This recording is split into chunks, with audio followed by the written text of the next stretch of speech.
The story begins with the protagonist of the story, the Baskerville family's hound, Victor Van Baskerville's head on a guillotine. He was a loyal hound for the family, but he had been sentenced to the guillotine for false charges of associating with the Demon Clan.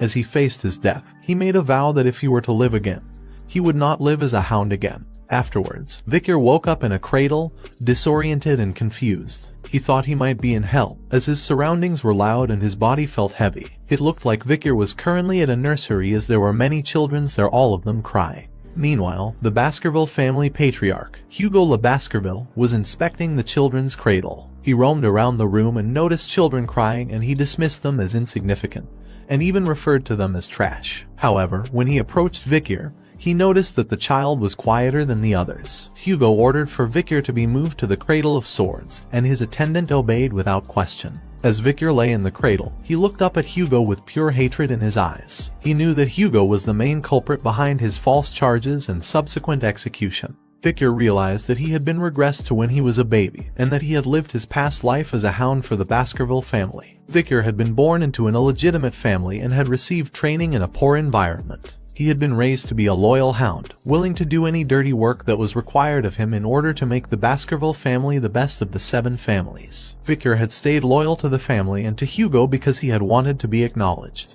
But his loyalty had ultimately been repaid with a death sentence. The reason behind his execution was simple. He knew too much. Victor swore that he would never live that life again and that he would take his revenge. However, with his newborn body, he knew that he couldn't do anything. Being moved to the Cradle of Swords was a good opportunity for Victor to become stronger. Children born into the Baskerville family had to go through one trial called the Cradle of Swords. They were thrown into a maze of swords, and after going through that, they had to get to the Styx River to be examined for their talent. The Styx River was a legendary river that turned the bodies of children into iron.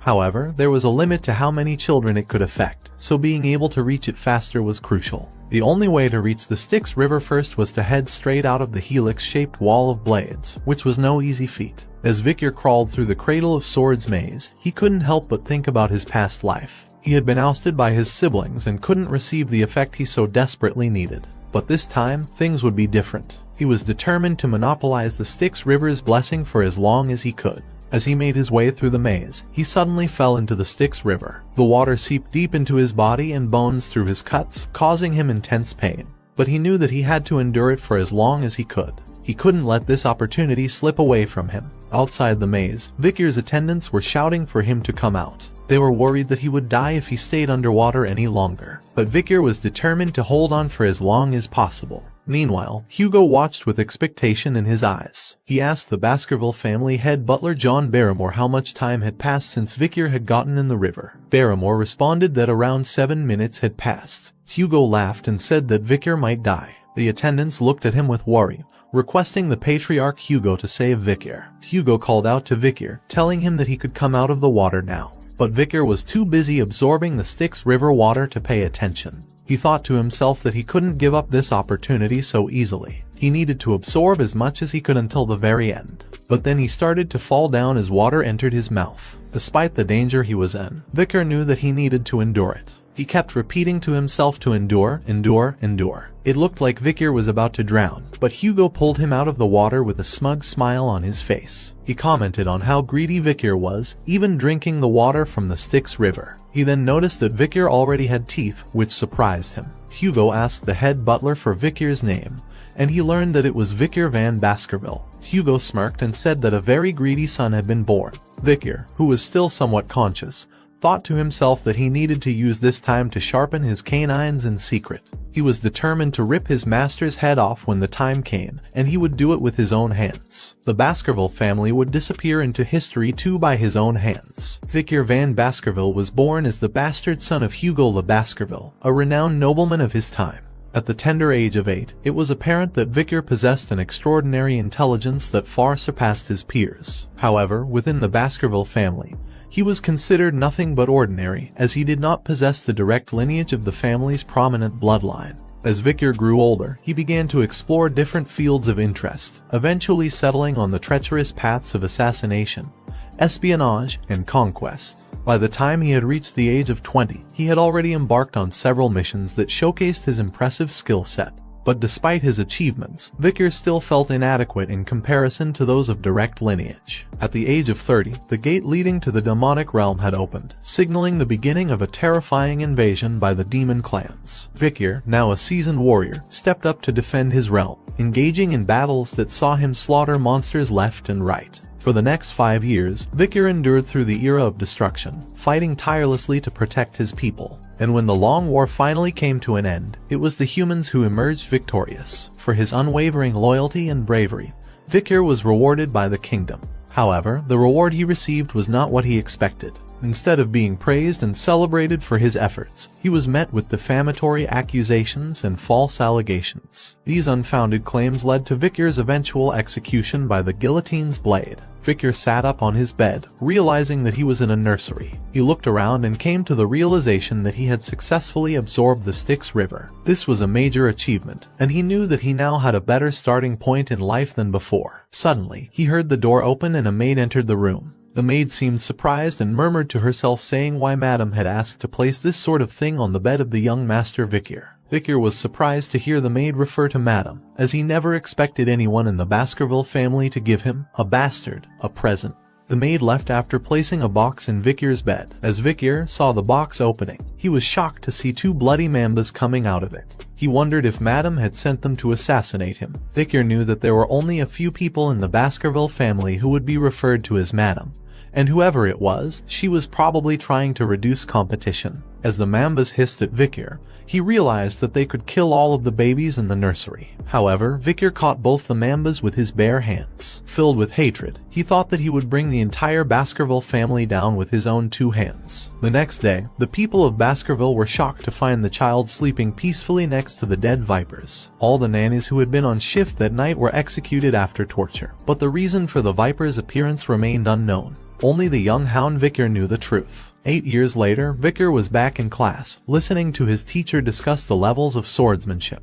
The teacher explained that if one cannot yet imbue their sword with mana, they are considered a sword beginner. The next level is the sword expert, where one can infuse the blade with a little bit of mana. When the blade emits mana in liquid-like aura form, it is called sword graduator. Lastly, the level at which the aura is solid and the form can freely be changed is called sword master, which is the highest level of swordsmanship. Upon hearing that Sir Hugo, the strongest of the Baskervilles, was a sword master, all the students present exclaimed in surprise and astonishment. However, Vicar was lost in thought and felt the need to regain the power he had prior to his regression before the coming-of-age ceremony. The teacher noticed Vicar's distracted state and thought highly of him, knowing that he had earned a strong physique by diving in the Styx River for 7 minutes. The teacher believed that Vicar was much more talented than the other students and that the patriarch would be very happy to know about his progress. As Vicar was lost in thought about how many years he needed to kill Hugo, he didn't notice the triplets giving him an evil look. After class was over, they pushed him and started mocking him, calling him a garbage van, and talked about the rumors about him diving in the Styx River and strangling 2 vipers to death when he was just a baby. Vicar recognized the triplets as the ones who had stabbed him in the past when he was running away after the defamation. They were known as Hugo le Baskerville's Trident, and their names were Highborough le Baskerville, Middleborough le Baskerville, and Lowborough le Baskerville, all 9 years old.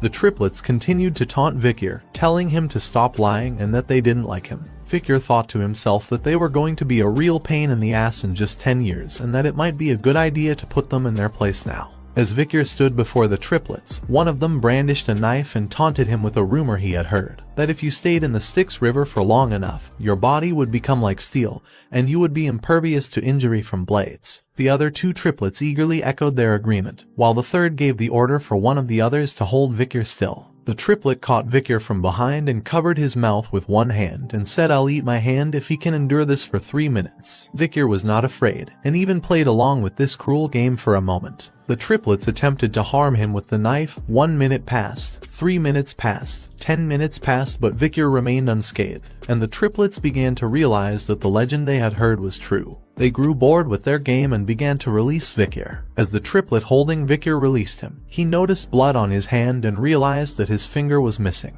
Vicar then spat out the triplet's finger from his mouth. The triplet was shocked and asked Vicar what he was doing. With an evil smile on his face, Vicar reminded the triplet of his promise to eat his own hand.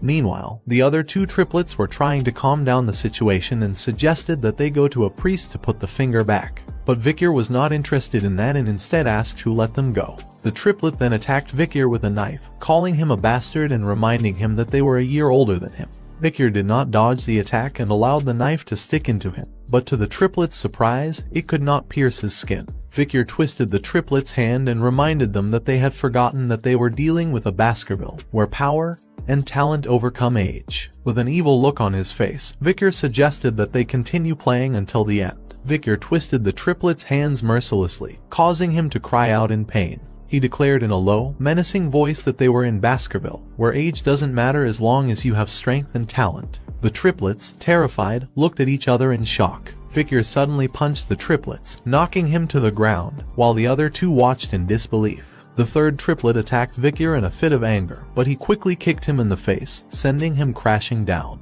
The room fell silent as the triplets lay there, battered and broken. Vicar stood over them, looking cold and unfeeling. He then told the triplets that they would get better with treatment, but he also made it clear that he wouldn't let them leave the room and they would have to live with the discomfort of their own bodies. However, he would be generous and allow one of them to leave. The triplets were surprised and relieved to hear this, and asked which one could leave. Vicar picked up a knife and threw it in front of the triplets, telling them that they would have to decide for themselves who would leave the room. He then started to leave, but not before turning back and issuing a taunting remark saying that he can't wait long, so decide quickly. At least one of you should live right. The triplets looked at the knife and then at each other, realizing that survival was their only option. They began to fight, each trying to grab the knife and gain the upper hand. The sounds of their struggle echoed through the room, and Vicar listened with satisfaction from outside. He had successfully caused the Triton of Baskerville to split, pitting brother against brother in a fight for survival. In the Patriarch's office, the head butler, John Barrymore, delivered some unsettling news to the Baskerville clan patriarch,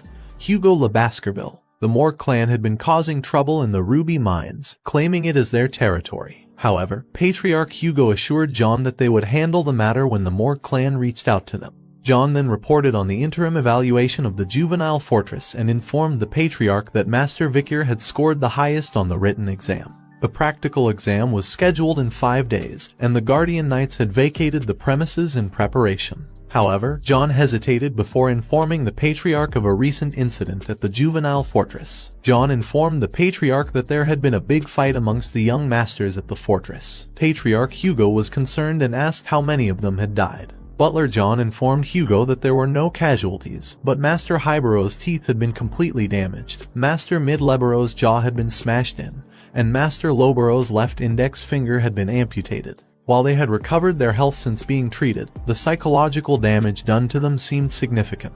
Patriarch Hugo was taken aback and remarked that they wouldn't have fought amongst themselves since they were so close. John then revealed that there was some friction with another young master, an 8-year-old named Master Vicar, who had wounded the 3 young masters and who also had the highest scores on the written exam. After Patriarch Hugo expressed his concern about the incident at the juvenile fortress, he summoned Vicar to his office. Vicar arrived with a smile on his face and Patriarch Hugo commented on how much he had grown since they last met. Patriarch Hugo then brought up the issue of Vicar disabling the 9-year-old triplets in his senior class. Vicar responded that the brothers had received proper medical treatment since then. However, Patriarch Hugo pointed out that he was not talking about physical disabilities, but the disability of the heart. He explained how the incident had torn the brothers' relationship apart, and asked Vicar if he thought what he did was wrong. To this Vicar responded with a question of his own asking what did he do wrong.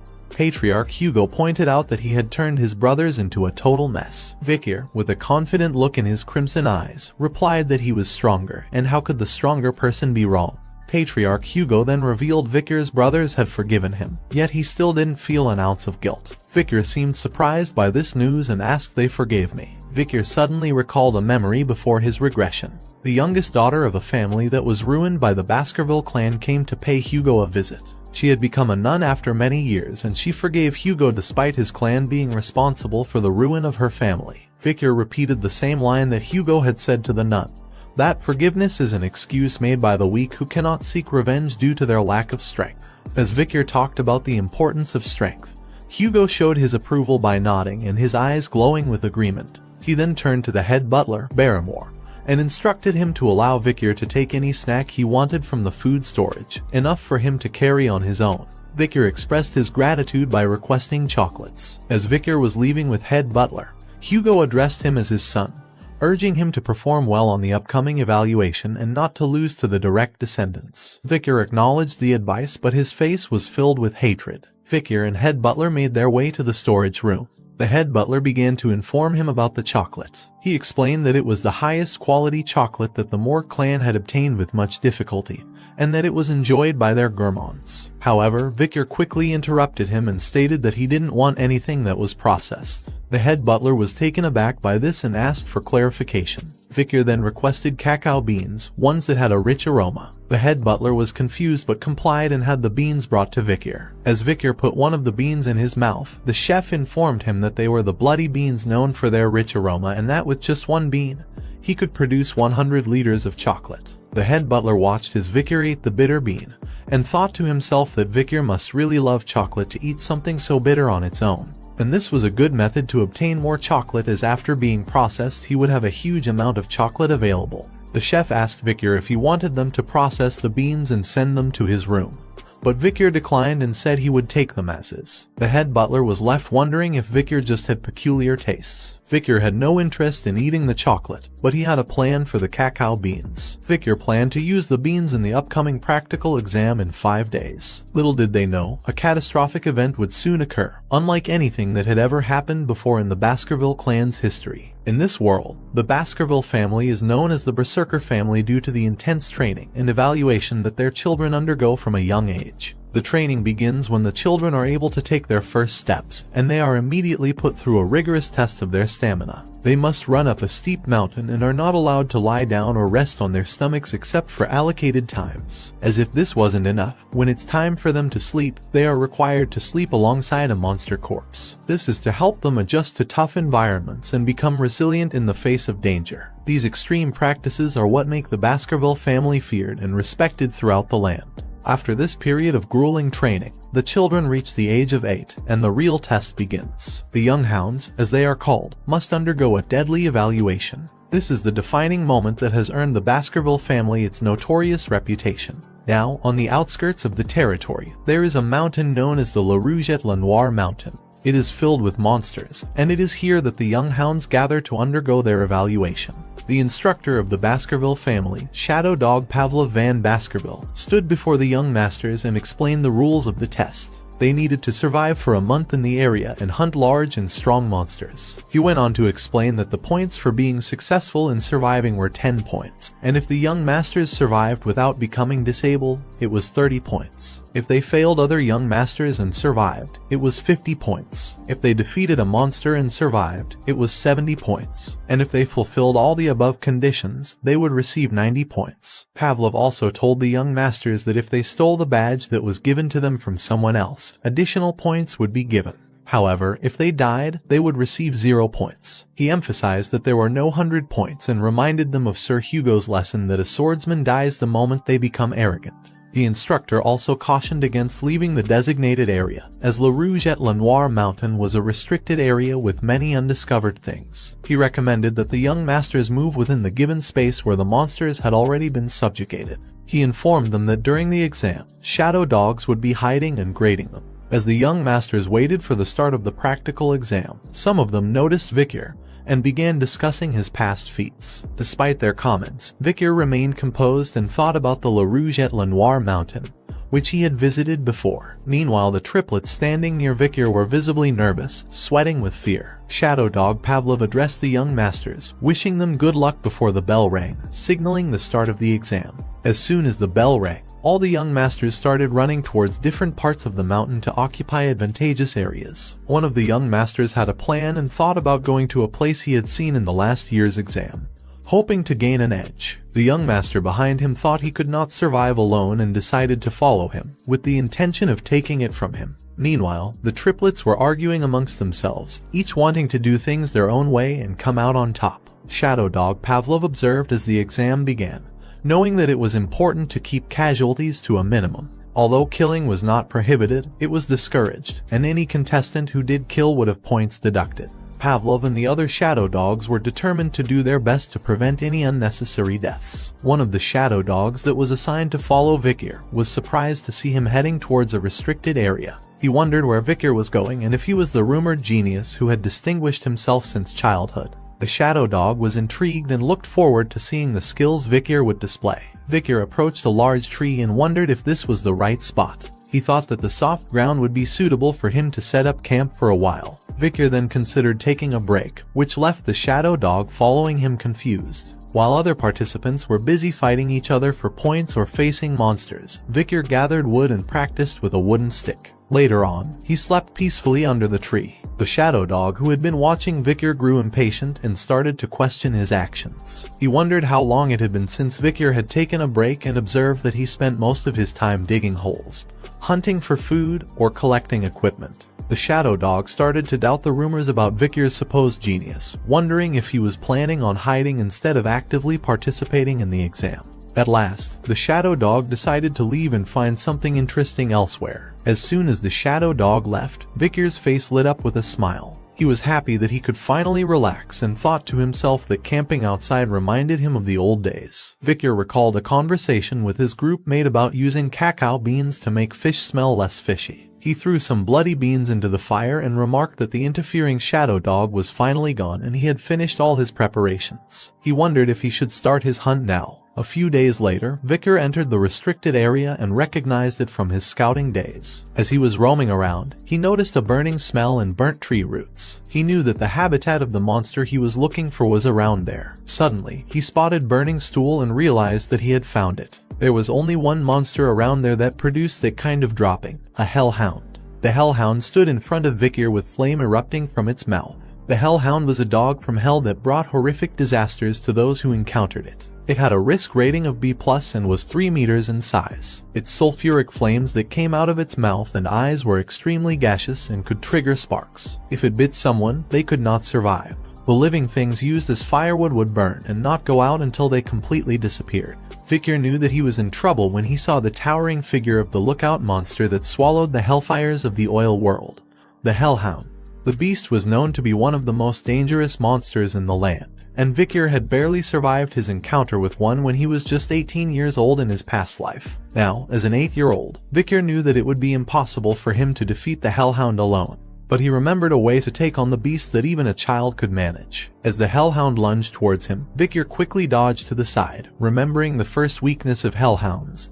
They could only move in straight lines. They found it difficult to suddenly change directions. Vicar quickly dropped some water on the ground, and as the hellhound charged towards him, he shouted out the second weakness of lookout monsters. They were unable to cross water. Because of the water Vicar dropped, the hellhound took a longer route to reach Vicar, giving him more time to dodge. Vicar knew that even a shallow depth of water could slow them down significantly, exposing the weakness common to all canine monsters, opening their mouth while running. Vicar found himself in another life-threatening situation as the bloodthirsty hellhound attacked him. But Vicar was prepared, and he threw a bloody bean into the monster's mouth. After landing, the hellhound suddenly started to whimper in pain and become unable to move.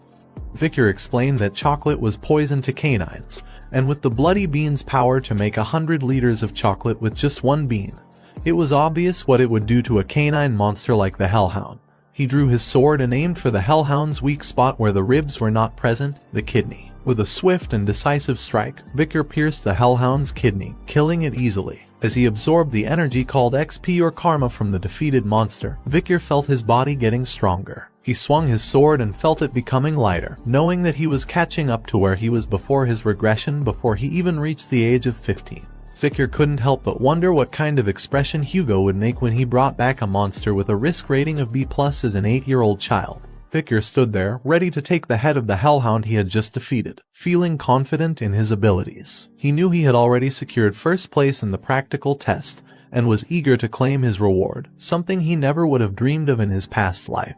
But his moment of triumph was short-lived as a group of hellhounds approached him, likely seeking revenge for their fallen comrade. Vicar remained calm and collected, already knowing the weaknesses of these creatures and how to defeat them. As the hellhounds drew nearer, Vicar took out his sword and prepared to take them on. He had plenty of bloody beans left and was ready to use them to his advantage. With a smirk on his face, he cut the dead hellhound's head and taunted the hellhounds, knowing they were no match for his skills and knowledge. He had already defeated one of their kind and was prepared to take them all down. The hellhound suddenly started whimpering, which immediately caught Vicar's attention. He couldn't believe that the fierce beasts were feeling scared of a mere 8-year-old's bloodthirst. Hellhounds would never submit to their prey even if they were to die, Victor thought to himself, trying to figure out what could have caused the hellhounds to feel so uneasy. As Victor turned around, he saw a monstrous creature with 3 heads standing before him.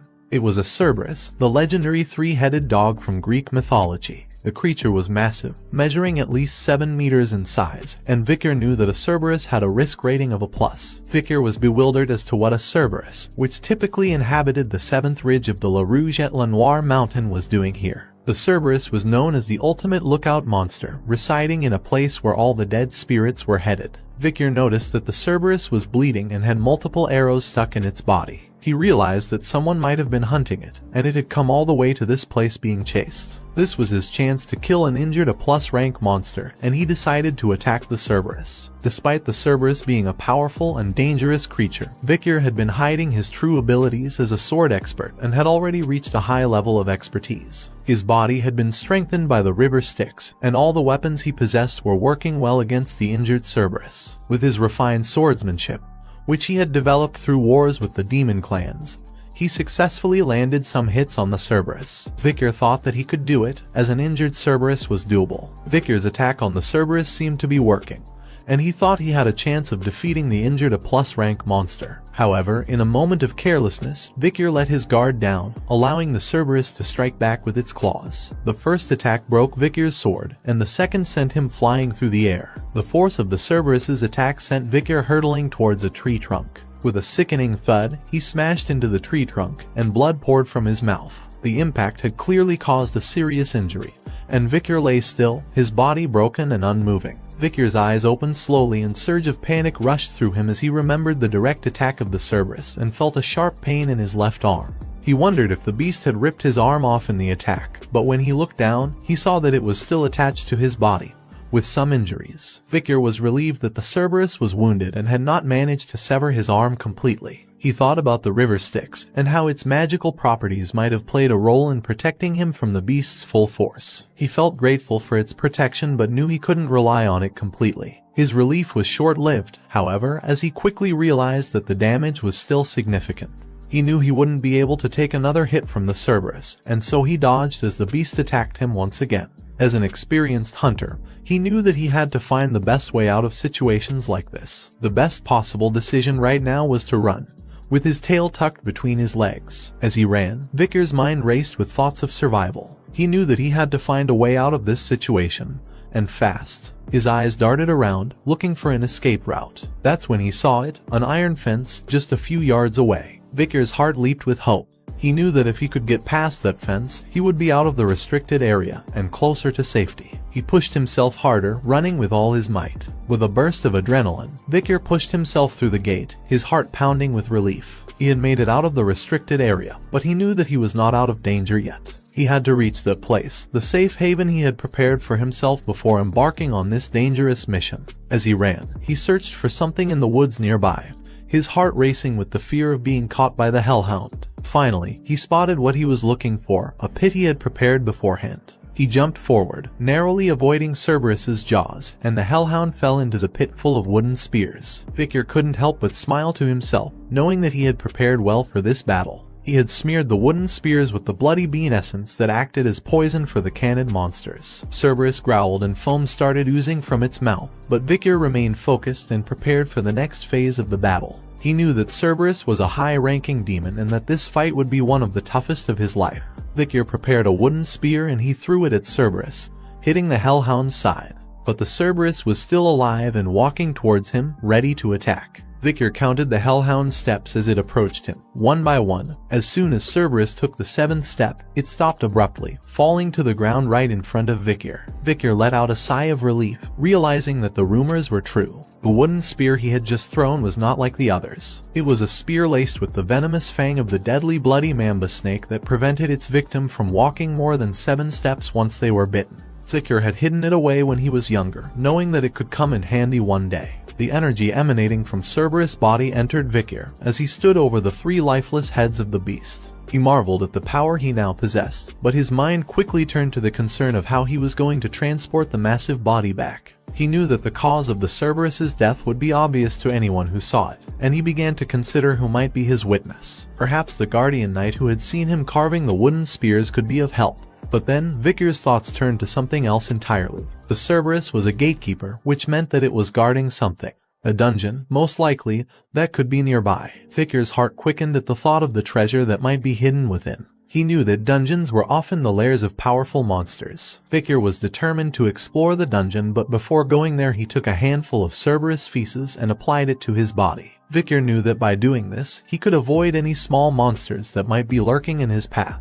Vicker's keen senses were on full display as he tracked the steps of the Cerberus through the forest. He noted the dried soil, the rotten leaves, and the moist roots, following the trail with a single-minded focus. As he backtracked the path, his eyes widened in recognition. This was the dungeon that the Cerberus had been guarding, and Vicker realized that he had been here before. He knew that this dungeon would be discovered in another 10 years, but he was certain that it would be completely empty by then. Right now, however, he could feel the mana beneath the rotten surface. Vicker cautiously approached the dungeon. He looked around, but he didn't see any light, and he realized that the dungeon must be deeper than he initially thought. But Vicker was undaunted. His crimson eyes glowed with excitement as he stepped inside the dungeon. He couldn't help but wonder what kind of treasures were waiting for him inside.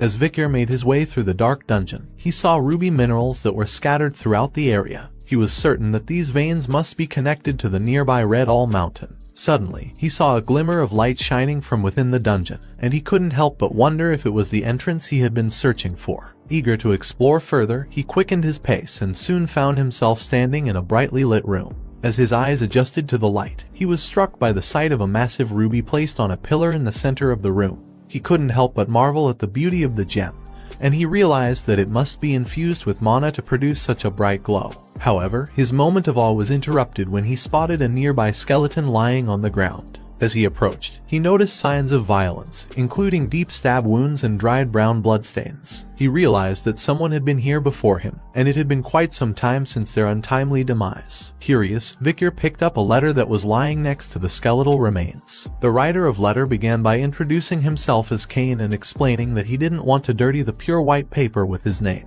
As Vicker read on, he realized that the handwriting was that of a Baskerville, and he wondered if the writer was a member of that Baskerville family. The letter went on to describe how Cain and his brother Abel had stumbled upon the legendary stone chamber that had been talked about within the family for generations. The two brothers had managed to navigate countless trials and kill many monsters in their quest to reach the chamber. However, the final assignment they found within had tied them there for 3 long years. Vicker couldn't believe the sacrifice they made for the treasure within the dungeon. He wondered what kind of treasure could possibly be worth such a sacrifice. His attention was drawn back to the present as he gazed upon the magnificent ruby at the center of the chamber, realizing that it must be the key to unlocking the final assignment of the dungeon. Vicker read the puzzle on the monument out loud. When entering, it's 1, but once inside, it's 2. When leaving, it's 1. He couldn't make sense of it, but he remembered reading in the letter that Cain and Abel had also struggled with it. According to the letter, the two brothers had contemplated over the ominous text for a long time before coming to a conclusion.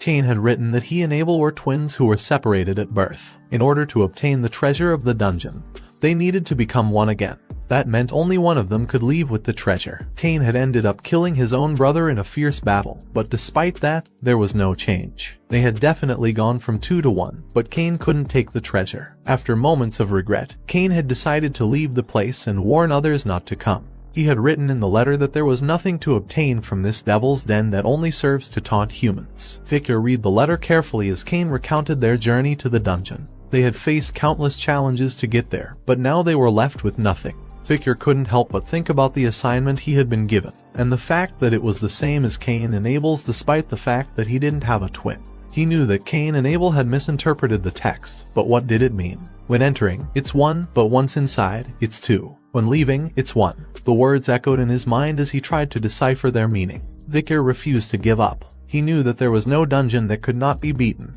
and he was determined to solve this puzzle. Vicker examined the skeleton carefully and suddenly had a realization. He thought about Cain and Abel's failure and understood that their downfall was their fixed mindset as two individuals. As he walked towards the ruby in the middle of the room, he analyzed the dark passageway leading to a bright stone chamber and realized that the answer to the dungeon was in the riddle. I am 1 when entering through the dark passageway, but as soon as the ruby's light casts a shadow on me, I become 2. And when darkness re-enters, is when the stone chamber's final stage will open. As he broke the ruby, Vikir revealed that the answer was shadow. As Vikir broke the ruby, a sudden flash of light illuminated the room, revealing the treasure that had been hidden in the dungeon. Vikir's eyes widened in amazement as he realized what lay before him was the cause of the two brothers' deaths. Standing in front of him was a sword that emitted an evil aura, placed upon a stone.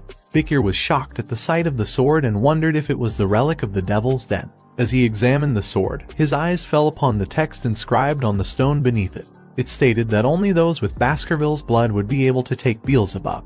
He was surprised and shocked to learn that the sword Beelzebub originated from this very place. At the mention of sword Beelzebub, his mind raced with memories of a childhood long gone. He recalled a picture book he had seen as a child, which depicted the gluttonous fly Beelzebub, an unprecedented great monster that had invaded the continent in old legends. He remembered that Beelzebub was part of the devil's holy constellation, also known as the Seven Calamities, and that the heads of the 7 families had stepped up to stop them. Vikir recalled that the first Baskerville patriarch had fought Beelzebub, and the remnants of its power had been stored in the lands of Baskerville. The demonic energy of Beelzebub was said to have lured monsters, and although the legend was dismissed by most as a mere myth, Vikir knew that it was true. The sword in front of him was proof of that. Vikir also recalled that the blade in front of him had been taken by the demon clans, resulting in countless deaths among humans on the battlefield. As Vikir tried to pull the sword out, he declared that it would never fall into the demon clan's hands again because it was his now. Suddenly, he felt an energy entering his hand and he exclaimed in surprise. He held the hilt firmly in his hand, and suddenly, the sword disappeared from sight. A moment later, it reappeared, fully fused with Vikir's hand.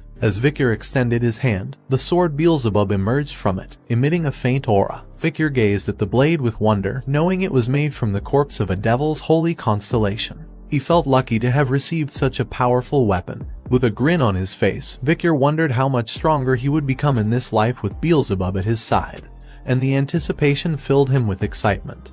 After exploring the dungeon and realizing that there was nothing else for him to obtain, Vikir made the decision to head back. However, as he was leaving, he suddenly felt something strange happening to his body. He fell on his knees, feeling dizzy and hungry. As Vikir looked down at his hand, he heard Beelzebub's voice echoing, and Vikir realized that it was not he who was hungry, but the sword itself.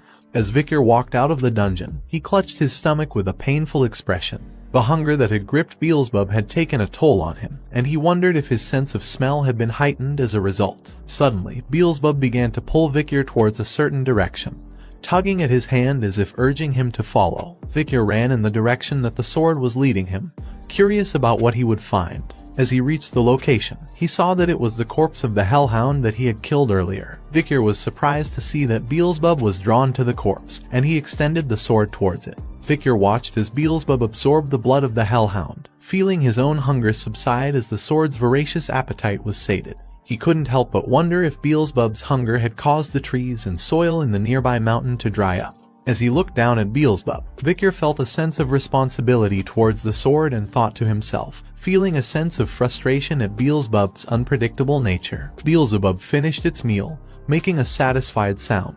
Vikir watched as the sword's hunger was finally sated, and he took the opportunity to study its abilities. He looked at the slots on the sword and saw that Beelzebub's inherent ability was called Glutton of Flies. Vikir knew that this power allowed the sword to absorb the skills of its opponents, making it a formidable weapon in battle. However, the absorption amount was nearly infinite, which meant that countless people had lost their abilities and become obsolete after facing Beelzebub. Vikir was aware of the hazardous nature of this power, and he knew that he could only steal up to 3 abilities for the sword. As he examined the first slot on Beelzebub, Vikir saw that it was now equipped with the Hemorrhage Hellhound skill, which was rated B+. This skill allowed the sword to constantly pump out the blood of its opponent, even through the smallest of wounds. Vikir suddenly got an idea and went to the dead Cerberus's body, with Beelzebub starting its work. However, Vikir tried to stop it, saying that it couldn't devour all of it, as he wouldn't be able to explain it during the autopsy if it was too damaged. Vikir lightly tapped Beelzebub on his hand and said, "Enough." Beelzebub cried out in pain like a little child. Afterward, Beelzebub now had all 3 slots full: Burn Injury Cerberus A+ rank, Hemorrhage Hellhound B+ rank, and High Speed Regeneration Norvegicus Sewer Rat F rank. Vikir was surprised to see the High Speed Regeneration ability, and noticed a dead rat under the Cerberus. He realized that Beelzebub had consumed the sewer rat that was crushed underneath the Cerberus. Vicar thought it was a great achievement to have acquired the burn injury skill from the Cerberus, as thermalgia is one of the worst pains a human could experience. It would be much worse than the Hellhound's hemorrhage. Now that they were done preparing the monster to submit for the practical exam, Vicar suggested waiting there until it was over. The young hounds had completed their practical examinations and returned to Baskerville, where they eagerly awaited their evaluations. As the evaluations were done, the young hounds received a shield, sword, or necklace as their reward produced from the parts of the monsters the hounds had hunted during their exams. But one young hound who had hunted one particular monster had left a lasting impression on the Baskervilles who were present. Hugo, the patriarch of the Baskerville family, sat in his office, looking surprised as he asked his head butler a question. "Who caught what?" The head butler responded, informing him that Master Vicar Van Baskerville, an 8-year-old hound, had hunted the Cerberus and a plus-ranking monster who had accidentally crossed over to the restricted area during the practical exam. Hugo was surprised that Vicar hunted a high-ranking monster that even the family's guardian knights tended to avoid. The head butler went on to explain that the monster had been wounded by the barbarian tribe and that Master Vicar had applied poison to his wooden spear. But there was no further information on what kind of poison it was or how he obtained it. Hugo was intrigued, but the head butler could only report what was written in the hunting journal. He had planned to ask Master Vicar about it, but the young hound had returned to his dorm, stating that he was quite tired. Hugo was amused, remarking that the little brat was already so sly. He believed that information was power, and power was worth something. The head butler couldn't help but express his shock, saying that he was surprised that a hound named Van, rather than Lorelei, was so talented. Hugo responded, saying that he did not discriminate based on a hound's bloodline. He raised hounds based on their talent and spite, not their lineage. This meant that even mutts could come from royal bloodlines. The head butler was left wondering if Hugo was concerned about his second son, who was preparing for isolation training. However, he didn't voice his thoughts aloud and simply apologized. Hugo dismissed his apology, but said that he needed a mood booster, and head butler responded by saying that he will summon Master Vicar. Vicar stood in front of Patriarch Hugo, looking composed and confident. Hugo asked him about his success in catching the Cerberus during his practical exam, and Vicar calmly replied that he had used chocolate on his wooden spear, as it was a lethal poison for cannid monsters. This surprised Hugo, who then realized the reason why Vicar had asked for chocolate before the hunt. The head butler, who was present in the room, was taken aback by the lack of a proper greeting between the two, wondering if this was really a conversation between a father and son.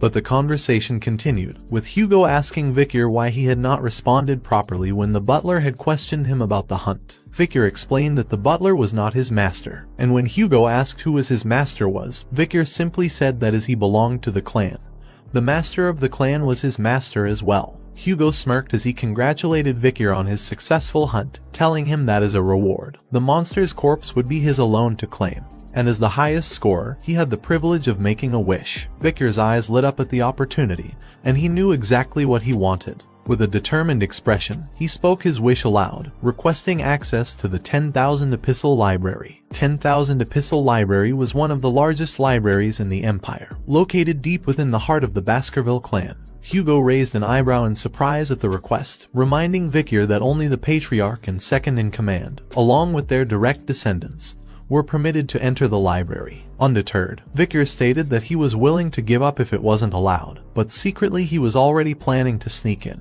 To his surprise, however, Hugo granted him permission to enter the library. Vicar was shocked, but it didn't end there. Hugo instructed him to read the Baskerville 6th technique, which was located within the 6th restricted zone deep inside the library. Vicar was taken aback as he heard that Hugo was allowing a child with the Van middle name to read the Baskerville 6th technique. It was unheard of for an illegitimate child to be allowed to go beyond the 4th technique. However, Vicar tried to stay calm and rationalize the situation. After all, it was only the 6th technique. But despite this, Vicar remained determined. He knew that Hugo was currently at the Baskerville 7th technique, and before his regression Hugo was able to bear 9 fangs. But he hadn't forgotten about the discrimination he had faced as an illegitimate child, and he was determined to rise above Hugo's level. His goal was to obtain the greatest essence of Baskerville, the textbook of swordsmanship containing the teachings of the first patriarch who was able to subjugate the 7 great disasters. He knew that this book would be the key to his success, and Hugo will be the one to hand it over to him. As Hugo smiled faintly and wished Vicar good luck, Vicar bowed and thanked him. He knew that Hugo had no idea of the true value of the random book he was handing over, but that didn't matter to Vikir. He was confident that he would make the most of this opportunity and grow stronger beyond everyone's expectations. Vikir arrived at the 10,000 epistle library for the first time and gazed around in amazement. As he browsed through the books, he read out their names to himself: severing incisors, grinding molars, piercing canines, snaggletooth that embeds twice, wisdom teeth that lay down, and other books on swordsmanship. These were the books on swordsmanship that he had desperately wanted to learn in his past life. However, Vikir knew that no matter how much mana an illegitimate child of Baskerville had, they could not learn any swordsmanship that was superior to the fourth technique. The Baskerville family had implemented this as a defense mechanism to ensure that the children who became hounds did not bare their teeth towards their master. Vikir eventually arrived at a place where a book was locked with chains with a lock in the middle. He wondered if this was it, the book on the sixth technique. He couldn't believe that Hugo had offered him the book on the sixth technique. Vikir knew that if it was before he regressed, he never would have dreamt of this opportunity. As Vikir unlocked the lock, he thought to himself that of course Hugo had allowed this, thinking that an 8-year-old child wouldn't be able to memorize the contents of the book in a day. But before Vikir's regression, he had already learnt the theory behind the first to fourth technique until he got sick of it. He had done this in order to deduce and speculate the theory of the fifth technique. Vikir had a realization that after drawing the fourth tooth, he needed to have stopped the flow of mana. Perhaps that was why he couldn't make the fifth tooth. The Baskerville swordsmanship had a unique trait where, depending on the stage of the sword, it's 1 tooth for the first technique, 2 teeth for the second, and so on. And when you draw teeth, a special trait, a red sword energy, appears. Despite getting a chance to read the book on the sixth technique, Vikir didn't care about it. He had come to the 10,000 epistle library for a different reason: to find a stage that was higher than the one he was currently at. Vikir walked out of the swordsmanship books section of the library, catching the guards by surprise. They questioned him in disbelief that was he done reading books already. The guards offered to get him more books, mentioning that there were other swordsmanship books deep within the library. But Vikir declined and assured them that he had finished what he came for. The guards were amazed that Vikir was done so quickly and suggested that he stay longer to browse other books. Vikir assured them and said that he was thinking of reading other books before leaving. As Vikir walked away, the guards began whispering amongst themselves, commenting that the section Vikir was going to was filled with miscellaneous books. One of the guards suggested that if it were him, he would read about the textbooks on swordsmanship that were deep within the library. He wondered if Vikir didn't know their worth because he was young. Vikir overheard their conversation and thought to himself that he would leave them to their thoughts. He knew that among the dusty miscellaneous books lay a hidden treasure. As Vikir looked around the library, suddenly his eyes lit up as he spotted a book titled A Lurking Ambush. He reached for it and held it in his hands, knowing that it was the book he had been searching for. He examined it and noted that it was a useless miscellaneous book with ripped pages, but he knew its true worth. He remembered a time before his regression when he was affiliated with the Hound squad. They had found a single ripped page from a swordsmanship textbook, with Baskerville's handwriting on it. Hugo, who was obsessed with finding the book that matched the page, had scoured the entire library and finally found it in A Lurking Ambush. The book contained the Baskerville ancestors' writings, including the 10th technique that Hugo had gone crazy over. He had sent hounds to the 7 great families to obtain the remaining 6 pages, even declaring war on those who refused. After the sacrifice of many hounds, all the missing pages were given to Hugo. But in the end, the only reward he received was a simple word: good job. Because of this, Hugo had broken through the 7th technique and achieved the 9th technique, but it came at a terrible cost. Under him was a pile of wasted hound corpses and blood. Vikir's eyes narrowed with anger as he recalled this memory and said that it was a stupid life. He knew he could not let it happen again. Vikir remembered all the contents of those missing pages and realized that the only reason he couldn't progress beyond the 4th technique was that he had no access to the original book. He knew that those missing pages held the key to mastering the techniques. Without them, the book was nothing but a collection of random and useless techniques. After reading the book for a while, he said aloud that if other people read this book, it would seem like a miscellaneous book that didn't make any sense. But the moment you use the missing pages and fill in the blanks, the false and misleading information turns into an amazing masterpiece of a book. Vikir had reached the highest level of graduator aura and the highest level of the 4th technique before he regressed. He knew he could do it again, but this time, he wouldn't make the same mistake. He made a vow to himself that before he turned 15,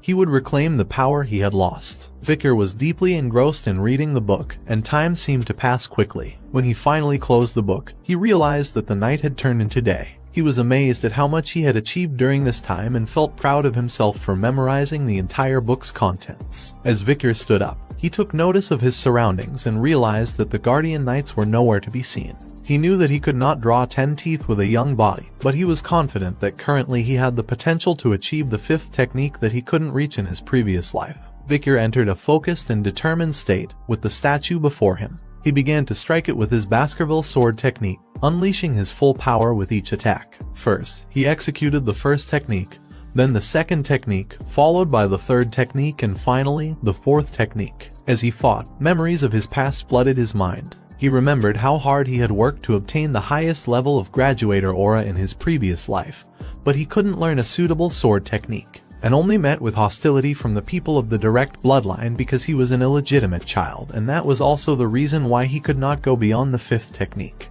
But this time, Vicar was determined not to let his past hold him back. He attacked the statue with all his might, channeling his anger and frustration into his sword strikes. In the midst of his attacks, Vicar's thoughts turned defiant. With a vivid image of Hugo's face on the statue in front of him, he unleashed his technique, cutting through the statue with precision. Vicar breathed heavily and wondered if he was able to execute the 5th technique. He clenched his hands and smiled as he felt a hot sensation rise from his heart to his neck. He was overwhelmed with happiness to the point that he could cry. Suddenly, he realized that he needed a sword to test his newly learned technique. At that moment, at a record-breaking speed in Baskerville's history, a young hound's canine teeth started to grow that were bared towards its master. Vicar beamed with pride, his body still trembling with excitement from his success in drawing the 5th tooth. He couldn't believe how far he had come, and how quickly he had managed to do it. He marveled at the strength of his mana, now able to support him at a level he had only achieved after years of hard work in his previous life.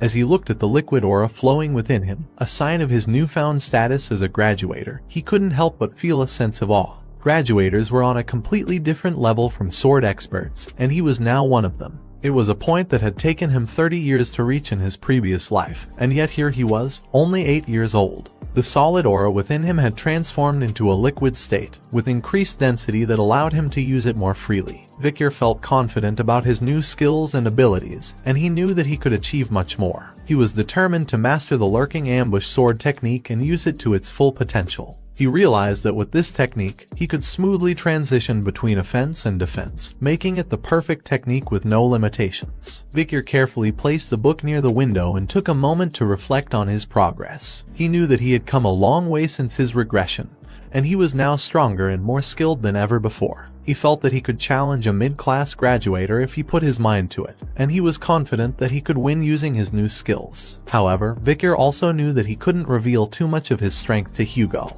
He needed to give Hugo something to look forward to, so he had enough time to take everything he needed. Vicar took out a magnifying lens and placed it carefully near the book. The sun's rays converged onto the pages of the book through the lens, and a little fire started burning it. With an evil grin, Vicar commented that the destruction of the book would make it difficult for Hugo and the hounds to reach the 10th technique, although Vicar himself would have no such difficulty. Suddenly, the guards, who had been nowhere to be seen, arrived in the library. The smell of burning paper had caught their attention. They were startled to see Vicar there and demanded to know what had happened. Vicar's expression quickly changed to one of apology, and he explained that he had accidentally left the magnifying glass around, which had caused the fire. He offered to inform the butlers of the incident. The guards knew that they could be punished heavily for this, and after a brief pause, one of them spoke up that this was not something that he needed to apologize for. It was their fault for not looking after him properly, and they were just glad that this was an area with only useless books. Vicar asked if they were busy with the Moore clan regarding the ruby mines. He thought they wouldn't have time to deal with small problems like this, especially since they weren't even there to begin with.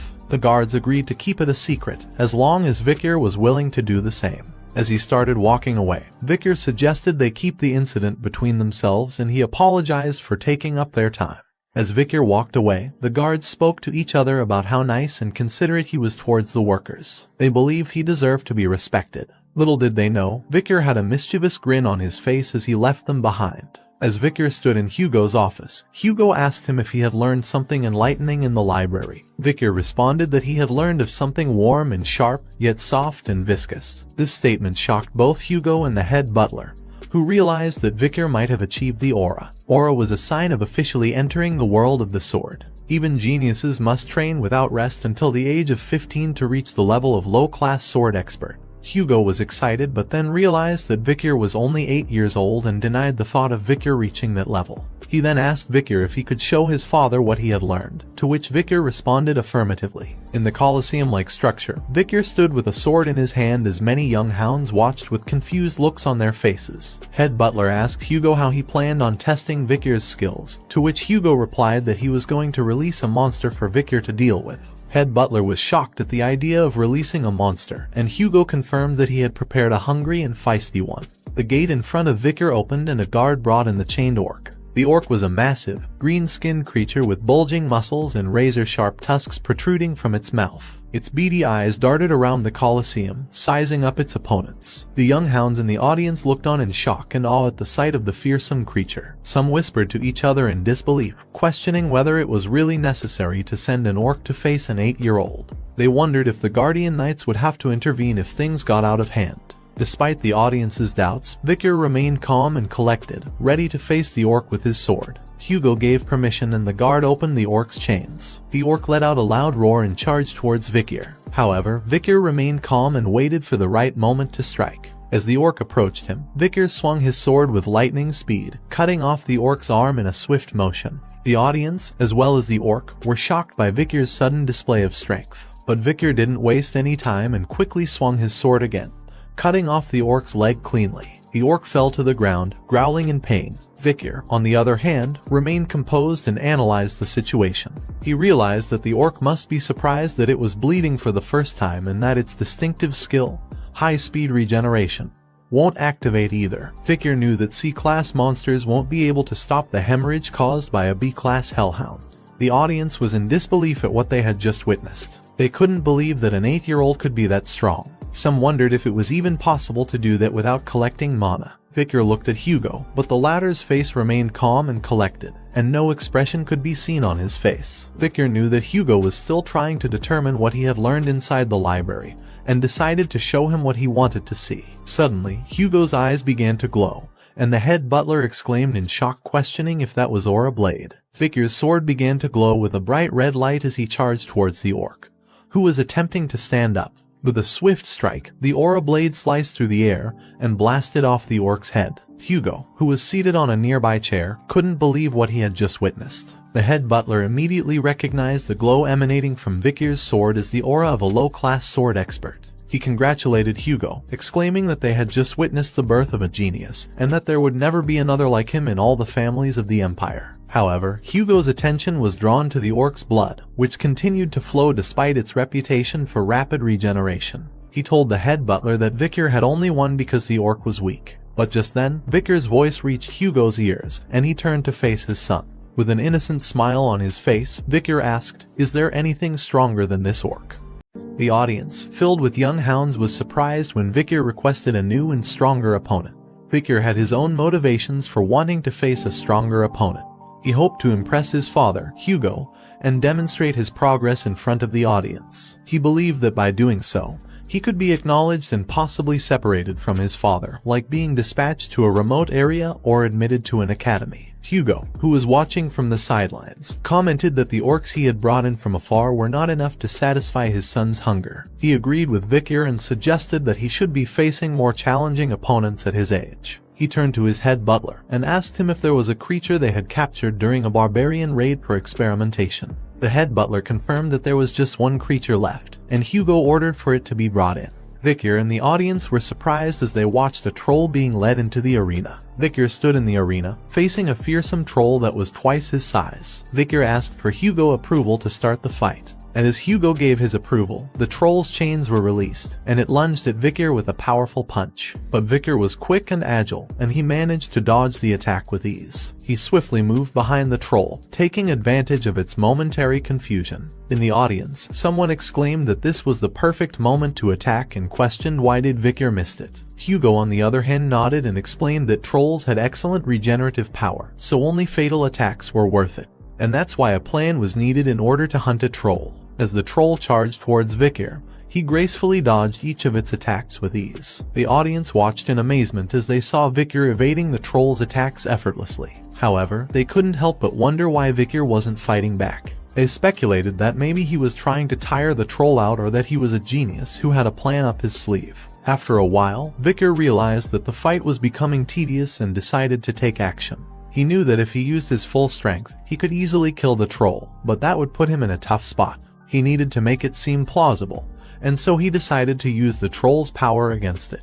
As the troll attacked again, Vicar seized the opportunity and swiftly attacked its arm, almost detaching it from the troll's shoulder. The audience gasped in amazement as they saw Vicar's quick and decisive move. They thought he had slayed the troll, but they soon realized that it would recover in an instant unless the wound was fatal. The troll's wounds began to heal at an alarming rate. Vicar realized that the only way to kill it was with Beelzebub's hemorrhage skill. However, he also knew that using such a technique would be meaningless. Hugo advised Vicar to stop before things got out of hand, but Vicar ignored the advice and replied that he was almost done. He continued and told that he was near an epiphany, and if he could not kill Troll with his next attack he will give up.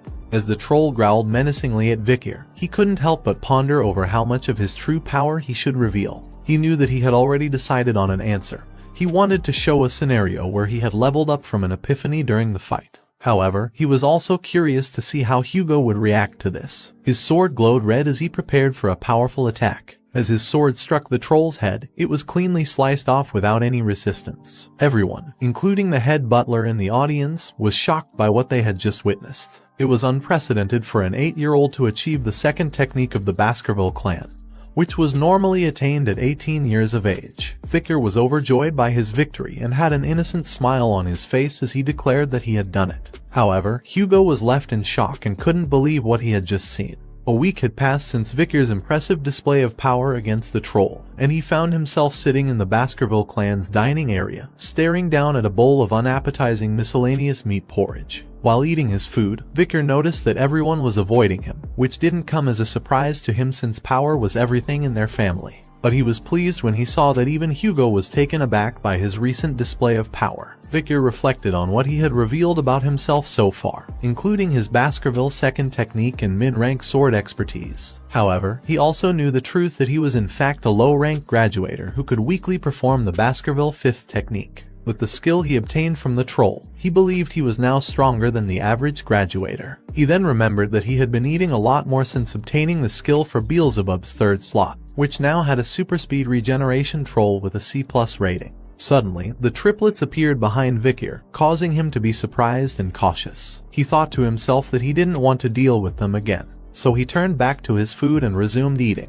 The triplets quickly explained that they just wanted to tell him that he was so cool when he defeated Cerberus and the troll. Vicar was so surprised that he spat out his porridge. The triplets asked him if he was okay, but Vicar was suspicious of their motives. He thought to himself that it might be some kind of two-faced technique or deceitful policy. He considered beating them up before thinking about it more, but before he could act, the head butler, Barrymore, appeared behind him and called out his name. Vicar was surprised to see him and wondered why he was here. Barrymore then informed him that he should hurry to the Patriarch room, and Vicar wondered why Hugo had summoned him. In Baskerville clan's Patriarch office, Patriarch Hugo sat on his chair as someone entered and greeted him. It was Morgue clan Patriarch by proxy Adolf Morgue. Hugo acknowledged that it had been a while, and Adolf noted that he hoped the annual event would go smoothly. Hugo assured him that the joint training had always gone without a hitch. Adolf brought up the incident from last year when 2 children were seriously injured, one from each family. Hugo tried to downplay it, saying it was but a scratch and that Morgue's children seemed to be quite dramatic. Adolf retorted that it was because the Morgues were noble and dignified. The Baskervilles and the Morgues were once on good terms as they were a renowned mage clan and iron-blooded sword clan respectively. The past emperor had once said that magic and swords are a complementary pair, and because of this they began joint training sessions for children between the ages of 8 and 15, which was carried out annually in a good atmosphere. However, a problem arose when a ruby mine was discovered between their territories, and blood was spilt over the conflict. As a result, the 2 patriarchs came to be on bad terms, but they had to continue with the joint training as per the Emperor's command. Adolf had come in his brother's stead to ensure that the event went smoothly. Adolf mentioned to Hugo that he had heard news about a supernova appearing in the Baskerville family, which was a great blessing to the Empire. He explained that a rare genius, who was perhaps only born once a century, had been born to the Baskervilles. However, Hugo responded with pride, saying that it was not that big of a deal. Adolf noticed Hugo's reaction and was surprised that Hugo actually received the compliment. But then, Adolf mentioned that the Morgs also had a genius in their hands and called for his sister's daughter, Camus, to come into the room. Camus, a girl with red hair, entered the room and Adolf introduced her to Hugo as Raspani's daughter. Adolf turned to Camus and asked her if she was going to greet the patriarch. But instead of answering the question, Camus accused Hugo for being the thief who stole their ruby mine and demanded that he give it back. This accusation didn't sit well with Hugo, who gave Adolf an angry stare and questioned the accusation. Camus then explained that Adolf had referred to the annoying chin beard as the thief who stole the ruby mine. Adolf denied ever saying such a thing, but Camus insisted that he had said it an hour and 42 minutes ago, right before getting off the carriage. Hugo, still trying to control his anger, asked for clarification, but Adolf tried to defuse the situation by suggesting that there was a misunderstanding. However, Hugo said that there was no need for Adolf to explain the Morg clan's problems with children's education to him. Camus persisted in her demand for her rubies to be returned, complaining that she couldn't even do research without them. Adolf tried to calm her down by calling out her name, but to no avail. Hugo was losing his patience and commented in anger that it seemed like the Morgs didn't teach manners at all. Adolf defended Camus, questioning what Hugo planned on doing to a child and if he was threatening an 8-year-old girl. This left Hugo speechless as he couldn't bring himself to act in such a way that would hurt his pride. Suddenly, a new voice entered the room, remarking that the Morgs don't teach their children not to envy what belongs to others. The speaker of this voice was none other than Vikir, and the head butler informed Hugo that he had brought the young master. Adolf was taken aback by the sudden appearance of Vikir and couldn't help but wonder if he was the Baskerville supernova. However, his thoughts were interrupted when he realized that Camus, who was sitting right next to him, had disappeared. Camus, on the other hand, had approached Vikir and demanded to know what he had just said. Adolf called out her name, trying to stop her from causing a scene. Meanwhile, Vikir was analyzing Camus, wondering if she was the Morg clan's iron-blooded empress, Camus Morg. Vikir recalled Camus' reputation as the genius of geniuses within the Morg clan, who had raised countless great mages. At her peak, she had killed all the monsters and barbarians in the Le Rouge et Le Noir mountain by herself, burning them to death on spears and creating the famous border of blood and ashes. In addition, her beauty was captivating, and she was able to manipulate even the imperial family. As a result, she was called the Fire Goddess of Authority. Vikir noted that this was all in the far future and that she was just a child right now. Camus interrupted Vikir's thoughts and aggressively questioned why the ruby mine belonged to Vikir. Vikir remained calm and collected, even going as far as to call Camus out on throwing a tantrum. Camus then began to cast a spell, but instead of attacking, she created an ice sculpture to illustrate her point. Vikir was surprised by Camus's use of spell as an ice sculpture instead of an attack, as was expecting a fight to break out between the two. As Camus pointed to her creation and began to explain, Camus pointed to a nearby cave and began to explain the situation regarding the ruby mine. She stated that the mine was situated on the border between Morg and Baskerville territories and was called the Joint Security Area. Camus continued, saying that while the entrance to the mine was on Morg territory, the mine itself ran underneath Baskerville territory, preventing the Baskervilles from claiming it all for themselves. Camus emphasized that the ruby mineral vein belonged to the Morg clan, but the Baskervilles were claiming that it was trespassing and interrupting their mining activities. Camus further explained that the Morgs had offered to pay rent for the territory, but the Baskervilles had rejected the offer. Adolf seemed pleased with this explanation, but Hugo was becoming annoyed with the situation. Vikir then mentioned that rubies were commonly used for magic ingredients and that the Baskervilles didn't need to mine them. However, he also pointed out that it was unfortunate that the Baskervilles weren't fools who would open their territories just for few pennies. Camus was surprised and confused by this statement, pointing out that if the Baskervilles didn't need rubies, then why not rent their land? Vikir explained that the Baskervilles were only interested in their land and didn't want anyone else to profit from it. He warned Camus not to come into their territory, as they were the only ones who would lose out in the situation. Camus, however, was not satisfied with this explanation and decided to take matters into her own hands. She claimed that she had possession over the ruby mineral vein and she placed her arm over the sculpture in the Baskerville territory, asking whose arm it was. Vikir caught her arm and responded with a smile, saying that it was his arm, as it was in his land. Camus felt her face flush with embarrassment as Vikir's words made her feel flustered. She couldn't believe what she was hearing and responded with a stutter, asking him what was he talking about. How could she belong to him? Vikir, who seemed amused by Camus's reaction, replied with a mischievous grin, "Who said you're mine?" Camus was confused by Vikir's response, and suddenly, Vikir pulled out a knife from his back, which surprised not only Camus but also Adolf and the head butler. Vikir's evil grin sent chills down everyone's spine as he said, "I'm saying your arm's mine." Camus was taken aback by Vikir's sudden change in demeanor, and said in a shaky voice, "What?" Hugo, who was sitting nearby, was sweating profusely, and the only sound that could be heard in the room was a hiccup. As Vikir began to move the knife towards Camus' hand, she screamed in fear and called out for help from her uncle. Adolf appeared behind Vikir with a fierce expression and demanded that he back away from his niece. Camus seized the opportunity to escape from Vikir's grip and ran towards Adolf, seeking comfort from her uncle. Adolf was enraged and demanded an explanation from Hugo, asking what was going on. Hugo looked at Vikir and acknowledged that he had gone too far with his joke. Vikir then revealed that the knife was only a toy, something that was commonly played within the Baskerville family from a young age. Adolf was shocked and upset that such a dangerous toy was given to children, and he demanded an apology from Vikir. Vikir humbly apologized to Adolf and assured him that he had no intention of making Camus cry. However, Adolf was still angry and accused Vikir of not taking the situation seriously enough.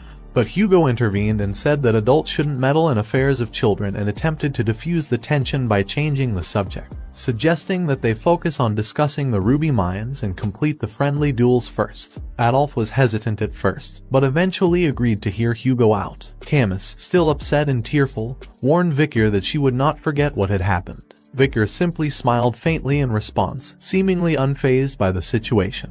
The day of the friendly duels had arrived, where all the children between the ages of 8 to 15 had gathered to show off their skills. While the younger children engaged in theoretical battles or displayed their mana sensitivity, the older children stole the show with their live battles. But this year all eyes were focused on the battle between two renowned clans, the Moore clan and the Baskerville clan. The two geniuses of their respective clans, Camus Morg and Vikir van Baskerville, were to showcase their skills in a practical training match. Camus instructed Vikir to get ready, emphasizing that once she was prepared, she wouldn't hold back. Without wasting any time, Camus began casting a spell, leaving the audience in awe. One spectator couldn't help but exclaim, wondering if Camus was casting quadra spells. The fact that she was able to cast 4 spells simultaneously was impressive, even more so since she was only 8 years old. Another spectator praised her, acknowledging that Camus was the genius mage of Morg, and such feats were expected of her. Camus launched an attack on Vikir, casting 4 different spells at once. However, Vikir managed to dodge all of them with ease. With a hint of criticism in his voice, Vikir suggested to Camus that instead of trying to impress with flashy spells, she should focus on mastering one. Camus sneered at Vikir, wondering why he even cared since he was just an idiot who didn't understand magic. She retaliated by using a sand wall spell, causing a wall of sand to appear between them. But Vikir easily broke through the wall with a swift kick and commented on Camus's harsh words. Camus was surprised at Vikir's strength, wondering if this was the power of someone who had bathed in the river Styx. While she was lost in thought, Vikir launched an attack that Camus realized was impossible to dodge. She closed her eyes, thinking that she had let her guard down, but to her surprise, she didn't get hit. When she opened her eyes, Vikir was flicking his finger on her forehead. The flick sent her flying backward. Adolf, who was watching, couldn't believe that a mere flick had such power. Camus tried to ease the pain on her forehead with her hand and demanded to know why Vikir had flicked her. She accused him of going easy on her and vowed not to let him get away with it. However, Vikir just smiled and pointed to his forehead, suggesting that they should end things before they got out of hand. Camus, with almost tears in her eyes, refused to give up and casted another sand wall spell. This time, she created 2 walls and proudly exclaimed that Vikir wouldn't be able to get through them. However, Vikir wasn't impressed and thought that it was pointless since he could just go around them. But he decided to play along and prepared to punch the walls. With just one punch, Vikir's hand pierced through both walls, creating a hole. Camus was surprised seeing this, and then Vikir asked a question while making a flicking gesture with his hand. He wondered whose arm had crossed the wall. As he once again flicked on Camus' forehead, he answered the question himself, saying that it was the stronger individual. The flick on Camus's forehead caused her to fall down and growl in pain. Despite this, she continued attacking Vikir, who managed to dodge her attacks. Victor thought that dealing with children was much harder than he thought, and that he could easily crush her neck in 0.1 seconds if he put his mind to it. However, he knew that it would cause an entire issue, and wondered what he should do to calm her down. Just then Victor noticed that 2 other contestants were having a duel in the arena behind him. He thought it might be better to let others deal with Camus. As he turned his attention to the other contestants, he saw a swordmaster cutting a mage spells with a sword. Victor thought that they might be useful in executing his plan. Meanwhile, Camus was getting angrier by the minute. Her attacks were not landing on Victor, and she couldn't understand why. She demanded that Victor stop running away and face her. As the mage behind Victor started casting a spell, Victor knew it was the perfect time to strike. Victor warned Camus to have a defensive spell ready. Camus was confused at first, but then she saw the mage's attack coming from behind Victor. Adolf, who understood Victor's plan, shouted in surprise, and then a powerful blast covered the whole arena. As the spell engulfed the arena, the audience reacted with gasps and shouts of surprise at what they were seeing. Lady Camus heard her Uncle Adolf's voice in the chaos and wondered what she should do. She had avoided injuries with the help of a defensive spell, but the flame spell had burned her clothes. Tears welled up in her eyes as she imagined the shame of being seen after the smoke cleared. Suddenly, Victor appeared before her and offered his jacket to cover herself. Camus was shocked by his kindness, unable to understand why he was helping her despite being her enemy. She protested weakly as Victor insisted on giving her his jacket. Camus anxiously said that he would be exposed if he gave her his only jacket, but Victor seemed unconcerned about his own well-being. Camus couldn't understand why Victor was taking care of her, despite their enmity. Camus noticed that Victor was bleeding from a scratch on his arm and pointed it out to him. Victor was surprised to see a scratch on the body strengthened by the river Styx and realized that the sword of the idiot swordsman must have had some remaining aura on it to cause the wound. As the dust cloud began to clear, Camus and Victor were revealed to the audience. Adolf was relieved to see that Camus was okay, and the audience observed that the Lady of Morgue was on the floor. But the one bleeding was the young Baskerville, making it difficult to determine the winner of the battle. The audience also noticed shirtless Victor, revealing his fit physique. They marveled at his muscles, impressed by his talent for training his body at such a young age. Camus's eyes looked different as she watched Victor, and a light blush spread across her cheeks. As Adolf hugged his niece, Camus, she continued to steal glances at Victor, unable to understand why she was feeling drawn to him despite their earlier enmity. After the battle, Hugo and Victor walked down a dimly lit hallway. Hugo turned to Victor and asked how the battle with the Lady of the Morgue clan was. Victor replied that it was interesting and that he had learned the purpose of the event once again. Hugo then remarked that a battle with a mage was different from a battle between swordsmen and asked why Victor did not go for a clear blow. Victor hesitated before admitting that he was confused about how to deal with a lady. Hugo warned him that letting his guard down in battle would lead to injury, and that he should take the injury as a lesson. Victor was surprised that Hugo was worried about him. He didn't remember much about what Hugo was like during his youth since he was always so cold, strict, and brutal. There were rumors that his personality had become that way because he had lost his first wife and eldest daughter, but that wasn't Victor's problem. Hugo then changed the subject and asked Victor what he thought they should do with the ruby mines. Victor spoke up, suggesting that they give away control over the mines. Hugo was taken aback and asked for his reasoning. Victor explained that the main task of the Baskerville clan was to grow their territories, and that the monsters and barbarians living in the area around the mines would become a problem during their expansion into that region. He suggested that if they could utilize the Morgue clan well, they may be able to minimize the losses incurred during their expansion. Hugo agreed with Victor's reasoning and explained his plan. Once the Morgue clan receives control over the ruby mines, they will assign a great number of people there, and all they need to do is push the monsters and barbarians into that region. They would then be able to take care of all the problems at once, and the rubies would be bathed in the blood of their enemies. Hugo was confident that if that happened, the Morgue clan would have to think twice before entering their territory. Hugo placed his hand on Victor's head and acknowledged that Victor's idea was about 90% in line with what he had in mind.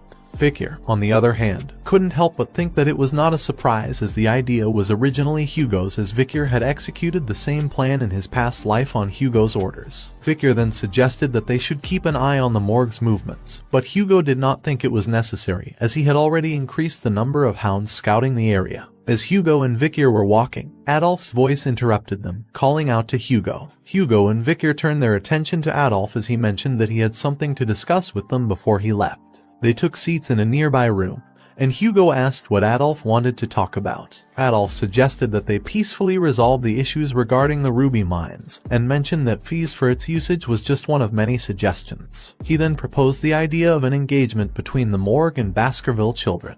While Hugo and Adolf discussed the details, Camus was looking at Victor with a blush on her face. Hugo then asked Adolf which child he had in mind for the engagement. Adolf suggested a union between the eldest son of the Baskervilles and the eldest daughter of the Morgues, his niece Camus. He spoke highly of his niece, stating that she was an incredible child with both beauty and knowledge, lacking nothing. Adolf suggested that Camus would be a great fit for the child known as the small son of the Baskerville clan. But Hugo expressed concern about the significant age gap between his son and Camus, informing Adolf that his eldest son was 25 years old this year. Adolf didn't consider it a significant issue, as it was only a 17-year gap between them. Suddenly Camus spoke and made it clear that she wouldn't marry anyone weaker than her mother and didn't want a significant age gap in her partner. Adolf tried to persuade her by saying that she will have to live alone rest of her life if she wants to marry someone stronger than her mother. Hugo also didn't seem pleased with her attitude and reminded her that engagements weren't a buffet of her choosing. But Camus was confident in her choices and claimed she had no intention of playing around. Suddenly, her face turned red, and she looked to the side, catching the attention of Adolf and Hugo. Adolf was shocked when he realized that Camus was looking at Victor, and started cursing him in his mind. Adolf couldn't believe what he was witnessing. He whispered to Camus, urging her not to even think about it, as Victor was from the Van surname and not from the La descent. Adolf believed that no matter what happens, Victor would merely be a small fish in a big pond. Hugo, on the other hand, was getting increasingly frustrated with the situation, so he decided to intervene and reminded everyone that the most important thing in engagements was what the people involved had in mind. He then turned to Victor and asked him for his thoughts. Camus looked at Victor, waiting for his answer. Camus and Victor exchanged looks, and then Victor spoke up and said, "I accept." Adolf became visibly upset at Victor's response, but before Adolf could say anything, Victor continued his sentence and added that "I accept to do as I'm told." Adolf was even more outraged at this, wondering how someone could have such an attitude towards the daughter of the Morgue clan.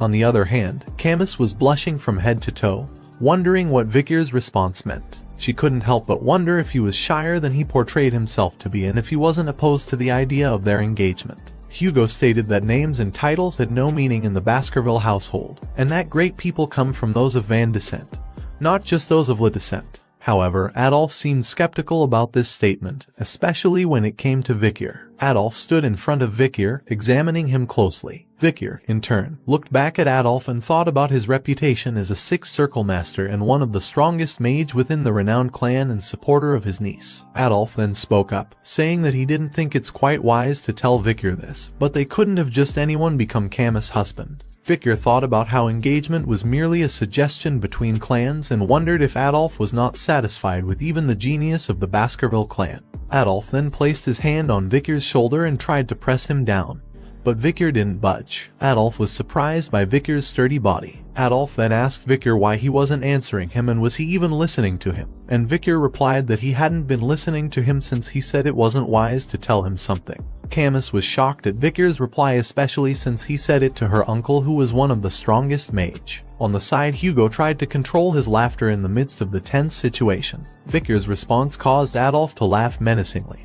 He turned to Hugo and requested to have a deeper conversation with Victor. Hugo questioned Adolf's intentions and asked if he was going to scold an 8-year-old child. However, Adolf responded with a laugh, stating that Victor may become his niece's future husband and that he was making the request as an uncle rather than as the deputy patriarch of the Morgue clan. Camus tried to stop his uncle and pleaded with him not to do this, but Adolf ignored her and claimed that this was bound to happen to someone eventually. He then turned back to Hugo, asking him to grant him the opportunity to have a conversation with Victor. Hugo reluctantly agreed, saying that if Adolf was that adamant, he could have his chance to have a deeper conversation with the child. But it turned out that this deeper conversation wasn't a talk but a duel. Victor and Adolf stood facing each other in an arena while Hugo and Camus watched from the sidelines. Adolf announced that he would be testing Victor's abilities and instructed him to show everything he was capable of. Victor agreed, but thought to himself that if he showed everything, Adolf might pass out. Adolf then casted a spell and started creating a pot. Camus explained that his uncle was making a pot using fire,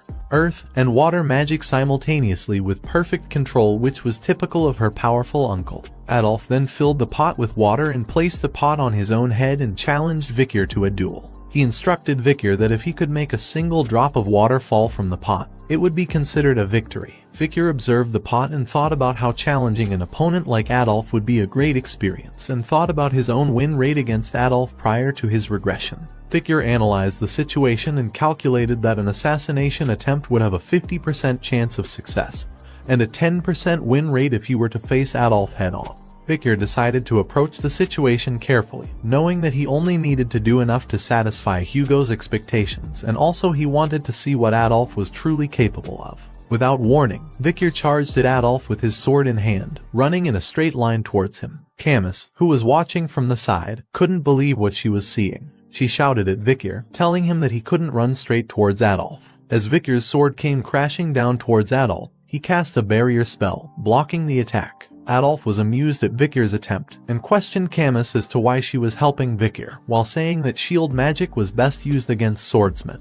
Adolf knew that it would be difficult for Vikir to pierce through with most aura swords. Vikir was frustrated with the failed attack and clicked his tongue in annoyance. Adolf decided to take the offensive and started casting spells towards Vikir. Vikir, being nimble and quick, started dodging the spells effortlessly. Camus interjected, exclaiming that it was unfair as Adolf never used this level of magic against her in their duels. Adolf was taken aback by Camus' support of Vikir and asked her whose side she was on. He then turned to Vikir with a crying face, calling him a bastard and promising not to forgive him. Hugo watched the battle unfold, analyzing the two combatants. He noted that Vikir was attacking at a speed that was difficult but not impossible to dodge, and decided there was no need to intervene.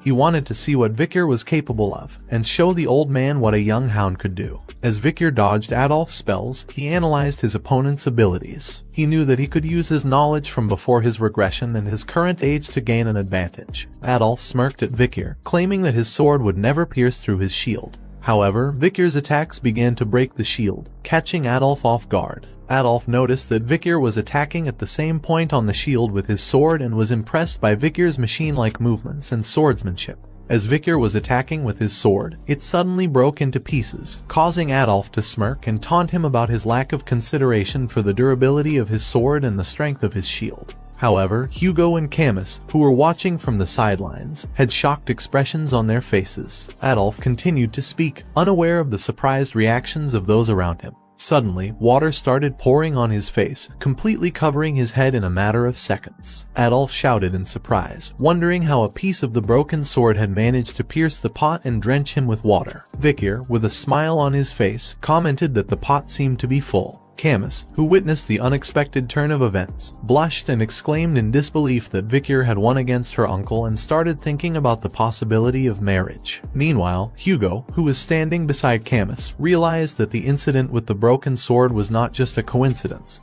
but a sign of Vikir's exceptional talent and strength. He couldn't help but wonder if he was raising a much stronger hound than he had initially anticipated. 7 years had passed since the young hounds first stepped foot in the Baskerville training grounds. Today, they faced a fierce monster that resembled a bear with horns. As the monster charged at them, the young hounds attacked it with their swords, one after another. Watching from the sidelines was Baskerville Clan Shadow Hound Staffordshire Baskerville, the instructor of the young hounds. He knew that facing opponents stronger than them was a daunting task. So he shouted out instructions to the young hounds, telling them to aim for the hind leg to slow down the monster instead of targeting the vital points from the beginning. The triplets among the young hounds coordinated their strikes, leaving the monster exhausted. Staffordshire was impressed and thought to himself that their dark crimson aura was very suitable for the Baskervilles. After the triplets had weakened the monster, the other young hounds resumed their attacks and finished it off. Staffordshire applauded the young hounds and congratulated them on becoming low-rank sword experts and masters of the first Baskerville technique. Staffordshire reminded the young hounds that they were facing a caged monster and that the wild ox bear on La Rouge-et-Lenoir mountain would be quite different. He warned them that death could occur much more easily than they thought, and they must use their bloodline to overcome it or build their experience to survive somehow. With that, the instructor concluded the 7-year training and congratulated the young hounds on their graduation. He wished them good luck in their future endeavors. After the successful completion of their training, the young hounds started chatting among themselves. Two hounds were discussing their preferences for the various night orders within the Baskerville clan. The first hound mentioned that he preferred the Wolfhound order, while the second hound shared his choices: Doberman, Pitbull, and Rottweiler. There were 7 night orders in the Baskerville clan, each established and managed for various objectives, such as watching, searching, guarding, assassinating, suppressing, and all-out warfare. Suddenly, the first hound asked his companion where he thought that bastard would go. The second hound asked in confusion who was he referring to. The first hound clarified that he was referring to the person sitting on the dead ox bear, who is none other than Vikir. They continued their conversation about Vikir, with one hound saying that Vikir had defeated a much larger ox bear than the one they had just faced, and that he was already a high-rank sword expert at the 3rd Baskerville technique, which meant that he was at the Shadow Hound's level.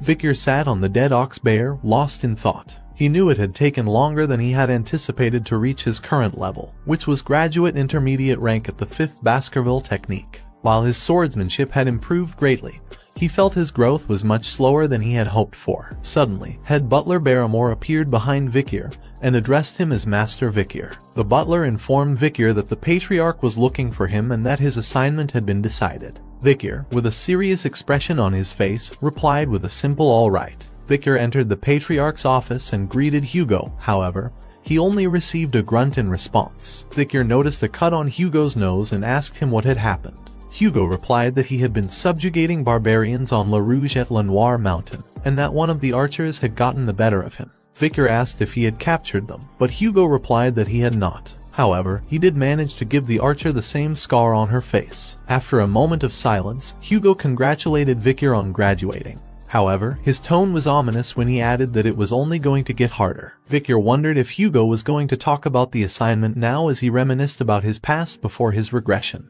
He had been a junior knight of the Pitbull Order, and was sent to the treacherous La Rouge et La Noire mountain to face death non-stop for 21 months. He had been like an expendable mutt, immediately dispatched into battle upon his arrival. He remembered that the Baskerville children were categorized as either elite or expendable once they reached the age of 15. The expendables were sent to die in battle, while the elite were educated about politics and administration. Through numerous brushes with death, the experienced expendables eventually became guards to the elite, while the elite matured over time through practicing politics and administration. Vikir knew that the 5th Baskerville technique existed to let the elite catch up to the expendables' long hours and experiences with real-life battles. However, his swordsmanship had not been able to surpass the 4th technique prior to his regression. There was no way that Hugo, the one in charge, would let him, an illegitimate child, take a course for the elite. Vikir's thoughts were suddenly interrupted by Hugo. Hugo suggested that Vikir should try the lower house of parliament. Not fully understanding what Hugo meant, Vikir asked for clarification. Hugo explained that the lower house of parliament assisted the Baskerville clan's regional administration, legislature, and law enforcement, as well as inviting businesses and looking after the region as necessary. Simply put, they managed both small and large matters of the clan. Vikir was surprised that Hugo had selected him, an illegitimate child, to take the elite course. Hugo continued, saying that Vikir's achievements were greater than any child who was referred to as a genius by 10 years. So, he would treat Vikir as such. The position that Vikir would be taking was the deputy consul of the underdog city. Currently, both the consul and deputy consul positions were vacant. Hugo asked Vikir if he would like to try it. After considering Hugo's proposal, Vikir decided to accept the position of deputy consul of the underdog city. However, before proceeding, he wanted to discuss an incident involving the Mork clan and the Ruby Mines. Hugo seemed to know about it already and referred to how Vikir screwed over Adolf Mork. Vikir confirmed this and asked if he could borrow his reward once. Even though what Vikir wanted to borrow was still not revealed yet, the head butler, who had an idea about it, was shocked at Vikir's bold request. But Hugo didn't seem to mind. He stamped a paper and assured Vikir that he trusted him not to do anything foolish. With confidence, Vikir promised he wouldn't make Hugo worry, but he couldn't help but think how strange it was to be called son by Hugo, something that would have been unimaginable before his regression. As head butler and Vikir walked down the hallway, the head butler spoke in a serious tone. He emphasized the Patriarch's high regard for Vikir, as evidenced by his appointment as a consul prior to being dispatched into battle. The head butler referred to this as the disciplines of kingship, suggesting that Vikir was being groomed for greater responsibilities in the future. However, Vikir was not complacent about his new role. He acknowledged that success was not guaranteed and that he would have to work hard to manage his responsibilities as deputy consul. Vicar thought to himself that this was an opportunity for him to hone his skills more safely. He wasn't particularly interested in current events, but his memories from his previous life were still vivid. He remembered the sensation of his head being severed from his body by the guillotine. Vicar decided at that moment that he will let Hugo Le Baskerville feel the same sensation. In the Baskerville territory, Underdog. In a large villa, a bald man gave orders to 2 workers, instructing them to ensure that the place is perfectly clean by the next day, as a new deputy consul from the Baskerville family was coming. The workers acknowledged his orders and said yes sir. Later on, one of the workers wondered what kind of person the new deputy consul would be and hoped that he would have experience in business. However, the other worker told him that the new deputy consul was only 15 years old. While they were talking, a young boy was approaching the villa, and the second worker noticed him. He placed his hand on the kid's shoulder and wondered whose child he was and if any employee had brought him. The worker then told the boy that he couldn't just enter the villa freely. It turned out, the young boy who had approached the villa was none other than Vicar. With an angry look on his face, he ordered the worker to remove his hand from his shoulder. Then, he pulled out a paper and showed it to the worker, who was surprised to see that it was the document verifying Vicar's position as the new deputy consul. The workers were confused as to why he had come a day early, but Vicar was not concerned about that. He ordered the workers to prepare food and drinks for a party he was going to have. As Vicar entered the villa, both workers had questioning looks on their faces and wondered why the new deputy consul was planning a party. Soon, the party began, and the whole villa was filled with food and drinks. Many nobles were in attendance, enjoying the festivities and talking with one another. Chihuahua Baskerville, the general secretary of the city of Underdog, was pacing back and forth in his office, clearly agitated. He looked out the window and couldn't believe what he saw. The new deputy consul, a young man who had just started working for the city, was holding a party at the workplace. Chihuahua was already having a hard time because all of his predecessors had been dismissed for accepting bribes. And now, this guy was drinking and partying on the job. Chihuahua couldn't believe the audacity of this troublemaker. As he was about to express his frustration, Vicar suddenly appeared behind him and asked if he was the general secretary. The sudden interruption startled him and he almost jumped out of his skin. He was surprised to see Vicar and wondered how long he had been standing there. Vicar introduced himself as Vicar Van Baskerville, the new deputy consul, and Chihuahua introduced himself as Chihuahua Baskerville. Vicar repeated Chihuahua's name, noting that he didn't have a middle name. Chihuahua thought to himself that it was going to happen again. He knew that a lack of a middle name signified that he was from outside the family and that he was employed rather than a blood member of the family. Chihuahua had to deal with discrimination from deputy consuls because of this. He was tired of being looked down upon and treated unfairly because he wasn't born into the family. But Chihuahua was surprised by Vicar's response. Instead of mocking him, Vicar placed his hand on Chihuahua's shoulder and simply said, "Nice." This threw Chihuahua off guard, and he responded with a confused look. Vicar went on to explain that he had scanned through Chihuahua's personal information on the way there, and had noticed that he was from Underdog. Chihuahua agreed with him, saying that he was born and raised in the current place they were in. Vicar acknowledged this and mentioned that he knew how hard people like him had to work and that he didn't intend to interfere with how he did his job. Chihuahua was still a bit confused but responded with an awkward okay. Chihuahua couldn't help but think that was this some new form of harassment, and wondered why Vicar was even there in the first place when he was the one who asked for the party. But Vicar continued, mentioning that while the personal law system itself didn't have a problem, there were many strange things about the judicial system. Vicar continued speaking, explaining that the problem with Underdog was that many illegal business owners were successful, and as a result, the underground held the power above the law. Simply stopping the illegal businesses wouldn't resolve the problem. The heads of the underground businesses needed to be removed. As a deputy consul, his job was to make laws and execute them, and while he respected all the laws that were already in place, he intended to add a new one. Chihuahua exclaimed in surprise as he heard the word new law. Vicar nodded and explained that he would make sure the underground economy was in shambles within a week. However, he needed a cause in order to make and execute this law. Chihuahua couldn't understand why Vicar needed a cause for getting rid of illegal businesses. Vicar explained that he was still young and a newly appointed deputy consul. He needed a performance in order to make it more convincing. Chihuahua still didn't fully understand Vicar's plan. Vicar looked out of window as his expression turned into an evil grin and he said that to put it differently, I will lay out poop for the flies. Chihuahua couldn't help but wonder what Vicar was planning. The next day, Vicar arrived at Doorsmile Street in downtown Underdog. A huge crowd had already gathered there and people were chatting among themselves. Vicar stood on the stage with a stake in his hand. Chihuahua and his companions wondered what the deputy consul was planning to do. They commented that there were a lot of people there, and that the deputy consul had been standing there since the crack of dawn. Suddenly, Vicar stepped forward and announced that he was the newly appointed deputy consul. The crowd was surprised to see such a young man as the deputy consul, and wondered what he was going to do. Some of them murmured that he was cute, while some questioned what a young man like him could do.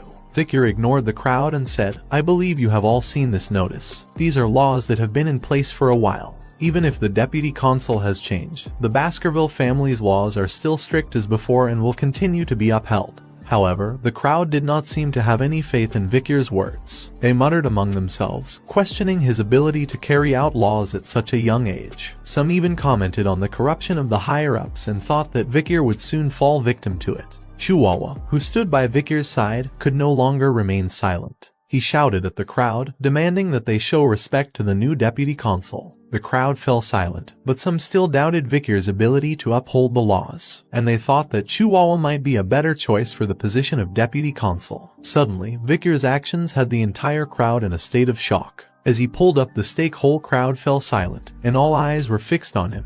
With immense power, Vicar then plunged the stake into the ground with such force that the earth around it seemed to shake. The crowd could hardly believe what they were seeing. They were amazed at the sheer strength that Vicar had displayed. But then, Vicar announced something that took everyone by surprise. He said that he would announce a special law, with his authority as a deputy consul known as the Vicar Special Law, which would award 100 million gold to anyone who could remove the stake from the ground. The entire crowd looked at Vicar and the stake in disbelief, trying to analyze what was happening. Suddenly, the crowd erupted into a loud chorus of disbelief, shouting, 100 million.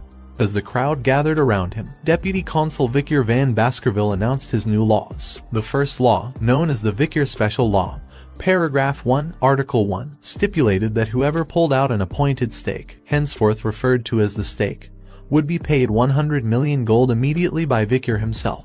The crowd was stunned by the announcement and exclaimed in shock. They couldn't believe that they could get such a huge amount of money just by pulling out a stake. One person in the crowd asked if it was really that easy, and everyone murmured about it in disbelief. Despite the excitement, nobody came forward to pull out the stake. Vicar saw that no one was willing to take the risk, so he asked if there was no one who wanted to get 100 million gold. When no one stepped forward, Vicar declared a new law. The Vicar Special Law, Paragraph 1, Article 2, stated that the person who pulled out this stake would be paid 1 billion gold immediately by Vicar himself. This time, the offer was too tempting to resist. Suddenly, Vicar heard someone laugh, and he saw a fat old man in the crowd with an angry voice. The man exclaimed that it was ridiculous and asked if Vicar was making fun of them. He questioned who would attempt it, and the crowd began to murmur in agreement. But someone in the crowd pointed out that 1 billion gold was not chump change, and the mood shifted slightly. General Secretary Chihuahua, who was on stage behind Vicar, wondered why they were getting embarrassed instead.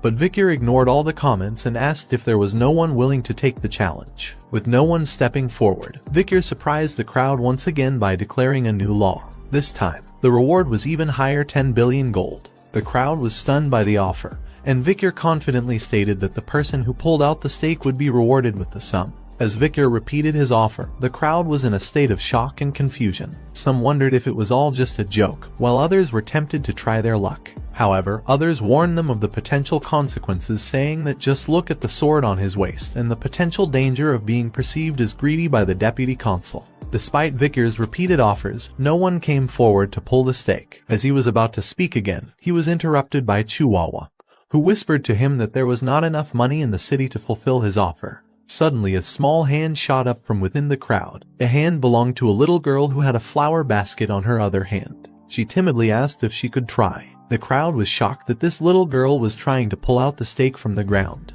An old man recognized her as Judy, the flower girl, and tried to stop her. But Judy explained that her mother was sick and she had to try something. Despite the old man's warnings, Judy approached the stake and stood in front of it. She looked at the man behind the stake with fear and hesitation. Judy thought to herself, hoping to calm her nerves. She wondered if she would receive any payment for this act of bravado. She had volunteered to pull out the stake, hoping to earn a few coins for her efforts. She was hoped that at least she would be able to sell the basket full of flowers she had brought with her to the event. Without a word, Vicar simply said, "Pull it out." His voice was devoid of emotion, and Judy couldn't tell if he was angry or bored. She took a deep breath, grabbed the stake with both hands and pulled with all her might. To her surprise, the stake came out of the ground easily, as if it had never been stuck there in the first place. The crowd gasped in shock and disbelief, staring at Judy in amazement. They couldn't believe that such a small and frail girl had managed to pull out the stake so effortlessly. Judy looked at Victor, who had been watching her intently, with the stake in her hand. Judy wondered if she had done something wrong, as Victor made a motion as if he was about to pull out his sword. Her heart sank as she closed her eyes in fear, tears threatening to spill down her cheeks. She thought of her mother and wondered who would take care of her after she was gone. But instead of the sword, a hand with a bag appeared in front of her. As Judy opened her eyes, she saw Victor on one knee, holding a bag filled with gold. Victor, while giving the bag to Judy, said that for now, here is 100 million gold. Judy stood there, still in shock, holding the bag of gold tightly in her hand.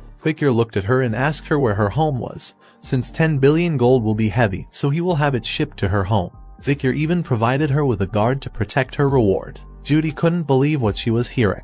Victor then placed his hand on her head and said, "This is the law. It must always be obeyed." The crowd behind them was equally stunned, their mouths hanging open in disbelief. Even Chihuahua, who had been watching the scene, had his mouth hung open. No one had expected Victor to actually follow through with his promise to reward the person who managed to pull out the stake from the ground. The performance was a significant turning point, as it allowed the Victor special law to become more famous than the self-governance law of the Baskerville clan. The citizens were touched by the simple logic of being rewarded for obeying the law and punished for disobeying it. People were discussing the new deputy consul, who was vastly different from his predecessors. Victor was known for keeping his word no matter what, which earned him a great deal of respect from the people. The society in which principles were upheld was something to be admired, and the implementation of the Victor special law led to a noticeable decrease in unlawfulness and a halving of crime rates. Chihuahua had just finished writing something on a board in the deputy office when Victor noticed and asked if it was written in the Eastern language. Victor complimented Chihuahua on his handwriting, and Chihuahua expressed his admiration for Victor's daring performance. That left him touched for the first time after 20 years of working there. Victor explained that ruling citizens with wrath when they belittle the law and do not trust it is not the way to go. He shared how he thought hard about how to get the attention of the citizens and leave a lasting impression.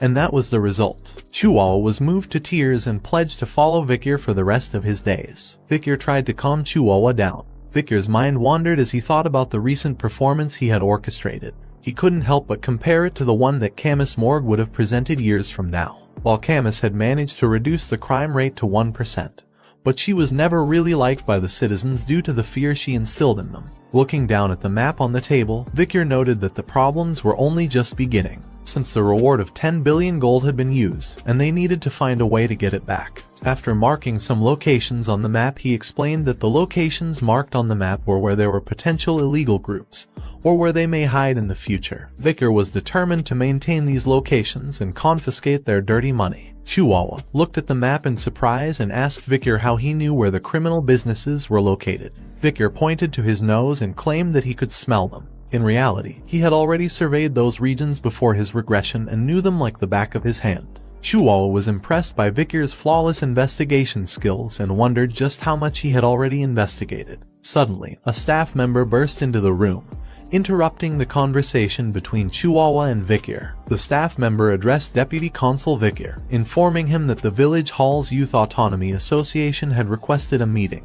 Chihuahua, seemingly unsurprised by the news, commented that it was probably time for such a meeting to take place. Victor, on the other hand, referred to them as arrogant bastards and questioned why they would want to see him. Chihuahua proceeded to inform Victor that the Youth Autonomy Association was made up of various clans, including the Mant Blanc, Pure, Luovi, Channel, Ferragamo, Hermes, and Pradar clans. He explained that the organization was founded by the second and third generations of the 7 native families of Baskerville. Chihuahua went on to describe the Youth Autonomy Association as a promiscuous social club, despite its name suggesting otherwise. He speculated that the young masters of the group likely had something to say about the Victor special law. Victor said in a questioning tone, "The dung flies have started to smell the shit." This statement surprised both Chihuahua and the staff member. Victor smirked and suggested that they should start annihilating the pests that are eating away the city. Deep within the burning suspension, a high-end club located within the underdog city's most luxurious hotel, a party was taking place. The VVIP lounge, which had been rented out for a whopping 10 million gold for a 6-hour rental service, was filled with the 7 crucial members of the Youth Autonomy Association. These members were the second and third generation children of the 7 families located within the Baskerville territory, a powerful and influential area within the city. The atmosphere was lively as the members of the association were making a tower with glasses and pouring drinks on them.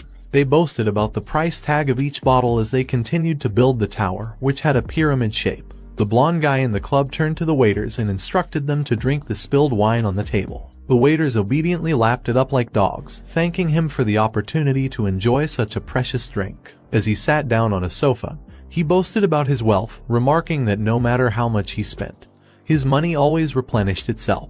One of the blonde guy's companions attributed it all to the Baskervilles, who only cared about territorial expansion and not about the demand for slaves. He remarked that it was easy to kidnap barbarians and sell them as slaves, thanks to the Baskervilles. The companions agreed that this was all thanks to the Baskervilles, and that it was great because they didn't have to worry about the imperial family. Another companion chimed in, remarking that the Baskervilles were also protecting them, making them even safer. He compared the Baskervilles to their personal hunting dogs, pointing out that they were always at their beck and call. The blonde guy scoffed at the idea, stating that the Baskervilles were nothing more than sword-wielding idiots who were easily manipulated. He mentioned the incident with the Messimaginero clan, where they were able to push the blame onto the Messimaginero clan, which was one of the most loyal clan, and watch as the Baskervilles decided to massacre them personally. As the group continued to talk, one of the companions mentioned a new deputy consul named Vicar, who was of Van descent. The blonde guy questioned if anyone had heard of him before, and when they replied no, he suggested that they teach the young government worker a lesson. The plan was to invite him to a party with the best drinks and women, and once the party was over, they would force him to pay for it. The blonde guy was confident that the 15-year-old wouldn't be able to report them since he wouldn't have any money. The companions agreed, and the group laughed at the thought of their impending prank. As they were discussing their plan, a waiter entered the room with some girls, announcing their arrival. The blonde guy and his companions looked up excitedly, eager to enjoy their evening with the ladies. One of the guys noticed a young male accompanying the ladies and questioned his presence. The waiter was unaware of who he was and answered that he entered with such confidence that nobody questioned him. The young male was none other than Vicar. The waiter grabbed Vicar by his hair and, in an angry tone, demanded to know why he was there. However, Vicar's eyes glowed with anger, and suddenly the room fell silent as the group had shocked expression on their faces. As Vicar approached the group, the waiter noticed that his arm was bent at an impossible angle, causing him to shout in pain. One of the guys who had initially pointed out Vicar expressed his surprise at the sight. Vicar introduced himself as Vicar Van Baskerville, and the guy repeated his name and recognized him as the deputy consul, and questioned why he was there. Vicar simply replied that they have invited him here. The blonde guy realized that the situation was getting out of hand and tried to calm down the situation and exclaimed with laughter, saying that it was amazing that he had come to the party. Vicar watched the blonde guy whisper with one of his companions, discussing something. The blonde guy asked if they should enact their plans, and his companion agreed, suggesting they see how Vicar deals with paying for everything. The blonde guy agreed and suggested they keep Vicar there and force him to pay once the party was over. Vicar couldn't take it any longer. He placed his hand on the table, interrupting their conversation, and demanded that they stop the pointless chatter. Suddenly, the whole table exploded, and glasses filled with drinks crashed to the floor, causing the people in the room to look on in surprise. As the drinks fell down, the blonde guy watched in disbelief as the table exploded, and his thoughts immediately went to Vicar's potential abilities. He thought, could he have used mana manipulation to make the champagne tower explode just by touching the table? The blonde guy realized that Vicar was a graduator. The blonde guy's companion was equally shocked and whispered in anger that they had thought Vicar was just a 15-year-old kid. The blonde guy snapped back, telling his companion that they were a middle-class expert and should do something. But the companion was too scared, knowing that they would lose in an instant if they tried to fight Vicar. Suddenly, Vicar placed his hand on one of the guy's shoulders and addressed him directly. The guy was so scared that he blurted out that they were going to pay for the drinks. Vicar questioned whether they were planning on forcing him to pay for everything, and the guy realized that he had made a huge mistake. Another companion spoke up, asking who would dare do such a thing. The blonde guy tried to calm the situation, saying that they only wanted to test Vicar, as Underdog City had become corrupt. They wanted to ensure that Vicar wouldn't be enticed by the city's offers. The blonde guy's companion agreed, saying that it seemed like Vicar had what it takes to lead them, and they would be sure to follow. Vicar suddenly attacked the guy sitting closest to him with a palm strike that was more like a claw attack. He clutched the guy's stomach tightly and delivered a stern message. An owner can test their dog, but a dog should never test their owner, no matter the situation. As he looked at the rest of the group, Vicar questioned whether they were unmoved by his actions because they had money and power. He warned them that they had never seen anything truly frightening before. Vicar threw the guy he had been holding to the ground and stepped on his face. He then looked at the rest of the group and asked if they knew why he had done this. If they didn't, it seemed like they would meet the same fate. The blonde guy's face was stricken with fear as he stuttered out a response, saying that they were well aware of why Vicar had taken such actions. But Vicar kicked the man's head on which he was stepping on, and told them that if they really knew, they would understand what he would do next. The group became angry seeing this, and blonde guy called Vicar a bastard, while another questioned if he thought he could get away with it. Suddenly, Vicar appeared right in front of the second guy and accused the group of committing crimes such as abduction, kidnapping, illegal slave trafficking, and insulting Baskerville. The rest of the group had a shocked expression hearing Vicar mention the crimes that they had done. Vicar then punched the second guy and told them that animals don't learn until you teach them. Vicar's face turned into an evil grin as said that now he was prepared to teach the disobedient creatures a lesson. In a dimly lit prison cell, two men stood with contrasting expressions. Vicar, the deputy consul, appeared unfazed while Chihuahua, the general secretary, looked on with a mix of shock and concern. Before them stood a blonde man with a beaten-up face, who was screaming and shouting at them, calling them all sorts of names. The man continued to yell, accusing Vicar of pulling some kind of stunt that would result in his father retaliating against them. He threatened to kill both of them once he was released, promising never to forgive them for what they had done. Chihuahua was visibly distressed by the situation and turned to Vicar, asking why the man had been beaten so brutally. Vicar asked if he thought he had overdone it, to which Chihuahua responded with a resounding yes. He expressed his disbelief that anyone could inflict such serious injuries on another human being, comparing the victim to a meat bag. But Vicar didn't seem to care. He walked towards the cell with a cold smile on his face, assuring Chihuahua that he hadn't even started yet. Chihuahua, on the other hand, looked shocked and disbelieving. He asked Vicar what he was planning to do, to which Vicar replied that he was going to execute all the wicked civil servants who had mutated into a hideous organization. He claimed that he could tell from their arrogant expressions that they lacked proper education, and that they had even overlooked the authority of the Baskerville clan. Chihuahua still couldn't believe what he was hearing. He asked Vicar if he was serious, to which Vicar replied in the affirmative. The blonde guy and his companions were now begging for their lives, promising to give Vicar everything they had if he spared them. Chihuahua then voiced his concern about the repercussions of Vicar's actions. He asked him if he was aware that the families of the executed men would not just sit idly by. They were cowardly, yet daring, and they would use whatever methods possible to avenge their loved ones. Vicar's confident smile remained as he reassured Chihuahua that there was no need to worry about the families of the executed men. He claimed that these corrupt officials were tied to the criminal organizations of Underdog City, and that their families would not be able to complain. Chihuahua, however, seemed to be concerned about the evidence against these officials, to which Vicar replied that he had his ways of finding evidence. He thought to himself that if he couldn't find any evidence, he would make his own. Vicar didn't seem to care about the events that would take place after this. He believed that the world was soon going to experience a sudden change, and he would most likely be dispatched into battle very soon. Even if that wasn't the case, he knew that he would have to leave this place once he enrolled at the academy. Vicar stood in front of the prisoners, his eyes cold and unfeeling as he gazed at them. Vicar listed out their crimes, his voice flat and monotone: human trafficking, kidnapping, bribery, blackmail, threatening, assault through a third party, and murder. The blonde guy immediately denied their involvement in any of those crimes and asked for evidence. However, Vicar just smirked and asked if they would accept punishment if there was evidence. After hearing this, the blonde guy looked down, his guilt written all over his face. It was like he was saying, "I'll never cause damage to the family, even if I were to die here." Suddenly, a man appeared to be walking towards him, carrying a bag. The man had a bald head, called out to Vicar. Vicar turned around, not surprised to see the man there. The bald guy placed the bag in front of Vicar and informed him that his custom order was ready. Vicar expressed his gratitude for the timely delivery of his order, and the bald guy just chuckled in response. Vicar opened the bag to reveal an assortment of tools, which he arranged carefully on a cloth. As Vicar was setting up his tools, the bald guy suddenly spoke up, saying that he had never seen some of these tools before, despite having been torturing people for 30 years. He asked Vicar how he had come up with such scary tools. Vicar shrugged and replied that he didn't invent them himself.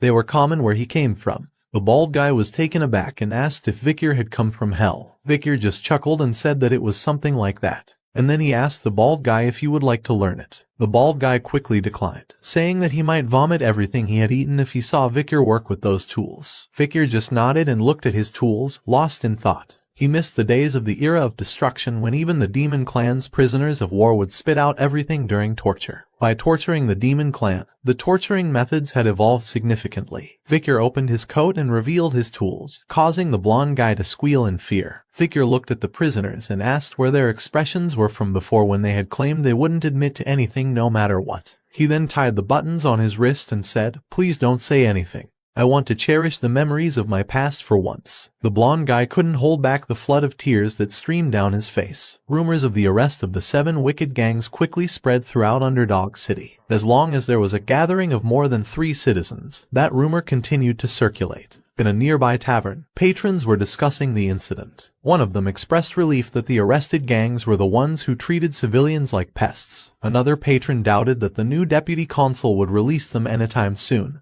considering their history. A third person chimed in, noting that the 7 arrested individuals were the 2nd generation of native families, and that the deputy consul would likely just embarrass them before releasing them. However, another individual added that the charges against the 7 suggested that they may be executed. This sparked a conversation about whether the children of native families would really be put to death. One person claimed that the new deputy consul had a reputation for being ruthless, citing the fact that he had burned a 10 billion gold with one stake. Despite this, another person thought that executing the 7 individuals would put the deputy consul in a difficult situation. The citizens of Underdog City had believed that the arrest of the 7 notorious gang leaders was just a political power play between the new politician and the native authorities. They had predicted that once the local powerhouses bent their wills, the situation would be over and the imprisoned gang members would be released unscathed.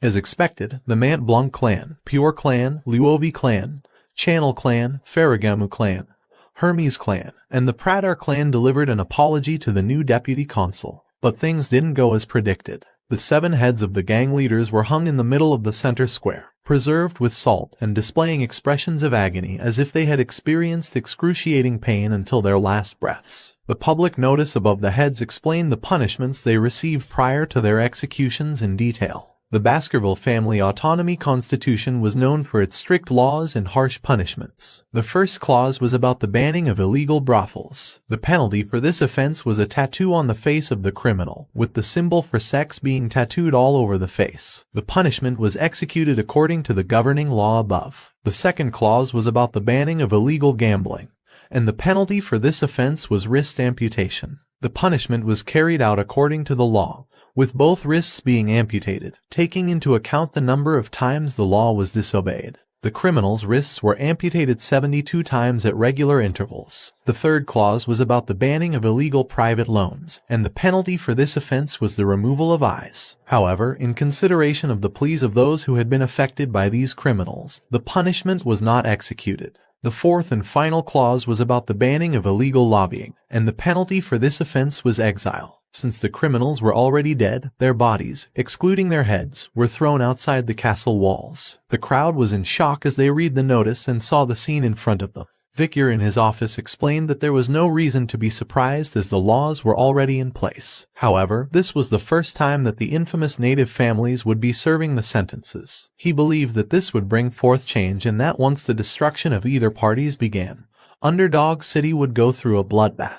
Vicar turned to Chihuahua and warned him to brace himself, as he would join him in the next strategy. Chihuahua was surprised and clearly taken aback by Vicar's words. The scene changes and Chihuahua was standing in the same pose with a mask on his face. Chihuahua turned back and whispered to the occupant inside the cage, who was none other than the deputy consul, asking if this was really the right strategy. Vicar simply asked Chihuahua if he didn't trust him. As Chihuahua stood there, the place began to fill up with people. They all wore masks to conceal their identities, and slaves were also being transported, their hands bound in iron chains. Amidst the chaos, Chihuahua's thoughts turned to Vicar, who sat quietly in one of the slave cages. Chihuahua wondered if Deputy Consul being sold as a slave was a good strategy. Underdog City, located in the outskirts, was known for its unlawful events, and one such event was the slave auction. In the middle of nowhere, a huge tent was set up, and luxurious carriages started to gather around it. The products being sold were kidnapped barbarians, nobles, and commoners, all waiting to be auctioned off to the highest bidder. The Baskerville family was unaware of this unlawful event. The auctioneer, standing in front of the crowd, greeted them and welcomed them to the circus. The auctioneer noticed the arrival of Chihuahua's group. He greeted them with a smile, recognizing their signature trait as an exclusive feature of the Mont Blanc clan.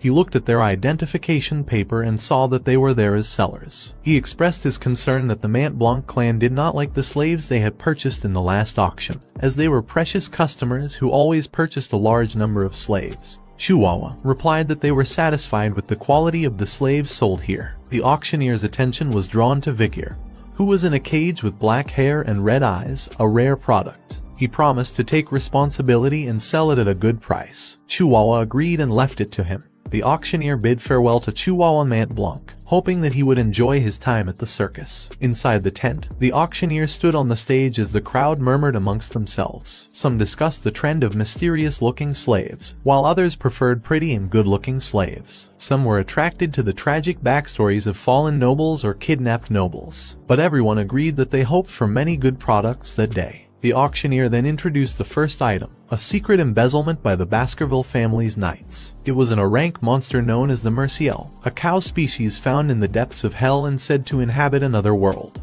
It was said to possess 19 hearts and keep attacking until all of them stop. The auctioneer listed its uses, from leather to meat, bones, and intestines, stating that nothing goes to waste. The bidding started at 100 million gold, and bidders quickly raised the price to 140 million, then 200 million.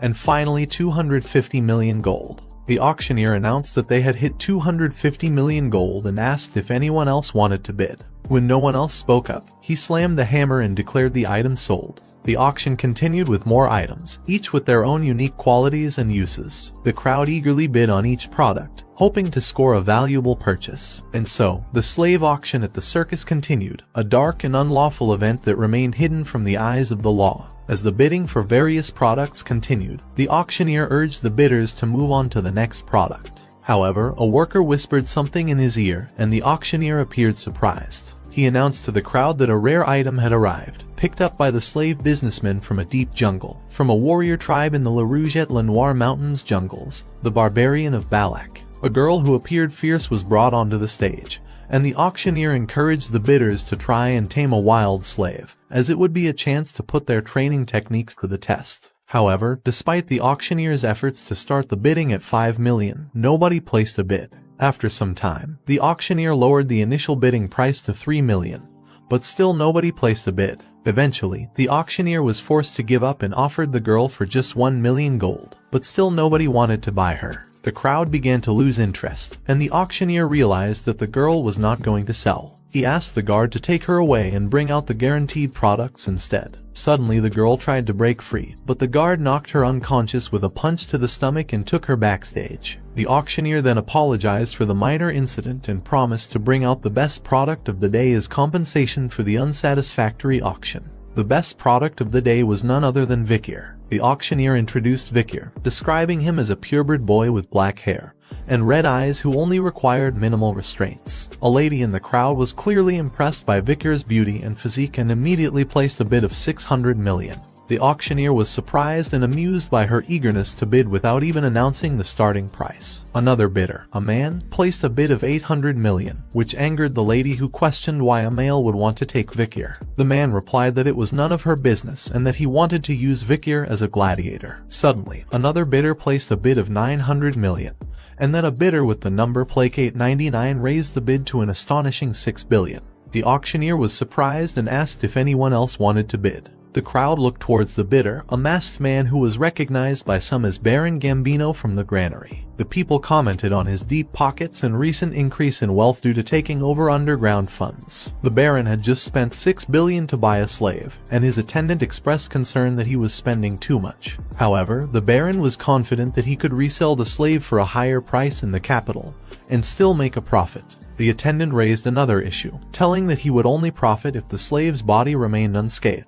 This angered the Baron, who lashed out at her and reminded her that he had taken her in when she had nowhere to go and now she was arrogantly biting the hand that fed her. The auctioneer announced that customer 99 was the winning bidder for the slave, Vikir. As Vikir was brought before Baron Gambino, the Baron examined him closely and thought to himself that Vikir looked even better up close. Addressing Vikir, Baron Gambino declared that he now belonged to him and assured him that he was not a bad person, urging him not to be nervous. However, his next words and perverted expression left Vikir uncomfortable as the Baron spoke of the many ways he could play with him and how he was already looking forward to it. Suddenly, Vikir placed his hands in front of the Baron, who was puzzled and asked if he wanted him to undo his handcuffs. But before the Baron could react, Vikir broke the handcuffs with ease, stunning both the Baron and his attendant. Without hesitation, Vikir kicked the Baron, sending him flying down to the ground. Vikir then grabbed the Baron's back with his hand and proposed a game, which he named Spear and Shield. As he squeezed the Baron's back, Vikir explained that he would be the spear, and if the Baron, as the shield, could endure his attack, he would win. The Baron shouted in pain and called out to Cindy for help, but before she could move, the Baron had already lost consciousness. Vikir looked at the Baron and declared that he had fainted, meaning that he had won the game. He then took off the fake hair he was wearing, revealing his true identity as Vikir van Baskerville. Cindy Windy, the Baron's attendant, instantly recognized him and exclaimed his name. However, Vikir ignored her and instead turned to the Baron, asking if he was dead. The crowd was shocked to see Vikir there and started murmuring amongst themselves, wondering if Vikir was here then who was the underdog city's new deputy consul. Someone even questioned why a Baskerville hound was present here. Meanwhile, Chihuahua, who was among the crowd, thought to himself how the deputy consul had turned the situation into something big. Vikir then looked at the crowd and remarked that the circus was a suitable name for this place. His eyes and smile turned menacing as he warned everyone not to think they could leave in one piece.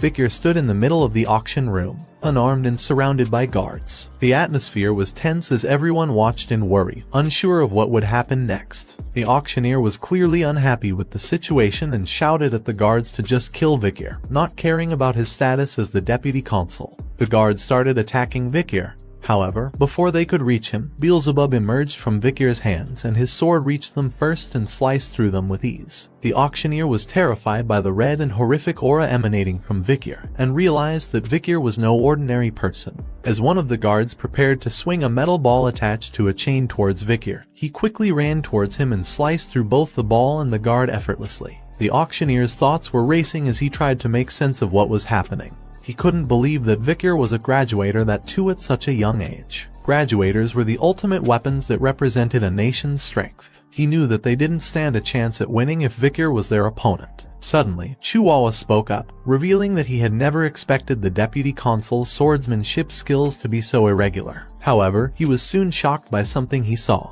As Vikir continued to fight, he suddenly heard a laugh coming from behind him. He turned around to see the auctioneer holding a knife to Chihuahua's throat. The auctioneer demanded that Vikir drop his weapon and surrender, threatening to kill Chihuahua if he didn't comply. Vikir remained calm and stood his ground, causing the auctioneer to become even more agitated. Chihuahua, whose throat was still being held by the knife, reassured Vikir that he was alright and urged him to look after himself. The auctioneer was angry at Chihuahua's words and tried to stop him from talking, but Chihuahua remained steadfast in his loyalty to his superior. Vikir laughed at Chihuahua's words, impressed by his dedication, and assured him that he had received a trump card from the patriarch Hugo. Vikir revealed a flute attached to his leg, causing the auctioneer to become confused and ask what he was planning to do with it.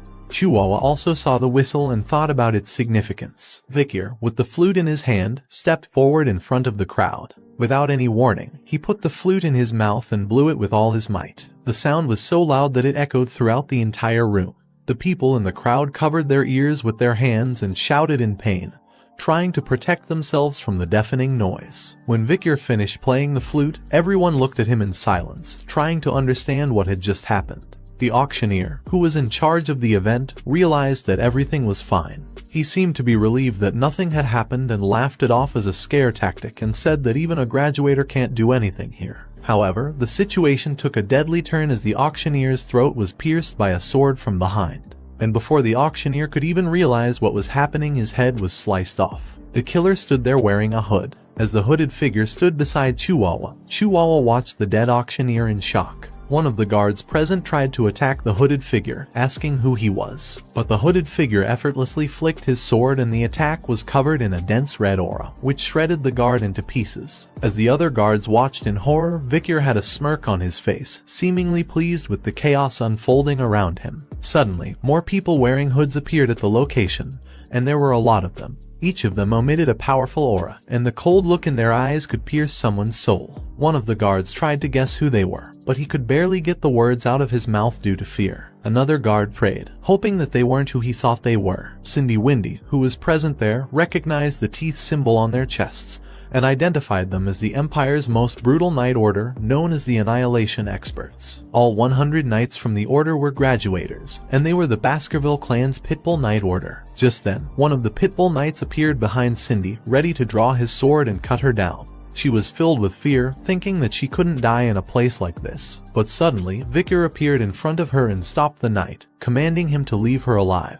The knight backed off and knelt down, showing respect to Vikir. Vikir ordered the knight to rip the rest of them to shreds and kill them, but he told the knight not to kill those who were lying down obediently. However, if they moved even a little, he ordered the knight to kill them relentlessly. The knight disappeared, saying that he heard and obeyed. Vikir was relieved that he was able to take the pit bulls without any trouble, knowing that Hugo was very sensitive about military power. The chance to order the Pitbull Order was the reward that Vikir had asked for before leaving for Underdog City. The cries of people being cut down by the Pitbull Order could be heard throughout the area. One guy, lying on the ground in fear, thought to himself that he should just stay down and run away when things quiet him down. However, a Pitbull Knight suddenly appeared in front of him, causing him to squeal in terror. He begged the knight, saying that he would obediently wear the cuffs. The Pitbull Knight responded by saying that they don't carry things like cuffs around. The guy was confused and asked what would happen to him then. Suddenly, the Pitbull Knight sliced off his legs, causing him to scream in pain.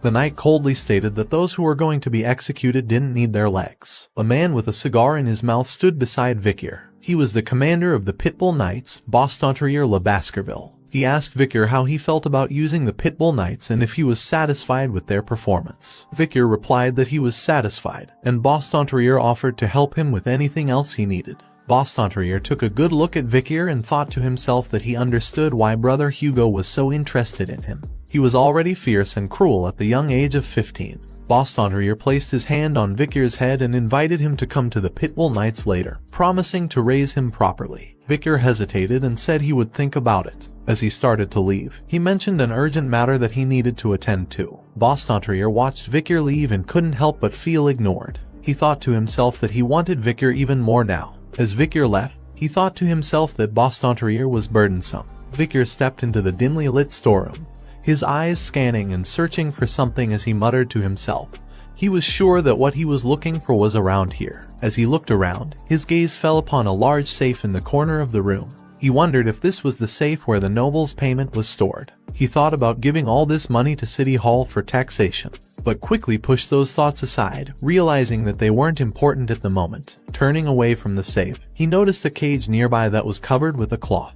His expression turned to one of determination as he muttered to himself that the reason he came to the storeroom wasn't for money but something else. With a sense of purpose, Vikir walked over to the cage and removed the cloth covering it, revealing a battered and bruised girl lying inside crying out in pain, as tears silently streamed down her cheeks. Vikir gazed at the girl who lay in the cage, tears streaming down her face. From the bruises and injury marks on her body, it was apparent that she had been tormented before being brought here. With a disapproving click of his tongue, Vikir took out a potion from his pack and said that the girl was fortunate enough to receive it.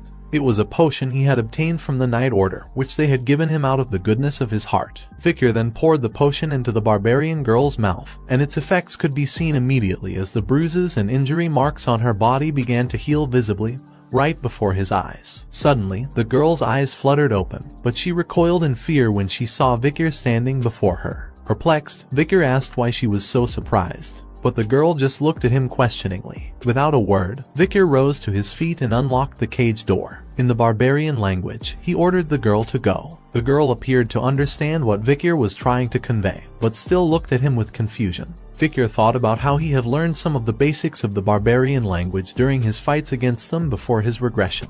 Pointing towards the exit, Vikir spoke again in the barbarian language, this time instructing the girl to run away. In response, the girl spoke something in her native tongue, but Vikyr was unable to comprehend it. He admitted to the girl that he wasn't very fluent in the barbarian language. Just before departing, the barbarian girl looked back and said something to Vikyr in her native language, and even though he couldn't understand her words, Vikyr concluded that she was probably thanking him. Vikyr then took out another cloth, revealing the reason he had come to the storage area. As Vikyr stood with the cloth in his hand, he looked at what he had been searching for, Merciel's corpse. He approached the corpse and examined it closely, relieved to find that it was still intact. Suddenly, Vikyr's hand began to emit a red aura, and Beelzebub emerged from it. With a grin on his face, Vikyr told Beelzebub that it had been a while since Beelzebub had feasted on an rank monster, but it would be allowed to eat it soon. He reminded Beelzebub that the Pitbull order was due to arrive shortly, and therefore it needed to finish its meal quickly. In response, Beelzebub made a pleased noise, expressing gratitude to Vikyr for this incredible feast. The news of the new deputy consul's actions against the criminal organization spread like wildfire. As the sun rose, rumors circulated that the nobles and others involved in the illegal slave auction were now prisoners in the Underdog City prison with their limbs torn off. The den of the large demon in Underdog City, burning suspension, burned down and vanished completely. The heads of the club's VIPs were put on display, creating more awareness of criminal activities. The 7 original clans, who lost their children, sent written protests to the administrative office, but Vikyr's reply was firm.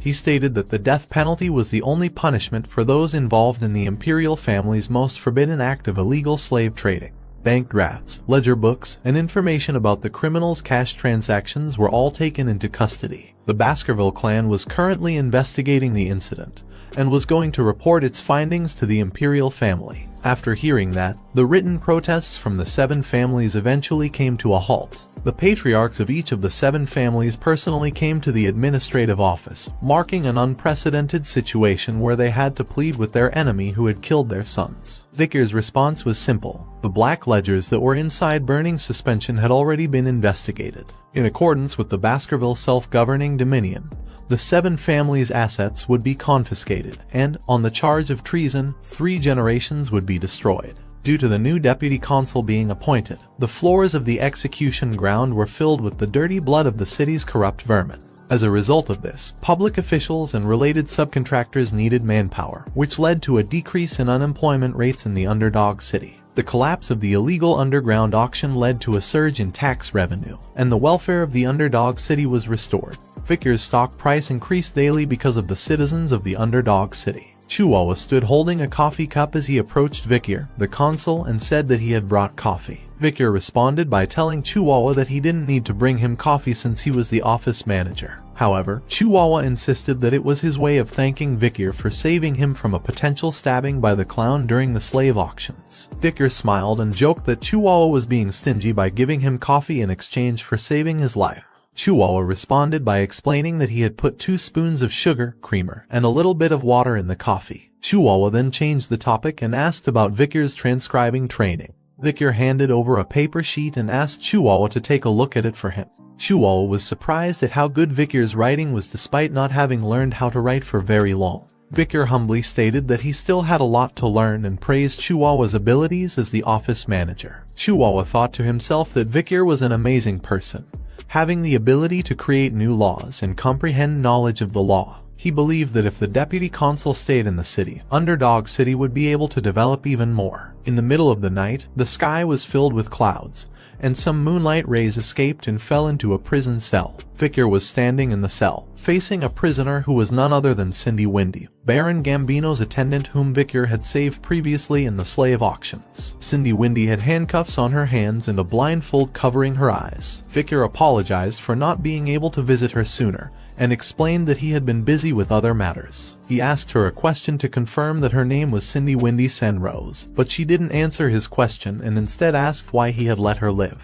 Vikyr removed the blindfold covering her eyes and replied that reason he had saved her was that he had some questions he wanted to ask her. Cindy Windy looked at him with disdain and questioned if that was the only reason he kept her alive. Vikyr didn't answer the question and turned around and said that after investigating, he had discovered that the reason Baron Gambino, who was just an ordinary homosexual, was able to increase his power so quickly, and the reason was due to Cindy Windy's abilities to earn money. He added that if she had been able to grow her talent in a place other than an underworld family, she would have been able to become a great merchant or banker. Victor then placed a chair in front of Cindy and sat down on it. He made her an offer, promising to let her go if she answered his questions but warning of consequences if she refused. Cindy bit her lips in anger but eventually agreed to answer if she could. Victor looked at Cindy and asked about his performance as a law enforcer. Cindy responded with a mocking smile, saying that a reputable magistrate has graced the city with his presence. Victor was not satisfied with her response and expressed his concern that he cannot uphold his promise if she doesn't take him seriously. Cindy sighed in annoyance and finally gave in, admitting that she thinks he was doing well. Victor gazed at Cindy with a cold, calculating look in his eyes. Suddenly, his expression changed and a grin spread across his face. He rose from his chair and strode towards Cindy, grabbing her chin and bringing his face closer to hers. With a deep voice, he asked her why she thought he was doing well as a law enforcer.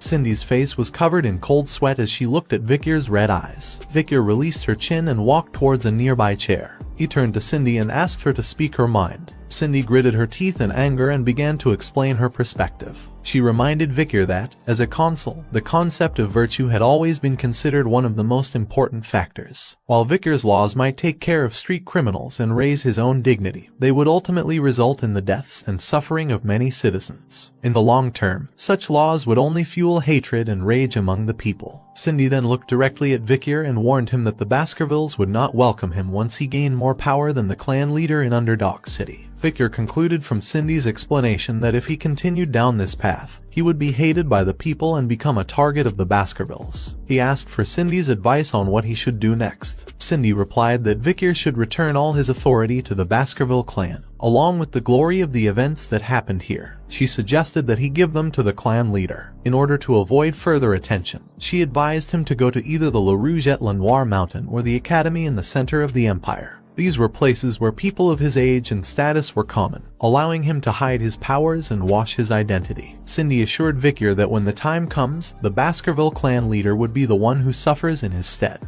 After hearing Cindy's advice, Victor remained silent for a few moments. Suddenly, Cindy felt a surge of bloodlust, and she shuddered at the feeling. Victor's voice broke the silence as he expressed his understanding of Cindy's suggestion, remarking that it was like asking a hunting dog to bite off its own owner's neck. He looked at Cindy with a great amount of bloodlust and killing intent, waiting for her response. However, Cindy did not show any fear. Instead, she looked at Victor with a calm gaze and replied that it was the only way for him to avoid the Baskervilles' hatred. Victor smiled faintly and said he would keep her advice in mind. He added that Cindy's ideas were almost identical to his. Then, Victor surprised Cindy by opening her handcuffs and freeing her. Cindy asked him if he was really letting her go, to which Victor replied that he always kept his promises. Cindy walked past Victor and expressed her hope that he would never come to regret what had happened today. However, before she could leave, Victor asked her if she knew of a clan called the Mesimaginero. Victor continued to narrate a story about the Mesimaginero clan.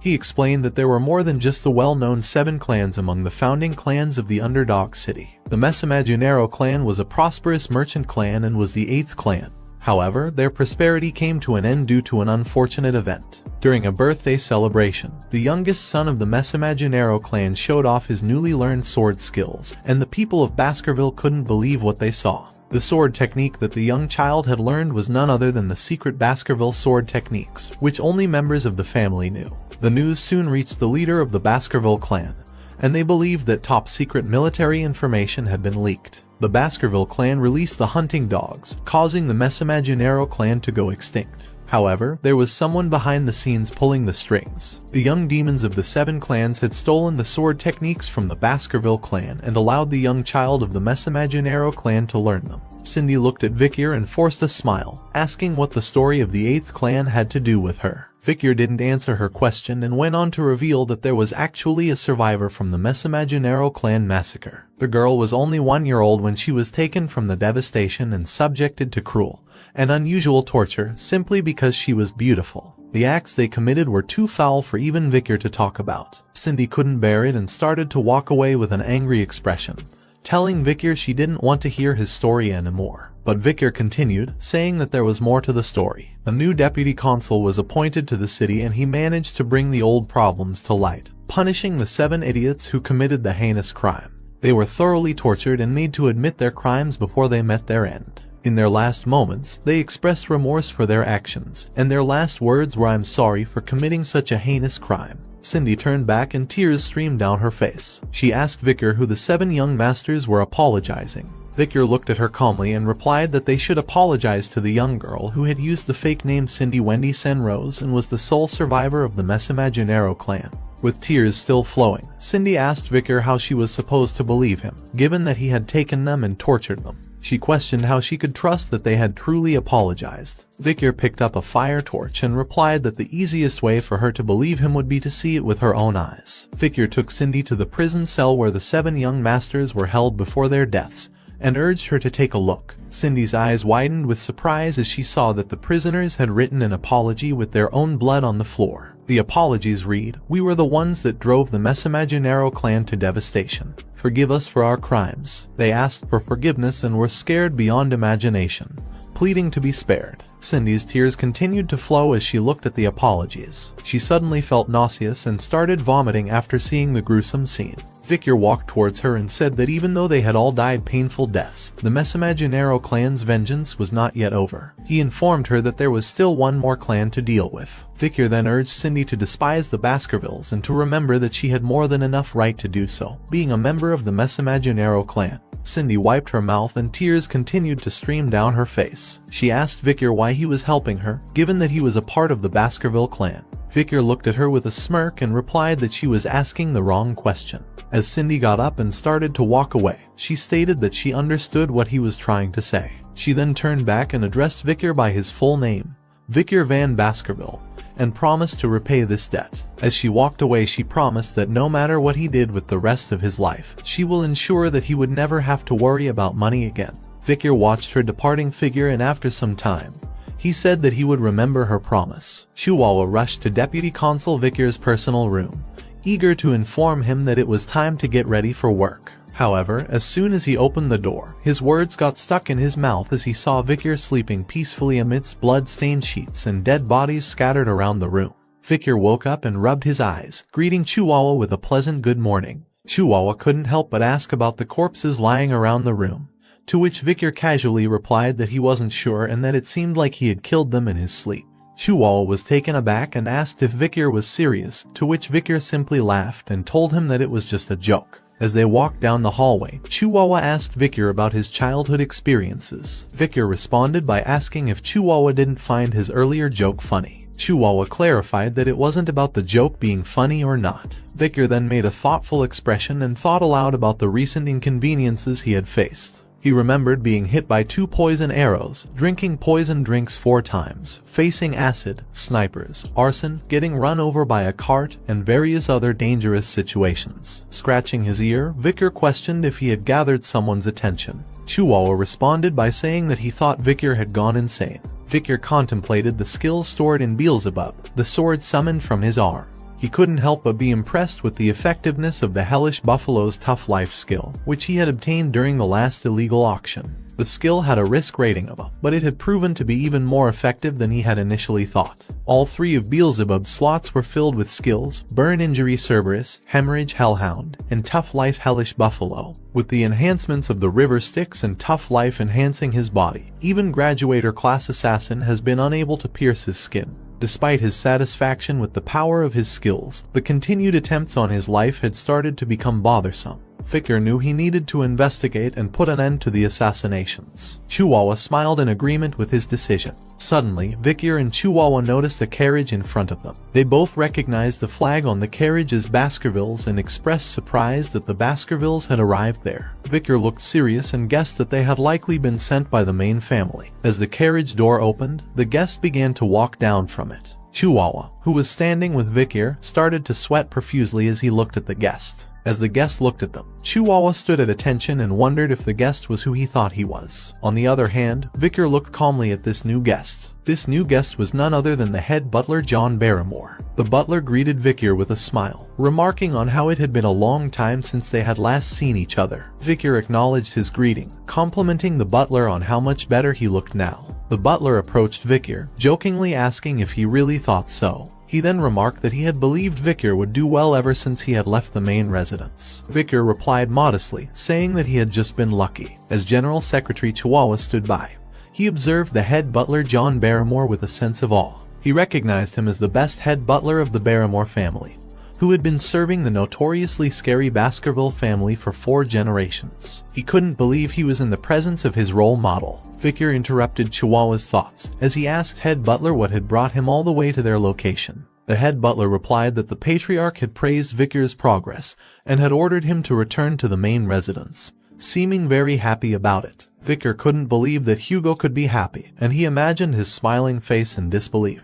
The patriarch of the Baskerville clan, Hugo, was reading an article with the title "The Most Beloved Figure of the Underdog Citizens, Victor." The article detailed how Victor had won multiple awards, including being the most trusted among merchants, most loved among farmers, most respected among children and scholars, and the most targeted by assassins. Hugo then looked up at Victor and commented that the Baskervilles were only known for using weapons and not their brains. However, with Victor's actions, they could change that image. Hugo praised Victor, telling him that he had done well. Victor humbly bowed his head and placed his hand on his chest, saying that he had just done what he was supposed to do. However, he couldn't help but wonder if the face Hugo was making was supposed to be a happy face. Hugo declared that one must reward and punish according to the situation. He then announced that Victor would be the one to attend the academy that year. Upon hearing this, Victor remained calm and thought to himself that this was expected. He knew that the academy that he would attend was called Colosseo, which was considered the best academy in the empire. The academy catered to the children of aristocracy and royal families and required students to reside in the dormitories for internal security. Victor saw this as an opportunity to grow stronger while avoiding Hugo's attention. As Hugo continued, he mentioned that he planned to send a few others with Victor but had yet to choose whom. He then asked Victor if he had any siblings whom he would like to attend with. Victor replied that he was closest to Highborough, Middleborough, and Lowborough, all of whom he internally thought of as his potential sandbags. Hugo agreed with Victor's decision and offered to send those 3 with him. Hugo then asked Victor if he remembered the plan he had thought of when he was 8 years old. Victor guessed that Hugo was referring to the plan they had come up with during the joint training with the Morgs. Victor recalled that the plan was to lend the ruby mines to the Morg family and use them to get rid of the barbarians. With a smirk, Hugo confirmed that the plan had worked. Victor asked him to clarify, to which Hugo explained that the Morgs had suggested a joint raid and they had been very humble about it. Hugo then suggested that Victor should go on a territory inspection before entering the academy to check whether the laws he had altered were being upheld. He added that it would be a good experience for Victor. Victor bowed his head in agreement and said that he would follow Hugo's orders. Soon Victor and Chihuahua walked out of the gates as Victor got ready to depart. Chihuahua waved goodbye to Victor with tears in his eyes. He addressed Victor as deputy consul and promised to do his best with the administrative work in the meantime. Victor turned back to look at Chihuahua and thought to himself that he would soon be parting ways with the Secretary General. As Victor and his group traveled some distance from the city, Victor suddenly called out, instructing someone to reveal themselves. Dozens of men dressed in black appeared from hiding places behind Victor's group, including one who emerged right beside Victor. Victor apologized for making the man wait, explaining that he wanted the departure to be orderly. The man removed his head cover, revealing himself to be from the Pitbull Order, and his name was Staffordshire Baskerville. He assured Victor that they would safely transport him to the Morg's juvenile fortress. Victor asked about his uncle Bostontrier, and learned that he was doing well, but had become adamant about admitting Victor into the Pitbull Order following the slave auction incident. However, Victor internally admitted that his uncle made him feel uncomfortable. Victor and Staffordshire arrived at an area with hills where they saw farmers working in the fields. Victor asked if this was the region that they had lent to the Morgs, and observed that it didn't seem like anyone was breaking any laws. Staffordshire replied that the envoy team was supposedly sent for territory inspection, but Victor knew that their real mission was to get rid of the barbarians. Staffordshire informed Victor that the Morg family had formed a large group consisting of 3 delegates, 30 lower house parliament members, and about 100 mages who weren't legislative members. Victor noted that the Morgs seemed to be taking the matter seriously. However, he thought to himself that the Baskervilles had only brought a dozen knights, and himself, a member of the lower house parliament, while the elites were on standby on the other side of the mountain range. He remembered Hugo's advice that it wouldn't be a bad idea to look into the barbarians' lifestyle. As Vikir and Staffordshire continued on their path, they soon spotted a fortress in the distance. Surrounding the fortress were many dead trees, and skeletons hung from their branches. Vikir explained to Staffordshire that a mage must have done this, and this must be a message to the barbarians from the morgues. Staffordshire remarked that it was a scary warning, while Vikir found himself reminiscing about Camus Morgue. He wondered how much she had grown since they last met. As they approached the fortress gate, 3 figures appeared above it, and a voice demanded to know who they were. Vikir and Staffordshire looked up in surprise and saw 3 identical girls standing there, one of whom declared that no one could pass without their permission, while the other 2 repeated her statement in unison. Vikir recognized the 3 girls and realized that they were the morgue's 3 flowers, the triplets Hysis, Middleseas, and Losis. Their reputation for insanity was well known, and their combined madness was said to reach the heavens. Vikir introduced himself as part of the envoy team from the Baskervilles, who had come to inspect the territory and improve friendly relations. He demanded that the fortress gates be opened for them. However, Hysis refused and said that she needed to report to the person in charge before they could enter. She suggested that they would get a response about tomorrow. Vikir questioned their right to stop him from entering his own land, but the triplets just smirked. Hysis reminded him about the tenant protection law and mocked him for looking down on them because they were paying rent there. She continued to mock him, saying that the tenant protection law was made by his family. Vikir began to feel a headache and his hand started to glow with a red ore as he became increasingly annoyed by the persistent questions. However, he managed to control his anger and explained that he had made changes to the law to allow him to chase away tenants he didn't like. He reiterated his demand for the gates to be opened one final time, and a wave of killing intent and bloodlust emanated from Vikir, aimed directly at the morgue's 3 flowers, causing them to look upon Vikir with fear. Amidst this tension, Losis broke out in anger and cast a spell towards Vikir. She stated that she had heard that some psycho kid had taken charge of the underdog city, but they had dealt with enough of such individuals before and knew how to handle him. The spell landed near Vikir, causing his horse to jump to the side in fear. From high above the gate, Losis shouted at the group, demanding that they wait and not enter the morgue's land without permission. She insulted them, calling them stupid swordsmen. She even threatened to test the strength of the rising star of the Baskerville family. In response, Staffordshire started drawing his sword and said to Vikir that he didn't think the situation could be resolved with words. Vikir agreed with Staffordshire's words, indicating that he was prepared for a fight. As Vikir and Staffordshire were about to react, one of Vikir's group members shouted that the girls didn't even know their place, calling their words absurd. 2 other members echoed his sentiment, saying the words were absurd. Vikir heard the voices and thought that he had heard these voices before. The 3 sisters then spoke, with Hysis saying that the group members were just mere underlings, Middleseas questioning if they thought their ranks were higher than theirs, and Losis saying that they didn't even know their place. The 3 members of Vikir's group stepped forward to confront Morgue's 3 flowers, denying their accusations by saying "not us" repeatedly. The 3 members removed their hoods to reveal their faces, and they were none other than the Baskerville triplets, Highborough, Middleborough, and Lowborough. They stood with confidence and pointed at Vikir while declaring in unison that he was the symbol of Baskerville. The triplets then turned to Vikir and smiled while saying "leave this to us," assuring him that they would handle the situation. Upon hearing their words, Vikir made a strange expression and exclaimed that his annoyance had increased to the power of 2.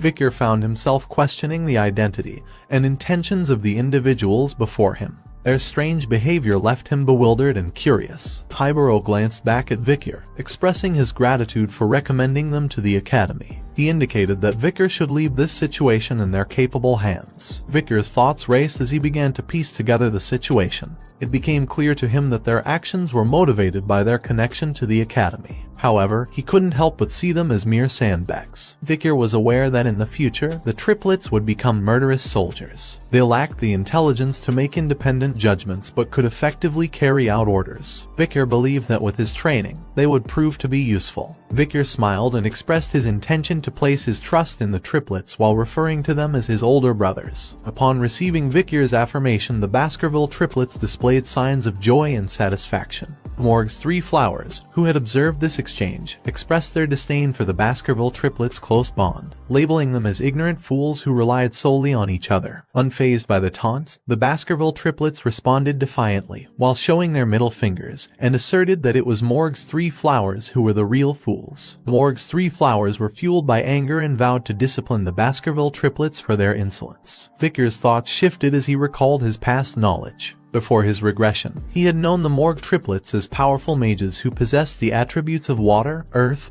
and nature. Their combination of highly compatible magic attributes exponentially enhanced the effects of their spells, earning them the title of the Morg's Three Flowers. As the Morg's Three Flowers combined their magical abilities, a colossal vine made of soil and plants emerged, forming a formidable barrier. Hysis, positioned atop the wall, burst into laughter, mocking the Baskerville triplets with her taunts. Middleseas and Losis turned to their adversaries, questioning if they could overcome the obstacle. Undeterred, Hybero readied his sword, dismissing the plant barrier as insignificant. With precision and skill, Hybero executed the Baskerville first technique, effortlessly slicing through the massive vines. Staffordshire marveled at his perfect execution of the first technique. However, before Hybero could fully recover, he sensed an incoming attack. He managed to block a whip-like strike from the vines with his sword, although the force behind it pushed him backward. Middleborough and Lowborough called out in worry as they witnessed Hybero's predicament. Losis wore a smug expression, mocking the Baskerville triplets and asserting that their swords were incapable of reaching them.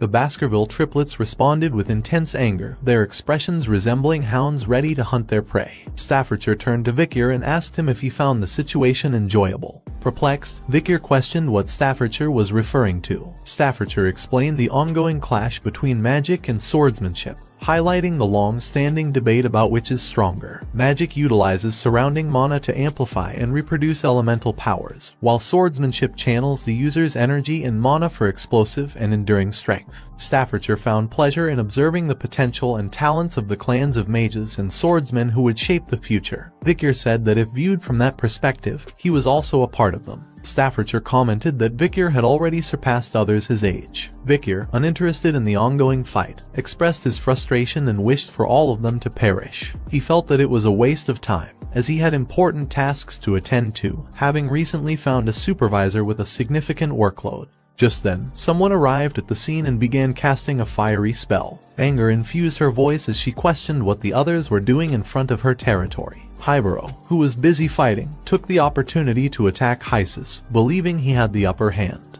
However, the situation quickly changed as they noticed a massive fire approaching them. They were taken aback and shocked by the unexpected turn of events. A tremendous explosion of fire engulfed the area, causing tension in Staffordshire but eliciting a smile from Vickers, who wondered if everyone had perished. To Vickers' annoyance, he realized that the Baskerville triplets had survived the attack. He looked at them with a displeased expression, uttering a disapproving sound. Hybero, in a state of shock, questioned the sudden appearance of fire magic. Middleborough shouted at the figures behind the smoke wall, expressing frustration at the near-death experience they had just encountered. Behind the dissipating smoke, the three flowers of the Morg clan were in tears. Middleseas, still shaken from the near-death experience, expressed her relief at having survived.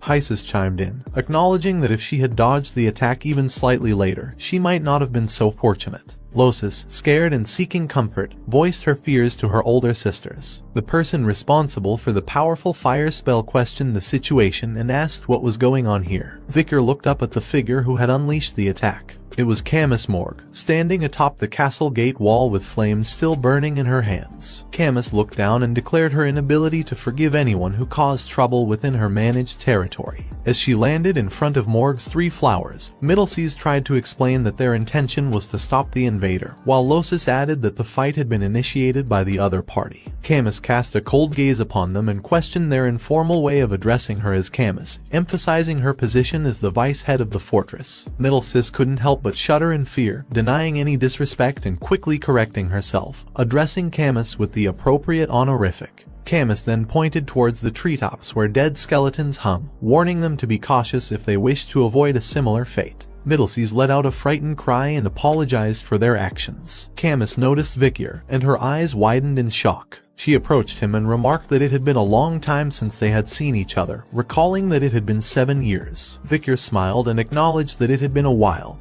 and he greeted her as Camus Morg. Victor wondered if Camus's more mature appearance was the reason for her increased attractiveness. He pondered the beauty of Camus Morgue, who had captivated the hearts of many men in high society. In his previous life, there had been scandals and rumors surrounding her, as she allured even married men. However, he found it strange that there were no such rumors in this lifetime. Nevertheless, he brushed off those thoughts. Victor straightforwardly requested Camus to open the door, stating that words wouldn't work on the triplets. Camus was taken aback by his blunt words. She looked angry and questioned if that was all he had to say after such a long time. Victor gazed at her with a look of curiosity and inquired about what he should say instead. Camus's anger flared, and she exclaimed in frustration. Staffordshire observed Camus's escalating anger and wondered if the next fight would be between the superstars of the two clans. Camus pointed her finger at Victor. Her eyes filled with angry tears, and declared that he scored 0 points. She accused him of having a disrespectful attitude towards his future wife, giving him a score of 0 out of 100.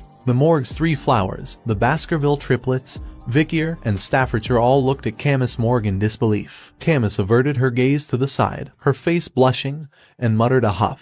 Everyone present was left with the same question in their minds. Whose wife?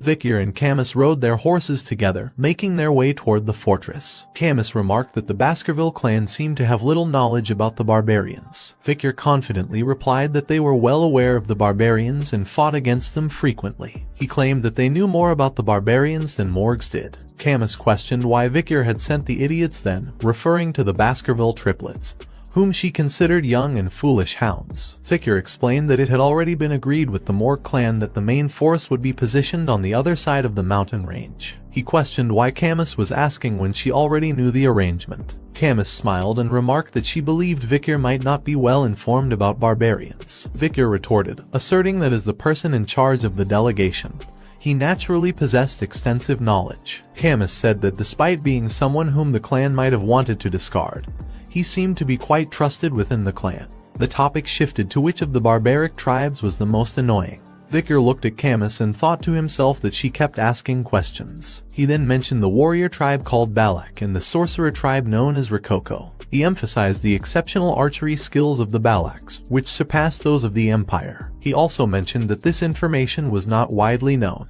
Camus acknowledged Victor's knowledge about the ecology of the barbaric tribes and awarded him 8 points out of 100 in her own unique scoring system. Confused, Victor questioned the purpose of the points. Camus simply replied that it was because he had answered well. Victor looked at her with a hint of curiosity. Camus continued her evaluation of Victor, expressing her dislike for intelligent men and stating that she found men more interesting when they were a little foolish. Firstly, Camus turned her attention to horseback riding, remarking that Victor's choice of a large horse was ill-suited for his shorter stature. She considered this a flaw and decided to deduct 6 points. Continuing her evaluation, she moved on to fashion and expressed her disappointment with Victor's lackluster clothing choices, assigning him a mere 4 points in this category. When she noticed that Victor was ignoring her, she gave him just 1 point for his mannerisms. Camus then smiled and awarded his face 99 points. However, due to his poor control over his facial expressions, she deducted 1 point. Victor, growing frustrated, told Camus to stop the useless evaluation.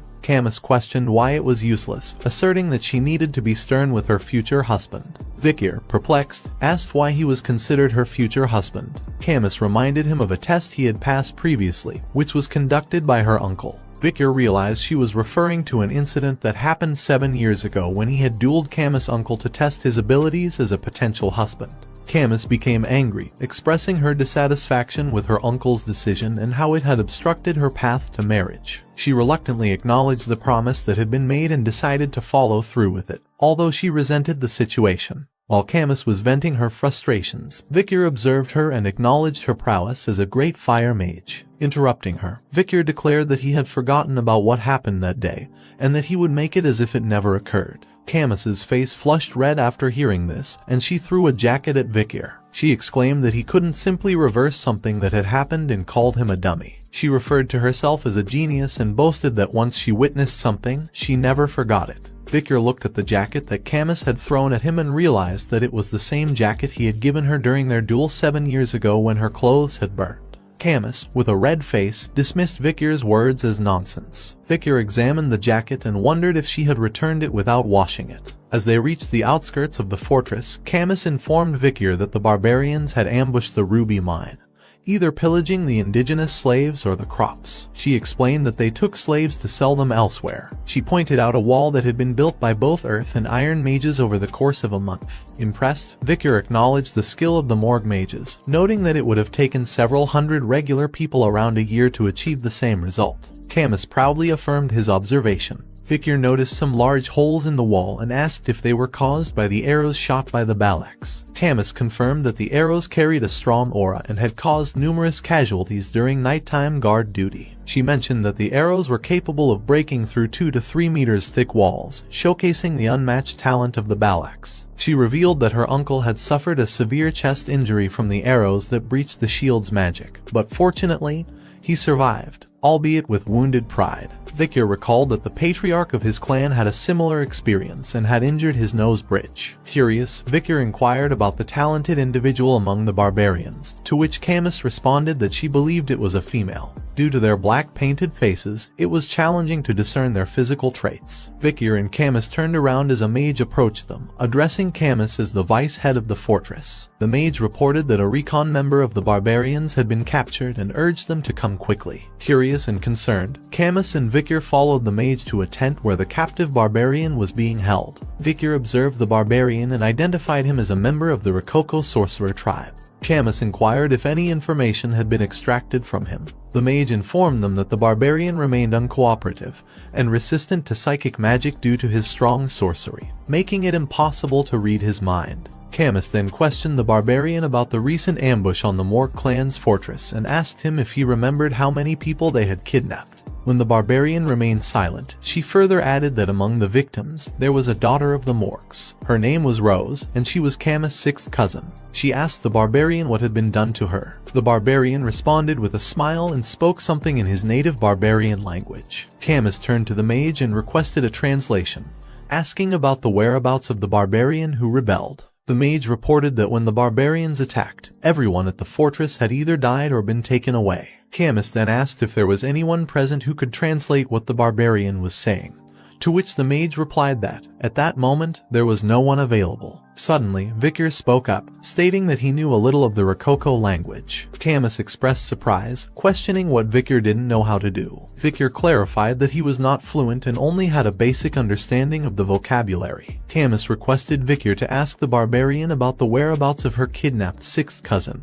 describing her as a 12-year-old girl with red eyes, red hair, and white skin. Victor posed the question to the barbarian in the barbarian language, and the barbarian responded with an evil smile and gave him a short reply. Victor closed his eyes and relayed the grim news to Camus. Her cousin was dead. Camus's face filled with anger upon hearing this. She declared that since the senator of the audience hall was currently being treated and the senator of the temple was away on an inspection, the decision would be made by her, Camus Morgue, a member of the middle house and the vice head of the fortress. She declared the verdict, immediate execution. A spike pierced the barbarian's body, and soon he was consumed by fire. As the barbarian burned, he uttered something, but Camus dismissed his words, saying that after the war, the language he spoke would only be used in hell. The barbarian's companion watched in horror as he met his fiery demise. Camus, still filled with anger, turned around and urged Victor to follow her. Victor silently observed her departing figure. As Victor exited the tent, he was greeted by the sight of Camus crying out loud. He walked towards her, recognizing that despite her tough exterior, she was still only 15 years old. Victor asked her about her close relationship with her cousin, and Camus confirmed that they were indeed very close. She described her cousin as a pure child who didn't fit into the cold-hearted Morg clan. Victor tried to console her, saying that he believed her cousin had left this world comfortably. However, Camus looked at him and expressed her doubts, stating that she was a genius and understood a little of what was said. She asked him to tell her honestly if what she heard was true. Victor felt tense and wondered if she had understood the barbarian's words correctly. What the barbarian had said previously was, "We ate her." Tears once again flooded Camus's eyes, and she fell to her knees, apologizing for not being able to protect her younger cousin. Victor witnessed her anguish and initially extended his hand to comfort her. However, he hesitated and retracted his hand back. Camus's cries filled the air, leaving Vicar standing there, pondering the situation. After some time, Camus managed to stop crying and wipe the tears from her eyes. She expressed that it wasn't a bad thing, stating that if someone had shown half-hearted sympathy, she would have killed them. Looking at Vicar, she declared that it was not the time to mourn and that she needed to quickly regain her composure and seek revenge. Vicar observed her strength and determination, acknowledging that heroines were indeed different. He extended his hand toward Camus, agreeing with her sentiment. However, before she could take his hand, a loud voice sounded, resembling a bell-like sound. Vicar questioned the source of the sound, and Camus stood up, explaining that it was the signal that notified them of a barbarian attack. Vicar remarked that her time for revenge had come rather quickly. Somewhere outside the fortress, a group of barbarian girls sat on white wolves, armed with arrows and bows in their hands. Their leader prepared an arrow and shot it toward the guards standing on the fortress walls. Caught off guard, the guards were unable to react in time, and the arrow caused a devastating explosion in their vicinity. The barbarian girl then ordered her companions to begin attacking. The barbarian, along with her wolves, engaged in a fierce battle against the soldiers of the Morg clan. The wolves attacked with ferocity while the barbarians slashed at their enemies. They used ropes to tie the soldiers' necks, incapacitating them. Just as the chaotic scene unfolded, Vicar arrived and witnessed the gruesome sight. He wondered if he had arrived too quickly, observing the intense fight between the Morg soldiers and the barbarians. Suddenly, a rope flew toward him and wrapped tightly around his neck. Vicar looked ahead with a questioning gaze and realized that two barbarian girls had skillfully used ropes to secure it around his neck. They spoke in their native language, mentioning something about catching a good one and the hunt for husbands going well. Vicar realized their intention and thought to himself about the barbarians hunting for husbands. He deduced that they were capturing people to become suitors, aiming to breed a superior race for their tribe. Swiftly, Vicar caught hold of the rope and swung it, causing the girls who held the leash to be flung into the air. Vicar simply said that he couldn't be their husband and that he might already be engaged. As the two barbarian girls slammed into the ground, the male barbarians watched in shock. They began preparing for an arrow attack, uncertain of Vicar's affiliation. One of them questioned his companion if Vicar was part of the enemy forces. Undeterred by the situation, Vicar didn't back down. He boldly moved forward, heading straight toward the incoming arrows. In his mind, he recalled Hugo's eager request for him to avoid initiating a battle before joining up with the main force. He contemplated whether he should wait for the main force to arrive. With determination, Vicar drew his sword and swiftly cut down the incoming arrows with precise strikes, showcasing his skill and agility. The barbarians were shocked by Vicar's display of skill and expressed their disbelief. However, their surprise was short-lived as a sudden fire attack engulfed them, causing them to cry out in pain. Camus, who had used the fire spell, appeared behind Vicar and expressed her anger towards the barbarians, declaring their demise. Vicar observed Camus with surprise as he realized that she had turned the entire area into a sea of fire. Camus questioned Vicar, asking if he had used liquid aura, implying that she recognized his abilities as a graduator. She stated that she knew he was the only man she could acknowledge. Vicar confirmed that he had received an order from the Patriarch to avoid battles until regrouping with the main force. Undeterred, Camus began casting multiple spells and questioned if it was an order from Baskerville's Patriarch. She then asserted that a Baskerville should refrain from intervening, as she intended to eliminate all the barbarians. Camus unleashed a series of powerful attacks, burning a vast area in front of them. Vicar looked in shock and recognized the spell as burn.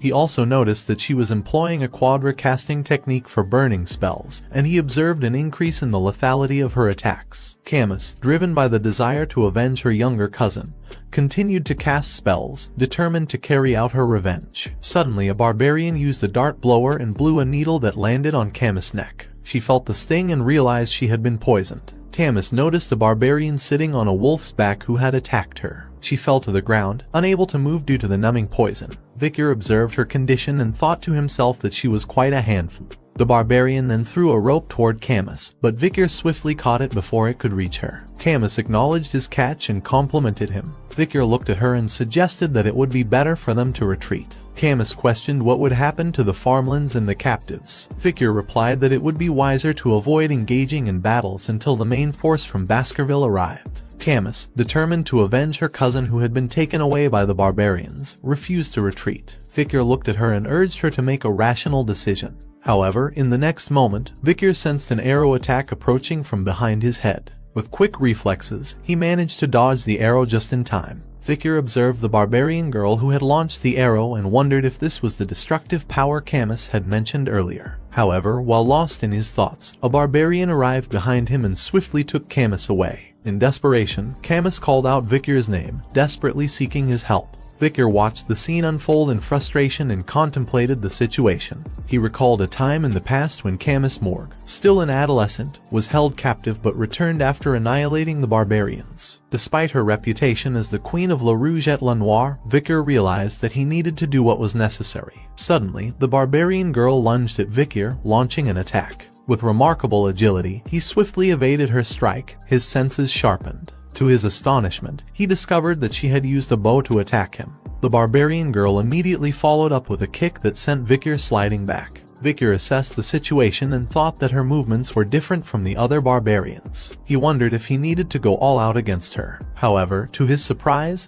the barbarian girl attempted to speak in his language. She said, "You, me, we meet again." Vicar looked at her and realized that this barbarian girl was the one he had freed during the slave auctions. He couldn't help but call her a bastard in his mind. The barbarian girl looked at Vicar with a smirk and said, "We meet again." Vicar's memory flashed back to the slave auction where he had liberated her from her cage. He hesitated for a moment, then asked her if she intended to repay his act of kindness with revenge. The barbarian girl clarified that her vengeance was directed towards the Morgue clan, as they had captured her and enslaved her. She emphasized that Morgue clan had no direct connection to Vicar. She mounted her wolf and declared that she would repay what she had received. She declared her intention to exact revenge and take Camus, the next leader of the Morgue clan, as payment for what she had endured. If Vicar desired to rescue his girl, he was to follow them. Vicar considered whether he needed to reveal his power in this situation. Just then, Camus' uncle, Adolphe, arrived and called out to Camus. Vicar looked at Adolphe Morgue and wondered if he had come after learning about the ambush. Adolphe immediately began casting a spell and called the barbarians bastard. Adolphe launched the spell, causing the ground to break, and demanded the barbarians to return his niece. But the barbarians swiftly maneuvered over the surface with the aid of their wolves. They deftly leaped between the shattered rocks and managed to escape. Adolphe witnessed this with frustration and uttered his displeasure. Vicar thought about Balak and how the ambush had concluded merely 3 minutes after the warning bell had rung. The situation had escalated due to Camus' carelessness and lack of practical experience overlapping with it. Vicar then noticed a mage who informed Adolphe that they believed the barbarians had fled to the restricted area of Le Rouge et Le Noir mountain. Adolphe exclaimed angrily upon hearing the news, fully aware of the perils associated with the restricted area. He understood that the restricted area was an uncharted and hazardous place. His mind was concerned about the idea of venturing there at night, knowing well the risks it posed. Despite his niece being captured, Adolphe found himself questioning if there was any action he could take in this predicament. Just then, Vicar spoke up, stating that they could still pursue the barbarians. Adolphe was taken aback and questioned Vicar's suggestion, as entering the forest at night was considered dangerous. However, before Adolphe could inquire further, Vicar interrupted him and confidently stated that he had extensive experience navigating the dense forest since his childhood. Vicar reflected on his past, realizing that before his regression, he had gained valuable knowledge and skills through reconnaissance and subjugation experiences in various dense forests. Adolphe grabbed Vicar by the shoulders, eager to confirm his seriousness. He asked if Vicar was truly committed to the task at hand. The mage from the Morgue clan advised Adolphe, referring to him as the Grand Senator, that venturing to Le Rouge et Le Noir mountain would be a suicide mission. However, Adolphe disregarded the warning, asserting that those who didn't want to go were free to abstain from the mission and he wouldn't hold it against them later. Adolphe looked at Vicar and acknowledged that he already knew the extraordinary nature of this young individual. Reluctantly, he realized that he had no other choice but to rely on Vicar's abilities. Addressing Vicar directly, Adolphe entrusted him with the responsibility of saving his niece. The dense forest of the Le Rouge et Le Noir mountain within the Baskerville territory was described as a treacherous habitat filled with bone-sucking mosquitoes, poisonous thorny vines, silent spiders, and other dangerous creatures. It was known as the life-engulfing forest because a normal person wouldn't be able to survive there for more than an hour. However, Morgue and Baskerville's troops closely followed Vicar through the dangerous forest. Vicar swiftly ran through the forest, impressing Adolphe. Unable to contain his curiosity, Adolphe asked if all boys from the Baskerville clan were like Vicar. Staffordshire Baskerville stated that not all individuals were like that. However, he acknowledged that young Master Vikir was an exception. As Vikir came across 2 poisonous bees obstructing their path, he effortlessly eliminated them with his remarkable skills. The Baskerville triplets observed Vikir's impressive demonstration of expertise and couldn't help but feel a sense of awe, finding him truly cool. Suddenly, Vikir stopped behind a tree and instructed the group to halt. He noticed some light ahead and informed the group that he believed the barbarians hadn't fled too far. Vikir then shared a rumor he had heard about the Balak hunters scattering dry leaves to listen for the sounds of their pursuers. He emphasized the need for extra caution from that point forward. Unexpectedly, Adolf approached Vikir and cast a spell called Silence on him. Vikir looked at him with a questioning expression, and Adolf quickly explained that the magic would prevent Vikir from making any noise as he walked. Adolf smiled and declared that he would take over from that point onward, expressing his gratitude for Vikir's assistance. He referred to Vikir as his nephew-in-law, leaving Vikir puzzled as he wondered about the meaning behind this familial term. Not far from their location, the barbarians had set up their camp in the forest, with a fire burning in the middle. Camus, who was tied to a tree trunk with ropes, shouted at the barbarians, threatening to burn them all to death once she escaped. She boasted about her special fireball and warned them to prepare themselves. However, the barbarians paid no attention to her, most likely because they couldn't understand her language. The barbarian girls standing before Camus engaged in conversation. One of them expressed her liking for the guy they had encountered earlier, while her companion mentioned her failure in husband hunting. Camus observed their interaction and thought to herself, frustrated that they weren't even listening to her. She concluded that they had been discussing husband hunting and wife hunting since earlier. She wondered if this was the reason they had been ambushing their group. Just then, the barbarian male who had captured her approached Camus. He spoke to her in the barbarian language with a smirk, suggesting that since they had captured such an excellent female, all the males within their tribe would desire her. Camus shouted back, calling him a perverted bastard and questioning his intentions. She pleaded for him to kill her instead. The barbarian scratched his ear and remarked that he didn't understand what she was saying.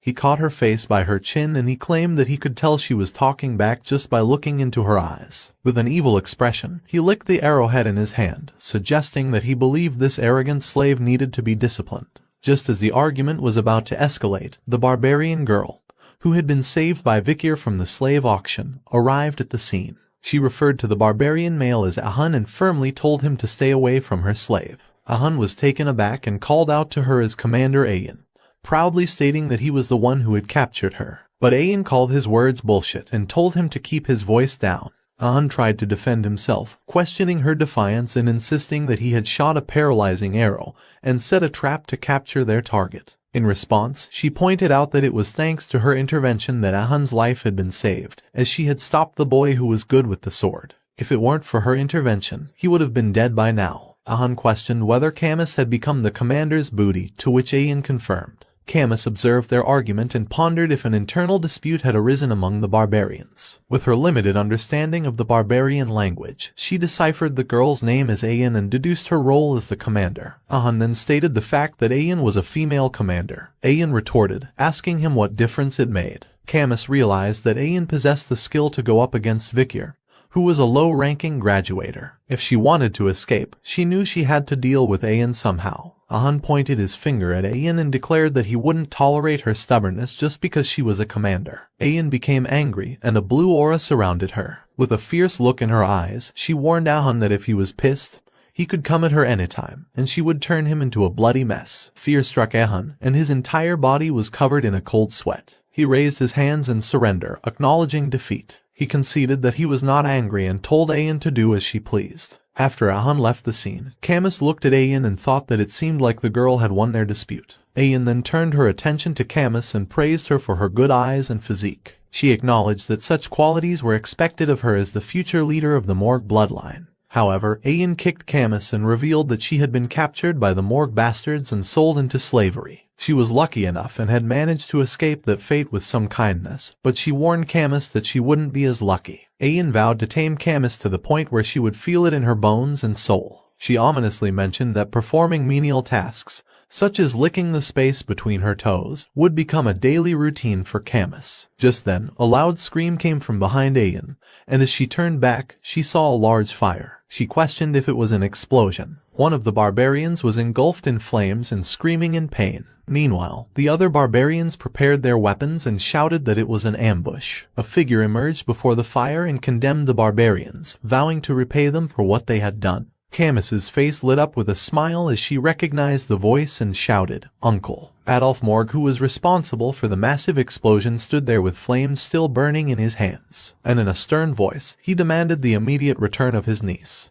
The barbarians were taken aback as the Baskerville and Morg clan members began hunting them down. Vicar, perched on a tree branch, observed the scene and found it strange. He couldn't understand why the Balak hunters, who had ambushed them systematically, were in such disarray. The barbarian girls rode their wolves and expressed their frustration at the chaotic uproar caused by the Baskerville and Morg clan members within the forest in the middle of the night. Adolf witnessed the barbarians attempting to flee, and he vehemently declared that they should not be allowed to escape. He insisted on eliminating every single one of them. Camus, who was tied to a tree, smiled at the chaotic scene, feeling satisfied and thinking that the barbarians deserved it. Just then, Camus heard some sounds coming from behind and became shocked. She turned around and saw Vicar. He placed his finger on his mouth, signaling her to be silent, but she couldn't contain her excitement and shouted his name. Vicar quickly cut the ropes that had tied Camus to the tree and offered his support to help her up.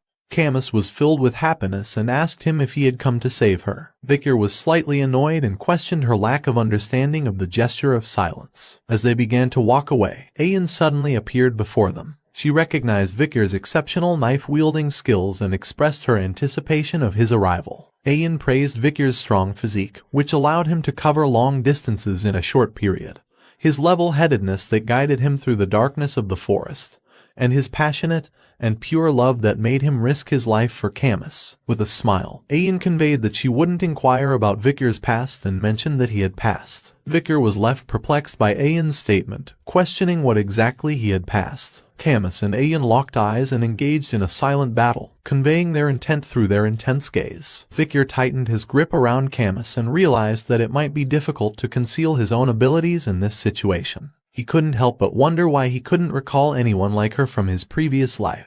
Vicar questioned himself whether Ayan was the one who scarred Hugo's nose bridge, the Balak archer known as the Night Fox. However, he concluded that she was still too young and inexperienced to be that person. He also considered the possibility of her belonging to the same bloodline as the Night Fox. Suddenly, a barbarian launched a surprise attack on Vicar with a dart, but Vicar managed to block the attack with his hand, causing the dart to break upon contact. It was the same barbarian who had kidnapped Camus, and he was shocked by how Vicar knew about the attack. Vicar then took Camus in his arms and informed her that things had become troublesome, and that he would take her to her uncle. Blushing, Camus agreed to accompany him. She was surprised by his use of formal language and concluded that it might be due to the effects of the poison. Moving swiftly from their current location, Vicar headed toward Adolf. Ayan looked disappointed and expressed her desire for Vicar to return obediently with her. Meanwhile, as Vicar carried Camus, he asked her if she was severely poisoned. Camus replied uncertainly, stating that she believed she might be. As they made their way, two barbarians fired arrows at Vicar, but he skillfully blocked both attacks, ensuring their safety. Ayan, on the other hand, prepared her bow and arrow, taking aim at Camus. With a cold tone, she questioned whether she should eliminate the girl from Morg. Without hesitation, she released the arrow, which left a bluish aura trail as it traveled toward them. As the arrow approached them, Vicar looked back with his eyes glowing red and noticed the arrow aimed at Camus. Surprised by Vicar's sudden reaction, Camus turned her gaze backward and saw the arrow, which was dangerously close to hitting her eye. However, just as the arrow was about 2 inches away from Camus's eye, it froze in place, halted by a wall of ice cast by Adolf. The protective ice wall prevented the arrow from reaching Camus. Adolf expressed his worry, exclaiming about his niece's well-being, and Camus, relieved, called out to her uncle. Adolf took hold of Camus and cast a spell called Cure Poison on her. He explained that it was a severe numbing poison, making it challenging to completely remove. He suggested visiting the Divine Quo Vadis when they returned to seek further treatment. However, Camus pushed Adolf's hand away, requesting him to let go for a moment. Confused by her sudden request, Adolf complied. Camus then ran toward Vicar, jumping onto him and embracing him tightly. She expressed her gratitude, thanking Vicar for saving her once again. Adolf was taken aback by this unexpected scene, and in disbelief he shouted Camus's name. He looked at Camus with teary eyes and attempted to explain that he had also done his best. However, Camus, with an angry expression, questioned why her uncle had only arrived at that moment. She declared her intention to tell everything to her mother, expressing her dissatisfaction.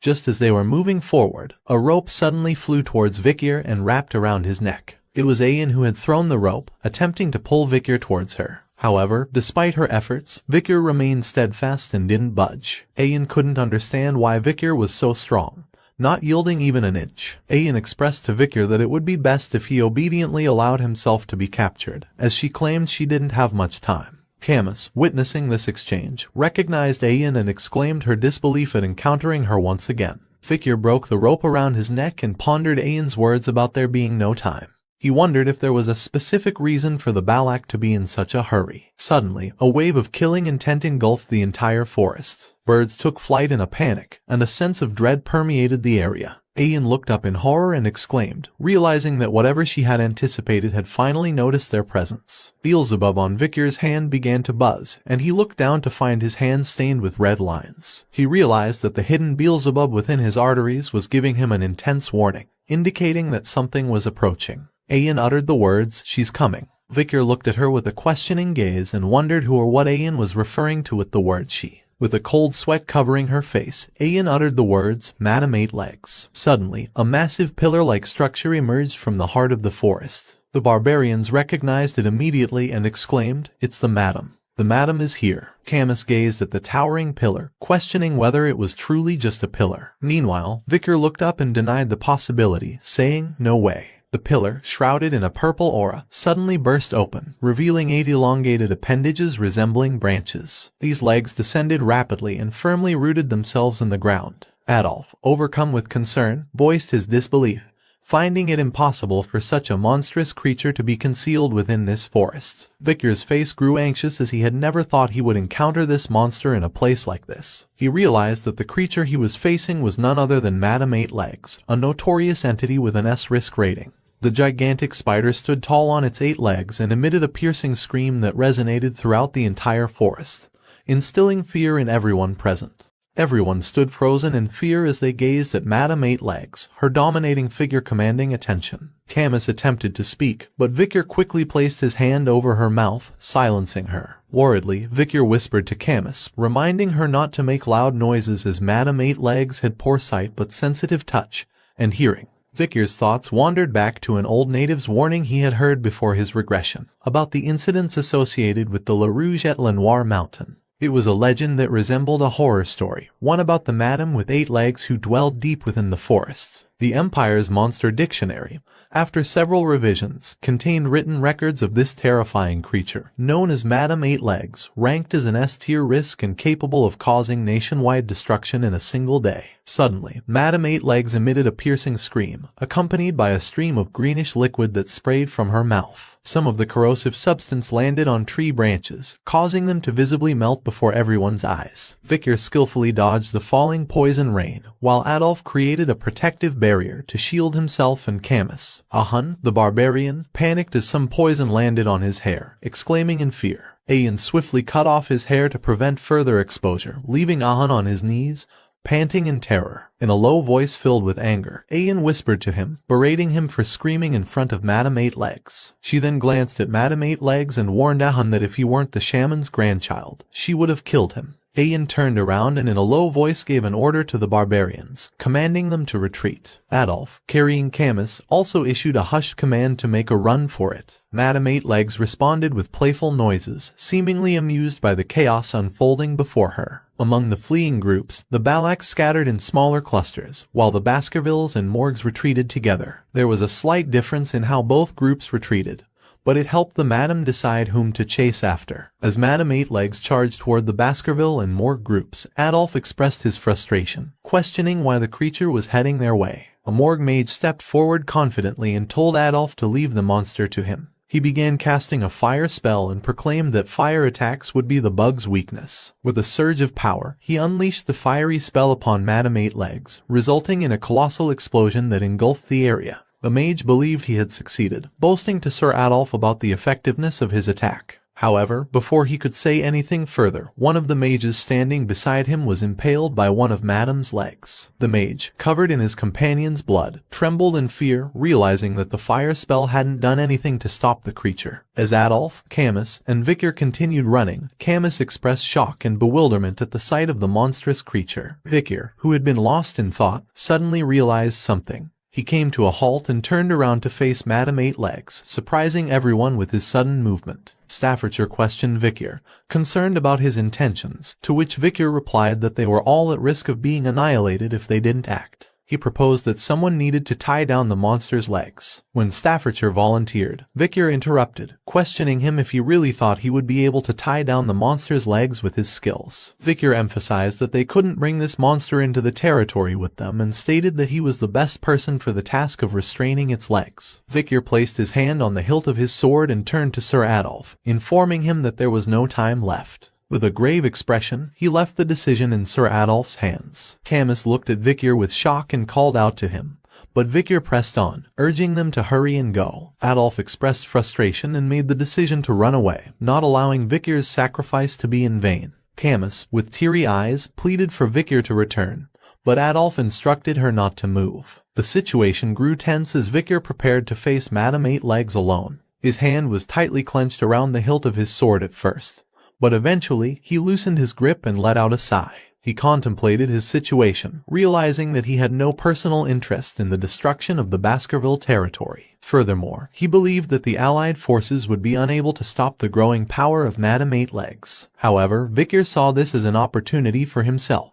If he could fake his death, he could create distance between himself and Hugo's surveillance. This would allow him to buy some time to master the 10th technique that resided in his mind. Once he became skilled enough to stand against Hugo or perfected his ability to hide and control his power, he planned to return to the clan. A red aura began to glow on Vicar's hand, and soon Beelzebub emerged from his hand. Vicar realized that if he didn't use everything he had, he would die. With unwavering determination, he made the decision to utilize every resource at his disposal, including a large amount of mana he had received from the River Styx's blessing, and the ethereal aura that was reserved for the high-ranking Baskerville swordsmanship techniques. Moreover, he wielded the formidable demonic sword known as Beelzebub. Covered in a red aura, Vicar's eyes glowed with a fierce red light. He resolved to utilize all his power and launch an attack. With swift movements, he darted toward Madame Eight Legs and then leaped high into the air. Vicar, hovering in the air, directed his gaze down at Madame Eight Legs. The monstrous creature let out a scream as she locked eyes with Vicar. His hand continued to emit a powerful red glow, with the aura intensifying until it reached its limit. With incredible speed, Vicar shot toward Madame Eight Legs, utilizing the Baskerville 5th technique. As he closed in on her, Madame Eight Legs found herself unable to move her legs, which began to press firmly into the ground. At the same time, Vicar's attack struck Madame Eight Legs' head, causing it to be forced to the ground. From a distance, a radiant red light became visible, rapidly increasing in size. Adolf ran while holding Camus, the Baskerville triplets ran with teary eyes, and a massive beam of light shot up from the location where Vicar and Madame Eight Legs clashed. Camus, watching the scene unfold, was struck with shock. Soon a tear welled up in her eyes. She couldn't contain herself and shouted Vicar's name. Only a bright red glow remained in the now silent forest, marking the aftermath of the powerful encounter.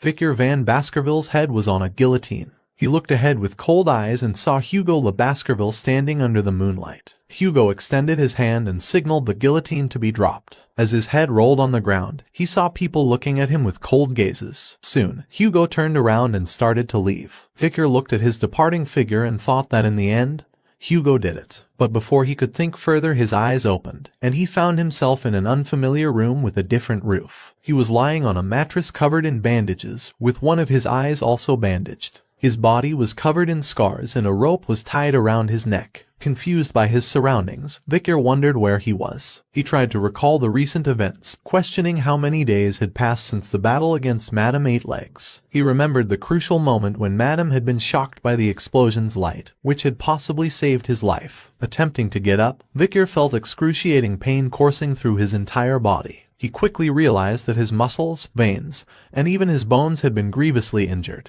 There wasn't a single spot on his body that wasn't affected by the damage. The extent of his injuries after taking a direct hit far surpassed anything he had ever imagined. He had severely underestimated the sheer force behind Madame's attack, to the point where he could feel its impact deep within his bones. He pondered the trap that had caused the neckache he was currently experiencing, realizing it had inadvertently saved him. Considering the situation, Victor contemplated whether everything was progressing according to his plan.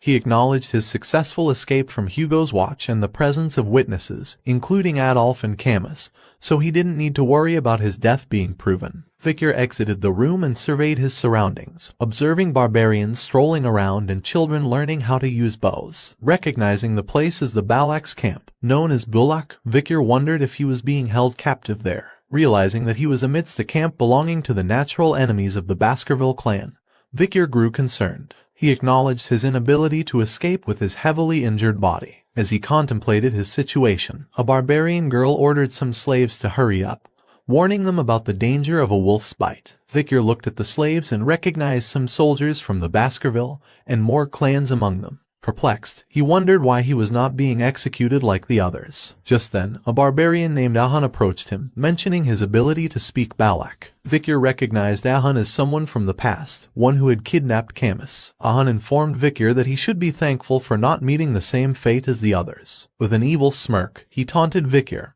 highlighting his despair due to his crippled body. Ahun sneered even further, asserting that if Victor weren't the commander's pet dog, he would have boiled him without delay. Victor repeated the phrase pet dog in his mind. The mention of being someone's pet dog triggered an image of Hugo attempting to chain him down, and a surge of anger boiled within him. Suddenly, Ahun was taken aback as an immense amount of killing intent radiated from Victor, unsettling him. He looked at Victor and was taken aback by the intensity in his eyes. Fueled by his emotions, Ahun threw a punch at Victor's face, expressing his frustration and calling him an arrogant bastard. Victor fell to the ground, and Ahun walked away in anger, instructing him to find his owner at the end of the rope. Victor, lying on the ground, watched Ahun leave and vowed to remember his face. He resolved to make him pay once his body recovered. As Victor followed the rope, he questioned the length of it, expressing his frustration as he walked without reaching the end. He wondered if his owner awaited him at the rope's end. Suddenly, the rope tightened, and Victor realized he had reached the end. Surprised, he looked ahead and saw Ayan bathing in a small pond. Victor stood at the edge of the pond, motionless and silent, as Ayan held the other end of the rope. Ayan smiled and told Victor to lie down. Victor, shocked by her words, didn't immediately understand their meaning. Suddenly, she pulled the rope, causing Victor to fly forward, narrowly avoiding an arrow that would have struck him but instead hit a tree trunk. Ayan then shouted at the children nearby, reprimanding them and instructing them to practice elsewhere. As Victor lay on the ground, Ayan turned her attention back to him. She expressed gratitude for his role in setting her free at the slave auction. Pointing her finger at him, she explained the principle of returning kindness twofold and revenge tenfold.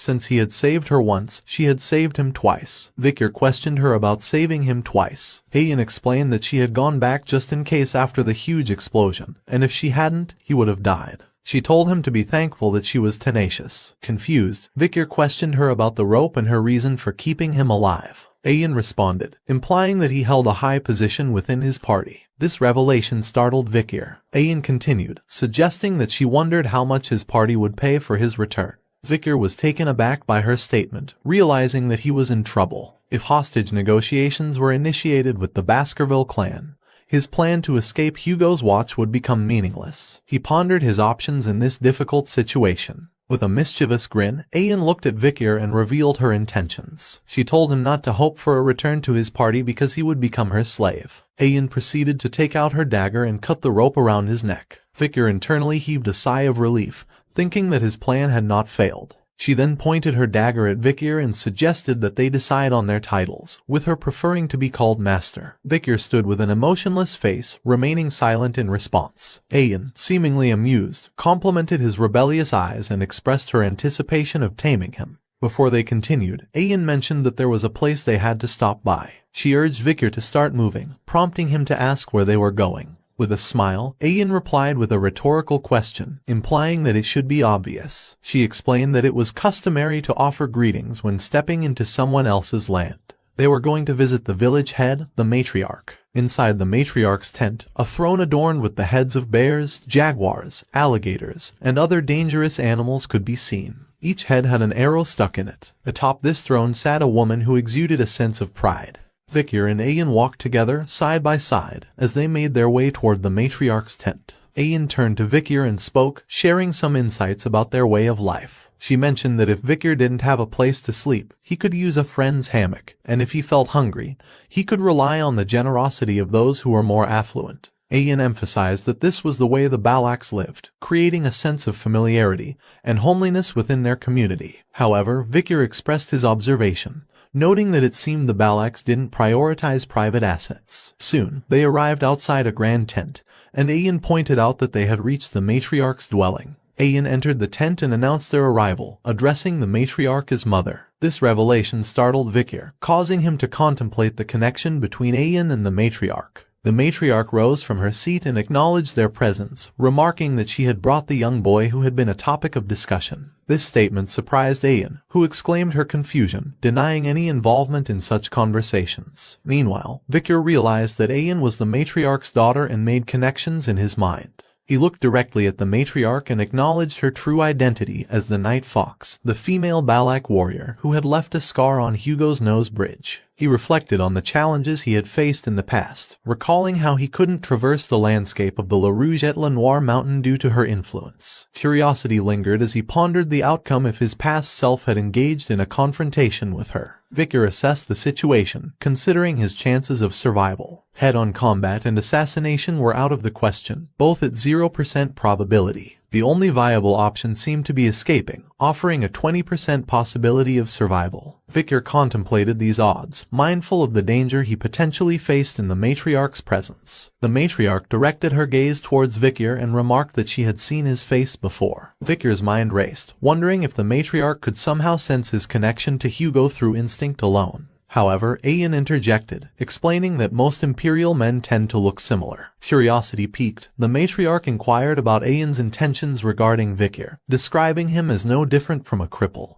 Ayan responded, stating that Victor would be useful once he received proper treatment, as he was the one who had attacked Madame Eight Legs. The matriarch cautioned Ayan, suggesting that taking action without understanding one's place might have unforeseen consequences. She then shifted her focus to Victor and expressed that his physical well-being was inconsequential, as long as his seed was fine. Before the matriarch could elaborate, Ayan interjected nervously, revealing her true intention. She stammered that she planned to use Victor as a slave, deviating from her previous statements. Surprised by this sudden change, the matriarch questioned Ayan's inconsistent statements. Ayan hurriedly clarified, stating that she required a slave to assist her during hunts. The matriarch gently patted Ayan's head, acknowledging that it was the owner's prerogative to decide what they wished to do with their slave. Ayan, with a blush on her face, gazed at Victor. Meanwhile, Victor stood in the center of the tent, observing the beam that supported its structure, his thoughts momentarily shifting away from the unfolding conversation.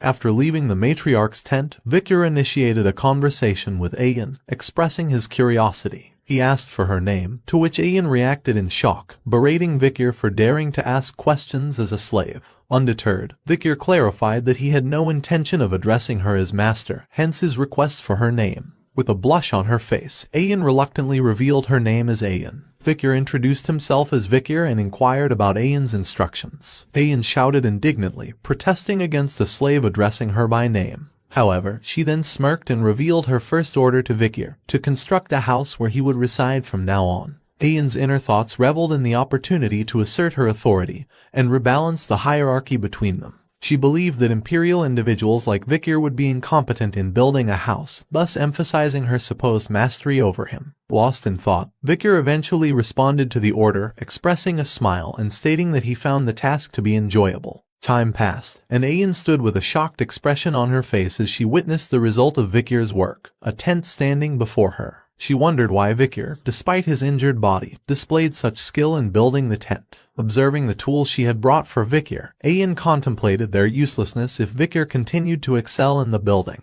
Meanwhile, Victor smiled, reflecting on his past experiences. During times of destruction, swordsmen's survival was limited by their expertise solely in swordsmanship.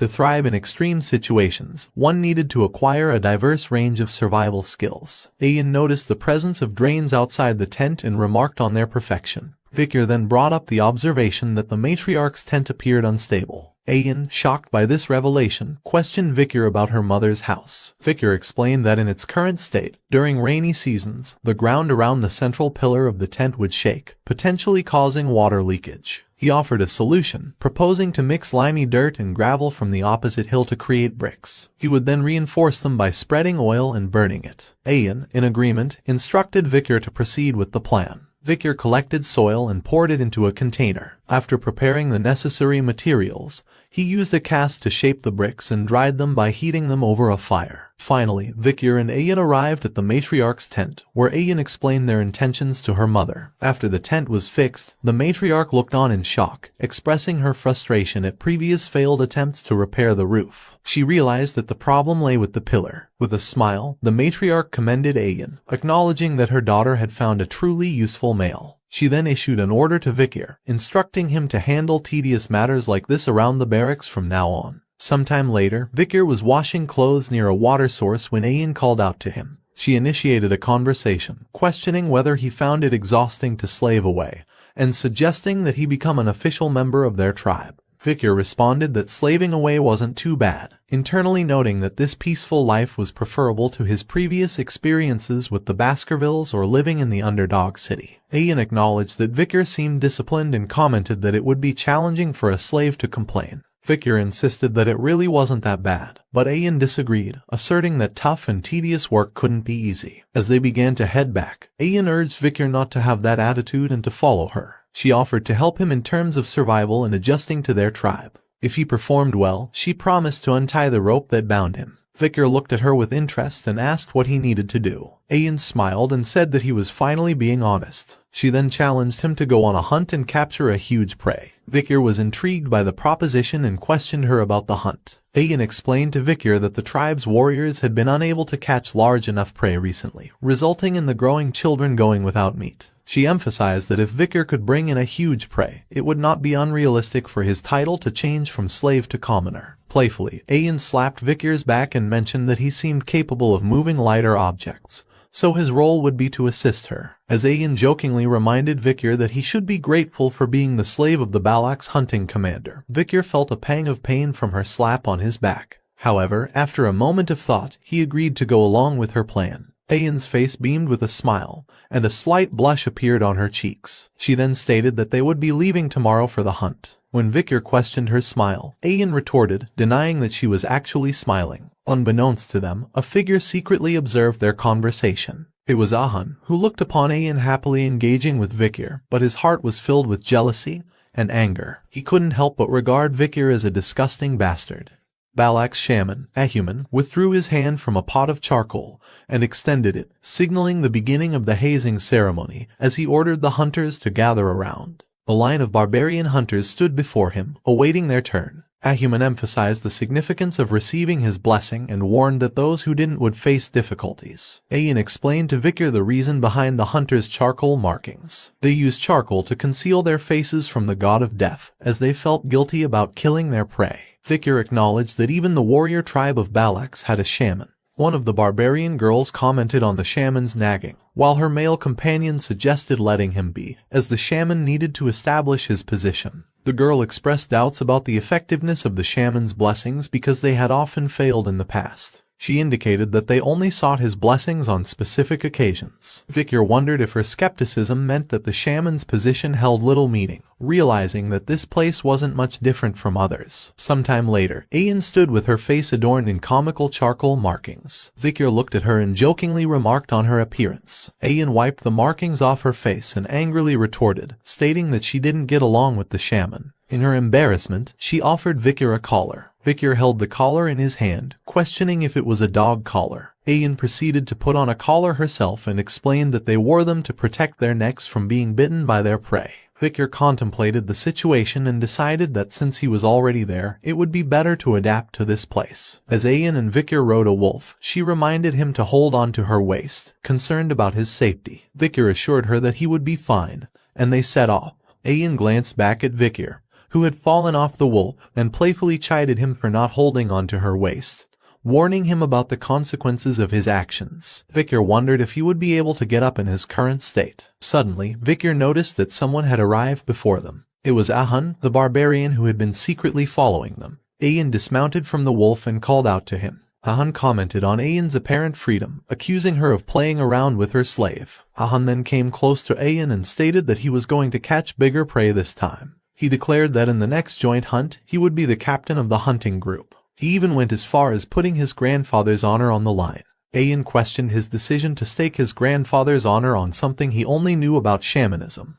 Unexpectedly, Ahun launched a powerful kick aimed at Vikir's face, surprising Ayan. She angrily confronted him, questioning his actions. Ahun smirked and belittled Vikir, questioning how she could use an injured male as a hunting assistant. He told her to get a hold of herself and claimed that he would only be a burden to her. Suddenly, Ayan noticed something and smiled. She told Ahun to check his waistband before saying those things. Confused, Ahun looked at his waistband and exclaimed in shock. Meanwhile, Vikir spat out some blood from his mouth. With Ahun's quiver and arrow in his grasp, Vikir smiled and remarked that Ahun should hold on to his weapons as he would with his lover. Ahun was shocked by the revelation that his weapons had been taken. He glared at Vikir in anger and Ayan burst into laughter upon hearing this. Suddenly, Ahun attacked Vikir with a punch, calling him an arrogant slave bastard. However, before the punch could reach Vikir, Ayan swiftly intervened, using her bow to block the attack, and shouted at Ahun, commanding him to stop. She questioned Ahun in a cold voice, asking him whose slave he thought he was punishing on his own accord.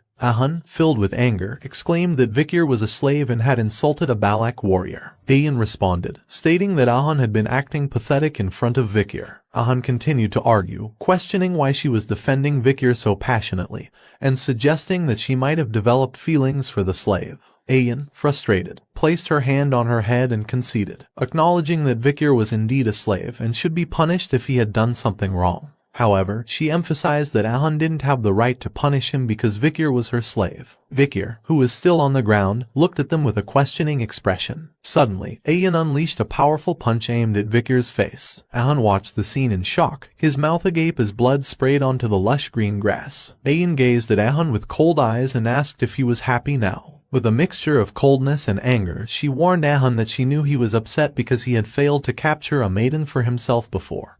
But if he ever harmed her slave again, she would beat him up. Ahun, taken aback, reluctantly agreed. Sometime later, Ayan and Vikir continued riding the wolf, but Ayan kept looking at Vikir with apologetic gazes. She asked if it hurt, but Vikir remained silent. She then inquired if he was angry, but Vikir remained silent once again. Ayan explained that her actions were necessary to stop Ahun's petty retaliations, as he was a stubborn and petty person. Seeing that Vikir was still silent, Ayan asked why he wasn't replying. Finally, Vikir responded, saying that it hurt. In response, Ayan jumped up in the air and landed back on the wolf's back, facing Vikir. She caught his face and anxiously asked if it hurt a lot, if it was bad, and if his life was in danger. Vikir replied that it hurt to talk and that he had experienced similar injuries before. But before Vikir could finish his sentence, Ayan's lips landed on his. After some time had passed, Ayan's face blushed red, and she placed her fingers on her lips. She suddenly turned forward in a hurry and said that she knew she was right, stating that Vikir showed promise for an imperial bastard.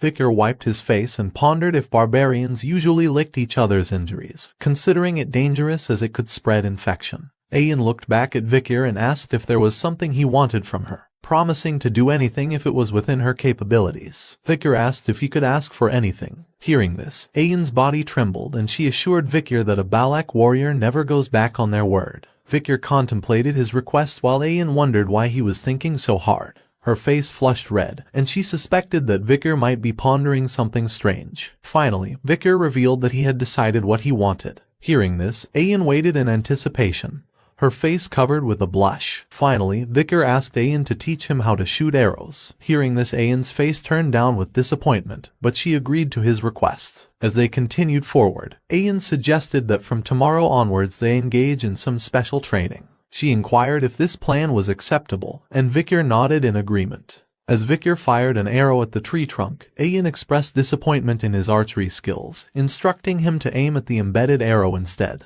Vikir questioned whether it was appropriate for her to teach him in that position. Ayan smiled and reminded him that it was he who asked to be taught how to use the bow. She emphasized the importance of learning the bow well since Vikir's body wouldn't allow him to use a sword for a while. The goal was to capture a large prey to enhance his reputation. Ayan continued to put pressure on Vikar's back to correct his posture. In pain, Vikar realized that his bones were at their limit. Suddenly, Ayan's wolf appeared behind them, and Ayan was a bit shocked and applied some extra pressure on Vikar's back, resulting in a cracking sound. Vikar fell to the ground in pain, and Ayan asked her wolf, Bakira, if it had found what they were looking for. The wolf howled in response. Ayan commanded Vikar to get up, stating that they would be moving quickly from that point onwards. They soon arrived near a water stream. Ayan explained that this was the area where the river and ocean connect, so both the ocean's water and animals occupy that area. Ayan shared a story her grandmother had told her. A salmon believes that if it successfully swims up the waterfall, it can evolve into a huge beast. However, most salmon fail to rise above that waterfall and fall. They are eventually punished when they fall onto sharp rocks, and the fish that fell become food for an ox bear. Vikar observed the massive bear in front of him and questioned whether it was an ox bear, remarking that it seemed completely different from the ones he had seen before. Ayan clarified that it was no ordinary ox bear, but one born from a superior bloodline and had survived numerous challenges. When Vikar wondered if he was being asked to capture such a formidable creature, Ayan explained that she hadn't instructed Bakira to find a strong female to hunt. Their actual target was the male bear courting the female. Several male bears approached the female bear, and she looked at them for a moment. However, she rejected their advances with force and sent them running away. Vikar was intrigued by the female's behavior and asked how strong a male she was looking for. Ayan corrected his thinking, stating that the female bear wasn't seeking a strong mate. A smaller male bear then approached the female, and they interacted with gentle gestures. Vikar was surprised that the female had chosen the weaker male. Ayan stated that the female bear was looking for a mate that she can boss around. She explained that strong males tend to become aggressive during mating, and there are situations when they kill their partners. Hence, strong bears were unpopular among the ox bears. That was why females of the species preferred weaker and smaller partners. Ayan drew a parallel to how Balak warriors selected their partners, favoring young entities with excellent DNA, especially if they had been weakened due to an injury. Vikar realized that the female bear's interest was primarily in obtaining good DNA. As the bear couple began to walk away, Ayan emphasized that their course of action was to wait, as the female would eventually suppress the male's strength completely. Vikar stood outside a cave, where bear roars and moans were clearly audible. He reflected on the past 4 days, during which he had been providing food to the hungry ox bears to facilitate their mating. Ayan asked Vikar if he had left food for the ox bears, and he confirmed that he had. Ayan held a small fruit that temporarily boosted one's strength but came with the cost of consuming one's lifespan. She explained that the intelligent female bear would understand their intentions and choose not to eat it, while the male would eat it to handle the female. Vikar understood why Ayan had chosen a big and strong female as their target, to deplete the male's strength. Ayan then offered Vikar some soup to help him heal. While drinking the soup, Vikar commented on how the bears were mating intensely. Ayan humorously remarked that it was normal behavior for male Balaks but seemingly unusual for imperial males like Vikar, jokingly attributing it to his origin from a geeky country. Ayan seductively approached Vikar, asking if he could perform like that. However, their conversation was interrupted by a loud voice, and Ayan alerted Vikar to get ready, indicating that the female bear had been impregnated. The female bear let out a loud scream, and the male ran away from the cave in fear. Vikar and Ayan were hiding in a nearby tree, and Vikar asked why the female was chasing the male away. Ayan explained that an ox bear that has finished mating becomes a territorial and competitive predator. The female was warning the male never to come back to her territory. Vikar noted that the male wanted to sleep since she had exhausted her strength and hadn't slept for the past 4 days. Ayan replied that the male would seek a safe and remote place to rest. They planned to follow the male bear and quietly chase after him until he started to sleep, at which point they would begin their hunt. Vikar and Ayan trailed the male bear and arrived in a cold environment. Vikar remarked that the male should be tired, but he was moving quite far away. Ayan explained that the male was searching for a location with the fewest threats the forest posed. The cold environment ensured that mosquitoes, which could suck bones or blood, couldn't survive there. Vikar asked if the ox bear came to this place knowing about it. Ayan replied that an ox bear's intelligence was quite high, and their acquired knowledge was better than their instincts, allowing them to make strategic decisions. Vikar felt cold due to his body's condition, but he hesitated to admit it. Ayan noticed and offered to share body warmth by putting their bodies close together, but Vikar denied her offer, saying that he was fine. She warned him that if his body temperature decreases, his body will become stiff, and if his body becomes stiff, it will hinder their hunting efforts. Victor was surprised by her rational reasoning and wondered if she was capable of making such logical decisions. After a moment of thought, he decided to accept her offer. He suddenly hugged her from behind and Ayan's face turned red, and she tried to justify it as concern for her slave's health, stating that it was a master's duty to look after her slave's well-being. Suddenly, Ayan's wolf, Bakira, stopped and growled while looking ahead. Ayan noticed that the ox bear's footsteps had disappeared. She wondered where it went, but before she could finish her sentence, the ox bear, which had been hiding nearby, let out a loud growl and attacked her. The barbarians were gathered together, their eyes filled with excitement as they beheld a massive boar before them. They marveled at the size of the beast, recognizing that its meat could feed the entire tribe abundantly. One of the female barbarians expressed her hunting achievement, stating that she had only managed to catch 3 rabbits, clearly overshadowed by the impressive boar in front of them. A male barbarian chimed in, addressing Ahun directly and acknowledging that the boar he had hunted was indeed a remarkable catch. The female barbarian praised Ahun and proposed that he should be the hunting commander going forward, given his successful feat. The male barbarian agreed with the idea, pointing out that there are limits to what even the skilled hunting commander Ayan could achieve alone. He brought up the fact that she had taken a slave with her on the hunt. In response, Ahun exuded confidence and dismissed the slave as a burden to Ayan. He confidently predicted that she would return empty-handed, without even having caught a single rabbit. On the other side, the fearsome male ox bear attacked Ayan. However, Vikir, who was holding Ayan, pulled her back just in time, causing the bear's punch to miss her face by a few inches. The force of the punch blew some of Ayan's hair away. Both Vikir and Ayan fell from the back of the wolf they were riding, and the wolf growled at the ox bear. The wolf retaliated by leaping at the ox bear to protect its companions. Concerned for Ayan's safety, Vikir asked if she was okay. Ayan expressed her gratitude to him for saving her and replied that she had survived thanks to him.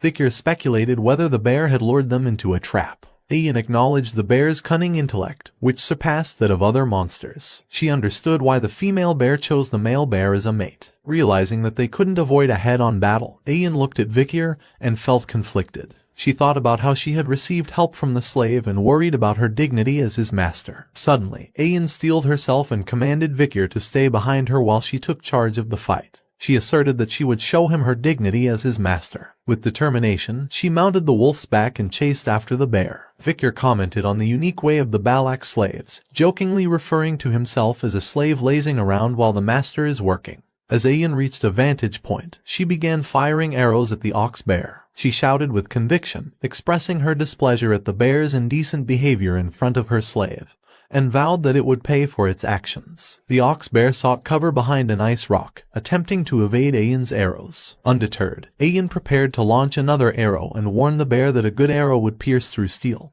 emphasizing that its hiding wouldn't save it from her aim. Ayan fired her arrow at the ox bear, but it got stuck in the rock, failing to pass through it. But to the bear's surprise, a powerful blue energy beam pierced its stomach, causing it to spew out blood and growl in pain. Vikir was astonished by the unexpected attack that had struck the ox bear, which had been hiding behind the rock. He realized that the wave of aura from the arrow had passed precisely through the boulder and pierced the bear. He marveled at Ayan's archery skills, considering them akin to an art form and recognizing her exceptional hunting abilities. Vikir remarked that judging solely by her skills, Ayan might surpass even Camus Morg. The wounded ox bear emerged from its hiding place with bloodshot eyes and charged at Ayan with rage. She responded by shooting an arrow at its eyes, but the bear continued its relentless charge. In response to the bear's persistence, Ayan confidently prepared another arrow, asserting that an arrow filled with her sincerity was powerful enough to break through a castle wall. She released the arrow, but to her surprise, the ox bear managed to dodge the attack, leaving Ayan shocked and bewildered.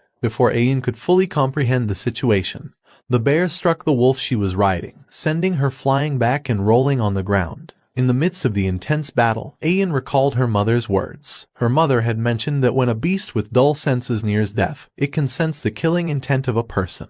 Ayan realized that she had underestimated the ox bear, and had been careless in thinking she had cornered it perfectly. Despite her righteous intentions in shooting the last arrow, she now faced a dangerous and formidable adversary. The ox bear menacingly approached her, its mouth drooling. The bear opened its mouth wide, ready to bite. Overwhelmed with fear, Ayan closed her eyes and braced herself for the impending danger. However, just as the ox bear was about to attack, Ayan heard a familiar voice calling out to her, asking if she was done showing what a master's dignity is like. When she opened her eyes, she saw Vikir standing before her. Vikir stepped forward to confront the ox bear and confidently declared that it was now his turn to take action. He thrust his empty hand towards the beast, which began to glow red, and soon, Beelzebub emerged from his hand. Vikir wielded the power of Cerberus flame, and the ox bear's head was engulfed in flames, causing it to slide back in pain. Ayan watched in awe as she wondered if that powerful attack was indeed fire, witnessing the bear's head being roasted alive.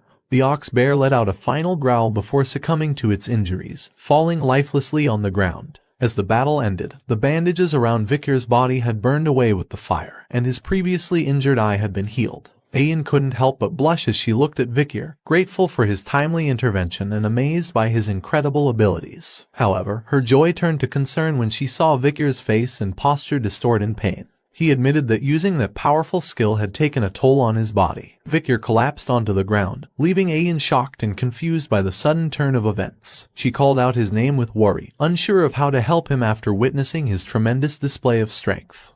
At night, the barbarians gathered in one place, dancing around a fire in celebration. They cooked food in a huge pot and distributed it among others. Ayan and Vikir sat on the side, wearing traditional hats. Ayan spoke about how the hunter who catches the largest prey receives the villagers' respect and admiration. Vikir, however, seemed indifferent, which led Ayan to criticize him for his lack of enthusiasm. She explained that the ox bear, being both strong and intelligent, was an honorable catch, making them the main figures of the pillaging ceremony. She compared the ox bear to a sluggish and scared boar, indicating the significance of their achievement. Ayan then questioned Ahan, who was standing beside Vikir, to support her point. Ahan in frustration handed a bowl to Vikir while referring to him as a slave.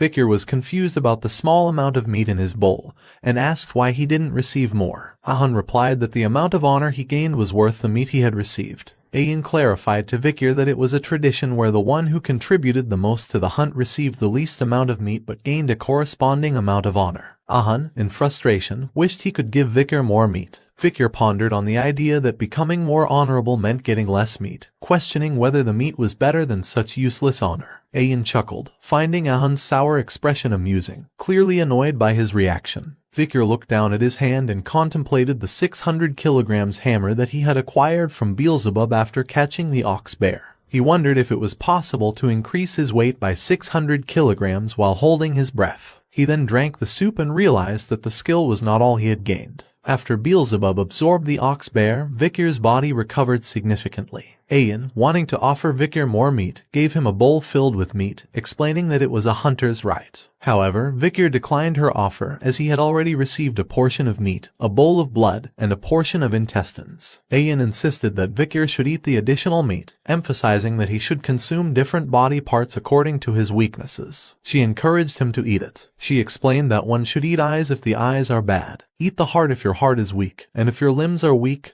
you eat its legs. Vikir looked at the bowl, questioning if the long thing in it was indeed the intestine and if his insides were that weak. Just then, 3 barbarian girls arrived at the scene. The first one scolded Ayan, calling her a commander and accusing her of looking after what was already hers. The second girl pointed out her transparent motives, and the third girl questioned why she would give anything to the slave. Meanwhile, Vikir continued eating the meat, finding it very chewy, and Ayan watched in excitement as he gulped down the meat. She then smiled and stated that now he would be able to fulfill his duty. Vikir kept chewing and wondered what more she expected from him, considering he believed he had done his part during the hunt. As the new morning arrived, Vikir stood near a large tree trunk whose top was cut. He noticed the tree melting a little, confirming what Ayan said the previous night. Last night, while he was standing near the tree trunk, he noticed that it was covered with lots of meat. He questioned Ayan about placing good meat there, considering the village was going through a food shortage. Ayan explained that the meat was an offering to Madam Eight Legs, and they sought permission to live in that dense forest. Vikir realized the significance of Madam Eight Legs and how reckless his actions had been. He understood the Balak villagers' behavior towards her and found her to be an annoying monster. Vikir, strolling back to his hut, noticed a long line of girls waiting outside. He was puzzled, wondering if there was another ceremony or some special event. The girls talked amongst themselves, expressing their eagerness to meet Vikir. One girl mentioned that she had been in line since dawn, while another was glad to be at the front end. A third girl proudly stated that she stayed awake the entire night. 3 girls stood together, discussing the possibility of becoming a commoner based on the results of yesterday's pillage. They speculated that a woman from the village might become Vikir's wife, considering his strength in hunting an ox bear. Just then, Ayan arrived after hunting a deer and scolded the girls for trying to take what belonged to her. She reminded them that she had given him the stew the previous day, and they had no right to claim it as their own. In response, the barbarian girls argued that Ayan should have used it herself and shared some with them. They called her stingy for keeping it all to herself.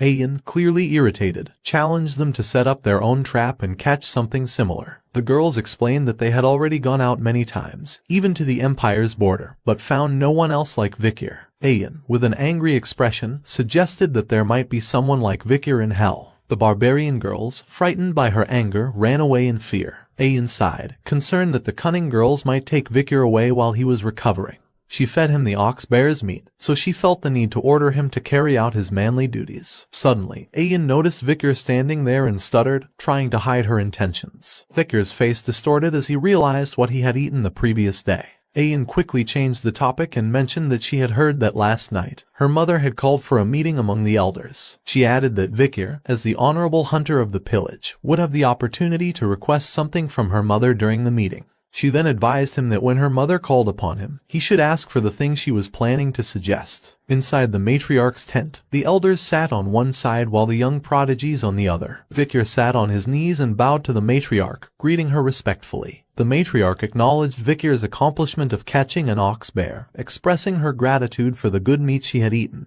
Vikir humbly replied that he only did what he had to do. The matriarch smiled and praised him, remarking on his quick recovery rate, which he credited to her care. Vikir observed the matriarch, the night fox, Aquila. He recognized that she was a genius archer who scared the people of the empire, despite leading the Balak tribe with less than 300 members. He saw her as dignified as Hugo, but she was also warm and soft. The matriarch expressed her desire to reward him for his contributions. She announced that due to his actions the previous day, she would change his status. Vikir was no longer considered a slave but a part of the Balak family. At that moment, an elder cleared his throat, and Vikir recalled that some elders were dissatisfied with his status change. Vikir observed the elder and recognized him as Ahuman, the Balak's shaman and Ahun's grandfather. The matriarch stood up and reaffirmed Vikir's new status as an official member of the Balaks. She invited him to share his desires, stating that even though she didn't give birth to him or raise him, she would consider his request as part of the family. She offered him the possibility of choosing a beautiful village maiden as his partner, and she would give her blessing.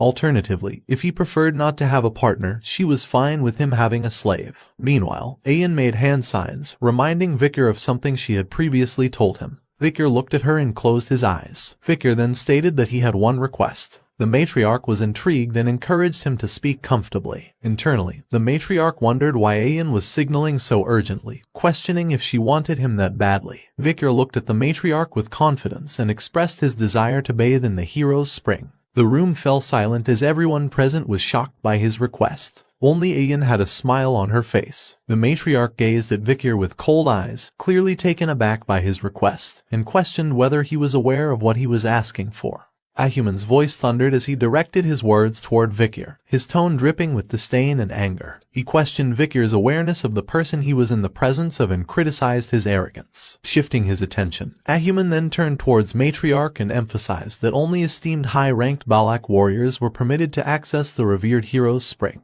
He dismissed Vikir's plea, branding it as insignificant. Ahun chimed in, echoing Ahuman's sentiment. He asserted that the hero's spring was exclusive to those who had proven their exceptional might and condemned Vikir for his audacious inquiry. Ayan intervened, speaking up for Vikir and highlighting his previous feat of capturing an ox bear during the pillaging ceremony. The act, according to her, was a testament to Vikir's strength. The matriarch's gaze fell upon Vikir, and she inquired about his understanding of the hero's spring. Fearless and composed, Vikir met her gaze and revealed his knowledge. He knew that Hero's Spring was a revered shrine where only the mightiest Balak warriors were submerged. The spring possessed healing properties, aiding both internal and external injuries through its waters. Vikir also recalled Ayan's insight that access to the spring was reserved for warriors who had made significant contributions. Contemplating Vikir's request, Matriarch grappled with the decision. The first elder expressed hesitation about sending an outsider, a recent commoner, to the shrine.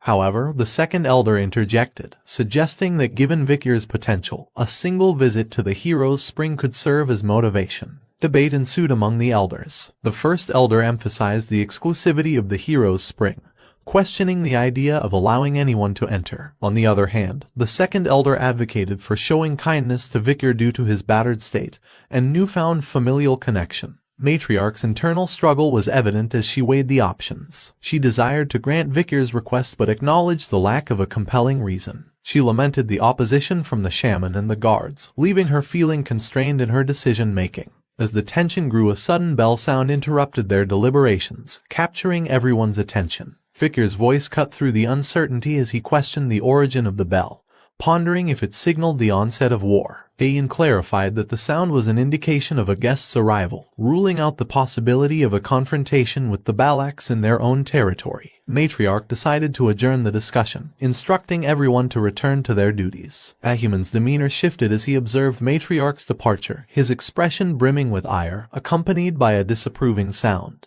As the members of the Balak tribe stood together, Vikir asked Ayan if the group of people before them were the guests they were expecting. Ayan confirmed this, revealing that the newcomers were merchants who brought goods from beyond the forest. The Balak tribe eagerly anticipated their visits. However, Vikir's thoughts were elsewhere. He focused on a symbol on one of the merchants' flags, recognizing it as belonging to the bourgeois family, one of the 7 merchant families. Vikir was perplexed by their presence, considering that their route required crossing either the Baskerville or Morgue family territories, both of which wouldn't likely grant such passage. Vikir mused about the possibility of the bourgeois family having found a way to smuggle themselves through. The head merchant, resembling their leader, addressed the crowd in the Balak language with a cheerful tone. He announced the arrival of the 5-day market and encouraged bartering. The merchants promptly set up their stalls and showcased their wares. One item promoted was a glass orb believed to induce sweet dreams when placed near one's bed. Another merchant drew attention to cosmetics and grains in their collection. Vikir observed the merchants' offerings with a critical eye, noting that they had brought essential goods and food that were distributed throughout the empire. He questioned the disparity in value, considering that they were trading rare forest items for seemingly mundane supplies. He speculated whether the merchants were taking advantage of the Balak's lack of knowledge about current market prices. However, Vikir decided to let the Balaks navigate this on their own to avoid drawing attention to himself.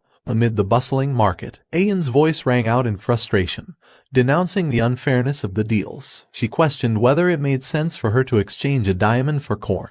Vikir found solace in her reaction, relieved to see someone expressing rational dissatisfaction. Ayan's anger grew as she shouted that she should at least receive 2 corns for this. Ayan smiled as she happily received 2 corns in exchange for a diamond. Vikir couldn't help but feel frustrated by her actions, considering her to be quite hopeless. Amidst the bartering, 3 Balak tribe members engaged in a verbal confrontation with the merchant leader. The first one argued for better terms for trading a pearl clam for radishes, asserting that 2 radishes were the rightful exchange. The second haggled over the quality of cabbage and eventually settled for 1 deer antler. The merchant leader, visibly irritated, relented under the pressure of the Balak warriors' persistence, giving in and offering extra items. This made the Balak members happy, but the merchant leader smirked inwardly, perceiving their celebration as ignorance of the item's true value. Just then, a small girl approached the merchant leader, politely asking for a glass orb. The merchant leader, with a self-assured demeanor, mentioned having many glass orbs and inquired about what the girl had to offer in return.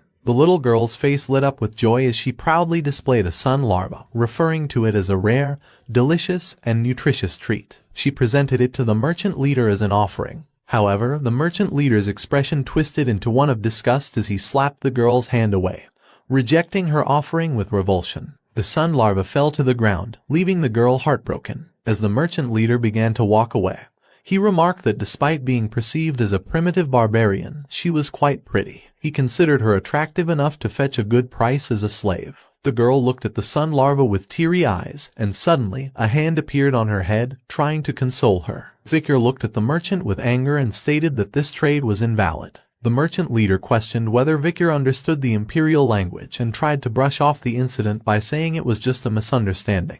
However, Vikir cut him off, questioning if he was talking about the intention to sell a Balak child as a slave. Dismissing the merchant's attempts to explain, Vikir redirected the conversation and demanded the cancellation of all unfair trades of the day. The merchant leader was baffled, asking Vikir to define what he meant by unfair trades. Vikir boldly stated that the items were being marked at prices significantly divergent from their current market value. The merchant leader pondered the fact that Vikir was the only one who could speak the imperial language. Attempting to assert authority, the merchant leader claimed that the trades were sacred and sanctioned by the Balak shaman, who was seen as a proxy of the forest god. He belittled Vikir's interference due to his young age, implying that he shouldn't involve himself in matters beyond his understanding.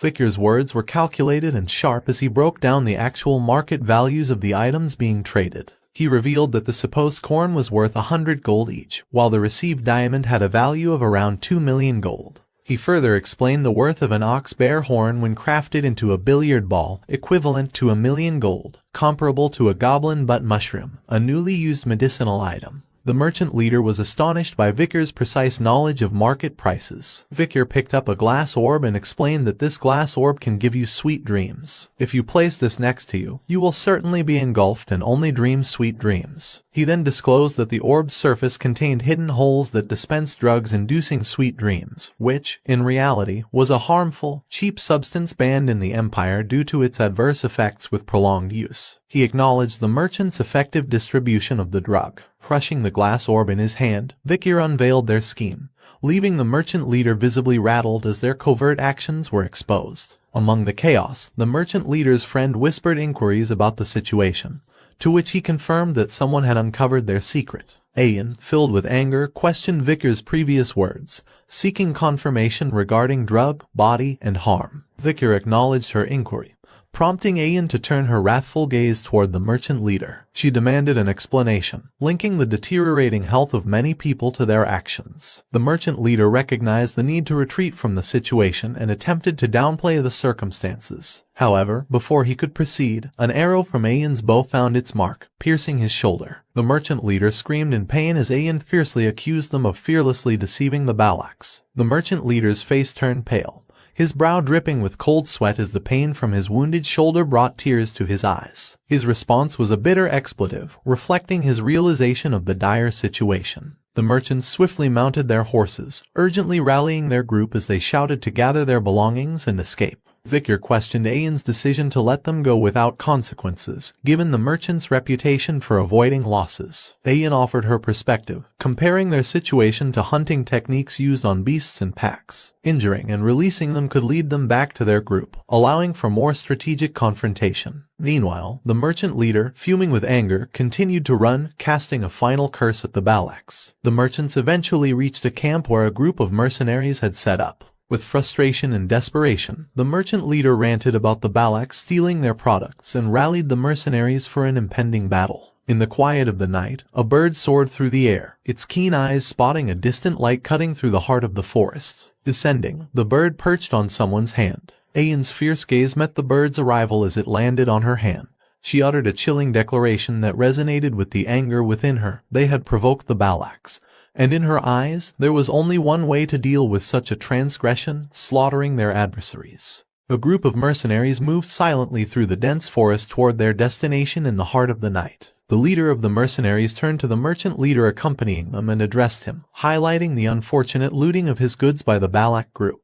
He suggested that mere words wouldn't work with these barbaric raiders and that a more decisive approach, involving their annihilation or enslavement, was necessary. The merchant leader, however, countered that the challenge of defeating the Balaks in combat was not to be underestimated. The mercenary leader questioned his decision to hire them if he was so apprehensive, reminding him that they were initially meant to be a backup plan in case things went awry. He then lit a matchstick to ignite his cigarette and elaborated on their agreement to receive a share of the earnings in exchange for providing security, hinting at the possibility of taking spoils if the situation called for it. The merchant leader's response was a moment of silence followed by a reluctant approval of their intent. With the plan to ambush the Balaks under the cover of night and unleash a fiery attack, the mercenaries began discussing their approach. As the first mercenary passed the matchstick to his companion to light his own cigarette, a third mercenary chimed in, wanting to use the match as well. This prompted a discussion about battlefield superstitions, where it was asserted that only two people should share a match to prevent bad luck. Disregarding the superstition, the third mercenary confidently lit his cigarette. Suddenly, without warning, an arrow struck him in the middle of his forehead, ending his words and his life.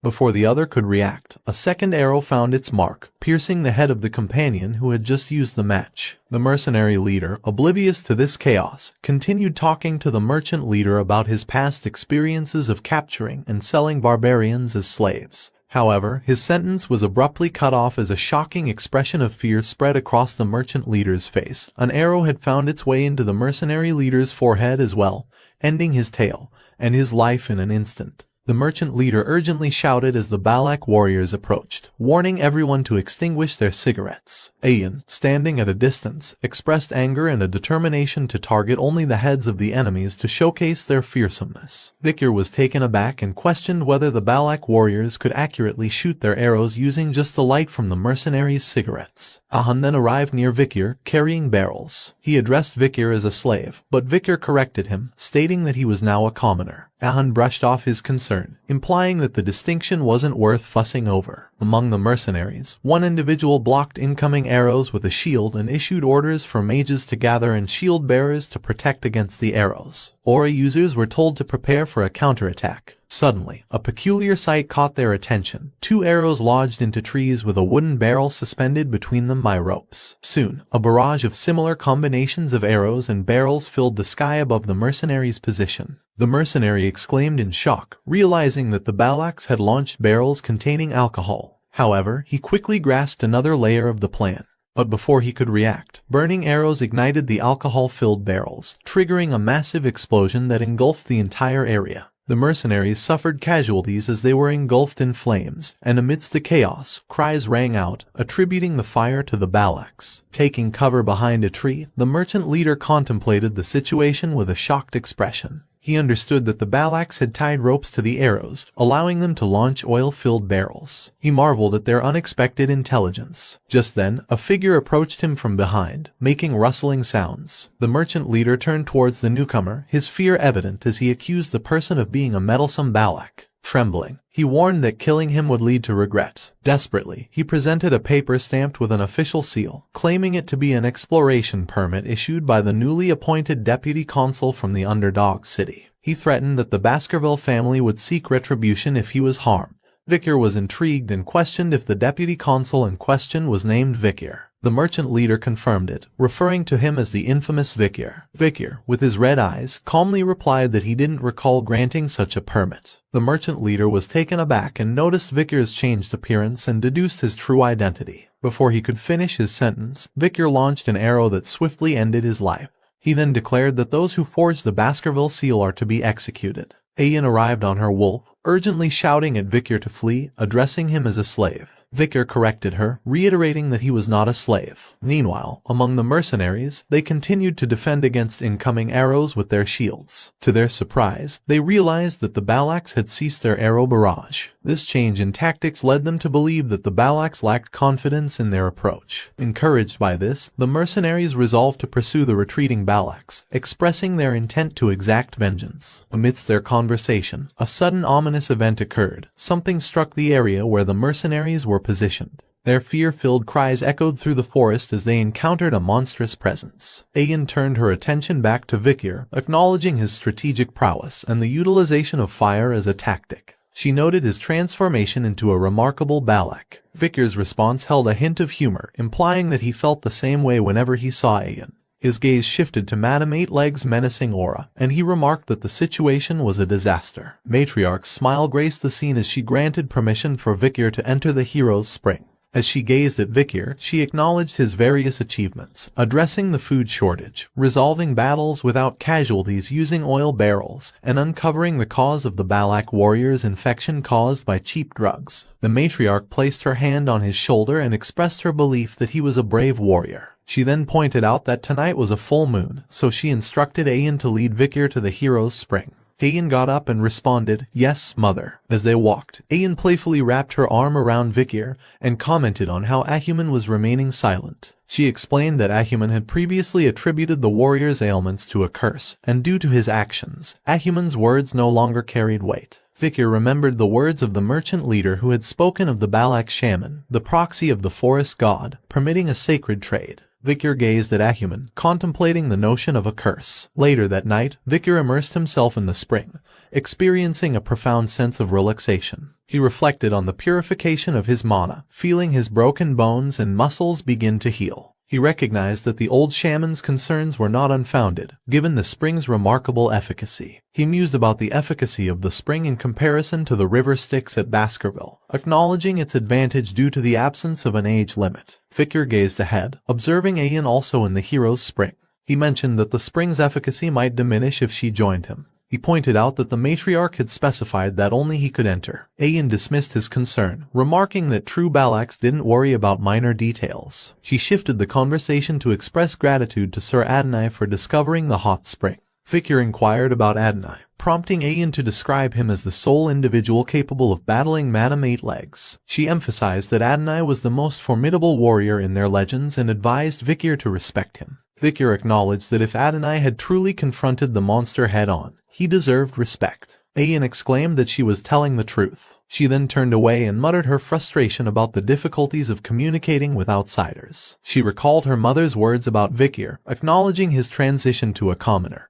and his positive reputation within the village. Her mother had expressed that with Victor's recovery using the hero's spring, he had the potential to become the man he was meant to be and wasn't a bad choice for a husband. Ayan blushed as she gazed at Victor and firmly declared to herself, "Today, I'm going to make Victor mine." Ayan spoke openly, revealing her knowledge of the merchant's excessive profits and expressing her readiness to take action against them if he hadn't. Victor responded with a knowing smile, prompting Ayan to protest in embarrassment. She insisted that she genuinely knew about the price difference between diamonds and corn in the empire. Curious, Victor inquired about the price disparity, and Ayan guessed that 1 diamond might be worth 20 corns. When Victor remained silent, she quickly revised her estimate to 30 corns. Victor remarked that her guesses were wrong, and he then revealed to her the number of corns she could get with 1 diamond. Ayan was taken aback by this revelation and exclaimed in shock at the immense number of corn she could exchange for a diamond. She quickly covered her mouth and tried to save face by dismissing her surprise, as if she had known all along.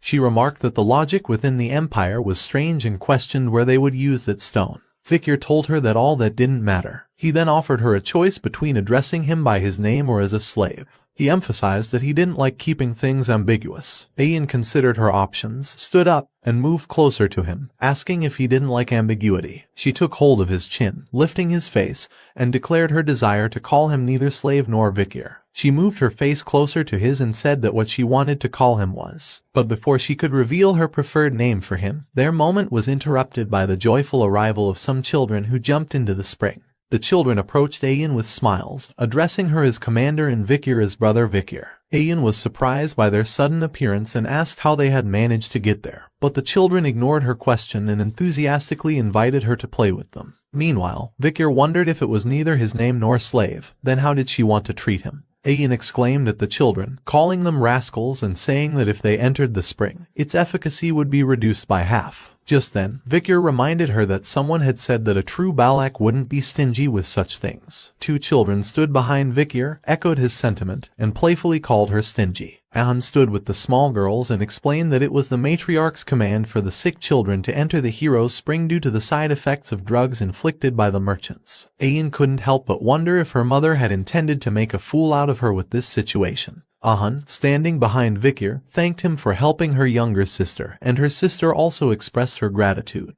Ahan then apologized to Victor for misunderstanding him all this time. Victor responded with a simple yeah. Ahan shouted in frustration, stating that they were apologizing here, and questioned if that was all Victor had to say. Victor responded calmly, stating that Ahan had too much anger in him. Ayan smiled as she looked at Victor and thought that there was still a lot of time. She called out to Victor with a warm smile covering her face and cheered for him on becoming an official Balak member. About 2 years later, a punch landed squarely on Ahan's face, causing him to fall to the ground with a painful sound. As Ahan lay on the ground, his attacker, none other than the 17-year-old Victor van Baskerville, remarked that Ahan was more of a crybaby than he had anticipated. Despite the punch, Ahan was determined and challenged him for another round. Victor, however, began to walk away and stated that their sparring session had concluded for the day. Ahan accused him of running away, but Victor simply replied that he was going for a stroll. After Victor left, Ahan's 2 friends came to his aid and helped him up. Hound expressed his frustration, describing Vikir as an annoying and monstrous opponent who had become even more formidable after recovering from his injuries. One of Hound's friends mentioned hearing that Vikir's marksmanship had recently reached a level on par with Commander Ayan.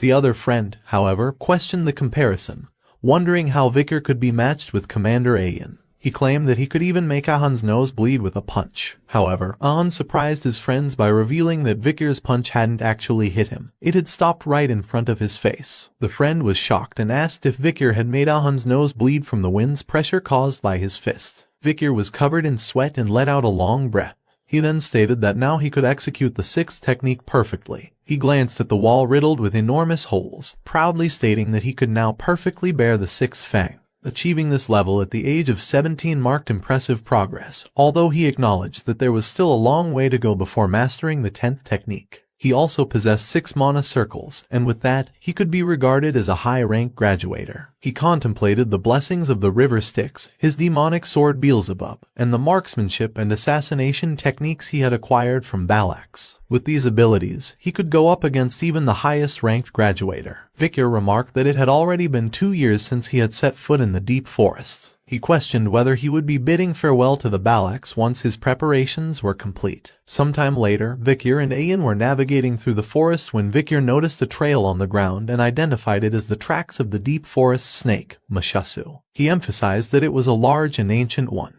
Ayan acknowledged this information, and Vikir mentioned that if they were able to catch this snake, it would provide enough food for the village for at least 4 days. Curious, Vikir looked at Ayan, who appeared lost in thought, and asked if she was thinking about something else while they were hunting. Ayan's face flushed, and she hastily denied it. To change the topic, she mentioned that another hunting group had asked her to inquire about something. Vikir regarded her with suspicious eyes, sensing that she might be hiding something. She then revealed a knife and explained that the hunting group had obtained it from an imperialist who had trespassed into the deep forest. She asked him if he knew anything about the emblem on the dagger. Vikir confirmed his knowledge and stated that it was a famous emblem.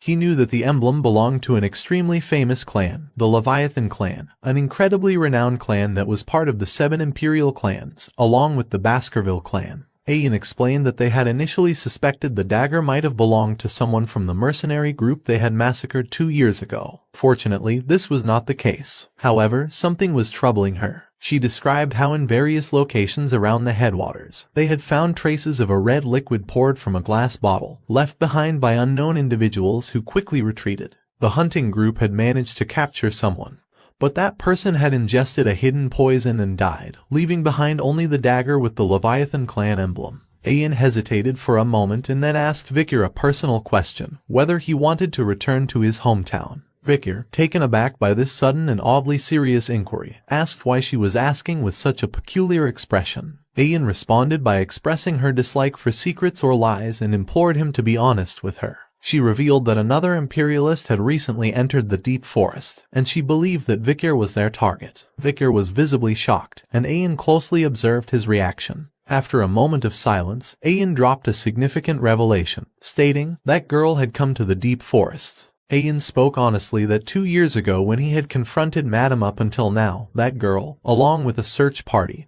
had gone to investigate the deep forests. Ayan suspected that she was searching for clues about Vikir. Ayan hesitated but eventually asked him a question that had been weighing on her mind. Would he go with this girl? Her thoughts raced as she contemplated his potential response. Would he be angry because she had kept this information hidden until now? What if he agreed to go with the girl? Should she try to prevent him from leaving by invoking the tribe's rules, or would that even work? Just then, Vikir spoke up, stating firmly that he wouldn't go back. Ayan asked if he was speaking the truth, and Vikir affirmed his decision. Her face lit up with a bright smile upon hearing his response, and she expressed her joy by hugging her wolf companion and assuring the wolf that Vikir wasn't leaving. In Vikir's mind, thoughts swirled. He believed that the Empire might not be aware of his survival. He resolved to return once he could perfectly conceal his power from Hugo without drawing any attention. He pondered Ayan's reference to that woman and whether it was Camus Morgue. He wondered if she still remembered that he had saved her life or if her interest was part of a diplomatic event. Observing how the Baskerville clan had granted permission for the Morgue search party to enter the deep forest, Vikir speculated that the alliance between the two families remained strong.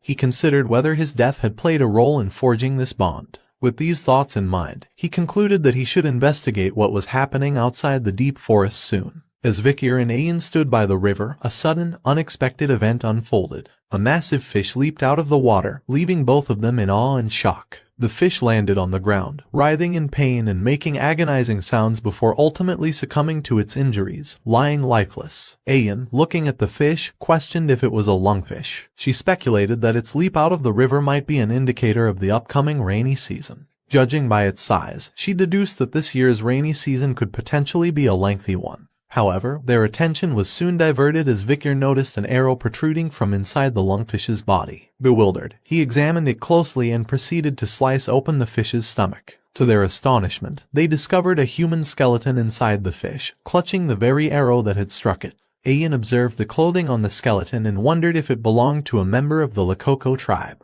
She surmised that, since there were signs of resistance where the arrow had pierced the fish, the person inside must have put up a struggle after being eaten by the lungfish. She remarked that the lungfish was a stupid beast that ate dead things, so she found this situation a little strange. Vikir speculated that perhaps this individual had been severely weakened, to the point where the lungfish mistook them for a corpse. Ayan pondered why such a feeble person would be out hunting in the first place. Vikir suggested that the situation within that person's tribe might be dire, driving them to take such risks. He hinted at something significant occurring deep in the forest and prompted the need for an investigation. As Vikir and Ayan ventured deeper into the forest, they were met with a shocking sight that left Ayan's face contorted in disbelief. Spread before them were numerous lifeless bodies strewn across the forest floor. Ayan, horrified by the grim scene, questioned in disbelief whether all the Lakoko warriors were dead. Vikir, on the other hand, examined one of the deceased bodies and began to piece together the disturbing puzzle. He noted signs of vomiting, diarrhea,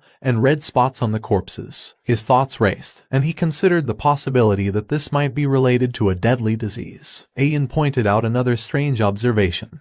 Despite the time being well past mealtime, there were no signs of fires burning in the Lakoko village. As they continued their exploration, night descended upon the forests. Upon entering the village, Vikir couldn't help but comment on the eerie stillness. There were no signs of life, and the neglected state of the village was evident from the overgrown weeds. Ayan wondered aloud if the Lakoko tribe had relocated.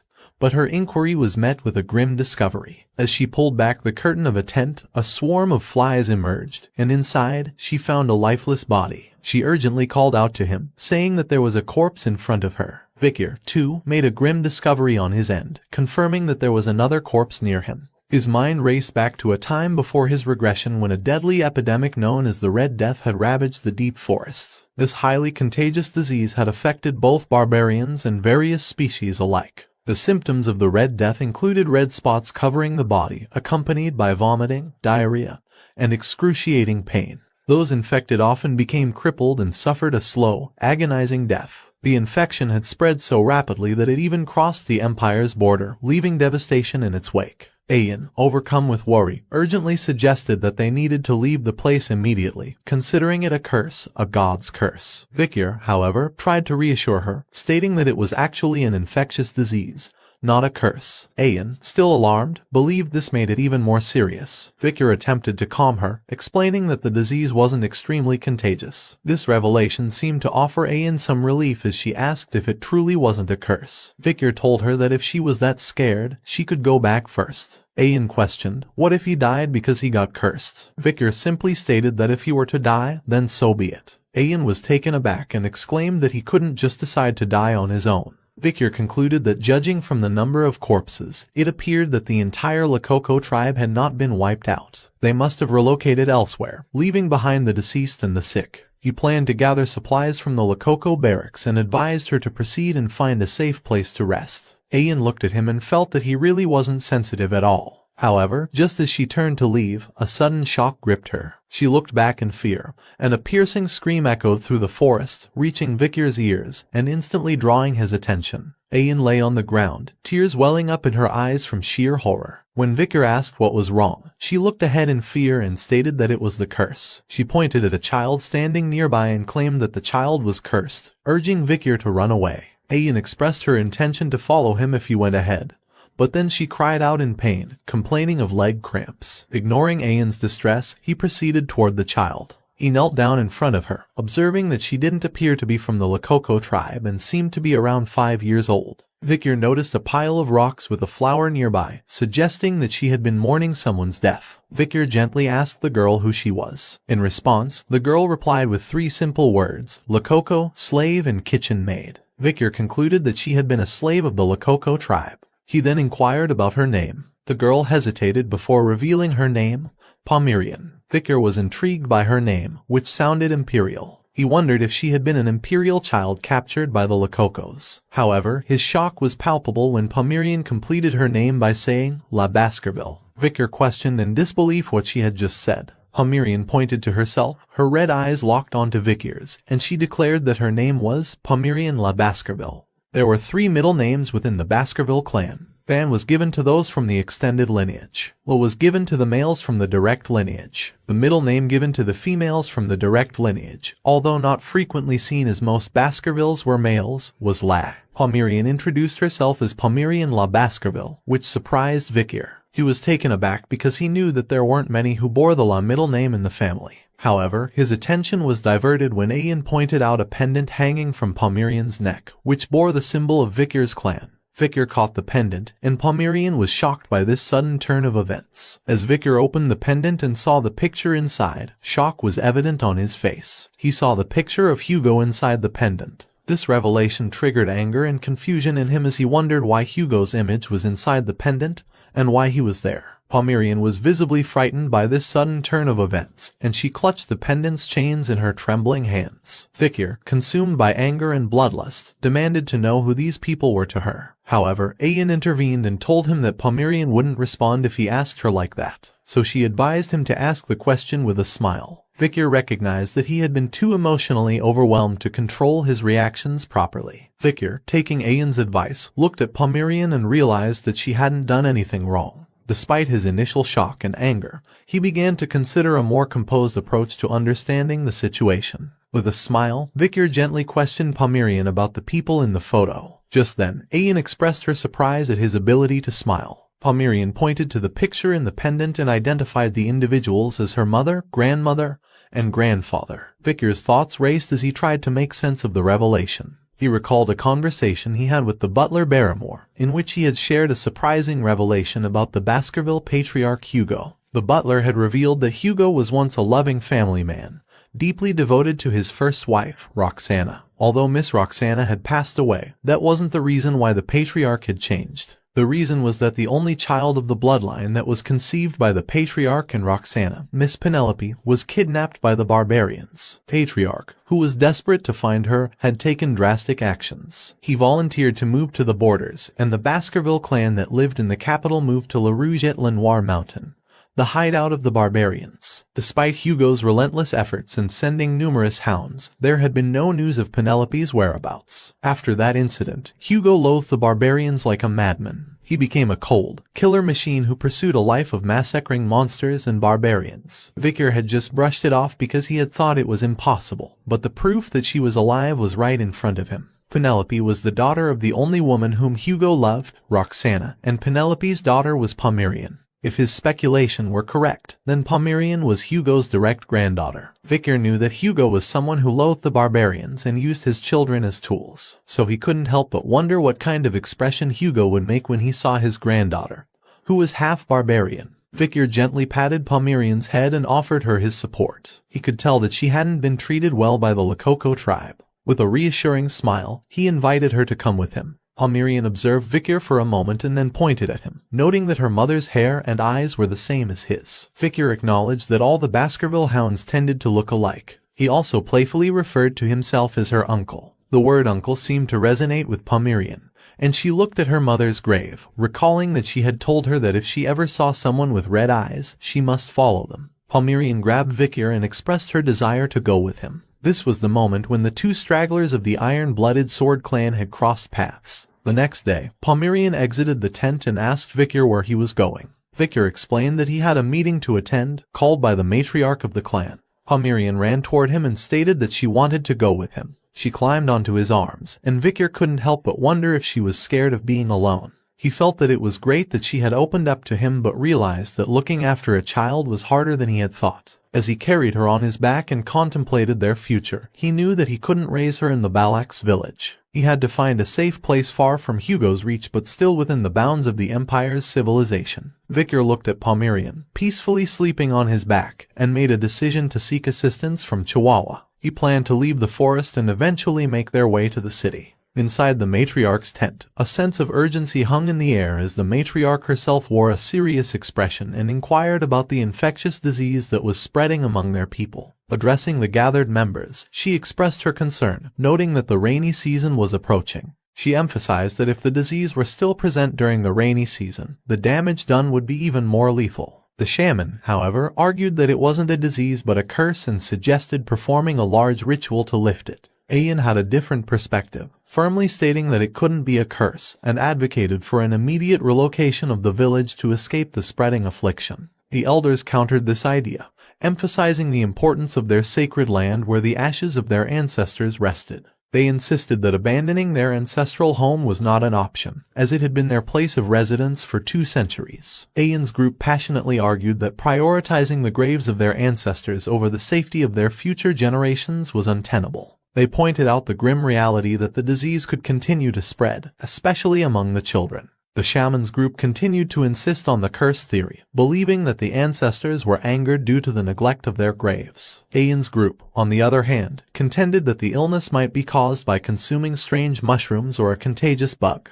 With emotions running high and the community divided, they turned to the matriarch for a decision. However, the matriarch herself was uncertain about how to proceed in this complex and potentially life-threatening situation. Victor sat quietly in the back of the meeting, his thoughts focused on the dire situation they faced with the Red Death.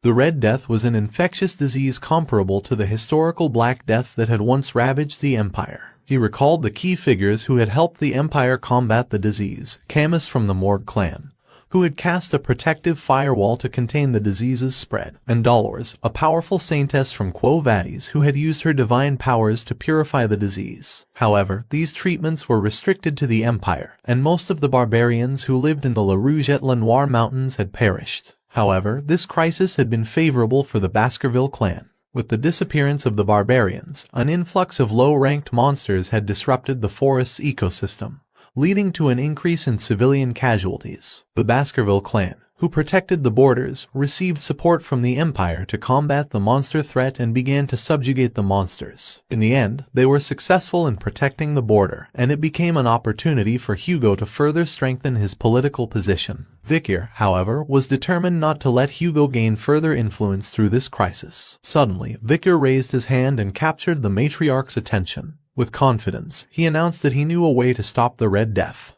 A goblin was tied upside down with ropes and submerged in a large water pot. After a few moments, the barbarians pulled the goblin out, and they observed red spots rapidly appearing on the goblin's body. Realizing that the goblin had contracted the dreaded Red Death, they promptly threw it into a fire to prevent the potential spread of the infection. Ayan turned to Victor and mentioned that all the goblins they had submerged in the infected water had indeed contracted the Red Death, confirming his previous warnings. She then inquired if the Red Death could truly be transmitted through water. Victor confirmed this, stating that the infected water was a significant source of the infection, but reassured that boiling the water should eliminate the problem. Ayan, looking at 3 tied goblins, sought clarification from him regarding the safety of boiled water. They decided to conduct an experiment by placing a goblin in boiling water. However, when the goblin was pulled out, it was lifeless. Ayan pointed to the deceased goblin, indicating the immediate fatality. Victor advised her to try placing the goblin in cold water. Ayan recognized her mistake and acknowledged his suggestion. Soon they subsequently placed 2 goblins in water that had been cooled after boiling, and nothing harmful happened to them.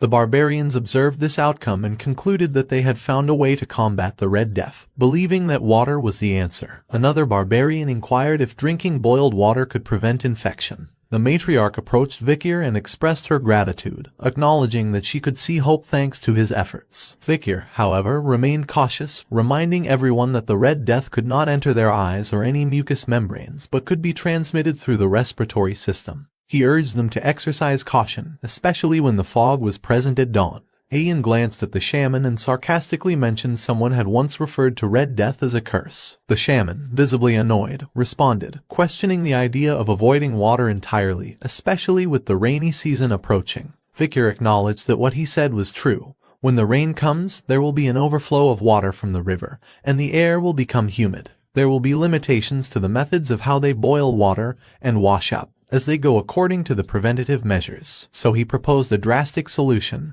relocating the village. This suggestion shocked the shaman, who reminded him that he had already told him that they couldn't leave the place where their ancestors lay. He questioned if Vikir was ignoring the word of the Council of Elders. However, Vikir confidently revealed that there was a method that would allow them to stay within Balak territory without the need to relocate. As the rainy season approached the La Rouge et La Noire mountain, the river flooded, transforming the once flat lands into vast torrents of swampy terrain. Deep within the forest, the torrential rain was an unprecedented event, even for the elderly, and it resulted in the flooding of everything within the deep forests. Everything, that is, except for the Balak village. Two barbarians exerted their full strength, pulling a rope tightly, while the one in front urged them to pull harder and tie it securely. These barbarians stood on opposite high grounds, working to construct a bridge between two platforms within the village. One side instructed the other to raise the fence and stabilize it to prevent it from collapsing. Soon, the bridge was completed, and it provided a means of moving between the many houses built on top of the huge trees. One of the barbarians marveled, noting that even with so much rain, the village hadn't flooded. Another barbarian credited Vikir for this accomplishment, stating that it was all thanks to him. They shouted in gratitude, thanking Vikir for his wisdom. Vikir, in his thoughts, acknowledged the fortune of having many tall trees within the Balak territory, enabling them to endure the rainy season. Pomerian crawled out of a hut and expressed her desire to be with him. However, Vikir suddenly noticed something approaching two barbarians who were waving at him. He shouted a warning, realizing the danger. Just then, a massive catfish leaped out of the water, attempting to devour the unsuspecting barbarians. They noticed the threat too late and let out fearful screams. However, an arrow struck the catfish, sending it flying back into the water. It was Ayan who had shot the arrow, and she sternly told the catfish to get lost, cursing it for its attempted attack. Vikir asked Ayan if the catfish was the Mashasu. She explained that this particular catfish had been known as the king of this area for dozens of years, and they called it Ka. Suddenly, the catfish collided with the platform where the barbarians were standing, causing them to start falling. Vikir, displaying determination, leaped toward the catfish and vowed to correct its habit of destroying their hard-built homes. His hand began to glow red, and soon, Beelzebub emerged from his hand. Vikir launched an attack, employing the Baskerville 6 technique, 6 lurking ambushes. The attack hit the catfish, causing it to emit a painful scream. It quickly retreated back into the water and swam away. The two barbarians who had fallen managed to grab hold of a tree trunk and were safe. Other barbarians, witnessing Vikir's successful defense, praised him for chasing Ka away, acknowledging how many times he had come to their rescue. They hailed him as the hero of the Balaks. The shaman, however, clicked his tongue in annoyance upon seeing Vikir being praised. Ahun, who stood nearby, wore a troubled expression. On the other side, Ayan raised her thumb in approval and acknowledged that Vikir had passed. As night descended, inside Vikir's hut, Pomerian enjoyed the food that Vikir had prepared. However, she wasn't alone. Ayan also joined in, and both of them wore blissful expressions as they ate. Pomerian complimented her uncle on the delicious food, and Ayan agreed, praising Vikir's cooking skills. Vikir, somewhat surprised by Ayan's presence, remarked that he didn't recall inviting her to his house. Ayan explained that she couldn't resist the enticing aroma of the food. Vikir humorously responded that he hadn't prepared her share. Ayan cheekily retorted, stating that what belonged to the slave belonged to the master, playfully asserting her right to share his meal. Vikir insisted that he was not a slave, but she countered, telling him not to pay attention to her. Pomerian, who had been observing their banter, made an innocent remark, suggesting that Vikir and Ayan seemed like a married couple. Ayan blushed and hugged Pomerian, calling her cute, and Pomerian reciprocated with a smile. Vikir couldn't help but wonder when they had become so close. Just then, a wave of cold air reached him, prompting him to turn toward the door with a questioning look, and he noticed a figure standing there. Ayan, with a hint of anger, asked the newcomer about the reason for his visit, addressing him as Ahun. Ahun stood in the rain, tears filling his eyes. He explained that he had come here looking for Vikir because he believed it might be possible, given his history of saving the village multiple times. Then, he made a heartfelt plea to Vikir, asking him to save his little sister. At night, heavy rain poured down relentlessly, casting a solitary glow inside the tent. Within its confines, a young girl lay on a bed, her body marked with red bruises, her breathing labored. Vikir, Ayan, and Ahun stood around her, deeply concerned for her well-being. Victor broke the silence and asked when it all began.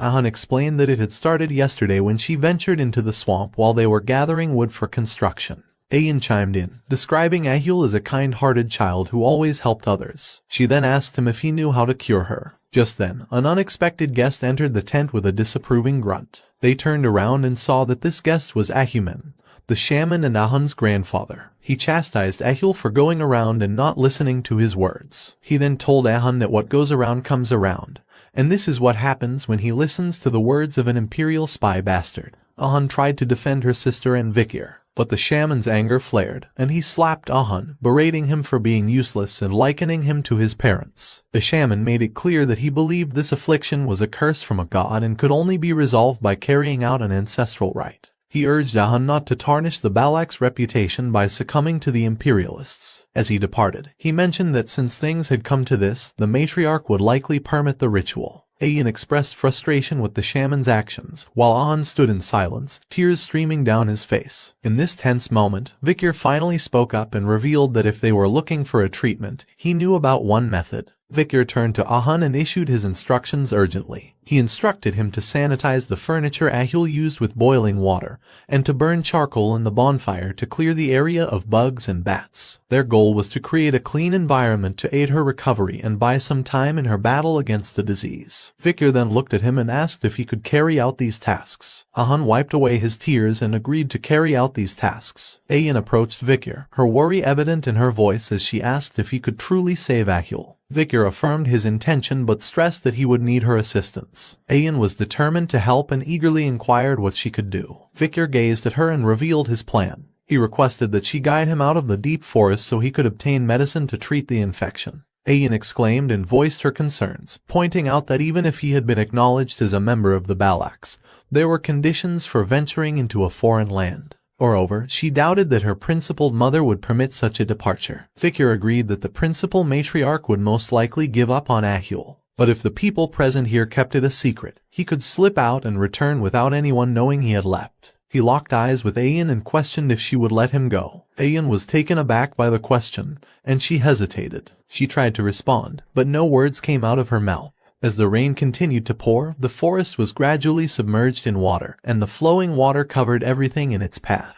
Vikir leaped over makeshift planks that floated in the water as he pressed on. However, he suddenly sensed something and came to a halt, glancing back at Ayan, who stood there, seemingly determined. Vikir questioned her, asking why she was following him when she had agreed to let him go. Ayan, in a determined tone, suggested going together, but Vikir expressed concern that she might hinder his progress. She persisted and asked him to at least tell her about his destination, but he refused to do that. She then questioned him about why he was taking Pomerian with him, and Vikir fell silent after hearing this question. Ayan looked down, revealing that she had noticed his unique abilities, such as the sword emerging from his arm and his knowledge of Red Death, but she had never inquired about them. She reminisced about all her memories with Vikir and realized that from the first time they met, she knew she would always yield to him. She couldn't ask Vikir about anything because she was afraid that he would disappear once he told her the answers to her questions. She avoided eye contact, looked down, and said that she just wanted him to answer one thing. She then asked Vikir if he would come back, right? She closed her eyes and awaited his response, afraid that he would say he would not come back. Her eyes fluttered open as Vikir's voice reached her ears, saying that he would come back. Ayan looked ahead, but Vikir had already left, and she softly muttered that he'd better keep his promise. In the Deputy Council office of Underdog City, General Secretary Chihuahua sat at his desk, surrounded by paperwork that seemed never-ending. He expressed his frustration, remarking on how the numbers never seemed to decrease, no matter how much work he completed. Walking over to the window, he reminisced about better times when the Deputy Consul was present. He still remembered that even though the work was tiring, it was enjoyable. He still couldn't believe that the Deputy Consul was dead. His face reflected sadness as he muttered how much he missed him. Suddenly, Vikir's face appeared before him, hanging upside down outside the window, and he asked if he had called him. This unexpected appearance startled Chihuahua, and he looked at Vikir with a questioning expression, trying to comprehend the surreal situation. Beads of sweat formed on his forehead as panic set in, but somehow he managed to keep his mouth shut. Vikir landed at the window and with a faint smile asked, "How have you been, General Secretary Chihuahua?" As Vikir calmly sipped his tea, Chihuahua began to question whether Vikir had encountered a monstrous entity from the deep forest, had suffered a severe injury, and had been in the company of barbarians. Vicar calmly affirmed the details. Chihuahua then changed the topic and, with a hint of disbelief, sought clarification. He wanted to know if Vicar was, indeed, a living being and not a ghost. Vicar chuckled at his lingering shock and questioned if that was the reason he had been shocked for so long. He then looked at him and said that he was still the same Secretary General. However, when Chihuahua gazed at Vicar for a moment, his emotions overwhelmed him, and tears welled up in his eyes. He expressed his relief at Vicar's survival. Then, he turned his attention to Pomeranian and questioned the identity of the child who bore a striking resemblance to Vicar. He wondered aloud if she might be the offspring of Vicar and a barbarian. Vicar, recognizing the need for clarification, explained that their similar appearances were due to their shared bloodline but insisted it wasn't what Chihuahua was thinking. Chihuahua wiped away his tears and pondered the situation. He was now even more curious about the circumstances. Vicar then entrusted Chihuahua with the care of Pomeranian during his absence, emphasizing the importance of providing her with a basic education. Chihuahua readily accepted the responsibility, noting that it had been a while since he had received an order from Vicar, and he assured Vicar that he would handle it. However, Vicar expressed concern about Chihuahua handling the affairs of Underdog City alone, and suggested seeking assistance from Cindy Wendy Sen Mesimaginero if needed. Chihuahua recalled that Cindy Wendy was the criminal whom Vicar had released 2 years ago during a plea deal, but he had no idea how to locate her, so he inquired of Vicar about it. Vicar questioned if he remembered the time when he was in the office and had given 10 billion to a girl. Chihuahua remembered that he had given it to a flower girl named Judy. Vicar explained that since no one was supporting her, approaching her would be easy. Therefore, he believed that Cindy Wendy must have gone with Judy. He then told Chihuahua that if Cindy Wendy didn't cooperate,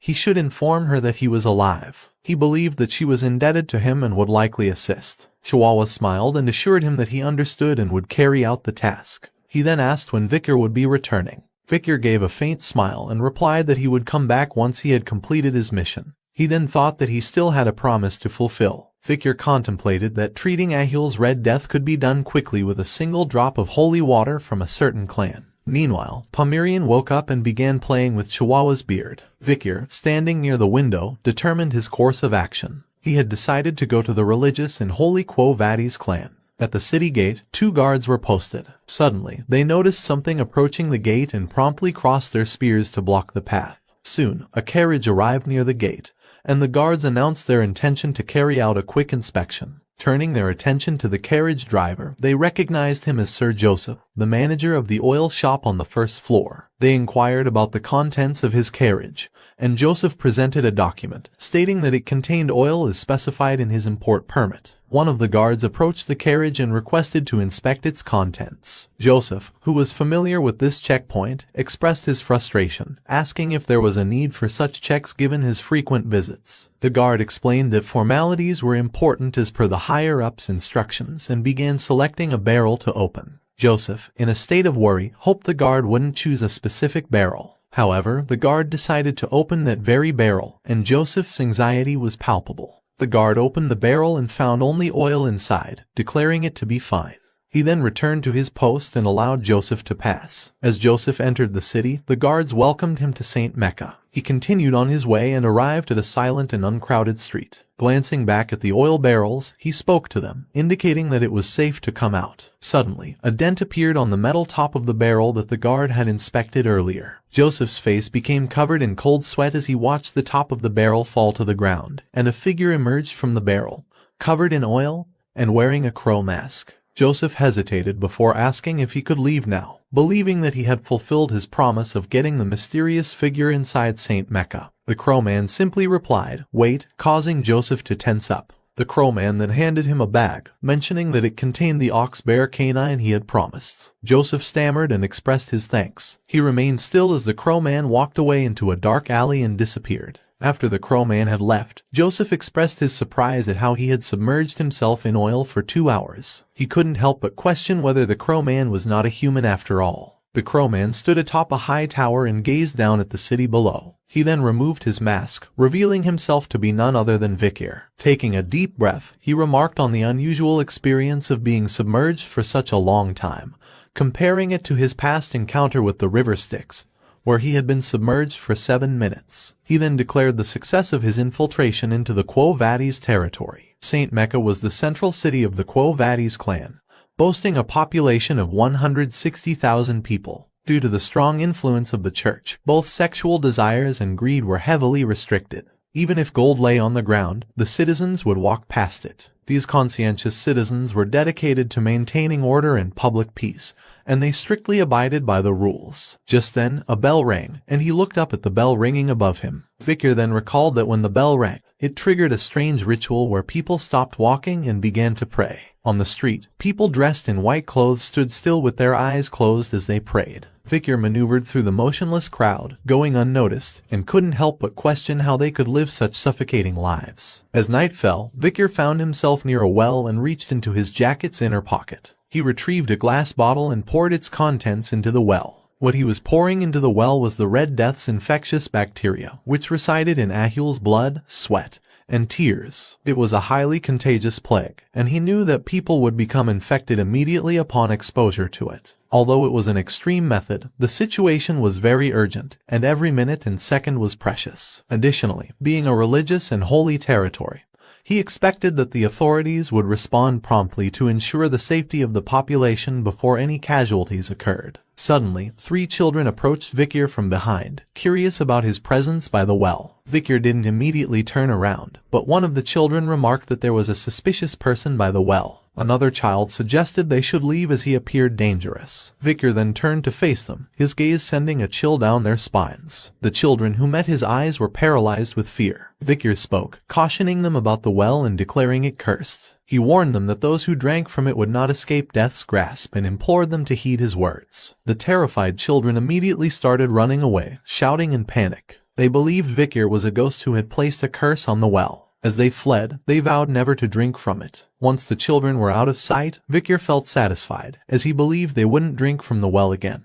He then threw a dagger near the well and claimed it was a weapon left behind by the Leviathan clan, renowned for their deadly poisons. Victor deduced that the Leviathan clan was probably responsible for spreading the Red Death in the deep forests. Victor knew that the religiously holy Quo Vadis clan and the poison-wielding Leviathan clan didn't have a good relationship for a long time. So, he anticipated that a huge fight would soon break out between them because of this incident. Victor smirked and declared that his preparations were now complete. Victor then remarked that it was almost time for the holy water to be poured, so he decided to pay Saintess Dollars a visit. Moonlight bathed the grand mansion, casting an ethereal glow on the scene. Outside, a large crowd had amassed, all yearning for a glimpse of the rumored Saintess residing within. The voices of the people melded together, expressing their desires to meet the Saintess and seek her miraculous healing. Their pleas echoed through the still night, reaching the mansion's door where the Saintess was rumored to be present. Responding to the clamor, a voice resonated from behind the door, questioning the lateness of their visit. The people recognized it as the Saintess's voice, causing a wave of excitement to ripple through the crowd.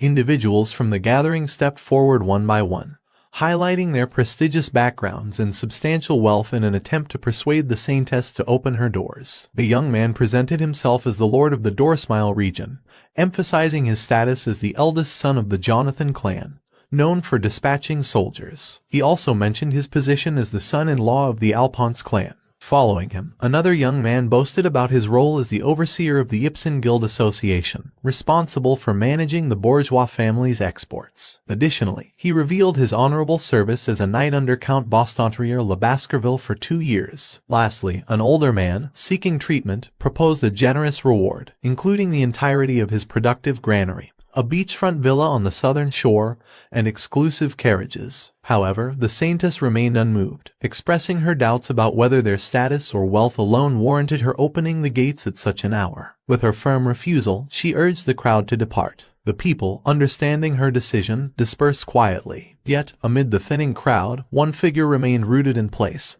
separating himself from the others. It was Victor, donning a crow mask, an enigmatic presence in the moonlit night. Lost in thought, Victor remembered that before he had regressed, he had often seen the Saintess on the front lines of the battlefield. He had seen her covered in blood, desperately tending to the injured. Her once white clothes were now stained in crimson, and her divine powers continued to glow. The saintess he knew detested the allure of money and power. Just then, the saintess's voice reached him, inquiring about his identity and purpose. Victor knelt outside the door and replied that he was just a young lamb who had lost his way. Silence followed his words, but he maintained his position outside the door. After a while, the door opened, and a brilliant golden radiance spilled out. Bathed in this light, Victor heard the saintess invite him inside. As he entered, he found the entire hall bathed in bright lights, with an indoor water fountain featuring an angelic statue at its center. The saintess's voice emanated from the fountain, asking how he had lost his way. Victor questioned himself if the saintess was not going to personally meet him, but upon considering the situation,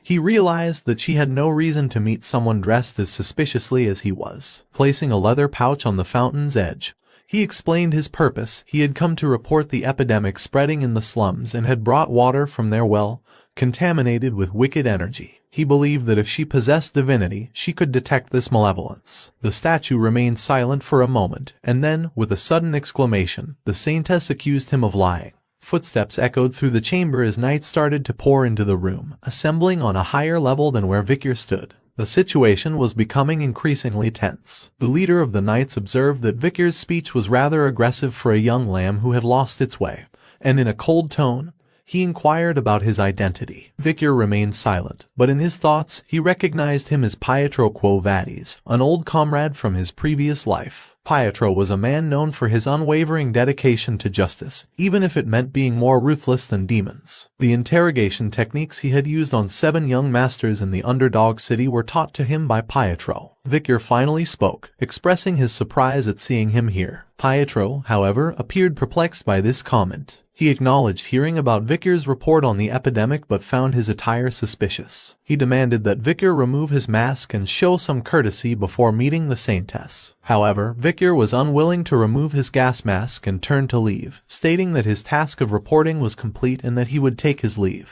As he moved to depart, an object flew toward him, narrowly grazing his mask. Pietro held an open book in his hand and declared that he couldn't allow a suspicious person to leave. Victor realized that the object Pietro had attacked him with was a page from a book infused with divine power. He couldn't help but marvel at Pietro's use of such unconventional weapons. Pietro leaped down from the upper floor and landed directly in front of him. He accused Victor of carrying water pouches tainted with wicked energy, implying that he might be responsible for spreading the epidemic. Victor swiftly defended himself, questioning why he would come to report it if he were the culprit. Pietro, however, remained skeptical, proposing that it could be a tactic to lure the saintess out. In his thoughts, Victor admitted that every word Pietro said was true. Then, Pietro initiated an attack, using the pages from his book as weapons, aiming to apprehend him for further questioning. However, Victor was not one to be easily subdued. He swiftly started dodging the incoming attacks by jumping from one position to another. He considered using his aura but hesitated, fearing that it might reveal his identity as a Baskerville. Just then, he found an opportunity and used the wall to propel himself downward towards him. He then unleashed a powerful kick, but Pietro swiftly countered by raising his arm guard, which was topped with his book,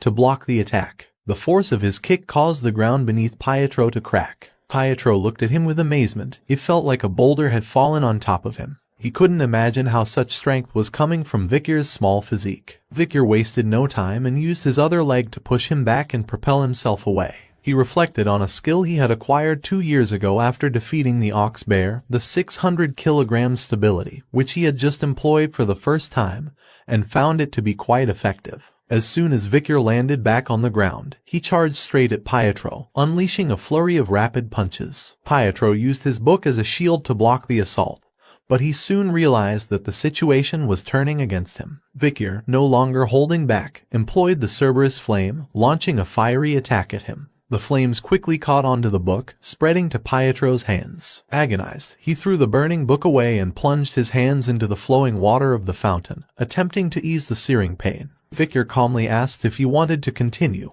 but Pietro was unable to give an answer. However, in the next moment, Pietro charged straight at Victor and accused him of being irreligious for using sorcery. He declared that he couldn't let him go. In response, Victor swiftly kicked the burning book that Pietro had thrown, sending it flying straight at his face. Pietro was taken aback as his vision was momentarily blocked by the book. Seizing the opportunity, Victor capitalized on the momentum and delivered a powerful, full-force punch straight to his chest. The impact was formidable, causing cracks to appear in his armor. Moments later, he was sent hurtling back, his armor shattered into pieces as he crashed into the fountain statue. Breaking past the fountain, he slammed into the wall, coughing up blood. The knights standing above were in a state of utter disbelief, struggling to comprehend the unfolding scene. One of them questioned whether they were merely dreaming, while another insisted that it was impossible for Sir Pietro to have been defeated. Amidst the confusion, a few knights quickly surrounded Pietro, their shields and swords raised, prepared to face Vikir. Vikir, reluctant to escalate the confrontation further, addressed the knights, indicating his willingness to continue if they desired. However, his words were cut short by the arrival of the Saintess,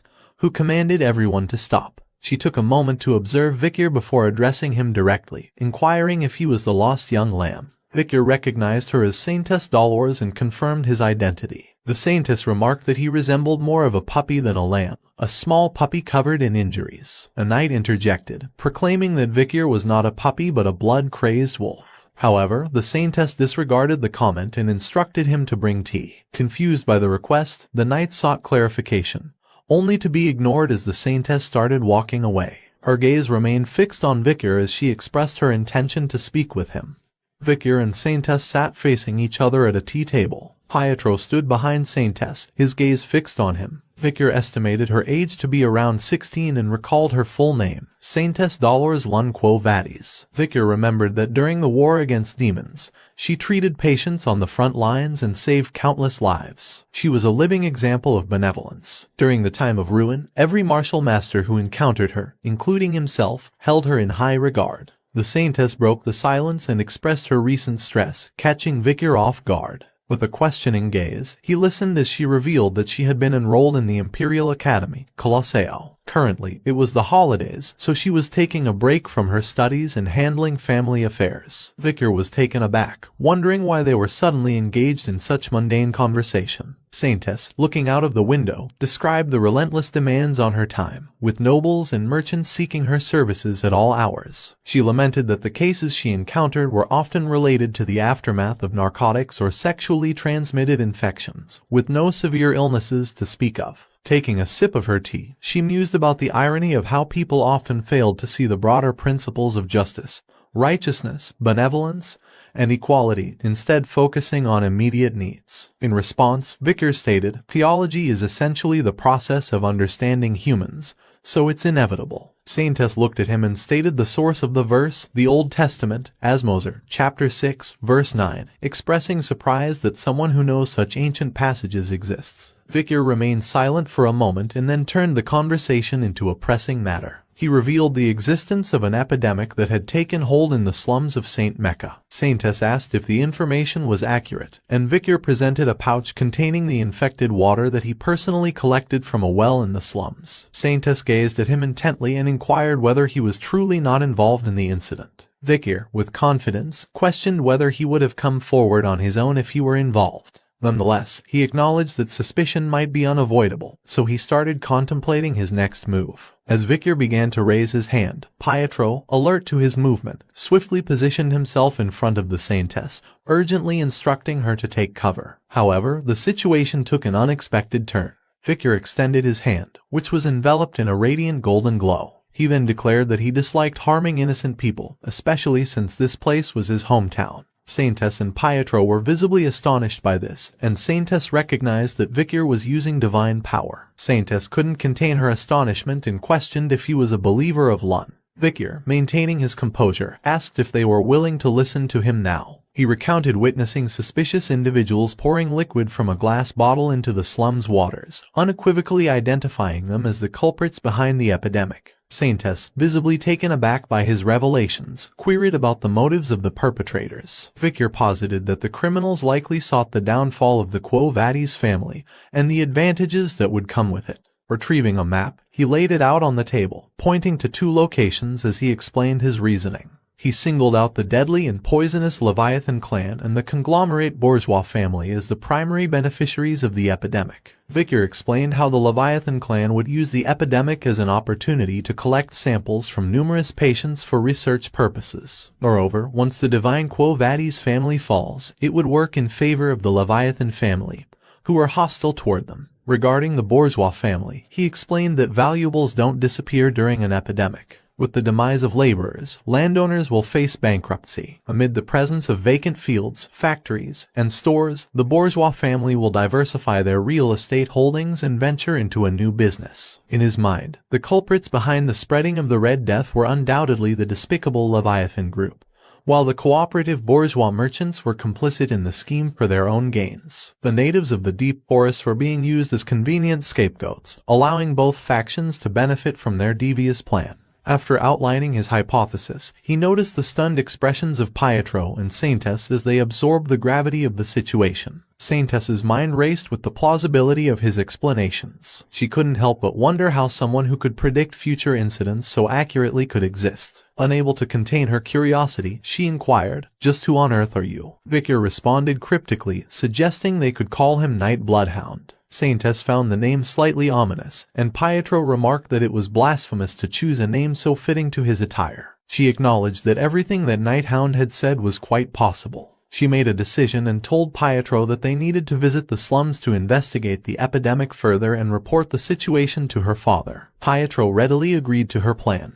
Vicar observed the Saintess's resolve and thought to himself that meeting her was fortunate, knowing that things would now progress swiftly. Meanwhile, Saintess looked at Vicar and wondered why the man who had defeated the unrivaled Sir Pietro and the Holy Knights looked so small and pitiful. She observed him and detected the semblance of a beast exuding from his soul, the scent of blood, oil, and steel, along with violence and pent-up anger, the color of hatred. But deep within this whirlpool of numerous emotions lies immense sadness. Lost in a whirlpool of conflicting emotions, Saintess couldn't help but question the true nature of this enigmatic figure. In the church building within the slum area, the sisters greeted Saintess with relief as she arrived. One of the sisters, tears in her eyes, implored Saintess to save them from the horrific epidemic that had struck their community. Saintess was visibly shocked as she gazed upon the epidemic-infected individuals lying before her. She couldn't help but acknowledge the accuracy of Night Bloodhound's information. Vicar observed the afflicted people and felt a sense of regret for involving civilians due to the lack of time, although he was grateful that there were no children among them.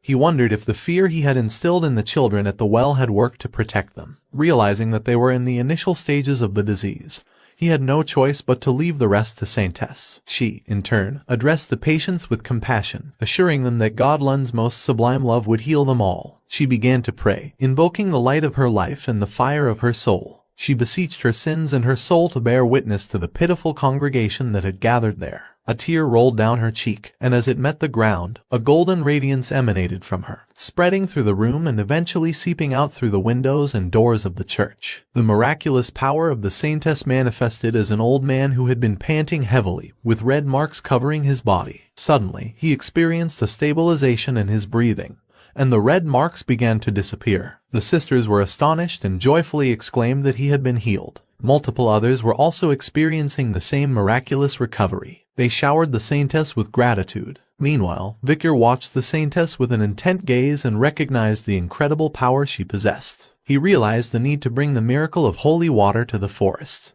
Saintess Dollars perched upon a study table, the gentle glow of a lit candle casting an ethereal light around her. Her focused gaze was fixated on a map before her, her hand deftly marking certain areas with precise intention. Contemplation consumed her as she acknowledged that treating patients with divine power was only a temporary measure, and she couldn't prevent new cases from arising. She attributed the emergence of these new cases to an infected source hidden somewhere within the slums. A glass tube positioned on her table drew her attention next. After examining the bodily fluid extracted from an infected individual, she recognized that it had a very short incubation period and it took a very long time for the infected person to die. Its malignancy caused the infected person to endure prolonged pain. Dolores understood that to completely stop the infection, she needed to focus and purify the deepest well. She envisioned the possibility of generating a drop by concentrating her divine power. A sudden wave of realization interrupted her thoughts, prompting her to exhale deeply. She rose from her seat and affirmed that this wasn't the time for her to lose herself in contemplation. She reminded herself that she should go and treat one more person. However, the next moment Dolores was struck by a sharp headache, causing her to falter. Clutching the edge of the table, she steadied herself, averting an untimely fall. Concern crept into her mind as she pondered over the possibility of anemia, wondering if it was a consequence of exerting too much divine power. Despite the physical strain, she gathered her strength, preparing to depart from the room with unwavering determination. With a steadfast resolve, she affirmed her commitment to alleviate the agonizing pain experienced by her patients as swiftly as possible. As Saintess Dolores emerged from her room, she was met by a group of 3 men who had evidently been attempting to win her favor. One of them joyously exclaimed her arrival, addressing her as Saintess and expressing their readiness to accompany her. Intrigued, Dolores inquired about their presence. One of the men eagerly responded, asserting that they had come to offer their assistance to her. Their voices resonated with a genuine desire to support her.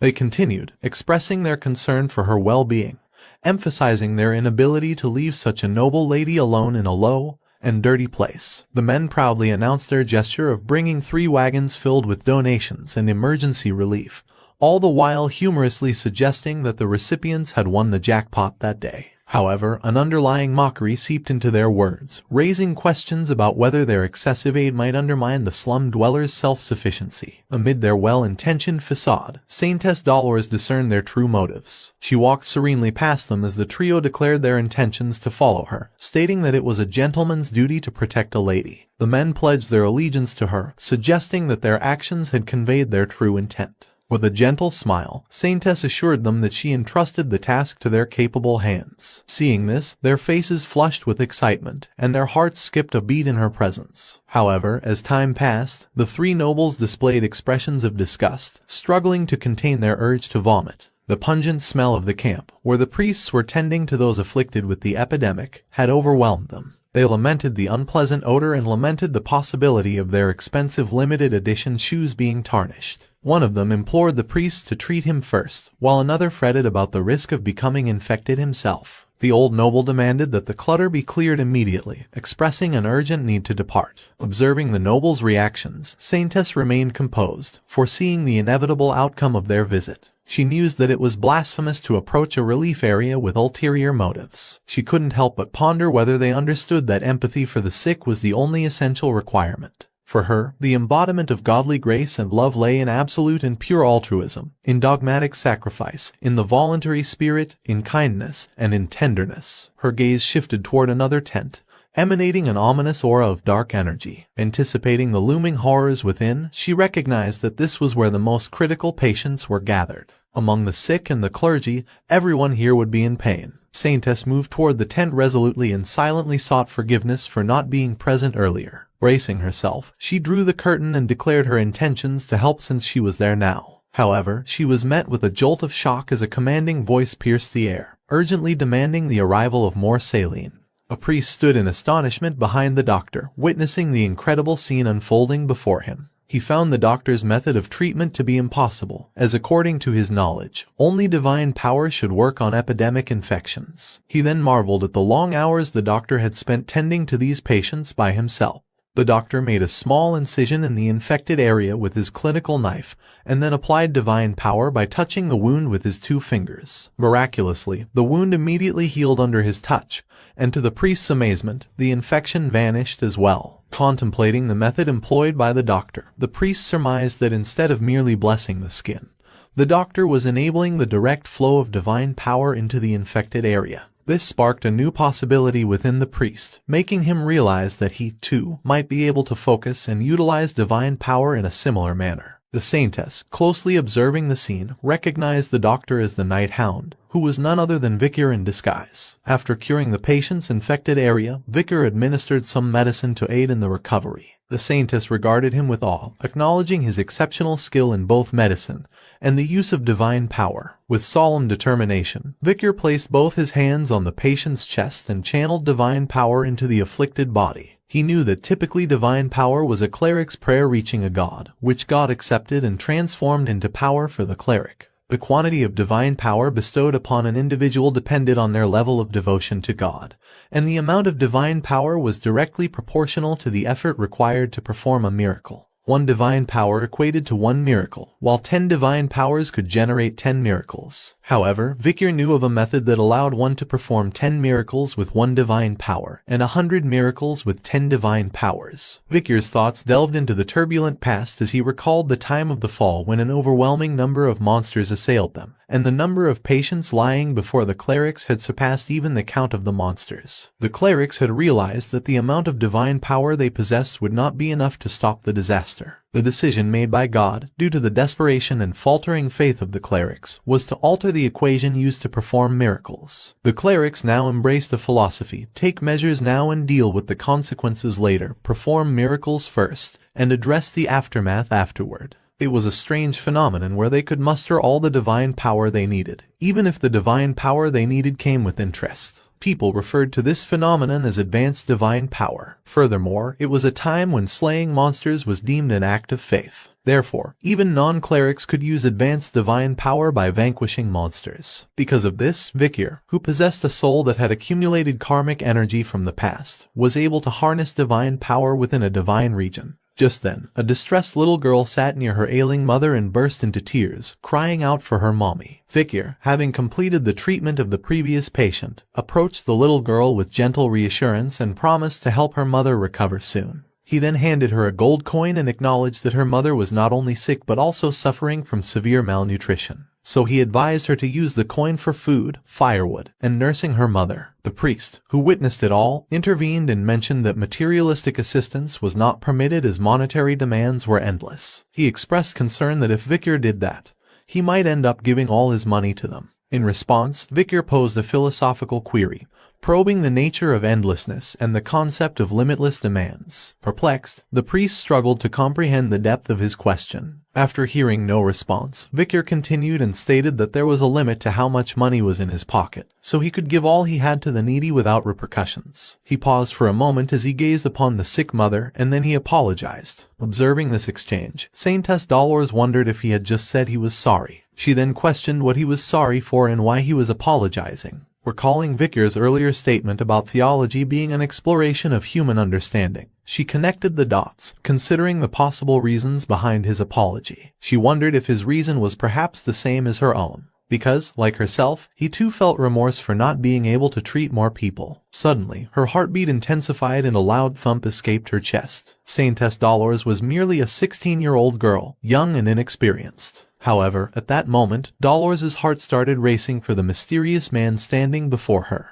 After attending to the victims of the epidemic, Vikir sat outside, exhausted. He let out a weary breath and lifted his mask momentarily to take a sip of water. His respite was short-lived as he noticed Saintess Dolores approaching. Acting quickly, he lowered his mask and inquired about her well-being. Saintess settled beside him and asked if she could have a moment to talk. Vikir granted her request, saying that he didn't mind. She expressed her gratitude for his assistance and acknowledged that they had managed to treat all the casualties with his help. Vikir modestly replied that he had merely done what was necessary. Saintess smiled and remarked that she knew he would say that. An awkward silence followed as they had nothing to talk about. Saintess broke the silence, clutching her clothes as she confessed her inner turmoil. She argued that a strong person like him should have been born with divine power. She then honestly mentioned how she had been fortunate to be born with divine power, but lamented the weakness of her body, mind, and faith. She questioned why God had chosen a weak person like her to be a saintess. She argued that there were so many other people who had strong faith even though they weren't born with divine power. Once again, she pondered why God had bestowed upon her the overwhelming title of a saintess. Vikir's response shocked her as he said that the very fact that she was in anguish and guilt was the reason why God had chosen her. A smile appeared on his face as he emphasized that what the world needed was a light that could penetrate even the darkest and most ferocious places. Tears welled up in Saintess Dolores' eyes as she sought reassurance, questioning whether she could become the person who could embody those words. Vikir's response was gentle yet firm, assuring her that she would indeed be able to fulfill that role. The outcome of gathering the Quo Vadis family's clergy in one area for prayer was that all processes involved in the creation of holy water were successful. The result was a divine essence that could purify all those infected within the slums with just one drop. 3 drops of the concentrated holy water were produced and carefully stored. The name given to these drops was Pliny de la Verge, also known as Saintess Tyr. Amid a grand hall, Saintess sat, facing a podium that held a box containing the 3 small empty glass bottles. Initiating her prayer, a radiant divine light began to swirl around the hall. Her voice resonated through the space as she chanted, drawing attention to the woman who had the unique privilege of nurturing God's only son. She spoke of the sleepless nights filled with anguish and her heart's inability to keep pace with the profound sorrow she experienced. She proclaimed the day as the most painful and sorrowful for her. As Saintess concluded her prayer, the divine light descended upon the podium, enveloping it in an ethereal glow. Sometime later, holy knights appeared before her, carrying a box containing the 3 Saintess tears. The holy knight closed the box, expressing gratitude for her efforts, and assured her that they would store it securely in the basement's safe. Saintess Dolores entrusted them with the task, and as they departed, she found herself contemplating her next course of action.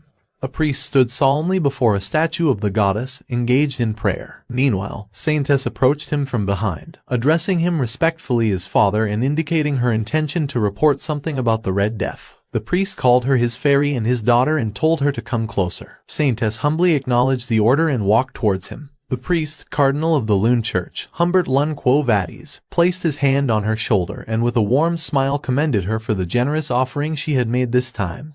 Recognizing that it was expected of his daughter, Saintess humbly accepted his praise and acknowledged his generosity. Cardinal implored her to share the details, and Saintess began by outlining their plan to utilize their newly created Saintess tier to cleanse the water flowing beneath Saint Mecca. In response, Cardinal inquired if she had found the source of the infection. Saintess confirmed this and mentioned that it originated from an unregistered well in the slums. She further added that children had testified that a spirit had cursed the well. According to their investigation, the well was severely infected, and they had also found a glass bottle that the criminal used to store and spread the infection. She then presented suspicious objects that were discovered during their investigation. Cardinal looked at the dagger and an emblem placed on the cloth, questioning where they had found these items. Saintess explained that they had discovered them near the well. Cardinal's gaze turned icy as he recognized the emblems of both Leviathan and Bourgeois engraved on the objects. This confirmed their collaboration in creating an artificial virus. A surge of aura engulfed him as he expressed his disdain for those who dared to insult divinity. His words echoed with righteous fury as he declared a holy war against these despicable poison addicts and misers. Saintess maintained her composure despite Cardinal's intense anger, but her demeanor shifted drastically when he mentioned the Night Hound and deemed him suspicious. In a commanding tone, Cardinal demanded that the Night Hound be captured immediately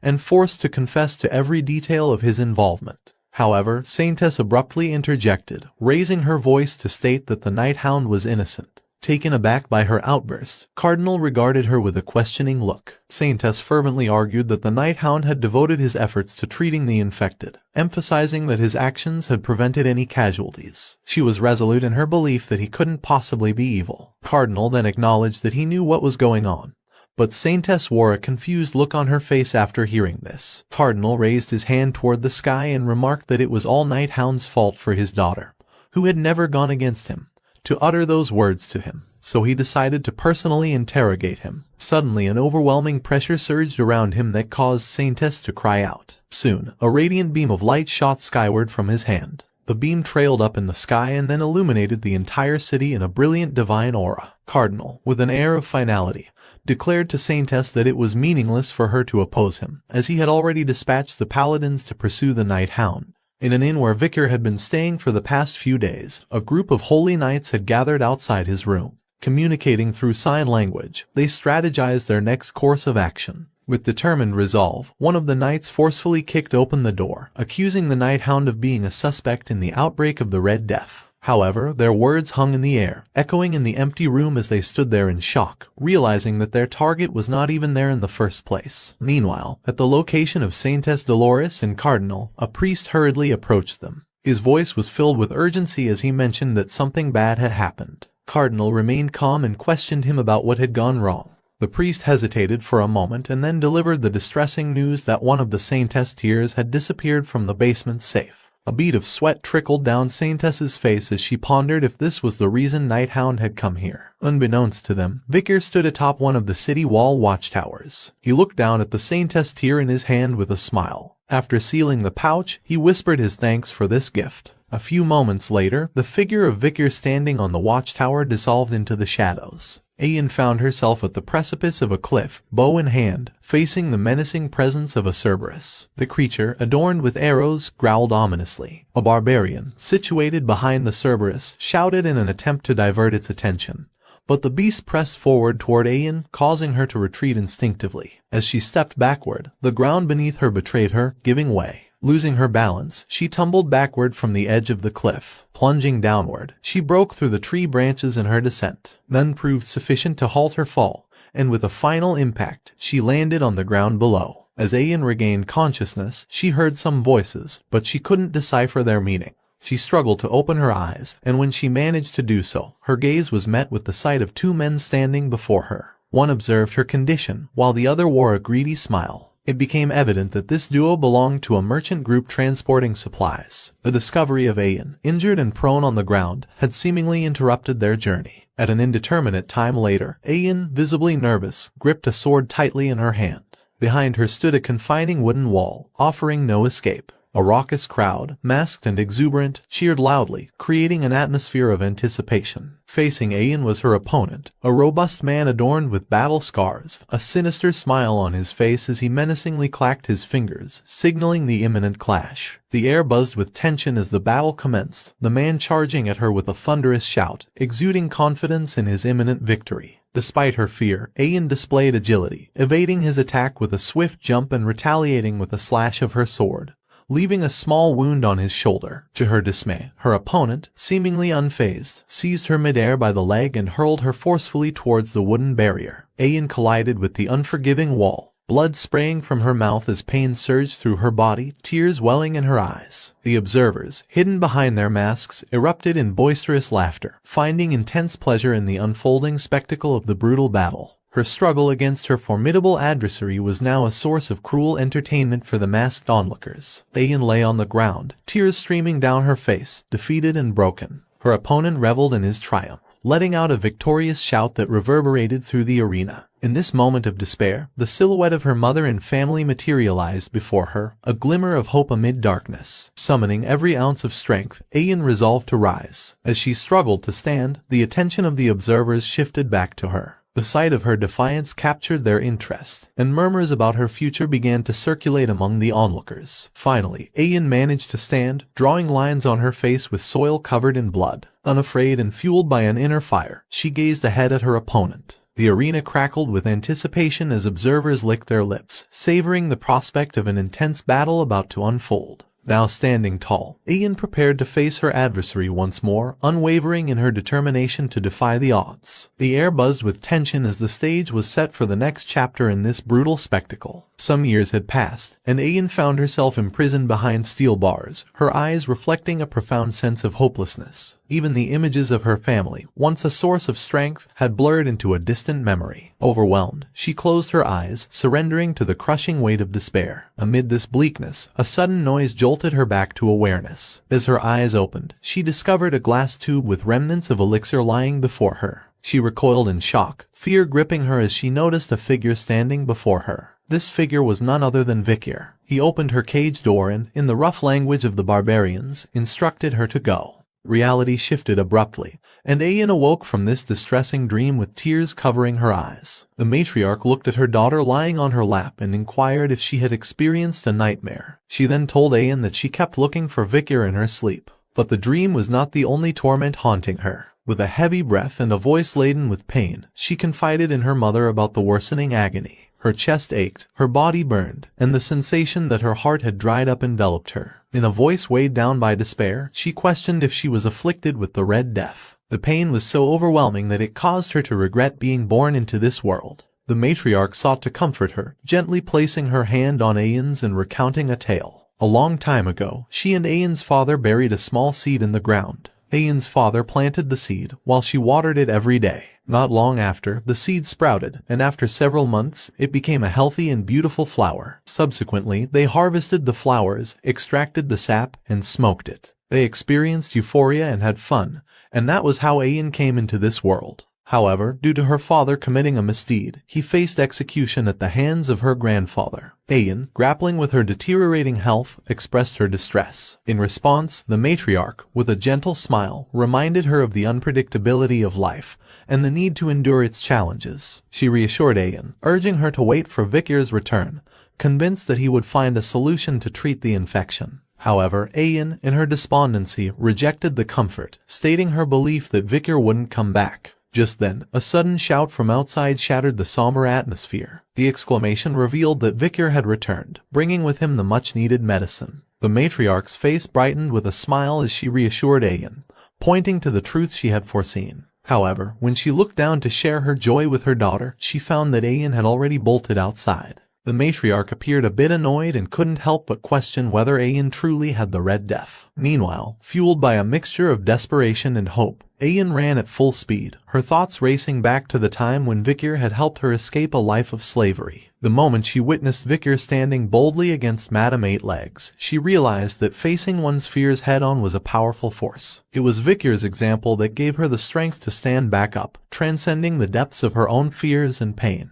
Finally, Ayan arrived in the midst of the gathered barbarians. Her eyes soon fell on Vikir, who stood before her. Vikir expressed surprise upon seeing her, as he had heard from the warriors that she had contracted the Red Death. However, Ayan didn't respond with words. Instead, propelled by a rush of emotions, she leaped at him with full force, enveloping him in a tight hug. The impact sent Vikir flying backward, crashing to the ground, but she held on to him steadfastly. Vikir questioned her actions, stating that her fervent hug might have broken his back if he hadn't used mana. He then questioned how she could have such force when she had Red Death. Ayan simply stated that as soon as she heard he had returned, her body felt lighter. Confused but relieved, he inquired about her well-being, and Ayan reassured him that she was fine. Vikir then asked if she was just pretending to be fine, to which she nodded in agreement. Ayan then smiled with genuine happiness and welcomed him back. Vikir reciprocated her sentiment, saying, "I'm back." In the confines of a tent, Ahyul lay sick on a bed, her condition evidently grave. By her side sat Vikir, and a group of barbarians stood in the background, concerned expressions etched on their faces. Vikir, determined to aid Ahyul, retrieved a pouch and began to open it. A brilliant golden radiance emanated from the pouch as he held up the Saintess tear in his hand. The golden light cascaded onto Ahyul, who was laboring under heavy breaths. To the surprise of everyone present, the red spots on her body started vanishing. The barbarians erupted in exclamations, marveling at the disappearance of Ahyul's affliction. The potent light from Vikir's offering had seemingly eradicated the Red Death. Their awe was palpable as they acknowledged him as the bringer of the cure. Vikir inquired about the number of patients they had, and Ayan reported that, including Ahyul, there were around 30. Vikir then asked about the situation of other tribes, and Ayan revealed that the situation was really bad. Many other tribes were on the brink of annihilation. Vikir estimated that there should be around 10,000 affected individuals, and he urged her to tell other tribes to gather the sick. Ayan, expressing concern and questioning if there were large quantities of the cure, Vikir assured her that there was an ample supply of the cure, and they could use this opportunity to showcase their capabilities to other tribes. Barbarians, overwhelmed by his deeds, exclaimed in admiration and hailed him as amazing. Vikir focused on practical matters and shifted his attention to another issue. He spoke of a swamp monster named Ka, disclosing that he had defeated it during his journey. Instructing the barbarians to retrieve the monster for sustenance, awe filled the air once again. The barbarians couldn't help but feel that Vikir was truly amazing, realizing they couldn't even compare to him. Vikir redirected attention to the immediate task at hand and urged the tribes to gather around the river catchment area, signaling the need for a swift response. After some time, the diverse barbarian tribes gathered near a river, with Vikir prominently positioned at the forefront. Holding the Saintess tear, Vikir poured it into the river, and from the point of contact, a radiant wave of golden light emanated. Soon, this golden light flowed throughout the entire river, casting a resplendent glow that bathed the surrounding forest. Addressing the tribe leaders, Vikir revealed that all they needed to do was drink the water. The infected individuals, afflicted by the Red Death, began to partake, assisted by others when necessary. Laughter and joy echoed through the air as some marveled at the lightness they felt, while others exclaimed that the Red Death had disappeared, celebrating their newfound lease on life.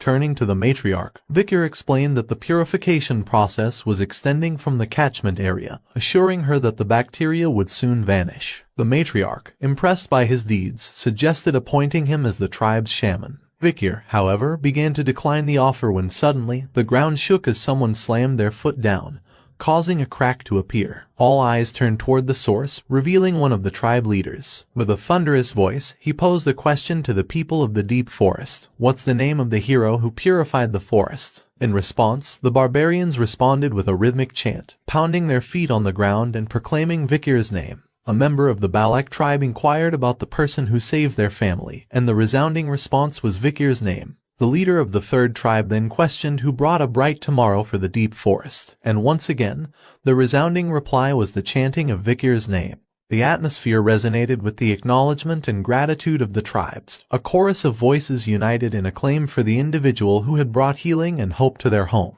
In the mind of Vikir, the actions of the deadly Poison clan had inadvertently turned into an advantageous situation. The Baskerville clan, known for their dominance over the La Rouge et La Noire mountain, were pioneers and conquerors, but they harbored a deep-seated rivalry with the natives of the mountain. Vikir, contemplating this, couldn't help but smile sinisterly. Winning over the mountain natives, thanks to the situation created by the Poison clan, seemed like an opportunity to deal a significant blow to the entire Baskerville clan, especially Hugo. Just as he was plotting his next moves, the matriarch announced the commencement of a festival. However, Vikir interjected, signaling that there was one more critical task at hand. Both the matriarch and Ian regarded him with questioning looks. Vikir clarified his intention, emphasizing the need to identify and locate the individual responsible for spreading poison in the forest. Meanwhile, in a dark cave, another man reveled in his sinister thoughts. He felt that a lot of time had passed, so everyone should have been infected by now. He blamed the Imperial brat for the current predicament, as he wouldn't have struck a deal with the Imperial druggies if not for him. However, soon he smirked, confident that by infecting everyone and later providing the antidote, he would become the revered savior of the tribe. Ahuman reveled in his devious plan, pleased with the idea of infecting his own granddaughter, Ahul, as a masterstroke of deception. Ahuman, having emerged from the cave and rejoined the village, was met with a disconcerting reality. The villagers were bustling with activity, working happily, contrary to his expectations. Confusion gripped him as he questioned how everyone appeared fine, despite his belief that they were on the brink of suffering due to the Red Death. He had seen them gasping for air just before he commenced the ancestral rite. His bewilderment deepened as he observed Ahul, his granddaughter, cheerfully cooking food. This sight contradicted his assumptions, leading him to wonder what was happening. Driven by disbelief, Ahuman rushed toward the river, hoping to find an explanation. As he reached the riverbank, he was confronted with a startling revelation.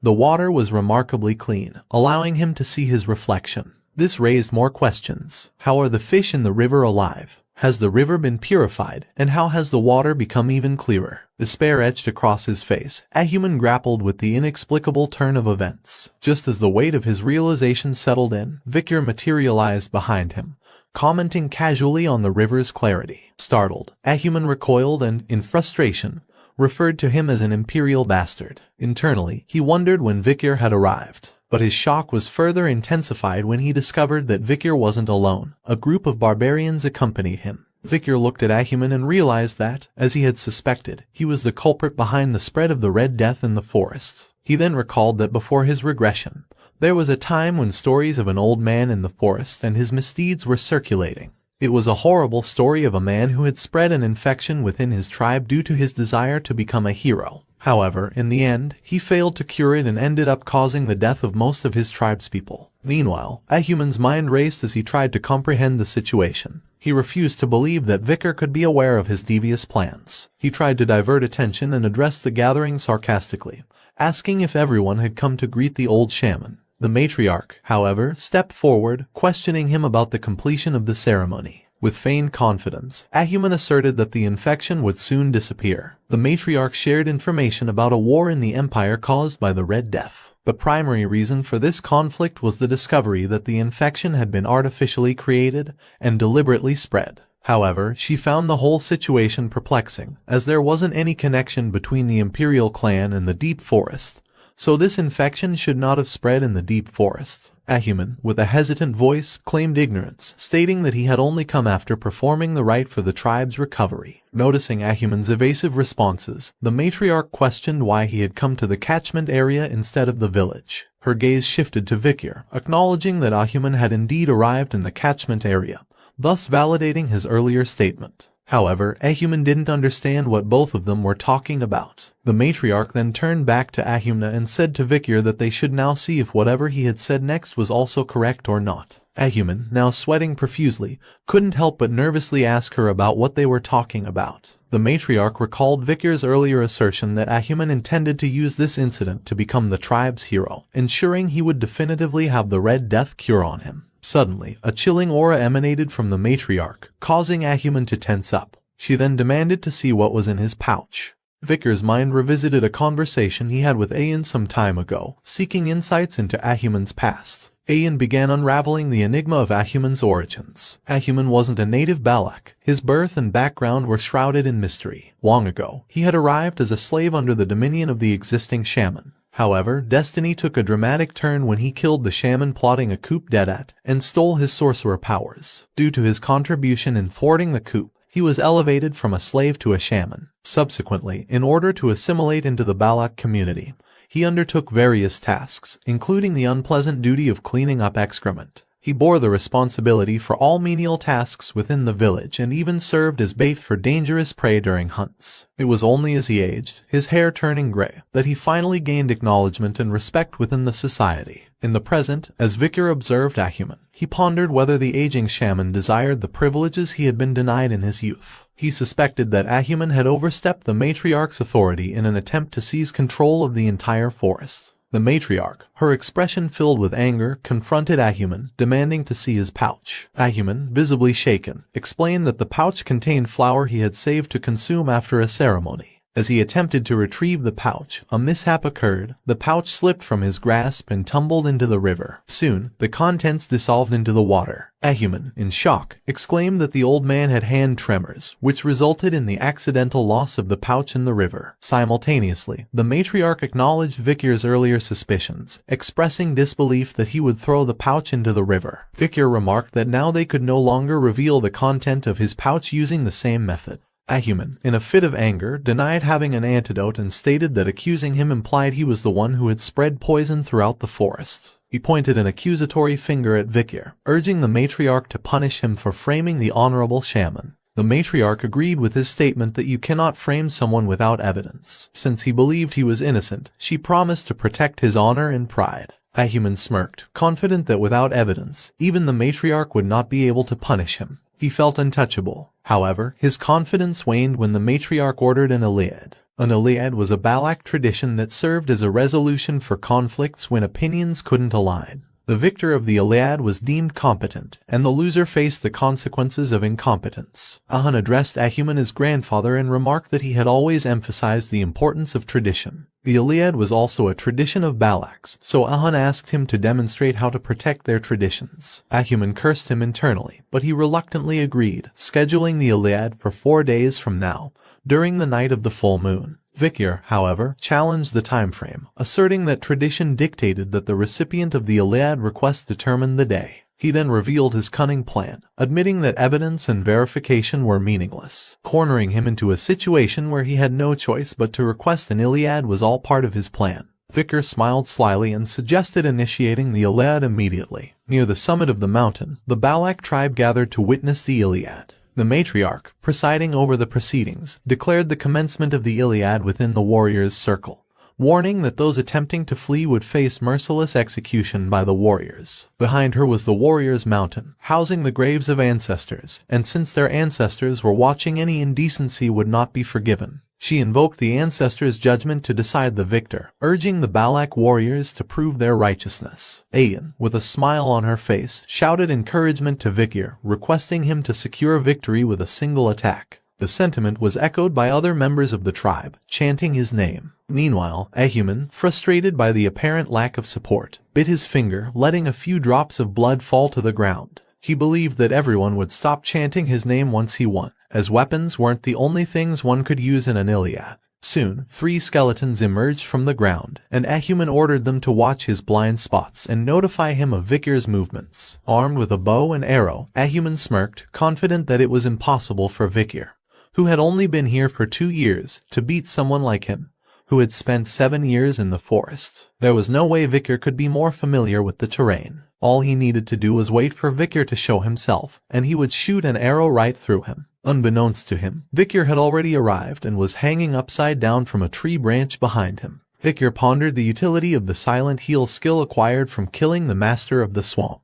It was a Mushasu skill that allowed him to silently target his prey's openings. He appreciated its ability to eliminate distracting sounds, making it particularly useful for assassins. Observing Ahuman's use of necromancy, he speculated on the possibility of him originating from Lakoko, a tribe of shamans. However, such details held little consequence for his overall strategy. With calculated precision, Vikir descended from the tree amidst the skeletons. His hand moved at an astonishing speed, leaving red slashes in its wake as the skeletons crumbled to pieces. Unaware of this swift action, Ahuman maintained a smirk, believing that Vikir was paralyzed by fear. However, in an instant, Vikir materialized behind Ahuman, thrusting Beelzebub into his chest. Ahuman, bewildered and coughing, questioned the sudden turn of events. He hadn't even heard any footsteps on the fallen leaves. With a push, Vikir sent him sprawling to the ground, his eyes vacant. Retracting Beelzebub, Vikir stood victorious. Ayan rushed towards him, elated by the outcome. The surrounding barbarians, shocked by the swiftness of the confrontation, acknowledged the instant decision. One noted that the ancestors had deemed Ahuman's words unworthy of consideration.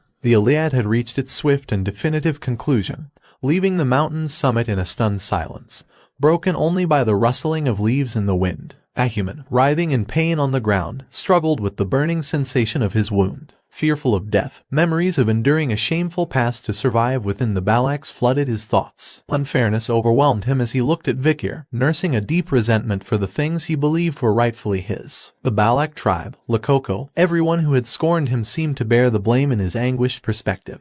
Vikir, contemplating the ongoing suffering, turned to Ahun, suggesting that ending Ahuman's pain might be a merciful option. However, Ahun refused to deliver the mercy since he had almost lost Ahul because of the Red Death. Even though Ahuman was his grandfather, he could not forgive him and stated that a coward deserved to be in pain and wasn't worth pitying. Unbeknownst to everyone, Ahuman, at death's door, was drawing something on the ground with his own blood. As he neared completion, a purple aura emanated from the ancestor's grave, and the coffin's door creaked open. Simultaneously, the sky and ground were enveloped in a dark and eerie purple energy, catching the attention of everyone present. The sudden change in atmosphere raised alarm among the witnesses. They questioned the ominous energy emanating from the grave, with Ahun, in particular, displaying shock on his face as he observed his grandfather's cryptic actions. Vikir, registering the shock on Ahun's face, turned to see Ahuman on the ground. He was surprised to witness him moving, considering that he had surely stabbed his lungs. Barbarians nearby expressed their anger at Ahuman, accusing him of meddling with the grave and risking the wrath of the ancestors. Ahuman, now with purple eyes and an ominous aura, laughed and questioned whether he should truly be the one to fear the ancestors. Sensing something amiss, Vikir sprinted towards Ahuman,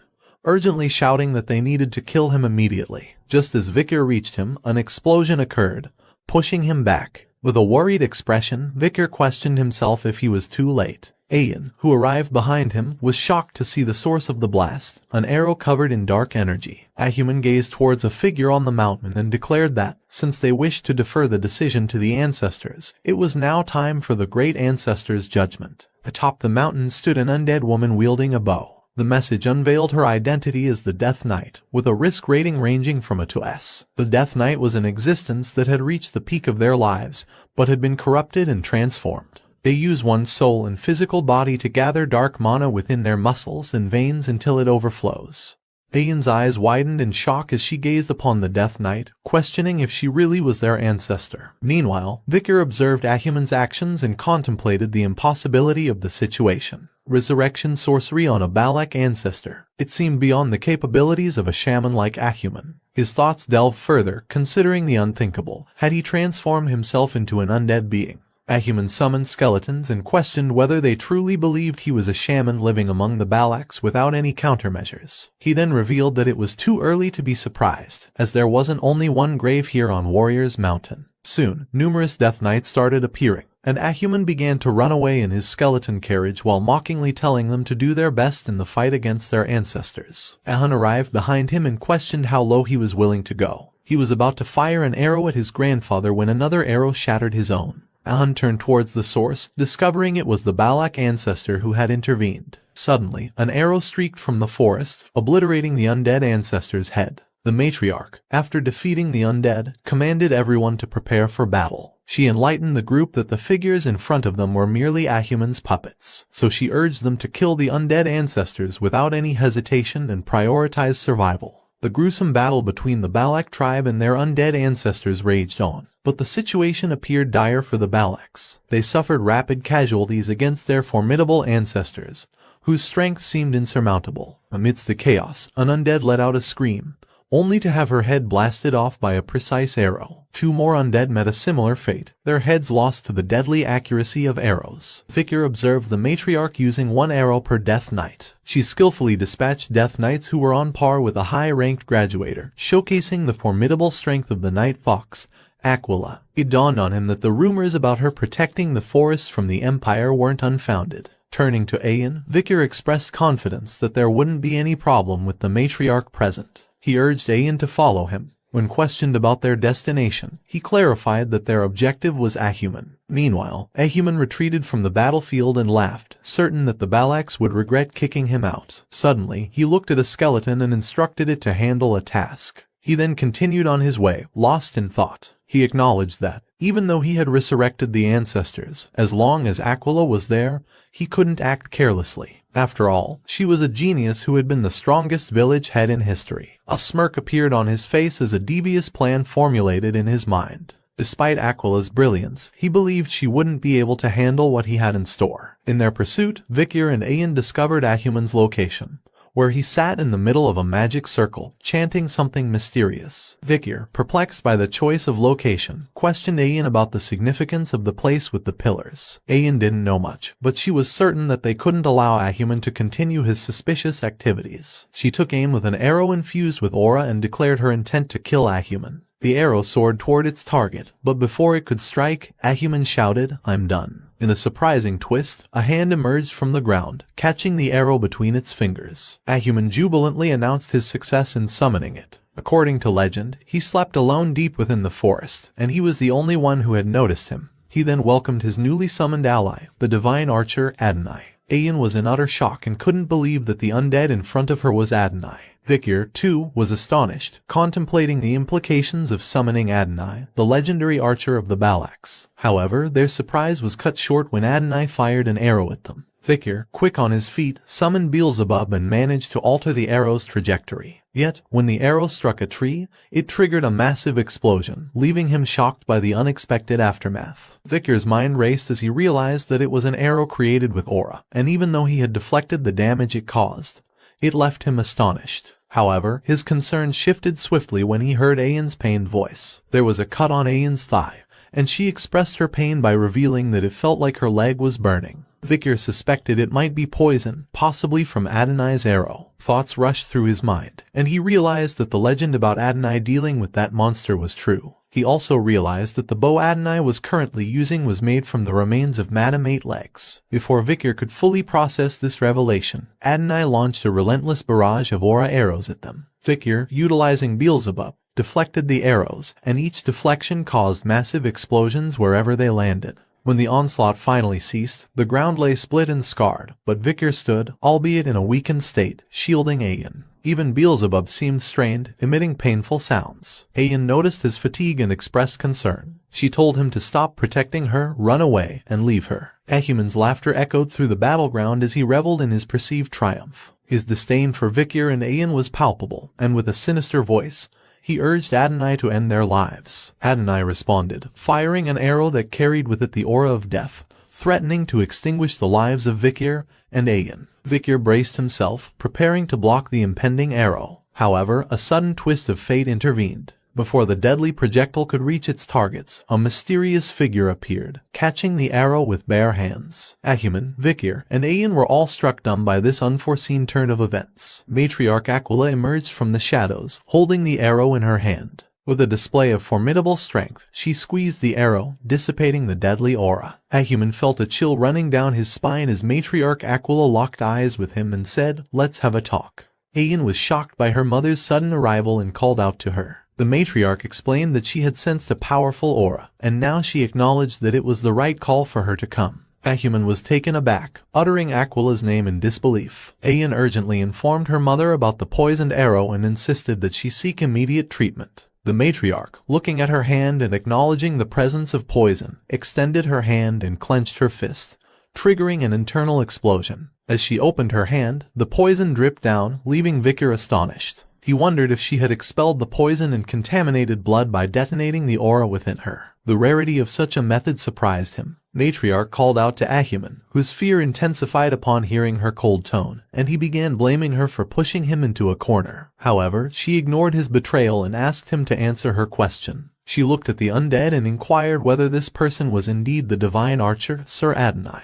Ahuman regained confidence and asserted that he was the legendary Adonai, someone she wouldn't dare to fight against. The matriarch smiled and acknowledged the information. She then praised Ayan and Vicar, instructing them to stay behind. Shifting her attention to the divine archer Adonai, she expressed her honor in meeting him, despite the circumstances, and proposed a showdown to determine the superior warrior. The battlefield was set, with Aquila on one side and divine archer Adonai on the other. Aquila took the initiative, launching 5 aura-infused arrows at him. Displaying extraordinary swiftness, Adonai effortlessly dodged each arrow. In response, he readied a dark aura arrow and fired at Aquila. However, she exhibited remarkable flexibility and skillfully avoided the incoming projectile. The intense battle continued, marked by massive explosions in the forest as the arrows detonated. Vicar, anticipating the danger, prepared to carry Ayan to a safer location.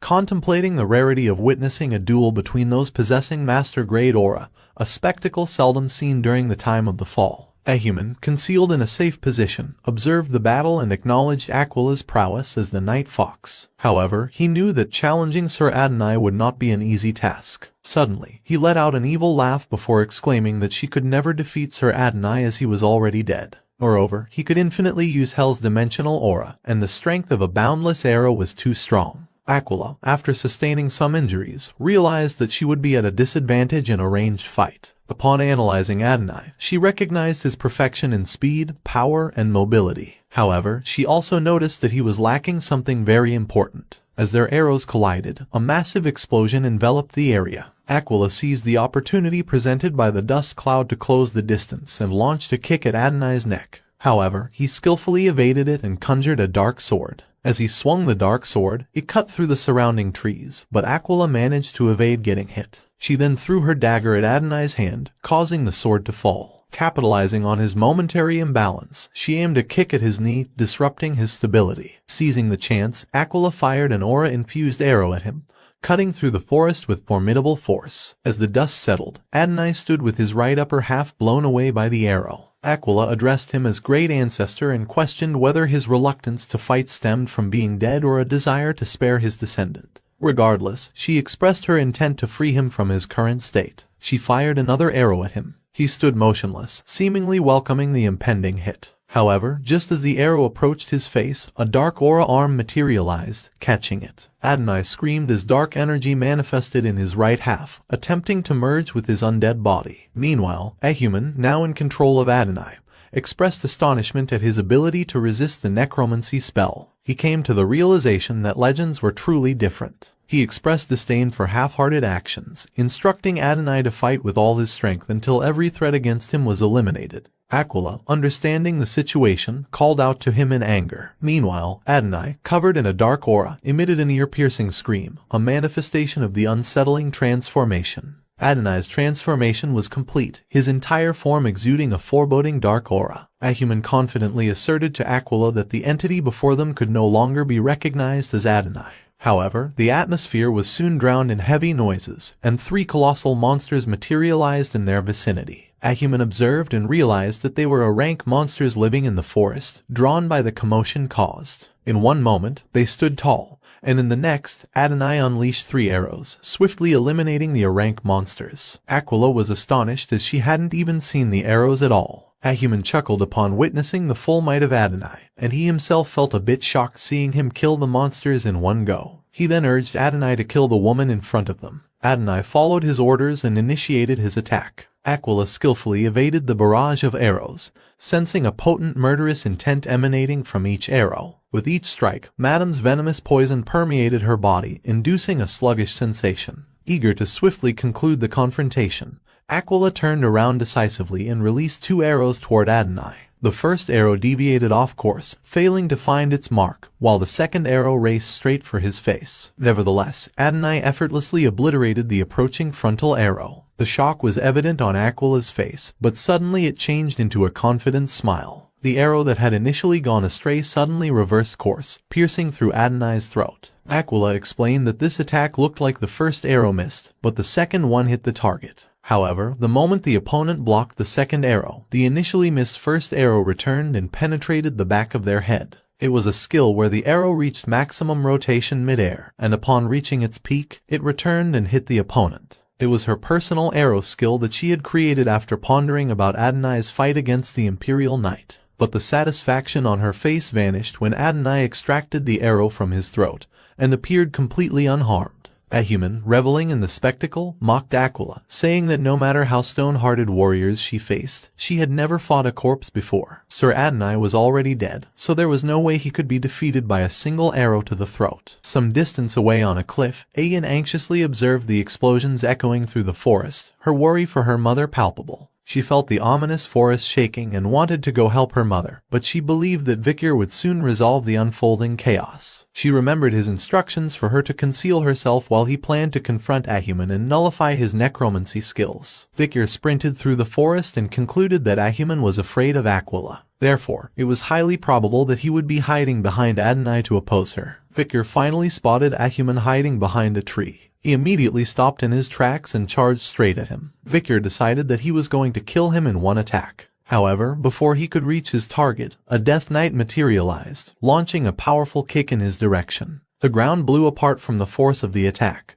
but Vikir, nimble on his feet, managed to evade the strike and retreated to a safe distance from the formidable adversary. Ahuman's attention shifted to Vikir as the commotion caught his notice. He bellowed in recognition and started cursing him. With a triumphant air, he revealed that he had foreseen someone coming for him, so he had preemptively summoned his skilled Death Knights. All of them were so proficient that they had been buried in a warrior's grave. The next moment, under Ahuman's command, Death Knights swarmed Vikir from all directions. Meanwhile, Adonai's arrow found its mark, striking Aquila in the waist. She crumpled to her knees, a cry of pain escaping her lips. Ahuman, witnessing her fall, relished the moment and taunted her. He envisioned ruling the forest, viewing it as a reward for all the unfair treatment he had received in his life. He then started revealing his sinister plan. Firstly, he would kill all clan members who looked down on him. Before he could bask in his impending triumph, a deadly aura materialized behind him. Vikir employed the Baskerville Sixth technique and promptly eradicated all the Death Knights. As they dissipated, Vikir remarked that Ahuman's plan posed a bit of a challenge, given that the people of the forest would serve as his support system. Ahuman, with his mouth wide open, grappled with the impossibility of the situation. He could not believe that Vikir had defeated Death Knights who surpassed the level of a high-ranked graduator. He couldn't help but ask himself if this child was stronger than a high-ranked graduator. Vikir's cold eyes locked with his, and he questioned whether he had perceived every desire at that moment. Fear-stricken, Ahuman almost wet his pants and desperately called for Adonai's assistance. Adonai heard the command and prepared to unleash an arrow at Vikir. However, before he could fire the arrow, he was interrupted by Aquila, who kicked him from behind. The disruption caused the arrow to miss its mark, flying inches behind Vikir's back. Ahuman, seeing the killing intent in Vikir's eyes, pleaded for Adonai to act once more. In a sudden twist of events, Ahuman's hands were ruthlessly severed. As he looked down to grasp the situation, his head was swiftly and cleanly sliced off. Even in death, his face bore an expression of confusion, unable to comprehend the rapid and decisive turn of events that led to his demise. The Balak tribe was engaged in a fierce battle against the relentless Death Knights, and the tide was not in their favor. One Death Knight targeted a girl, severing her bow. The Death Knight prepared to fling her weapon at the girl, but before she could do so, her body began to crumble into ashes. Soon, the entire legion of Death Knights shared the same fate and were reduced to ashes. Meanwhile, on the other side, Aquila breathed heavily and gazed ahead as Adonai began to turn into ashes. She rested her hand on his, whispering a plea for him to rest in peace. On the opposing side, Ahuman voiced his frustration, lamenting the missed opportunity to claim the forest as his own. He directed his anger towards Vikir, accusing him of interference as the child of the Empire. Vikir, meeting his gaze with cold eyes, contemplated Ahuman's unexpected prowess. Not only had he embraced undeath, but he also displayed a heightened mastery of magic, controlling numerous Death Knights, including Adonai. He couldn't help but wonder what might have happened if Ahuman had strived to go down the path of a shaman. His thoughts were interrupted as Ahuman's maniacal laughter echoed. Ahuman threatened that this wasn't the end and that he would make him regret driving him out. But before he could finish, an arrow found its mark on his forehead, concluding his dark saga. Vikir looked back and saw Ahun holding a bow, panting heavily. Ahun expressed remorse to Vikir, acknowledging that if only he had listened earlier about the necessity to eliminate Ahuman.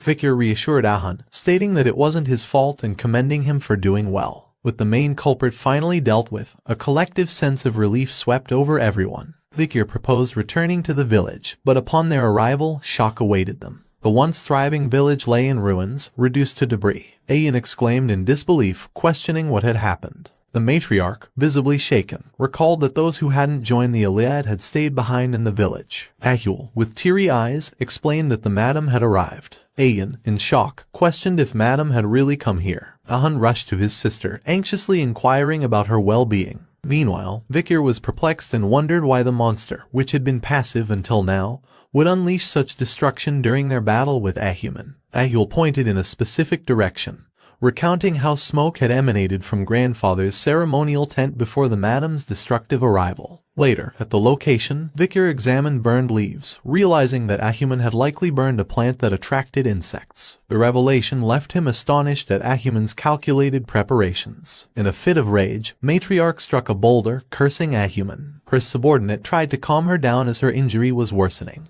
Matriarch declared that they could rebuild the village and gather food again. She then commanded the uninjured warriors to tend to the fallen and rescue survivors. On the other side, Ayan gazed at her wolf, Bakira, who trembled in pain, his leg rendered useless by Madam's poison. With teary eyes, Ayan embraced him and apologized for leaving him alone. Madame Eight Legs was the evil goddess of the forest, striking fear into the hearts of all tribes. Her existence wielded a catastrophic and undeniable force of darkness. The Balak tribe recognized Madame as a natural disaster, rendering them powerless to seek revenge. However, Vikir harbored a plan that could change this dire situation. Later, under the cover of the night, Vikir entered Matriarch Aquila's tent and sought her counsel. When she asked him about the reason, Vikir, with a calm tone, requested her to tell him about Madame Eight Legs. Matriarch responded with a measured tone, questioning his interest in Madame. In response, Vikir presented a document, revealing it to be a record of Madame that he had discovered at the Lakoko tribe's village. The document contained various information about Madame's poison,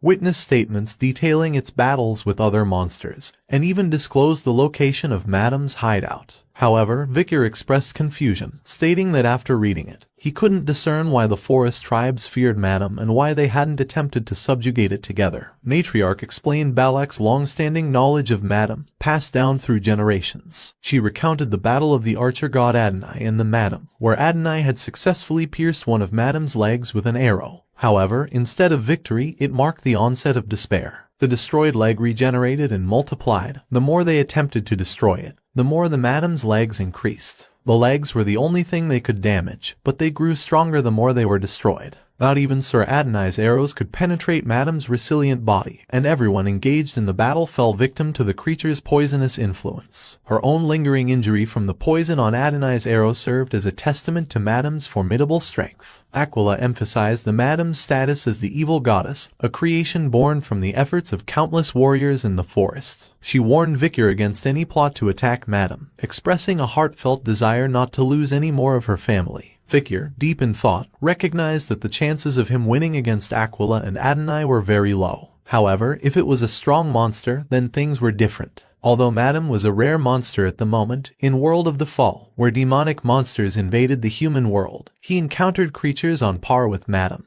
He had the experience of fighting against those demonic monsters. Vikir believed that no matter how strong Madame was, she was still only a monster. Monsters have habits and weaknesses. Vikir believed that by identifying her weaknesses, he could eliminate the Madame. Somewhere in the heart of the forest, a seemingly tranquil mountain suddenly revealed a flurry of monster legs erupting from its peak. Madame Eight Legs emerged, emitting an ear-piercing scream that echoed through the surroundings. Vikir, concealed nearby, observed Madame's departure and mused about the noise accompanying its awakening. After staking out Madame's lair for several days, Vikir deduced a pattern. The creature sought food at a specific time, taking about 2 hours to return. Swiftly navigating through the forest, Vikir reached the summit of the cave. Peering down, he observed spiderwebs intricately woven everywhere and realized that its exterior appeared as a calm stone mountain.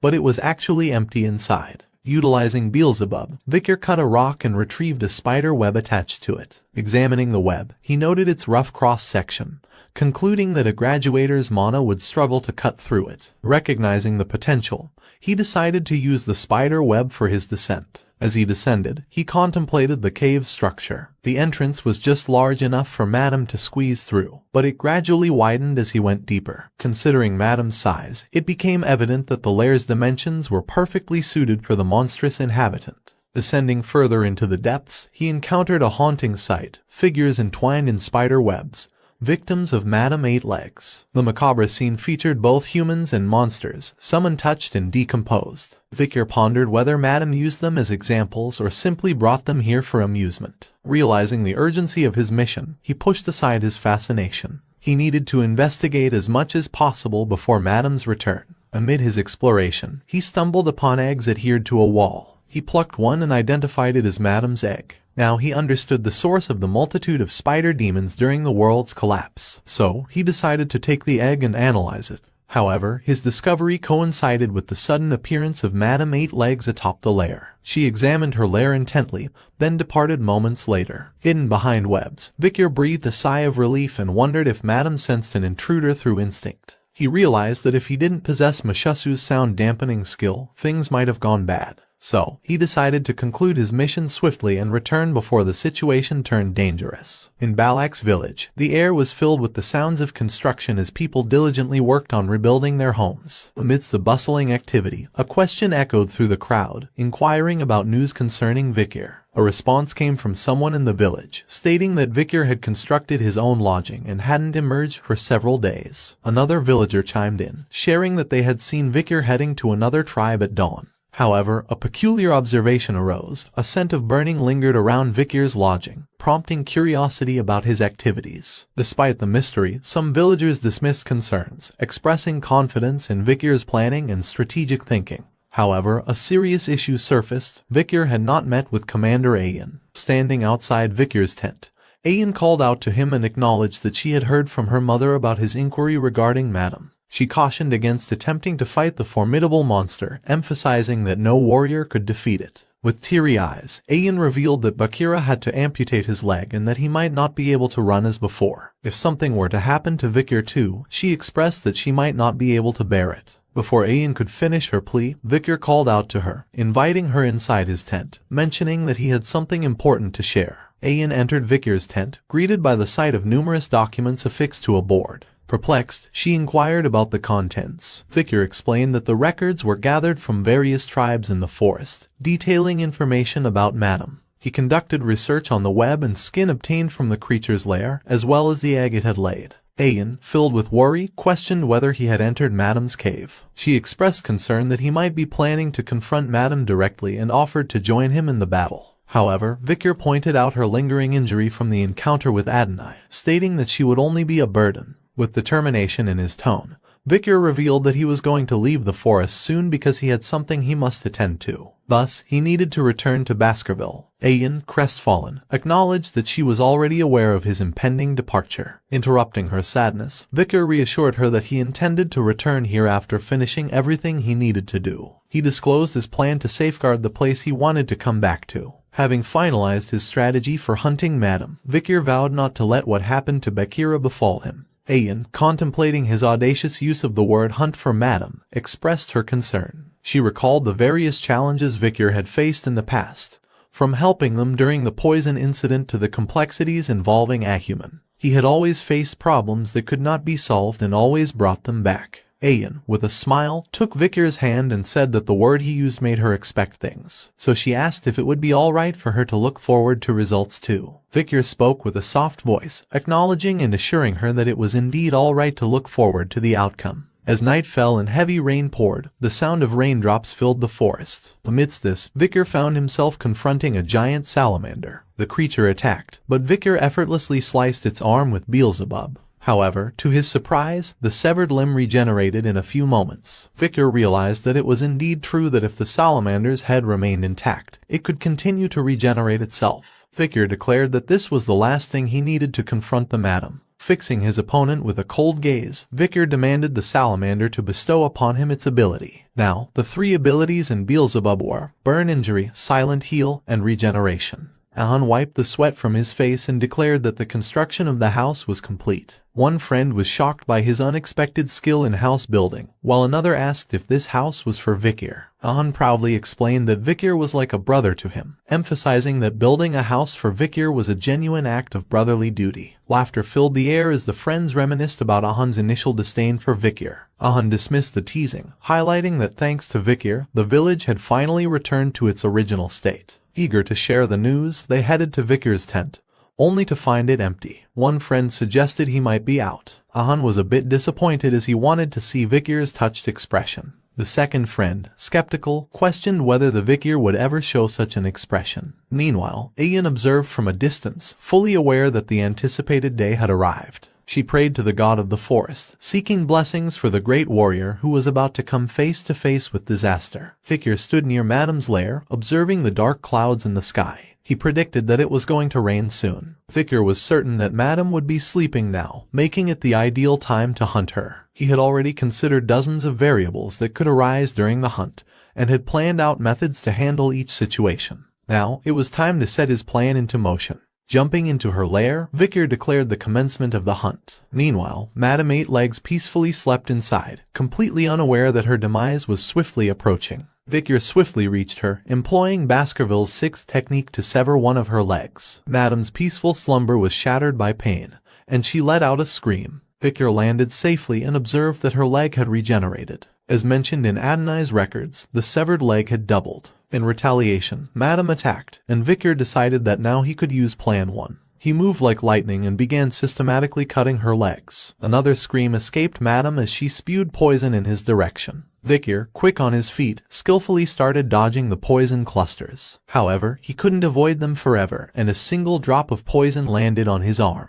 A grunt escaped him as he realized Madame's poison was spreading rapidly. Reluctantly, Vickers decided on a drastic measure and cut off his poisoned arm. Moments later, to Madame's shock, his whole arm regenerated. Vickers calmly taunted her not to act surprised, mentioning that he was now in the same position as her. Undeterred, he charged at Madame, initiating a fierce battle. He focused on cutting her legs, expertly dodging her attacks and the poisonous onslaught. However, he couldn't evade her attacks forever, and one of Madame's strikes obliterated his arm and a leg. Rolling down onto Madame's leg, Vickers attempted to slow his fall. It was enough time for his arms and legs to regenerate. Without hesitation, Vickers resumed his assault, cutting down Madame's legs one by one. The battle continued for a long time as both opponents refused to give up. After a relentless struggle, Madame's severed legs lay on the ground, and Vickers panted heavily as his arm and leg regenerated once more. He had already forgotten the count of how many times he had regenerated, and he was now feeling tired as it took a lot of stamina to regenerate. On the other hand, Madame was doubling her legs effortlessly. Despite his fatigue, a sudden smile crossed his face. With swiftness fueled by determination,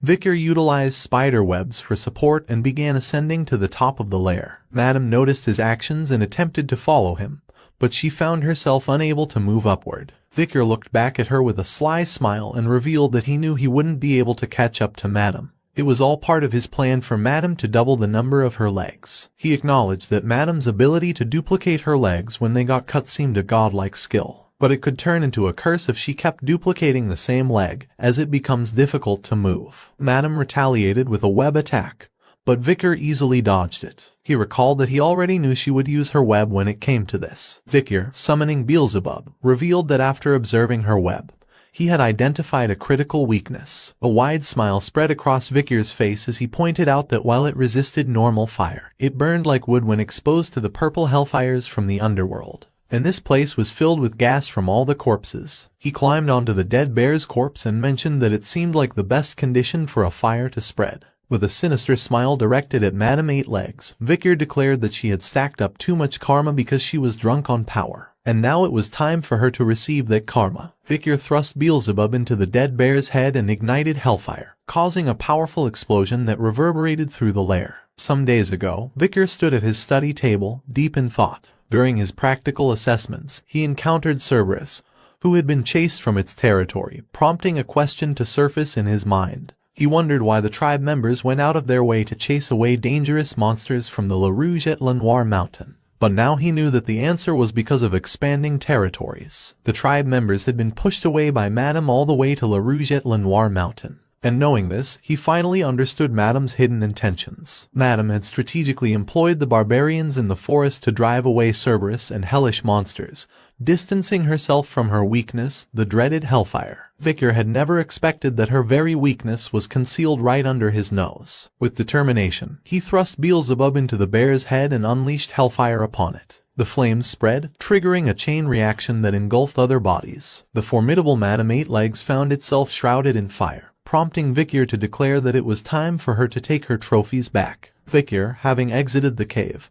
turned to observe the explosions behind him. After realizing Madame's weakness was hellfire, he formulated a plan. The key was to ensure that Madame couldn't escape her lair. She wouldn't be able to climb up due to her duplicated legs, and she wouldn't be able to use her webs either. In that situation, it was impossible for her to escape. No matter how strong Madame was, as long as she was a living creature, her lungs would burn as she tried to breathe the hot air, and her skin and outer carapace would melt from the hellfire. All that remained was to wait for Madame to succumb. Once the fire extinguished, he planned to acquire her unique ability. However, his contemplation was interrupted as the ground beneath him trembled. When he turned his attention back to the lair, the tremors stopped, and in the next moment, the lair exploded. Victor watched in shock as Madame emerged from the wreckage. Bewildered, he realized that she had destroyed the mountain to escape. The Madame hissed and released a torrent of poison into the air. The poisonous substance exploded into fragments, scattering across a wide area. Wherever the poison touched, it began to dissolve and melt everything in its path. Victor stood beneath Madame and realized that she couldn't see him. He concluded that it was because the fire had burned away her eyes and the hair on her body, rendering her unable to perceive him. Furthermore, the destruction of the mountain had left a crack in her shell. With determination, Victor leaped into action, ascending into the air. As he began his descent, he focused on targeting the newly formed crack in the Madame's shell. Aligning Beelzebub with precision, he executed the Baskerville 6 technique, striking the crack. The impact pushed Victor back and elicited a cry from the Madame. Examining the crack, Victor realized that a single blow might not be enough. Undeterred, he steeled himself for another assault. However, his plans were abruptly halted as the Madame's burnt eyes and skin peeled off. Moments later, they regenerated right in front of his eyes. Victor was shocked by this unexpected development and had little time to process it as one of the Madame's legs reached him, sending him flying back through the forest. Lying on the ground, Victor realized that he had made a mistake. He hadn't expected that Madame could molt and regenerate selected parts of her body. Furthermore, both his legs had been blown away, and he sensed that he was regenerating slower than before, causing fatigue. As Madame closed in, Victor panted heavily, realizing that he had to hurry and get up. Amid his struggle, a familiar voice interrupted his thoughts, questioning the purpose of his fight against such a monster. The voice suggested that he should have already left the dense forest to fulfill his goal. The only thoughts in his mind should have been revenge against Hugo and killing him. An image of his older self from his past life materialized, casting a cold gaze and asserting that his only desire was vengeance. Older Victor from the past admonished present Victor, accusing him of growing sluggish and dull since entering the forest. He bellowed a reminder, urging him to recall the seething hatred he harbored for Hugo, and the moment he sliced his throat. Victor van Baskerville, the only reason for his existence was to carry out the missions given by his master. No matter what the situation was, the mission was more important than his life. From the moment he was born, that was what he was taught. That was how things were, and that was the only way he felt fulfilled. Or so he believed. When he was beheaded by his master, he realized that his life was futile and vain. Older Victor revealed his desire to inflict upon Hugo the same despair he endured. He chastised present Vicar for messing up the plan and accused him of ruining everything. He exclaimed that the sole reason for his existence was to kill Hugo and destroy Baskerville. Vicar was confused and began to ponder the essence of his existence. He wondered if there had ever been a moment in his past life when he defied Hugo's will. And he found his answer: there was that one time. Vicar gazed into the forest as he entertained the idea of breaking away from the team. His mind wrestled with the decision, trying to figure out the right choice. Ultimately, Vicar remained rooted behind his comrades, following their lead. He recognized that he had merely followed the path dictated by his chains. After all, he was just another one of Hugo's well-trained bloodhounds. In a moment of defiance, Vicar declared his independence, refusing to be shackled any longer by Hugo's commands or his own thirst for vengeance. He declared that he would no longer grant them the right to do anything. With clarity, Vicar acknowledged the regret he harbored for his past decisions, especially at the moment of his execution by Hugo. He resolved not to live as a mere instrument of another's will, no longer content to be a hunter pursuing prey. Madame Eight Legs unleashed ear-piercing screams as she launched an attack toward Vicar, her leg aimed at him to terminate his life. Meanwhile, Vicar's fingers clenched the soil as he declared what he sincerely wanted was freedom. With agility born of desperation, Vicar narrowly evaded Madame's assault. Amidst the chaos, he contemplated his yearning for revenge and the longing to safeguard his home. All his aspirations converged into a singular point: the desire to live according to his own will. With steely resolve, Vicar focused ahead, determined to seize control of his fate. As Madame's attack bore down on him, he rallied himself, screaming internally to rise and fight, in order to no longer be controlled by anyone or anything. Before Madame's strike could land, an arrow pierced her leg, shattering it. Soon, a barrage of arrows rained down upon her, eliciting agonized cries. Vicar, astonished, turned his gaze toward figures standing on a distant hill, their intervention coming as a surprising relief in his dire predicament.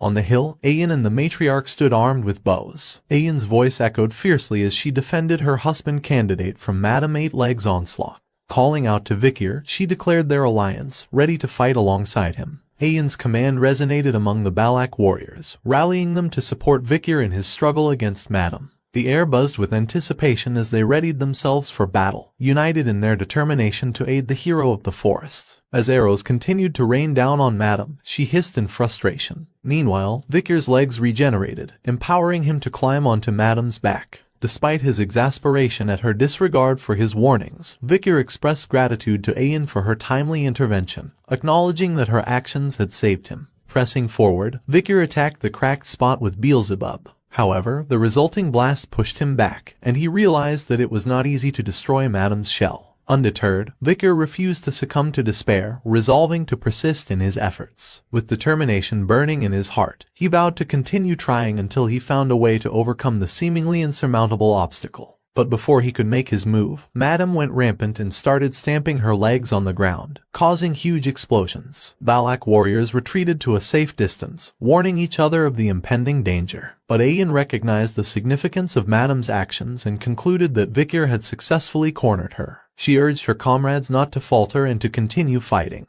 Meanwhile, the matriarch remained atop the hill, her breaths labored as she watched the unfolding chaos. She had deemed Madame a disaster, so she never even thought of killing her. It was as if all the cells in her body thought that it was the obvious thing to do. But the young warrior in front showed her how to destroy that fear, and how to go against a disaster. Matriarch resolved to take action even if she had to vomit blood or if her injuries ruptured. As aura filled her body, her muscular physique was on full display. She prepared herself and unleashed an arrow, intending to open up a path for the warriors desperately resisting Madame. The arrow, created through aura, flew at an unbelievable speed and found its mark, striking Madame with explosive force. The resulting blast reverberated through the air, eliciting a resounding scream from Madame as she recoiled from the impact. Vicar saw this as an opportunity and moved with lightning speed, covering a vast distance in an instant until he stood near the cracked spot on Madame's body. He gathered all his power and unleashed the Baskerville First technique, Deeply Piercing Fang. The ferocious attack triggered a colossal explosion, rupturing Madame's shell and creating an opening. Ayan gasped in shock and realized that Vicar had entered Madame. But this was merely the beginning of his onslaught. Vicar pressed on, employing successive techniques with relentless precision. The second technique, Biting Fang, was swiftly followed by the third technique, Slicing Fang. He seamlessly transitioned into the fourth technique, Tearing Fang, and then unleashed the fifth technique, Shredding Fang. Madam's agonized screams echoed through the air as blood gushed from her mouth, evidence of the internal injuries inflicted by Vikir's relentless assault. Burning with power and determination, Vikir refused to live the life of a bloodhound led by its shackles. With each strike, the bindings that had restrained him began to shatter. Finally, he broke free, executing the Baskerville 6 technique, crushing Fang, delivering a final, decisive blow. Madam unleashed a piercing scream as Vikir's relentless onslaught of Baskerville techniques inflicted multiple injuries upon her. Suddenly, her eyes bulged, and Vikir burst forth from them, emerging from her body. The Balak warriors, witnessing this surreal event, stood in shock. Ayan exclaimed in disbelief at Vikir's emergence from Madam's eye. Madam fell to the ground, causing dust to blanket the area. The warrior watched in shock at this surreal scene. Vikir lay near Madam's body, exhausted. He writhed in pain as poison coursed through his veins. Vikir pondered the source of the poison and realized it must have been lurking in Madam's blood. His focus returned to Madam, who twisted in agony, fighting desperately to cling to life. Realizing the urgency of the situation, Vikir knew he had to act swiftly to cleanse the poison from his body. But before he could take any action, darkness overtook him, and his vision faded. Amid this darkness, Vikir's hand raised upward involuntarily, and Beelzebub emerged from it. The sword pierced Madam's body, beginning its gruesome feast. Madame Eightlegs found herself in an unfamiliar space and was confused by this sudden change. She was then confronted by Beelzebub and 3 bosses who had been absorbed by it. Cerberus lunged forward, its 3 heads biting at Madame's legs with ferocity. Under Beelzebub's command, Madame's soul began to be devoured, succumbing to its insatiable hunger. Meanwhile, Vikir heard someone calling out to him desperately, but people warned them not to get closer because of poison. However, Ayan pushed towards him urgently, pleading for him to hold on. Yet Vikir's eyes closed once more. Moments later, Vikir stirred and called out to Ayan in a subdued voice. He opened his eyes, addressing her with a hint of annoyance, urging her to quiet down as her voice was too loud for him to rest. Ayan, teary-eyed, expressed her relief and scolded him gently for worrying her. As the battle against Madame Eightlegs reached its conclusion, Beelzebub emitted a satisfied slurp after devouring her. The 3 abilities it now possessed were Deadly Poison obtained from Madame Eightlegs, Silent Healing obtained from Mashasu,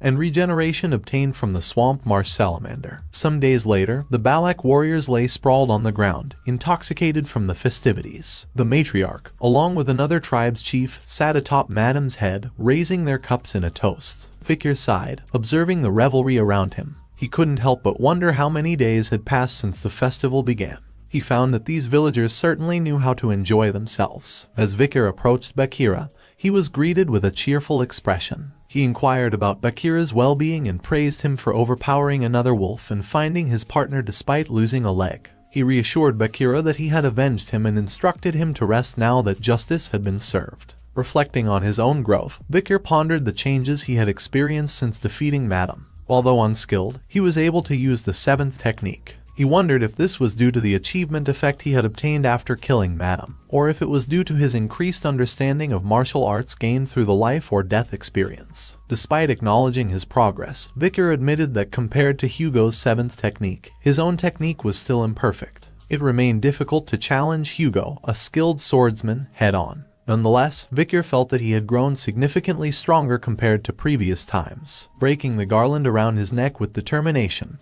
Vikir declared that since he had accomplished his goal in this place, it was time to return to Baskerville. Some days later, Vikir, dressed properly and ready to depart, bid farewell to the village. He expressed gratitude to the matriarch for letting him leave readily. The matriarch, in turn, reassured him that she had no reason to stop him. She emphasized that once he had become part of their family, he would always remain so. Just because they were separating did not mean that their ties as a family were severed. Wherever and whenever he would be a Balak hunting commander. With a smile, Vikir acknowledged her words before scanning the crowd gathered to bid him farewell. Not seeing Ayan among them, he assumed she had chosen not to come, understanding her reluctance to see him leave. Turning to leave, Vikir expressed his departure, prompting heartfelt words of encouragement and support from the gathered group. They pledged their aid whenever needed, urging him to pursue greatness and remember them on his journey. Ahun, with eyes filled with emotion, told him to come back anytime and that he would wait for him there. Meanwhile, Ahul instructed him to keep them updated.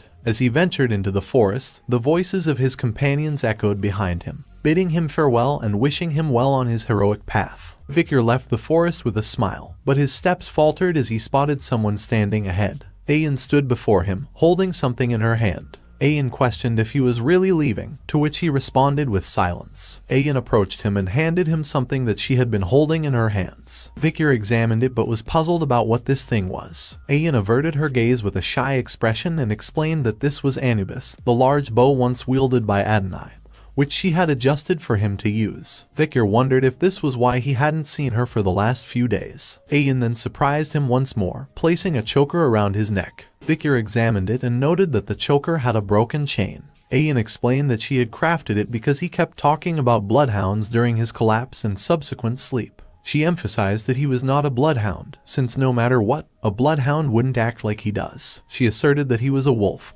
and it was odd to see him dragged around by a chain. Victor reflected on her words, touched by her thoughtfulness and understanding. His smile widened at her unexpected gesture of comfort. He began to express his gratitude, but before he could finish, Ayan grasped the chain of the choker, pulling him closer. Their lips met in a tender kiss, enveloping them in a moment of silence and emotion. Finally, after some moments, Ayan released him, and soon tears welled in her eyes. She turned away, walking back toward the village, her voice trembling as she spoke. She mentioned that she had heard it was a customary way to say goodbye in the Empire. Reflecting on their past, she remarked on how Victor had once been weaker than her, but noted his substantial growth since then. She bid him farewell, urging him to take care. Victor smiled and mentioned that it was the first time he had heard that this was a way to say goodbye in the Empire. He assured her they would meet again, bidding her farewell with a promise of a next time. Upon hearing this, Ayan stooped on her track and wiped away her tears. She turned to look back at him with a gentle smile and said, "See you next time."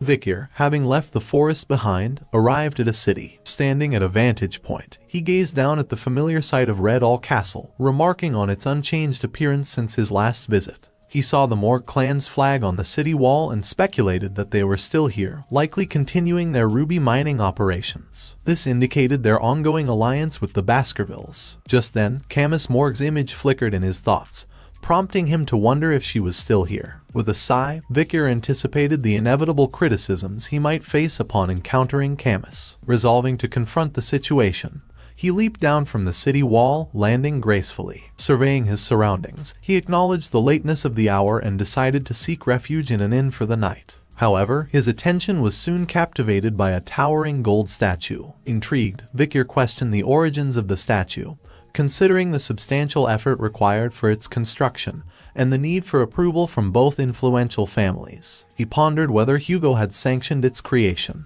His musings were interrupted by a guard's stern voice, admonishing him for approaching the hero's statue. The guard issued a stern warning, cautioning him against any attempt to tamper with the gold statue. He advised him not to touch it and to merely observe from afar. Intrigued, Victor turned his attention to the guard and questioned whom he was referring to as a hero. The guard was visibly surprised and asked Victor if he was a foreigner, and really didn't know whose statue it was. His eyes gleamed with admiration as he expressed astonishment at the fact that there were still people within the Empire who didn't know about the hero. And as someone who was there when it happened, the guard found himself unable to hold back. The hero had the power to slay countless barbarians with a mere sword, not to mention his chivalry and fortitude when he plunged into a deadly situation. He saved the weak and beloved daughter of the Morg family, and his sacred sacrifice bought time for the joined forces to escape while he bravely fought against the large monster. Overwhelmed by the emotional resonance of the hero's tale, the guard explained how the Morg family, in gratitude, had carved the gold statue.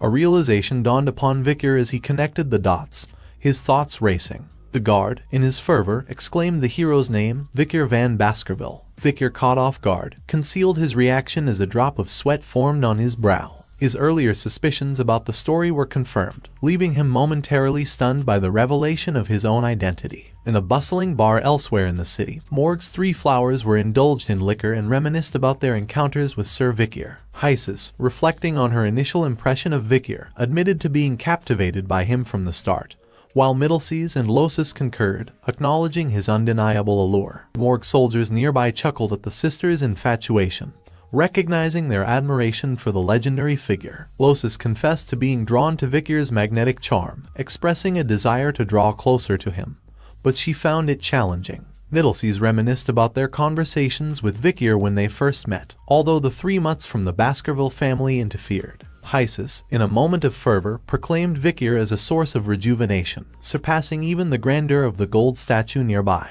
Meanwhile, Vikir sat at a distance, contemplating the stark differences between his recollections and the current reality. He pondered whether the accomplishments attributed to him were, in fact, the result of Adolf Morg's actions and the combined efforts of others. However, he acknowledged his confrontation with the madam at the end, and the valuable information gleaned through the conversations of the Morg sisters. Lost in his thoughts, Vikir recalled the events from 2 years prior when his disappearance had fueled Hugo Le Baskerville's fury, leading to multiple confrontations with the Morg family. Despite the significant compensation offered by the Morgs, Hugo's anger didn't subside. Vikir acknowledged that it was understandable as he had lost a useful bloodhound. Moreover, the compensation received from the Morg family wasn't satisfactory. Hysus expressed longing for Vikir, stating that if he were still alive, they would have made a great couple. Middleseas followed by asserting her own superiority and winning him over. Losis tried to intervene, suggesting that all three of them could date him. As the Morg sisters continued their banter, Vikir's patience wore thin. Deciding he couldn't bear their conversation any longer, he settled his bill and made to leave. However, Hysus noticed his departure and called out to him, labeling him suspicious. Her sisters, perplexed by her sudden outburst, attributed it to her inebriation. Ignoring Hysus's demands, Vikir continued on his way, inciting her frustration as she angrily protested his disregard for her command. Hysus, fueled by anger and frustration, unleashed a binding spell, causing veins to sprout from the ground in an attempt to ensnare him. However, Vikir displayed remarkable agility, swiftly evading the numerous vines, leaving everyone in the room stunned by his nimble maneuver. As Vikir gracefully landed on the ground, he found himself surrounded by individuals wielding weapons and spells, their attention fixed on him. A Morg mage demanded his identity, ordering him to remove his hood. Vikir felt that things were getting annoying, but it didn't matter as he was going to inform the Baskerville family of his return anyway. With a calm resolve, he lowered his hood, revealing his face to the astonished onlookers. The faces of the Morg three flowers flushed with surprise and admiration, exclaiming in awe at his appearance. However, their initial fascination quickly turned to confusion as a Morg mage noted the discrepancy between Vikir's expression and the statue's likeness, as well as his distinct red eyes and black hair. Realization dawned upon the Morg sisters as they pieced together Vikir's true identity. With incredulity and disbelief, they uttered his name in unison, Sir Vikir. The following day, as Vikir prepared to depart from the city, the Morg three flowers approached him. Hysus suggested he could have stayed in the fortress's VIP room,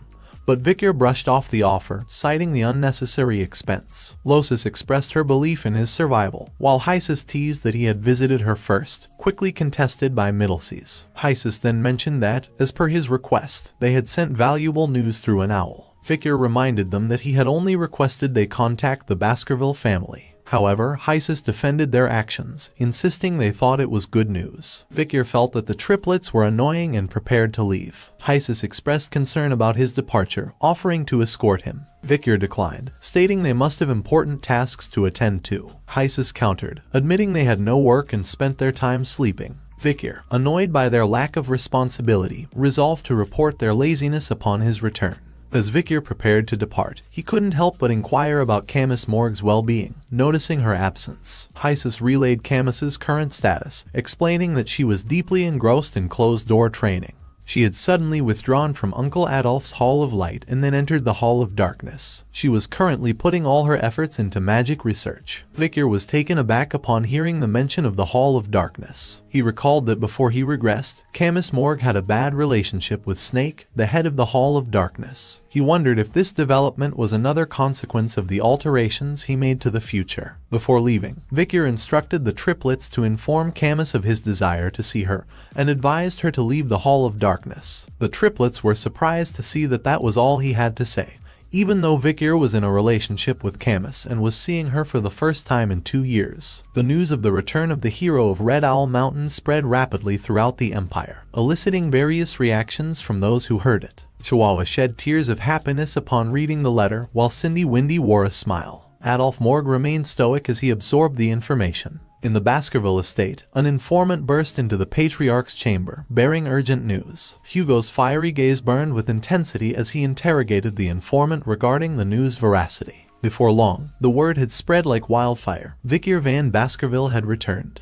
Chihuahua greeted Vikir with a smile, noting his change in entry method from the window to the main door this time. Vikir sighed in response and asked why people had gathered outside. Chihuahua explained that news of his return had spread across the empire, prompting everyone to come and welcome him. Expressing annoyance, Vikir anticipated the forthcoming exhaustion from the welcoming crowd. Just then, Pomerian entered the room, calling out Daddy. Vikir corrected her gently, stating he was her uncle. Pomerian proudly presented a dead mouse to Vikir, excitedly showing off her catch. Vikir, amused, cautioned her about the dangers of the Black Death, despite the mouse being a cute rodent. Turning back to Chihuahua, Vikir inquired about the resolution of issues within Underdog. Chihuahua credited the successful resolution to Vikir's introduction of Cindy Wendy, noting her exceptional competence. However, Chihuahua mentioned a case that even Cindy Wendy couldn't crack, leaving no leads. Chihuahua presented a document detailing the alarming trend of children disappearing from the slums in recent years. These abductions lacked ransom demands or any trace of involvement with the black market, leaving the motive unclear. All the children had disappeared without a trace, ruling out the possibility of it being the work of monsters. Despite the absence of physical evidence, Chihuahua suspected that there was a single perpetrator behind these vanishings. Suddenly, he noticed a furrowed brow as he perused the document and called out to him, puzzled by his reaction. Vikir, lost in thought, drew parallels between this children's disappearance case of Underdog City and the one he was once framed for. However, he remembered that it happened several years later. He contemplated a potential connection but was interrupted by Pomerian's excited exclamation. Pomerian drew their attention to the previously deceased mouse, now miraculously alive. Vikir and Chihuahua were both left astonished. Vikir questioned her, wondering if she had brought the mouse back to life. Pomerian gleefully admitted to doing so. Vikir speculated about the possibility of Pomerian's act being a form of voodooism, tapping into mana from another dimension. He queried her about when she discovered this ability. Pomerian nervously counted on her fingers, revealing that it had been a few nights prior, and that she had learned by observing the tribe's people. Vikir's thoughts raced as he pondered the implications of her newfound abilities, particularly if they involved acquiring black and evil spirit magic. In the Baskerville and Morgue families, renowned for their genius, children needed to be at least 8 years old to wield magic. Yet, compared to them, Pomerian, at 5 years old, demonstrated mastery over another dimension, a feat difficult to sense. This marked her as a magical prodigy from the Baskerville family, albeit with proficiency in black magic. Vikir couldn't help but wonder how Hugo would react if he found out. He imagined his fury upon learning of her ability to wield black magic and her lineage tainted with barbarian blood. He pictured Hugo ordering Pomerian's immediate execution. Vikir decided that it would be best to keep Pomerian away from him. Just then, a pigeon arrived at the window, delivering a letter. Chihuahua's shock upon reading the letter was palpable, and he called out to Vikir, informing him that something bad was going on. Vikir demanded to know what was wrong. Chihuahua attempted to convey news about the main house and the patriarch but struggled to articulate his thoughts clearly. Sensing his distress, Vikir urged him to speak slowly and calmly. Finally regaining composure, Chihuahua revealed the troubling news. The patriarch would soon arrive in Underdog City. In Deputy Consul's office, Chihuahua and head butler Rodwell stood silently on opposite sides while Vikir and Hugo faced each other, the room heavy with tension. After a moment of silence, Hugo broke the deadlock, acknowledging Vikir's return. Vikir confirmed his presence, and Chihuahua breathed a sigh of relief, grateful for the breakthrough in communication. Mindful of Pomerian's safety, Vikir had hidden her in the adjacent room before Hugo's arrival, hoping to avoid any complications. Hugo inquired about Vikir's activities during his absence. Vikir explained that he had spent time recuperating with the barbarians in the forest. During that time, he had pretended to be friendly and had gained insight into the barbarians' ways. He had also devised a plan to eradicate them. Intrigued, Hugo asked Vikir to elaborate on his strategy. Vikir revealed that he intended to exploit the barbarians' dependence on the Empire's industrial goods. The barbarians highly valued items such as cheap glass orbs, woolen products, and basic commodities like vegetables and grains, considering them precious. Vikir proposed that by leveraging these goods, they could effectively subdue the barbarians. Hugo, however, questioned the approach, arguing that it sounded more like trading than suppression. Vikir countered, emphasizing that the barbarians would perish as a result of their reliance on these goods. As Vikir's gaze took on a sinister edge, He revealed his intention to request monster subjugation in exchange for the Empire's products. Hugo's face twisted into an evil smile, impressed by the cunning plan to have the barbarians eradicate the monsters while securing their territory and eliminating the barbarians in the process. He praised Vikir as his son, acknowledging his cleverness. Vikir confirmed that he had already laid the groundwork for the infrastructure required for the plan.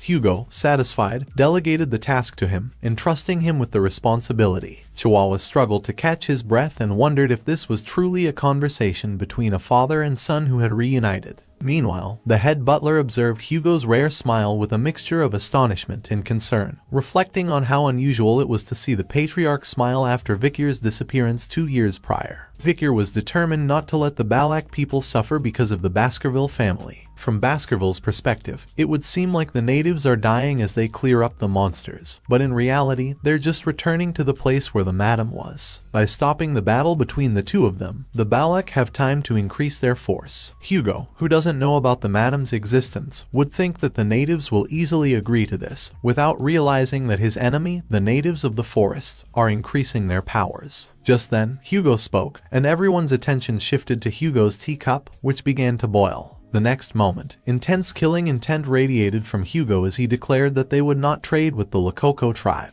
He instructed them to take note, as he was going to annihilate that tribe. Chihuahua's soul almost left his body under intense pressure, while Vikir remained composed and acknowledged his command. Internally, he wondered if Hugo still held a grudge against the Lakoko tribe, which was one more reason why he should not let Pomerane meet him. Hugo calmed down and expressed regret that all he had been doing after meeting his son after a long time was blabbering bad things about the barbarians. He urged Vikir not to go overboard on the front line again. After he had saved Morg's daughter and gone missing, they had been able to obtain great diplomatic benefits from Morg's. When the imperial family heard about this moving story, they had to think highly of the Baskerville Knights. However, for a father who had lost his son, all that was meaningless. Obtaining things in exchange for losing a child was worthless. So, he advised Vikir not to overdo it from now on. Vikir, however, perceived Hugo's words as mere pretense. He recalled the night before his regression when he escaped after being framed. He remembered the feeling of being stabbed in the back and the cold stares from the bloodhounds with whom he had shared joys and sorrows. At that moment, he realized he had been abandoned by his master. Vikir's thoughts churned with unresolved emotions as he lamented the fact that he wasn't even given a chance to explain himself. He vowed not to let Hugo's pretense dull his resolve. As lightning cracked in the sky, Vikir expressed gratitude to his father for his concern. Suddenly, the room's door swung open,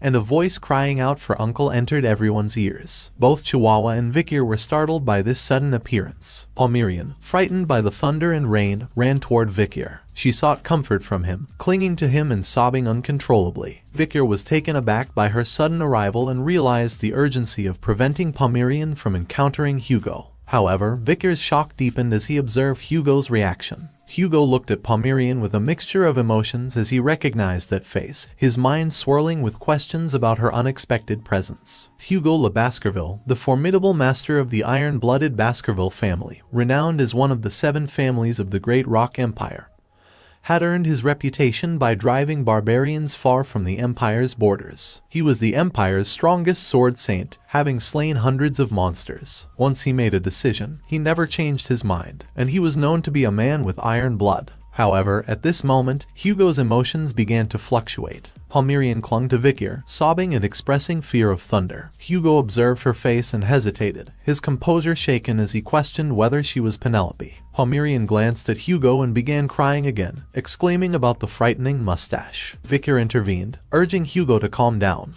He explained that he had brought the child, initially mistaking her for one of their own due to her red eyes. However, further investigation revealed her origins in one of the border tribes, indicating she was not a family member. Hugo regained his composure and accepted his mistake. He admitted that Penelope couldn't be that young if she were alive. So, he decided to leave, expressing weariness. Vikir bid him a safe return, and he was initially shocked to think that Hugo, who possessed the soul of a swordmaster, was that shaken up. This confirmed Vikir's suspicion that something was going on. Before departing, Hugo turned back and instructed his son to attend the grand banquet the following day. Chihuahua was stunned by the invitation as it was an exclusive dinner reserved for only a select few of the closest descendants. It was the dream of all Baskerville members to attend. Victor, acknowledging his father's command, assured him of his presence at the banquet. However, before leaving the room, Hugo cast one last glance at Pomerian. At night, Victor lay down on the floor near his bed and found that the comfort of a hot shower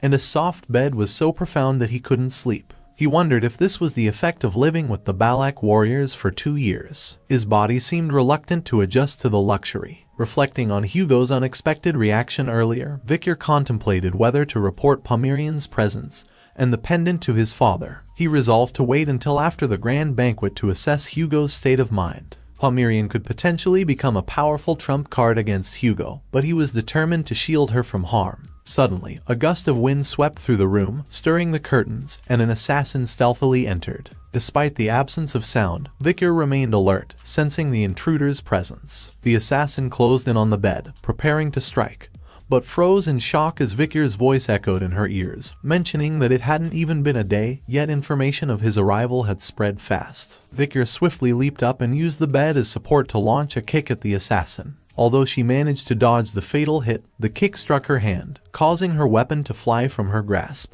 Without hesitation, Victor moved to end the confrontation, but the assassin pleaded for him to wait and confessed that it was all just a joke. Fixing her with a cold stare, Victor recognized her identity and cautioned her to seek an audience next time, as he might have mistakenly killed her just now. The assassin remarked on his peculiar habit of disguising his pillow as himself and sleeping on the floor, noting that he hadn't changed despite returning from the dead. The assassin removed her mask, revealing none other than Cindy Wendy. She addressed Victor by name, acknowledging that it had been a long time since they had seen each other. Despite Victor's distress and urging her not to make a scene, she ignored his remark. Cindy continued mentioning how he had sent Secretary Chihuahua after her, and she asked if he knew that she wouldn't take the $10 billion.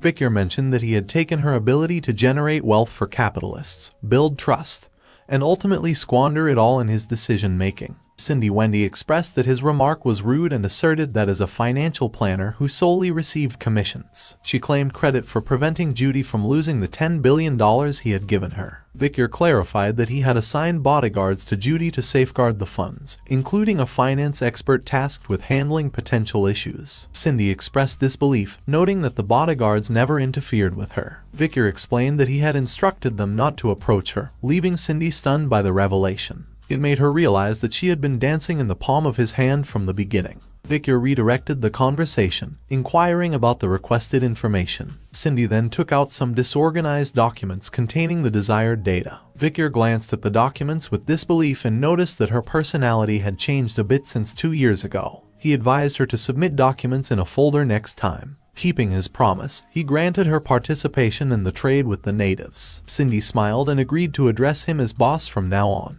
Victor knew that these documents contained information about the people attending tomorrow's banquet. He was already aware that he would be invited to the grand event due to his significant contributions. Victor skimmed through the first document concerning Hugo Le Baskerville, the patriarch of the Baskerville family, holding the title of Marquis and boasting the prestigious rank of Swordmaster. However, he found no need to delve further into information regarding Hugo. Turning his attention to the second document, Victor discovered the list of attendees. Among them were Bastontrier Le Baskerville, a commander of the Pitbull Order and a senator holding the status of Count, renowned for being the highest-ranked graduator in military prowess. Additionally, there was Great Dane Le Baskerville, another commander of the Mastiff Order and senator, also holding the title of Count, with similar military prestige. Notably, both were half-brothers of Hugo Le Baskerville, with differing dispositions. Victor was surprised to see that both of them were attending the banquet, as they don't usually participate in internal house events. So he began to question their sudden presence there. Cindy Wendy suggested they might be trying to meet the young legend of the Baskerville clan who had returned from the dead, perhaps to recruit him into their own orders. Contemplating the implications, Victor anticipated a tiring day ahead.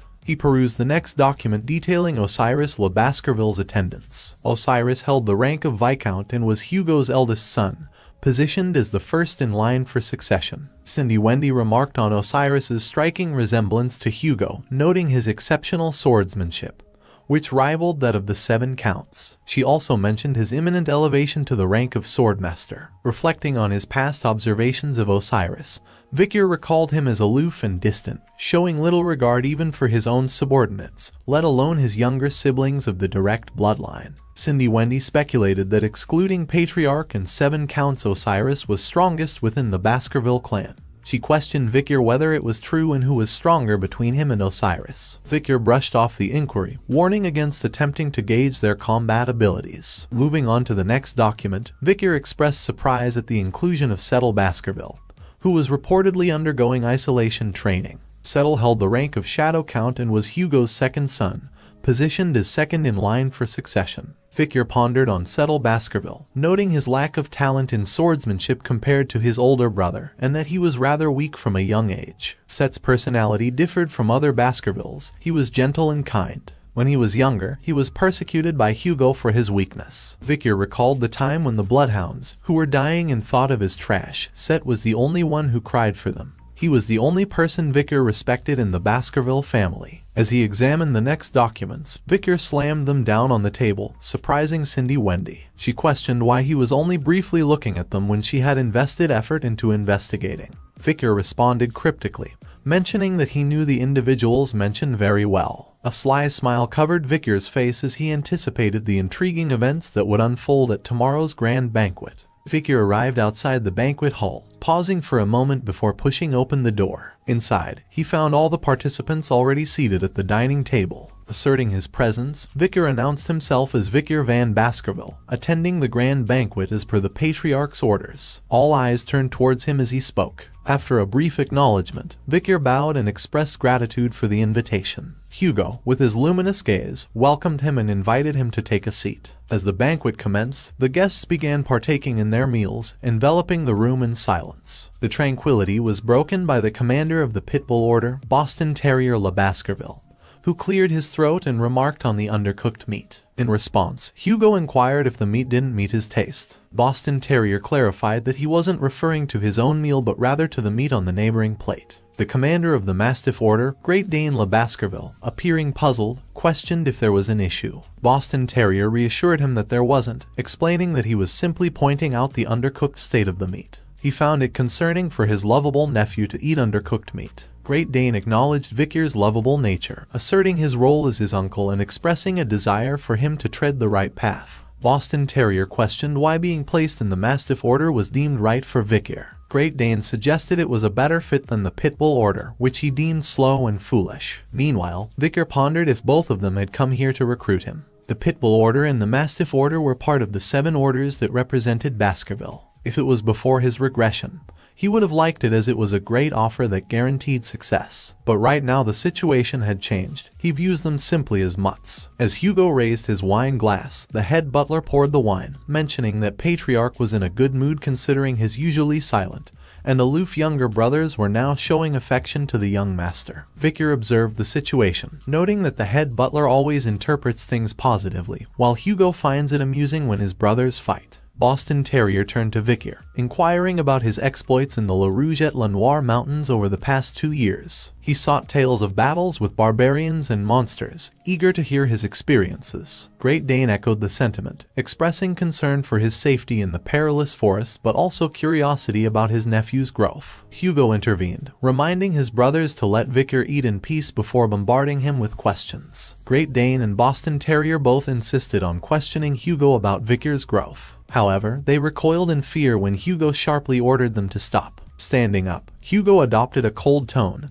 emphasizing his aversion to repeating himself. Boston Terrier apologized, while Great Dane fell silent with a grunt. Seizing the moment, Vikir rose confidently and asserted that proving his achievements wouldn't be difficult. Hugo acknowledged his long journey and expressed concern about his potential fatigue from visiting the drill hall. Vikir reassured him, stating that he was fine. Placing his finger on the table, he remarked that skills could be displayed anywhere, at any time, as one's daily life was an extension of training. Vikir noted Boston Terrier's overflowing wine glass and Great Dane's slightly undercooked steak. Without hesitation, he channeled aura through his fingers into the table, swiftly cooking the meat and evaporating the excess wine. Great Dane gazed in amazement at the cooked meat, while Boston Terrier chuckled at the sight of the wine glass. Boston Terrier remarked on his use of mana to cook the meat and warm the wine, marveling at Victor's achievement of reaching the mid-ranked graduator level at the age of 17, a feat typically accomplished at 33. Turning their attention to Hugo, they expressed admiration, suggesting he must be proud to have a son who had mastered such techniques. But even after hearing all the praise, Hugo remained silent, quietly sipping his wine. Meanwhile, Vicar found the situation strange. 2 years ago, he had revealed his mid-ranked graduator status when facing off against Madam, yet no one seemed aware of it. He wondered why the triplets, who should have known his skills, hadn't reported it. Just then, Ostris Le Baskerville, the first in line for succession and the eldest son of the Baskerville family, commended Vicar for his hard work and achievement, encouraging him to keep it up. Vicar thanked his elder brother respectfully. Internally, Vicar was taken aback, questioning Osiris's unexpected praise. As the first successor in line for the Baskerville family and someone who closely resembled Hugo, Osiris's commendation felt significant to Vicar. He couldn't help but wonder if Osiris was evaluating him for some purpose. Just then, Set Le Baskerville, the second in line for succession and the second oldest son of the Baskerville family, remarked on the rarity of Osiris praising someone and smiling so openly. Set also noted that he had a poker face like Osiris. However, after receiving no response from Vicar, Set asked him if he didn't recognize him. Vicar assured Set that he was aware of his identity. Set smiled warmly, explaining his frequent visits to the medical wing or isolation training hall due to his weak constitution. He mentioned that his training hall was close to Underdog, where Vicar served as the deputy consul. He expressed his intention to visit him soon to learn about his experiences in the forest. Vicar realized that Set's bright attitude, which was unlike that of a Baskerville, hadn't changed. During the fall, he had served under Set, so there were moments when they were together. Amid the chaos of battle, Set was the only one who comforted the fallen bloodhounds. Set had even comforted him, who was drenched in blood, wandering around the battlefield. Even when he was wrongly accused, Set stood by him and defended him until the end. Set's warm acknowledgement brought a sense of relief to him, and for Vicar, he was the only person he had wished to see at this banquet. However, the next moment, there was a sudden shift in Vicar's expression. He had detected a disgusting stench inside the hall for some time now. This horrific scent, one that only he who was there during the fall would know, the stench of demons. He knew there was a demon hiding among them. Vicar's mind raced as he surveyed the banquet attendees, searching for the source of this disgusting stench. His gaze darted from one person to another, his thoughts consumed by the unsettling presence among them. Vicar closed his eyes momentarily, then refocused his attention on someone. His gaze locked onto Set, who seemed enveloped in demonic energy. Set smiled upon noticing Vicar's stare and casually inquired if there was something Vicar needed from him. Vicar observed Set closely, noting his efforts to lighten the mood with small talk and engaging with the servants. Set's familiar demeanor stirred memories of their past interactions, yet Vicar couldn't shake off the unsettling aura of demonic presence emanating from him. Set looked at Vicar and spoke warmly about his recent appointment as deputy consul of Underdog City. He mentioned that citizens who admired Vicar had even protested for him to take over permanently. Set expressed eagerness to collaborate with Vicar upon his return as consul. After a moment of silence, Vicar raised his wine glass in acknowledgement, masking his suspicions. Set cheered, expressing his reliance on Vicar's support. Just then, Vicar noticed that he couldn't see Set's reflection in the glass. A chilling thought crept into his mind. Could it be that Set was already dead, and his body was now possessed by a demon? Despite the urge to disclose his suspicions in front of everyone present, Vicar reasoned that it wasn't the opportune moment.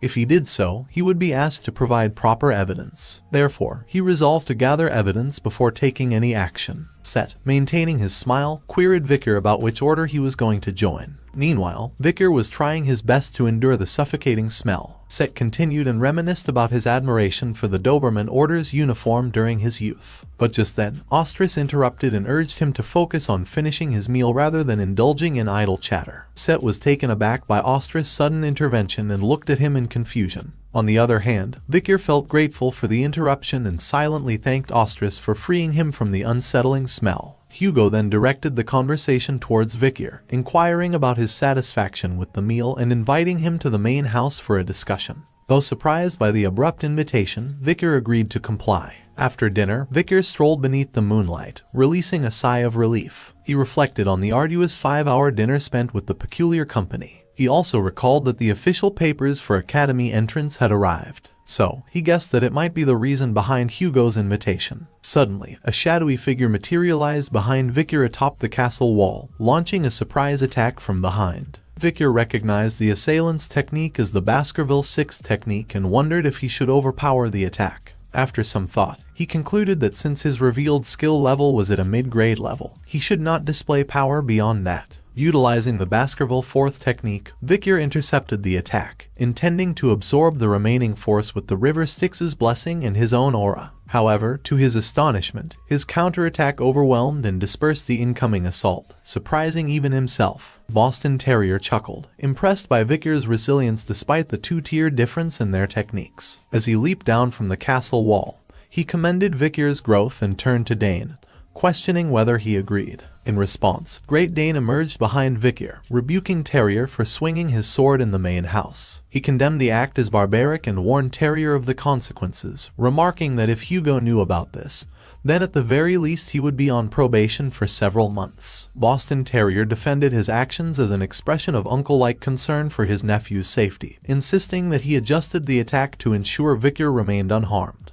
He then told Great Dane to go his way and stop interfering with pitbulls. Great Dane questioned when Victor belonged to pitbulls, asserting that he was clearly part of the Mastiff order. Moreover, he couldn't let his precious nephew join punks like them. Their banter escalated, with the Boston Terrier mocking the Great Dane for crying to be saved when he gets a small cut on his paw, while the Great Dane mocked him for being chunky, suggesting he wouldn't have any flesh to get cut. The confrontation intensified as they both expressed their willingness to compete for Victor's allegiance, each claiming to do so for his well-being. Meanwhile, Victor, feeling annoyed by the squabble, made his exit, finding their bickering bothersome. Reflecting on the earlier attack, he felt that it wasn't that strong. Despite facing the 7th count's strongest attack, the highest grade graduator's Baskerville 6th technique, he remained confident in his abilities. He was also the highest grade graduator, but he knew the 7th technique, and with the addition of the River Styx's blessing and the demonic sword Beelzebub, he mused that he could easily contend with at least one count, but he soon changed his thought and felt that he could go against two now. His thoughts were interrupted as he found himself face to face with the Baskerville triplets. The triplets poised their hands on their swords, ready to draw them from their sheaths. Victor felt a surge of anger at their audacity, even after knowing the difference between their powers. Now, he had only one choice left, and it was to kill the bloodhound who bared their teeth without knowing their place. However, his fury dissolved into confusion as the triplets unexpectedly knelt before him,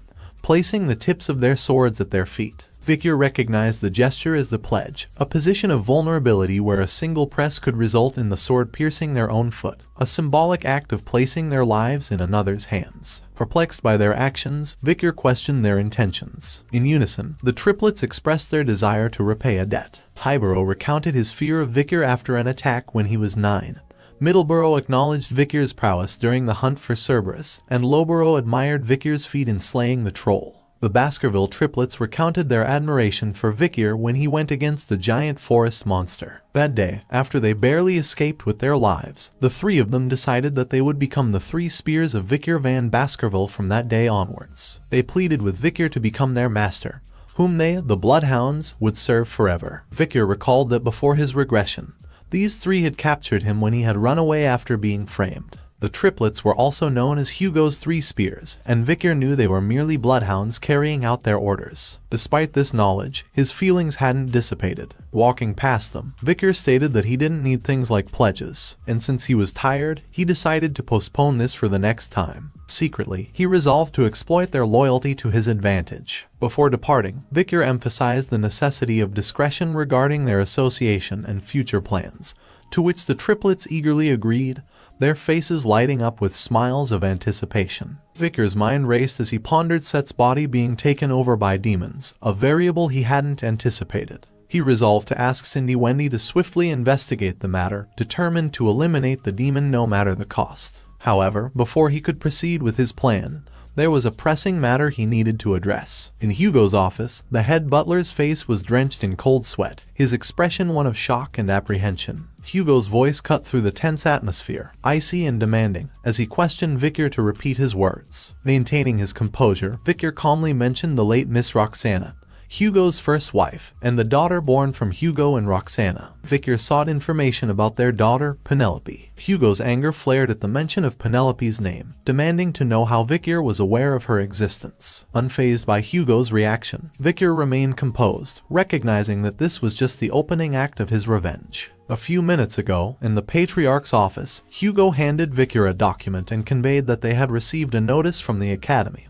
reminding Victor of their previous agreement to enter the institution. Victor glanced at the notice for the students of the Colosseo Class 20, realizing that his intuition about the reason why Hugo had summoned him was correct. Academy Colosseo was the largest educational institution facilitated by the Grand Empire Rock. Graduation from the academy meant that one would start an elite course at the Imperial Palace or even higher. Before his regression, Victor had attended the academy as the triplet's servant. Back then, he had numerous scars on his face and a limp. He was scorned by the nobles from the academy. But these bad memories didn't bother him now. Hugo inquired whether Victor would be okay with the triplets he had asked for and if there were any others he wished to take along. Before addressing his question, Victor sought clarification about a letter Hugo had received 2 years prior regarding his disappearance. The letter stated that Hugo would obtain a significant benefit from the Mork family, and that Victor would also be given a reward. Confirming Victor's query, Hugo asked if there was something specific he desired as his reward.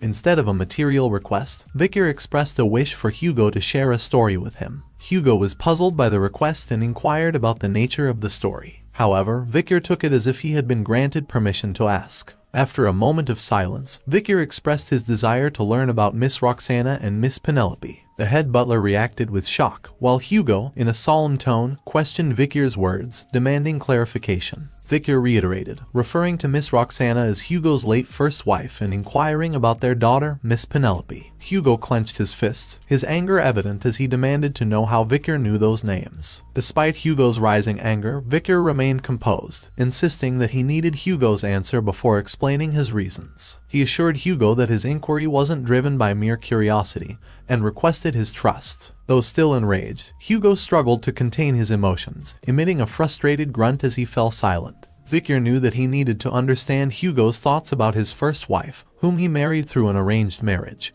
and his eldest daughter who had been abducted by barbarians. This was all crucial information necessary to reveal Pomerian's existence to Hugo. He recalled a fantastical tale Butler Barrymore had shared with him. The head butler had mentioned that Hugo used to be an affectionate family man. He had loved his first wife, Miss Roxana, very much, although she had passed away due to an illness. However, Victor acknowledged that he couldn't let Hugo meet Pomerian solely relying on hearsay. He needed to verify the truth for himself. Just then, Hugo, who had remained silent for some time, spoke with a hint of pain in his voice, revealing that Roxana was his only darling, whom he had loved with all his heart, and Penelope was his most precious treasure. Victor was taken aback and wore a confused expression, his mind swirling with disbelief after hearing the word darling from Hugo's mouth. Continuing, Hugo disclosed that his relationship with Roxana wasn't an arranged marriage, and she was a commoner with nothing to her name. He still clearly remembered the day they first met, and it was love at first sight. Victor observed Hugo's narrative, recognizing that he was starting from the first time he met her. Hugo delved further, explaining that their love was very difficult. Roxana tried to distance herself from him because of her humble background, but he abandoned everything and went with her. For her, he was willing to throw away everything, not only his physical body but also his soul. Victor expressed gratitude for Hugo's openness and attempted to transition to the next topic.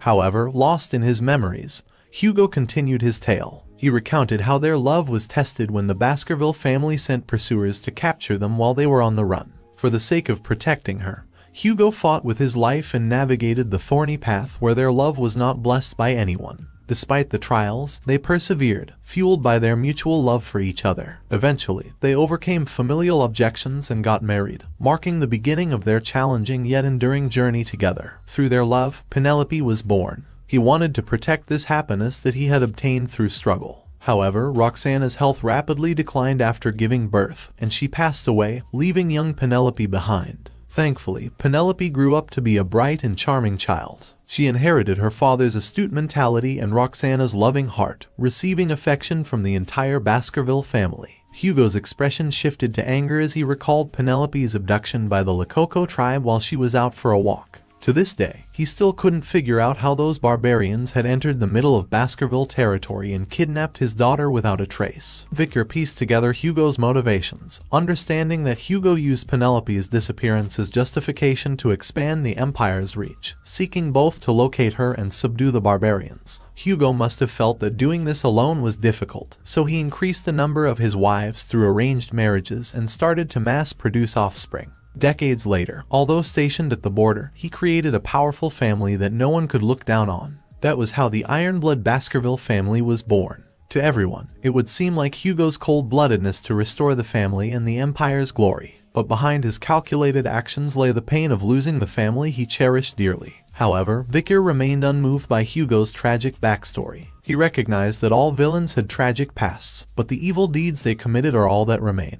In his view, Hugo was a heartless human who mass-produced offspring and sent them to the battlefield. Despite his hatred toward Hugo, he could understand just how precious Roxana and Penelope were to him. Hugo stared at him with a cold gaze, saying that he was done with the story, and now it was his turn to tell him the reason behind his inquiry. Victor retrieved a pendant from his pocket and placed it before Hugo, asking him to take a look at it. Hugo examined it and immediately recognized it as the one he had crafted for Roxana, and Penelope was wearing it last. His emotions fluctuated when he opened the locket to find a picture of himself, Roxana, and Penelope inside. Victor posed a question that stunned Hugo. If Penelope's successor was alive, what would he do? Confused, Hugo pressed for clarification as Victor moved towards the door, revealing that Miss Penelope's daughter, hence Hugo's granddaughter, was indeed alive. Before Hugo could fully process this revelation, Pomeranian burst into the room, grasping Victor's hand and addressing him as uncle. Hugo was struck by shock, remembering that she was the child he had seen in Underdog City. Victor confessed that he had lied to Hugo and revealed that while he was in the forest,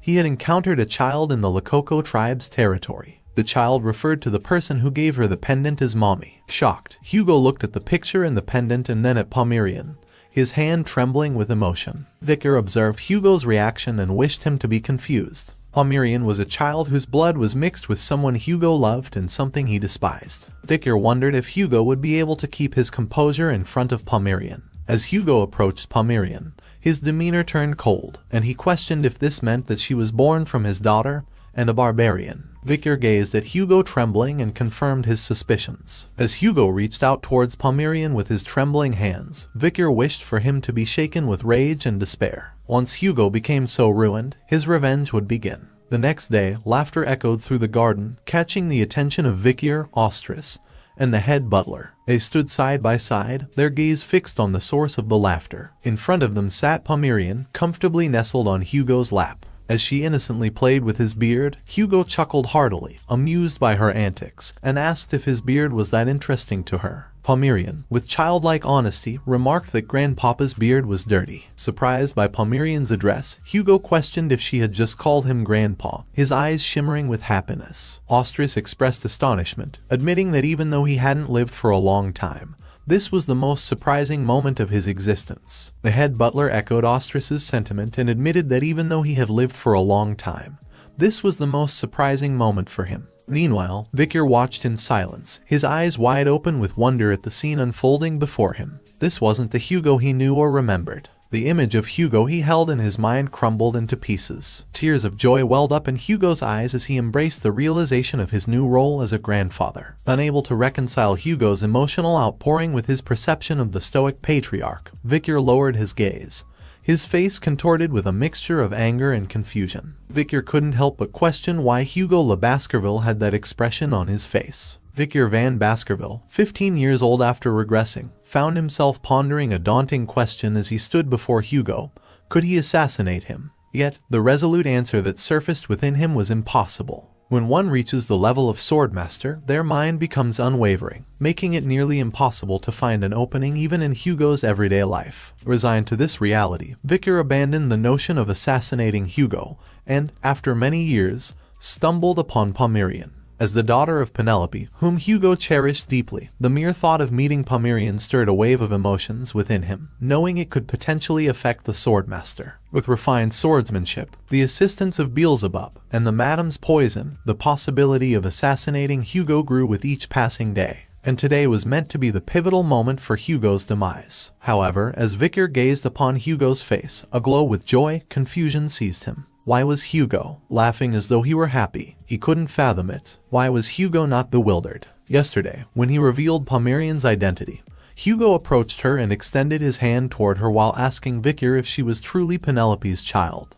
Pomerian looked at Hugo's hand approaching her and said that Penelope was her mommy's name. She caught his finger with her small hands and revealed that her mommy always said she missed her daddy, and that she always kept looking at her necklace. She looked at Hugo and asked if he was her grandpa. Hearing this, Hugo recalled his daughter's cheerful face, and the next moment tears streamed down his face. He collapsed to his knees, overcome with grief, and let out a heartfelt scream. Back in the present, head butler glanced at Victor and expressed gratitude. Victor found himself perplexed by this acknowledgement, but head butler continued. It had always been a far-fetched dream of his to see the patriarch smile like that, but now it had been fulfilled thanks to him. As Victor observed Hugo's cheerful expression, he couldn't help but wonder if it was truly all thanks to him. Standing before Hugo, who had numerous openings, he felt utterly helpless. Later that night, Victor lay on his bed, his eyes wide open. His mind drifted back to the memories of the Hugo he once knew. Victor, on his knees, claimed that he was innocent and asked Hugo why he wasn't even listening to him.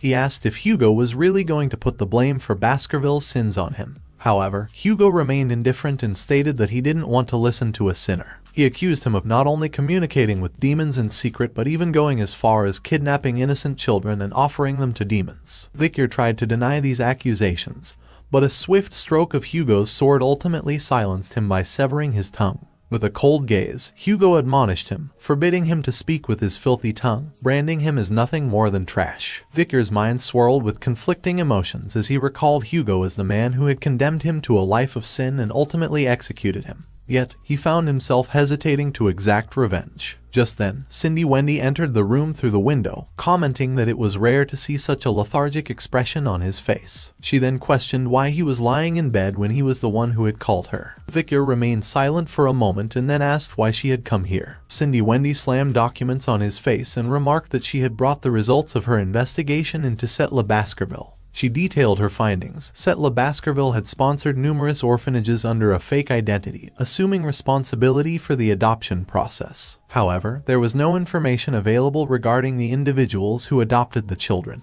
and she was unable to locate any of the adopted children. If Set was truly a demon, as Victor had said, then the situation was dire. It was obvious why a demon would kidnap children, either to use them as sacrifices or as food. Cindy speculated that Setla Baskerville might be connected to the case of Underdog's missing children. Victor, who was looking through the documents, suddenly clenched them tightly. He realized that if the current Set was a demon, then it meant that the Set he had served before regressing was also a demon. He recalled that it was Set who had informed him that Hugo was going to frame and kill him. Victor seethed with anger as he recalled the moment when Set visited him in prison, feigning sympathy while secretly orchestrating his downfall. The realization hit him like a thunderbolt. Set, who had offered comfort in his past life, was the true mastermind behind his predicament, and had used him as a scapegoat. Elsewhere, in the depths of a dark forest, a man holding a lamp led a child toward their destination. The child was confused and questioned their whereabouts, only to receive a cryptic reply that this was their new home. The child, in shock, mentioned that the headmaster had told him that he had been adopted into a good family, but in front of him was just a cave. Set smiled and mentioned that there seemed to be some misunderstanding. Soon, he revealed his true demonic form and remarked that this cave wasn't the house he would be staying in but the place he would be going to. Terror gripped the child's heart as he witnessed the demon's true form. He let out a cry for his mother, but his pleas fell on deaf ears. The demon devoured the child and let out a satisfying smile, stating that children are the tastiest. This wasn't Setla Baskerville but Demon's 10 elite corpse's 10th corpse, Andromalius. Set, whose body harbored Andromalius, sat upon a throne within the dimly lit cave, illuminated only by moonlight filtering through holes in the ceiling. A crow perched upon a nearby table. Set spoke aloud, voicing his concern over the inadequacy of the human supply. He pondered the idea of cultivating humans as a form of livestock and establishing an organization for this purpose. He then turned to the crow, whom he addressed as 8,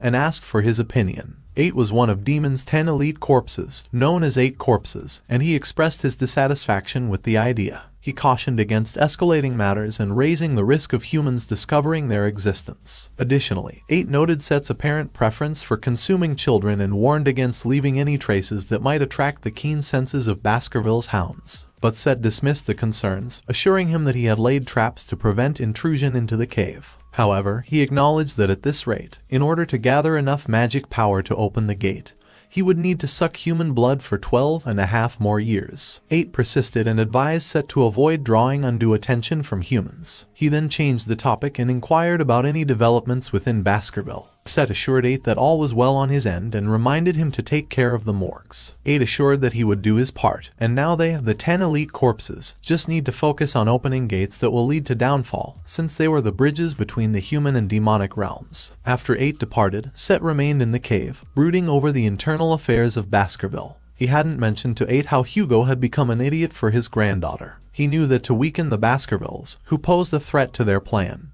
they needed Hugo to maintain his coldness. He wanted Hugo to keep treating the young Baskervilles as perishables, as it would not cause any fuss when he took them. He was sure that this wouldn't mess with the plan, but he wasn't fully confident anymore. Set's eyes gleamed with malice as he harbored deep-seated animosity towards Vicar van Baskerville, whom he blamed for numerous setbacks. He recounted how Vicar had survived a venomous snake's attack in his childhood, and when he thought Vicar had died in the forest, he returned with Hugo's granddaughter. Set felt frustrated that all his plans to destroy Hugo were failing now. With palpable hostility and frustration etched upon his face, Set vowed to eliminate the obstacles in his path, determined to rid himself of the persistent nuisance posed by Vicar and anyone else who dared to thwart his ambitions. In the morning, Vicar and Hugo walked side by side through a hallway. Vicar's mind raced with suspicion as Hugo was the one who had invited him, yet they had been walking in silence for the past 5 minutes, so he couldn't help but wonder why Hugo had summoned him. He observed Hugo's demeanor, noting that he was full of openings and the chances of such a situation happening again were low. Now was the perfect chance to kill Hugo. However, Vicar quickly suppressed such thoughts, acknowledging that while in the past he might have considered such action,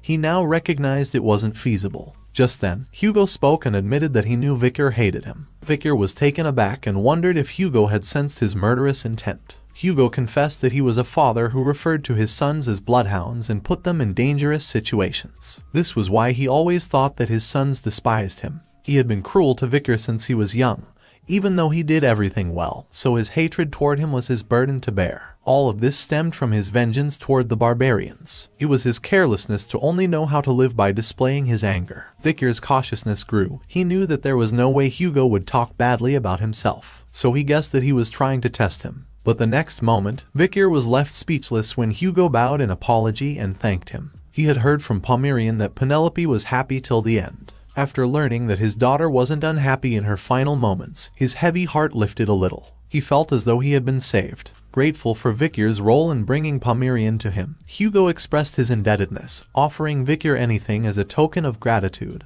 not merely as a reward for a bloodhound's service, but as a genuine gesture of thanks. Vicar's mind swirled with conflicting emotions as he contemplated Hugo's unexpected humility and gratitude. Memories resurfaced, instances where Hugo had shown him unexpected kindness or trust, leading Vicar to question whether the Hugo before him was different from the one he had known. The cold Hugo might not even exist anymore, and it was a strange thing that had happened after his regression. Because of this, Vicar was even more confused. For the past 17 years, he had only thought of revenge, but now he was able to forgive him. The person who framed him might not have been Hugo, but the person who ordered his execution and didn't trust him was definitely Hugo. He felt conflicted about whether to choose revenge or forgiveness. Despite the turmoil within him, he decided to address his immediate objectives first. He urged Hugo to lift his head and confirmed whether he could truly ask for anything. As Hugo complied, Vicar outlined his request. Internally, he resolved to determine his course of action regarding Hugo once his task was complete. In a serene garden, a man tied up Pomeranian's hair and engaged her in conversation, remarking on the pleasant atmosphere of Baskerville. Pomeranian agreed enthusiastically, noting that Uncle Vicar, Grandpapa, and Uncle Osi were all present. Observing the omission of his own name, the man gently reminded Pomeranian to recall her uncle's name. After a brief moment of contemplation, Pomeranian, with an innocent smile, pointed to the man and declared him Uncle Set. Their exchange was interrupted by the arrival of a maid, who reminded Set that he hadn't begun his isolated training as instructed by the patriarch. Set admitted his desire to see his niece before starting, but the maid pointed out that the patriarch had instructed that no one was to approach the young lady. Set knew this and asked them to keep his visit a secret. Pomerian eagerly agreed to keep the secret. Set, noticing Pomerian's hair, remarked on their resemblance to Sister Penelope's. The maid was taken aback upon hearing this and questioned if he had met Miss Penelope before. According to her knowledge, he wasn't even born then. Set's reaction was one of stunned silence, freezing momentarily as he processed the implication of the maid's words. In an instant, Set's demeanor shifted. His head transformed into a demonic visage as he informed the maid that his father was looking for her, urging her to hurry and go see him. Overwhelmed by fear, the maid found herself unable to speak or move, tears of terror streaming down her face. Pomerian suddenly looked back and was shocked to find that Grandma was gone. Set attributed the maid's departure to an urgent matter. Changing the subject, Set asked Pomerian if she liked Grandpa Hugo. Pomerian, with a smile, admitted to it. Set, in response, insidiously remarked that Grandpa also liked her very much and mentioned that she really looked like his deceased wife and daughter. With an evil smile, Set extended his sinister claws towards Pomerian, while pondering the potential devastation her demise would inflict upon Hugo. Before Set's claws could ensnare Pomerian, Osiris arrived on the scene, questioning Set's presence and the whereabouts of the nanny. Set, realizing his plan had been foiled, grunted in annoyance. On the other hand, Pomerian, upon hearing the voice, turned with a smile, addressing him as Uncle Osi. Set explained the situation, stating that the nanny wasn't present when he arrived and found Pomerian alone, so he took it upon himself to look after her. Osiris expressed concern, warning Set that their father would be furious if he found out, and suggesting they keep the incident secret. Agreeing with Osiris, Set promised to resume his isolation training the following week, though internally he vowed to one day exact revenge on Osiris. Osiris, patting Set on the shoulder, expressed worry that he was pushing himself too much and offered his assistance if needed. Set was taken aback for a second and wondered if Osiris was worried for him. But Set hated him because his father had been pressuring him. He was always compared to Osiris, who was a genius, and if Osiris didn't exist, then his life would have been better. Set's thoughts were interrupted as Osiris called out to him. Set covered his face immediately, realizing his emotions had nearly spiraled out of control due to the memories of the original Set. With a composed facade, Set excused himself, citing Osiris' presence as a reason to depart. After Set left, Osiris released a long sigh, realizing that this was his first time admitting to him that he was worried about him. As the vice patriarch, it was a given that he had to act like Hugo. That was how he was taught, so he had grown up trailing his cold-hearted father's footsteps. But now, having witnessed his father showing emotions, Osiris couldn't help but wonder if he too would be able to express these awkward feelings that existed within him. Expressing gratitude to his niece, Osiris patted her on the head, stating that all this was happening because she had come to Baskerville. Meanwhile, in his cave, Set vented his frustration by slamming his foot in anger. He lamented Hugo's constant presence by Pomerian's side, which prevented him from carrying out his plans. He then cursed Osiris for interfering and depriving him of the opportunity he had sought. Despite his setback, Set reassured himself that there was ample time before the gate opened, allowing him to bide his time. He realized that it might be more effective to kill Pomerian when she was more valuable to Hugo. He then began to wonder how to execute her when the right time arrived. Should he poison her as he had done with Roxana and make it look like she had died from an illness, or should he employ the barbarians as he did with Penelope? A sinister smile crept across his face as he imagined inflicting a harsher fate upon Pomerian, relishing the prospect of her demise. But he remained unaware that his own demise had arrived outside his cave. Vicar summoned Beelzebub and slashed it toward the cave. Inside his lair, Set was startled by the sound of something breaking outside. Rising in shock, he realized that someone had made a crack in the trap he had set. Panic surged through him as he realized someone had come inside through this crack. He began to wonder who it was that had made their way inside. Moments later, Vicar's figure slowly emerged through the dark passage, confidently announcing his presence, stating that as promised, he had come to visit him. Set was bewildered by his sudden appearance and questioned how he had arrived there. Vicar simply answered that he had followed him all the way, but Set hadn't noticed him at all because he was lost in thought. Set couldn't comprehend how a mere mid-grade graduate had managed to crack his trap.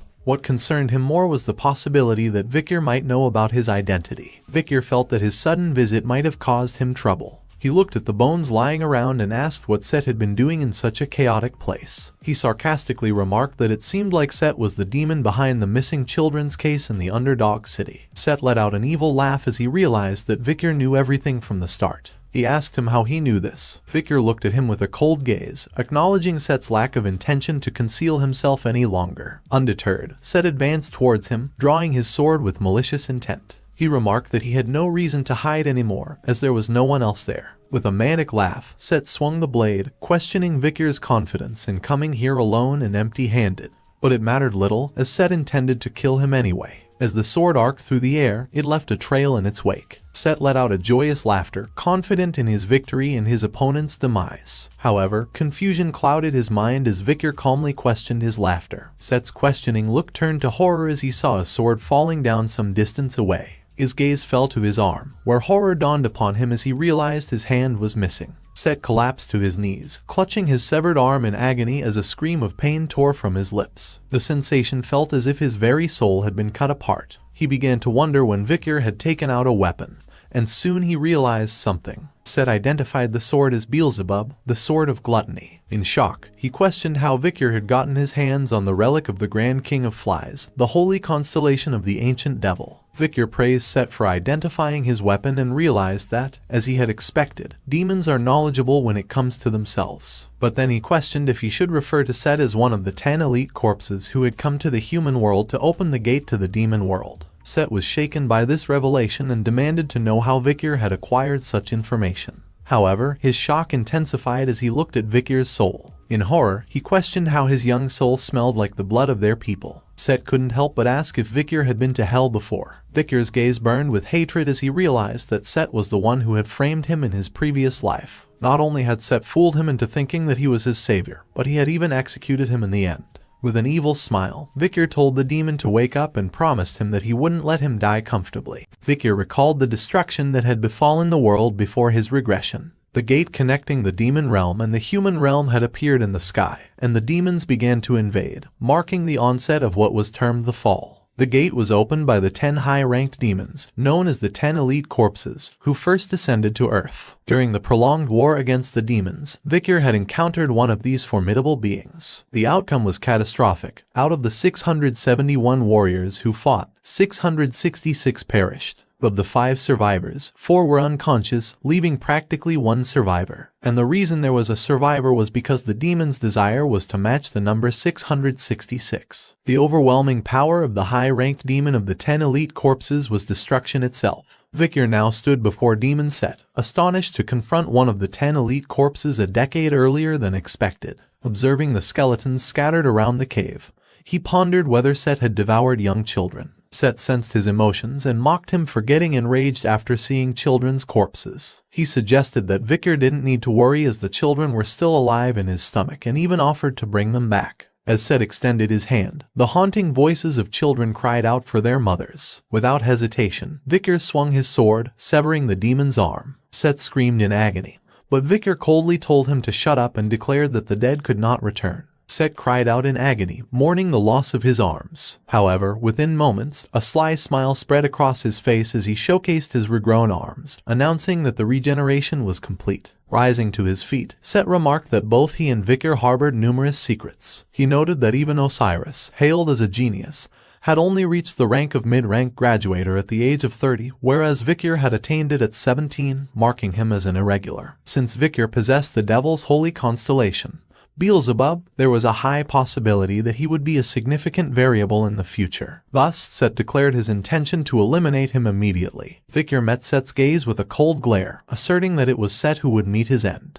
Without delay, Set launched an attack, which Victor deftly defended against. As they clashed, Set smirked, reflecting on the supposed advantage his middle name, Love, gave him over Victor, whose middle name was Van. Set knew that there was a clan rule where collateral line and illegitimate children were only allowed to learn up to the 4th technique. Therefore, he believed that Victor couldn't possibly defeat him, having mastered the 6th technique. Set, with full confidence, attacked using the Baskerville 6th technique. But to his astonishment, Victor countered with the same advanced technique. Set's disbelief was palpable as he wondered how Victor could know the 6th technique. However, he quickly recovered and smiled again, having already predicted that Victor still had more secrets hidden up his sleeve. Set launched a secret attack on Victor while their swords were clashing. Just as Set's sword was about to strike Victor, Beelzebub erupted with aura, momentarily stunning Set. Vicar sent Set flying by using the Baskerville 7th technique. Set let out a pain grunt and coughed up blood, unable to believe that he had just been hit by the 7th fang. He thought in disbelief about how Vicar could have known the 7th technique, a skill supposedly reserved only for the Patriarch. Vicar didn't wait and charged forward, thrusting Beelzebub into the demon's chest. He then mocked the demon, saying that demons think they are above humans and look down on them. But fooling big-headed demons was just a piece of cake. Vicar recalled that even the heroes who had closed the gate and ended the fall hadn't managed to locate and punish all 10 of the elite corpses. But the situation was different now. The fall had not yet begun, and the 10 elite corpses lacked power and were in hiding. So he realized that it might be possible to defeat them now. Leaning in close to Set's ear, Vicar whispered about the demon's plan to connect the human realm to the demon realm. With murderous intent, he continued, questioning if he might feel some relief by killing Set and his companions, thereby thwarting their plan. Set's entire body shuddered in fear, unable to accept that a mere human was scaring him. Grinding his teeth in frustration, Set shouted in fury, calling him a damned human. Vicar sensed imminent danger and dashed back. He saw Set now covered in a red substance and wondered if it was a thorn made of blood. Soon, the demon revealed his true form, introducing himself as Andromalius. He acknowledged Vicar's unexpected power but declared that this would be the end of the confrontation. Andromalius extended his hand, releasing numerous serpents that lunged forward to kill their prey. Vicar began slicing through them, but Andromalius taunted him, urging him to continue and keep slicing. Despite his efforts to avoid them, a serpent managed to attack from behind, biting his shoulder. Vicar reacted swiftly and cut the serpent apart. Just then, Andromalius's laughter filled the air as he declared that Vicar was finished. Vicar questioned the meaning of this declaration, dismissing the injury as insignificant. However, Andromalius then activated his endless blood absorption ability. Blood began flowing from Vicar's shoulder into Andromalius's hand. With a sense of pride, Andromalius explained that his ability allowed him to control blood. As long as he was up against a living creature, his ability was undefeated. He declared that if Vicar lost all his blood, he would wither and die a painful death. Andromalius reveled in his strength, which granted him the power of a half-immortal. Vicar, however, remained calm, observing his blood flow with a composed demeanor. Suddenly, a chuckle escaped Vicar, prompting Andromalius to angrily question his sanity and the reason behind his laughter. Vicar replied coldly, saying he found it amusing to see the demon obliviously enjoying himself without understanding what he was absorbing. At that moment, Andromalius spat out blood and collapsed to the ground, bewildered as he realized this wasn't ordinary blood. Vicar, with a smirk, offered to show him something impressive. He made a cut on his wrist, allowing the blood to drip to the ground. As Andromalius watched, the truth dawned on him. Vicar's blood was laced with poison. But Vicar wasn't finished. He revealed it wasn't just poison, and in the next moment, his wrist fully healed. Andromalius's disbelief grew as he struggled to comprehend how a human could possess such an advanced level of regeneration, and a poison potent enough to harm demons. Such potent toxins were believed to exist only in the cunning spider from La Rouge et Lenoir Mountain, the 9-headed snake from the land of the Titans, and the massive jellyfish from the Black Sea. The idea that a lowly human could wield such power was unfathomable. Andromalius let out a scream as Vicar dropped his blood on him. Seeing the demon howl, Vicar noted that the madam's poison was effective even on the 10 corpses. Beelzebub made a sound, and Vicar deduced that the madam was infuriated because her poison had failed to kill him. This realization confirmed to Vicar that with the Baskerville's 7th technique and Beelzebub's abilities, he, the highest-ranking graduate, could indeed defeat the 10 corpses. Vicar slashed the demon with his sword. Andromalius was bewildered by his opponent's strength, wondering how this monster had become so powerful. His immediate priority was survival.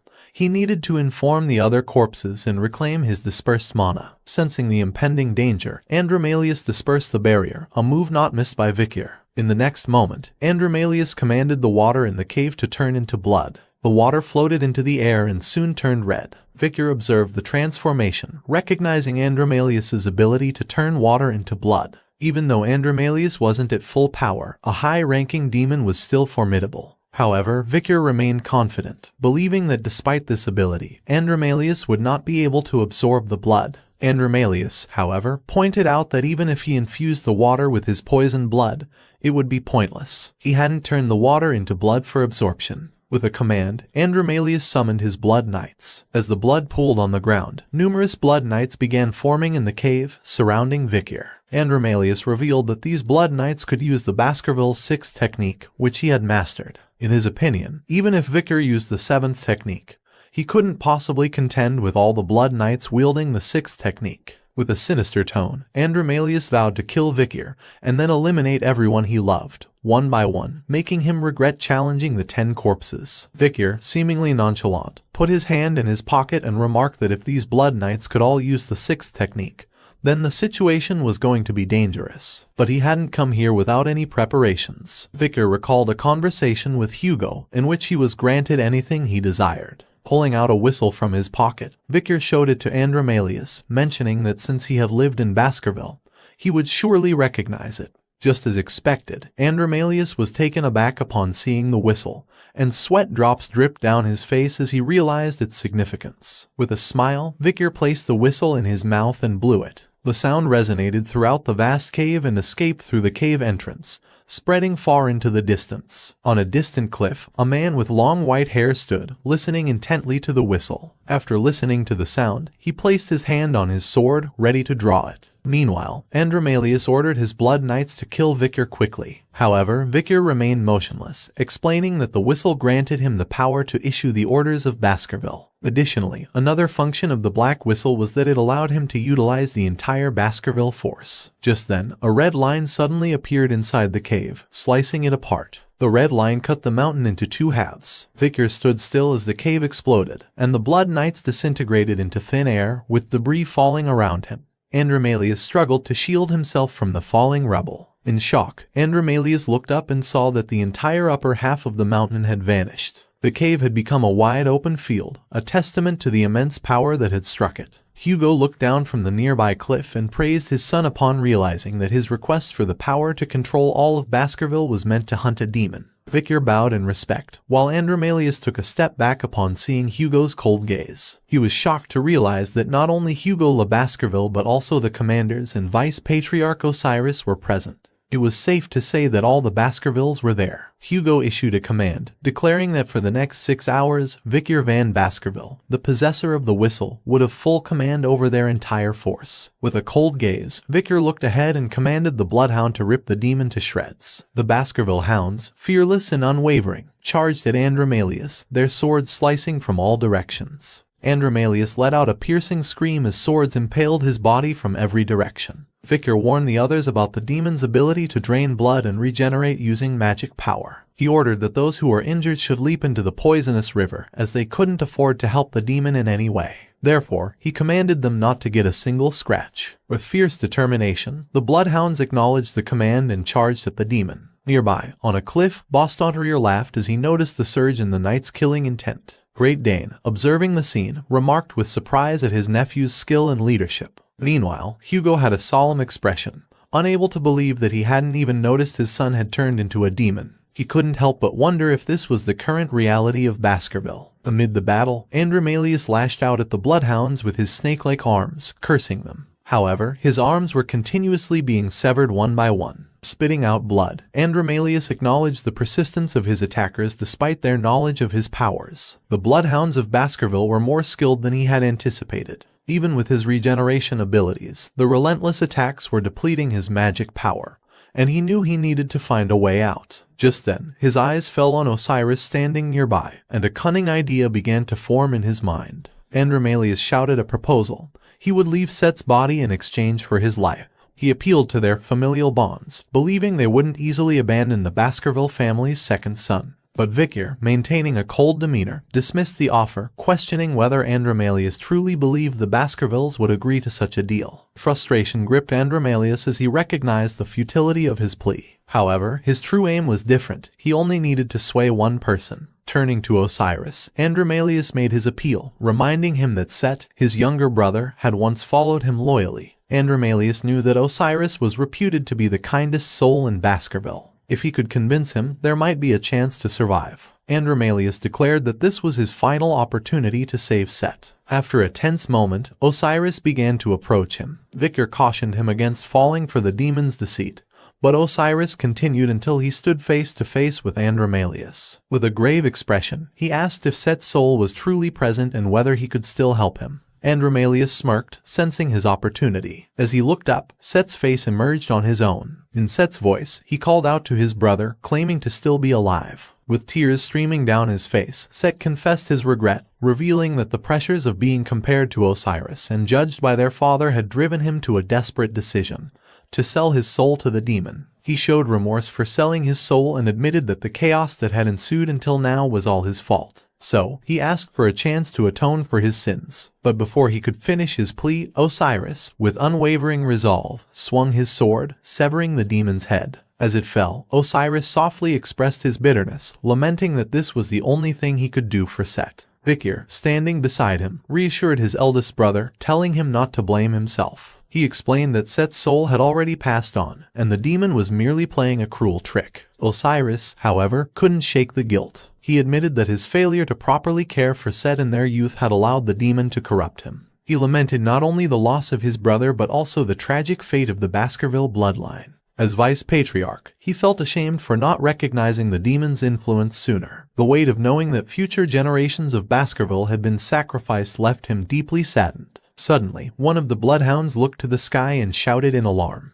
The severed head of Andromalius was flying away, attempting to escape. Andromalius laughed maniacally and called them idiots. He acknowledged that even though the opening of the gate was delayed, it couldn't be helped now, and his other brothers would do a better job. He promised to return and kill them once his body recovered. Vikir watched in panic as the demon's head escaped into the sky, realizing there was no way to strike from such a distance. Just then, Hugo spoke in a cold tone, reminding his son of a crucial lesson: a swordsman should never show his back. Andromalius felt an unexpected shiver run down his spine, gripped by a profound sense of dread. He couldn't understand it. Set was dead, yet the fear Set had felt toward Hugo seemed to linger within him. Then it struck him. This was genuine fear of a truly powerful individual. As Hugo unsheathed his sword, all eyes turned toward him. Andromalius, still trying to escape, felt a surge of shock as Hugo swung his blade. For a moment, nothing happened, and Andromalius began to laugh, mocking the idea that even if Hugo was a swordmaster, there was no way he could reach him in the sky. But his laughter was cut short as Hugo's sword unleashed a series of slashes that streaked through the air with incredible speed and precision. Andromalius's head was suddenly marked with bloody lines, and before he could fully comprehend what had happened, his form began to disintegrate into pieces. In his final moments, he uttered in disbelief, finding it impossible that he had lost to a mere human. Vikir watched the scene unfold, stunned by the display of power. He gazed at the aftermath of the slashes and wondered if this was the true power of a swordmaster's blade. After a few days, a notice was posted in the squares of all territories under the Baskerville family's control. It announced an investigation into the case of the missing children and related serial incidents, along with a process for compensation according to the special Vikir law. The news caused a shockwave throughout the community. While the arrival of a Demon King-ranked demon on Earth wasn't disclosed, it was openly stated that the horrific incidents were attributed to the Baskerville family's second oldest son. Shortly after, the trial for Newt, Set's mother, commenced. She faced charges including poisoning the children's rooms, poisoning the first wife, kidnapping the patriarch's eldest daughter, and aiding Set in the abduction of children. Newt was sentenced to immediate execution on a total of 1,642 charges. The most unexpected revelation was that Newt had not been brainwashed by the demon. Even up until the end, she cried out for a final chance to see Set. Following the trial, Set's henchmen were also executed. The person in charge of this case, who managed and controlled everything, was the Vice Patriarch, Osiris. However, there was another person to whom he temporarily handed over his authority, Vikir van Baskerville. Rumors circulated about Vikir's pivotal role in the war against the barbarians and his significant contribution to resolving the incident. Public sentiment was initially filled with discontent. However, it began to shift as people started to revere Vikir. It didn't even take a week for Osiris and Vikir to finish things. The execution of a high-ranking person within the Baskerville family left many citizens in shock. The situation reinforced the idea that even members of the Baskerville family were not exempt from the law, reaffirming the authority and reach of the Baskerville legal system. Meanwhile, at the Baskerville villa, Hugo turned to Pomerian and asked what had changed about him. Pomerian thoughtfully replied that Grandpa's beard was gone. Hugo then asked her opinion on his own lack of a beard, and Pomerian remarked that it looked so empty. Vikir saw the scene and felt as though the previous chaos had never happened. But then he realized that since everyone and everything related to Set had almost been purged, the traces of the demon had vanished from the Baskerville territory. Vicar had tasked Cindy with gathering information on other demons, so now he just needed to wait for the results. However, his thoughts were interrupted when Osiris praised him for his efforts. Vicar responded by complimenting him in return.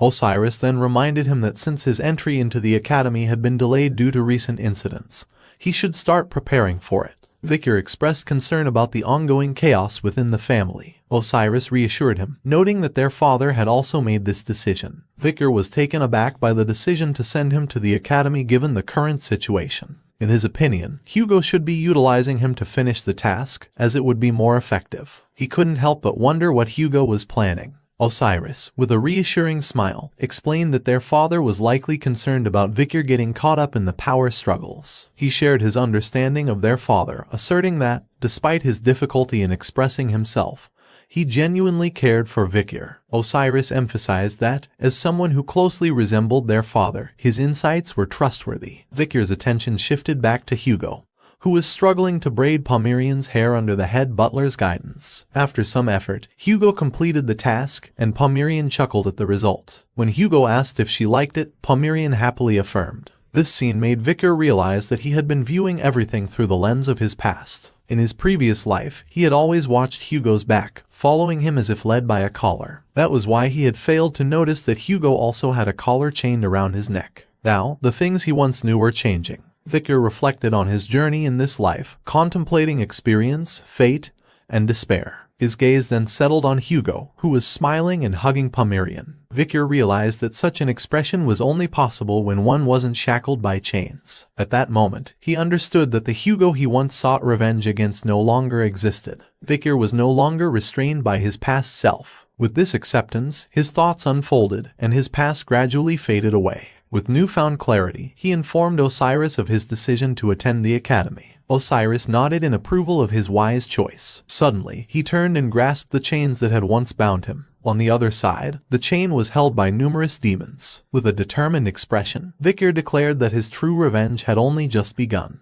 In the dead of night, moonlight bathed the clock tower, and silence filled the air. Suddenly, a monster burst forth from the clock tower. It landed on the ground and demanded to know who its opponent was and how they had discovered information about its contract with demons. Frustrated, the monster launched an attack, shouting curses at Vicar. But Vicar remained unfazed. He summoned Beelzebub and asked rhetorically, "Who am I?" Vicar's sword swung swiftly, leaving numerous cuts on the monster's body. He then leaped high into the sky and delivered a powerful kick to the demon's chest, sending it crashing to the ground. The monster's body lay still and silent as Vicar walked away, his silhouette illuminated by the moonlight. As he departed, he revealed that he was the Night Hound, the Avenger of Demons. On the day when countless people flocked to the city of water, Venecer, the capital of the great empire of rock, excitement filled the air. It marked the entrance ceremony of Colosseo Academy, the most prestigious university in the world. The first day buzzed with activity as clubs vied for the attention of new students. Seniors stood at the forefront, shouting to gather recruits. One called out about a meditation group, offering something enticing, while another waved surveys, asking freshmen to fill them out. Others instructed students to stamp their fingerprint and registered seal on recruitment forms. Amidst the lively recruitment atmosphere, two seniors engaged in conversation. One acknowledged that the freshman recruitment was more competitive than the previous year. The other agreed and mentioned that it was because the freshmen entering both the Fire Corps and Ice Corps were no joke. At Colosseo Academy, there were two distinct classes. The Ice Corps focused on the mastery of physical weapons, swords, bows, spears, and more. Meanwhile, the Fire Corps specialized in the use of magic. Over the course of 4 years, students would not only hone their expertise in their respective fields but also gain a wide breadth of general knowledge. The seniors began discussing the freshmen who had quickly gained the spotlight at Colosseo Academy. At the top of the list were Tudor from the Don Quixote family, renowned for his exceptional skill in spearmanship, and Bianca from the Usher family, known for her mastery of archery. Both had tied for first place in the Ice Corps practical exam and were considered the most sought-after students. Following closely behind them, in 3rd, 4th, and 5th place, were the Baskerville triplets from the prestigious Ironblood swordsman family. Their reputation alone spoke volumes, and the seniors agreed that no further explanation was needed when it came to the Baskervilles. There was one person who was gaining all the attention in the Fire Corps. She was a particularly talented freshman named Sinclair. She had secured first place in the practical exam and second in the theory test, earning recognition for her outstanding performance. The student who came first in the theory exam was Vikyr. The seniors, however, dismissed the significance of this achievement. They speculated that someone who ranked first in theory might be nothing more than a nerd who would likely disrupt the club's atmosphere. With more than 10 freshmen sharing the name Vikyr, the seniors found the idea of tracking him down to be an unnecessary hassle. Meanwhile, Vikyr, overhearing the seniors' discussions, reflected on his decision to drop the Baskerville surname and enter the academy as a commoner. He had hoped this would help him avoid drawing attention, yet it seemed he had failed. Despite the challenges commoners faced in gaining admission, his exceptional performance in the theory exam had inadvertently put him in the spotlight. He resolved to do everything he could to avoid attention so he could move around more freely. His attention shifted as he noticed a group of freshmen gathered around a senior. They clamored for her attention, showering her with praise. One declared himself a fan, exclaiming he had joined the academy just to meet her, while another complimented the senior's beauty. The senior, with a gentle demeanor, urged them to calm down. This senior was none other than Dolores Lund Quo Vadis, the school president and vice president of the newspaper club. She seized the moment, asking the freshmen if they were interested in joining the club. However, they enthusiastically revealed their true intentions. They were just interested in her. Vikyr recognized Dolores and decided it would be wise to avoid her as much as possible. Just then, Dolores sensed something and turned slightly, but by that time, Vikyr had already slipped away, blending into the crowd and leaving the scene behind. After some time, Vikyr arrived at his dormitory and stood outside a room, wondering if it was the correct one. Just then, a cheerful voice called out to him, expressing surprise that they were roommates. The boy, radiating enthusiasm, introduced himself as Piggy. As they exchanged introductions, Vikyr recognized Piggy from his past. Before his regression, Piggy had been a kind person who frequently helped him while he was aiding the triplets at the academy. Back then, Piggy had been bullied by a cruel roommate, which marked the start of his misfortunes. Vikyr silently hoped that history wouldn't repeat itself. Once inside the room, Piggy pointed out the bunk bed arrangement and invited Vikyr to choose a bed. He then asked Vikyr if he planned to attend the freshman welcome party after dinner. It wasn't mandatory, but all the freshmen would be there. It was well known that if you didn't get close to your peers or seniors, life over the next 4 years could become difficult. Vikyr, however, declined the invitation without hesitation. Piggy was surprised by his decision and seemed concerned.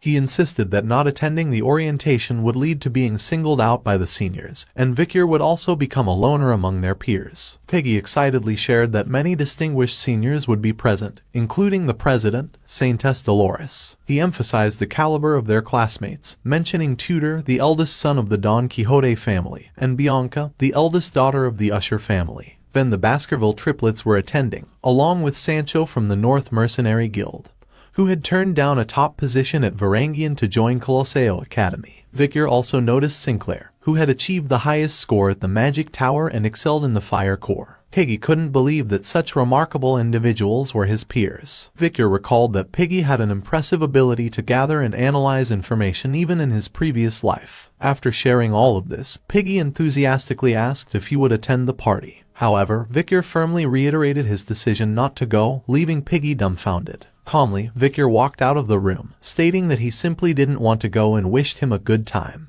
As Vikyr walked out, Piggy admired his cool indifference and wished he could learn to do that too. At night, Vikyr perched atop a building, cloaked in his night hound disguise. Below, in a dimly lit alley, 3 men gathered around a fire, engaged in conversation. The group leader expressed relief that he wouldn't have to hear the children's whining anymore, as they had recently filled all the storerooms with them. His companion inquired whether all the children were headed to their location, to which the third man replied that a carriage had arrived at dawn to transport them, presumably to an orphanage in Quo Vadis. The leader cautioned his friend, warning that curiosity could be dangerous. Suddenly, a fierce man arrived at the scene and berated the trio, demanding they stop their idle chatter and assume their posts if they wanted to get paid. This man was flesh grinder Ron Badison. He called them trash and scorned their lack of fighting spirit, boasting that with his status as a graduator, low-ranked mercenaries like them, who had no mana, were no match for him. He expressed a desire to engage in battle, craving the thrill of combat.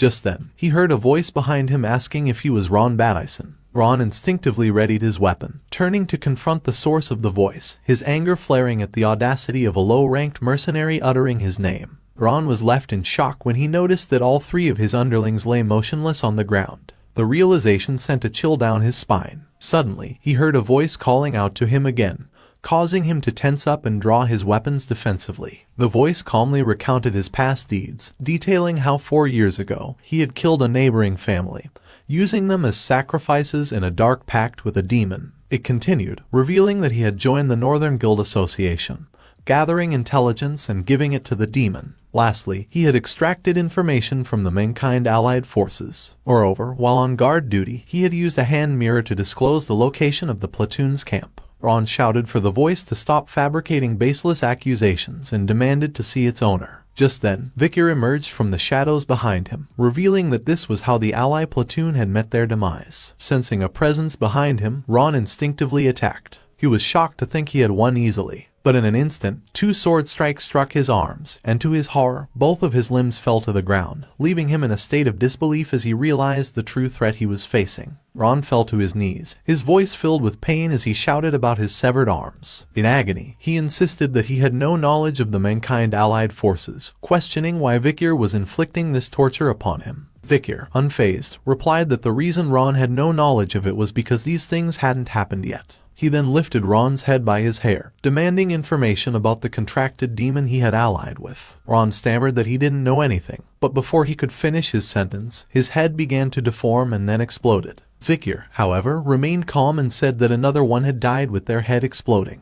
Pulling out a small diary, he crossed off a name from a list and remarked that this was the third one. The diary, known as the Blacklist, had been created from his memories of his past life and the information gathered by Cindy-Wendy's investigations. It catalogued the names of demon worshippers who had sided with demons and betrayed humanity before the fall. Vicar contemplated the fact that the 3 demon worshippers had their heads explode before he could kill them. He deduced that if this was the demon's skill, it meant they were hiding within the capital, one of the 10 elite corpses who had contracted with them.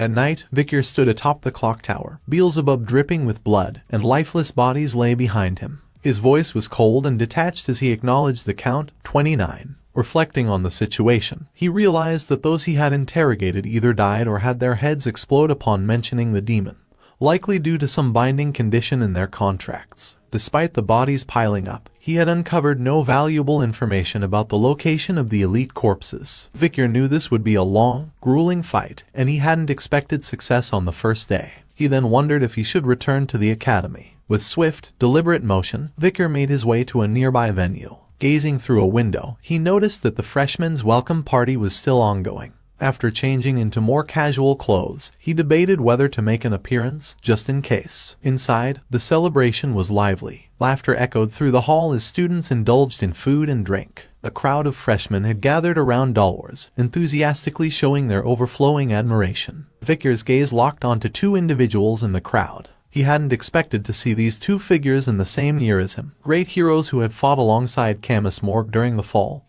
guiding humanity to victory. One of them, a tactical genius from the Azure Spearman family, stood at the forefront of every battlefield, tutor Lama to Don Quixote. The other, from the mystical archer family, was Bianca Foasher, an archer renowned for having vanquished countless demons. As Vicar scanned the party, more familiar faces from the battlefield caught his eye. He smiled inwardly, surprised to see so many of them in this unexpected setting. His thoughts briefly drifted, and he wondered if Camus Morg had also enrolled at the academy. Meanwhile, in the corner of the room, Piggy looked distressed as a senior berated him for not following orders quickly enough. Surrounding him were more seniors, applying subtle pressure. A female senior approached Piggy, carrying a massive beer glass, and offered it to him with a mischievous smile. She teased him, saying that if he could drink it all in one go, he wouldn't have to sing. Piggy, wide-eyed with shock, hesitated, stammering in disbelief at the sheer size of the glass. But the seniors, their voices laced with mock impatience, urged him on, questioning whether he would dare defy their orders. Piggy finally gave in to the pressure from the seniors. He lifted the enormous glass to his lips, forcing himself to drink as they laughed and cheered him on.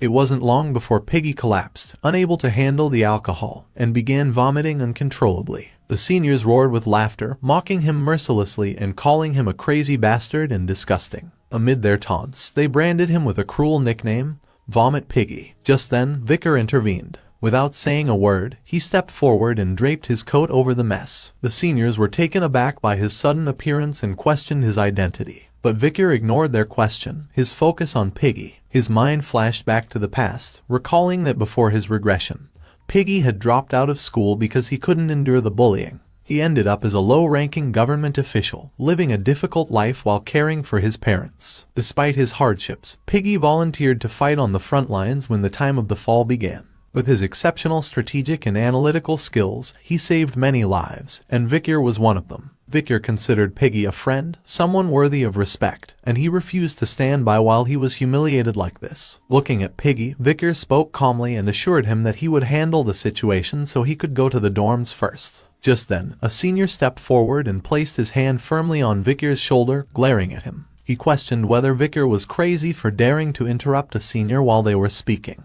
Without warning, the senior slapped Vicar across the face and asked if he was Piggy's classmate, berating him for being so arrogant and stepping in. Nearby, the triplets, hidden in the crowd, nearly exploded with rage, their eyes blazing with fury. They were ready to leap into action to help their master. However, they hesitated when they saw Vicar's cold gaze and remembered his stern warning.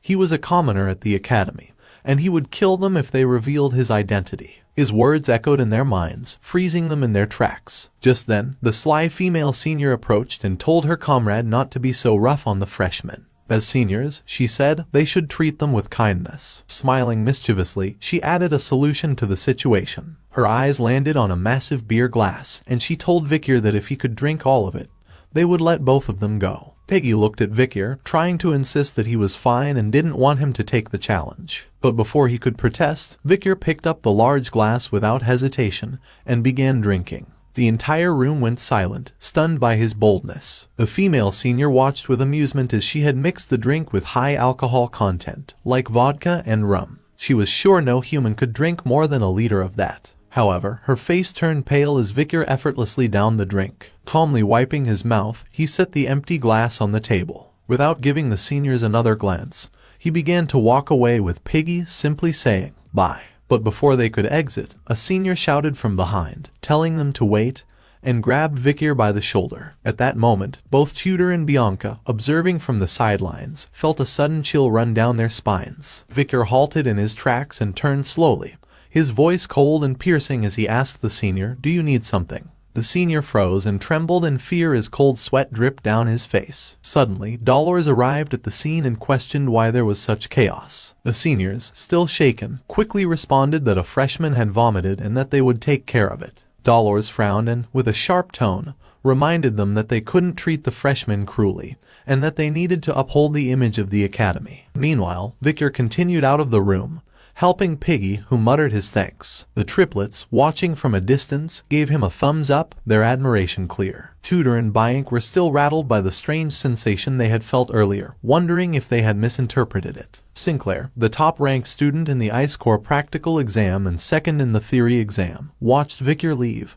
her face slightly flushed. With a glimmer of admiration, she thought to herself that she had found a good person. At the academy, the Ice and Fire Corps attended classes together, fostering a competitive environment among the confident elites. This rivalry sharpened the students' focus, a strategy deliberately employed by the academy as part of its educational policy. In a combat theory class, Professor Vencymore closed his book and ended his lecture on the culture of the barbarian tribe. He then asked if anyone could hypothesize the location of their stronghold based on the known locations of the barbarian tribe. Tudor silently mulled over the past clashes between the Balak and the Empire. He remembered that some battles took place in the highlands situated on the southern front but couldn't recall more details. Meanwhile, Bianca contemplated the fact that most of these clashes occurred in low-altitude areas, leading her to conclude that the stronghold might also lie in a region of low altitude. Just then, Sinclair confidently raised her hand to answer the professor's question. The professor acknowledged her, noting her status as rank 1 of the Fire Corps, and invited her to speak. Sinclair began by referencing military records and academic publications, pointing out that clashes between the barbarian tribe and the Empire had occurred in the highlands. She highlighted that, aside from Highland 8, which was situated on a high mountain peak, all the other locations were within troughs. Meanwhile, Vicar was deep in thought. The 29 from the previous day had all carried a pungent stench of demons, and before their deaths, their faces had exploded.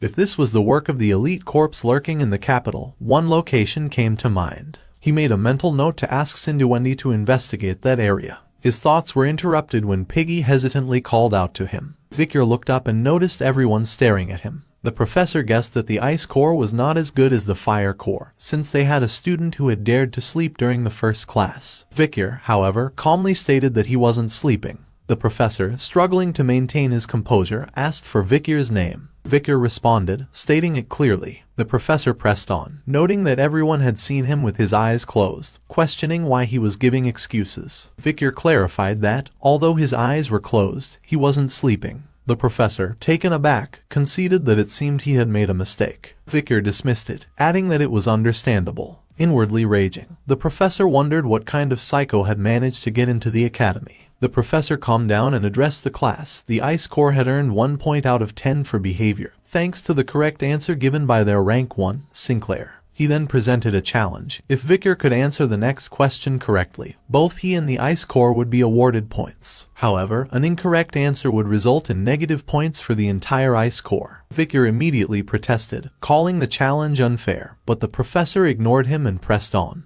The question was about the location of the Empire's military conflict with the Balak tribe and the location of their stronghold. Sinclair knew that information on the Balak tribe was notoriously scarce, making the question highly challenging. Meanwhile, Bianca grew increasingly frustrated, knowing that everyone in the ice core would suffer because of him. Victor, however, was unaffected by the pressure. His mind drifted to the happy faces of the Balak people he once knew, causing a faint smile to form on his lips. He then confidently answered, stating that the clash between the Balaks and the Empire took place in the southern region's Highland 1. He continued with more details, recounting specific information about the Balaks that left everyone stunned. Victor knew that after the Ahuman incident, the Balaks had relocated their stronghold, making it safe to reveal what he knew. Meanwhile, the professor was taken aback, recognizing that the information was spot on. He couldn't help but wonder how Victor knew about the thesis that hadn't even been verified by the academic world. Just then, he realized that this was the Victor who had placed first in the theory exam.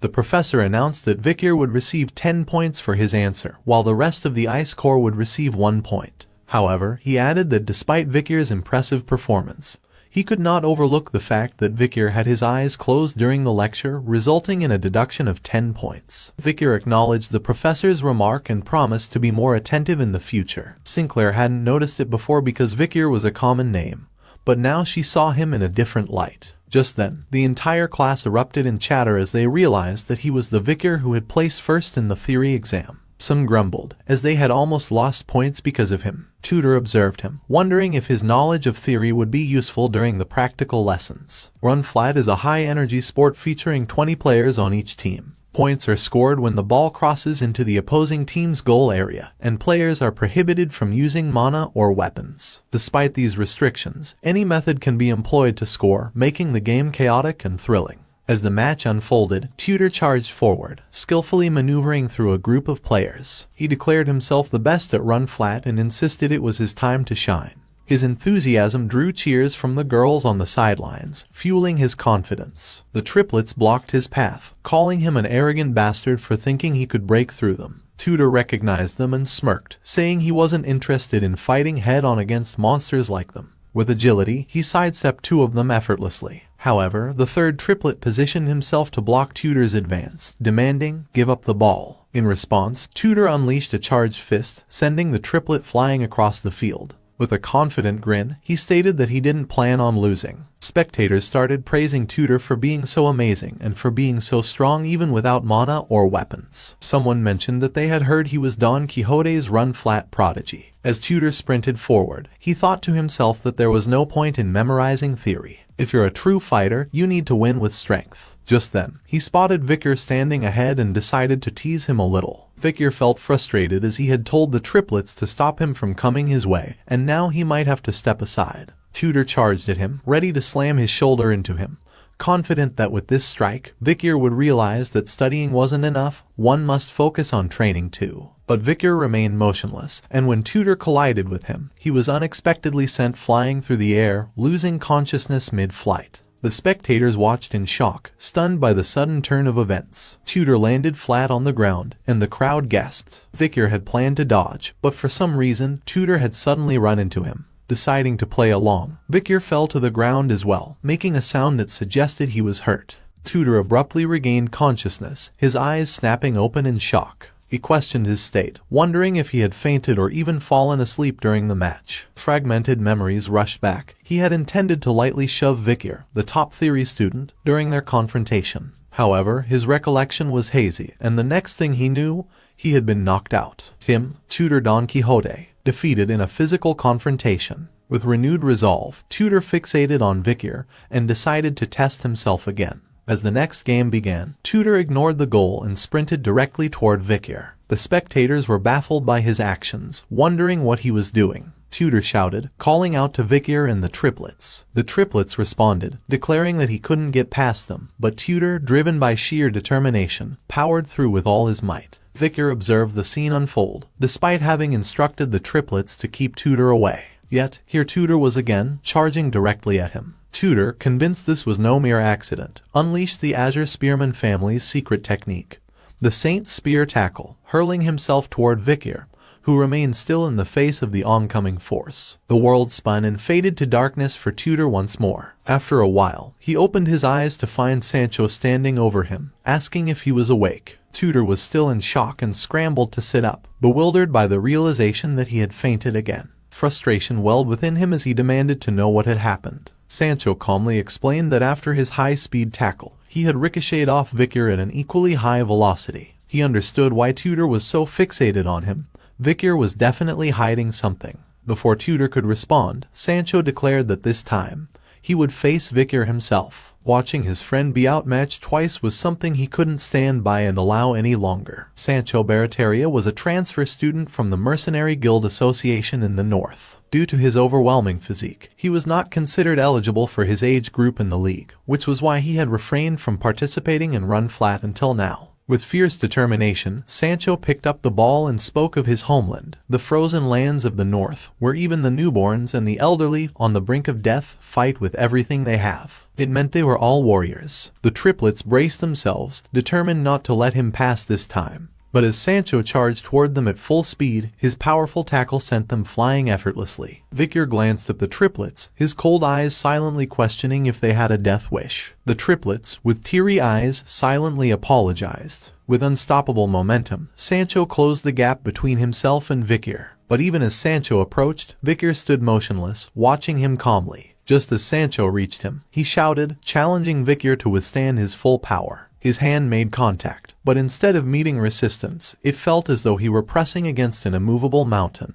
His whole body trembled in shock, while Vicar decided it would be best to play along. Allowing himself to be pushed back, he was sent flying through the air. The crowd erupted in shock and excitement, cheering for Sancho, who had seemingly broken through the unyielding defense. Concern about Vicar's condition after the hit flickered among a few, but most were fixated on Class A's imminent victory. Sancho, still feeling the tremors in his hands, was perplexed by the collision. The impact with Vicar left him questioning if his opponent was even human. Lost in thought, he failed to notice the triplets sneaking in to steal the ball from his grasp. As the triplets ran toward the goal, the final whistle soon blew, and they erupted in victorious shouts. The score was 0-1, and Class B had won the match. Meanwhile, Vicar calmly stood up and dusted himself off. Sancho approached him, remarking that he had been the secret contributor to Class B's victory, and shouldn't just stand there. Tutor told him to be happy, as his victory had allowed him to retire. He admitted that, initially, he had planned to teach Vicar a lesson during practical lessons out of jealousy. However, he now realized how shameful that was and apologized for his behavior. Sancho, impressed by Vicar's solid build, asked about his exercise regimen, even assuming Vicar must use mana. Vicar, however, simply replied that he was a commoner and, therefore, unable to use mana.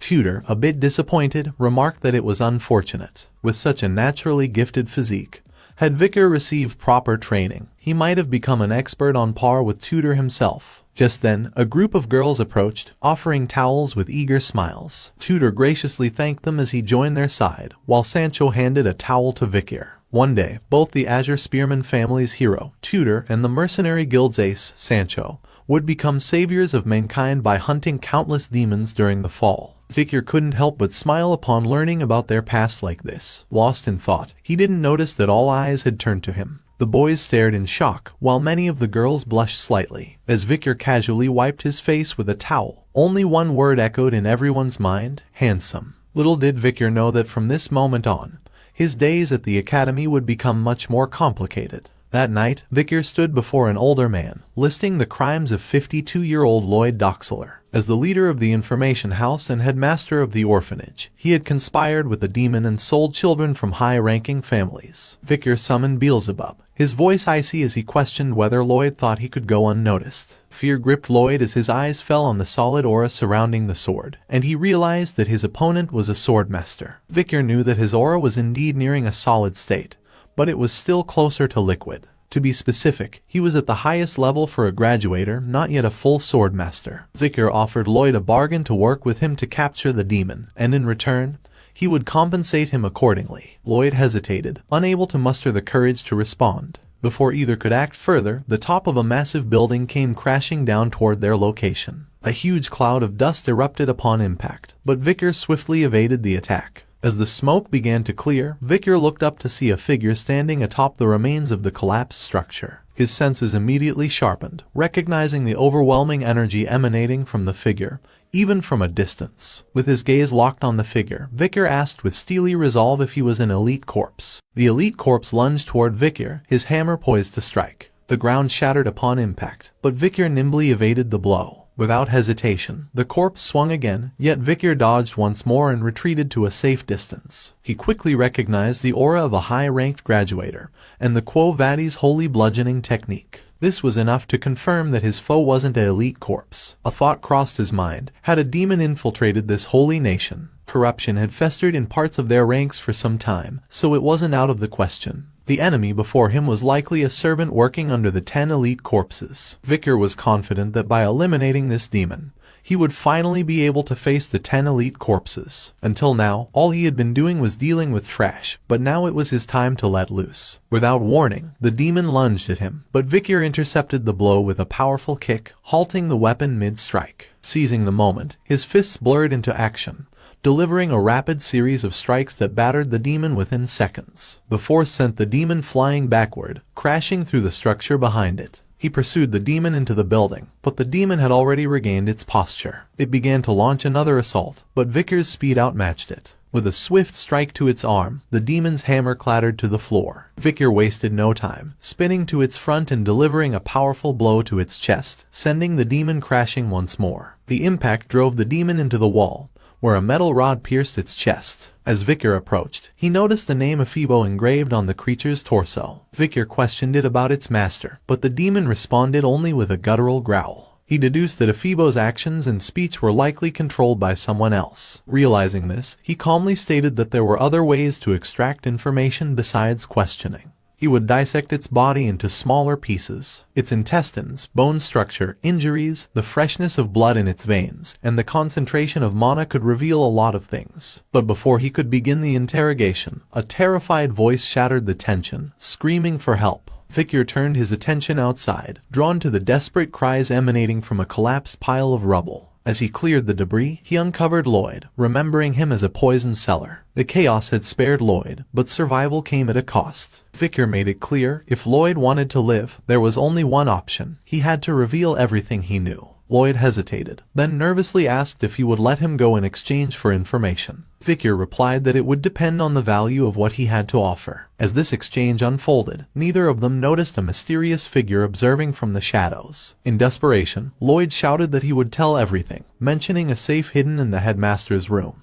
But before he could finish, a strange symbol flashed across his eyes. At the same moment, Victor sensed something was wrong and glanced back briefly. In doing so, he failed to notice the eerie, unnatural substance seeping from Lloyd's mouth. When he finally caught sight of it, it was already too late. A massive explosion erupted, engulfing the area in a fiery blast. The explosion was so intense that soldiers patrolling some distance away heard the deafening roar. It didn't take long for them to realize that something catastrophic had just occurred. The blast's magnitude was impossible to ignore. Dolores, who was present at the scene, urgently inquired about the situation and the number of casualties. A soldier informed her that they were still investigating, but the remnants of the explosion were troubling. Soon, the soldiers flooded the explosion site, trying to uncover the truth behind the chaos. Dolores moved through the debris, her mind racing with thoughts. The explosion felt abnormal. Its intensity and aftermath were unlike anything she had encountered before. Traces of a fight were imprinted on the orphanage, and she could not even imagine what kind of evil had been fought against here. Amidst her search, she spotted a half-burnt mask lying on the ground. Recognition hit her like a jolt, and she suddenly sank to the ground. A nearby soldier noticed her distress and asked if she was all right. Dolores took a moment to collect herself before replying that she was just a little anemic. The soldier, sensing her unease, urged her not to push herself, noting that there appeared to be no casualties. As she sat there, cold sweat dripped down her face. She had become flustered earlier, so she had hidden the mask, but now, as she looked at it, one name came to her mind: Night Bloodhound. The professor scrutinized Victor with a sharp gaze, acknowledging that he had been wondering who had written this report, only to realize it was him. According to Victor's report, Venopians possess an undiscovered second venomous fang. The professor warned him sternly, emphasizing that any fabricated data would lead to a penalty for the entire ice core. Victor realized he might have made a mistake, as this discovery had yet to be verified. The professor then retrieved a surgical knife, prepared to test whether there truly was a second fang in the creature's abdominal exoskeleton. As the blade sliced through the exoskeleton, to everyone's astonishment, a venomous fang emerged, lunging directly toward the professor. The professor stumbled backward, collapsing in fear. Meanwhile, Victor calmly held up a book that had intercepted the fang, shielding the professor from harm. In a composed tone, Victor questioned if that was enough proof. The professor was shocked upon realizing that there truly was a second venomous fang. This discovery, made by a mere student, could shed light on a series of mysterious deaths that had puzzled many. Regaining his composure, he announced that each member of the Ice Corps would receive 1 point. He then instructed Victor to visit his research lab after class to provide a full account of his findings. Victor acknowledged the request with a quiet nod. Meanwhile, the whole class began murmuring among themselves, their admiration evident. They used to think only those good at sports were cool, but now it looked like being smart was also cool. Victor was smart and also good at sports, as he had gone up against Tudor and Sancho. More importantly, his face, which was often hidden behind glasses and hair, was amazing. Meanwhile, Victor's thoughts drifted to the explosion from the previous day. His arm had been blown off, his skin charred and damaged beyond recognition. But his body soon started to regenerate, and in a moment, it was fully healed. Victor recalled that right after the explosion, Ephibo had disappeared without a trace. The only thing he had from that encounter was the ledger in the headmaster's safe. The ledger contained the locations of children who were being used as food for the demons. Noticing no clear pattern among the sites, Victor speculated that multiple elite corpses might be hiding within the capital. But what concerned him more was the man he had seen in passing yesterday. Victor looked at his class with a suspicious gaze, realizing that one of the 10 elites might be hiding in the academy. At the academy, a renowned publication circulated throughout the capital, an influential newspaper that sold out as soon as it hit the stands. This widely respected news source was produced by the academy's own newspaper club, known as Lucan. The president of this club was third-year student Dolores Lunquo Vadis, recognized for her charisma and unyielding leadership. With a cheerful expression, she addressed the new members of Lucan, expressing her excitement to have them on board. The fact that they had applied to Lucan, which was difficult to enter, meant that they were persistent. With a smile, she suggested they begin by introducing themselves. Tudor spoke confidently about his ambition to excel both in his classes and in the club, while Sancho admitted he wanted to dispel the assumption of being just a dumb brute by proving his intellect. Sinclair recognized the powerful connection between wealth and information, but valued the latter above all else. Bianca simply stated that she joined for the club's clear sense of purpose. Piggy, modestly, expressed his enthusiasm for gathering and analyzing data, making the newspaper club an ideal fit for him. Victor plainly stated that club participation was mandatory, so he simply followed Piggy. Internally, he knew that by joining this club, he could easily obtain various information. However, he still felt uncomfortable due to the presence of the Saintess. Dolores, unimpressed by his detached attitude, challenged him, questioning whether someone with so little interest could truly contribute as a Lucan reporter. Just then, a girl from the group stepped forward, holding up a recent issue of the Academy's newspaper. She excitedly pointed to an article featuring Victor, surprised to see a student of his reputation joining their club. Dolores asked in confusion when this particular report had been published. Anna, the vice president of Lucan and a third-year student, explained that, Having heard about a striking new freshman, she felt compelled to publish the story. Anything less would make her unworthy of being a reporter. She then changed the topic and mentioned that, since the senior members had gone out to collect news, they should start their activities with everyone currently present. The group's topic was a mysterious assailant who had appeared at the dawn of night and burned down an orphanage. Peggy questioned if this was related to yesterday's explosion, to which Anna confirmed that it was indeed connected to that incident. Anna went on to reveal her hypothesis. The person responsible for the arson could be the same individual behind a recent murder in the capital. The most shocking thing was that the majority of the children's bodies at the orphanage had already been identified. Peggy turned to Victor, asking if he believed a mysterious person was responsible for all this. While skimming through the documents, Victor quietly considered that the fate of the dead children was the work of a demon, not a human. Anna then encouraged the group to brainstorm a headline for the article that would capture the shock and tragedy of the incident. The members began brainstorming, each trying to convey the gravity and horror of the orphanage event. Suggestions poured in, ranging from the birth of a terrible villain to a monster emerges, causing chaos outside the academy. Bianca felt that none of them were impactful enough, to which Tudor guessed that it was because the villain's name was unknown. For cruel criminals, nicknames like Jack the Ripper or Bluebeard were often given. Bianca agreed with his reasoning, and Tudor proudly suggested the name Death-Size Shadow Master, only to be met with blunt rejection. The brainstorming continued, with ideas ranging from the explosion demon that brings misfortune to orphanage killer, and even Mr. Terrorist. Just then, Dolores, lost in her own thoughts, suddenly muttered a name aloud, the Night Bloodhound. She recalled the mask she had picked up, which unmistakably belonged to the Night Bloodhound. She couldn't figure out why he was there. In her view, the Night Bloodhound had consistently shown kindness and dedication to the slum dwellers, tirelessly treating those afflicted by the Red Death. His devotion and love for the poor people were real. That's why even she believed that, despite stealing the Saintest here, it was for a great cause. She questioned whether he could truly be responsible for the death of the headmaster and the children at the orphanage. What she saw was accurate, and he wasn't evil. If the Night Bloodhound was a criminal, then she was sure he had his reasons. Just then, someone remarked that Night Bloodhound was a good suggestion. Dolores looked up to see everyone discussing the name with interest. One member observed that it carried a barbaric tone, making it sound fierce and violent, while another noted its dark, ominous quality. Sinclair seized the momentum and suggested they settle on it. Dolores instinctively covered her mouth, realizing she might have let her thoughts slip.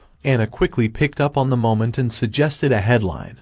Who is the Night Bloodhound spreading fear across the capital? Dolores shot back, emphasizing the importance of truth in Lucane's articles. She reminded Anna that they hadn't yet confirmed the Night Bloodhound's criminal status. Tudor turned to Victor and asked for his opinion on the Night Bloodhound, curious to know whether he believed the figure to be evil or not. Victor was uninterested and replied that he didn't care. But internally, he wondered why the Saintess had mentioned the Night Bloodhound. Tudor pressed further, asking what he would say if he had to choose. Victor replied that he could say with certainty that they were not virtuous, so they were evil. Tudor nodded in agreement. However, just then, Dolores slammed her hand on the table, demanding their attention. In an authoritative tone, she challenged Victor's assertion, questioning how he could be so sure the Night Bloodhound wasn't virtuous. She asked again how he could be so sure, but Victor remained silent, meeting her gaze with a questioning look. Several minutes passed and everyone remained silent, creating tension. Dolores asked Victor and Tudor again if they thought the Night Hound was not a good person. Sancho, who had his arms crossed, and Tudor, who had his hand behind his head, were somewhat surprised and could not help but start to sweat.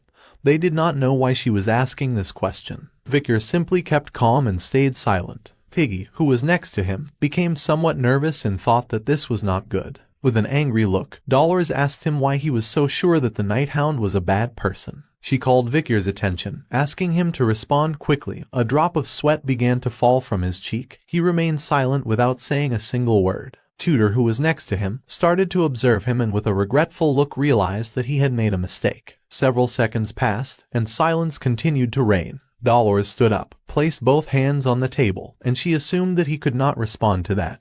He had asserted it based solely on testimonies, without any proof. As a journalist, if one said something that was not clear, one should not forget that this was a position in which one could ruin the innocent life of someone. Tudor interrupted, and with a serene look argued that the guards had also testified. The Night Hound had been the one who destroyed the building and killed the director of the orphanage. Upon hearing this, the attention of the saintess fixed on Tutor. With a serious look she explained that what the Imperial Guard had said was just a speculative statement, without physical evidence yet. Somewhere in the orphanage, which was connected by metal stairs, there was a bunch of hands full of blood. She argued that this incident had taken place in the basement of the orphanage. The mystery of the discovery of ancient corpses of boys and girls still remained unanswered. There were many strange things about that the Night Hound, the assailant, would harm children. Upon hearing this, both Anna, Banka and Sinclair began to observe her and could not help but be somewhat surprised. Dolores' gaze was filled with firmness and confidence. Although the incident had occurred in an orphanage run by her family, no one knew why she remained neutral. She turned her head towards Anna and with a serious look explained that she needed to review the article little by little so that it was as objective and impartial as possible. Anna, who was somewhat nervous, reached out to one side and assumed that if that was the case,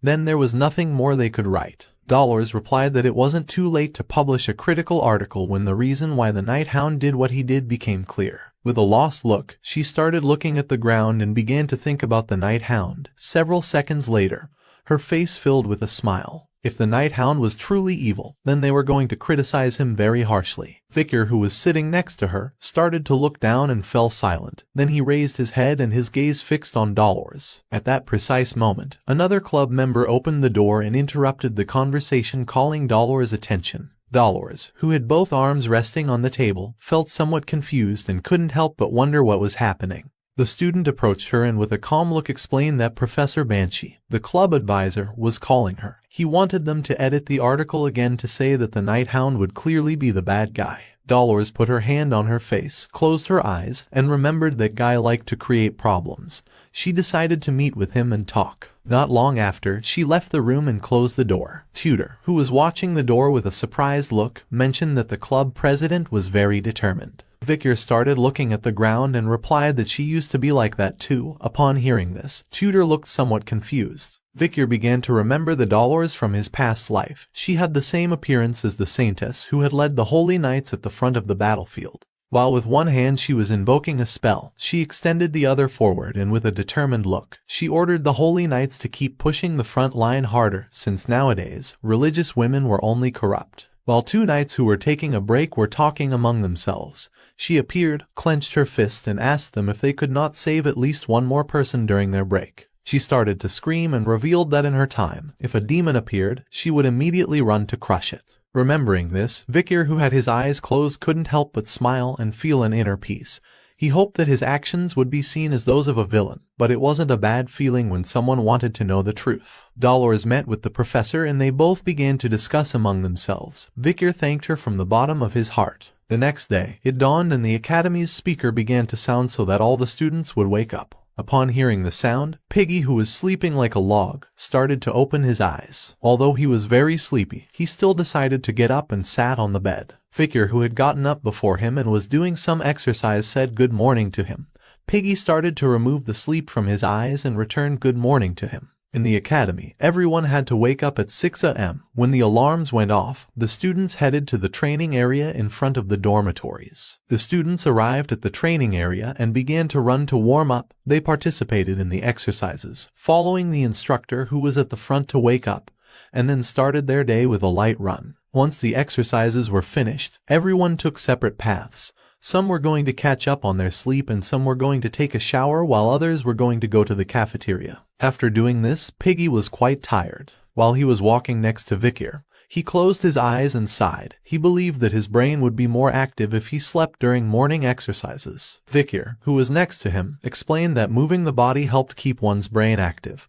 Piggy replied that he didn't need to be told what was right. Behind them were Sancho and Tutor. He started looking at Victor, and with a cheerful smile asked how someone like him would be popular with girls without being empathetic, advising him to improve his empathy towards Piggy immediately. Piggy refused. Tutor put his hand inside his pocket, turned his head towards Victor and asked if anyone was free this weekend. He wanted to go have fun in the city. Piggy started to show a smile since for him this sounded good. There was actually a book that he wanted to buy in the city. Sancho, who had his arms behind his head, mentioned that there was a restaurant that he wanted to try. Victor simply started to walk in silence. Upon seeing this, Tutor asked if he was free this weekend. Victor came out of his trance, and with a calm look replied that he needed to do volunteering during the weekends. Sancho, who had his arms behind his head, was somewhat surprised to hear this. Piggy started to touch his neck, closed his eyes, and thought that Victor had many deductions. Tutor crossed his arms and began to smile and asked if it was Professor Vency Morg again. He was messing with Victor even though Victor wasn't doing anything. Victor started to walk, turned his back on them and fell silent. He began to move away from them and told them that they could go to the city without him, leaving them all somewhat confused. They also started to walk and Tutor thought that volunteering sounded fun. Piggy didn't want their friend to do this alone and they also decided to go with him. According to Sancho, the more they were the better. Tutor put his hand under his chin and with a confused look thought that this was very unusual. Sancho was somewhat surprised and asked him what it was. Victor began to move away from them, and Piggy started to follow him. When Victor was close, Tutor naturally felt drawn to him. It was as if he were his older brother. According to Sancho, he was someone quiet but exuded charisma. When Sancho was a mercenary, people like Victor were natural leaders. Piggy, who was walking behind Victor, could not help but start to smile and feel an inner peace since for him Victor was amazing. Tutor and Sancho began to follow Victor and Piggy, and at that moment a student who was accompanied by two women passed by their side. Incredible people like Tutor, from the physically large family of Don Quixote, and Sancho, the transfer student from the Northern Guild of Mercenaries, were approaching Victor first. For Piggy, he was also kind since he had helped him at the welcome party when he had difficulties, and he was someone perfect in his studies and training. Piggy approached Victor and couldn't help but start to smile since when he was near him, he could feel that he could do anything. At that moment, Victor turned his head back and his eyes filled with rage. Upon feeling his gaze, Piggy panicked and couldn't help but start to feel fear. The student who was accompanied by the two women began to emit a sinister aura of green color, which started to expand everywhere. Upon feeling this aura, Victor turned around. With a smile, he began to walk away from them, and Victor started to stare at him intently. With a calm look, he remembered that Piggy knew the students well, so he asked if he knew anything about this guy. Upon hearing this, Piggy was somewhat surprised. He mentioned that the guy who was in between the two female students was the most handsome student in this school, named sophomore Bane Kudzak. Victor started to stare at him with a murderous look and couldn't help but clench his teeth tightly. This guy was exuding the same aura as the 10 elite corpses. No one would have thought they would be so active within society. Bane prepared to turn the corner. Victor and the others turned around and their gaze fixed on him. Victor didn't know whether to attack now, but for now he decided not to do it since there were going to be many casualties. He couldn't let the future heroes get hurt. Sancho, Piggy, and Tutor were somewhat surprised and called his attention. Victor started looking at Bane and decided to follow him under the pretext of going to rest since he wasn't feeling well. He began walking towards him with the intention of gathering some information first. He activated the second slot skill called Silent Heal Mushusu of rank A+. Victor began to take off his glasses and with a determined look decided to follow him. And at that moment, Dolores started to go down the stairs and she was somewhat surprised to see how handsome RMC was. Her eyes filled with surprise and she began to scream. Upon hearing this, Victor turned his head to one side and upon seeing Dolores he couldn't help but become alert and think that this was not good. Upon hearing the scream, the attention of Piggy, Tutor, and Sancho shifted towards them, and they were shocked to see what their eyes were seeing. Dolores fell from the stairs to the ground. Victor took off his glasses and approached her to help her. Tutor and the others began to run towards her asking her if she was okay. Tutor touched Victor's shoulder with his hand and with a serious look gave him the order to hurry up and apologize. Victor decided to obey, lowered his head and with a sincere look apologized to her. Sancho helped Dolores get up, and she forgave Victor since she was also careless. According to her, he was so muscular that she had thought she had collided with a wall. Victor put on his glasses again and looked away. Dolores began to observe him and her eyes filled with confusion since she had not felt his presence. She did not know who the hell he was. Victor started to look down. There were many people, so it was better for him to delay his plans to follow him. The student Bane went down the stairs. Victor turned his head to one side and remained silent, watching the stairs. As night fell, Bane, who had his arms around the girls' necks, took them to a dark place. They thought he was much more cunning than he seemed. Bane suddenly stopped walking and decided to tell them some bad news. Upon hearing this, the two girls were somewhat confused. He revealed that recently a boy had appeared and had been bothering him. Because of him, he hadn't been able to eat properly. Upon hearing that he was harassing Bane, the girl with purple hair decided not to forgive him. He explained that he was going to see who that guy was, but because he had mistakenly worn his school uniform, he had run instead. He could have seen that one of Bane's students from the academy was there. The blue-haired girl asked him not to worry, since if that guy came to the academy, they would stop him, as they would always be on Bane's side. Bane began to look down and thank them from the bottom of his heart. According to him, their hearts were beautiful like their faces. At that moment, he put his hands on their faces, leaving them in shock. Bane began to imagine the Night Hound wearing a pandemic mask. He knew that Vikir had the ability of a high-ranking graduate, so he knew that he had not died in an explosion like that. Gradually, the faces of the two girls began to deform. Seeing that the Night Hound was attacking places connected to locations where he had eaten, he knew that he was a human who had felt the presence of a demon. The demon Bane, who had his hands on the girls' faces, slowly began to devour them, and his eye turned green. The face of one of the girls appeared on Bane's face. She was very scared and started to ask for help. His eye began to shine as he realized that the Night Hound had something to do with Andromalius's death. He belonged to the demon's 10 elite corpses, and he was the 9th corpse named Dantalion. The next day, Vikir returned to the journalism club along with the others, and despite being here, his eyes showed that in reality his mind was thinking about the demon Dantalion, who was disguised as a student named Bane. The news about the incidents that did not cease reached the club. Everyone started to talk among themselves about this topic, and Vikir simply remained silent, lost in his thoughts. Next to our boy were Tudor and Bianca, who had their hands resting on the table where there were a bunch of reports. While they were reading, Anna placed her hands on the table and explained that she had compiled the incidents that occurred inside and outside of the academy. Now that there was a shortage of manpower in the club, she wanted new first-year students to participate in activities to lend a hand. Upon seeing the enormous amount of reports, Tudor was somewhat surprised, while on the other side Bianca and Vikir remained calm. Dolores was next to Anna, and she was absorbed in reading a report. Anna, who had both hands resting on the table, started looking at them and gave them the order to choose a report, investigate it, and bring an article. Piggy picked up one of the reports, and his eyes filled with fear, and he couldn't help but get nervous since this was going to be his first article after joining Rukan. Bianca took 2 reports, started to read, and with a serene look realized that many incidents had occurred. She did not know what was happening in the ecliptic. There were a large number of incidents. One was about the premonition of terrorists. It was said that a terrorist announced he would poison the river of Venzir, the capital of Rock. The imperial capital was investigating the case centered on Leviathan. Another incident called a handsome theater actor disappears. Actor B disappeared when returning home after a play.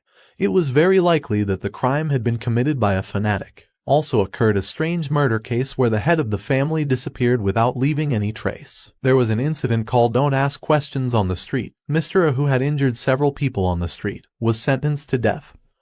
He still complained that he had not committed any crime and that his face had changed. The last but not least was called Rapid Increase in Disappearance Cases. The disappearance cases in Venzir were increasing. It could still not be identified the culprit, and many thought it was the work of the Night Hound. After carefully examining each report, using his hand, Vikir picked up a particular report that caught his attention quite a bit. The title of this report was Case of Disappearance Within the Academy. 3 students from the academy had disappeared. There were many witnesses, since normally the 3 went together, concluding that it had been an escape for love. Upon reading the report, Vikir's eyes filled with rage and he clenched his teeth tightly. On the report was the photograph of student Bane, better known as Dantalion.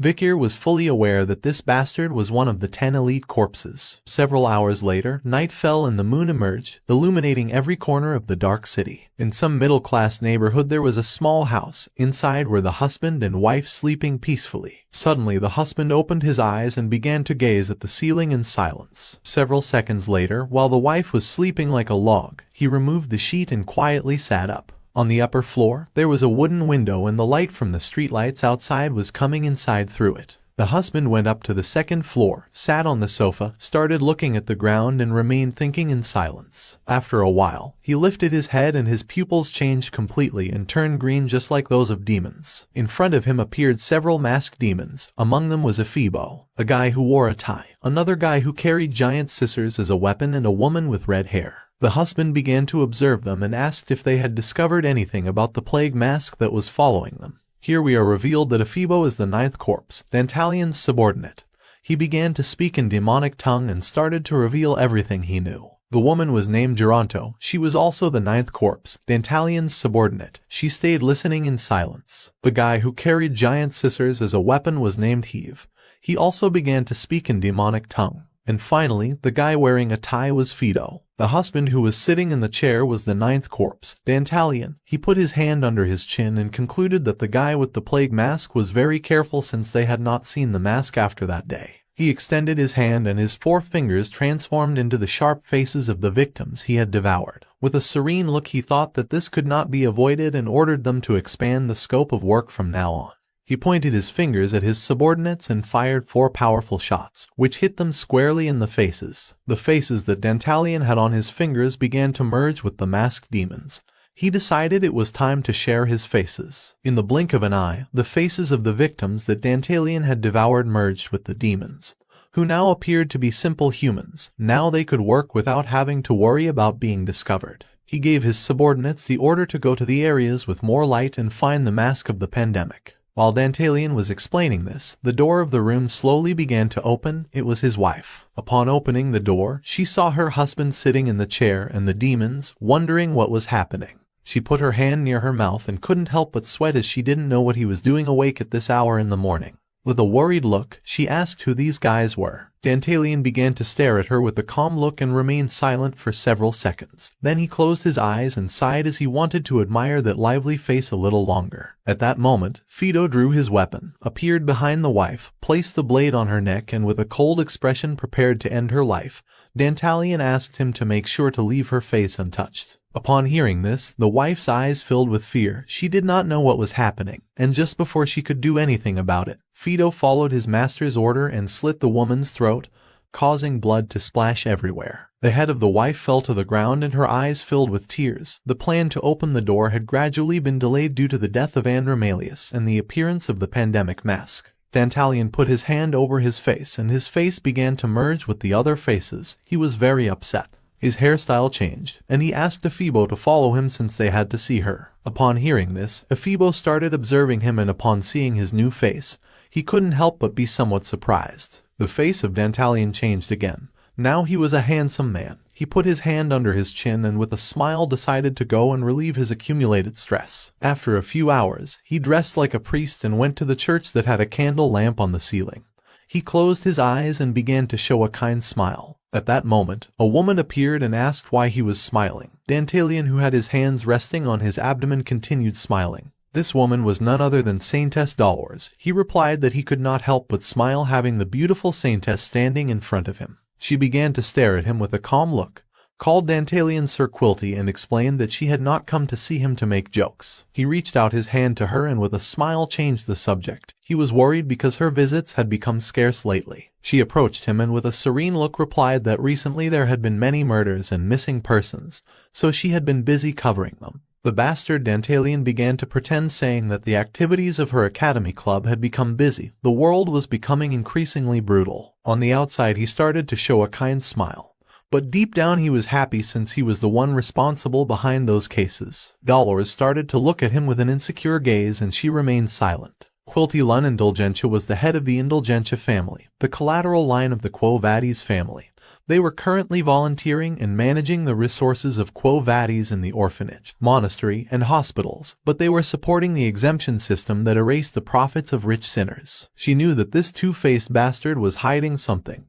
He approached her and with a smile asked why she had to talk to him. Dronzer began to stare at him and remained thinking in silence. With a serious look she extended her hand to one side and replied that she had come to request that the exemption system be abolished since it was wrong to exempt someone from all sins just because one was rich. He opened his eyes and with a serene look asked what was wrong with this, since the exemption was a policy that had been in the church until now, asking if donating a large sum of money wasn't already sufficient punishment. With a look full of determination she mentioned that sins were something one must expose oneself to God for, and forgiveness was granted once one had received the appropriate punishment. She placed her hand over her chest and with a determined look revealed that the people affected by the exemption could not be saved. Her words left this bastard in shock and speechless. Several seconds later, he closed his mouth and realized that this was getting out of hand.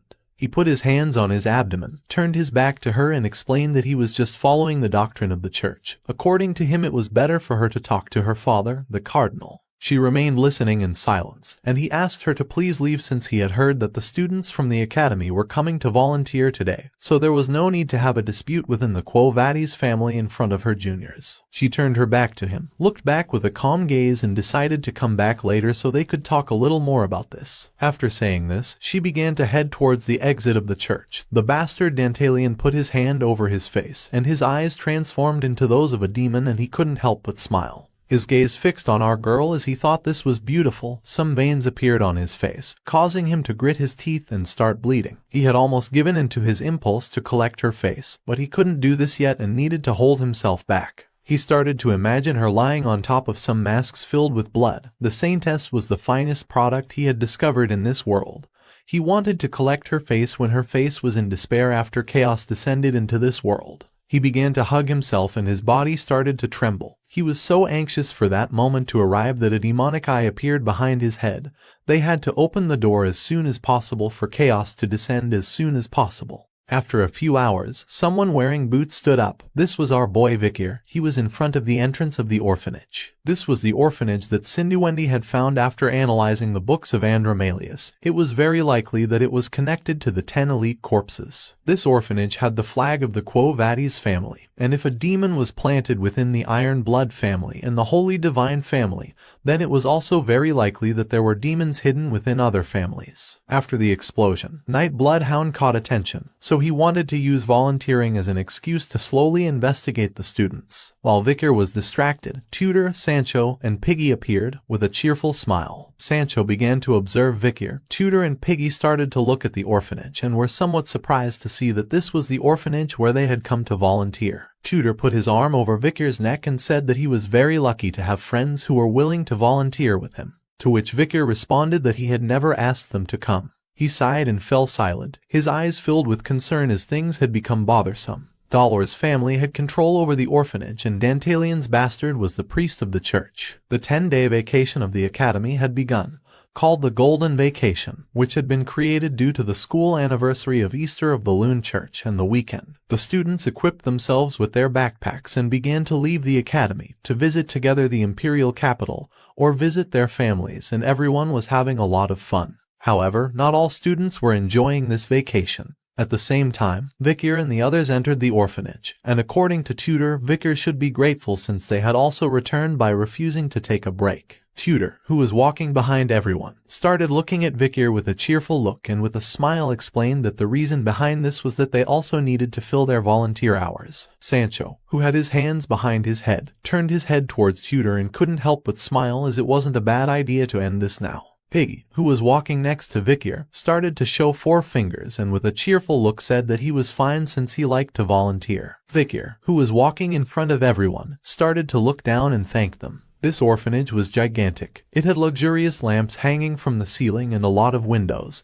which allowed the light from outside to enter the interior. Tutor began to observe the place with a surprised look and asked if this was really the Indulgentia orphanage. He was impressed since it was on a different scale than the rest of the orphanages. This orphanage was considered the largest in the capital. With a kind smile, Piggy mentioned that the headmaster here was the founder of the Foundation for Orphans and he was also an external teacher at the academy. Sancho, who had his arms crossed, seemed somewhat surprised and asked who that headmaster was. Piggy began to point sideways with his finger and explained that he was the person in the painting. Next to them was a wall, which had a painting of Quilty Lun Indulgentia, who was smiling. What nobody knew was that Dantalian was the headmaster of the orphanage. Tutor and Piggy approached the painting and began to observe it, and Piggy explained that he was the head of the Indulgentia family, a family on the mother's side of the Quo Vadis family. He was popular and seemed to have a lot of influence within the Loon Church. They started to imagine Quilty and Dolores. And speaking of the Loon Church, apparently it was well known that there was a conflict between him and Saintess Dolores due to differences in religious views. With an indifferent look, Tutor mentioned that he did not want to get involved in a fight between families. Piggy, who was standing next to him, simply started to observe the painting with a smile. Vikir, who was behind them, simply remained silent.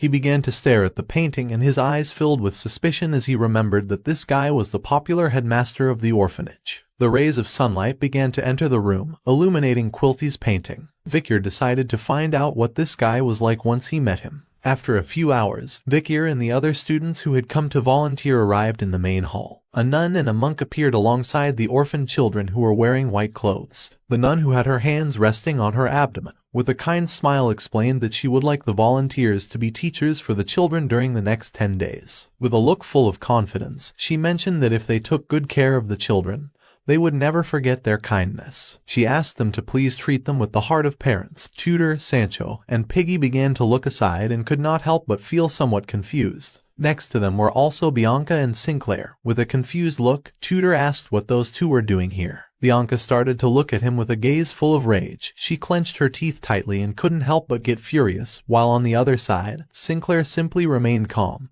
without losing her composure. With an angry look, Bianca explained that they were doing volunteer work and also that she should be the one asking why they were here. Tutor extended his hands to the sides, closed his eyes, and with a mocking smile asked if a hero needed a reason to do good things. Upon hearing this, at first Bianca got even angrier, seeing that once again he had brought up the topic of heroism, but then mocked him, saying that this was something to be expected from a Don Quixote. While they were talking, Sinclair approached them and explained that meeting like this by coincidence must be a matter of destiny. Upon hearing this, the gaze of Vikir and Piggy was fixed on her. She brought her fingertips together, began to look at Vikir with a tender gaze, and while she was blushing, she caught his attention. She lost her composure, panicked, closed her eyes, extended her hand towards Vikir to greet him. It was a shame that they hadn't been able to talk much, but she hoped that they could get along well in the next 10 days. Seeing her behavior, Piggy was left speechless as he didn't know what was happening, and Vikir, who was standing next to him, became alert and looked somewhat surprised. Vikir shook her hand and replied that he also hoped the same. Once they stopped shaking hands, Sinclair turned her back to them and began jumping for joy. She couldn't believe that Vikir had shaken her hand. Piggy brought his hand to his mouth and with a serious look revealed that he had a piece of information for him. Upon hearing this, Vikir turned his head towards him and with a curious look asked what piece of information. Sinclair started to blush like a tomato, brought her hand to her face, and she couldn't help but smile and feel happy. Piggy revealed that he had seen Sinclair looking for the person in charge of assigning volunteer work and making a request. She had asked where Vikir was going to volunteer, and she had requested to be assigned to the same place as him, asking if Vikir knew what this meant. Vikir began to observe her with a serene look, and he did not take long to realize that she had approached him under the pretext that it was a coincidence. He decided to be careful with her in the future. At that moment, Vikir turned his head to one side as something caught his attention. In the room they were in there were several monks and several nuns. While some were conversing, one of the monks began to go up the stairs. Upon looking with a little attention, Vikir saw that the headmaster was not here. The time for the children to choose their teachers arrived, and all the children, some nervous and others excited, began to run towards Tutor and the others. Tutor picked up a girl and a boy in his arms, who were very excited. Tutor couldn't help but smile, and with a cheerful look, he thought that they were all very social. Two children became friends with Sancho, and he started to carry them on his back. Bianca, who had a somewhat conflictive personality, calmed down and felt at ease seeing the children. With a calm look, she began to stroke the head of a gray-haired boy, thinking that he was very cute. Sinclair also chose two children. She sat on the floor, opened a storybook, and with a smile began to tell them the story, making the children's eyes fill with joy. While on the other side, Vikir, with a penetrating gaze, caught the attention of several children and asked what their names were. Upon feeling Vikir's gaze, the children's eyes filled with tears and fear. Without hesitating for a second, the children ran towards Piggy.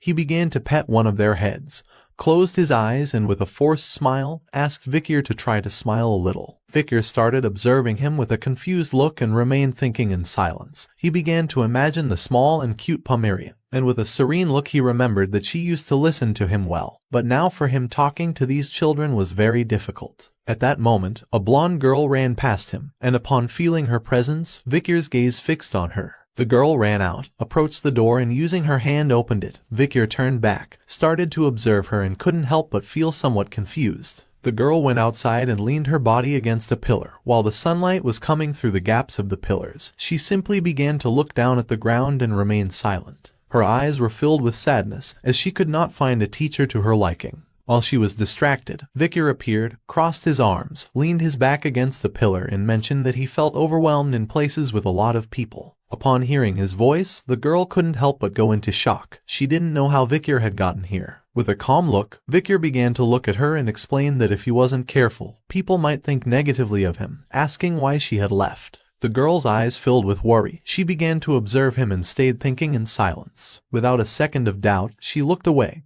turned her head and closed her eyes. She did not want to talk to Victor. Victor, who had his back against the pillar and arms crossed, realized that his plan had not worked. He began to remember what once his friend from the tribe had explained to him. She started moving her cheek using her finger to show a smile, and with a serene look explained that if he asked like that, the child was not going to respond, so he should try asking while smiling. The girl wore a golden pendant with her name. She was called Perry. Victor approached her, sat in front of her, rested his hand on the ground, started looking into her eyes and called her by her name. The girl opened her eyes and they filled with surprise. She was somewhat confused and did not know how Victor knew her name. Several seconds passed and she did not respond, and seeing this, Victor began to show a kind smile, and with a cheerful look asked if Perry was her name. Upon feeling Victor's gaze and smile, the girl's eyes filled with astonishment. She knew that she could trust him. But far from responding, she turned her back on him and without hesitating for a second, ran away, leaving poor Victor somewhat confused. He began to observe her and couldn't help but wonder if he looked that bad when he smiled. While he was distracted, someone wearing white clothing started walking towards him saying that she didn't believe the girl had run because she hated him.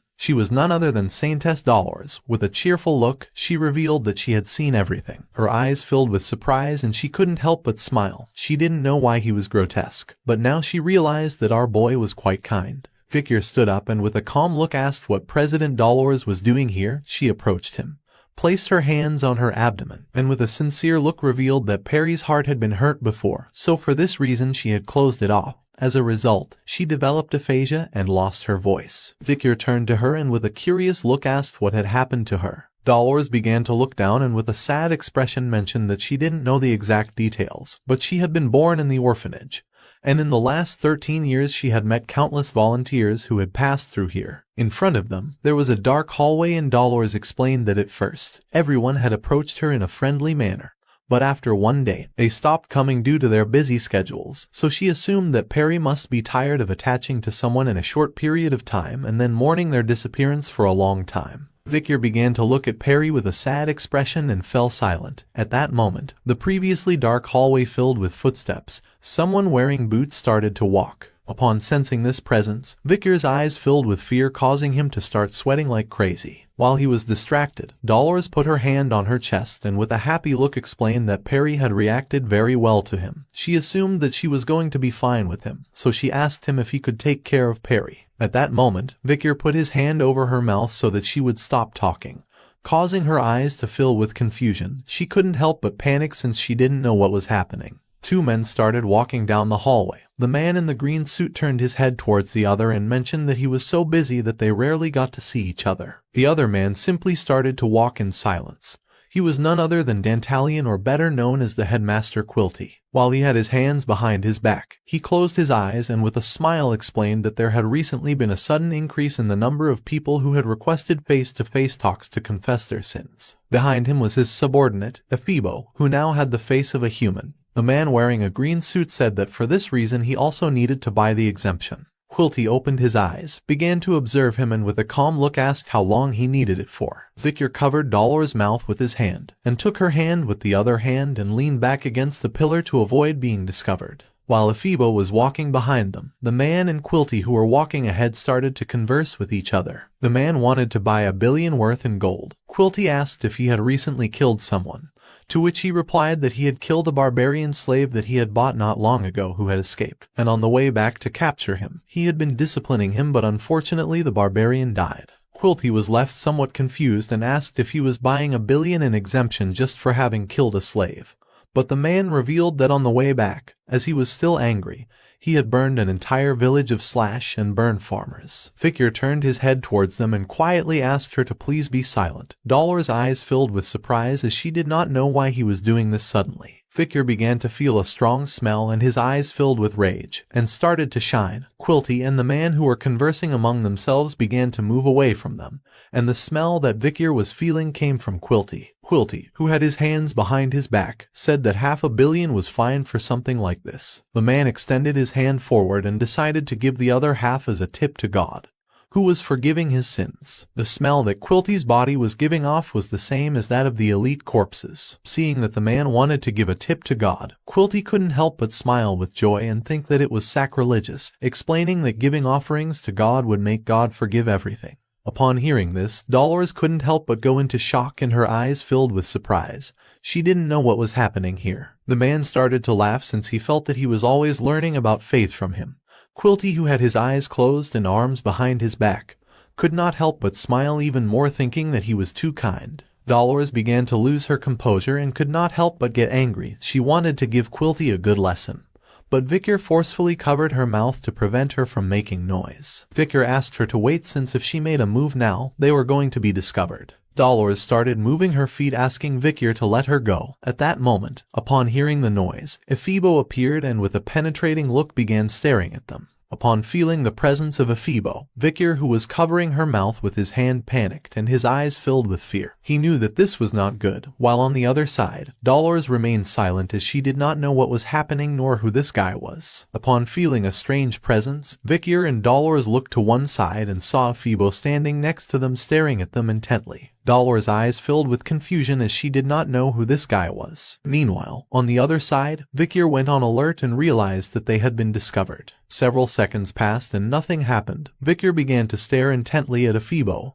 and noticed something strange. While Ephibo was staring intensely at Vicar and Dolores, our boy realized that this guy emitted a rather familiar smell. Now that Dantalian had modified Ephibo's face to have the same one as a human, Vicar could not discover his true identity for now. Upon seeing that Ephibo had stopped, Dantalian, who had his hands behind his back, turned around, closed his eyes and couldn't help but smile since he did not expect to find the Saintess here. He was somewhat disappointed as he did not know she had the bad habit of eavesdropping on others' conversations. The rich man with whom Dantalian was conversing placed his hands over his abdomen and remained silent without interrupting. Upon hearing this, the Saintess's eyes filled with surprise, while on the other side, Vicar, who knew that this bastard was a demon, began to gaze at the ground and started to think in silence. Seeing that she was with Vicar, Dantalian asked if she was having a secret romance with a classmate. Dolores became somewhat nervous, turned around, placed her hands over her abdomen and with a nervous look explained that this was a misunderstanding. Vicar, who was next to her, also turned around and began to observe Dantalian in silence. The eyes of the Saintess filled with concern. This ambiguous situation had made her be discovered eavesdropping. Dantalian approached Vicar, began to look him in the eyes and with a smile realized that, judging by the academy uniform, he seemed like someone who had come to volunteer at the orphanage. With a firm gaze, Vicar returned the look to the demon, creating tension in the atmosphere. Dantalian's eyes began to shine, emitting a demonic aura. An exciting smile appeared on his face. He hadn't noticed because Vicar's face was covered by glasses, but looking closely, he had quite a handsome face. This made Dantalian excited since he liked collecting the faces of his victims. The face of Vicar was at the upper level of his collection.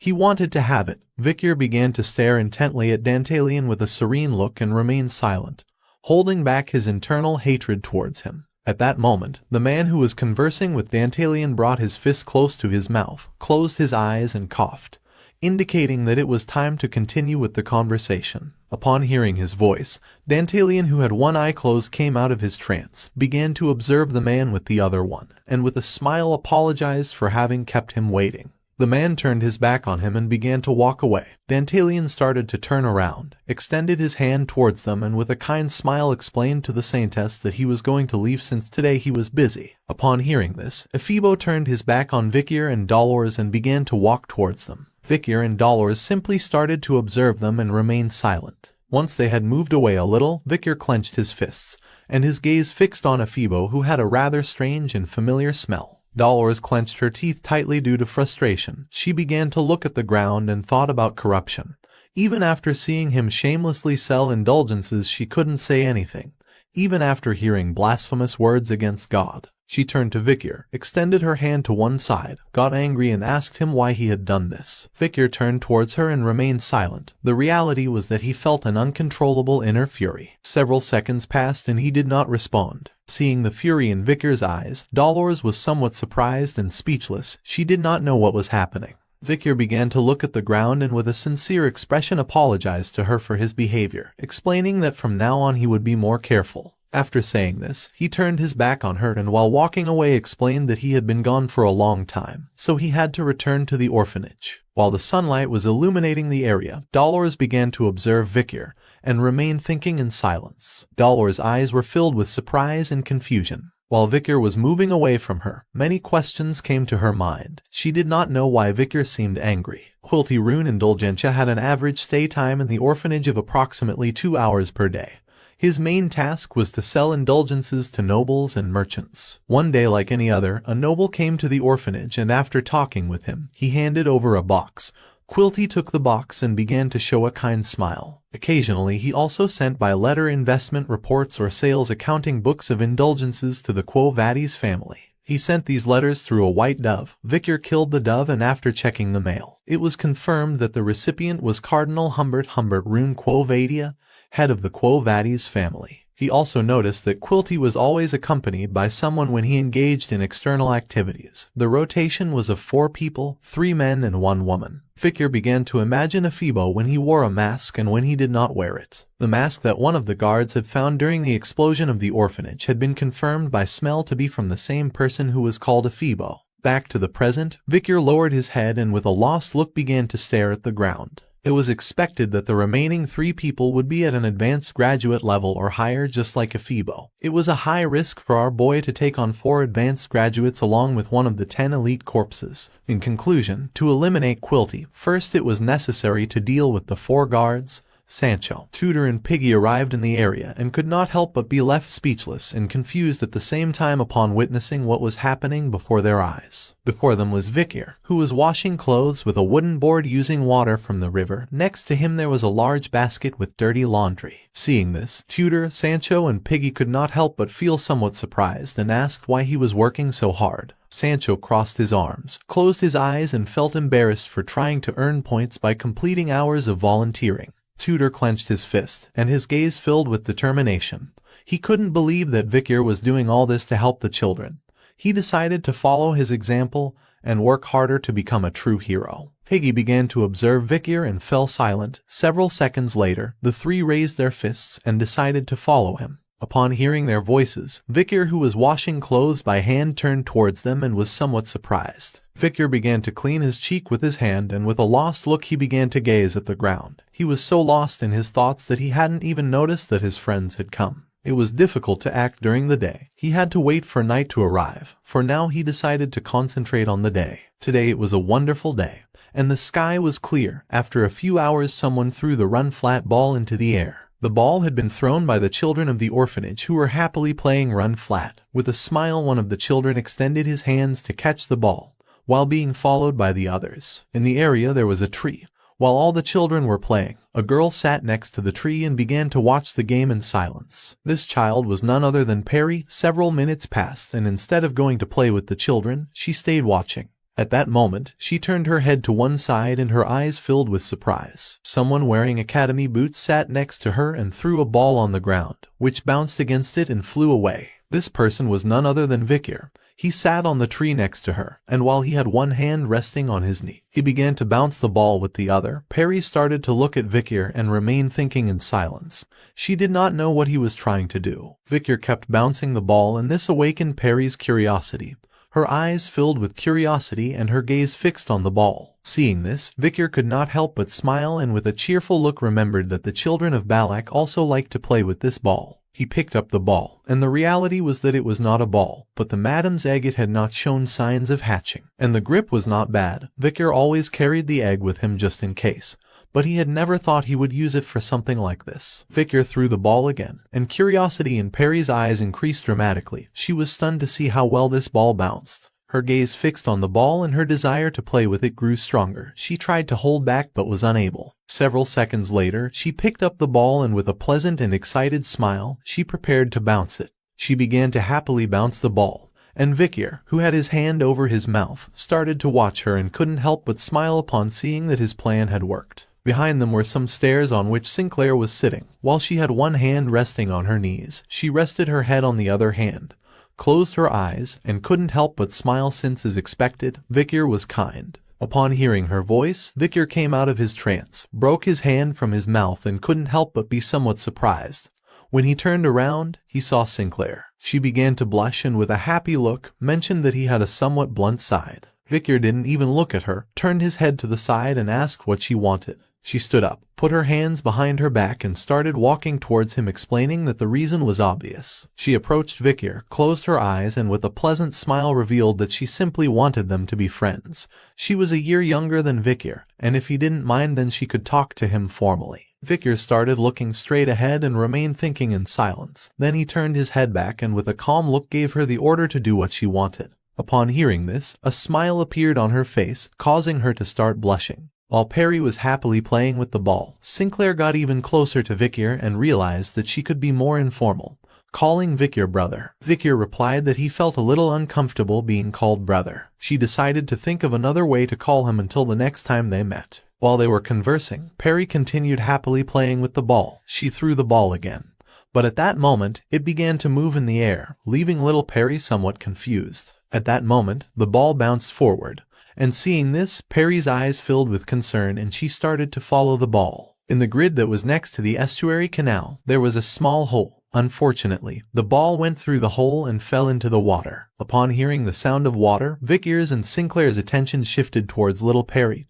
Both were somewhat surprised. Both approached the grid where Perry was. Sinclair put her hands on her knees, bent down a bit and explained that the ball had gone to the estuary, so there was nothing they could do about it. Little Perry put her hands close to her mouth and her eyes filled with worry. Upon hearing that they could not retrieve the ball, Perry's eyes filled with tears. She began to look at Victor hoping that he could do something about it. With a serious look, Victor asked her not to worry since it was just a ball. With a sad look, Perry began to look down and started to cry. Victor began to observe her and started to think. With a smile, he began to unbutton his academy uniform. He couldn't help it. He wanted to make little Perry happy. At the same time, someone wearing white boots began to walk through the area. This person was none other than Dronzer. She grabbed her elbow with her hand, closed her eyes and sighed, as she was still upset about it. Several seconds later, she opened her eyes and with a lost look began to think about Victor. She started to remember the conversation about the night hound that they had had at the club. She had not had a good impression of him because he was judging someone with prejudice. Moreover, his behavior was so bad that he even received negative points to the point where he needed to do volunteer work. But the feelings about him were changing. A few hours ago, at the orphanage she met Tudor, who was carrying a child on his back. He extended his hand to one side and with a smile explained that the kitchen needed more hands. So Victor had offered to go there first. She went to the kitchen where she found Tudor, who was dressed like a cook, while he was holding a ladle in his hand. With a kind smile he explained that they had been distributing food until just now, and hot water wasn't coming out, so Victor had gone to check the pipes. He hadn't even been able to eat because he had been busy giving out food. She went to the pipe room where she found Piggy. He had a towel around his neck. Upon seeing the president, Piggy became happy and explained that Victor had gone to do laundry not long ago. Victor had been able to fix the pipes recently, so now they could boil the laundry. After this, she went to the laundry where she met Bianca. With a calm look she mentioned that Victor had been hanging the clothes next to her until now. But the children had asked him to play, so he had gone to prepare the gym. Back in the present, Dronzer started looking down with an insecure look. Everyone thought that Victor was a good person. She had thought that her judgment of him was not accurate.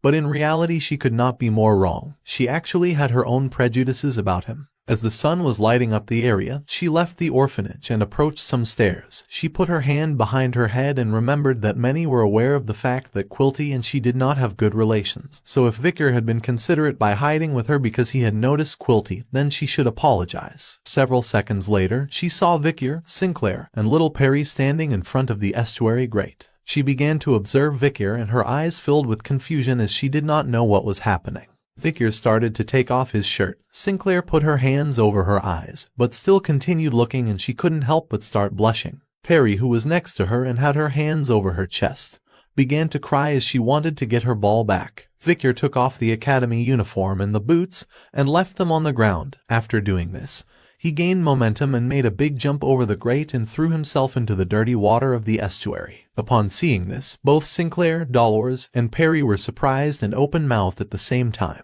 A while later, Victor pulled out the ball from the estuary, which was covered in dirty water. While he was holding the ball with his hand, he started to observe it and told Perry that he had found it. Now his whole body was also covered in dirty water. He turned his head back, started to look at Perry, and with a smile explained that she no longer had to feel bad. Sinclair put her hand over her mouth, and her eyes filled with surprise, causing her to start blushing like a tomato. Upon seeing Victor's body, Dolores couldn't help but start to blush. She was speechless as she couldn't believe that Victor had jumped into the estuary to find the ball for Perry. Seeing that Victor had found the ball, Perry was shocked and couldn't help but feel an inner peace. No one had ever done something like this for her before. After a few days on a sunny day, Tutor, Sancho, and Piggy also finished the tasks and went out to the yard to play with the children.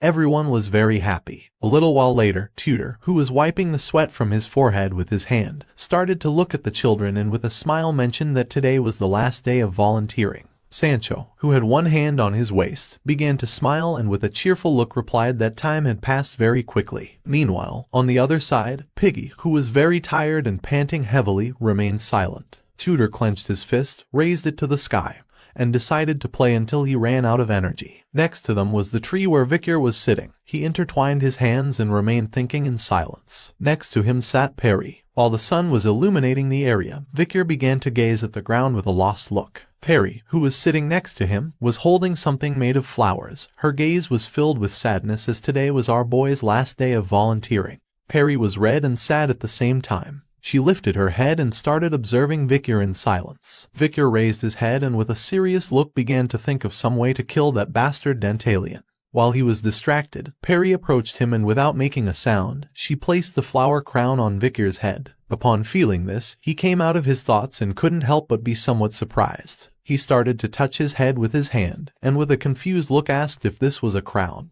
Upon hearing this, Perry panicked, began to sweat, and with a surprised look started to shake her hands in denial. She approached him and took his hand. Upon feeling this, Victor became even more confused as he didn't know what she wanted to do. She took our boy's hand with one hand and using the finger of the other began to write on the palm of his hand, thanking him for everything.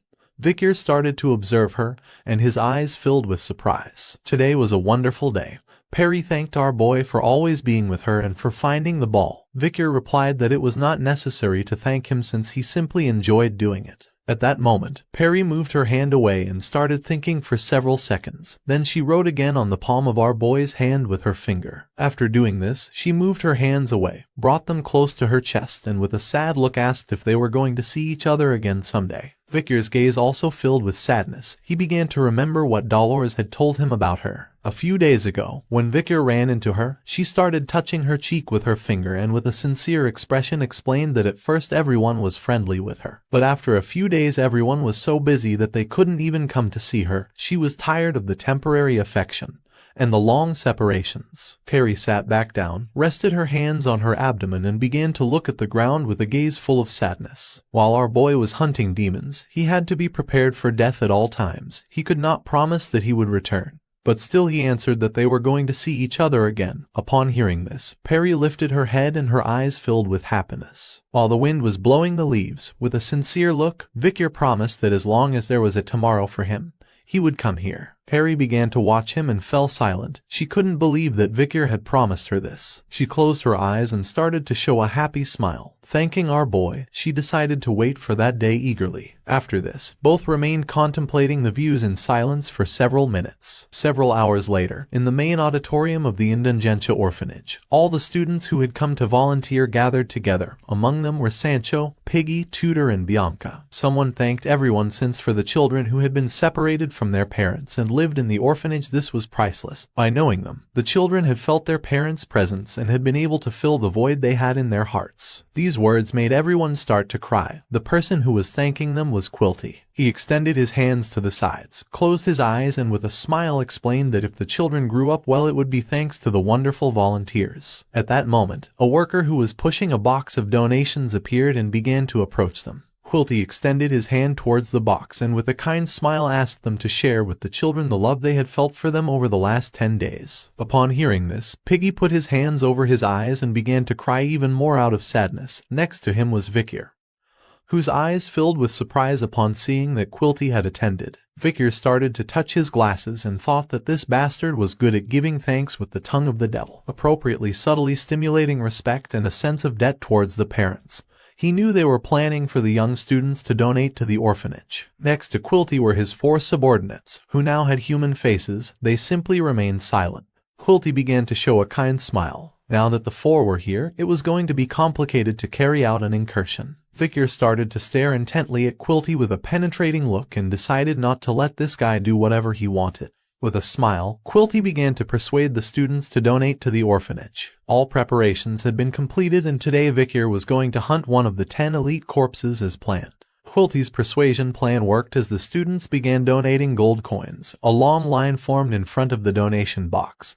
Everyone was happy to donate, even Piggy, Tudor, Bianca, and Sancho. Victor did not get in line, and upon seeing this, Sinclair approached him, called him brother, put her hand over her mouth, and with a confused look she asked if he was not going to donate, to which he replied that he had no money. She was somewhat surprised and asked why he had no money being a student of the academy. The real reason behind this was that he did not want to give money to a demon. Victor began to observe the others and with a calm expression asked why she was calling him brother. She approached him and with a smile reminded him that he had said that she had to call him something else. According to her, it was too cold not to donate money since they were rich, so they should help the children of the orphanage even if it was just a little. Victor started staring at Quilty and explained that there was no need for parents since anyway, the world was a place where one had to overcome it on their own.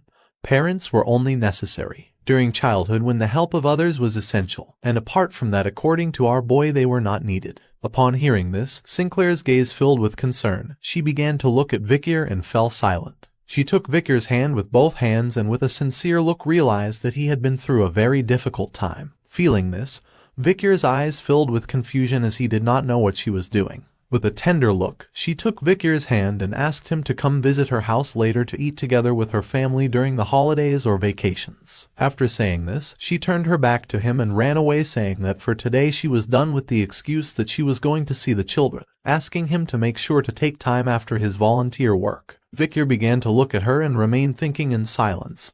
He brought his hand close to his face, started observing it, and with a perplexed look thought that she was a very strange person. Sinclair approached the children and with a kind smile began to pet their heads with her hand. Victor realized that the identity she had sent to the academy was false. Before his regression, she had been the top genius of the class and had never lost first place in written and practical exams during 4 years, but for some reason, she disappeared as soon as after graduating, and the reason was never revealed to the world. All the children began to approach the students with happiness to give them a hug. Quilty, who was on the first floor, extended his hands to the sides and mentioned that from now on, they were going to take the time to thank the parents who had been with their children for the last 10 days. Tudor hugged a child, closed his eyes and started crying out of sadness, and swore to visit him every week until the day he became a great hero, and of course he was going to keep doing it after that. Sancho bent down, rested a hand on a child's shoulder, started stroking his head, and with a sincere look mentioned that in the north, the children, the young people who were going to lead the future, were the most beloved, saying that the future of the empire depended on him, asking him to work hard. 3 children approached Piggy. He extended his hands towards them and began to cry, promising that he was going to come back and was going to bring a lot of delicious food next time.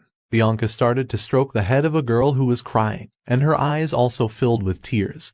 For her, the 10 days had finally passed very quickly. She had become very attached to this girl. While everyone was saying goodbye to the children, Victor stayed watching in silence. With a curious look, he began to look one way, and then the other. In front of him was Dolores, who was stroking the heads of 2 children. Victor approached her and called her attention, and upon hearing his voice, her eyes filled with surprise. She did not know what was happening. She turned her head back and began to blush at the thought of Victor. She started to remember Victor when he had taken the ball out of the estuary. She did not know why this image kept coming to her mind. With a serene look, Victor said that he had a question. He began to observe her and asked if she had seen Perry. She started looking at Victor and remained thinking in silence. She put her hand on her cheek, looked away and replied that she could not see Perry around the area. For her this was strange since she had seen her that morning. Upon knowing this, Victor's eyes filled with alertness and rage.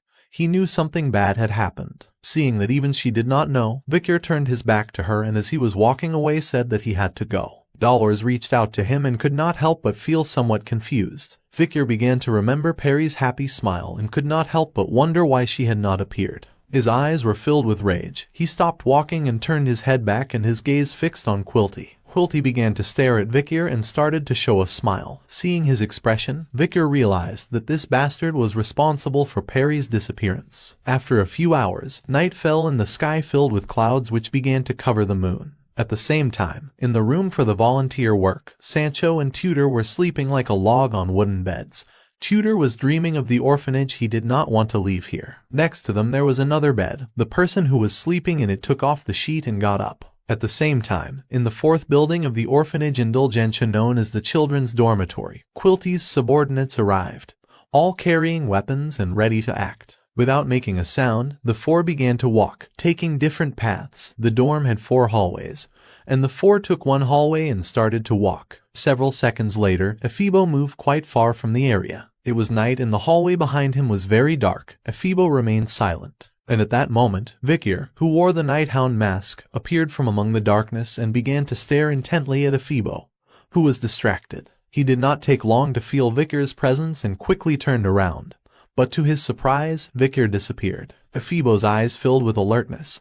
He knew that someone was following him. When he turned to the front, there was Vikir. With a penetrating look he said that he had a question. Upon seeing him, Ephibo couldn't help but be somewhat surprised since he didn't know what was happening. Vikir asked where the children were who were locked up for the purpose of being the food supply for the demon. Upon hearing this, Ephibo drew his mace and prepared to attack. He knew that this was not good at all. Using all his strength, he swung the mace forcefully towards Vikir. As little by little the attack was getting closer, Vikir began to stare intently at Ephibo and fell silent. Just before he could make another move, Vikir moved at inhuman speed, and in the blink of an eye, cut off Ephibo's head. Vikir grabbed Ephibo's lifeless head by the hair and realized that this bastard could not speak. Vikir unsheathed the sword Beelzebub, causing the blade to begin to emit a demonic energy.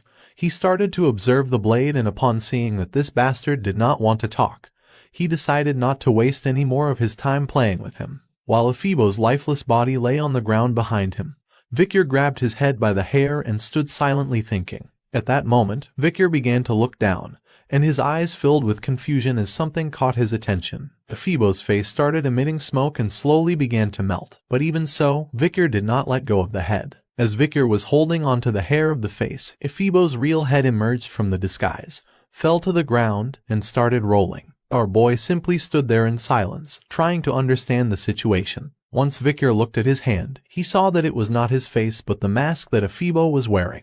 He began to observe the mask, and after analyzing it, he realized that this bastard had disguised himself as a human with a fake face. Vikir tightly grabbed the mask and his attention focused on Ephibo's head. He started staring at it intently, and Ephibo's real face was disfigured. He was missing an eye and half of his face had no skin. Upon looking more closely, Vikir realized that this was Peter's face, but when he examined further, he saw that there was a mole under the eye. He dismissed this theory since Peter did not have this mole. Before regressing, Vikir and Peter went to the jungle, and in the middle of the night they lit a bonfire and began to happily converse with each other. Back then, Peter often talked about his missing younger brother. He had disappeared after going into isolation training. But now Vikir knew the real reason. He hadn't disappeared because of isolation training, but because a demon had chased him and turned him into an undead. Vikir raised his head, and his gaze filled with seriousness as something was approaching. He was in a dark hallway, and beside him lay Ephibo's corpse. From the darkness emerged Heave, who unsheathed her scissors, and Fido, who unsheathed his swords. Both began walking slowly toward our boy. He turned towards them, started observing them, and it didn't take long for him to realize that they could be people he knew. Heave, who had the blade of the scissors resting on his shoulder, and Fido, who was behind him, began staring intently at Vikir and remained silent. Several seconds later, with a piercing gaze, they adopted an offensive stance, indicating that they were ready to attack. Upon seeing this, Vikir decided not to stand idly by. He drew the Beelzebub sword and began to run quickly towards the demons. This was something they did not expect, and upon seeing that he was ready to attack, both changed their stance and adopted a defensive pose. Vikir extended the sword backward, causing the blade to start emitting a powerful red energy, and our boy's eyes filled with rage.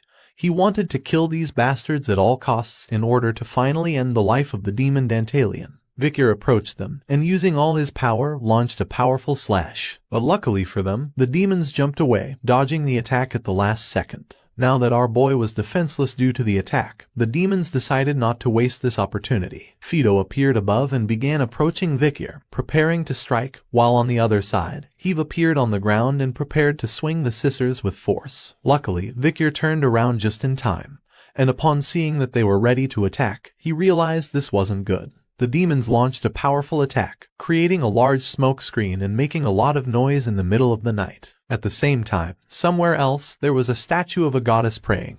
This scene was beautiful, as there was a hole in the ceiling and the moon was illuminating the area. Near the statue stood a blonde-haired woman who clasped her hands together and addressed the woman in the statue as Loon. This woman was none other than Dolores. She had come to this place to pray while the moonlight illuminated the area. She began to pray and asked Loon, who resided in the heavens, to forgive them for their sins just as they forgave those who sinned against them. While she was praying, the image of Vikir holding the ball and covered in water from the estuary appeared in her mind. She tried to stop thinking about this, but Vikir's figure became even larger. She clasped both hands tightly, brought them close to her face, closed her eyes and began blushing like a tomato, and asked Loon not to let them fall into temptation and deliver them from evil. But instead of disappearing, the image of Vikir became visible in her mind. She put her hands over her face and while red as a tomato with a lost look started wondering why she kept thinking about him. She was in love with Vikir but didn't want to admit it. She decided to leave the prayer for another day, turned her back on the statue and decided to calm down a bit, since after all, Vikir was just a good junior. She placed her hand on her chest and with a loving gaze, began thinking about the night hound and our boy.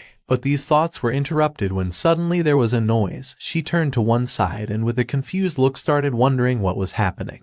Next to her there was a hallway. The wall broke into pieces and someone's body came flying towards her. Dolores began observing this silently, not knowing what was going on. This person was none other than Vikir. She looked with a bit of attention and saw that he was wearing the pandemic mask. Her gaze filled with confusion and surprise, leaving her speechless, realizing that he was the night hound. Using his feet, Vikir managed to stop his moving body, and once the smoke curtain began to disappear, Heave and Pedo appeared. They started approaching him and prepared to attack again. Many questions came to Dolores' mind. She didn't know why the Night Bloodhound was here or why he was fighting against Quilty's guards. She placed one hand over her chest, extended the other towards him and called him by his name, Night Bloodhound. Upon hearing this, Vikir's body began to tremble and his gaze filled with fear. Quickly he started to turn around and upon seeing Saintess, his expression became confused as he didn't know what she was doing there. While he was distracted, Heave threw the scissors at his chest, causing them to pierce into his body without even giving him time to react. Vikir's body was thrown backward and crashed against the edge of the statue.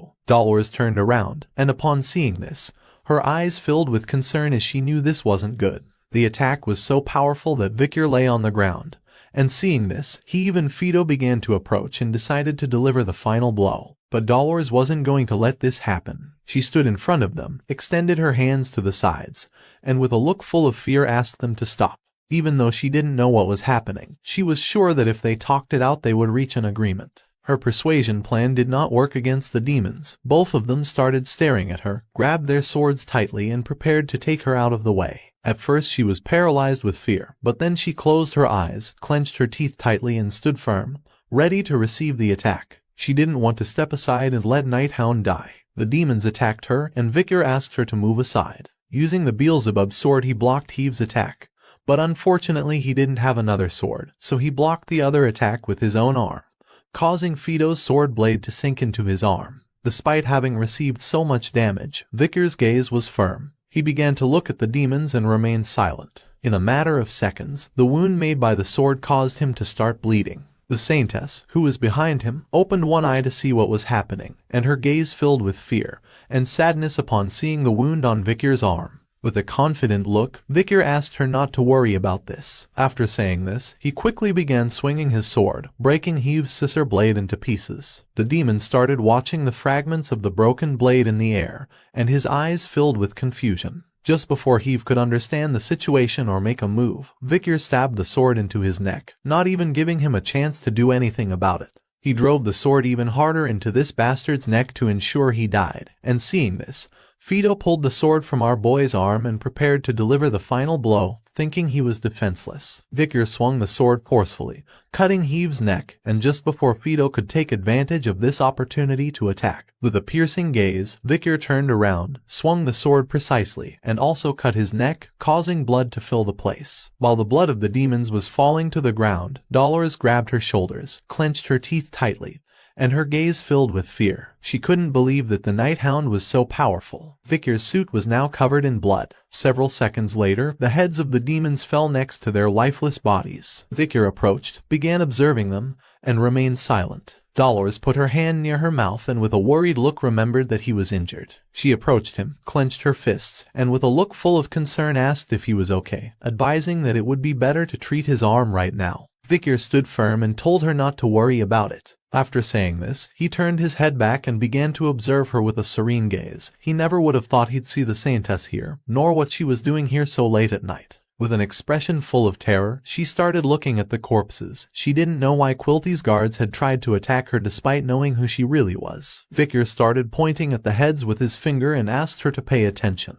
Fido's face began to slowly melt. Dolores put her hand over her mouth, and she couldn't help but feel disgusted. Vicar began to observe the head and revealed that they were undead who were using other people's faces. Dolores started looking at Fido's head, and with a trembling body, she asked why something like this was happening to people affiliated with the Quo Vadis family. With a calm expression, Vicar replied that the Saintess of Quo Vadis should know better than him. Her gaze filled with fear and confusion upon realizing that the bastard Quilty was behind all of this. Vicar removed the masks that Heave and Fido were wearing. He began to observe carefully and remained silent. Fido was a man with black hair and a beard, and his face was familiar to our boy.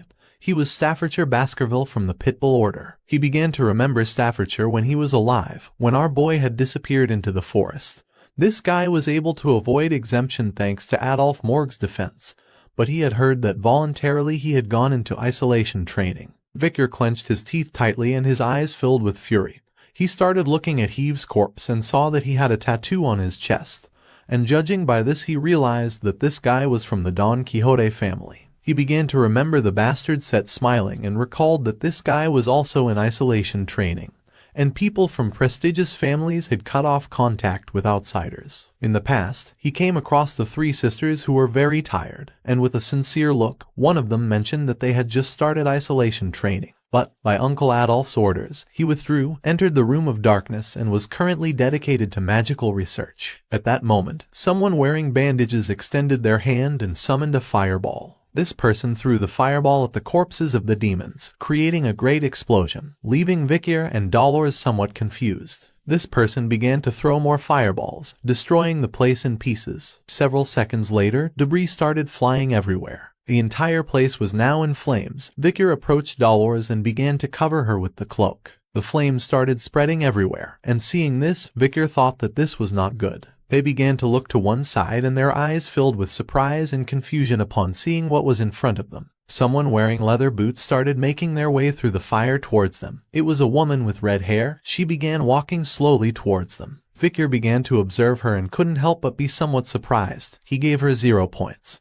He didn't know what this attitude of his future wife was, giving her 0 points out of 100. She started staring at Vicar, extended her hand towards him, summoned a fireball and prepared to attack. While the flames were slowly consuming the entire place, Camus began to stare at them intently, extended her hand and started to summon a fireball. At first, Vicar and Dolores remained silently watching her. But then Vicar's gaze fixed on her, creating tension in the atmosphere. No one knew what Camus was doing in this place. Dolores began to observe Vicar with a surprised expression and couldn't help but blush upon seeing that the Night Hound had protected her. She became nervous, turned her head to one side, and her eyes filled with surprise. In a matter of seconds, the flames consumed most of this place, and the fireball that Camus had summoned slowly began to grow larger. Dolores' attention was fixed on Camus, and she soon realized that her attack was not only directed at the Night Hound but also at her, asking if she too was an undead. Vicar put the cloak in front of her to protect her from the attack and mentioned that she probably was also an undead. He began staring intently at Camus and asked Dolores how long this woman had been with Quilty. She clenched her fists, turned her head towards Victor, and with an insecure and uncertain expression revealed that she had recently heard that this woman had been hired by Quilty. After saying this, with a lost gaze she sank into her thoughts. She was not willing to stand idly by, so she clasped both hands together, causing a golden glow to appear. With a firm look, she mentioned that as a servant of God, she could not stand idly by if the opponent was an undead, deciding to provide support to the Night Hound. Camus, who was standing in front of them, prepared to attack, but our boy started walking towards her and ordered Dolores to step back since he wanted to verify something about this woman. Upon hearing this, Dolores decided to at least offer support with a healing spell, but our boy refused, explaining that it wasn't necessary. Seeing that Victor was approaching, Camus, who had her hand extended towards them, decided to change her method of attack. She used her power, making the flames grow more intense, and at that moment, spikes made of explosive energy emerged from nowhere. She began to control the spikes and hurled them forcefully toward Victor. As the attack slowly approached, Victor unsheathed the Beelzebub sword and continued walking toward her without the slightest intention of backing down. Just before the attack could hit him, he swung the sword with precision, cutting the spikes into small pieces without much effort, and with a piercing look indicated to Camus that this type of attack was not going to work against him. But to Victor's surprise, the spikes exploded behind him, creating small but powerful explosions. Our boy began observing her in silence, realizing that he had narrowly escaped. With an angry expression full of rage, Camus prepared to attack again. She was not willing to give up so easily. Victor recognized her long, straight red hair. She was using magic that seemed to be at least level 6, combining iron and fire. It wasn't common to find someone capable of using that level of magic at such a young age, even within the prestigious Morg family specialized in magic. Our boy was quite injured and decided to change plans, sheathing the Beelzebub sword. Noticing this, Camus decided to take advantage of it. She extended her hands backward and used her power to summon more spikes again. But Victor stood firm. Due to the fire, pieces of wood from the ceiling were now stuck in the ground. She threw the spikes at him, creating large and powerful explosions near him. But once the smoke curtain created by the explosions began to fade, Victor emerged unscathed. And with a murderous look he grabbed one of the pieces of wood. Camus attacked again, and the explosive spikes passed close to Victor's shoulders, creating small cuts on his shoulders, and despite being injured, he continued walking firmly towards his target. She attacked again, but Victor slightly turned his head to the side, causing the attack to destroy part of his hood. He began staring at her, indicating that he was not ready to give up so easily. Seeing this, Dolores panicked and her gaze filled with concern. She didn't know why the Night Hound was heading straight into the attacks. Camus did not stop attacking. She extended her hand towards them and started launching a chain of spikes. Several of them struck Victor's body, but despite this, he stood firm and continued walking toward his target. Dolores began to observe our boy, and it didn't take long for her to come to the conclusion that Victor was planning something and knew this woman. Many questions came to her mind, questioning what the relationship between them was. Victor began staring at her, remembering the past. He started imagining Camus sitting in a chair, and next to her uncle. Before regressing, it was known that she got along well with Adolf Morg, so in that case, there would have been no reason for her to go into closed-door training. When Victor was a child, one day he ran into Camus, who was furious, asking what he had just said. Our boy remained calm and stayed silent. On another occasion, she began pointing at the city map with her finger, and with a furious expression she made sure he understood where the blonde's mineral property was. In the past, during a fight, she fell to her knees on the ground. But Victor appeared to protect her, and some time later, when they both grew up a little more, they rode horses, and with a happy smile Camus gave our boy 8 out of 100 points for knowing well the ecology of barbarian tribes. Some time later, Victor extended his hand towards her. One day someone tried to attack her, but Victor intervened and put his hand in front, blocking the attack. In the forest where Madame was, Victor prepared to fight, while on the other side, Uncle Adolf and another boy took Camus away to keep her out of danger. She extended her hand towards Victor, asking them to stop. The giant spider known as Madame emerged from the forest and began staring at our boy. He drew his sword, and while his body was surrounded by a powerful energy, he prepared to fight. While the ground was in flames, Victor took a step toward her and began imagining innocent Camus. In conclusion, if he hadn't made contact with that girl, if he hadn't built a relationship with her, if only he hadn't used her for his plan, this wouldn't be happening. But due to the decisions he had made and the things he had reversed, they had been accumulating. so there was a possibility that the brilliant future of the heroine Camus Morgue had disappeared. Back in the present, Camus began to look at Victor with a piercing expression, being totally different from before. Victor approached her, and her eyes filled with confusion and sadness, and upon seeing this, he couldn't help but wonder what he had done to her. Camus, who was now an undead, stood firm, and with a serious expression, she extended her hand towards Victor, summoned a fireball and prepared to attack. But just before she could make another move, Victor grabbed her hand, and just before she could do anything about it, he placed his other hand on top of her head, causing her eyes to fill with confusion and alertness. Now that she was immobilized, Victor firmly grasped her face and without a hint of remorse, forcefully tore off the mask she was wearing, revealing the true face of the undead. Dolores put her hands near her face and couldn't help but be both terrified and astonished at the same time. Upon seeing the true face of Quilty's subordinate, Victor's expression changed and his gaze filled with disappointment. The demon prepared to attack and began summoning a fireball in her palm. With a murderous look, Victor grabbed her hand tightly, pushed it aside, and upon seeing that she was preparing to attack, he thought this wasn't good. But just before she could make another move, he drew his sword and swung it forcefully, cutting the demon's neck. The demon's body began to fall to the ground, and the head flew off to one side until several seconds later, both the lifeless body and head hit the floor. Victor silently watched for several seconds until, due to his injuries, he fell to his knees on the ground. Seeing that the night hound was injured, Dolores, who was behind him, panicked and thought this wasn't good. Victor, now covered in blood, placed a hand and knee on the ground to rest a bit. Dolores approached him, sat down next to him, started using her healing powers as her eyes filled with tears upon seeing that he was hurt. While the lifeless corpse of the demon lay before them, Victor began observing it in silence. Her attention shifted toward the corpse and with an expression full of fear she asked if he knew this person. With a lost gaze, Victor remained thinking in silence. The reality was that this undead really was Camus Morgue. Half of her face was decomposed. Victor began to lie, saying that fortunately it was an unknown face. Even with his body full of wounds, Victor began to stand up, saying that it was enough already. Dolores, who was using her power to heal his wounds, panicked and mentioned that the wound was still open.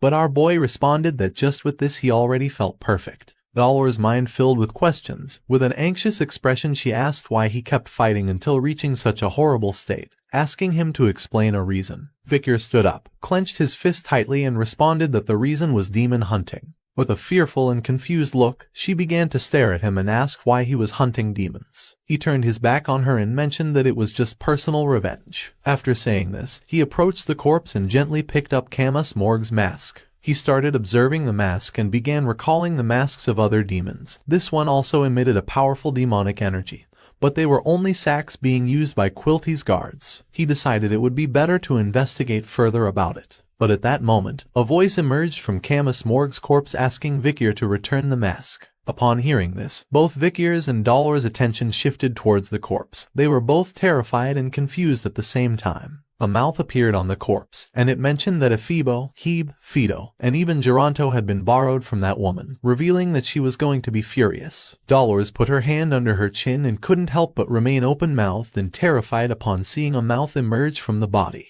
The mouth recognized Victor's pandemic mask and quickly realized he was the guy who had been attacking their branches lately. Victor began staring at the corpse, recognizing it as one of the 10 elite corpses and asking why they were asking if they already knew. With a gaze full of rage, Victor realized that he was Quilty. Dolores was left open-mouthed and shocked at the same time. She began to observe his mouth, and with a surprised expression realized that this voice belonged to the bastard Quilty. For the demon, it was unexpected to be discovered by the Saintess. A smug smile appeared on his face since his plan had worked. For the sake of a great cause, he had no choice but to give up his identity as Quilty, revealing that he had been avoiding touching the Saintess out of fear of increasing people's vigilance. But it was no longer necessary. Both remained silent for several seconds until her body began trembling in fear. She had never thought that Quilty was a demon. With an evil smile, Quilty suggested to her to maintain an expression dominated by despair and fear, as he wanted to see this expression when he would remove the soft skin from her face. The Saintess clasped her hands and began to pray, causing a powerful golden aura to appear around her body, leaving the demon somewhat confused. She decided not to stand idly by doing nothing, and with a determined look she swore by her soul that she would make the wicked feel the weight of their karma twice. She used the Holy Light ability, causing a powerful light to emerge from the sky and strike against the corpse. Her divine power slowly began to consume the corpse, until several seconds later it completely disintegrated the demon's mouth. Her power not only disintegrated the demon but also Camus Morg's corpse, leaving only ashes on the ground. Vikir, who was standing next to her, began observing Camus Morg's head and remained silently thinking. Dolores, who had her hands clasped together with an angry expression, asked the demon to reflect in the afterlife. But at that moment, someone who was behind them began licking their lips with a smile, revealing that after all, the saintess's face was rare. Upon hearing this, she didn't take long to recognize the voice and her eyes filled with fear and despair. And just then, a powerful light struck Vikir's body, piercing his chest without even giving him time to react. Vikir, who was wounded, fell to his knees on the ground, and seeing this, Dolores approached to help. At that moment, someone started approaching them. It was none other than the bastard Quilty, or better known as Dantalion. He put his hand in front of him, making the mouth that Dolores had just disintegrated appear on his palm. He began to smile and with an excited look mentioned that it wasn't polite to interrupt someone in the middle of a sentence. She got angry and asked the demon how he could disguise himself as Quilty and commit such a horrible act. Quilty started walking towards them and with a smile explained that the reason was because he was a demon after all, asking if she was sure about fighting him. Vikir, who was wounded, fell to his knees on the ground, but Dolores stood in front of him to protect him. She extended her hand to the sides and despite being afraid, she accepted the fight. The demon placed a hand over his chest, extended the other towards her and with a confident smile mentioned that she was still an immature novice, questioning if a dying swordsman could face someone like him. At first, Dolores stood firm, but then tears and despair appeared in her eyes. Quilty grabbed her chin and explained that she was trying to act strong without realizing that fear was escaping through her face. The demon approached her, began to look into her eyes, stuck out his tongue and with a smile revealed that she couldn't fool anyone with a face like that. Having the demon so close made her start to feel a fear she had never felt before. Quilty began to show his true nature while drool was falling from his mouth. He started staring at her and couldn't help but smile since he finally had the saintess's face in his hands. But his happiness didn't last long, as Vikir stabbed the Beelzebub sword into the demon's neck, causing his eyes to fill with confusion. He didn't know how Vikir could keep fighting being so injured. The attention of the demon and Dolores shifted towards Vikir. He revealed that he had noticed something about him while following his trail. With a gaze full of rage and thirsting for revenge, he revealed that Quilty was a coward who easily sacrificed his subordinates, and who never wanted to fight head-on, so he had thought that he wouldn't appear unless Vikir was injured. The wound Vikir had on his chest because of Quilty's attack had now healed. With a confident expression, he explained that he had simply pretended to be hurt, revealing that healing wounds like this was nothing for him. Vikir was thirsty for revenge and asked the demon what he thought of his performance. Our boy's sword pierced the demon's head, making his eyes turn red. It seemed that the demon was now dead, but several seconds later, this bastard's eyes began to glow, and his gaze fixed on Vikir. With an exciting smile full of rage, he called Vikir a damned brat and asked him to call him Dantalion. Upon seeing that the demon was still alive, Dolores' gaze filled with confusion and fear. While Vikir had the sword stuck in the demon's head, Dantalion's gaze fixed on Dolores, and he couldn't help but show a confident smile. Her mind filled with many questions, she began to observe the demon and asked Vikir why he wasn't dead despite having his head pierced. Vikir's gaze fixed on the demon, and he remained silent in thought. It didn't take long for him to realize that this guy was Dantalion, one of the 10 elite corpses. Dantalion's eyes filled with emotion, and with a smile, he realized that Vikir was the person who had killed Andromalius. The back part of Quilty's head began to open, and the true demon Dantalion started to emerge, revealing that this was the face of the priest for whom he had worked so hard. But it was a shame because now he could no longer use it. Upon hearing this, Vikir's gaze filled with concern, and he couldn't help but go on alert, realizing that this was not good. Dantalion, who was now in the body of a woman with white hair, began to emerge from the body of priest Quilty, and with a smile revealed that he only confiscated faces, being able to collect faces and obtain the memories and vitality of those faces. The demon placed his hand on the shoulder of Quilty's lifeless body, turned his head backward, started staring intently at Vikir, and with an evil smile explained that what he had just killed was an entity called Quilty Rune Indulgentia. He was just one of the many faces the demon possessed, thus Vikir could not kill the true demon until all the faces were destroyed. Vikir, who was thirsty for revenge, jumped, appeared behind the demon and with a murderous look, prepared to attack. He was determined to do what the demon had said and kill all the faces. Upon hearing this, the demon turned around and upon seeing that Vikir was ready to attack, went on alert. And just before he could react, Vikir swung his sword forcefully, stabbing it into the demon's abdomen. But then something happened again. Dolores placed her hand near her chest, and her gaze filled with fear and sadness as she saw what lay before them. Meanwhile, on the other side, Vikir began observing in silence without losing his composure. Vikir forcefully drove the sword into Dantalion's chest, causing the woman who owned the body to regain consciousness. She began to cry and told Vikir that she did not want to die, asking why she had to die. Her eyes filled with sadness and despair, causing blood to start coming out of her mouth. In a desperate attempt to save her life, she begged Vikir to spare her life. And not long after she lost her life, Vikir pulled his sword from her body, causing it to collapse onto the ground. Vikir began to observe the corpse in silence, while on the other side, Dolores placed her hands over her chest and she couldn't help but panic, not knowing what was really happening. Several minutes passed and the woman's corpse did not move. Until then, the corpse opened up and a man began to emerge from within. An ordinary man came out of the woman's corpse, sat down, started turning his head from side to side and with a confused expression asked what this place was. Vikir did not lower his guard, and his gaze fixed on the man. He was ready to attack. The expression of Dolores was filled with surprise and confusion. She could not believe that the demon Dantalion had so many faces. The man put his hand on top of his head and with a surprised gaze remembered that he was buying the meat empanada that his daughter liked. When suddenly on the way home, something had happened. Just before the man even had time to finish the sentence, Vikir, who was full of rage, forcefully swung the sword and cut off the man's head, making it fly through the air. To Vikir, the demon was very arrogant. The eyes of Vikir, which were full of rage, filled with surprise upon seeing a small child crying. Once the man's corpse fell to the ground, Dantalion re-emerged from within, now taking the form of a child. The child put his hands over his face and began to cry, asking why Vikir was so mean. Vikir clenched his fist tightly and tried to attack the child, but his body would not move. The child started rubbing his eyes with his fists, and, with a sad expression, explained that he had done nothing wrong, asking why Vikir was bullying him. Vikir began to observe the child in silence. The child started crying even more to gain Vikir's trust. But then our boy told the demon that he could stop acting. Vikir began to recall the time when children's faces had appeared on the face of the demon Andromalius. He started showing the powerful blade of Beelzebub's sword to Dantalion and with a gaze full of rage revealed that he was already immune to it thanks to his friend. Seeing that the act wasn't working, the demon took control of the child's body, began gazing at Vikir, and couldn't help but start smiling. The demon began to use his power, causing the child's finger to transform into a spike. With a smile, the demon launched one of his faces toward Vikir, which struck directly against his hand, making the face merge with his wrist. This caught Vikir off guard. He started observing his hand, and his gaze filled with surprise.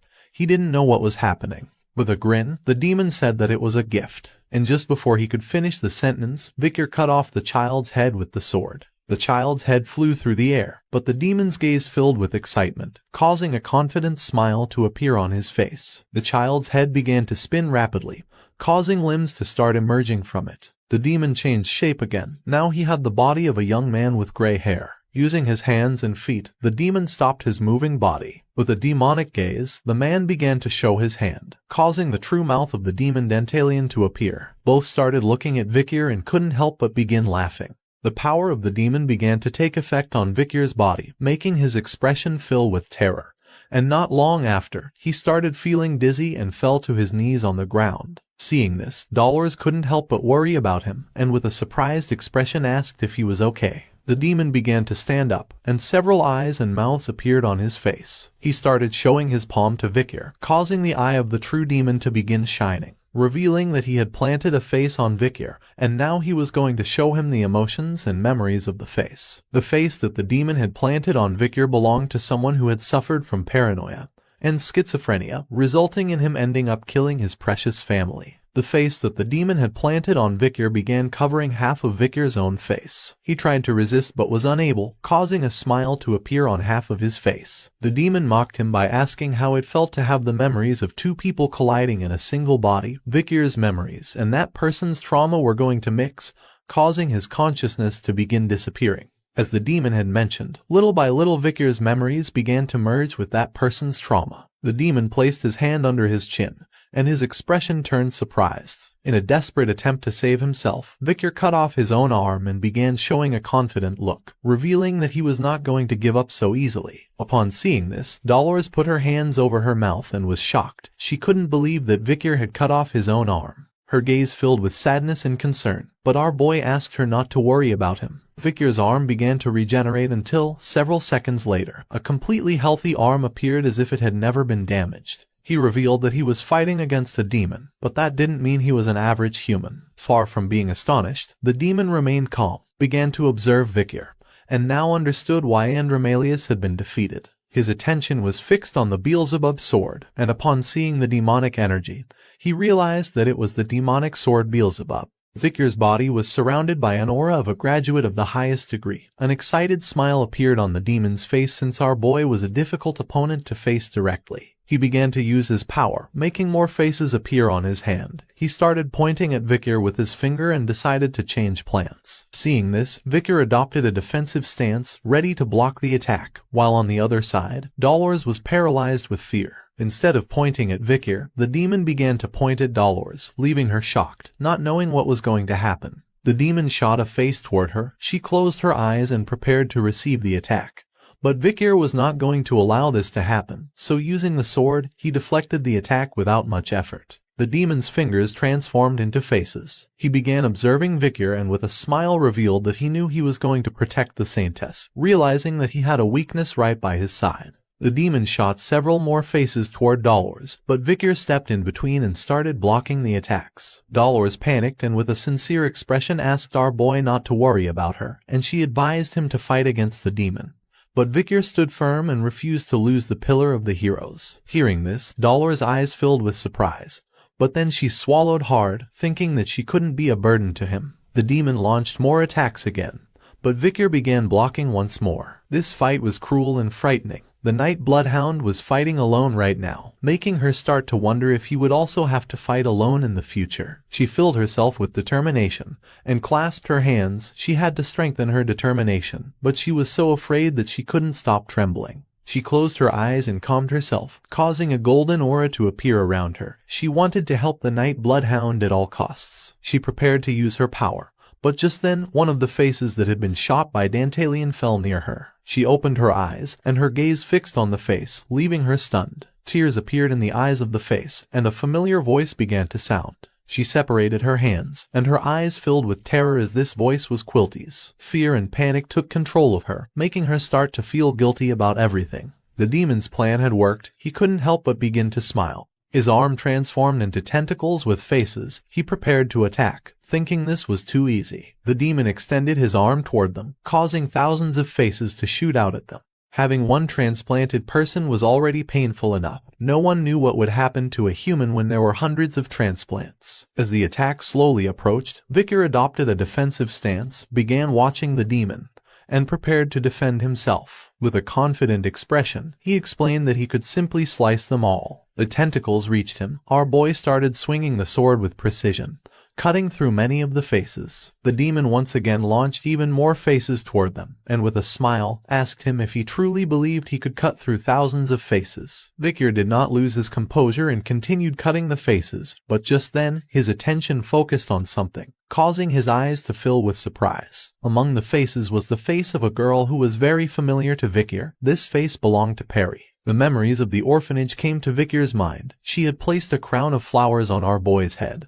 Then both had sat next to a tree to talk. The image of Perry happily smiling filled our boy's mind, and Victor began to see the same smile on the face that was in front of him. Victor was paralyzed upon realizing that the demon had also killed Perry, causing his gaze to fill with sadness and guilt for not having protected her earlier. Victor's mind clouded, and this was enough for the tentacles to successfully strike Victor's body. Our boy was left defenseless, and thousands of faces began to enter his body. Due to the fact that our boy had been hit by the demon's attack, he now found himself in a very dark place. Victor clenched his fists tightly and kept his eyes closed. But several seconds later, he opened his eyes and his gaze was filled with determination.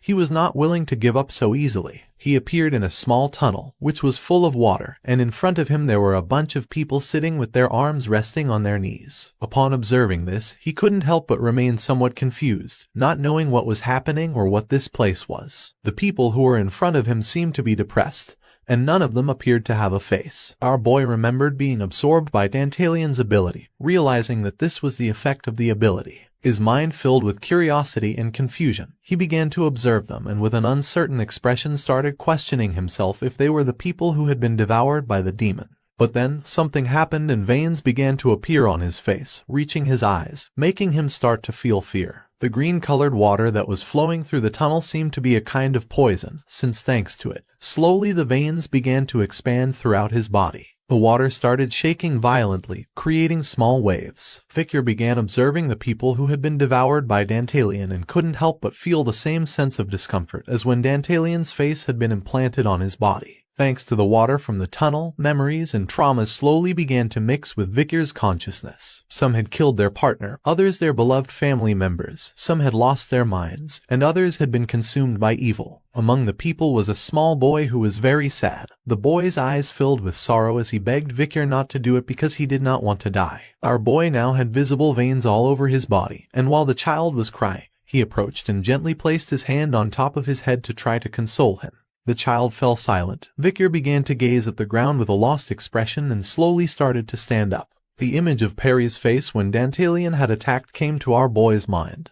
He raised his head, began to observe them, and his gaze filled with determination. The tunnel seemed to have no end and was filled with the victims who had been killed by the demon. Victor stood up, and upon seeing that those who had been devoured by Dantalian were here, he came to the conclusion that Perry must also be in this place. At the same time, among the victims, children who had their hands resting on their knees lowered their heads, and their gazes were filled with fear. Some were afraid of dying while others were very tired. Among them, there were also people who were tired of being in this place and preferred to die rather than stay here. After Victor was consumed by the attack of Dantalian's faces, not long after, it was Dolores' turn who was also consumed by the attack, as she was unable to fight against such a strong demon. She also arrived at this place, and upon seeing so many people in front of her, she couldn't help but remain in shock and start wondering what this place was. Soon the cries and pleas consumed her mind, making her lower her head and begin to feel guilty, realizing that these were the vengeful spirits of the people who had been devoured by the demon.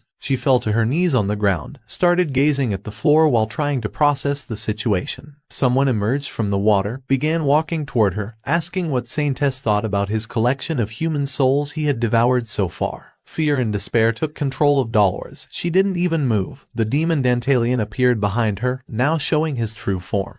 His face was formed by a layer made of tentacles, which acted as a mask. With an excited look, the demon extended his hands to the sides and with a smile explained that after thinking about it quite a bit, he did not want to eat something as despicable as a human. A wicked smile appeared on his face, and his gaze fixed on her, making his eyes fill with joy. For him, the sound of humans' cries and pleas was moving to his heart. This demon was the 9th corpse of the 10 elite corpses, with an S+ danger level. He had been located deep within the gate of destruction known as Womb of Serpent. This demon was humanity's natural enemy, one of the 10 disasters known as incomprehensible and impossible to kill. While Dolores was looking at the ground, rage took control of her. Among the victims, there were also children from the orphanage. She couldn't believe that someone could commit such a crime. Dantalian began to observe her and revealed that when it came to feeding, there was no need to give a reason. Then, he put his hand inside his suit to show something, saying that he wasn't at fault. He pulled out a golden paper about indulgence, started staring at her, and with a smile revealed that he couldn't be blamed since he had this indulgence. A proud smile appeared on his face, mentioning that it had been the human's idea that sin could disappear with money.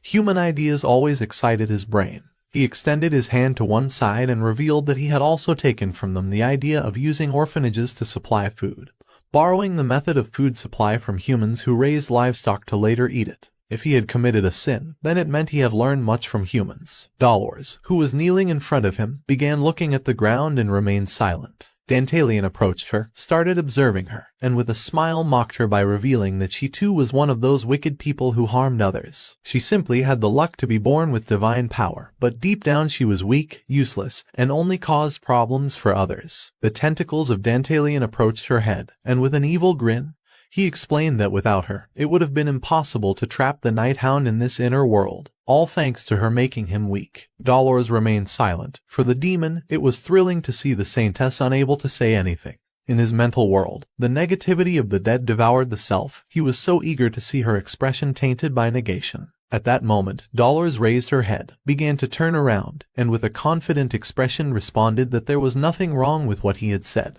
Indulgence harmed other lives by coexistence, explaining that her flaws were also a human weakness, which accumulated and eventually would create despair. Upon hearing this, the demon began to smile like a madman and with an exciting look, said it was true since humans were weak. With eyes full of tears, Dolores turned back, and while her body was surrounded by golden energy, with an expression full of confidence, she asked if he believed they could not go in a good direction from that despair, revealing that it was also a strength that humans had. Upon seeing divine power, Dantalian put his hands in front of his face and couldn't help but enter into alertness and confusion, not knowing why her body was surrounded by divine power, remembering that she had been tainted by trauma. While she was crying, with a grateful look, she thanked the demon because thanks to him now she was sure of how indecisive she had been until now. She began to imagine her father and Nightblood Hound. She was afraid of her father, and that's why she could force the abolition of indulgences. She was so afraid of demons that she hadn't been able to help Nightblood Hound, letting him fight alone, realizing how useless she'd been until now. In the past, Vikir and Dolores sat on top of a wooden fence, contemplating nature. She asked our boy why God had chosen someone as weak as her to be saintess. Even without being born with divine powers, there were many others who had stronger faith than her, not knowing why she had been given the title of saintess. At first, Vikir began to think silently, and then with a calm voice, he explained that the fact she was suffering and repenting could be the reason why God had chosen her, because what this world needed was something that would shine when it reached the lowest and fiercest place. Hearing this, her eyes filled with surprise. She was left speechless, thinking that he was right. Back to the present, she clasped her hands, causing the divine power to begin emerging from her body. He had been fighting alone against the demons, but she could no longer let him fight alone. She began to use her power, causing her body to start releasing an immense amount of divine power, which began expanding everywhere. She was determined to help in any way possible. Upon seeing the energy, the demon put his hands in front of his face and couldn't help but go on alert and remain open-mouthed. His eyes filled with concern since he couldn't allow her to use her divine power in this way. In a desperate attempt to stop her, Dantalian explained that the humans who were here could still survive, but the souls that had been expelled with divine power would not be able to do so. Dolores paid no attention. She focused even more, and the divine power slowly began to destroy the souls of the victims. She clenched her teeth and kept praying. She couldn't let herself be swayed by the demon's words. And just when she was about to give up, someone approached her and placed their hand on top of hers. Upon feeling this, she opened her eyes, and her gaze filled with surprise, leaving her in shock, not knowing what was happening. One of the children from the orphanage who had been devoured by the demon appeared and placed his hand on top of hers, staring intently into her eyes. Then, more children from the orphanage appeared and began to greet her with grateful smiles, asking her not to give up. Seeing the children, Dolores' eyes filled with tears and guilt. She began to ask for forgiveness for not having been able to save them. Thanks to the children, she began to concentrate even more and started praying more devoutly, causing her body to start releasing even more divine power, which began to spread everywhere, and in a matter of seconds, she freed the souls that were trapped in this place, leaving the demon in shock. At the same time, somewhere in the tunnel, there were still more people sitting, and among them was a blonde-haired girl. This girl was none other than Perry. With a lost look on her face, she began staring at the ground. Not long after, Vikir arrived at this area. He sat right behind her, placed his hands on the ground and felt relieved to have found her.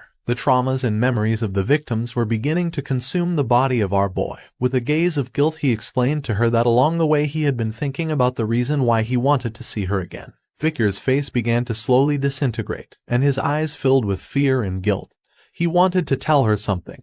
He had sworn to dedicate his entire life to avenging himself on demons, and the reason why he had visited the orphanage had simply been to hunt demons, without ever thinking about what was behind this. But that chain had broken. He began to remember when they were both sitting near the tree, and Perry had started showing a grateful smile. Thanks to being at the orphanage he had met her, and thanks to her smile he saw that this revenge had meaning. With a tired gaze, he explained that the meaning of his revenge was that the seeds of the future like her could live in a world where she could have a smile. The divine power of dollars began to expand throughout the tunnel, and our boy thanked Perry for giving meaning to his journey. The divine power began to illuminate her body, and Vicar asked her forgiveness for not being able to protect her, and she was somewhat surprised to see that he had come again to see her. Upon hearing her voice, Vicar's eyes filled with surprise. He couldn't believe he had heard Perry's voice. Dolores' power began to free the souls trapped in this place, and as he turned around, Vicar saw Perry crying and the other children smiling. Perry started crying even more, put her hands over her face, and thanked our boy for coming since she was very scared. Upon seeing this, slowly the traumas of the victims stopped mixing with Vicar's consciousness, freeing him from the poison. He was shocked to hear this. Without hesitating for a second, he gave her a strong hug, and while the divine power was releasing all the souls, he closed his eyes and promised never to forgive whoever had made Perry cry. Upon hearing this, a smile appeared on Perry's face, thanking our boy once again. The divine power of dollars was so powerful that the windows of the orphans' dormitories began to shine intensely. The demon put his hands in front of his face to avoid going blind, and his body was thrown backward. He started staring intently at the saintess and couldn't help but go on alert upon seeing that she had so much power, realizing that she had awakened all her power. Dollars stood up, and Vicar appeared beside her, and Dantalian was in shock upon seeing that she had purified the mental world and all the souls that were there. She clasped her hands together again, closed her eyes, and began to use her power once more, which started to expand throughout the area. Vicar, who was standing next to her, began staring intently at the demon. His body was surrounded by Dollars' divine power.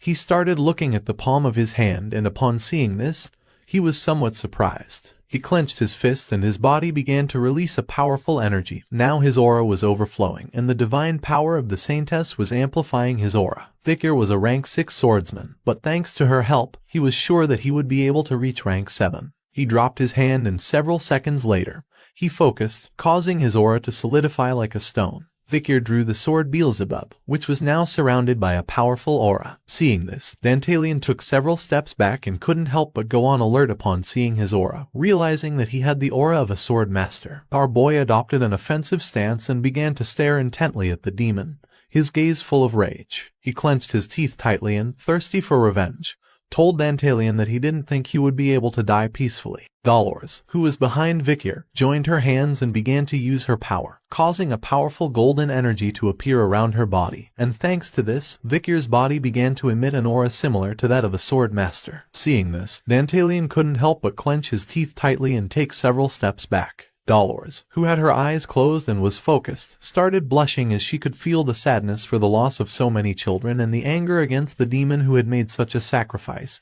She shared the feelings of the Blood Knight Hound. She began to imagine a knight holding a sword and a saint praying. The Pope of the Church had once said that a saint could awaken upon meeting her true soulmate. She clasped her hands and began to gather divine power. The energy gradually became more intense as she was willing to give all the divine power she had to the Night Bloodhound. A powerful surge of divine power began to emerge from her body. Soul resonance was a blessing that temporarily maximized the target's abilities. She passed her divine power to her soulmate. Vicar's gaze, thirsty for revenge, fixed on the demon. He wanted to kill him at all costs to avenge all the children in Perry. Dolores closed her eyes and began to concentrate even more, while on the other side, Vicar, who had unsheathed the Beelzebub sword, started staring intently at the demon, ready to attack. Now that she had passed her divine power to him, she realized that he was Vicar, and in the moment when he first awakened as a master of the sword, was called Supreme Realm.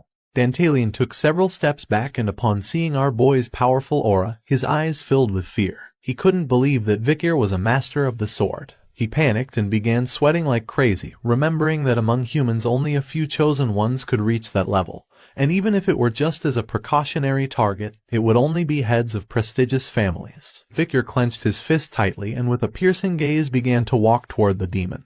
Dantalian couldn't believe that a boy like him had been able to reach the level of sword master at such a young age. Seeing Vicar upside down, Dantalian's eyes filled with confusion. He was somewhat incredulous, asking why he was upside down, but the reality was that it was his head that was upside down. Vicar had cut off his head without him even noticing. Our boy started unleashing a chain of powerful slashes towards him. which began cutting his body into pieces as if it were mere straw. In the blink of an eye, Victor cut Dantalian's body into pieces, and his head, which now no longer had tentacles, struck the ground forcefully, causing him to clench his teeth tightly due to the intense pain. Just before he could comprehend what had just happened, Victor approached him and stomped on his head. Now that the souls he had collected had been purified and disappeared, he no longer had extra faces, having no choice but to fight. Victor began to observe him intently with a piercing gaze, knowing that the demon must now be feeling useless. His eyes filled with fear, he began to feel a terror he had never felt before.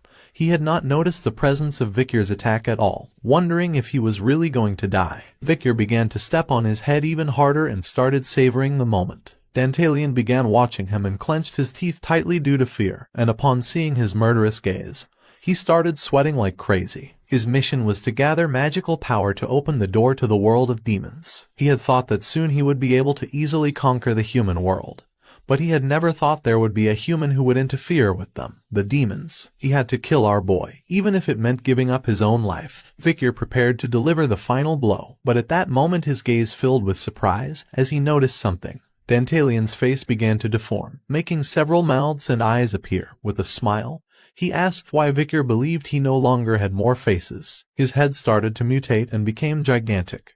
He began staring intently at Victor with an aggressive gaze, revealing that he still had a face hidden up his sleeve. Victor immediately withdrew his foot. He couldn't believe this. Dantalian was planning to explode and take Victor and this orphanage with him. Upon hearing this, Dolores opened her eyes and her gaze filled with surprise. She panicked, realizing that this aura was very dangerous as she felt tingling on her skin. She didn't know what to do now since at this rate the entire area was going to be devastated by the explosion. Victor remained calm and asked her to calm down as well. Seeing what was in front of her eyes, she was shocked. The demon prepared to explode, being sure that our boy would not be able to do anything about it. While our boy's body was surrounded by the aura of a sword master and divine power, he turned towards Dolores and with a determined gaze said there was nothing to worry about. His eyes were full of determination as he had confidence that he would be able to defeat the demon before it could explode. Now he had achieved the state he had yearned for all his life but had not been able to reach before regressing. He began to recall the moment when Hugo had even cut through the clouds in the sky with his sword. Now he possessed the same power his father had shown. Dantalian decided it was time to end this, and he asked his demon brothers to please complete the mission, swearing that the era of destruction was going to reach the human world. His face began to deform, preparing to explode. But just at that moment, our boy used his power, and remembering his father's sword, launched a powerful slash toward the demon's head. Victor's attack was so powerful that it cut through the roof of the orphans' dormitories, and not long after, a powerful explosion occurred in the area. Upon hearing the sound of the commotion, Bianca and Sinclair took off the sheets and woke up, wondering what was happening. The explosion created a great earthquake that shook the entire area. Piggy and Tudor woke up in panic, wondering why an earthquake had occurred, while on the other side, Sancho was still half asleep. Dolores, who had her hands together, eyes closed and was blindly trusting Victor, remained silent. Several seconds later, she stopped praying and opened her eyes, and upon seeing what was in front of her, it made her expression change. She couldn't help but be left open-mouthed. She couldn't believe what her eyes were seeing, and not long after, she fell to her knees on the ground. In front of her was Victor, with his knee and hand resting on the ground. Our boy's attack had cut through the ceiling of the dormitory and left a large crack in the floor. And just like his father, it had sliced through the clouds in the sky, revealing the starry heavens. Sinclair looked to one side, and her eyes filled with surprise. She opened the window and was shocked since she didn't know what was happening. Victor's attack had cut through the clouds, revealing a beautiful sky. The incident that occurred at the Indulgencia orphanage in the middle of the night caused the royal capital to be engulfed in fear, and another terrorist attack at an orphanage of the Quavades family. Like the previous incident, the night bloodhound had been identified as the culprit, and a large crowd had gathered at the scene. Victor's attack had even destroyed many houses in the area. Many investigators gathered in the area, and upon observing this, Bianca was somewhat surprised. She would never have thought that the night bloodhound would come to an orphanage like this. Behind her was Sinclair, who had her hands resting on her abdomen with a calm gaze. She mentioned that it was frightening for a terrorist attack like this to have occurred where they were. Piggy put on the backpack, and couldn't help but start to feel fear, remembering that many things had happened the last day. Tudor began to observe the crowd with a furious gaze, clenched his fist tightly and couldn't help but feel frustrated since he had wasted an opportunity to catch the Night Hound and prove his qualities as a great hero. With a serene gaze, Sancho mentioned that it was a bit strange since there were no victims in the explosion. Upon hearing this, Piggy, who was somewhat surprised, turned towards him and with a serious gaze asked him to be careful with his words. In front of them was Dollars next to a man. Both began to move away from the area. Piggy started watching her and explained that Quilty, the director of the orphanage, had disappeared along with his escort knights, believing that he had been a victim of the Night Bloodhound. Sancho's attention fixed on them, and he began to think silently. Once Dollars and the man moved away a bit, she placed her hand on her elbow and, with a lost gaze, began looking at the ground. The man placed his hand under his chin and began thinking. Thanks to her he knew that Quilty was guilty. He had always thought Quilty was a guy with many oddities, but never that he could be a demon. He moved his hand away from his chin, and with a serene expression, began to turn his head to one side. According to what he knew, the person who had solved the problem had been the Night Bloodhound. Attacking a certain part of the family was an unforgivable act, but for him it was refreshing to eliminate the rotten parts of the family. They approached the entrance where there were several reporters. The man was not sure if the public would believe this. Dollars remained silent, thinking for several seconds until she turned her back on the man and began to walk away. She apologized in advance to Pietro for what was about to happen from this moment on. Upon hearing this, Pietro, who had his arms crossed, was somewhat surprised, not knowing what she was planning to do. She approached the reporters. Some had cameras and others were ready to jot down everything she said. To everyone gathered there, she asked them to listen to her story. She placed her hands over her abdomen and began walking toward them, and it didn't take long for the reporters to recognize her as Saintess Dollars, realizing that she had something to say about the incident. With a lost gaze, she put her hand inside her shirt and began to take out a notebook, thinking about the Night Bloodhound. The day before, the night of the explosion, Victor took out this notebook, approached her and handed it to her, revealing that in it was the truth about the Quavades family, and it depended on her how to use it. She placed her hands over her chest and began to observe it in silence. Back in the present, she took out the notebook and began showing it to the reporters. She opened the notebook, and with a furious gaze, started revealing the history of indulgence sales. Pietro, who was behind her, couldn't help but remain somewhat surprised. With a determined expression, she revealed that the sender was Quilty Rune Indulgentia, and the recipient was Cardinal Humbert Runer Quavades. She explained that Viscount Bicoin had killed parents who wanted to donate their inheritance instead of passing it on to him, and had stolen the inheritance after disguising the death as an accident. All sins had been forgiven with the donation of 1.5 billion gold coins. Upon hearing this, Sancho, Piggy, and Tudor were left speechless. They could not believe what they had just heard. Dollars also revealed that Baron Lagiso had done something cruel to a maiden. He had killed her and secretly buried her in the sewer. All his sins had been forgiven with the donation of 200 million gold coins. And Sir Fingig had murdered his business partner to keep all the investment money, and all his sins had been forgiven with the donation of 800 million gold coins. Upon hearing this, Sinclair's and Bianca's attention focused on her. They could not go into shock. The reporters began talking among themselves. They were somewhat surprised. The brown-haired man couldn't believe that the church had sold indulgences to some demons. The brown-haired woman mentioned that they had crossed the line of forgiveness. The gray-haired man mentioned there was no way Cardinal Humbert and Quilty could have done such a thing. But the woman argued that the Saintess was saying it directly. Dollars began to point at the date with her finger, revealing that Count Escicil had committed tax evasion close to 100 billion gold coins. But all his sins had been forgiven with a donation of 300 million gold coins. She was no longer willing to stop out of fear of her father. She wanted to become someone who would be ashamed of him. With a gaze full of determination, she revealed that she, Dollars Runer Quavades, believed that sin was something that could neither be bought nor sold with money, and that the act itself was an insult to God. She swore not to forgive that more atrocities occurred in Quavades. At the same time, not far from the area was the zone where the children played. And Vicar was sitting with his hands resting on the cement where he and Perry used to sit. He began to gaze at the sky and started thinking about the Saintess. The sunlight was illuminating the tree. Even after regressing, her righteous mentality had not changed. Vicar began observing the rays of sunlight with a calm expression.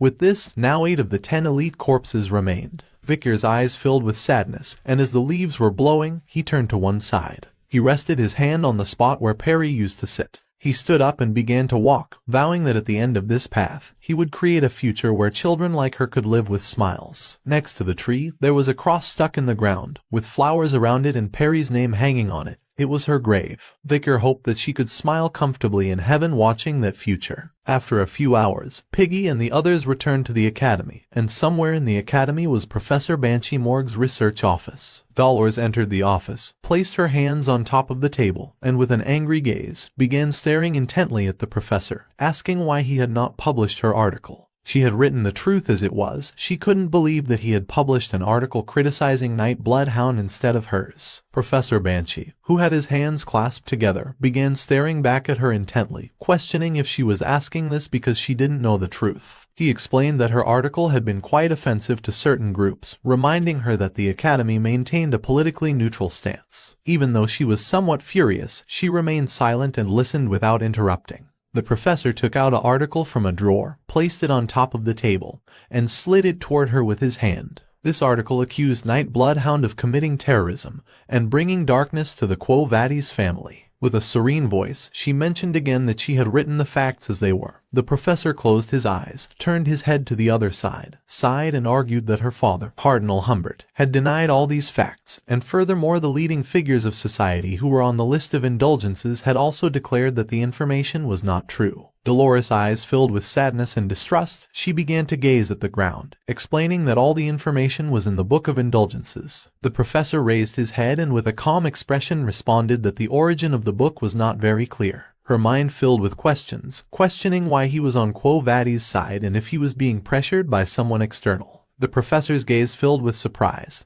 He went on alert upon seeing that she was getting closer to the truth. He stood up, moved the chair aside using his hand, and began staring at her intently, deciding there was no need to lie. He had been told to focus this article on the terrible act of terrorism committed by the Night Bloodhound, revealing that thanks to her, the dean was also quite perplexed. Upon hearing this, Dolores' expression changed drastically. She started touching her arm out of nerves and began looking at him with a surprised look, not fully understanding what he meant. She remained calm, asking if Cardinal Humbert was so powerful that even the dean of the academy could get into trouble. The professor grabbed his nose and with a confident smile mentioned that if it had only been Cardinal Humbert, there would have been no way for the dean to listen to him in the first place. Dolores' expression turned surprised. She couldn't help but go into shock and realize what was really happening. She began to imagine the Pope of the Church smiling, finally realizing that there was only one person in Quo Vadis who was superior to Cardinal Humbert, and that person was none other than the Pope himself. She placed her hands over her chest and, with an empty gaze, began to think in silence. Even though everyone else was corrupt, she firmly believed that he was not someone who would lose his integrity. She had heard many people say that his judgment had become a bit blurry as he aged. She didn't know if Cardinal Humbert was taking this opportunity to cover the Pope's eyes and ears from the church. With a serene expression, the professor snapped his fingers and began pointing at her with his finger,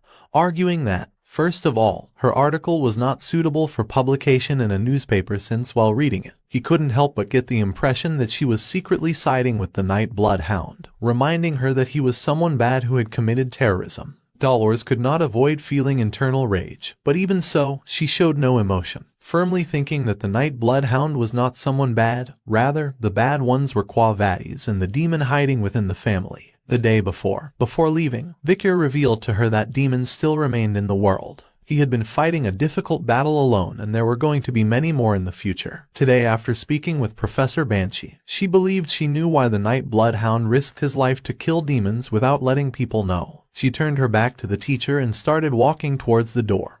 He began to look at her and asked her not to delve further into this. She opened the door with her hand and promised not to do so. Her eyes filled with determination. She also decided to help the Night Hound so that he would not fight alone. Tudor, who was stretching his arms, closed his eyes and concentrated, making his whole body tremble. He started walking next to Sancho, and while stretching his arms due to exhaustion, he explained that it had been a while since he had gone to class. So now he was exhausted. Now he knew why volunteering work was a good option for him. Sancho, who was next to him, began observing him with a confused gaze, thinking that this guy was very strange. In front of them was Piggy. With a cheerful expression, he turned towards Vicar, promising to go together next time. Vicar started walking silently without saying a single word. Tutor approached our boy, placed his hand on his shoulder, and with a kind look mentioned that today he was going to practice Neftali, asking if he wanted to go with them. Victor didn't even look him in the eyes. With a lost gaze, he replied that he wasn't feeling well and preferred to spend some time alone. Upon hearing this, Tutor's look filled with fear and confusion. He didn't know why Victor wanted to spend time alone. With a happy expression, Piggy began pointing at himself with his finger, deciding to go to the room with Victor. Sancho's attention, who was behind them, focused on Piggy. Tutor started covering poor Piggy's mouth with his hand and, with a forced smile, decided to leave Victor alone since alone time was important. Poor Piggy couldn't help but feel somewhat confused. With a calm and lost expression, our boy thanked them. Some time later, Victor went to his bedroom and closed the door. He sat in front of the table, and using his hands, he began to open the backpack. He couldn't help but feel calm since that day.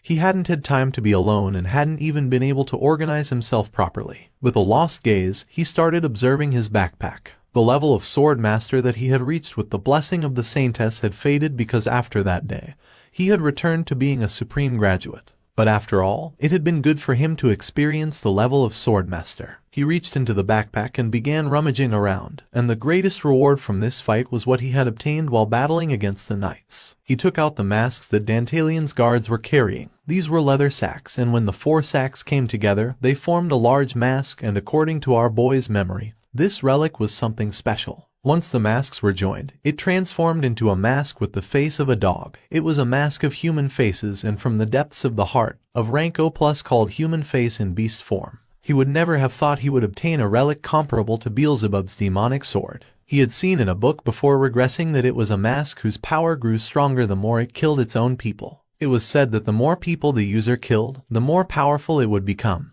And furthermore, it had an inexplicable level of recovery and aura accumulation. Victor took the mask out of the backpack and began to observe it with a curious look. He decided to try it on. And despite believing that it was written there were some side effects, for him it was better to take the risk. Without wasting a second, he put on the mask, and his eyes became those of a bloodthirsty killer. His resistance and aura, which had been stripped away during the fight with Dantalian, had recovered. Unlike the regenerative abilities of swamp salamanders, which were excellent at regenerating limbs, this mask restored our boy's stamina and fatigue. Victor now felt that he was in a dark place. He went on alert and his gaze fixed to one side. He felt a strange sensation. Now the table seemed much bigger. Victor's attention focused on the backpack. He didn't know why his gaze had become so low, and moreover now his vision was in black and white. The reality was that our boy had turned into an adorable dog, and now his clothes were somewhat big on him. Victor's eyes filled with confusion, realizing that these were the side effects of using the mask. He got down from the chair and started running in circles. If his body didn't return to normal, he was going to be in serious trouble. He had to take off the mask as soon as possible. Little by little, Victor's method began to take effect, and the mask started coming off. Feeling this, he began to gaze at the ground in confusion. In a matter of seconds, the mask detached from his body, making him return to normal. He began to observe his hand, and his eyes filled with curiosity. If he showed the will to remove the mask, it would come off. The mask fell to the ground, and our boy's attention fixed on it. If the mask had the ability to turn our boy into a dog at any moment he wanted, he realized that it was more of a sub-ability than a side effect. Luckily, there was no rule stating that animals couldn't be kept inside the academy dormitory. Thanks to this, he would be able to use the mask easily here. At that moment, he began to feel a strange energy.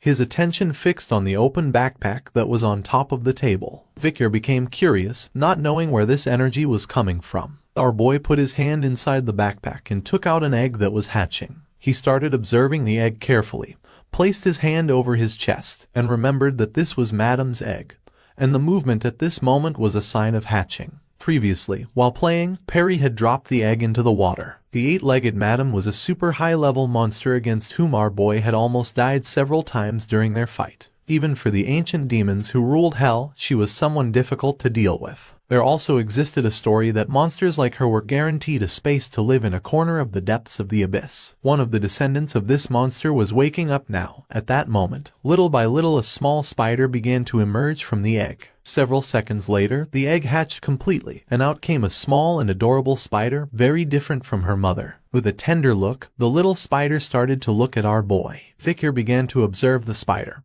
He couldn't believe that this little thing resembling a cotton ball was Madame's baby. The little spider began to cry, and upon seeing this, Victor's mind filled with confusion. But it didn't take him long to realize that this crying was something she had learned from the wolves while the egg was in the deep forest. The little spider's eyes filled with sadness, and then she began to cry and lose strength, and upon seeing this, our boy realized that she was hungry. He took out some meat he had stored in his backpack, broke it into small pieces, and left it on the table. The little spider jumped onto the table and started shaking her body. Victor began to observe her carefully. He had thought that she ate meat just like her mother, but now he realized that the young ones did not eat meat. The spider climbed back onto Victor's hand and started to feel dizzy due to hunger. With a calm look, he decided to take this opportunity to raise an S-rank monster from the deep forest. But for now, he needed to find some food. He hid the small spider in his clothes, left his room, and started walking down the hallway. But just as he was about to turn a corner, something caught his attention. Someone asked a commoner not to muddy the waters of the academy. Our boy hid behind the wall and peeked his head around the corner. Several intimidating boys were standing in front of poor Piggy. The boy with the ponytail grabbed Piggy by the shoulder and started to smile, and upon seeing this, poor Piggy couldn't help but panic and start to feel afraid. While on the other side, the man with purple hair who had his arms crossed began to stare at him silently. He was Granuel from Leviathan of the Fire Corps, among the 7 families that represented the Empire. He was from the Leviathan family, an extremely venomous hermit. Victor had heard that he was the first-year vice president of the Fire Corps and was considered to be the most arrogant person. Piggy began to touch his neck with his hand, and with a forced smile, he turned his back on them and started to walk away, apologizing and explaining that he had just come to the bathroom for a moment, and that his friends were waiting for him. At first, they remained silent, but just then, Granuel and his friend appeared in front of Piggy and began to look at him with a piercing gaze. The boy with the ponytail put his hand in front of Granuel, indicating not to act, and with an arrogant expression called Piggy a commoner, and asked where he was planning to go. Granuel approached Piggy and couldn't help but get angry upon seeing that someone with such a simple appearance thought so highly of himself. For him, having to go to the academy with people like Piggy was disgusting, asking if he realized the great insult this represented for someone like him, a descendant of the 7 great families. Piggy's eyes filled with fear. He began looking down at the ground in silence. With an arrogant look, Granuel mentioned that his existence did not fit in this place, asking him to leave the academy. He didn't even want to imagine what Piggy's friends were like, thinking they must be just like him. Upon hearing this, Piggy's gaze turned furious. He could not allow this bastard to insult his friends. Without losing a second, he grabbed Granuel by the collar, and upon seeing this, he couldn't help but clench his teeth tightly in rage, as he couldn't believe that a commoner was doing this. Fury consumed Piggy's mind, and with a piercing look, he made it clear that he didn't care if they spoke like that about him. But he wasn't going to let anyone insult his friends. Granuel began observing Piggy's behavior in silence, and then veins appeared on his face. With an enraged gaze, he asked if Piggy really thought he'd leave him alone after this. Using his hand, he pushed Piggy back, turned to his friend, and gave the order to crush him. Upon hearing this order, his friend clenched his fist and prepared to strike. Piggy closed his eyes and braced himself for the blow, but several seconds passed, and he was never hit by it. Consumed by curiosity, he began to open his eyes. It was Tudor who had blocked the attack from Granuel's subordinate. He turned to Piggy and with a worried look asked if he was okay. At that moment, someone muscular placed his hand on top of the head of Granuel's other friend, causing the boy to panic, not knowing what was happening. It was Sancho. He grabbed the boy's head firmly, and his eyes filled with rage, revealing that if what they wanted was a test of strength, they had chosen the wrong opponent. The boy began to scream in pain. Seeing this, Piggy's eyes filled with surprise. He couldn't believe that Tudor and Sancho were defending him. Piggy fell to the ground, and at that moment Victor appeared behind him and placed his hands on his shoulders to help him stand up. Upon seeing Victor, Piggy couldn't help but be left speechless. He couldn't believe that even Victor had come to defend him. Upon seeing Tudor, Granuel couldn't help but clench his teeth tightly, and his eyes filled with rage. Tudor, Sancho, and Victor stood next to Piggy with a piercing expression. Tudor finally realized why Piggy was taking so long to return. Sancho began staring intently at Granuel, and Piggy couldn't help but feel somewhat surprised. Tudor's eyes filled with rage. He couldn't believe that Granuel had dared to touch his friend. Piggy panicked upon hearing this. Sancho started cracking his fingers and began showing a piercing expression, ready to fight, while on the other side, our boy showed no emotion. While the sunlight was entering the hallway through the window, Tudor clenched his fists and began to look at the floor in silence. Sancho crossed his arms without making a move. Piggy and Vicar remained silent, creating tension in the atmosphere. Granule started staring at them with an arrogant gaze and with a smile mentioned that they said you could know a person's level by looking at the people they hung out with, and by looking at his plebeian friends he could see Tudor's level. Despite having his mind full of rage, Tudor tried to stay calm, and with a piercing look asked if he had forgotten that he had taught him that there was no distinction between nobles and plebeians in the academy. Granule extended his hand to the side and mocked him by asking what he was doing, frowning, revealing that he was just someone who had been at the scene of the night bloodhound incident, but had not been able to do anything. Sancho's eyes, as he stood with his arms crossed, filled with confusion, not knowing how this guy knew this. Tudor's expression changed from rage to surprise. With a serene look, he responded that he hadn't been able to do anything because he was sleeping at that moment. The eyes of Granule's subordinates filled with fury, and they began putting on masks. He placed his hand over his chest, and his body started releasing a toxic gas. He stared intently at Tudor and, with an arrogant smile, said that losers always had excuses. If he had been there, he would have caught the night bloodhound. In the blink of an eye, his body began to release a large amount of toxic gas, which started spreading throughout the room. Seeing this, Piggy's eyes filled with fear since he didn't know what was happening. Tudor, who was standing nearby, began observing Granule and couldn't help but go on alert without knowing what this guy was planning to do. He put his arm in front of his mouth and his eyes filled with fear and surprise, asking if Granule intended to show his skills inside the academy. Vicar, who was behind, began to observe the gas and it didn't take long for him to realize that it was paralyzing poison. At that moment, the small spider emerged from our boy's clothes, and her attention fixed on the gas. Upon feeling her touch, Vicar couldn't help but fall into confusion without knowing what was happening. In the blink of an eye, the entire room filled with gas. Granule, whose eyes were full of rage, put his hand in front of his face and with a piercing gaze revealed that he was only playing.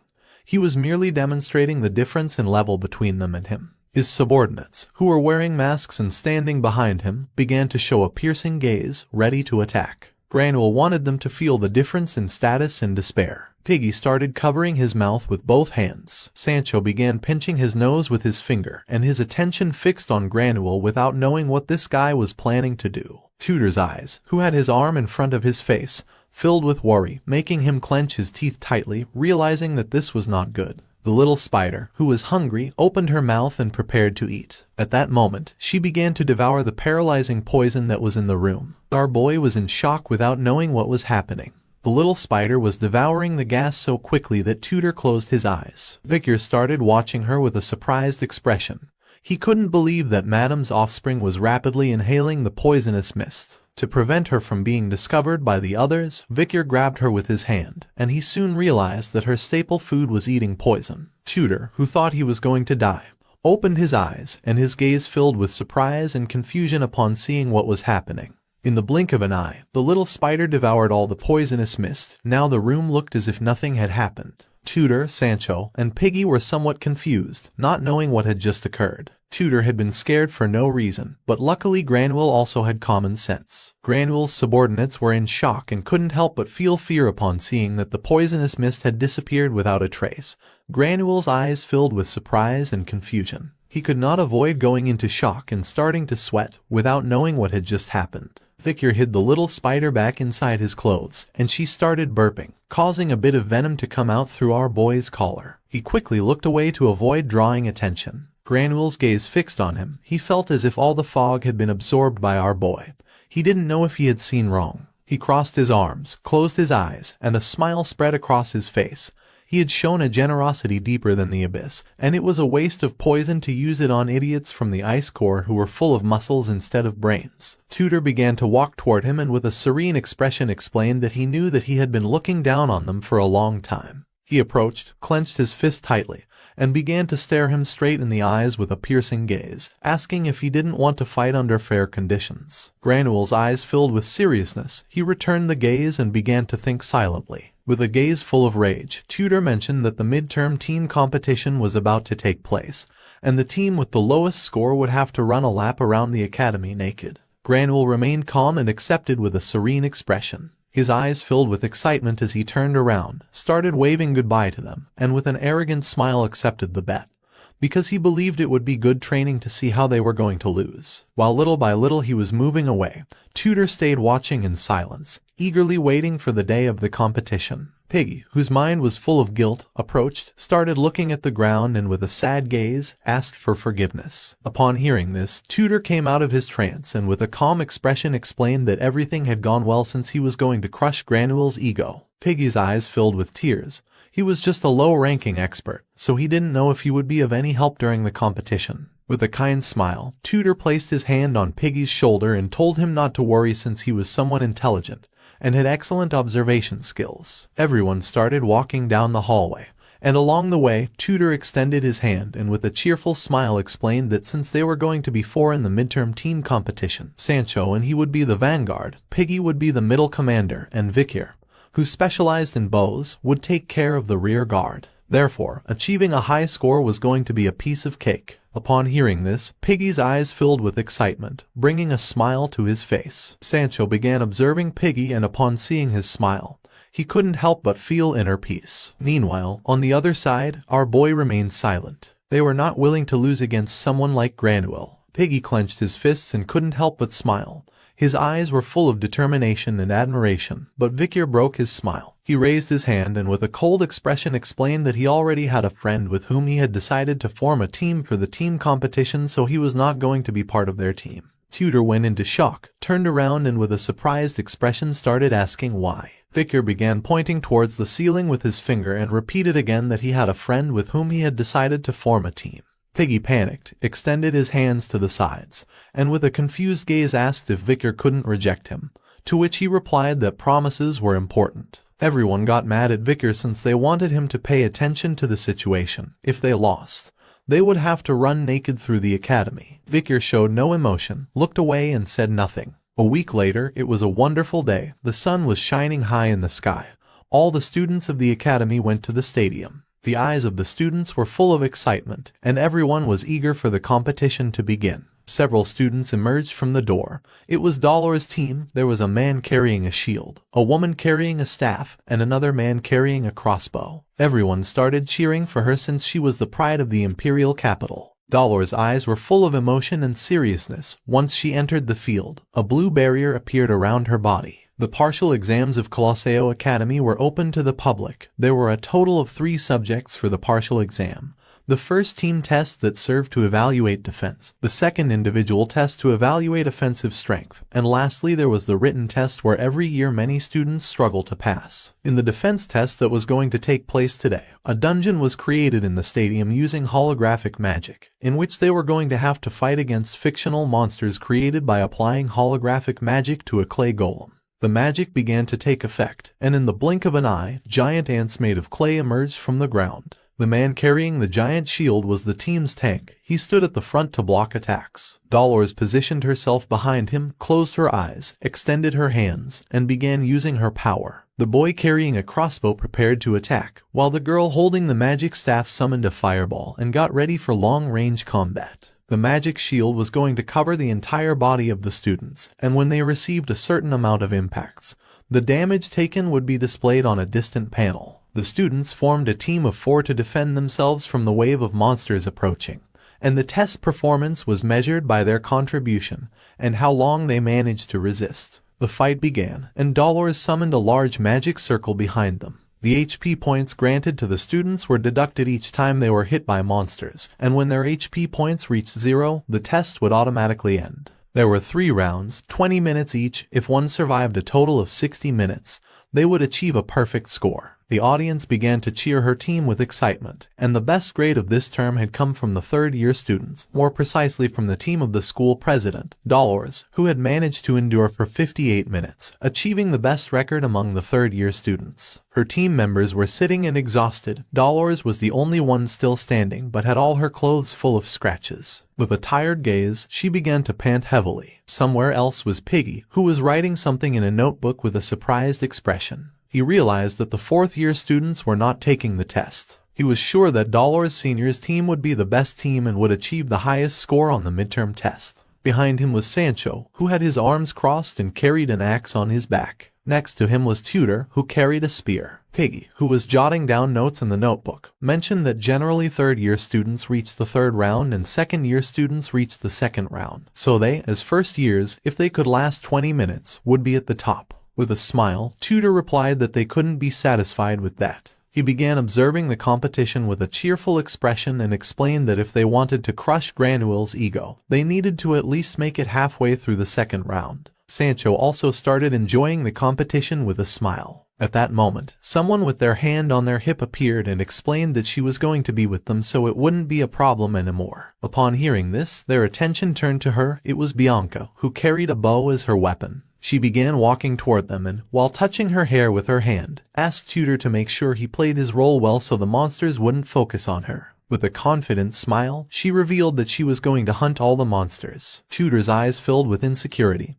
He didn't know whether to trust her. With a calm expression, he mentioned that teamwork wasn't about being a princess and having 3 servants. He would have to strip if he lost, so he asked her to take it seriously. A smile appeared on her face as she mocked him by saying that she didn't want to see him naked either since her eyes would rot. She then urged him to give his best effort. Sancho kept calm and did not lose his composure. With a serious expression, he explained that they were going to have to fight against the enemy on the battlefield. Tutor and Bianca turned their backs on each other. Piggy's eyes filled with confusion, and it didn't take him long to realize that Tutor and Bianca were secretly on bad terms. His attention fixed on the sky, and his mind filled with many questions, not knowing why Victor had gone to another team. Somewhere else in the stadium was our boy. With a serious look, he mentioned again that he didn't like people noticing him too much. He carried a bow on his back. Victor crossed his arms and with a serious expression explained that things had happened and he had received some attention, so it would be bad if he got more than this. So, he gave permission to the other members of his team to go crazy so that he wouldn't have to do anything.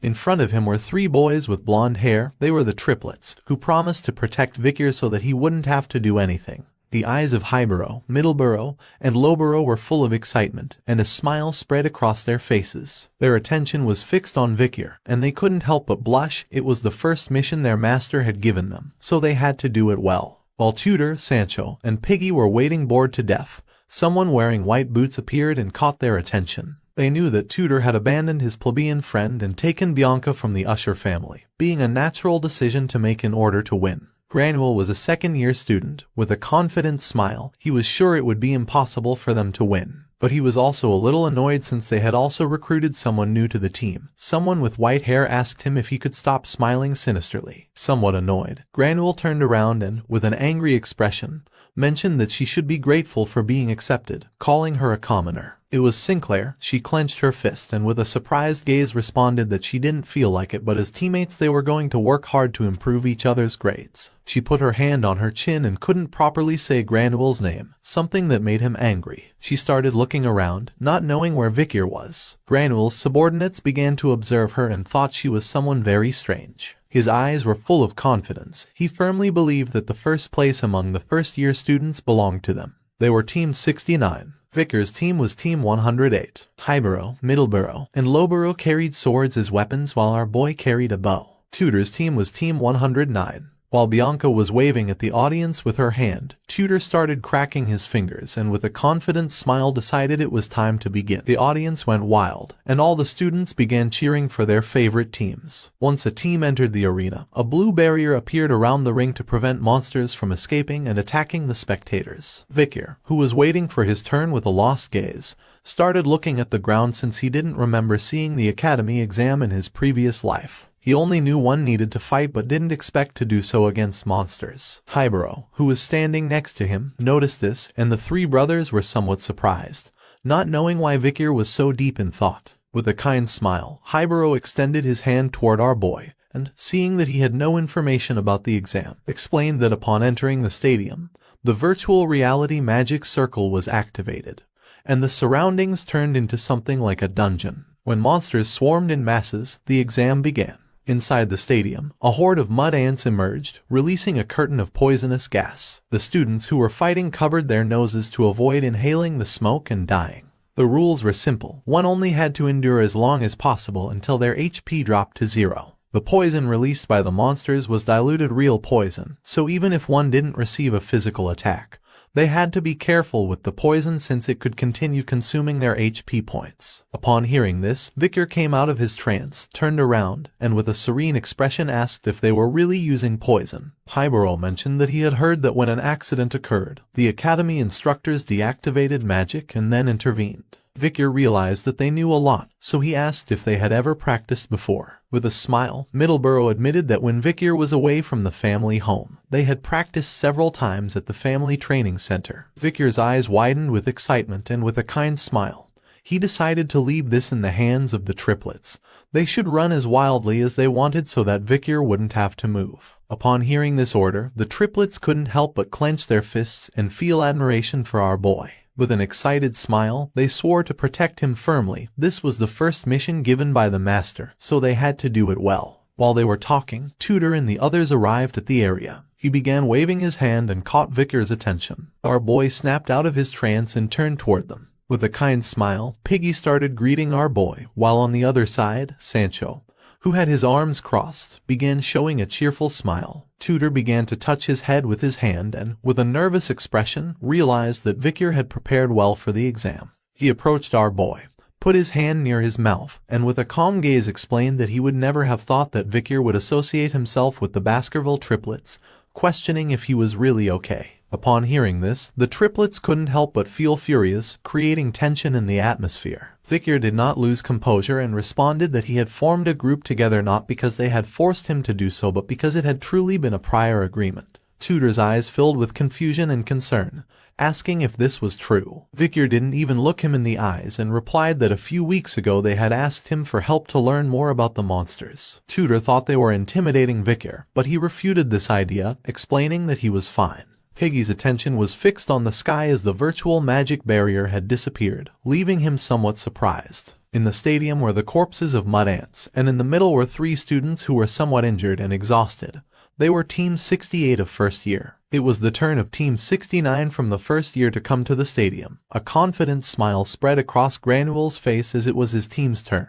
With a confident expression, he began walking toward the stadium and decided to show what they were capable of. The 2 men couldn't help but smile, while on the other side, Sinclair started following them. She was excited. Once they entered the stadium, fierce mud ants appeared and began roaring. The virtual magic barrier was activated, causing the ants to charge against Granule's team. He activated his power, making a magic circle appear which began to release poisonous gas. Seeing that the ants were ready to attack, he couldn't help but go on alert. He turned around and asked Sinclair if she was ready. She extended her hands, closed her eyes, and concentrated, making a magic circle appear behind her. Sinclair opened her eyes and with a serious expression began to use her power. The magic circle began to release energy which started to concentrate in front of her. The glow became intense and her gaze fixed on it. Her eyes were full of determination. She wanted to show the world what she was capable of. Several ants charged at her, but just then she stomped hard on the ground and counterattacked, causing the bodies of the ants to be flung backward. Upon seeing this, the audience couldn't help but go wild, and everyone started cheering for her. Her power even caught Vicar's attention. He raised his head, and his gaze fixed on her. The combat was fierce, so she began to invoke another spell and prepared to attack again. There was a reason why she was in the first place. With that level of skill, she would have become a famous mage in the future. However, there were no records of her in the era of destruction. A while later, the exam for Team 69 of the first year ended, and the virtual magic barrier was deactivated. Granule, who had his hands on his hips and whose men were exhausted, Sinclair was lying on the ground with her clothes full of scratches. She began to wipe the sweat from her forehead with her hand and sighed, as the exam had been difficult. According to the results, they had set a new record with 19 minutes and 55 seconds, being the highest time among first-year students. Seeing this, Tudor couldn't help but clench his fists and feel frustrated, his eyes filled with rage. He was furious to see that the bastard Granule had achieved a new first-year record. Despite being somewhat surprised, Sancho and Piggy remained silently watching without saying anything. At that moment, Tudor's eyes widened in surprise as something caught his attention. It was Granule. While he had one hand resting on his waist, he began to point at Tudor with the finger of the other and with an evil smile said that he couldn't wait to see him run naked. Seeing his expression, Tudor, Sancho, and Piggy couldn't help but get angry and clench their teeth tightly. Their eyes were full of rage and they swore not to lose against him. At the same time, someone wearing white boots descended into the stadium. It was Team 108, Vicar's team. While our boy was walking calmly, the triplets moved ahead, started observing their surroundings, and couldn't help but smile. The three were excited since their master had entrusted them with a mission. Once Vicar entered the stadium, Tutor, who was among the crowd, placed his hands near his mouth and began cheering him on with a smile. Meanwhile, on the other side, Piggy started waving his hand, saying that they trusted him. Our boy simply kept walking without paying attention.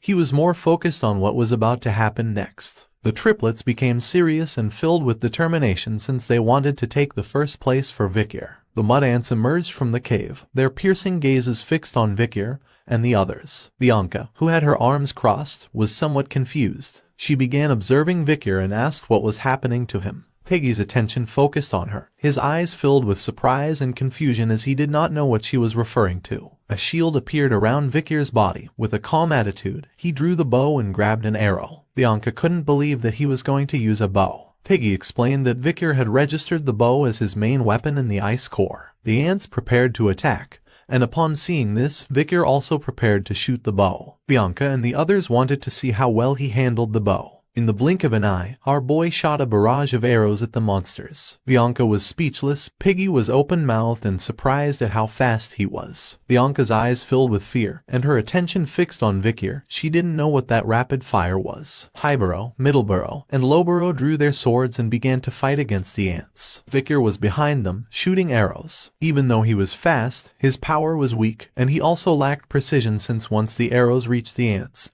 they lost a lot of speed. Vicar prepared to attack again, but at that moment he began to feel a sense of unease. He froze for several seconds, and his eyes started to shine with seriousness as he began thinking silently. The tip of the arrow began to shine, and not long after, Vicar released his powerful mana and enveloped the tip with it. He knew he was giving a bad impression, so he attacked again and the mana arrow struck an ant, destroying its body into pieces. Highborough stood in front of Vicar and with a serious expression prepared to defend him from the ant's attacks. Vicar began to gaze at the ground. If he didn't hide his abilities, it was going to be a nuisance.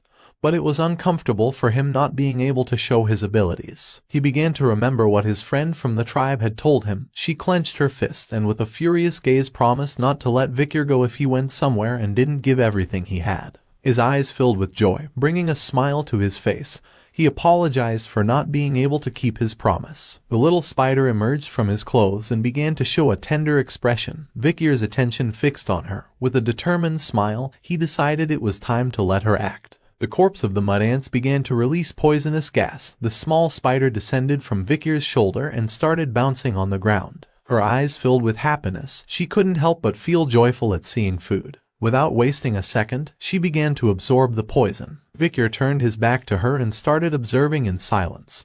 He had heard that the poison came from the ants. He assumed this place was no different from a buffet for the baby spider, so he decided to let her have fun until the exam was over. Several minutes passed and the virtual magic barrier did not disappear, and Vicar and the others continued fighting. Some time later, the exam of Team 108 came to an end. Highborough, Middleborough, and Lowborough fell to their knees on the ground due to exhaustion, while on the other side, Vicar was standing and not at all tired. They had managed to endure 19 minutes and 50 seconds, obtaining second place among the first-year students. A smug smile appeared on Granule's face and his eyes began to shine with confidence. He started laughing like a madman since no one could beat his team's record. He and his friends started laughing, pointing at Vicar with his finger. He said there was no way a commoner could defeat him, revealing that this was the difference in rank between them. Sinclair, who had her arms behind her back, began to show a forced smile, thinking that phrase sounded like something from a third-rate villain. Consumed by humiliation, Highborough, Middleborough, and Lowborough stood up and placed their swords on their necks. They were sad and thought that the crime of not giving first place to Vicar was decapitation. However, Vicar, who was somewhat confused, turned around and gave them the order to stop since the second place was also too high. It was team number 109's turn to enter the stadium. The doors opened. Sancho, who carried an axe on his back, mentioned that Vicar had obtained second place. Piggy, who was next to him, thought it was an achievement worth celebrating. Tutor prepared to enter the stadium. The team entered the stadium. Bianca closed her eyes and with a smile began waving her hand. Piggy couldn't help but feel nervous seeing so many people, while on the other side Sancho started showing a calm smile. Tutor's eyes filled with emotion, bringing a smile to his face. To defeat Granule, who held the record of 19 minutes and 55 seconds, They had to achieve a better time. A mud ant opened its mouth and lunged at them, but Tutor drew the spear and attacked the monster's head, shattering it into pieces without much effort. Bianca drew her bow and began attacking from a distance. Piggy was the captain and was giving orders. Tutor, who wielded a spear, was on defense, and Sancho, who was the tank, stood in front massacring the monsters with his axe. Victor began to observe and his eyes filled with surprise. Tutor and Sancho were fighting against the monsters at the vanguard. Bianca was attacking from behind with the bow, and Piggy was pointing at the monsters with his finger. He was a lieutenant who observed all the situations and gave instructions. Our boy crossed his arms and realized that judging by their good teamwork, they had prepared a lot, and he believed they could obtain first place. Victor began to touch his neck with his hand as he felt a sense of emptiness. He placed his hand over the collar and couldn't help but go on alert, his eyes filled with fear upon realizing what was happening. His eyes widened in surprise and panic. In front of him, there was a corpse of one of the ants. His attention fixed on the corpse, and upon looking with a bit of attention, he saw that there was something small on top of the monster's head. It was the little spider. She opened her mouth and began to absorb the venom from the corpse. She was happy and her eyes were shining with excitement and joy. Our boy did not know what she was doing in the stadium. The little spider descended from the ant's corpse, opened her mouth, and began inhaling all the poisonous gas that the beast's corpse was releasing. Seeing this, Victor's eyes filled with rage and concern, causing him to clench his teeth tightly and tense up. He was furious because he remembered having kept her in his pocket after finishing the exam. He did not expect that the small creature would be unable to resist the desire to consume poison and run off. Behind the little spider was her old skin. She opened her mouth and, with a hungry gaze, began devouring all the poison in the area. Seeing that she had shed her skin in such a short time showed that her growth speed was extraordinary, something common since, after all, she was Madame's baby. A virtual barrier appeared around the stadium, and Tutor's team began to fight against the ants. Now they were surrounded on all sides. Victor started watching without being able to do anything, knowing that now there was nothing that could be done with the baby spider since they were in the middle of the exam. Tutor gripped the spear tightly, making a powerful blue-colored mana appear. Now, the only thing our boy could do was wait for the exam to end so as not to cause problems. An ant tried to attack Tutor, but he moved at great speed and with a determined gaze attacked the beast, piercing its body into pieces as if it were a balloon. While the pieces of the beast's body were falling to the ground, Tutor rested the spear on his shoulder, and his eyes filled with joy. He placed his hand on his waist and began to show a confident smile. Bianca, who was behind him, closed her eyes and with a confused and somewhat annoyed expression mentioned that Tutor was wasting energy that didn't need to be used, questioning whether it was really necessary to cut the ants into pieces. Upon hearing Bianca's irritating voice, Tutor's smile disappeared. He began staring at her with an angry gaze and clenched his teeth, thinking she was very annoying. With a confident gaze, Bianca prepared to shoot the bow, and with an arrogant smile mentioned that Tutor couldn't even control himself. There was nothing she could do for him, so she decided to show him how things were done. While they were talking, an ant started charging toward them, but just then, Bianca began releasing mana and launched a powerful arrow imbued with mana toward the beast at great speed, her arrow cutting through the air as if it were a fighter jet. Just before the poor ant had time to react, in the blink of an eye, the arrow lodged into its head, causing it to start screaming in agony. Upon seeing this, Tutor decided not to stand idly by. He started running towards the ants, turned around and with a competitive smile explained that although she was doing well, he couldn't lose. Bianca's eyes filled with excitement. She prepared to shoot another arrow, and with a smile asked him to try to keep up with her pace. Using the giant axe, Sancho cut an ant's head in half. The atmosphere became somewhat competitive. Tutor, Bianca, and Piggy began fighting against the ants. Sancho, who was in front of her, turned around and his mind filled with confusion. He didn't know if those two really got along or not. Piggy decided to take a step forward. He put his hand near his mouth, and with a serious expression revealed that the ranks were disorganized, asking everyone to stop for a moment to organize them again. Now there were a lot of corpses in the area, and the poison was spreading more and more through the air. Everyone heard the order and stopped attacking to pay attention to Piggy. He extended his hands and told Bianca that she didn't have to kill. He believed it would be better for her to aim at the joints of the front legs as much as possible. He also pointed out Tutor's mistake, mentioning that it was effective to attack when the ants' ranks were broken. He also advised Sancho that instead of blocking in the center, he should try to push a little more. They decided to follow Piggy's orders and began following his instructions. Tutor started to smile and couldn't help but be somewhat surprised since Piggy was craftier than he had imagined. Sancho, who was running by his side, also began to show a cheerful smile, explaining that Piggy was a warrior after all. Upon feeling these praises, little Piggy couldn't help but feel somewhat embarrassed and happy at the same time. With a nervous expression, he explained that he didn't want to cause trouble, but he was happy since his research had been worth it. Sancho's eyes filled with emotion. He gripped the axe tightly and charged at the beasts. An ant tried to attack by surprise, but with a confident smile, Tutor blocked the attack using the spear. Piggy, who was behind him, extended his hand and began pointing out the weak spots of the beasts, while on the other side Bianca started shooting at the ant's joints with her bow. They firmly believed that this team could break a new record. A few minutes passed and now there were even more mud ant corpses on the ground, with the poisonous gas spreading through the air. The exam of team number 109 came to an end. They managed to endure 19 minutes and 55 seconds, tying for first place among the first-year students. Piggy was exhausted and sitting on the ground. Tutor had his hands resting on his knees and was somewhat tired, while on the other side, Sancho and Bianca were standing and were the ones with the most physical endurance. Granuel, who was among the audience, clenched his fists and teeth tightly, and his eyes filled with rage as he could not believe that Tutor's team had lasted the same amount of time as them. His friends were in shock, unable to believe that they had managed to endure so much. Consumed by depression, Bianca turned her back on everyone, sat down, and with a lost gaze began lamenting for having tied in first place. Piggy, who was panting heavily and exhausted, couldn't help but feel somewhat furious because if only they had held on 1 second longer, they would have taken first place. Tutor, who was wiping the sweat from his chin with his hand, stood up and began to feel worried since he knew that now he would have to run naked. With a disappointed expression, Bianca started touching the HP shield. The fact that her HP had dropped to 0 meant that if this had been a real battle, she would already be dead. Sancho turned toward Tutor and with an excited smile swore to one day become a warrior who could last an hour like President Dolores. Upon hearing this, a smile spread across Tutor's face. He decided it was time to leave this place. Dolores, who was sitting among the audience, couldn't help but smile and feel proud.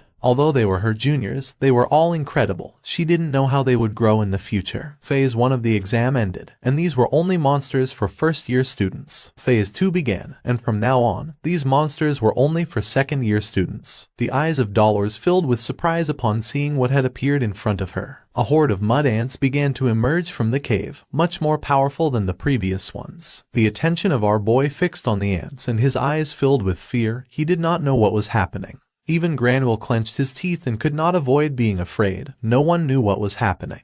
Just when Tutor's team was about to leave the stadium, the ants began to surround them. They couldn't help but panic, not knowing why the ants were coming back if the exam had ended. Their gaze fixed on the ants, they tensed up and couldn't avoid feeling fear. And even though Tutor didn't know what was happening, he asked the others to be careful since any injuries they received from now on would be real. Sancho clenched his teeth, knowing that if the ants attacked, they would die. The powerful mud ants rose and prepared to attack. Sancho and Tutor drew their weapons, adopted a defensive stance, and got ready to fight. They had no choice but to wait until the academy responded. Somewhere in the city, there was the magical control room. All the staff inside were in panic.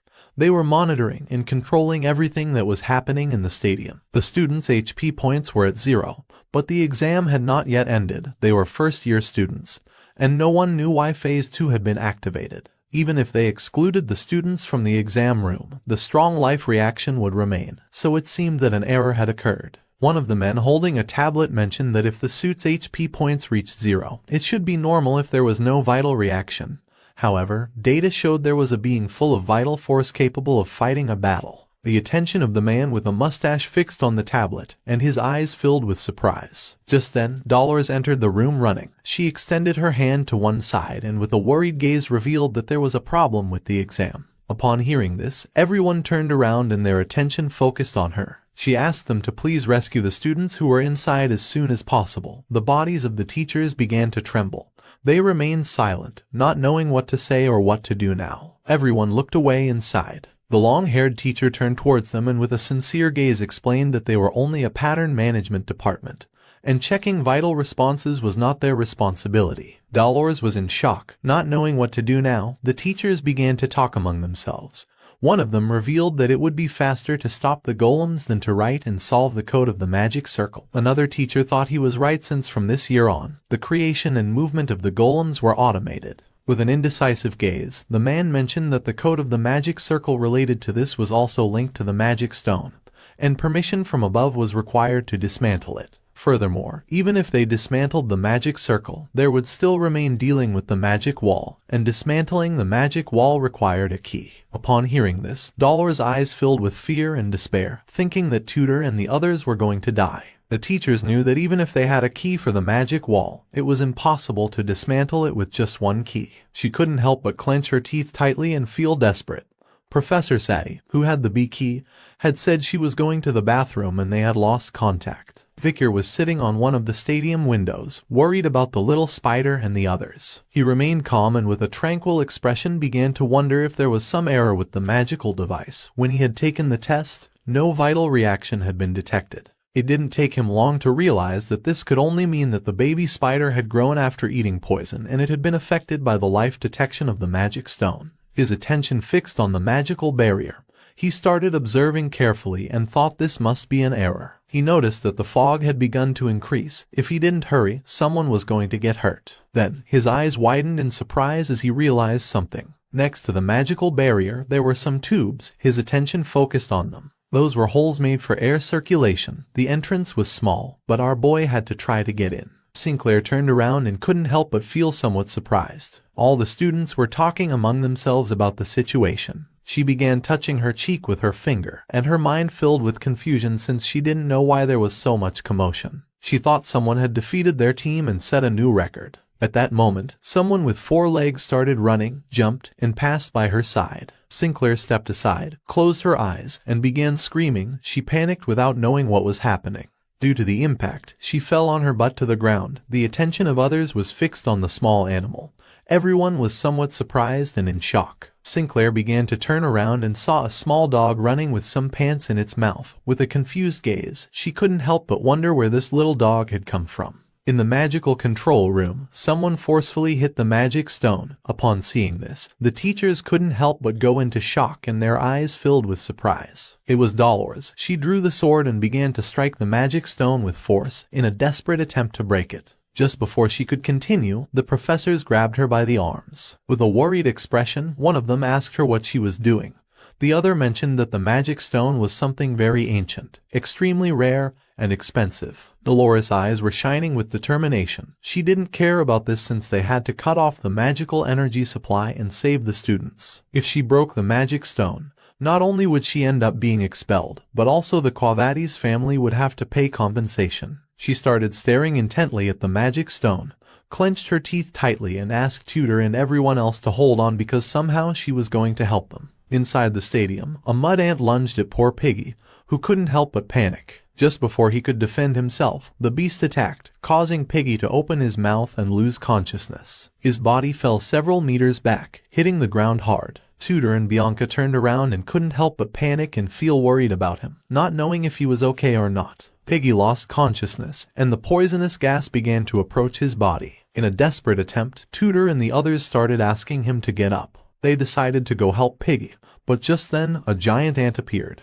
Everyone's attention was fixed on it. Sancho and Bianca couldn't help but feel fear, while on the other hand, Tudor stood firm, and his eyes began to shine with determination. He hadn't become a hero yet and didn't want to die in vain. The giant ant started staring at them with a murderous gaze and began releasing poisonous gas. Tudor and the others were paralyzed with fear, unable to move. A beast attacked Sancho and Tudor. Upon seeing this, Bianca panicked, her eyes filled with tears and fear. She couldn't believe that her life was going to end like this. The ant prepared to attack and finish her off. Bianca closed her eyes and clenched her teeth, ready to face the cruel fate. But at that moment, someone with shining eyes began to emerge from the poisonous gas. And just before the beast could attack, someone struck forcefully, shattering its head into pieces. The attack was so powerful that the body of the beast was sent flying backward at great speed. Several seconds passed, and seeing that nothing had happened, Bianca began to open her eyes, not knowing if she was in heaven or not. The poisonous gas started to take effect, making her feel dizzy. She fell to the ground, and the last thing she saw was our boy standing in front of her. Victor's eyes began to shine, and his gaze fixed on the beasts. He clenched his fist and started releasing a powerful red mana, asking Bianca to rest as he would make sure nothing happened to them. In the magical control room, several men grabbed Dolores by the arms to prevent her from continuing to hit the magical crystal. Her eyes were shining with rage as she wanted to break this thing at all costs, to save the students. One of the men explained that if she didn't stop, the magical crystal was going to break. Consumed by despair, she ordered them to let her go since she wanted to save her friends. She prepared herself to attack again, and the men held her more tightly. Behind them was another man holding a tablet which was projecting the map of the stadium. The man began observing in silence and couldn't help but fall into shock. Just before the Saintess could continue, the man revealed to everyone that an additional life reaction had been detected inside the stadium. Upon hearing this, Dolores and the others' eyes widened in surprise, causing them to turn toward the man. Everyone was in shock as they couldn't believe someone had managed to enter the stadium despite the virtual barrier. The bald man wearing glasses and the long-haired man with a mustache began observing the map and couldn't help but be left speechless. With a surprised expression, the bald man realized that someone had broken into the arena and killed a mud ant. The eyes of the man with a mustache were full of confusion since he could not believe that someone had managed to cross the virtual magic barrier. The tablet was projecting in real time what was happening inside the stadium. On the map there were several red dots and many green dots. The reality was that no one knew what was going on inside. The scene changed, and inside the stadium, Piggy's and Bianca's unconscious bodies were on the ground, and the area was filled with poisonous gas. Before there wasn't any problem, but now that they no longer had HP points, the gas could be deadly if the ants weren't defeated. Not far away were also the unconscious bodies of Sancho and Tudor, and in front of everyone stood Victor. He clenched his fist and with a determined expression began to stare intently at the ants. Just then, his eyes filled with alertness and he turned around. Behind him was the small spider hidden under the corpse of one of the ants. Victor noticed the presence of the spider, but instead of turning back, he did not move and mentioned that according to the family motto, the fate of an untamable beast was only death. Despite the fact that the little spider was just a baby, she understood what was about to happen now, and couldn't help but feel fear, realizing that she had made a mistake by entering the stadium in search of food. Victor's eyes began to shine intensely. He turned towards the little spider and decided to give her a lecture later, and gave her the order to devour all the poison around to protect others. With a grateful expression, she placed her paw on her forehead, indicating that she was ready to obey his order. She opened her mouth and began inhaling all the poisonous gas in the area. While Victor was distracted, one of the giant ants appeared above him and started staring at him intently. But our boy didn't take long to sense its presence. He clenched his fist and with a serene gaze asked the beast if it didn't have even a bit of shame. In response, the ant opened its mouth and prepared to attack.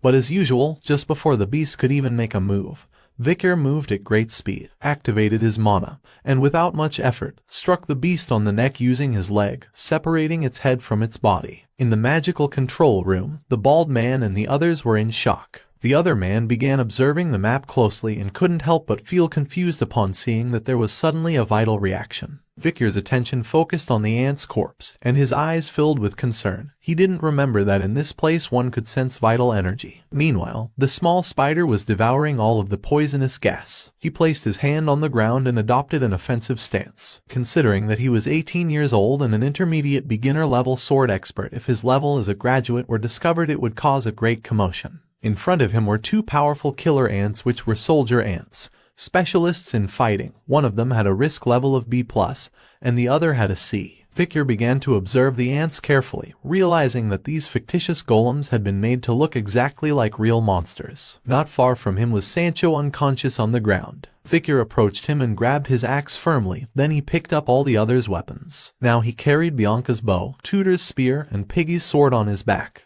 His eyes were full of determination. He began to stare intently at the ants and came to the conclusion that if he used the strategy of the killer ants he had known in his previous life, he would be able to face them as if he were an advanced sword expert. His gaze fixed on the ant's neck. The weak point of these beasts was the dorsal cover, which was the connection between the head and thorax. Just before the ants could attack, Victor wrapped Sancho's axe with mana and hurled it forcefully toward the ant. The axe began spinning at great speed and struck hard against the beast's dorsal cover, causing it terrible pain. Our boy began to gaze at the ground and remembered that in this part was located the biometric compass of the killer ants. Upon witnessing Victor's terrible power, the ants couldn't help but feel fear, and their bodies began to tremble. Victor moved at great speed, and using Sancho's axe he attacked 3 of the ants again on their dorsal cover. The reality was that if it broke, they lost their sense of direction and started walking backward. He drew Bianca's bow, began aiming at the ants, and his eyes started to shine with a penetrating aura. He remembered that these beasts still had one more weakness. His attention focused on the ants' skulls. The skull was divided into 2 pieces, with a small link the size of a finger located in the lower central part. He wrapped the arrow with mana and shot it. The arrow flew like thunder and struck the ant's skull, shattering it into pieces. The shell in that area was considerably less hard than in other places. Victor drew Tudor's spear, jumped, and appeared above the ants he had incapacitated earlier with the axe. The ants raised their heads, started looking up, and upon seeing him, they couldn't help but panic. Victor moved like lightning and first struck the beast's skulls, then attacked their necks, and finally cut off their legs. After attacking, he descended back to the ground, placed one hand on it, and began staring intently at the other beasts, ready to finish them all. But then something happened, and his eyes widened in surprise.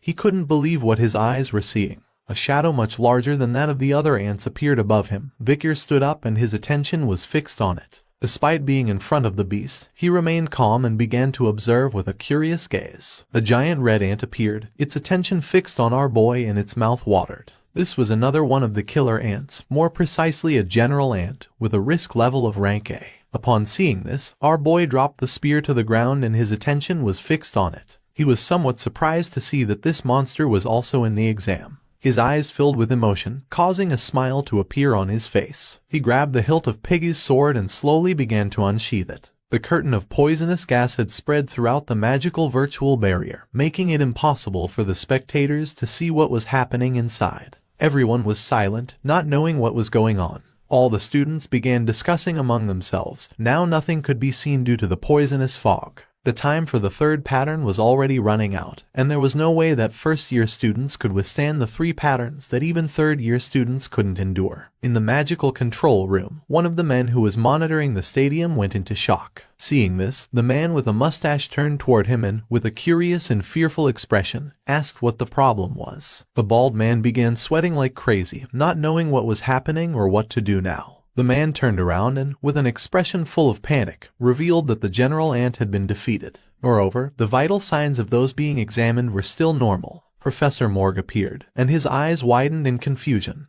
No one could believe that the powerful general ant had been defeated. Morg began to recall one of the general ants, and his eyes filled with fear because this beast was not a golem that academy students were supposed to defeat. It was a cheat that had been placed to make it difficult for students to last easily for an hour. He put his hand under his chin and with a curious gaze began to wonder what was happening inside the stadium. Just then, a man carrying a woman with purple hair on his shoulders appeared. He started shouting, informing that he had found Professor Sadie who had the key to the magical wall B. One of the superiors asked where she had been. The man panicked and with a nervous gaze replied that she had come here after the owner of a bar in an alley reported her for vandalism and interference with business. Professor Sadie was completely drunk and drooling. She was unable to stand on her feet. In conclusion, she was crazy. Dolores turned towards them, clenched her fist, began to point towards the magic barrier with her finger and with a furious gaze gave them the order to open the magical wall B. Upon hearing this, the eyes of the others were full of concern as no one knew if Tudor and the others were still alive or not. They used the key, and little by little the magic barrier began to disintegrate, releasing the poisonous gas to the outside. The incident that occurred during the Academy's midterm exam ultimately ended with the release of the magical wall after 42 minutes and 13 seconds. The instructors, who were panting heavily, descended to the stadium. The eyes of everyone were full of surprise and confusion. In front of them were the corpses of the ants lying on the ground. They could not believe that some first-year students had defeated all these ants. Just then, Dolores, who was very worried, also descended to the stadium, and with a gaze full of concern started running asking where Tudor and the others were. Her eyes widened in surprise. She couldn't help but be left open-mouthed. In front of her was Vicky's unconscious body lying on the ground, surrounded by the corpses of ants. Her attention fixed on our boy, she began to observe him in silence, not knowing what was happening. We don't know if Vicar was really unconscious or just pretending. A question came to Dolor's mind. She didn't know what he was doing here. Well, the reality was that Vicar was pretending. He closed his eyes to appear even more so, and although it was somewhat uncomfortable, it was better to pretend that he had fallen while fighting with the boys. Dolores was somewhat surprised, but she couldn't help feeling somewhat relieved, and despite this being a little complicated to understand, she was satisfied with not having lost any great future hero. Her friend appeared with a camera in hand. She started smiling, ready to take pictures and publish everything in the newspaper. She turned on the camera and carefully took a photo of Vicar, who was lying on the ground. He was known as a hero who had jumped into danger to save his classmates during the midterm exam at Colosseo Academy. The photograph of Tudor, Bianca, Piggy, and Sancho was also made public in the newspaper. Bianca revealed the heroic feats of Vicar that she had seen before fainting. After that, Vicar was interviewed. He began to touch his chin with his finger and, with a confused gaze, mentioned that this was the result created by combining the power of his friends and himself. He was a humble hero and was flooded with praise. A photo of Vicar wiping sweat after a match was also published. He became a topic of conversation for being handsome and was re-evaluated in his honor rank as a high-level expert swordsman. The head of the Monster Research Center raised suspicion, saying it was impossible for a high-level expert swordsman to defeat an ant general. But Vicar explained that he knew killer ants had a vital point in their skulls. The very prince summoned Vicar, and because he had revealed the secret behind the killer ants, it was predicted that the mortality rate of Imperial soldiers would decrease, and as a result, the Crown Prince awarded our boy a certificate. His expression showed that he did not want to be in this place. Vicar was named this year's Hot Star, but he wasn't very sure about it. Someone who was reading the newspaper tore it into pieces with their hands. It was nighttime, and this person was none other than Vicar. He was sitting on top of the academy roof, and while the moon illuminated the area, he began to gaze at the ground with a lost look and sighed. His eyes were full of concern, since no one would have thought that his quiet student life would end up becoming so problematic. The baby madam appeared. She closed her eyes and with a smile began to jump for joy. But our boy told her that this was not something she should be celebrating. Despite the fact that everything had changed, he was happy that the others were out of danger. While he was distracted, an owl started flying toward them. Vicar couldn't help but feel tense and confused, while on the other hand, the baby madam got scared. Quickly, the little spider hid in Vicar's clothes. He extended his arm and the owl perched on it. His attention focused on the owl's leg, which had a note rolled around it. Our boy quickly realized it was Cindy Wendy's regular report. He took the note and began to read carefully. She had acquired the vital training of the 10 elite corpses, but she needed time to analyze, at most a month. Regarding the Night Hound, imitators had appeared. One did it for glorification, and the intentions of the others were unknown. Osiris of the Baskerville family was far from the estate, and it was assumed that he was heading to the imperial capital. And last but not least, one of the first-year students at the academy was hiding their royal lineage. After delivering the message, the owl started flying away and little baby madam re-emerged from our boy's clothing. Our boy's gaze fixed on the paper, and his eyes widened with curiosity. He didn't know if she had found clues about the 10 elite corpses. Seeing that she was asking him to wait a month made it evident that she was approaching this matter cautiously. He began to remember when he had defeated the demon alongside Saintess Dolores. Better than anyone, he knew that he had defeated it easily thanks to borrowing the power of the Saintess.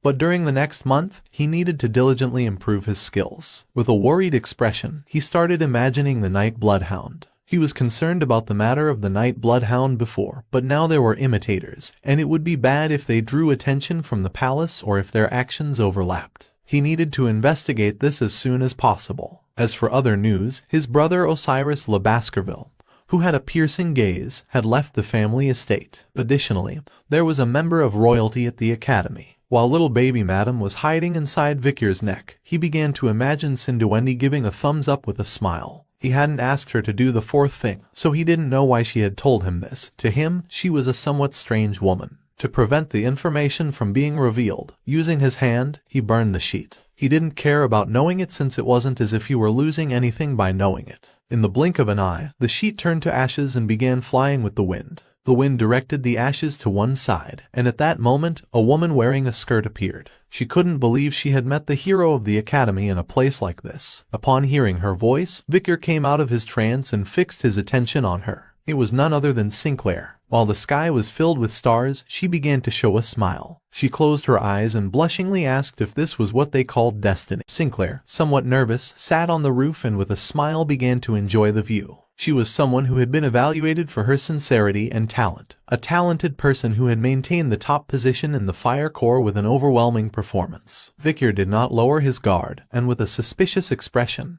began to observe her closely, not knowing what she was doing here at this hour of the night. The sky was beautiful and filled with stars. Sinclair decided to break the tension. She was somewhat surprised to find Victor here at this time. This was her special place where she came to see the Milky Way when she felt depressed. The expression of our boy changed. He was speechless as he had misunderstood the situation. Sinclair turned her head towards him and her eyes filled with love, making her blush like a tomato. She hoped to find Victor here again if she came to this place in the future. Victor felt her gaze, and with a worried expression, began to stare at the ground. He knew it was better to change the place where he received messages from Cinderwendy. With a kind smile, she extended her hand, revealing that lately at the academy everyone was talking about him. Victor didn't even lift his head and with a cold gaze responded that this was something he didn't want to know about.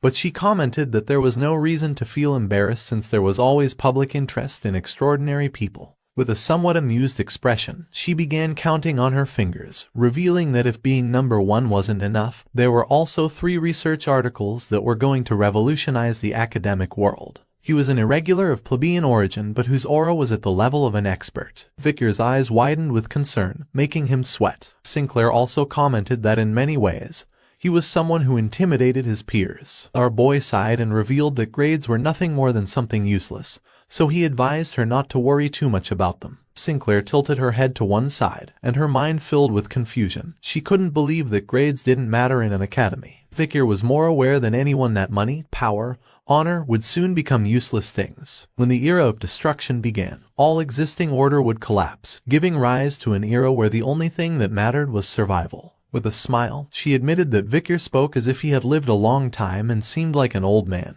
This sparked curiosity in our boy. He was somewhat surprised to see this. According to him, she was someone intelligent. Sinclair decided to change the subject and with a curious gaze asked what Victor was going to do after midterms. In response, he started showing one finger and with a confident expression mentioned that he was going to train his back and lower body. She was somewhat confused, asking if he had just hit his head. She closed her eyes and sighed, while on the other side, our boy adjusted his glasses with his fingers. He remembered that she was also someone who hid many things just like him. Before returning, she had graduated as the top of her class without ever losing first place despite being of plebeian origin. And not long after, she disappeared from history, cutting off contact with everyone and no one heard from her again. While the moonlight was illuminating everything, little by little Sinclair began to open her eyes, and a smile appeared on her face. It was strange that she was of plebeian origin, and Victor didn't know if she could be a member of royalty disguised as a plebeian and hiding her identity.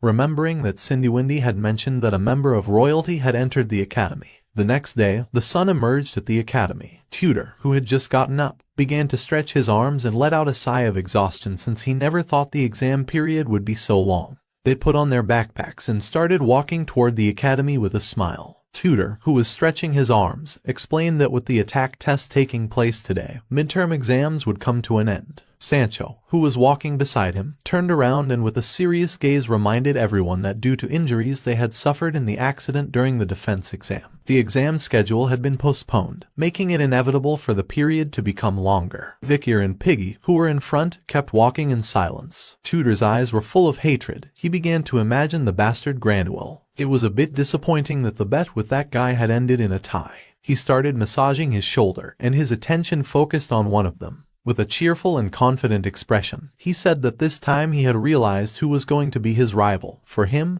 the exam had been a great test. Our boy was somewhat confused, not knowing what was happening. Thanks to Victor, they had gotten hurt less, but it was annoying that he was hiding his abilities. He was an expert of superior level who had been concealing his true power from his friends. Victor turned his back on them. The 3 clenched their fists and gave him a soft punch as punishment. Victor turned his head and with a serious expression mentioned that they didn't remember, but he hadn't done it alone. Tutor extended his hands, closed his eyes, and replied that Victor was very humble. They decided to change the subject, and Tutor asked if they had heard that the Night Blood Hound had committed another terrorist act. Victor's eyes widened in surprise, leaving him in shock. Piggy opened the backpack and took out a newspaper. With a calm gaze, he revealed that this time the students from Varangian's training center had been hurt by the Nightblood Hound. Victor and Sancho's attention was fixed on him. Both remained silently staring. Piggy opened the newspaper, and his eyes widened with seriousness. It was said that damage had occurred during the process in which the students had discovered and restrained the Nightblood Hound. According to the latest news, the Nightblood Hound had committed endless evil actions. He was the worst villain of all time. He had shown his fangs once again. Early last night, students from Varangian's training center who had come on an excursion to the Yellow Sea were attacked by the Nightblood Hound, suffering great damage. 10 people were slightly injured, and 10 people were seriously injured, among them being the head of Varangian's training center. They started talking among themselves. Sancho crossed his arms and asked if the scope of activity of the Nightblood Hound was not being expanded. Piggy, who was reading the newspaper, mentioned that nowadays there were people who supported someone like him. Tudor put his hand under his chin and couldn't help but wonder what the purpose of that guy was. Victor began to gaze at the ground with a lost expression and clenched his fist, realizing that his imitators had set things in motion. His eyes filled with rage. There were 2 imitators. One of them seemed to have become less active recently, while the other had been gradually increasing their activity. Everyone set off towards the academy. Sancho, Tudor, and Piggy were happy, while on the other hand, Victor was tense. The problem was that surveillance against the Nightblood Hound had become stricter, and if things continued like this, a future assassination could also be thwarted. It was early in the morning and all the students were entering the academy. Victor decided that once the exam ended, he would get rid of the imitators. Somewhere in the academy was the area where attack exams were conducted. Unlike the defense exam, which required teamwork and was carried out in groups of 4, the attack exam was a test where individual skill was most important. It was a one-to-one combat between professor versus student, where they would fight against the golems controlled by the professors, and one would earn points for valid hits, evasion, etc. The professor summoned a golem. It was Sancho's turn. He imbued his mana into the spear and attacked with force, striking hard against the barrier. By fighting against golems that mimicked the movements of professors who were masters of combat, the goal was for students to gain practical experience against strong opponents. Behind the golem stood Professor Morg, who crossed his arms in front of his chest while controlling the golem. The fatal flaw of the exam was that the number of students a professor could teach was limited to 50. Tudor clenched his teeth and his eyes filled with determination. Using all his strength he attacked the golem, breaking it into pieces. The criteria for evaluating the students' tests changed depending on the fighting style of the professor in charge. He was very exhausted and began to stare at the golem, somewhat surprised to see that his attack had worked. Professor Morg's eyes were full of seriousness. He began to stare silently at Tudor, creating tension. He revealed that there was still a long way to go. At that moment, several green roots emerged from the ground, causing Tudor to tense up. The roots were fake, and while Tudor was distracted, the professor's golem appeared in front of him and prepared to strike with its fist. He gripped the spear tightly and soon realized that its speed had increased, not knowing if the professor had physically strengthened the golem. As the fist was slowly approaching, Tudor put his arms in front of his face to defend himself. But the reality was that the fist was also a feint. Now that Tudor had let his guard down, the golem launched a powerful kick, which landed squarely against his ribs, causing his eyes to fill with fear. Tudor's eyes turned white. He opened his mouth and began screaming in pain and shortly after collapsed on the ground, writhing in agony. The golem stood before him, and the professor mentioned that he shouldn't have thought he couldn't use fists and feet just because he was a mage. The golem gave Tudor a hand and helped him to stand up. The only purpose of a fight was victory. He had to remember that. Even as a mage, one must use their fists, feet, and teeth to win. Tudor thanked the professor. The total points were calculated, and all the students went to the stadium, and Tudor, who was somewhat exhausted, sat down. From Ice Corps Class A, Cadet Tudor La Mancha Don Quixote, evaluated by Professor Vinci Morg, managed to land 12 attacks, execute 20 dodges, block 3 attacks and score 0 critical hits, obtaining a total of 35 points. Bianca was in shock and somewhat confused. She extended her hand, unable to believe that Tudor had defeated her. From Ice Corps Class A, Cadet Bianca, evaluated by Professor Vinci Morg, managed to land 7 attacks, execute 24 dodges, block 0 attacks, and score 0 critical hits, obtaining a total of 31 points. She became furious, stood up, and while pointing at Tutor with her finger explained that all of this was the fault of how this test was set up. A one-on-one combat was disadvantageous for an archer. Tutor, who was sitting, turned towards her and with a confused expression responded that he didn't remember anything about fairness when she had taken all the individual points during the defense exam. While they were arguing, someone started laughing, and upon hearing this, their attention turned to the back. It was Granuel. While he had one hand resting on the seat, he extended the other and with a smile mocked them, revealing that this made it clear that he was the best of the two. From Ice Corps Class A, Cadet Granuel, evaluated by Professor Vency Morg, managed to land 11 attacks, execute 22 dodges, block 2 attacks, and receive 0 critical hits, obtaining a total of 35 points. With a confused gaze, Tutor asked what he was talking about, letting him know that both had obtained the same score. Granuel got angry, started pointing at him with his finger, and with a furious expression mentioned that they both had the same score in both the defense exam and in the attack exam. His eyes began to shine with joy, and with an evil smile, he said that this was his victory since his theoretical grade was higher than his. Upon hearing this, Tutor couldn't help but go into shock and feel desperate. He became depressed upon seeing that he had lost against Granuel. Bianca, who was sitting next to him, placed her hand on his back to console him, explaining that they were lucky because their teacher was Vency Morg.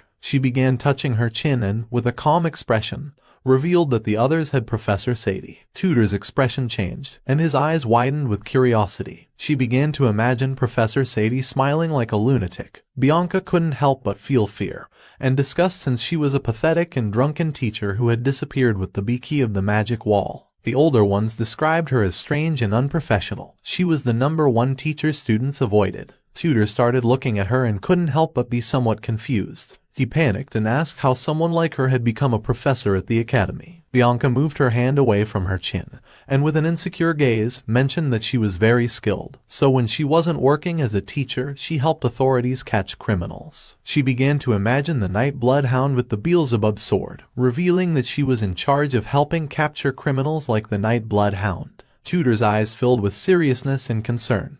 He knew that his friends were strong, so he thought they were going to be fine. Bianca placed both hands on the seat and began to observe the sky, revealing that this was the reason why she was also worried. With a lost gaze, she revealed that Professor Sadie was the last relative of a fallen marquis, and felt envy towards talented students who came from a good family. And the problem was that because of her envy, there was a rumor saying that she completely destroyed talented students. At the same time, somewhere in the academy, Piggy's body was lying on the ground and covered in blood. A woman wearing heels placed her foot on top of his head. A golem that had the same appearance as the woman stepped forward, creating tension. In front of her were several students. They were in shock and very scared to see that another student had fainted. They could not believe this was truly a test. The door of the room closed, and the students started banging on it to try to open it. They wanted to leave this place and take the exam with another teacher. Professor Sadie, who had her hand resting on her hip, began touching her lip. She was stepping on Piggy's head, who was unconscious on the floor. To her, this year's students were all cowards. Cadet Piggy from the Ice Corps, Class B, had been evaluated by Professor Sadie. He managed to score 0 attacks landed, 0 dodges executed, 0 blocked attacks,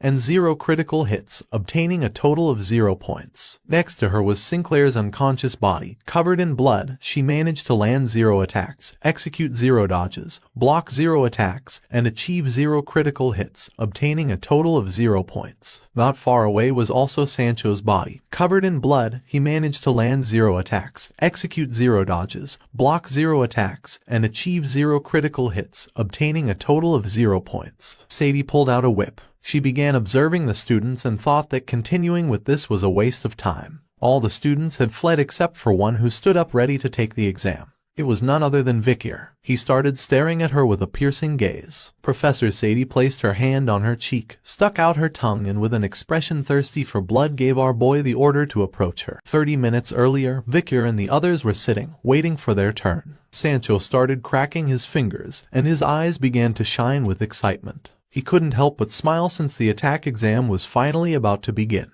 Next to him sat our boy with crossed arms, who started observing Sancho in silence. Behind him was Piggy, who seemed somewhat confused. Beside them was Sinclair. She extended her hand and realized that Sancho appeared confident about this exam. Sancho began showing a finger and responded with a cheerful smile that the one-on-one duel was a virtue of warriors. He was very enthusiastic and couldn't help but look forward to the start of the exam. Piggy's attention fixed on Sancho, and his eyes widened in surprise, and he casually mentioned that his tutor had said if they didn't use aura in a hand-to-hand combat, the strongest of the ice core was Sancho. Victor began to gaze at the ground, lost in his thoughts. But then, something happened and someone asked Professor Sadie what she was doing. This caught Piggy's attention, leaving him in shock. In front of them was a student and Professor Sadie who was holding a bottle of wine. The boy started staring at her and upon seeing alcohol, he got angry and with a furious expression full of hatred asked how she could be drinking alcohol during an exam where the students' lives were at stake. Sadie said nothing and remained silent, but the boy mentioned that he could smell the alcohol from afar, and it was evident that she was drunk. Sadie grabbed the bottle of wine and opened her mouth, ready to drink again. In an instant, she drank all the alcohol. According to her, the boy was someone very annoying. She placed her hand on her waist and with a demonic smile began eating the glass bottle in bites as if it were bread. Seeing this, the boy's eyes widened in fear. He took several steps back and couldn't help but panic. The mouth of Professor Sadie was full of pieces of glass. She stuck out her tongue and began to lick the wine that was on her cheek. Then, she wiped her tongue with her hand and started staring intently at the boy with a piercing and evil expression. She made it clear that the alcohol content was only 76 degrees, so it was a bit exaggerated to say it was alcohol. Feeling her expression, Sinclair put her hand over her mouth, and her eyes filled with fear. Piggy, who was next to her, was open-mouthed, realizing that Professor Sadie was in charge of them, and that she was just as the rumors said, a strange person. As always, the only one who was calm was Victor since he had seen people like her many times in his past life. He was somewhat used to this type of person. Sadie took out a sheet, began pointing at the name of one of the students with her finger, and with an excited smile, decided to start the exam. The first student she called was Sancho Barataria. Instead of feeling fear, Sancho grabbed his weapon, and with an excited gaze, stood up and started walking towards Sadie. Sinclair and Victor stood up. Piggy brought his hands to his mouth and started shouting at Sancho to be careful since there was a rumor that many students who had taken the exam with Professor Sadie could no longer attend the academy. With a confident smile, Sancho asked his friend not to worry about him. Professor Sadie summoned her golem, which appeared in front of her. Sancho approached, began observing the golem, and revealed that the will of a warrior was unbreakable. He gripped his axe tightly and adopted an offensive stance. His eyes were shining with excitement instead of fear. He showed admiration towards her, saying that he was looking forward to her teachings. And then, the exam began. In an instant, Sancho leaped and started descending from the sky toward the golem at great speed, ready to attack. Professor Sadie began to gaze at the ground, and a smile appeared on her face. She stood still for several seconds and then started to show an evil smile, repeating Sancho's words, "The will of a warrior is unbreakable." Sancho attacked with all his strength, but then something happened. Sinclair put her hand over her mouth, and her eyes widened in surprise. She couldn't believe what her eyes were seeing. Piggy took several steps back. He was in shock and open-mouthed. Victor, who despite being the calmest one, was also in shock. He had never seen anything like it before. The eyes of Sinclair and Piggy were full of confusion, and then they saw something horrible and could not avoid feeling a fear they had never felt before. Once the smoke curtain disappeared, Professor Sadie's golem could be seen standing and holding Sancho, who seemed to be unconscious and covered in blood by the neck. The students were paralyzed with fear. Her golem lifted Sancho by the neck. She couldn't help but feel somewhat disappointed to see that her toy had broken. She was controlling the golem using her hands and with the help of 2 magic circles. Her eyes were shining with malice. She began looking at the other students and, with a smile, asked if this meant that Sancho was disqualified as a warrior. Victor's expression changed drastically. He began to observe Sadie with a serious gaze, not knowing what this girl was plotting. The golem released Sancho's body, causing him to fall on his back against the ground. His friends, who were somewhat worried, ran out to see if he was okay. Victor and Piggy lifted Sancho's body, putting his shoulders on their own shoulders. Piggy asked Sancho to wake up. With an angry expression, Sinclair stood in front, extended her hand to one side, and asked the teacher what she was doing. Her gaze fixed on Sadie, she clenched her fist tightly, questioning how she dared to hit a student until they fainted during an exam. Sadie did not lose her composure and calmly responded that the purpose of this exam was to provide students with real-world experience. She began to raise a finger and with a confident smile made it clear that these were the words of the Academy's first president, asking if she was going to protest in a real fight. Sadie began pointing at Sinclair with her finger, revealing that she was the next to take the exam. She wanted to see the skills of the leader of the Ice Corps. Sinclair's eyes, who had clenched fists, were filled with confusion and fear, not knowing what Sadie was plotting. Just before she could make a decision, someone behind her suggested that she refuse the exam. Upon hearing this, she snapped out of her trance and, somewhat surprised, turned around. Behind her was Vikir, who had Sancho's shoulder resting on his own. Our boy's attention was fixed on her. With a sincere gaze he mentioned that Sadie's actions were clearly unfair, and that if she complained to the Academy, it might be possible for her to retake the exam. She began to gaze at the ground with a lost expression and thanked Vikir for worrying about her. Her eyes were shining with determination. She swore not to avoid the person who had hurt her friend. A silence took control of the situation. Sadie mocked her by asking why she was making such a pretty face, causing Sinclair's eyes to widen in hatred. She clenched her teeth and couldn't help but feel even angrier. Sadie's gaze fixed on her. With a confident smile, she decided to fix Sinclair's pretty face. The exam began. Sinclair adopted an offensive stance, and with an expression thirsty for revenge, used her power, making several circles appear around her body. She extended her hands toward the sky, and her body began to release a powerful energy. Seeing this, Sadie couldn't help but feel somewhat surprised. She was speechless upon seeing that she was capable of using 3 third-class spells at such a young age. For her, this was expected from the next accessit. Her eyes began to shine with malice, and a smile appeared on her face. She controlled her golem, and in an instant, it appeared beneath Sinclair, ready to attack with a powerful punch. Sinclair, who was preparing the attack, started to notice how little by little the golem was approaching and couldn't help but go into shock. Sadie asked if she had ever experienced a mana backlash because her magic was forcibly cancelled. Just before she had time to block the attack, the golem struck forcefully, landing a strong blow to her stomach. The attack was so powerful that the magical circles she had summoned shattered into pieces. There was a backflow of mana in her body, and the mana started to come out of her mouth and eyes, causing her to bleed from the nose, giving her terrible pain. She fell to the ground and placed her hand on her chest. Her entire body was trembling,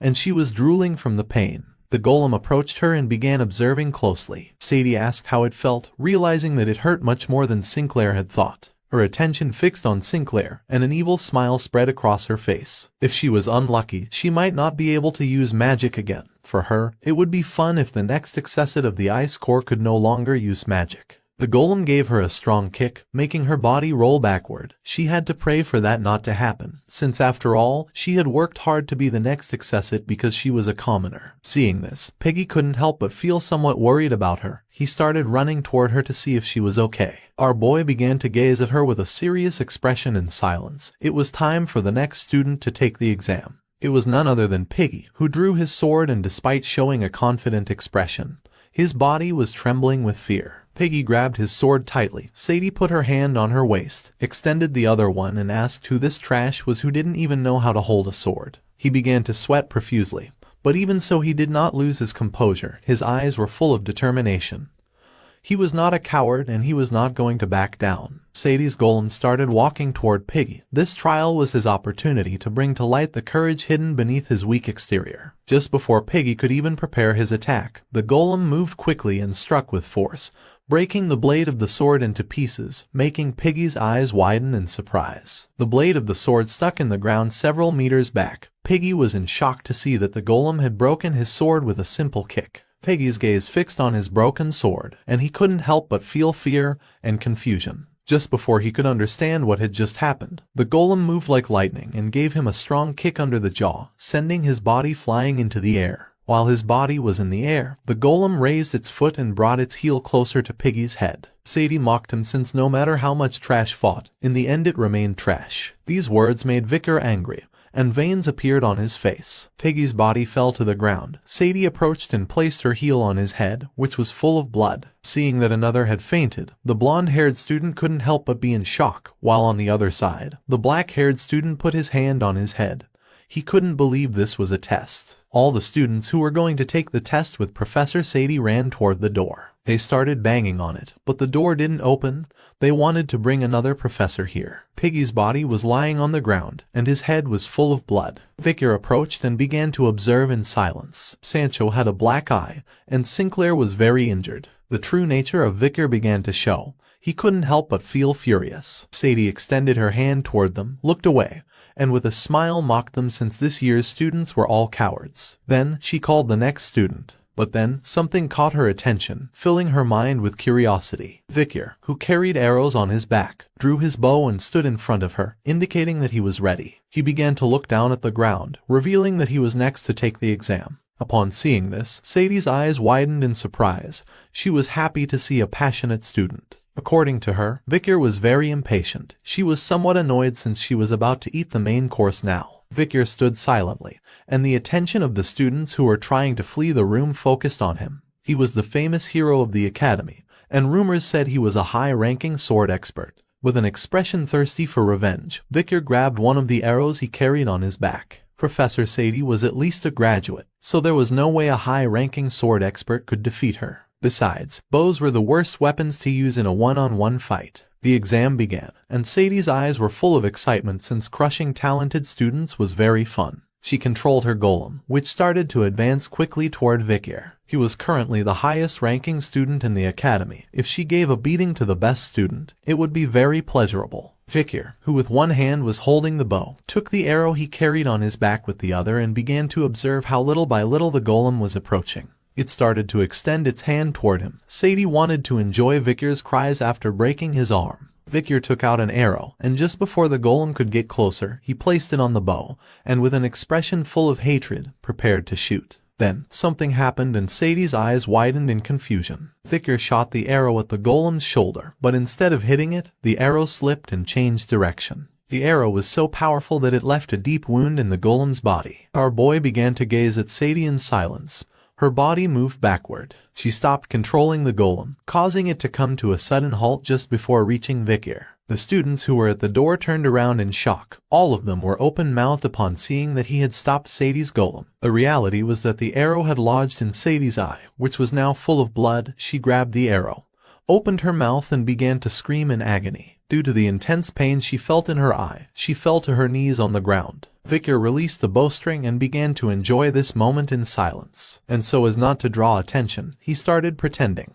With a worried expression, Victor explained that he was trying to shoot at the golem and had no idea how the arrow had reached her. Victor's eyes began to shine with malice, and with an evil smile he asked if Professor Sadie was okay. Sadie put her hand over the eye where she had the arrow stuck, clenched her teeth, and her mind filled with hatred and fury. The arrow stuck forcefully in Sadie's right eye. She put her hand over it and couldn't help but clench her teeth in pain. The pain became more intense, causing her to scream. Vinci Morgue, who was controlling his golem with a magic circle, heard the screams, and his eyes widened in confusion, making him turn around to see what was happening. With a worried expression, he couldn't help but wonder if crazy Sadie was doing something to the students. Back in the room where the exam was taking place, the eyes of all the students were filled with surprise and fear, making their jaws drop. Not long after, Vinci Morgue, who was somewhat worried about the safety of the students, appeared and forcefully opened the door that previously seemed to be blocked. The eyes of Vinci Morgue were shining with rage. He extended his hand and couldn't help but get angry upon seeing that Professor Sadie had even locked the door,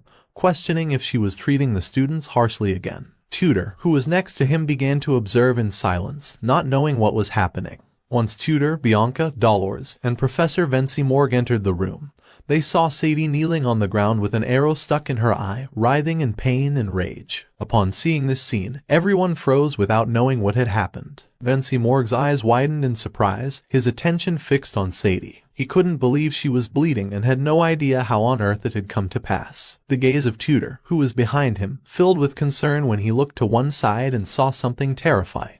Not far from the area were the unconscious and blood-covered bodies of Sancho, Sinclair, and Piggy. Upon seeing this, Tutor did not hesitate for a second and started running toward them to see if they were okay. Professor Sadie was lying on the ground writhing in pain. Our boy, who was holding the bow, began walking toward them with a calm demeanor. Vinci Morgue's attention fixed on him. He asked what had happened here. Professor Sadie's golem was standing behind them. Vicar turned around and with a sincere expression explained that during the exam, the golem had surprised him by charging at him, so he had shot an arrow that went through the golem and struck Professor Sadie in the eye. Vensy Morg, somewhat confused, turned around and began to observe the golem in silence. He was not very sure whether to believe Vicar. His attention focused on Professor Sadie. His eyes widened in surprise since he had seen many students get hurt. But this time it was the first time he saw a teacher get hurt. Sadie's eyes were shining with hatred. She clenched her teeth and started staring intently at Vicar. The injured teacher was Sadie, so Vensy Morg didn't know if this could be considered karma. Vicar clenched his fist and stood in front of Sadie, looking at her with an expression without remorse. The point compilation was completed. From Class B of the Ice Corps, Cadet number 256 Vicar managed to land 1 hit, 0 evasions, 0 defenses, and 1 critical hit, obtaining a total of 11 points. They gathered the injured and unconscious bodies of Sancho, Sinclair, and Piggy. Dolores knelt down, extended her hands and began using her power to heal them, making golden energy appear around their bodies. Her attention fixed on them, she began observing them with a worried expression in silence. Little by little, their wounds began to heal. After analyzing carefully, she realized that Sinclair had suffered internal injuries due to the reverse flow of mana. Sancho had bruises all over his body, and Piggy had an impact that had shattered his jaw. She focused even more on healing the wounds, making the golden energy grow more intense. She knew better than anyone that these were not injuries students taking an exam should have. With a worried expression, Tutor asked the Saintess if Sancho and the others were okay. Upon hearing his voice, Dolores turned toward him and with a sincere gaze mentioned that thanks to Tutor calling her quickly, everyone would recover from their injuries and would not have any after effects. Bianca, who was next to Tutor, remained silent. Tutor crouched down to observe them closely.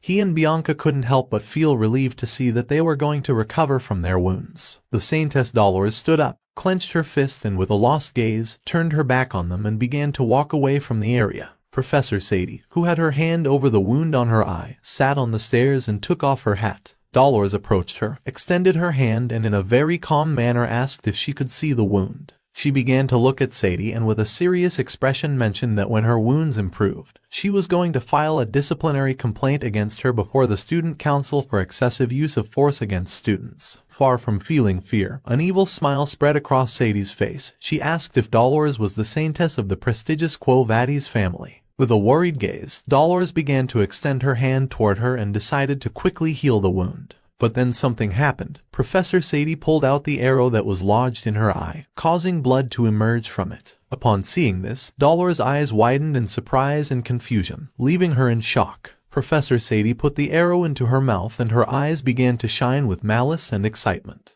With an evil smile, she refused to accept the help of the Saintess. Upon seeing this, all the students began to feel fear and repulsion, while on the other side, Vensy Morg started staring at her with a furious expression and clenched his teeth. Professor Sadie stood up, and with her eye bleeding, turned her back to Dolores and as she was walking away, mentioned that if she was going to punish her for this, then she could do it, but advised her that it would be better to wait for the day when she lifted the punishment from her. Dolores began observing her in silence, not knowing what was happening. A smile appeared on Sadie's face since there were many things that amused her these days, including the night bloodhound that stirred up the night of the Empire. She passed by Vicar's side, raised her head, and with a cheerful smile asked if his name was Vicar. Our boy did not turn to her and with a lost expression, began to look at the ground in silence. She started to walk away from them and with an arrogant tone, promised to remember Vicar's name, vowing that they would meet again. Our boy raised his head, and his eyes began to shine with anticipation.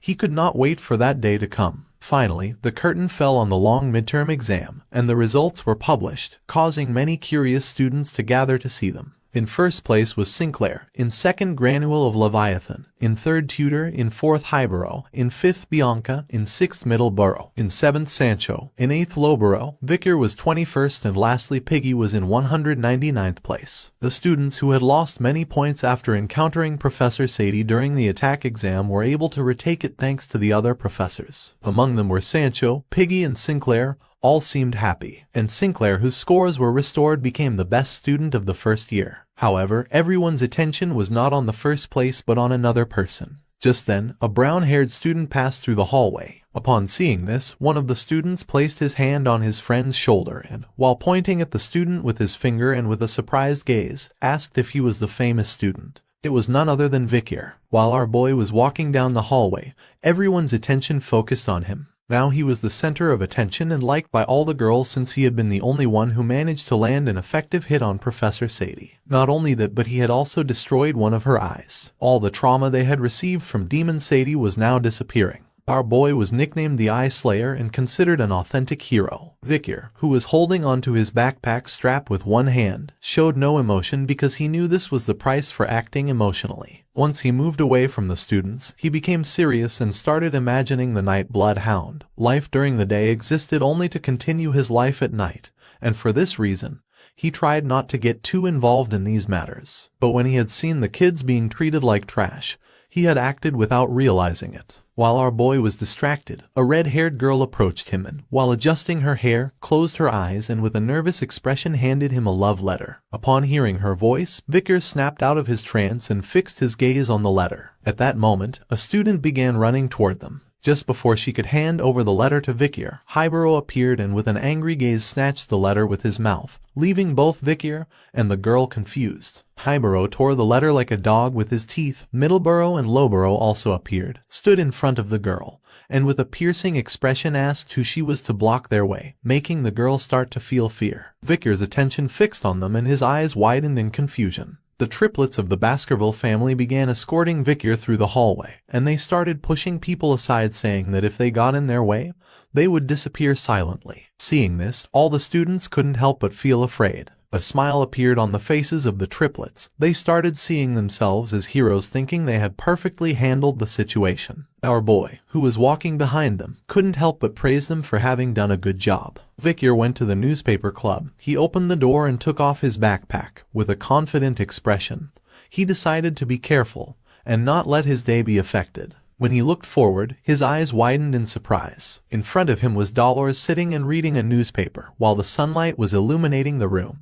She began to read attentively in silence. She was so distracted reading that she didn't notice Vikir's presence. He sat on the chair and with a surprised expression asked what she was reading to be frowning like that. Upon hearing his voice, she came out of her trance and couldn't help but feel somewhat surprised and start blushing. She stopped reading the newspaper and with a curious gaze asked when Vikir had entered. Our boy sat on the chair and calmly mentioned that just now she hadn't felt our boy's presence when he had entered. Vikir asked if there was any article about the Night Hound. She left the newspaper on the table, rested her hands on top of it, and mentioned that he had destroyed the monument of the imperial capital, the central clock tower, and damaged the royal memorial, and it was said that everything had been done by the Night Hound. Her eyes were shining with sadness. She explained that there was no physical evidence, but they had claimed that all these cases had been committed by the Night Hound. The perception people had of him was strange. Upon hearing this, Vikir became curious and his gaze fixed on her. The fact that there was someone who believed in him was more comforting than he had thought. He took the newspaper and with a calm expression began to read silently. The clock tower was a building that symbolized peace and order, and those who lived in the imperial capital looked at it at least once a day. Considering that they had destroyed the emblem of a city, our boy came to the conclusion that they held many grudges against society.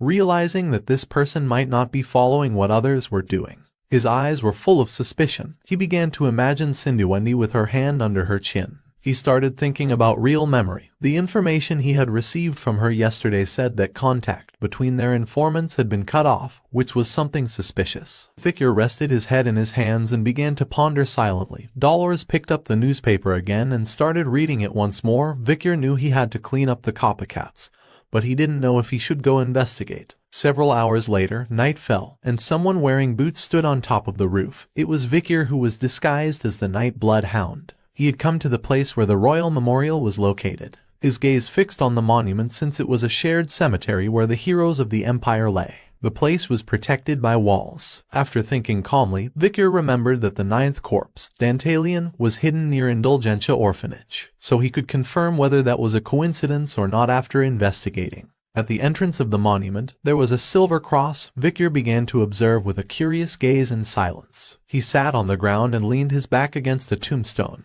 and while the moon was illuminating the area, he immediately realized why Cindy Wendy's informants had disappeared. The reality was that the cemetery was full of zombies, with a risk rating of C, size of 1.7M. These zombies inhabited the continent and were known as the Rotten One. They were common corpses that could be seen in places like graves, battlefields, abandoned houses, sewer systems, etc. One of the zombies opened its mouth and started to roar, even though he was not very sure what these people had done when they were alive to become zombies. He knew that some of them were informants for Cindy. Victor grabbed the weapon he carried on his back and while his eyes were shining, decided to use Anubis since it had been a while since the last time he used it. Using his hands, Victor began to unscrew the weapon. This weapon was good because it was portable and easy to carry, but he couldn't believe that Ayan had given him a weapon like this. He drew his bow, and with a piercing gaze, prepared to shoot a mana arrow. With precision, our boy aimed at the zombies' heads, killing 3 without much difficulty. While the corpses were scattered on the ground, he began to walk and mentioned that this was on a different level compared to the arrow they had provided during midterm exams. It was a lie when people said that masters were not demanding with their weapon of choice. At that moment, a strange aroma spread through the air. Upon sensing this, Victor stopped in place and his eyes widened in surprise. His attention was fixed to one side. This was definitely the smell of a demon. But compared to normal demons, the smell was very faint, as if its terribly unique stench were being diluted by something.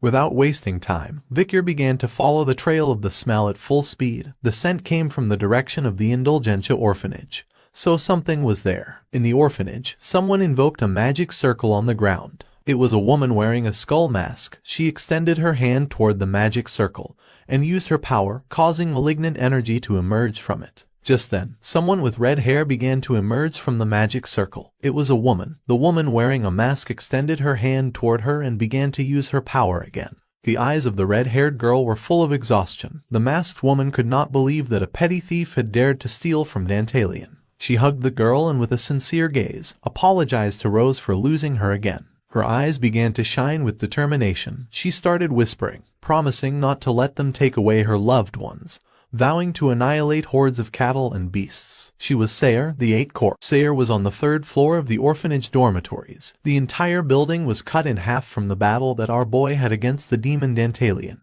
While the moonlight was illuminating the area, Sayre grabbed the red-haired woman by her arms, who could not speak. With a sincere expression, Sayre mentioned that her ability to find the person she wanted was definitely useful. Her eyes were filled with sadness. She had found Rose, but the other person she was looking for simply could not be found no matter what she did. The eyes of the red-haired woman were shining with exhaustion. Sayre moved the strand of hair she had on her ear. To fully manage this power obtained through the contract with the demon, there was no other way than to completely pass through the gates of death. She only had half the way left. She needed to be able to control all of Sayre's power quickly. Just then, someone wearing boots began walking down the hallway toward them. While his body was emitting a suffocating aura, with a murderous gaze, he gave Sayre the order not to move. She did not take long to feel this energy and was paralyzed by fear, while on the other hand, Rose did not move. Her eyes widened in surprise and fear. She stood in front of Rose and extended her hand to protect her. She could not believe that someone had been spying on her. It was someone with such skill that she had not noticed at all that they were approaching. From the darkness emerged Victor.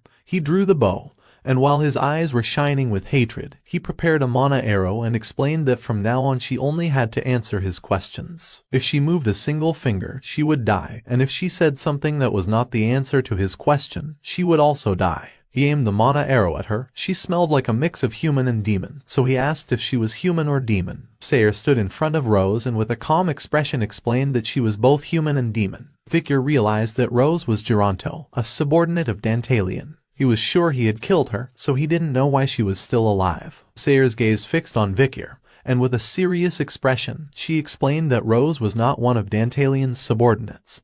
He had stolen what belonged to her without permission. Our boy began to stare at her with a furious gaze and decided to ask one last question. While his eyes and the mana arrow were shining, he questioned whether the demon Sayre was one of the 10 elite corpses with whom she had made a contract. Sayre's eyes also began to shine. With a furious expression she nodded her head, asking what Victor was going to do about it. Just before she could finish the sentence, our boy's mana arrow was already in front of Sayre's eye. Seeing this, her eyes widened in surprise. She reacted in time and moved her head, narrowly dodging the attack, causing the mana arrow to pierce her hair. With a confused expression, she couldn't help but wonder who Victor was and why he was so powerful. Victor had used so much strength that his hand was emitting smoke. He gripped the bow tightly and his eyes began to shine with rage and hatred. revealing that he had to kill all the demons. Sayer decided not to stand idly by doing nothing. She placed her hand on the ground and used her power, making magical circles appear, and from them skeletons began to emerge. She said that if Vicar had guts, then he could try it. Just then, children's skeletons also began to emerge from the ground. Sayer started observing them, and her eyes widened in surprise. She couldn't believe that even the corpses of children had turned into undead. Vicar's gaze fixed on the skeletons, and his eyes also widened in surprise. With a cold expression, he prepared to shoot a mana arrow, apologizing to all the children. The skeletons began to charge at him, but our boy shot the mana arrow at them. The attack was so powerful that part of the building broke into pieces, creating a great explosion. The skeletons were not powerful enough, so many turned to ashes. Sayer decided not to waste this opportunity and, taking advantage of the explosion, grabbed Rose and jumped out of the building. But Vicar was not going to let this happen. With a leap, he appeared behind her, prepared to shoot another mana arrow, and with an arrogant gaze, he asked Rose not to think that she would be able to die peacefully. Upon hearing his voice, Sayer, who was in the air and holding on to Rose by the arm, turned around and couldn't help but go into shock. She embraced Rose, who seemed like a lifeless body. Sayer's eyes were filled with despair. She prepared to counterattack, asking Rose to hold on tight. Vicar attacked again, creating another small explosion in the air. Sayer blocked the attack, and part of her clothing was now torn. She and Rose descended to the ground, and not long after, Vicar did as well, creating tension. Sayer stood in front of Rose, and while looking at the ground, she recognized Vicar's archery and asked what his relationship with the Balak tribe was. While Vicar's eyes were glowing, he simply remained silent in thought before responding that he was one of the hunters of Balak. Upon hearing this, Sayer could not help but clench her teeth tightly, thinking that he should have been there that night. Her eyes began to shine with hatred. She extended her hand and using her power began to summon a ball of mana. She started staring at Vicar and swore to kill him, believing that he was also a barbarian. She launched a powerful ball of mana towards Vicar, but luckily he reacted in time and ducked, narrowly dodging the attack, although in the process part of his cape was burned. Vicar became curious and his gaze fixed on her. He did not know why she knew the Balak tribe. Sayer extended her hands and prepared to attack again. Now that he was closer to her, he could feel her better. She emitted the scent of a living human. He remembered that the rank of the 10 elite corpses was that of Demon King, and they took over human corpses. Sayer attacked again, this time with bursts of mana. Vicar moved to one side, then did a somersault and dodged the attack again. The bursts of mana struck the building, creating small explosions, and Vicar descended to the ground. But once he stepped on the ground, spikes made of stone emerged from it and without giving him a chance to react, they pierced his chest. Sayer, who was standing in front of him, was controlling the spikes. With a gaze full of hatred, she said that Vicar was a mere barbarian. The stone spikes pierced our boy's body, causing blood to start dripping from his hands. Sayer extended her hand, and her eyes began to shine with joy, making a smile appear on her face. She wanted to hear Vicar's screams before killing him. But then, the stone spikes fell to the ground, and upon seeing this, Sayer's eyes widened in surprise and confusion. She did not know what was happening. The wounds that Vicar had on his chest began to heal.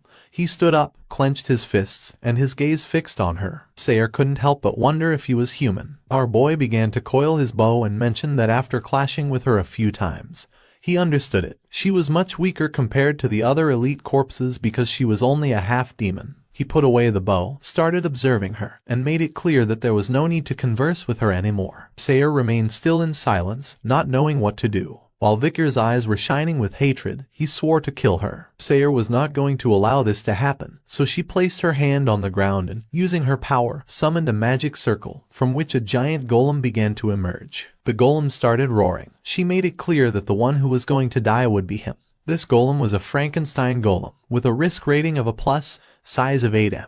It had been discovered in the tomb of the other world and was also known as Big Chunk of Meat. It was a golem composed of materials that had once been alive. They were wasted masses of flesh grouped together like clay to resemble the figure of a human. However, the original appearances of these masses had not been preserved at all. It was a filthy and ominous existence that was quite powerful. The golem clenched its fist and, while roaring, began charging toward Vicar. Sayer extended her hand towards him and started gathering energy in the palm of her hand. Her eyes were shining with confidence since the golem was nothing more than a distraction. She planned to kill him with fire magic. Vicar was not going to sit idly by, so he drew the Beelzebub sword, and just before the golem could approach, He adopted an offensive stance and attacked with a powerful slash, which cut the golem's body in half as if it were clay. Our boy began to stare at her intently with a bloodthirsty expression. Sayer's eyes, who was preparing a fire magic attack, widened in surprise upon realizing that Victor's red aura was similar to those of Baskerville. She prepared a powerful fireball, and Victor began advancing toward her, and upon seeing this, she asked him to wait. Our boy appeared on top of her, and while his eyes were shining, he used the 7th Baskerville technique and swung the sword with precision.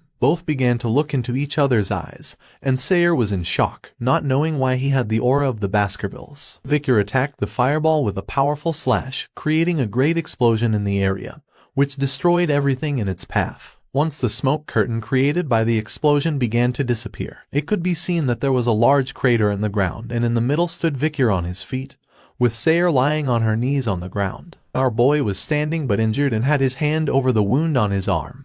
Part of his clothes and mask had been torn. Sayer, who was lying on her knees on the ground, couldn't help but tremble. Victor started observing her and noticed that because she was half human, she had been hit by a very strong mana backlash, as a side effect of failing to cast her spell. With a serious gaze, Victor mentioned that she had lost focus just at the moment when she had to attack. Sayer, who was somewhat injured, began to babble. She began to gaze at the ground with a lost expression and asked Victor not to abandon her. Victor did not lose composure, began to observe her, and after thinking about it calmly, asked if she had any reason for which she had made a deal with a demon. He raised the sword Beelzebub in the air, and with a cold gaze, he made it clear that all deaths had a story behind them. Sayer lowered her head, ready to die. Victor remained thinking for several seconds, not knowing what to do until he quickly moved the sword toward her neck. The combat left a large crater in the ground, right next to the orphanage dormitories, and in the middle of the crater were Victor and Sayer. While the curtain of smoke was disappearing and Sayer was lying on her knees on the ground, Victor began to stare at her and raised his sword. Victor clenched his fist tightly, making the blade of the Beelzebub sword begin to shine.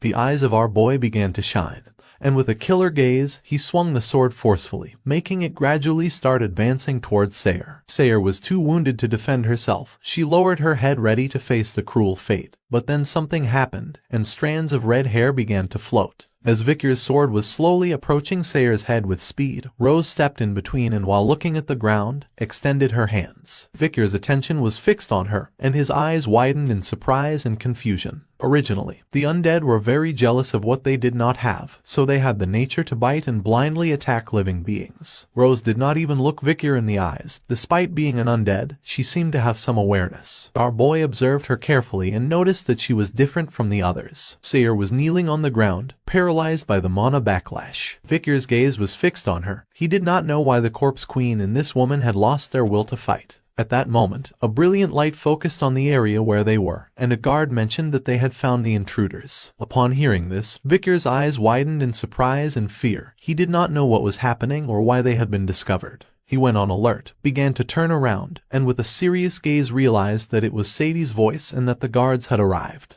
While our boy was distracted, Rose took the opportunity to grab Sayer, who had lost consciousness. She extended her hand toward the sky and activated a spell, making blue energy appear around them. Feeling this, Victor's eyes began to shine with hatred and rage. He knew he could not waste any more time. With a furious gaze, he turned around and, while staring intently at Rose with a determined expression, clenched his fist and prepared to finish her off, knowing that he could not let them escape. Victor's attention was not to attack Rose but Sayer, precisely swinging the Beelzebub sword, and the blade of the sword began to advance towards Sayer. But just before the attack could reach her, Rose embraced Sayer and placed herself in between, causing Victor's sword to pierce her back. The attack was so powerful that blood began to emerge from her mouth, and little by little she started to lose consciousness. But this was more than enough since the spell fully activated and both disappeared from the place. Victor began to observe the trace of energy and could not help but feel furious. Someone wearing heels stomped the ground forcefully. It was Professor Sadie and the armed guards. While the light was focusing on Victor, she placed one foot on the ground, started touching her head, and with a smile, asked the Night Bloodhound to show himself. It was already midnight when Sadie and the armed guards arrived at the area where the crater was, but Victor had been quick and disappeared from the place. She put her hands on her waist and mentioned that there was no one here. She began to gaze at the ground and murmured, calling Victor a pig. The attention of one of the guards standing beside her focused on her. He started observing her and couldn't help but fall into confusion. Sadie lost her composure, clenched her teeth, and launched a powerful kick toward the crater. She was furious because they had arrived late, and the night bloodhound had fled the place. Now Sadie wore a patch over one of the eyes that Victor had taken from her. While she was trying to understand how this had happened, something caught her attention, making her eyes widen in surprise. In the middle of the crater was Victor's mask lying on the ground. This made Sadie even angrier, knowing that he had fled. The reality was that Victor transformed into a dog and left the area. Now he had already moved quite far from the orphanage dormitories. He started running at full speed and couldn't help but smile. The next day the sun rose and the rays began to hit against the academy windows. Anna clenched her fist and with an excited gaze mentioned that after the exams, the great event of the academy arrived. The festival season was about to begin. In front of her were Victor, Dolores, Sinclair, Bianca, Tudor, Piggy, and Sancho. Anna began to observe them and with a smile explained that this year's festival concept for the academy was something different. Behind her, there was a coat rack cart with clothes. Anna's eyes widened with joy. She began to point at the clothes with her hand and, with an excited smile, revealed that this year's concept was a haunted house. Upon hearing this, Sinclair's eyes filled with excitement. She clasped her hands together and couldn't help but smile since it was Halloween.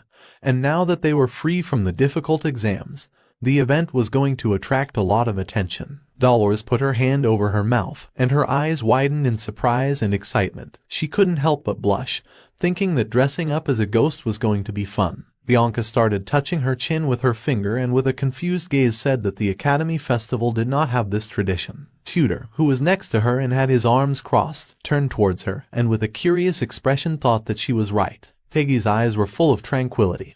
He turned towards Sancho and mentioned that it was an ancient tradition from which not even the professors could escape. Sancho's eyes began to shine with excitement.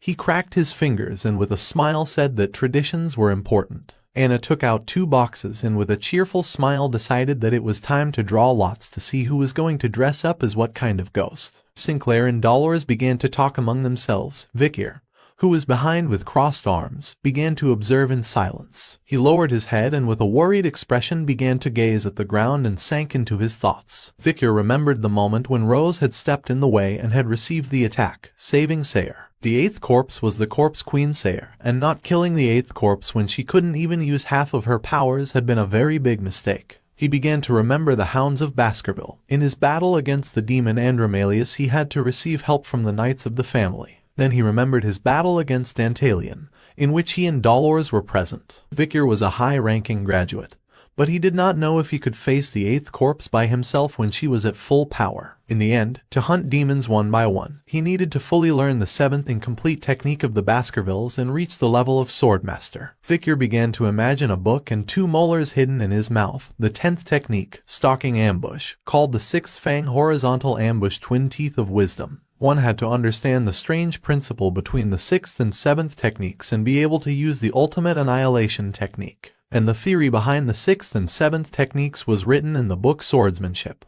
To overcome the wall of the 6th technique, one had to abandon all human emotions. And to learn the 7th technique, one had to recover their human emotions. In his past life, Victor's body was full of scars, yet he still did not understand why one needed to recover emotions that had just been abandoned. Realizing that this required a completely different approach compared to the training methods of basic level graduates, where one learned to kill emotions and become hounds. Victor placed his hand under his jaw and began imagining his father, Hugo, unsheathing his sword and surrounded by powerful mana. The mind of our boy filled with confusion. He did not know how Hugo had become a swordmaster. While he was distracted, Dolores approached Anna and took out a drawing lot. Her attention was fixed on it and her eyes expanded in surprise. Victor came out of his trance, turned to her, and couldn't help but become curious. Dolores brought the drawing lot closer, began to observe it, and revealed that she had to dress up as Night Hound. Anna put her hand over her mouth and her eyes widened with concern upon remembering that the Night Bloodhound had recently attacked the Quo Vadis family's orphanage. With a sad expression, she apologized, saying it was her fault. But to her surprise, Dolores said there was no problem and that she was going to do it. She put the drawing lot on her chest, closed her eyes, and couldn't help but blush. Deep down, she was in love with the Night Hound. Anna turned to Victor and with a smile said it was his turn.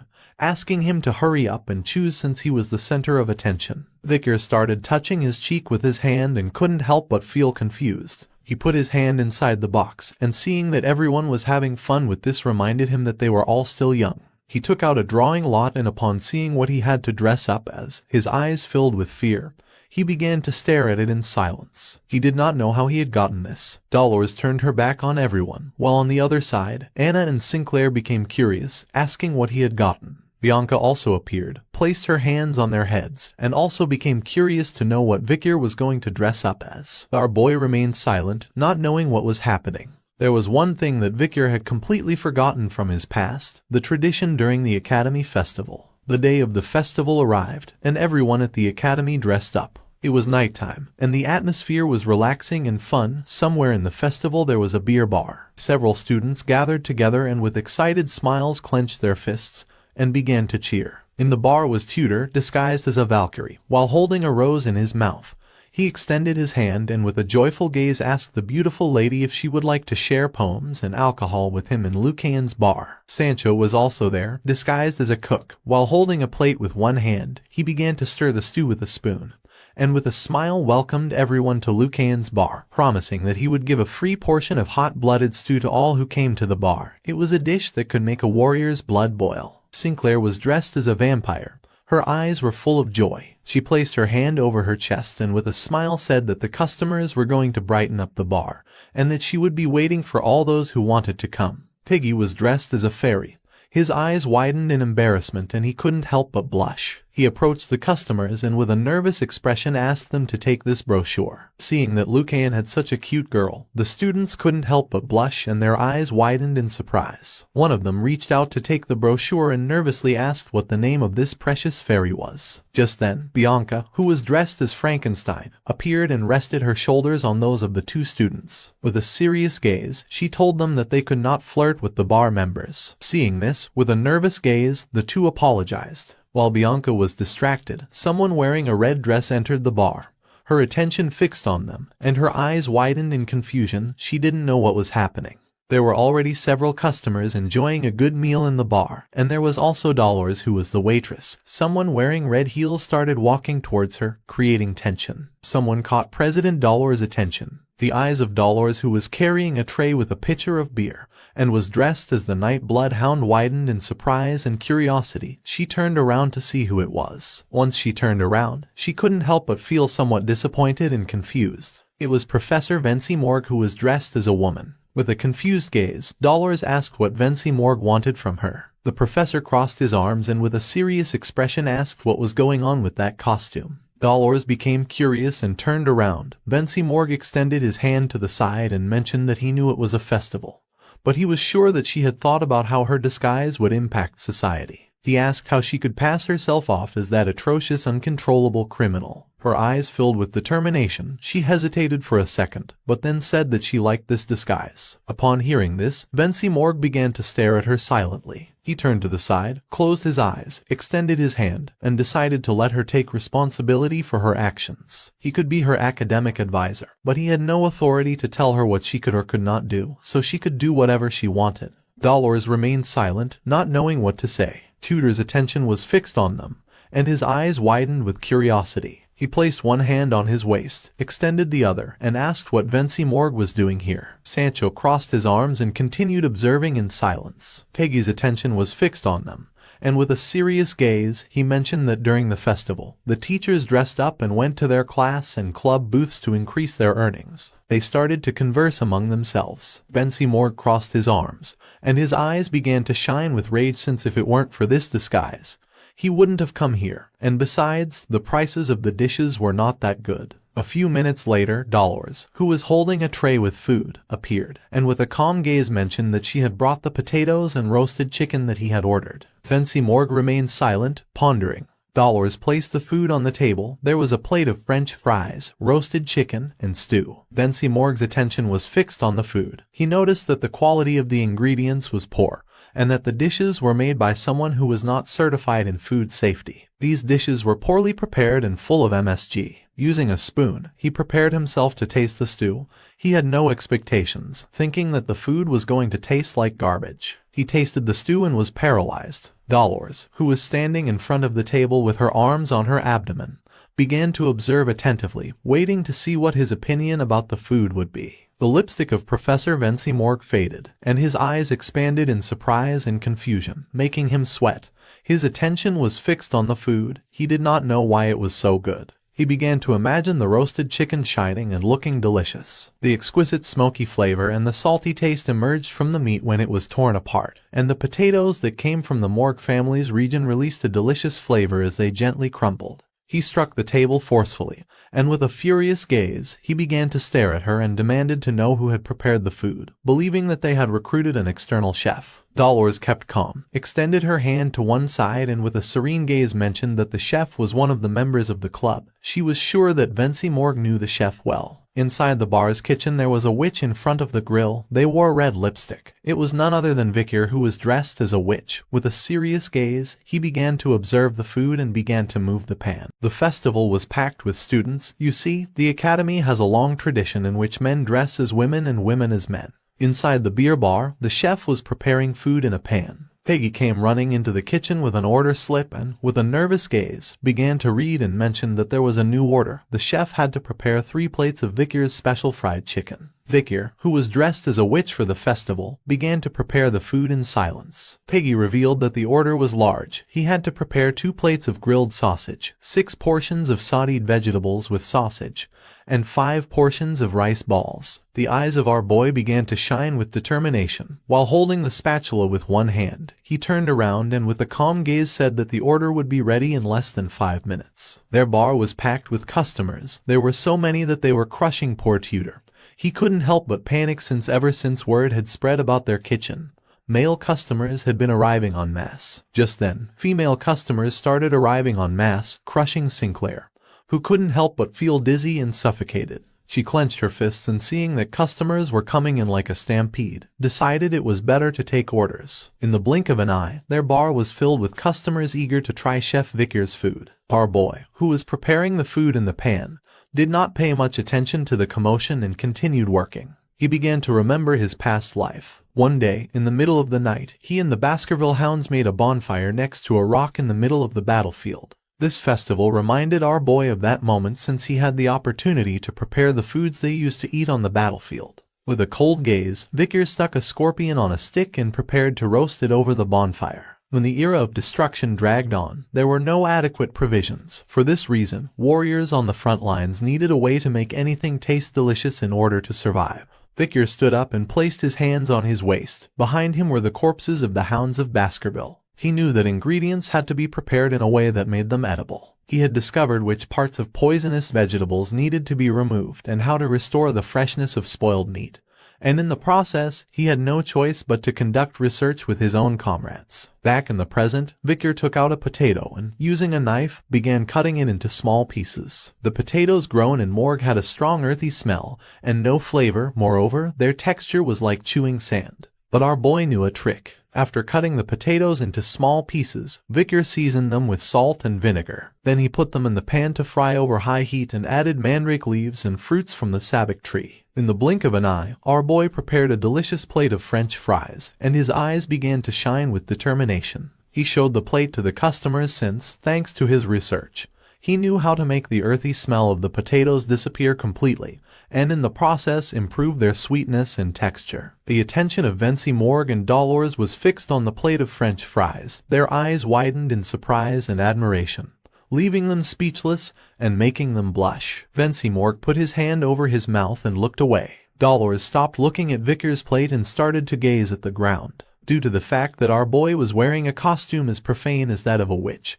Venti Morgue had lost his mind for a moment. While Chef Vicar was distracted preparing the food, Bianca, who was wearing the Frankenstein costume, came running to the kitchen and with a confused gaze asked why Vicar was in the kitchen. Her eyes filled with fury. She began pointing at our boy with her finger and with a furious gaze made it clear that Vicar was not a person who should rot in the kitchen.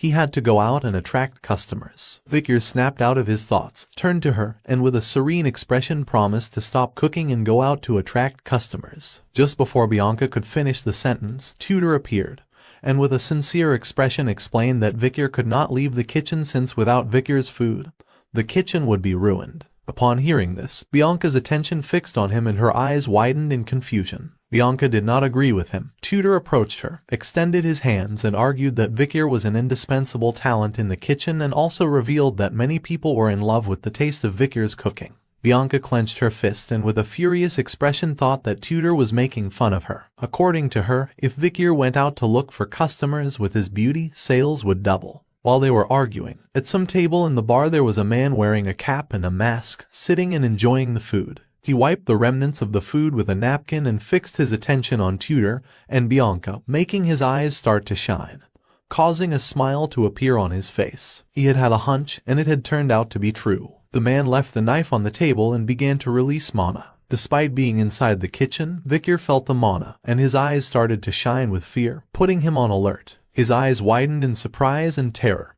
He began to follow the trail of mana and turned around. While Tudor and Bianca were arguing, the man started to release even more mana. It was none other than Osiris Le Baskerville. He grabbed the knife again, and while his eyes were shining with excitement, he took off his mask and began to observe Vickers in silence. Our boy became confused and curious since he did not know what Osiris was doing here. A while later, Vickers left the kitchen and met Osiris behind the bar. Osiris began to observe our boy, and with a smile mentioned that it had been a long time since he had come to this festival, revealing that he had also worn the woman's costume when he attended the academy. But he did not think his costume had been as beautiful as Vickers'. Vickers' eyes widened in confusion. He called Osiris brother and asked what he was doing here. Osiris crossed his arms and with a sincere expression mentioned that it was the duty of an older brother to come to the rescue when his younger brother was in trouble. Vickers remained silent, not knowing what Osiris meant. A smile appeared on Osiris' face. At that moment, his cape began to move.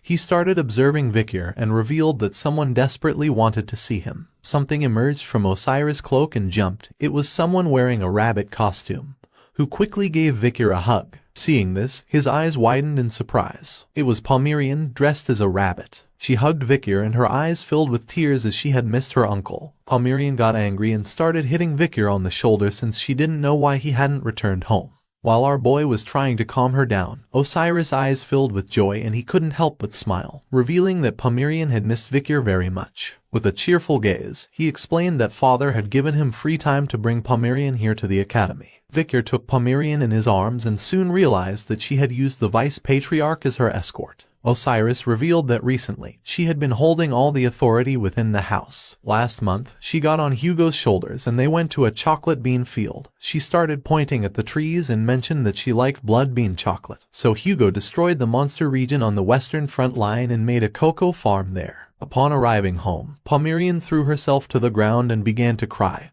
protesting as she missed Vickers, swearing not to eat until visiting him. Hugo's eyes were full of exhaustion. He began to sweat and at the end of Palmyrian's hunger strike, which lasted a long time of 2 meals, Hugo allowed Osiris to visit Vickers. Back in the present, Palmyrian hugged Vickers and her eyes filled with joy as everything had turned out just as she had planned.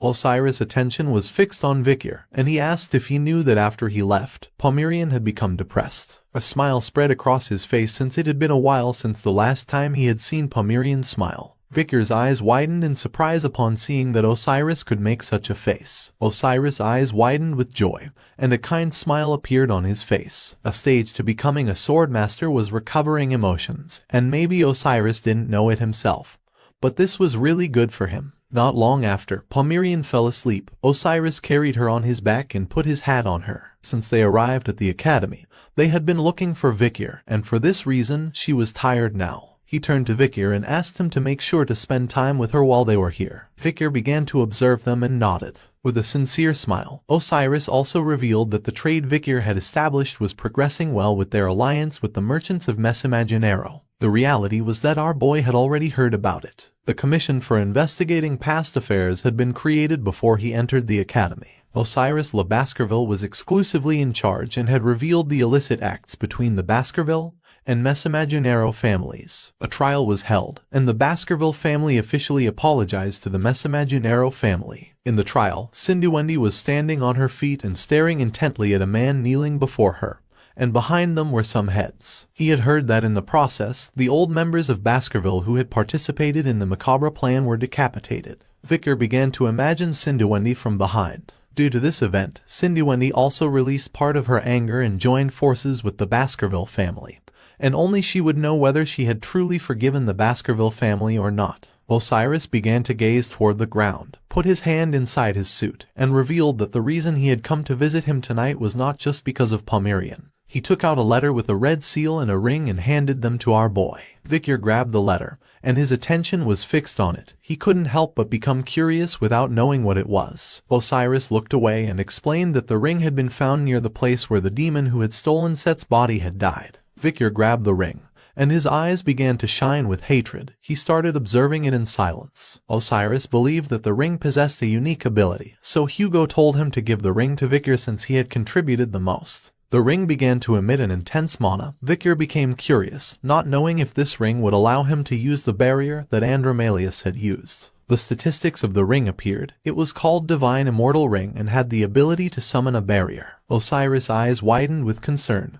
He looked away and decided to talk about one last thing. He revealed that this letter had been written by Hugo with words he wanted to say to his son. Vicar began to observe the letter, and his eyes widened in fear. He could not believe what his eyes were seeing. With a confused gaze, he turned to his brother and asked if it was really a letter written by the patriarch. Osiris' eyes filled with tranquility. He began to smile and mentioned that he knew Vicar was surprised and asked him not to worry since he had also received a letter from father. He started walking, waved goodbye to Vicar with his hand and decided to leave, asking him to take his time to read the letter. Our boy kept the letter, and with a curious and confused expression, he began to say goodbye to his brother with his hand. The attention of all the men was fixed on him. They could not help but blush since they had never seen a woman as beautiful as him. Curiosity consumed our boy's mind. He opened the letter without knowing what Hugo wanted to tell him. While the people were enjoying the festival, Vicar opened the letter and decided to read it. Hugo knew that by the time Vicar read the letter, he should be thinking about becoming a swordmaster just like his brother Osiris. Vicar's attention was fixed on the letter, and his eyes widened in surprise and confusion. He began to imagine Hugo staring at him. He couldn't believe that Hugo had realized that his level was that of a top-ranking graduator. A few days ago, Hugo sat in his office and, with a penetrating gaze, began to write the letter for Vicar. He knew that his son must be stuck in the seventh fang at this moment since he was still a top-ranking graduator. He explained that to execute the seventh technique perfectly, he had to reach the level of swordmaster, so he had written down the process he went through on his journey to achieve that level. Upon reading this, Vicar did not take long to realize that Hugo was telling him how to become a swordmaster. At first, he was paralyzed, but then he crumpled the letter. His eyes began to shine with hatred. He clenched his fist and gritted his teeth upon seeing that this was the process to become a swordmaster. While people were enjoying the festival, near the entrance of the bar sat Bianca with her head resting on her hand. She closed her eyes and sighed since she had to tout herself again. Just then, someone with long hair passed in front of her. Seeing this, her eyes widened in surprise, and her attention was fixed on the hair. She began to observe the hair and couldn't help but blush and feel jealous. She didn't know what was happening. They were two women, one with red hair and the other with blue and red hair. They were Sayre and Rose. Sayre clenched her fist and, with a serious gaze, began walking through the festival, while on the other side, Rose became curious and started observing the surroundings. Despite wearing a mask, Bianca knew that she was beautiful. Sayre's body began to release mana, and all the men's attention was fixed on her. The festival was packed with people enjoying the night. People wore their favorite costumes, while some dressed up as superheroes, others dressed up as animals. Sayre and Rose approached a food stand without drawing attention and ordered the food they wanted to try. Rose ordered a fruit skewer and a cake filled with cream and strawberries, her gaze fixed on the delicious food and her mouth watered, as she had never seen such delicious food. She took a bite of the fruit skewer and the cake. Seeing this, Sayre's eyes widened with joy. She began to stroke her head and, with a smile, asked if the food was delicious. Rose closed her eyes and nodded. Sayre turned around, and her gaze fixed on the others. Her eyes widened with curiosity as she remembered that this was a Halloween festival. While Rose was enjoying the food, Sayre began to observe the others in silence. She didn't know what would have happened if that incident had never occurred or if she had never made a contract with a demon. She began to imagine herself cheerfully chatting with Osiris, realizing that without the demon's help she would not have been able to enter the academy alongside Osiris. With a lost gaze, she began to look at the ground, her eyes filled with sadness, but she decided to stop thinking about the matter since she had to verify it. She began to imagine Vicar staring at her with a murderous gaze. Our boy asked if the name of the demon with whom she had made a contract was Sayer, one of the 10 elite corpses. Her eyes began to shine, and with a curious and suspicious expression, she asked how Vicar knew this. For her, the Night Bloodhound was an unprecedented villain who had recently been painting fear into the city's nights. She could not believe that he knew about the existence of the 10 elite corpses. While the people were enjoying the festival, Sayer's gaze fixed on them. She began to observe in silence, and despite not knowing the reason, she was sure that the Night Bloodhound was obsessed with the demon Sayer that was inside her. So she knew that if she appeared in a place full of people like this, the Night Hound would appear. She placed her hand over her chest and couldn't help but feel fear when remembering our boy's swordsmanship. In the battle against Vicar, she tried to attack using a golem, but our boy cut it in half with a single strike with the help of the Beelzebub sword. In the past, when that incident occurred in the forest, she was saved by her uncle. The swordsmanship and the red aura that she had seen in her battle against Vicar had been similar to what she had seen in the battle of that night. To know if her instinct was correct, she had to remove the mask from the Night Bloodhound. She placed her hand over her chest and with a lost expression began to think of the worst. She did not know what would happen if the Night Bloodhound was really that boy. She did not know what that boy would say if he saw her now, nor how he might have changed. Upon seeing her attitude, the attention of one of the men who was walking around the area focused on her. His eyes filled with confusion as he did not know what was happening.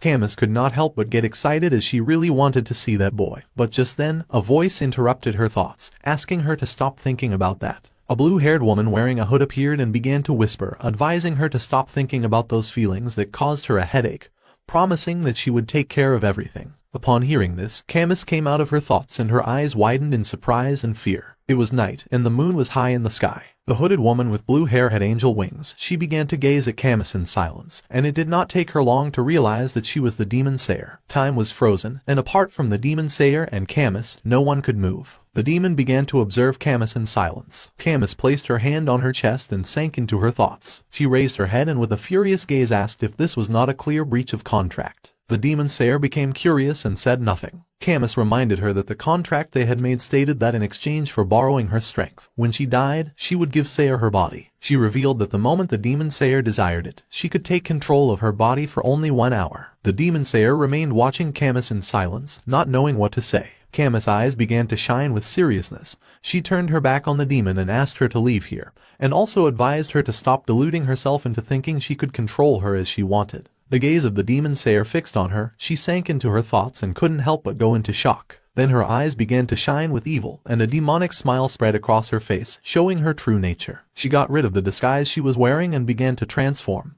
The angel wings disappeared, making a demon tail appear. Her hair turned blue and long, and horns grew on her head. Sayer was a demon with 3 eyes. She approached Camus, placed her hands on her shoulders, and while her eyes were shining with evil, with a smile, she asked what she could do alone, reminding her that her loved ones were gone and she had not been able to do anything to save them. Camus' eyes were full of determination. She clenched her fists, and did not fall into the demon's trap. Sayer's eyes widened with malice, and with a smile, she reminded Camus that she had stabbed the heart of her uncle who took care of her, and everything she had done on her own had been a disaster. Camus tried not to lose composure and with a lost expression began to gaze at the ground. Time had stopped just before Rose could eat the fruit skewer. Sayer made it clear that thanks to her, Camus had been able to find her little sister, revealing that her ability allowed Camus to see the person she wanted to meet. Camus put her hand on her shoulder to remove Sayer's hands, clenched her fist, and asked why she had not been able to find the most important person. Sayer moved away from her, and her eyes filled with confusion and surprise. Camus did not raise her head and explained that the main reason she had made a contract with Sayer had been to find that boy's corpse. Sayer placed her hands on her shoulders again and became curious.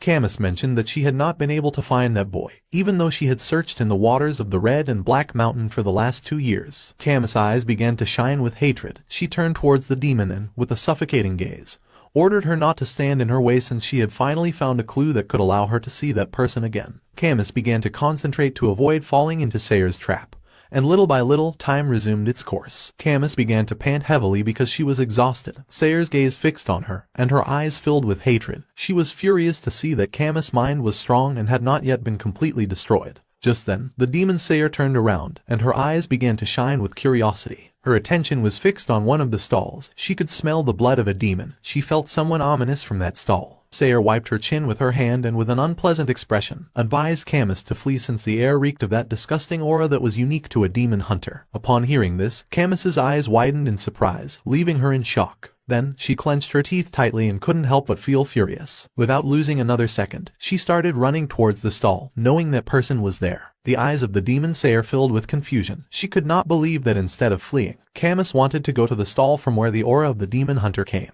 With a furious gaze, she asked what Camus was doing. She did not stop and continued running with all her strength towards the stall, thinking that the aura must be from the bloodhound. She made her way through the crowd, and despite the fact that the demon Sayer was asking her not to go, she paid no attention. Just then, someone launched fireworks into the sky, creating a beautiful spectacle. Camus began to pant heavily, and her eyes widened in surprise, and her gaze fixed on someone wearing the mask of the night bloodhound. She was near Victor's stall and the others, and while the sky was filled with fireworks, at the entrance there were two people conversing with each other. Camus's attention fixed on them, and her eyes expanded in surprise, as she could not believe that the night bloodhound was a woman. The one wearing the Nighthound costume was none other than Dronzer. She closed her eyes and with a kind smile asked the man to keep in mind that if he could not follow the rules, he would be expelled, so she asked him to enjoy his stay. A smile spread across Camus' face when she realized that Dronzer was dressed as the Nighthound. Her eyes began to shine with hatred. She extended her hand towards Dronzer and began to use mana. She was furious as this was very annoying.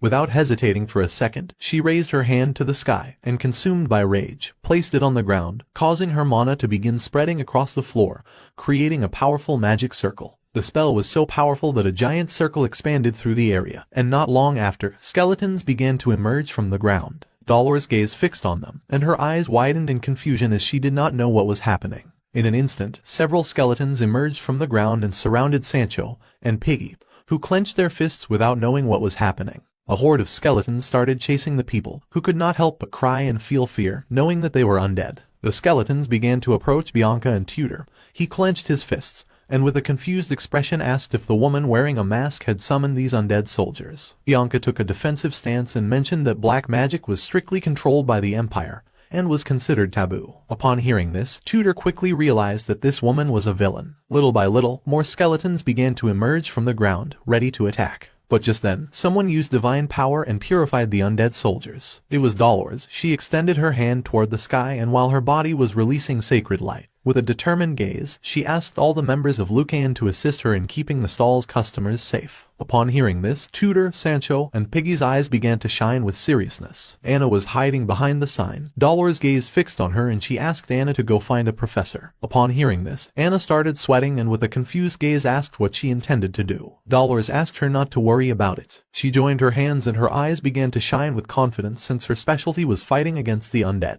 Camus' jaw dropped upon seeing divine power, realizing that this was going to be annoying. With a furious gaze, she gave the order to Dronzer not to get in her way since she had to meet the true Nighthound. Dronzer joined her hands and while releasing divine power, asked why she wanted to meet the Nighthound. Camus stood up and asked what relationship she had with the Night Bloodhound. Upon hearing this, Dronzer's eyes began to shine with determination. She concentrated and started staring at Camus in silence. With a confident expression, she revealed that she and the Nighthound were soulmates. Camus began to imagine Victor and Dronzer together and happy. Her eyes started to shine with hatred, and she couldn't help but get angry. She reached out toward Dronzer and swore to shatter her soul until turning her into an undead soldier. She commanded the soldiers, making a horde of skeletons start charging toward her. Dronzer extended her hands toward the skeletons and used her divine power. With a confident gaze, she swore not to lose against them. Just before the skeletons could take another step, someone attacked with a powerful wave of mana, breaking them into pieces. Dronzer put her arms in front of her face, and her eyes widened in surprise and confusion. The person who had attacked was none other than Sinclair. She was holding a magic staff, and her eyes were glowing with seriousness. Dronzer panicked, reached out to the side, and with a worried expression asked her to flee to a safe place since this was dangerous. Sinclair stood in front of her and refused, asking her not to worry about her. Sinclair's eyes began to shine with determination, and her gaze fixed on Camus. She revealed that she didn't know why, but her instinct told her that she had to fight. Camus lost composure and attacked, creating a powerful burst of mana in front of them. Dronzer and Sinclair panicked, not knowing what was happening. Just before the attack could hit, Sinclair used her powers and summoned a barrier, protecting herself and Dronzer from the attack. Camus extended her hand toward them and began to release more mana.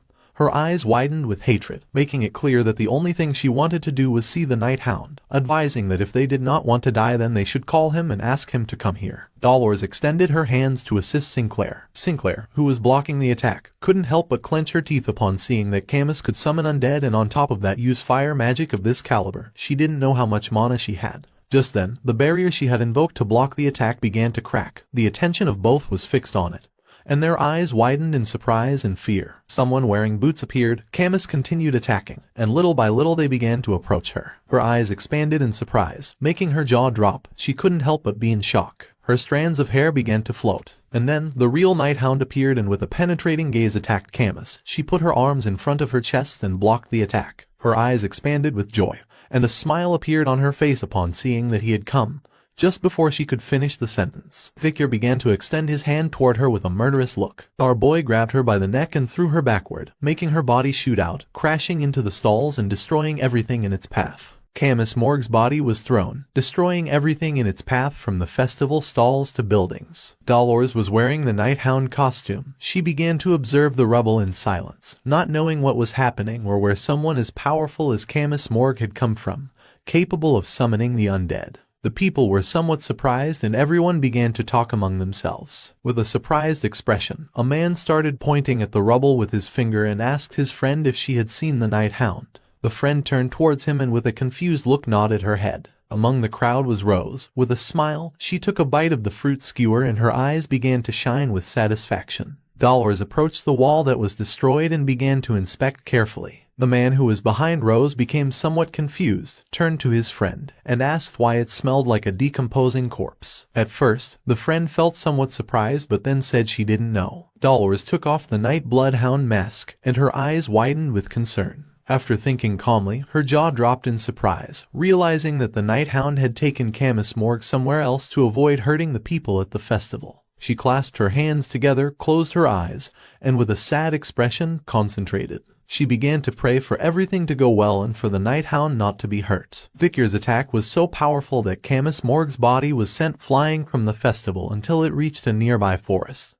destroying the trees in the area and creating a great curtain of smoke. Several seconds later, Camus Morg stood up, clenched her fists, and her eyes widened with joy as an excited smile spread across her face because she was happy to have encountered the Night Bloodhound again. While Victor's eyes were shining with hatred, he began staring at her and walking toward her. With a furious gaze, he decided it was time to say goodbye. Upon hearing this, Camus Morg started sweating and panicked, asking him to wait a moment since she wanted to talk to him. Victor did not lose a second and drew the Beelzebub sword. The blade began to release a powerful mana, and our boy made it clear that he was not going to show any weakness like last time. Victor started walking towards her, ready to finish her off once and for all, but just before he could take another step, someone shouted that they were in the area. Upon hearing this, Camus Morg turned around and both she and Victor went into panic and confusion. It was a group of knights armed with spears. Seeing this, Camus Morg suggested going somewhere else, but Victor began to show the purple ring he wore on his finger and with a confident expression explained that there was no need for that. Victor's eyes began to shine with confidence. He activated the ring and revealed that he had a gift left by her comrade. It was the Divine Immortal's ring, which had the power to create a barrier. Victor activated the ring, causing a powerful flash to begin emerging from it. Camus Morg put her arms in front of her face to avoid going blind. They appeared in a completely different place, with swords stuck in the ground and several statues, among which were those of a child and a man. The statues were gigantic. Camus Morg and Victor appeared in this strange place and remained silent. Victor's attention was fixed on the statues, and his eyes widened with rage. The statues were of Hugo as a young man and Osiris when he was a child. This was a space that reflected the psychological state of Setla Baskerville, whose body had been taken by the demon Andromalius. Camus Morg began to look around, and her eyes widened in surprise upon seeing that this was a barrier. She couldn't help but feel somewhat curious upon seeing statues of the Baskerville family. Her gaze fixed on Victor, and her eyes began to shine with confidence since now she had no doubt that he was part of the Baskerville family. She began to gaze toward the ground and caught our boy's attention, asking him to take off his mask as she needed to check something. Victor started observing her in silence, not knowing what she had in mind. Camus Morg's eyes filled with hatred and despair since, due to the rules of the contract, she could not take off her mask or reveal her identity, nor could she say her name to make herself known. She hoped that Vikir would cooperate with her, but once she raised her head, her eyes widened in confusion since our boy's sword was right in front of her. Luckily, she reacted in time, clenched her teeth, and moved away at the last second, dodging the attack. She panicked and asked our boy to wait. Vikir paid no attention and continued attacking. He started attacking her using the sword, but she summoned a barrier and began blocking the attacks. Vikir's eyes began to shine with determination since he was not willing to leave her alive this time. Upon seeing our boy's expression, Camus Morg couldn't help but clench her teeth, and her eyes widened with concern, realizing that this was not good. With a piercing gaze, Vikir lunged at her, ready to attack again. From her perspective, Vikir was a monster. She couldn't keep up with him and would never have thought he had become this strong. Vikir swung the sword forcefully, breaking the barrier she had summoned. Camus Morg put her arms in front of her head, and in the process, our boy's sword caused several cuts on her arms. Blood began to emerge from the wounds. She clenched her teeth tightly and could not help but feel somewhat furious. Her eyes began to shine with hatred, and her gaze fixed on Vikir. She asked the demon Sayer to let her borrow her power. Sayer emerged, began to touch her lip with her finger, and with a curious expression asked how much power she needed. Without hesitating for even a second, Camus Morg said half, and upon hearing this, a wicked smile spread across Sayer's face. Sayer's eyes began to shine with joy, and with a smile, she said that in exchange she wanted half a day. Camus Morg started staring at Vikir with an enraged expression and accepted without hesitation. They made a deal, and Camus Morg received half of Sayer's power. She extended her hand toward Vikir, and just before he could take another step, hands emerged from the ground and captured his legs. Our boy looked at the ground and couldn't help but fall into confusion. At that moment, a powerful magic circle appeared under his feet, and from it, the undead began to emerge. Our boy started staring silently at Camus Morg. She used Sayer's power to summon a powerful giant monster with 2 heads behind her. She extended her hand toward Vikir, and with a furious gaze, she made it clear that if he did not remove the mask, then she had no choice but to forcibly take it off. She commanded the monsters, who began to charge at our boy with ferocity. But just before they could take another step, time stopped and Vikir attacked. He freed himself from the undead that had grabbed onto his legs, and with a murderous expression, he moved quickly, and using the Beelzebub sword, cut the monsters into pieces. And while they were falling to the ground, our boy started staring intently at Camus Morg, making it clear that he was not going to give up so easily. Camus Morg's eyes widened in surprise and fear. She panicked upon seeing that not even half of Sayer's power was enough to stop Vikir. She fell into despair and asked Sayer to give her more power. As expected, the demon began to smile and in return said she wanted 16 hours. Camus Morg accepted again since she didn't care. Sayer lent her more power. Camus Morg extended her hands and summoned a magic circle from which a powerful undead serpent made of skeletons emerged and began to advance quickly toward our boy.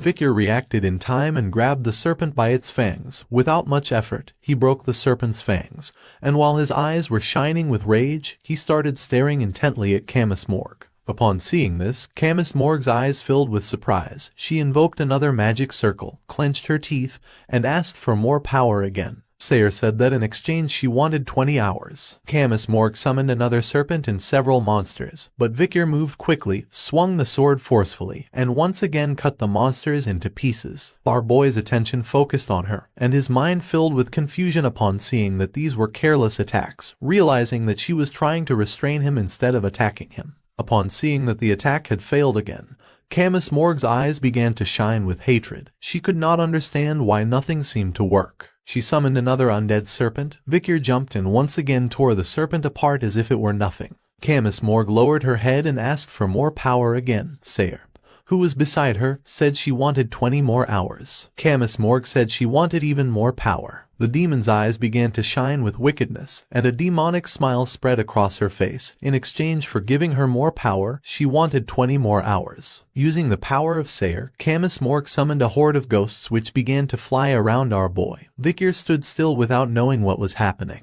He clenched his fist and using all his strength struck the ghosts. In the blink of an eye, the horde of ghosts pounced on our boy, creating a great curtain of smoke. Camus Morg placed her hands on her knees and began to pant heavily. Sayer, who was behind her, started to observe her with a curious expression. After catching her breath, she lifted her head and saw that the horde of ghosts was flying in the air, with Vikir's body trapped in the middle. She began to observe him and asked him to be good and take off his mask. Instead of responding, our boy started to gaze toward the ground in silence. Then his eyes began to shine with determination, and his gaze fixed on Camus Morgue. Using the sword, he freed himself from the ghost's bindings and descended elegantly to the ground. Camus Morgue's attention was fixed on him, and her eyes widened in surprise and confusion. Our boy cut the ghosts into small pieces, and while the fragments were falling to the ground, he stood up and began walking toward her. Seeing this, Camus Morgue's mind filled with confusion as she did not know why Vicar was trying to kill her. Despite being wounded all over, Vicar did not stop, and his eyes began to shine with hatred. A question came to Camus Morgue's mind. She did not know what kind of hell our boy had been through to despise demons so much. In a desperate attempt, she summoned another magic circle, causing an undead to begin emerging from the ground. Our boy clenched his fist and prepared to put an end to this battle. From the depths of her heart, she hoped that Vicar would recognize her. She fell to her knees on the ground and begged Vicar to find her. At that moment, a large number of undead corpses emerged from the magic circle right in front of her. She created a barrier of undead between her and Vicar, then fell to her knees on the ground and lowered her head. She thought there was no way Vicar would recognize her anymore, but to her surprise, our boy decided to ask her a question. Upon hearing this, her eyes widened in surprise and confusion. Vicar asked why she was trying to subdue him instead of hitting him. Camus Morgue lifted her head and began looking at the barrier without knowing what to say.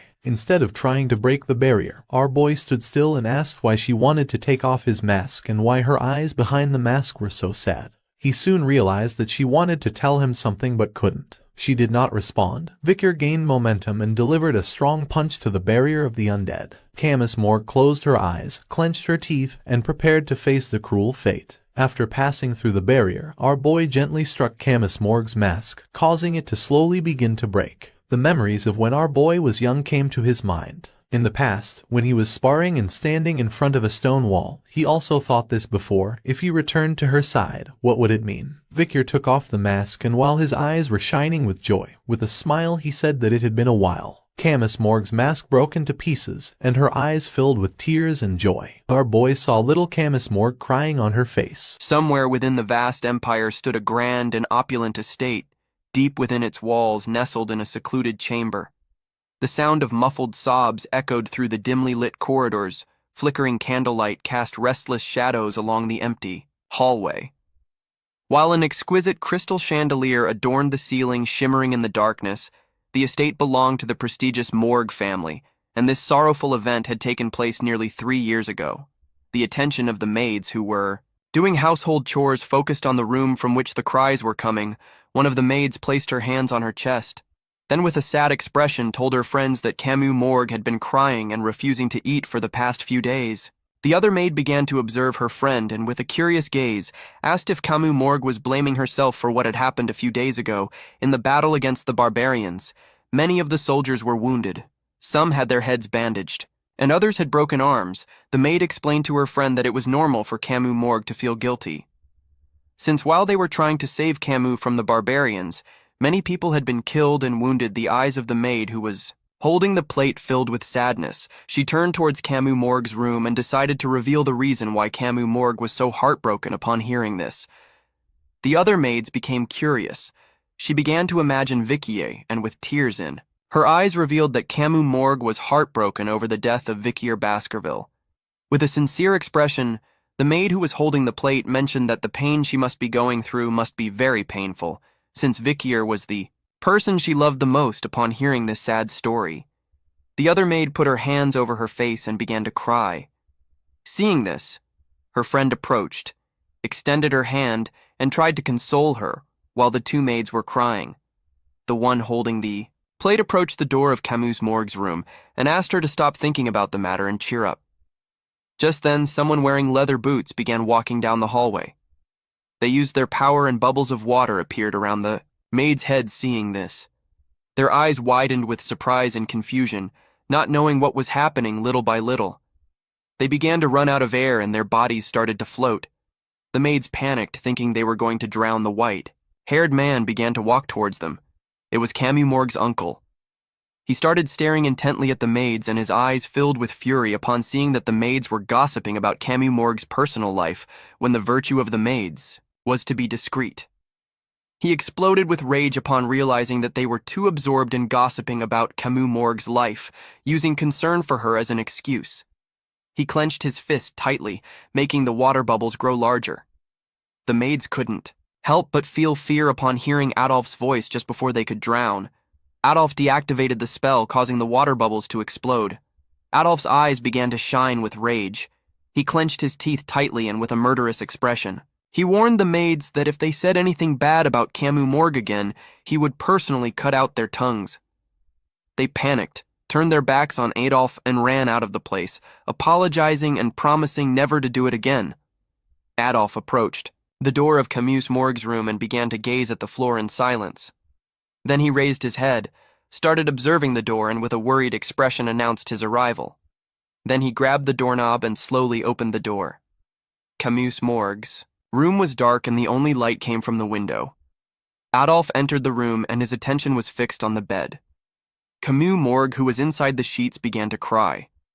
Adolf sat on the bed, placed his hand on the sheets, and with a worried expression, explained that he had heard that she hadn't even eaten in days, revealing that he and her mother were very worried. The wind began to enter the room through the window, making the curtains move. Camus Morgue asked if he meant that she should eat. In order to continue living for herself, she began to remember when she was with Vikir in the forest. A barbarian who was riding a wolf grabbed her on his shoulders and ran away. Vikir clenched his teeth and his eyes widened with fury. Then she began to recall the fun moments she had spent with Vikir. She placed her hand on his shoulder and with a joyful expression started talking with him when remembering these memories. She felt guilty, because if she hadn't been stupid, the barbarians wouldn't have caught her, and if she had stopped Vikir, so that he wouldn't fight alone against that monster, one of this would have happened. She clenched her teeth tightly, and her eyes filled with tears. Since now, because of her, Vikir and Rose were dead. She took off the sheets, grabbed her arm tightly, and, with a sad and guilt-ridden expression, began to cry, even more unable to hold back the tears, thinking that it was all her fault. Adolf turned towards her, and his attention fixed on her, and upon seeing her expression, his eyes began to shine with sadness. Without hesitating for a second, he gave Camus Morgue a hug, and while the moonlight was illuminating the room, he asked her not to give up. He hugged her tightly to try to console her, closed his eyes, and with a sincere tone explained that the value of their lives had now been added to hers, so now her life had become even more valuable. He explained that it was the duty of the living to live and continue the lives of the dead. Upon hearing this, Camus Morgue's eyes widened in surprise, with a curious expression. She asked if she should live instead of them. Adolf opened his eyes and explained that Rose and Vikir would be very upset if they saw her in this state. Camus Morgue's eyes filled with emotion, and a light of hope began to shine in her eyes. Without wasting another second, she got out of bed and with a smile, opened one of the drawers. Believing there was still a way, seeing her behavior, Adolf's eyes widened in surprise and confusion. She took out a sheet with a magic circle, and using a pen began to draw a triangle, explaining that if the thermodynamic function of the person was the same, then it was possible the ground was full of sheets. She crouched down and began to write, mentioning that magic consisted of calculating that value. Then if she changed the order and the formulas a little, she assumed she could obtain a different result. Adolf stood up, approached her, and with a confused expression asked what she was doing. Camus Morgue began to observe the sheets, and a light of hope appeared in her eyes. With a smile, she thought that if she could get closer to the dimension of negative energy, then she could bring the entropy from that dimension to later replace the portion of the positive energy dimension, and the rest through an equivalent exchange. Then she put her hands on top of her head and started going crazy. She couldn't think properly since she had no energy, had Ulf's attention fixed on her, making his jaw drop, while the moon was illuminating the room. She told her uncle that she needed food. Adolf prepared a banquet for her. The table was full of delicious dishes from meat to desserts. They sat at the table. At one end was Camus Morkand, at the other, a red-haired woman, and next to her sat Adolf with a kind smile. Camus Morgue mentioned that she had heard that. She was very worried. Since she had not been eating, she was the mother of Camus Morgue, the matriarch of the Morgue family called Raspani. Morgesh rested her hands on top of the table and with a serious expression began to observe her daughter in silence, her eyes filled with worry, explaining that several days had passed since her daughter had held a spoon. So it was normal for her to be worried about her. Thomas Morg interrupted her mother and with a cheerful expression promised not to make her worry anymore, but in return asked her to listen to her requests. Raspani became curious and asked what request she had. Camus Morg asked her mother to please allow her to mobilize the Morg family army to search the forests. Raspani remained calm, began to observe Camus Morg and became somewhat confused. Adolf's eyes widened with concern. He extended his hand and with a furious gaze asked if Camus Morg did not know how dangerous that place was. With a serious tone, Raspani gave her daughter permission to mobilize the army in exchange for her not skipping any meals upon hearing this. Adolf turned towards her, and his eyes widened in surprise and confusion, leaving him in shock with a worried expression. He asked his sister to think it through carefully, but just before he could finish the sentence, Raspani interrupted him and argued that Camus still had something she could do, which meant that she was not going to give up easily. Camus Morg's eyes began to shine with seriousness. She started observing her mother in silence. Raspani interlaced her hands and with a serious gaze made it clear that she had no other option but to let Camus surrender by her own will. Camus Morg prepared to eat a piece of meat, and with a cheerful smile asked if this was a promise, seeing that she was going to eat. Adolf's eyes widened with joy, and he couldn't help but smile. Meanwhile, on the other side, Raspani, who had her hands interlaced, began to observe Camus in silence upon tasting the food. Camus's eyes widened in disgust. She put her hands over her mouth and started feeling sick to her stomach not long after she fell to the ground and began vomiting. Adolf stood up and panicked, since he knew that she couldn't eat the food as too much time had passed since she last ate. He gave the order to the maids to take away the dishes and prepare suitable food for the sick. The maids brought new plates of food, but just then Camus extended her hand and refused to eat food for the sick. Seeing this, the eyes of the maids widened in surprise after vomiting. Camus Morg sat back in the chair, and while her eyes were shining with determination, she clenched her teeth tightly and with a serious expression swore to eat everything without losing another second. She grabbed a piece of bread and some meat and with tears in her eyes took a bite. And despite not being able to eat, she was willing to do it for Vikar. She began to imagine a boy holding the sword from behind. She knew that she would not have lost Vikar if she had not been kidnapped by the barbarians back then, and she was sure that he would not have lost if she had stopped him from fighting the huge spider alone. Adolf's eyes widened in surprise. He was in shock. While on the other side, Camus's mother intertwined her fingers and closed her eyes after eating with tears in her eyes. She wiped her mouth. With her hand, all that karma came from her, and death was something that had been unfairly granted to Vikar, but she was determined to restore that injustice. She grabbed a chicken thigh with her hand and prepared to eat, asking Vikar to wait. That day news spread throughout the Morg family that the vice-matriarch, who was sunk in despair, had begun to move again. However, no one expected her to move in that way. Somewhere in the city under the moonlight was the Hall of Darkness of the Morg family. Inside the hall was a man with red eyes sitting on a throne. His eyes were shining with hatred. He was the head sorcerer of the Morg family. Representative of the Hall of Darkness called Snake Morg. Someone wearing a hood entered the hall. It was the vice-matriarch. Snake's attention fixed on her, and he asked what brought the vice-patriarch of the Hall of Light here. A smile spread across Camus Morg's face. As she did not expect Snake to recognize her, Camus Morg took off the hood. She had dark circles under her eyes, and her eyes were shining with malice. With a smile, she revealed that she wanted to defect from the Hall of Light and enter the Hall of Darkness. Snake's eyes widened in surprise. He began to observe Camus Morg in silence, not knowing what was happening. Adolf and Snake were brothers. The Hall of Light was the visible symbol of the Morg family, while the Hall of Darkness was its shadow, where research and experiments on black witchcraft were carried out far from the eyes of the people. Snake became curious, and with a serious tone, assumed that she knew what it meant to join the Hall of Darkness. Camus Morg extended her hands and made it clear that she was prepared to live her life hiding in the shadows and abandon her mother, her uncle, and her rights as vice-matriarch. With a calm gaze, Snake extended his hand and said that he had heard that she had mobilized the army to search the forest, asking if she was planning to revive Vicar with black magic. Camus Morgue's eyes were filled with despair. With a smile, she admitted it, revealing that she was going to use the perfect resurrection spell upon hearing this. Snake's eyes widened in surprise. He began staring at her and realized that this spell was ancient black magic, capable of completely reviving the dead. He asked if she was going to use foreign magic, which was strictly forbidden within the Morgue family and the Empire.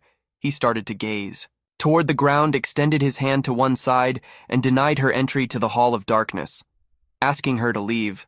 Camus Morgue began to observe her uncle in silence. Realizing that there was nothing he could do, her eyes began to shine with malice, when she extended her hand and with a wicked smile summoned a powerful spirit, revealing that she had no choice but to learn it herself. Seeing this, Snake's eyes widened in fear, leaving him in shock. He could not believe that she was controlling that spirit.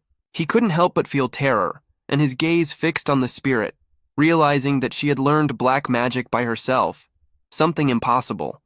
But if that were the case, it would not be an exaggeration to say that she had reached a new level be herself. He began to imagine Camus Morgue's mother, realizing that she had a talent similar to Hersa, talent that only appeared once every 100 years. Snake began to gaze at the ground, and after going over the matter several times, decided to accept. He stood up, clenched his fists tightly, and made it clear that if she joined the Hall of Darkness, then his word was absolute. Asking if she was ready, Camus Morgue knelt before him. She did not care about losing everything she had. She placed her hand over her chest, started staring intently at Snake, and revealed that she was willing to do whatever it took to save Vikier. It was night and the moon was shining high in the sky, and below was the Hall of Darkness of the Morgue family. Inside it, there were long and dark stairs leading to the bottom. This was a place that was neither monitored by the Empire nor visible to the Morgue family, a space that only the members of the Hall of Darkness knew, an underground space that extended for more than 600 floors, known as Dark Support. A powerful evil energy began to emerge from the depths, and little by little it began to ascend towards the surface. On floor 666 were Camus Morgue and Snake. She extended her hand and, using her powers, summoned a magic circle from which an undead emerged. Snake crossed his arms and began to observe in silence. This undead had part of its limbs destroyed, but it had life. It began to look around in confusion. Camus Morgue's eyes were full of fatigue and she had dark circles. With a smile, she began to point at the undead with her finger and asked Snake what he thought.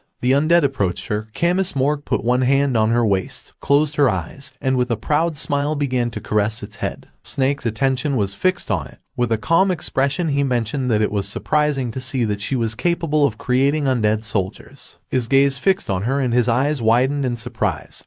He could not believe that she was capable of achieving so much when not much time had passed since she had converted to black sorcery. With a smile, Camus Morgue continued stroking the head of the undead. Snake began to observe her carefully and started having mixed emotions.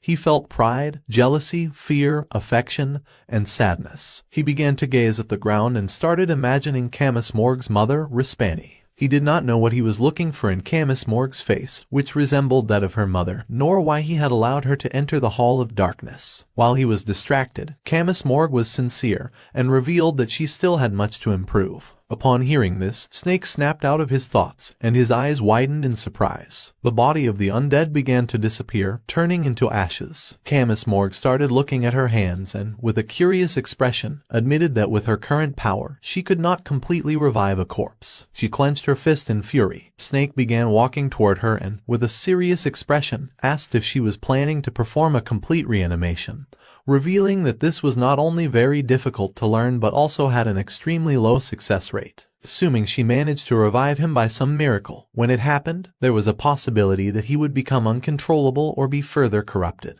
Camus Morgue's eyes began to shine with determination. She stared intently at Snake and said that she did not need to worry about what might happen after she succeeded, since the soul of the person she wanted to revive was stronger than anyone else's. Upon hearing this, Snake's eyes widened in confusion and concern. He was in shock as he did not know what he was seeing in her. At the same time, a man with a beard and long hair began to shout in rage. It was Camus Morgue's uncle, who was in Respani's office. He clenched his fist, extended his hand to one side, and with a furious gaze questioned whether they should stop Camus. He could not believe that she had left the Hall of Light to enter the Hall of Darkness. Respani, who had her arms behind her back, began to observe the landscape through the window in silence. She began to look at herself in the reflection of the window, and with a calm gaze, she mentioned that she had not yet made her decision, explaining that she had told her daughter to choose carefully and had given her the authority to freely enter both halls. Adolf's eyes widened with rage. With a furious expression, he revealed that Camus had been spending more and more time with that man called Snake recently. Respani did not lose her composure. She did not even turn around, and with a serene gaze, she made it clear that Snake was not someone who was going to hurt Camus. On the contrary, he was actually helping her. Adolf tried to argue that Snake was not a good person,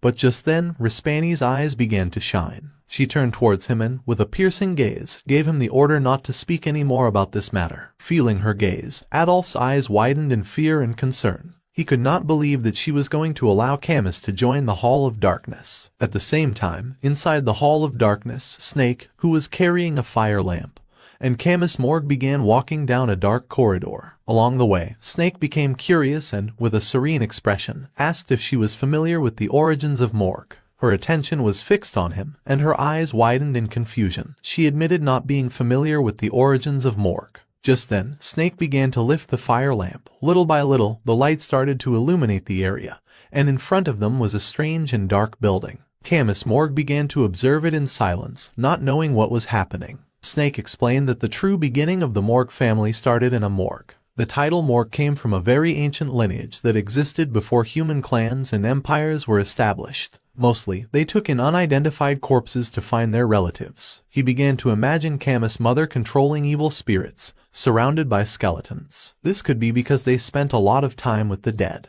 But after a certain point in time, there had been members of the Morgue family who had been able to converse with the dead, and to this day there were still members who could do so. Camus Morgue approached the building, extended her hands, and began to observe in silence. The reality was that the Morgue family had been connected with black sorcery from the beginning. Using the fire lamp, he began to illuminate the place. He approached the wall and, in a serious tone, mentioned that the black sorcerers who sought knowledge knew that the truth lay beyond the door of death. Camus Morgue, who was standing behind, with a curious expression asked if then she should familiarize herself with death. Snake made it clear that she would not be doing anything other than imitating a black sorcerer by doing that. He began to gaze towards the ground and advised her to be careful with death. Then, he began to stare at her and with a penetrating gaze asked her to keep this in mind. The black mages were entities that kept death at an arm's length. Camus Morgue's eyes filled with seriousness. She remained listening in silence without interrupting. Before understanding and familiarizing herself with death, first she had to understand and familiarize herself with life. The ground was full of human skeletons. Snake began to illuminate the ground with the fire lamp, explaining that a true black mage loved living beings more than anyone and took pity on those who were dying. The black mages were those who had a deep understanding of death. With a lost gaze, Camus Morgue began to look at the ground, realizing that unlike how the world saw the black mages, they could actually be considered wise or elders. Snake began to walk around the area. Camus Morgue extended her hand toward him, and with a curious look asked if she could ask him something. She wanted to know the reason why Snake had entered the Hall of Darkness. Upon hearing this, Snake's eyes began to shine with surprise. He did not know why she wanted to know this. Then he began to gaze at the ground, and his eyes expanded with sadness as he imagined Adolf and Respani. He turned his back on her and, with a cold expression, revealed that in this world there was light and shadow. If one of them disappeared, the balance would be ruined. Camus Morgue turned around and, with a confused expression, mentioned that he was speaking in riddles again. A few days later, during the night while Snake was on the 666th floor with his arms behind his back, Camus Morgue came running and caught his attention. Her eyes began to shine with joy.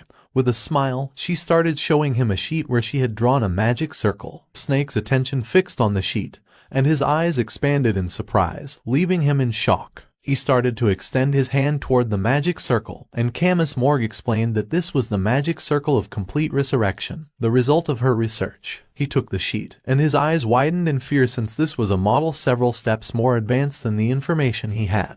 Looking with a bit of attention, he realized that it was perfect. Snake began to observe her with a confused gaze, remembering that black sorcery required one to investigate the depths of the abyss. He was in shock, not knowing how deep Camus had dug into the abyss to reach this conclusion. Camus Morgue couldn't help but blush. She looked away and, with a nervous expression, mentioned that she would like him to help her conduct the spell. With a serious gaze, Snake questioned whether she really liked Vikir. He began to observe her, and it didn't take long for him to realize that she was different from him. In fact, she was completely different from him, who was fascinated by black sorcery, and whose heart was as dark as the abyss. Camus Morgue closed her eyes, and while blushing, she began to show a joyful smile, admitting that she liked Vikir. She had not been eroded by the abyss at all and wore her heart on her sleeve. Snake began to gaze toward the ground, and a smile spread across his face, realizing that she was better than him. He took a step forward and decided to do this together. They gathered a lot of materials. Among them there was a bucket of water and small wooden barrels. Snake's attention, who had his arms crossed, was fixed on the barrels. With a calm gaze,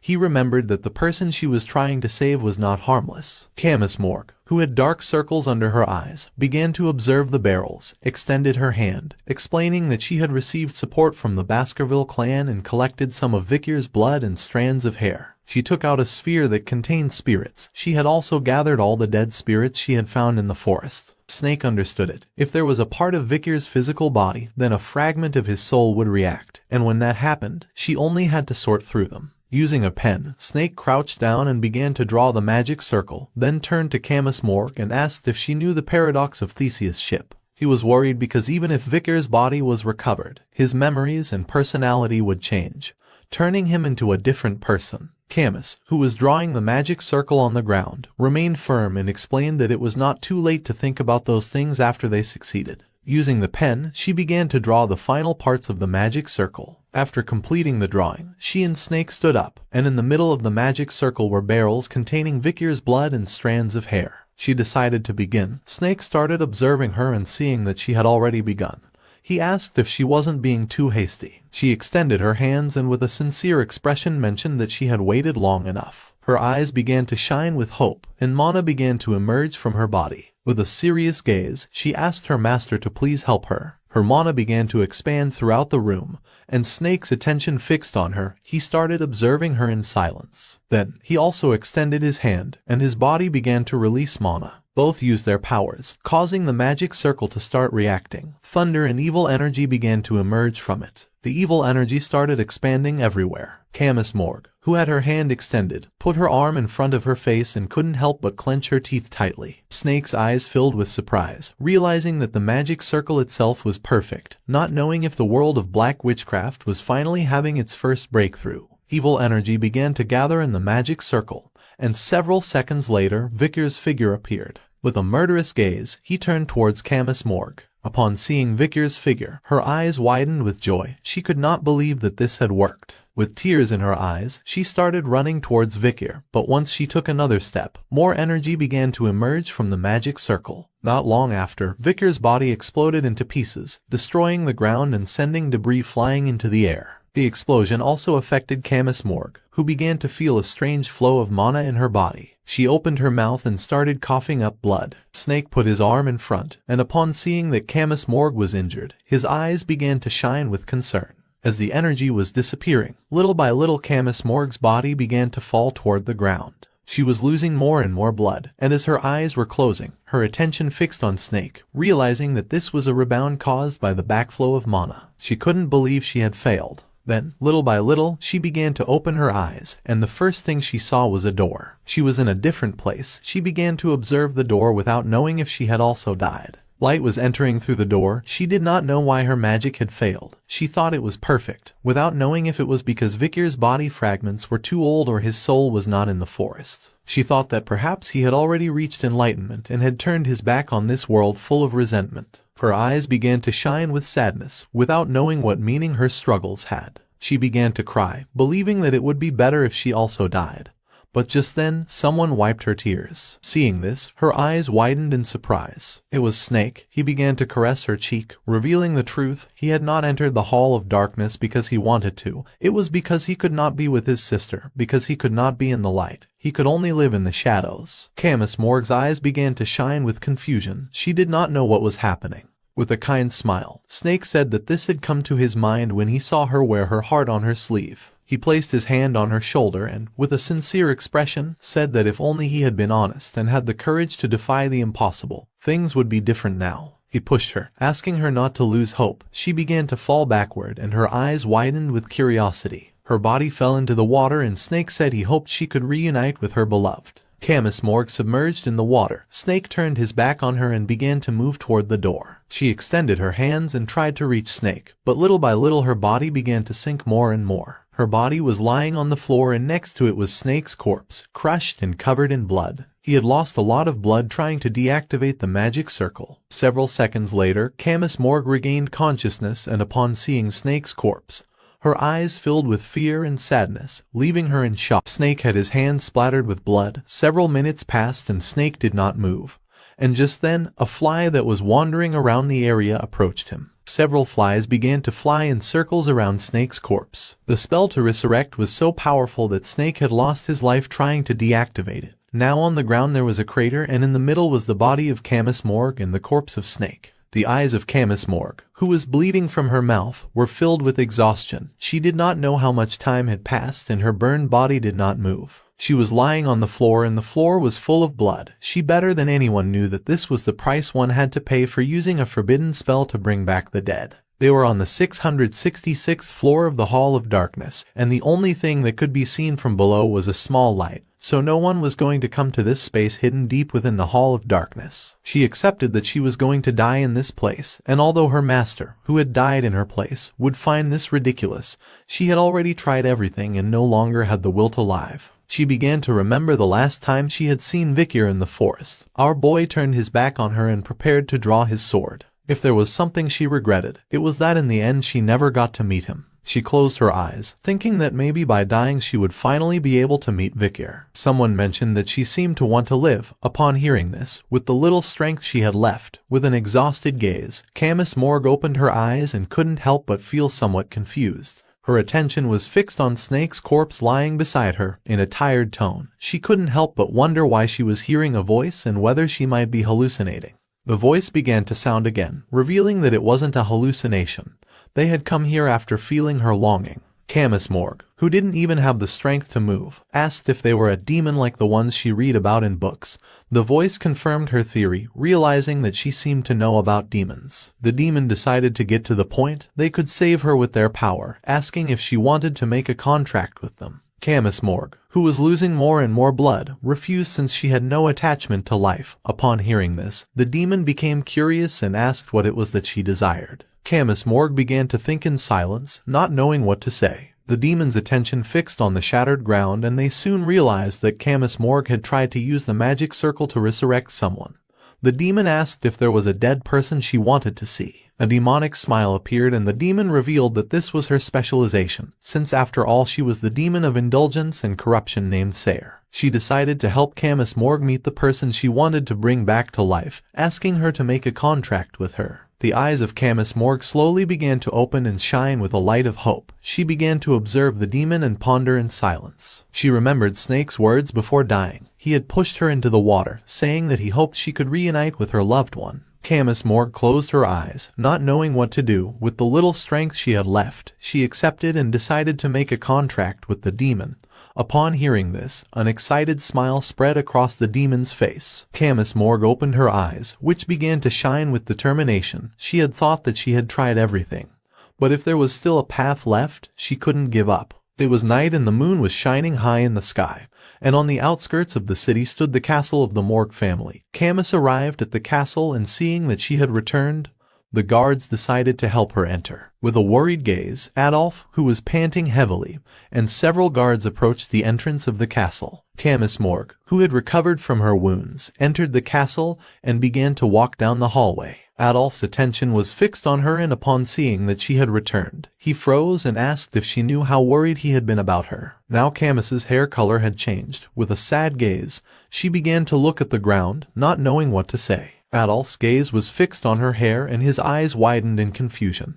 He wanted to know what had happened to her hair, and what she had been doing during the last 10 days, believing that that bastard snake must be behind it all. With a cold expression, Camus Morgue walked past her uncle without saying a single word. Seeing this, Adolf's eyes widened in confusion and his jaw dropped in surprise. Camus Morgue clenched her fists, began to walk away from her uncle, and with a sincere expression apologized, saying that she was tired. Adolf and the guards turned around and their attention focused on her. Everyone was somewhat surprised, not knowing what was happening. The demon sayer manifested herself and couldn't help but smile and feel pity, asking if it was okay to ignore an uncle she hadn't seen in a long time. Camus Morgue's eyes began to shine with determination. With a furious gaze, she gave the order to the demon to shut up. She began to walk down the hallway, which had a beautiful ceiling lamp. She made it clear that if the demon did not demonstrate her usefulness, she was going to break their contract. The demon decided to show her powers. That was how her contract with Sayer began. The demon sayer was going to grant a portion of her power to Camus Morgue and was going to help her reunite with Vicar van Baskerville. As payment, Camus Morgue would have to grant Sayer full control of her body for 1 hour each day, remaining completely unconscious during this period. Additionally, Camus Morgue was forbidden from saying anything related to Sayer and demons. After that day, she met with the demon Sayer in the forest, where she extended her hand and began using her powers, making evil energy emerge. There were 2 abilities that Camus Morgue obtained from Sayer. Camus Morgue, who was holding a lock of hair, opened her palm and let it fall to the ground. Then she extended her hands and using her powers began to revive a dead person. Sayer crossed his arms and with a smile began to watch in silence. Thanks to the power of the demon, she had the ability to find what she wanted and the ability to revive a corpse. Several seconds later, she managed to successfully revive someone who had red hair. Camus Morgue clasped her hands and her eyes filled with tears and astonishment. She had revived Rose. Without losing a second, she threw herself and gave her a hug. Camus Morgue had been able to find her cousin who had died at the hands of the barbarians. After a few days, they returned to the Hall of Darkness. Using some candles and drawing a magic circle on the ground, Sayer began to fly and control several spirits. Her eyes widened in confusion and surprise since it was the first time that she experienced something like that, revealing that she could not feel at all Vicar's soul whom Camus Morgue was looking for. Camus Morgue, who was standing behind, began to gaze toward the ground, then her eyes began to shine with determination since she could not give up. During the day, she used clothes training as an excuse to take care of Rose, and during the night, she moved around to search for Vicar. Her mother and uncle showed no objection and did not inquire much into the matter either. She entered her room and using a pen began to draw a magic circle. Over time, she began to grow distant from her mother, her uncle and the people of the clan, since she had no time to think about them. To find Vicar, she had no time to think about anything else. One day while she was in the Hall of Darkness, someone started laughing. Her eyes filled with surprise and confusion. Behind her stood someone wearing an elegant suit. With a furious gaze, she turned around and asked how they had gotten in here. It was a demon, who began to smile and said that his business was not with her. Dantalion's eyes began to shine with evil and a smile spread across his face, revealing his true form. He extended his hand and with a penetrating gaze gave the order to Camus Morgue to bring Sayer. And that is how after that day, Rose disappeared. While Sayer's eyes were shining with evil, with a smile she explained to Camus Morgue that her ally, the 9th Corpse, said he needed a servant, and had taken Rose, revealing that once this guy disappeared it was hard to find him again. Dantalion, an ally of Sayer and a demon, took Rose and disappeared. Camus Morgue became furious, extended her hand and asked how Sayer had let Dantalion take her cousin. Sayer extended her hands, turned to her and with a smile explained that Rose was dead. She could fix her again, so she asked Camus Morgue not to get angry. The eyes of Camus Morgue began to shine with rage. She clenched her fist and it didn't take long for her to realize that deep down, she was a demon. And the day she went looking for Rose, she reached the dormitories of the orphanage, where Vicar had defeated the demon Dantalion. It was night and the building was cut in half. When she revived Rose, someone appeared. Camus Morgue's eyes widened with curiosity, and she turned around. It was Vikir. With a piercing gaze, our boy drew his bow and prepared to launch a mana arrow. Back in the present, the wind began to blow, moving strands of Camus Morg's hair. Our boy mentioned that some time had passed. Upon seeing Vikir, she fell to her knees on the ground and her eyes filled with tears and sadness. Vikir had taken off his mask, and she began to observe our boy through the gap in the wall of skeletons in silence. With a cheerful expression and a smile, Vikir realized that she had changed a lot since the last time he saw her. Seeing that Vikir was alive, Camus Morg's eyes widened in surprise and she couldn't help but cry and was about to let out all the things she wanted to ask him. Vikir moved away from the wall of skeletons and began to walk toward her. Camus Morg began to gaze at the ground without knowing why Vikir was saying things so calmly when so much time had passed since they last saw each other, nor why he hadn't come looking for her if he was alive. Vikir didn't know how hard it had been for her nor how much she had fought to be able to see him again. While our boy was getting closer to her, Camus Morg couldn't help but freeze and didn't say a single word. Vikir stopped in front of her, realizing that she had made a contract with a demon. He wanted to know what had happened. She didn't say a single word since she wanted Vikir to see her as a cool woman in her final moments. Even without asking, she could feel that the depth of Vikir's eyes had never looked so deep before. He had become someone so handsome, unlike her, who had ruined everything. Vikir's eyes filled with confusion. With a surprised expression he called Camus Morg's attention. She lifted her head and began to observe our boy in silence. Her time was going to end soon and when that happened, Vikir would have to fight against Sayer. The last thing Camus Morg could do for Vikir was not let him fight alone again. But now that she had been able to see him again, from the bottom of her heart, she thanked our boy for having recognized and found her. Upon hearing this, Vikir's eyes widened in fear and confusion. A magic circle appeared beneath Camus Morg and then spikes began to emerge from it. With eyes full of tears and happiness, she gave Vikir 100 points out of 100. The spikes shot toward her. Camus Morg closed her eyes and with a smile admitted that she was happy. At that moment, a pool of blood appeared on the ground, and splashes of blood fell on Camus Morg's face, making her eyes fill with surprise, leaving her in shock. Just before the spikes could hurt her, Vikir gave her a hug, taking the spikes directly. With a confused and fearful gaze, she asked why Vikir had done this. The spikes had pierced Vikir's back. With a calm tone, he explained that he understood that she couldn't tell him because of the contract she had with the demon. Vikir hugged her tightly since she hadn't managed to land any critical blow when they fought. Camus Morg began to cry without knowing why he was doing this again.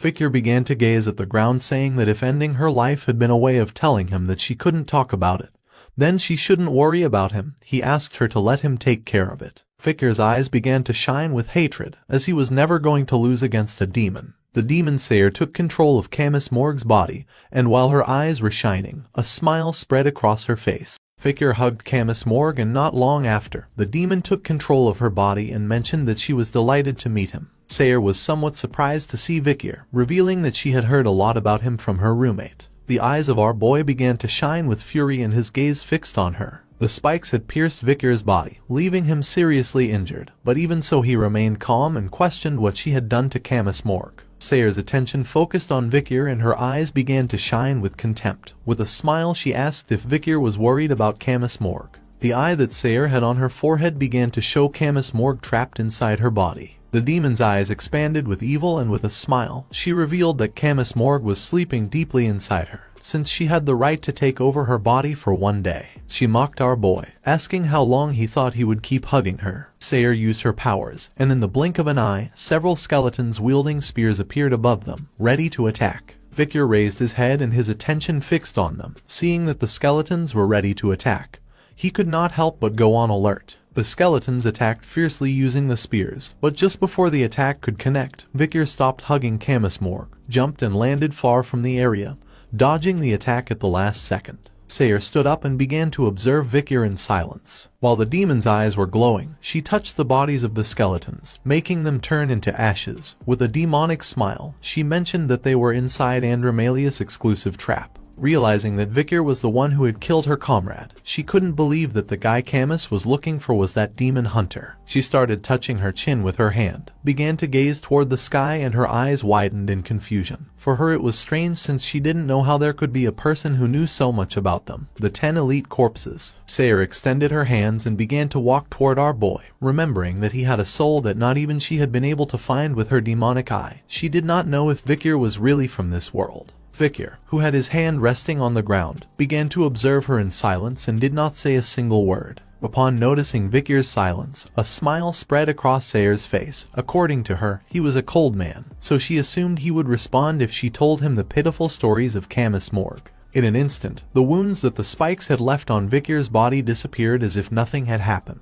Vikir began to stare at the demon with a gaze full of fury. Sayer revealed that to see a man, Camus Morgue dabbled in the forbidden spell of complete resurrection. She explained that Camus Morgue had failed, resulting in her being unable to move her body. In the destroyed room, she remained lying on the floor for several days. She had already tried everything and no longer had the will to live. The demon asked if Vikir wanted to know something funny. Sayer's eyes began to shine with evil, and with an arrogant smile, she began pointing at herself, revealing that just before she could die, a demon appeared to give her new hope. Upon hearing this, Vikir's eyes began to shine with hatred and rage. Sayer mocked him, saying that after forming the contract, it had been heartbreaking to hear Camus Morgue long for him. Vikir began to imagine Camus Morgue thrown on her knees with her hands on her head and crying. She regretted having sent him away alone. Her eyes filled with tears and guilt, since if only she hadn't been captured by the barbarians, none of this would have happened. She wished she had died instead of Vikir. While her body was lying on the ground, she couldn't help but wonder why Vikir hadn't come to see her, begging not to be left alone.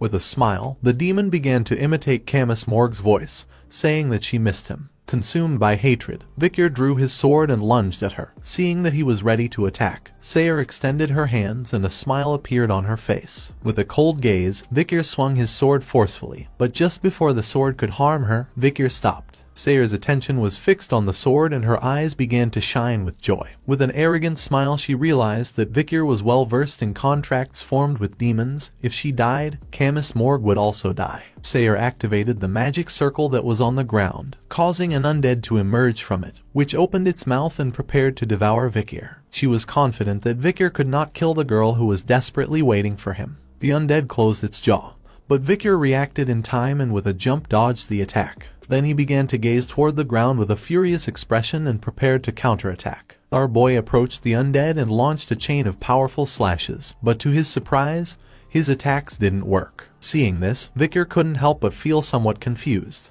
while Sayer's eyes were shining with excitement. With a smile, she asked if Vikir believed that she was going to use magic he could cut like Camus magic, revealing that there was no way a simple graduator could stand against her true power. The undead gained momentum and struck Vikir hard using its jaw. The attack was so powerful that our boy couldn't move. The undead took advantage and began running quickly, slamming Vikir's body against the ground.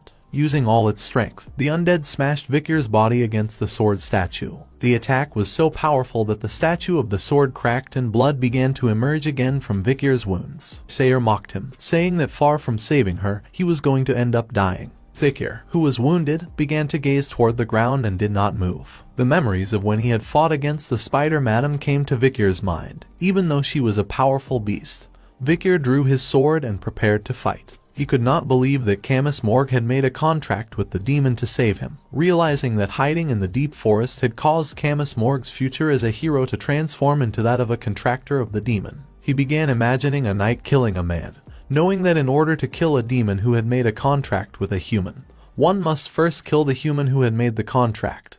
This was something he knew from the beginning. The eyes of our boy began to shine with fury and his gaze fixed on Sayer. He didn't know why he had said that.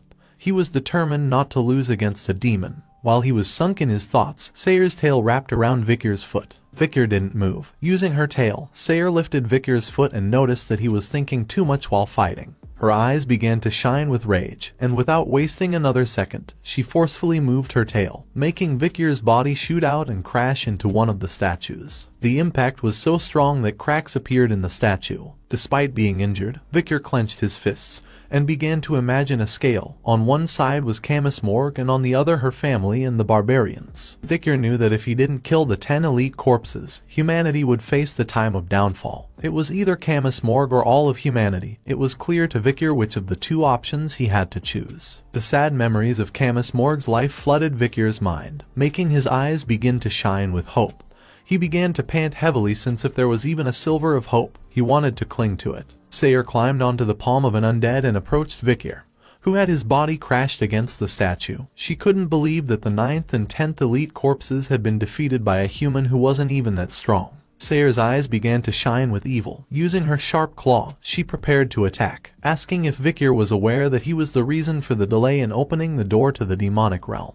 Vikir had no strength to react to the attack and could not even move. Sayer attacked with all her strength, making her claw pierce through Vikir's chest, destroying the statue into pieces in the process. Smoke began to emerge from the area. The demon drove her claw even deeper into Vikir's chest, causing him to open his mouth and start screaming in agony. With his body trembling, Vikir tried to move his hand. Sayer felt furious upon seeing that Vikir was still thinking about saving Camus, when he was just an insignificant graduator who couldn't even defeat her. Her eyes began to shine with evil and an arrogant smile appeared on her face, since after all Vikir was just a pathetic human waiting for a miracle to happen. Upon hearing the word miracle, Vikir began to think, and not long after, he extended his hands and grabbed the demon's horns. Seeing this, Sayer's eyes widened in surprise and confusion. Vikir clenched his teeth tightly and mentioned that he liked the sound of that. Sayer's attention was fixed on him and she couldn't help but go into shock. Just before she could take another breath, Vikir gave her a strong headbutt. The blow was so strong that Sayer's body began to tremble and her eyes started to shine with fear, causing her jaw to drop.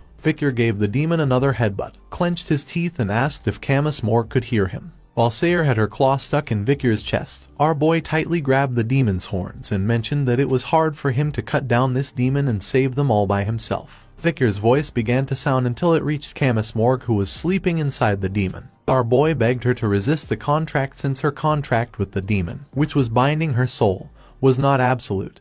He trusted that she could do it since she was skilled in magic. Camus Morg, whose body was bound, did not wake up. Vikir revealed that her soul would burn as payment for going against the contract, but he was going to kill Sayer at that very moment. With eyes shining with determination, Vikir began to shout, swearing that together they were going to create a miracle. Sayer's attention fixed on him, and her eyes widened in fury. Consumed by rage, she pulled her claw out of Vikir's chest and gave him a powerful kick, making his body fly away. Our boy's body began to bounce on the ground until it crashed hard against another of the statues. Sayer descended to the ground and decided to turn Vikir into an undead soldier. She swore to make him work to cover for the 9th and 10th corpse and destroy humanity. She extended her hands and began to walk toward our boy. Vikir also descended to the ground and placed his hand on it. He stood up, and while he was wiping the blood from his chest, he swore to kill her. Vikir began to gaze at the ground and couldn't help but imagine the letter he had received.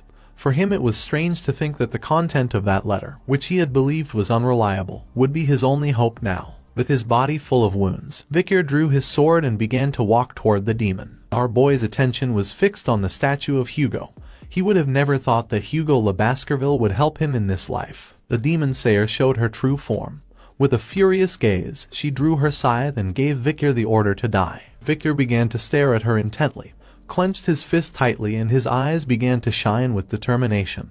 He had never expected that he would become a swordmaster. Vikir could see Sayer, who was tied inside the third eye of the demon. He began to observe her carefully, vowing to protect her. A few days ago, Hugo took out a pen and began to write a letter to Vikir. He knew that being a top-ranked graduator, the fang that Vikir was capable of making was a careless 7th technique. To perfect this technique, he had to become a swordmaster. Hugo was in his office, and while the sunlight was coming through the window, he continued writing. He was writing the process he had gone through to become a sword master. Hugo began to imagine himself holding the sword and with eyes shining with determination.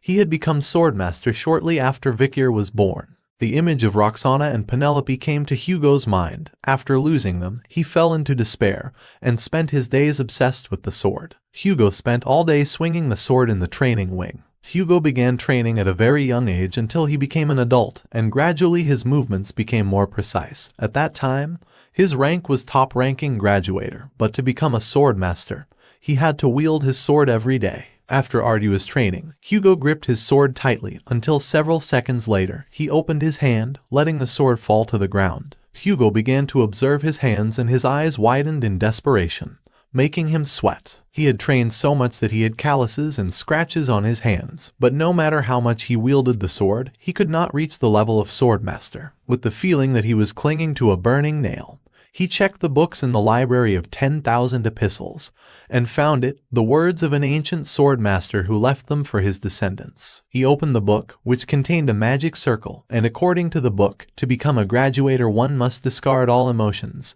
However, to become a sword master one must recover their emotions. Hugo's personality began to shatter like a mirror. He decided to follow the words and worked hard to learn happiness, anger, sadness, and pleasure. He tried various ways of being happy, angry, sad, and excited. Hugo put his hands over his face and started to go crazy, since trying forcefully to create emotions had severe side effects.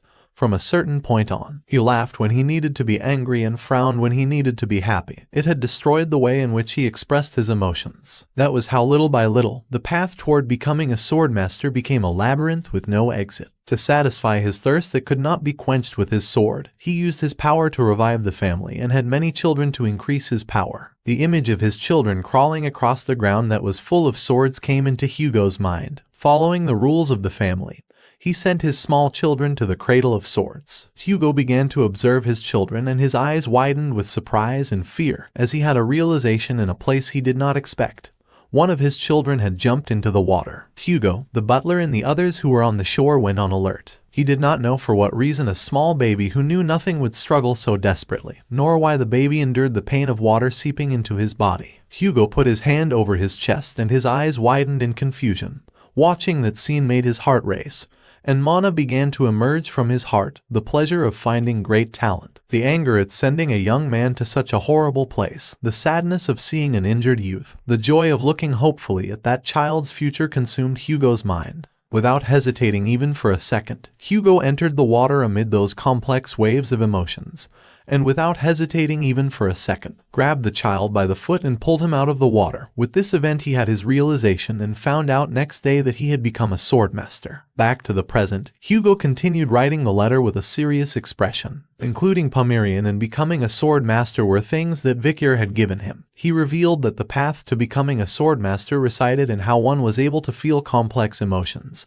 He trusted that Vikir could reach that level. Back to the combat, Sayer sent mana into her scythe and swung it forcefully, launching a flurry of slashes. Vikir put his arms in front of his chest and using the Beelzebub sword blocked the attack, and his eyes filled with surprise, realizing that she was very strong. Vikir's eyes began to shine with rage, realizing that Hugo had become a completely different person from his previous life. While the demon Sayer's eyes were shining with evilness, with a smile, she clenched her fist and summoned a powerful magic circle. To break Sayer's magic, Vikir had to reach the level of swordmaster, and now that he no longer had the power of the Saintess, he had to come to his own realization. Sayer extended her hand and just then, a magic circle appeared on the ground and from it emerged spikes made of skeletons, which struck Vikir's body directly, causing him to be thrown into the air. Our boy clenched his teeth and began to bleed from the mouth. Just as Hugo had said, anger and sadness existed within him. The spikes pierced Vikir's body, leaving a deep wound in his chest. Our boy's body began to bounce against the ground.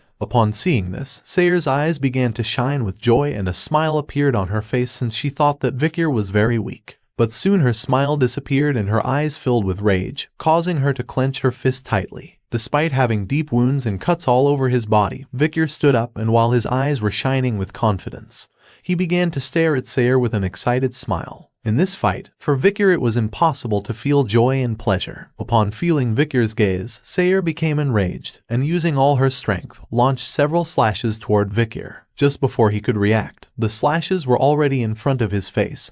Vikir's attention was fixed on them and his eyes widened in fear and surprise. The attack was so fast that Vikir had no time to do anything about it, and he took the full brunt of the attack, creating a curtain of smoke. Sayer, who had the scythe stuck into the ground, began to observe our boy in silence. Vikir's body was thrown into the air along with debris. Demon Sayer's attack had cut off one of our boy's legs. While blood was emerging from his wounds, Vikir couldn't help but clench his teeth tightly and feel furious. With the little energy and strength that Vikir had, he used Baskerville's 7th technique and gaining momentum against the rocks appeared in front of Sayer. Vikir began to stare at her and while his eyes were shining with fury, he prepared to attack. Sayer turned around and upon seeing that Vikir was ready to attack, went on alert. With a murderous gaze, Vikir forcefully swung the sword. The attack landed squarely against Sayer's head, but then his sword bounced off. Seeing this, Vikir's eyes widened in confusion and many questions came to his mind. Meanwhile on the other side, Sayer couldn't help but smile. With an arrogant expression, she called Vikir piece of shit, realizing that he had no ability to learn. She grabbed Vikir by the face, revealing that it was impossible for him to break her armor. Vikir grabbed Sayer's arm and his eyes filled with fear and surprise. While Sayer's eyes were shining with evil, she threw Vikir, causing his body to crash against the ground, destroying it into pieces. According to her, Vikir's attacks were not powerful at all. She grabbed Vikir by the neck, and while her body was releasing a demonic aura, she closed her eyes and with a smile couldn't help but wonder what it was that Vikir was trying to do. Vikir no longer had the strength to resist. Sayer stepped forcefully on Vikir's chest and used her powers, causing a magic circle to appear under her feet,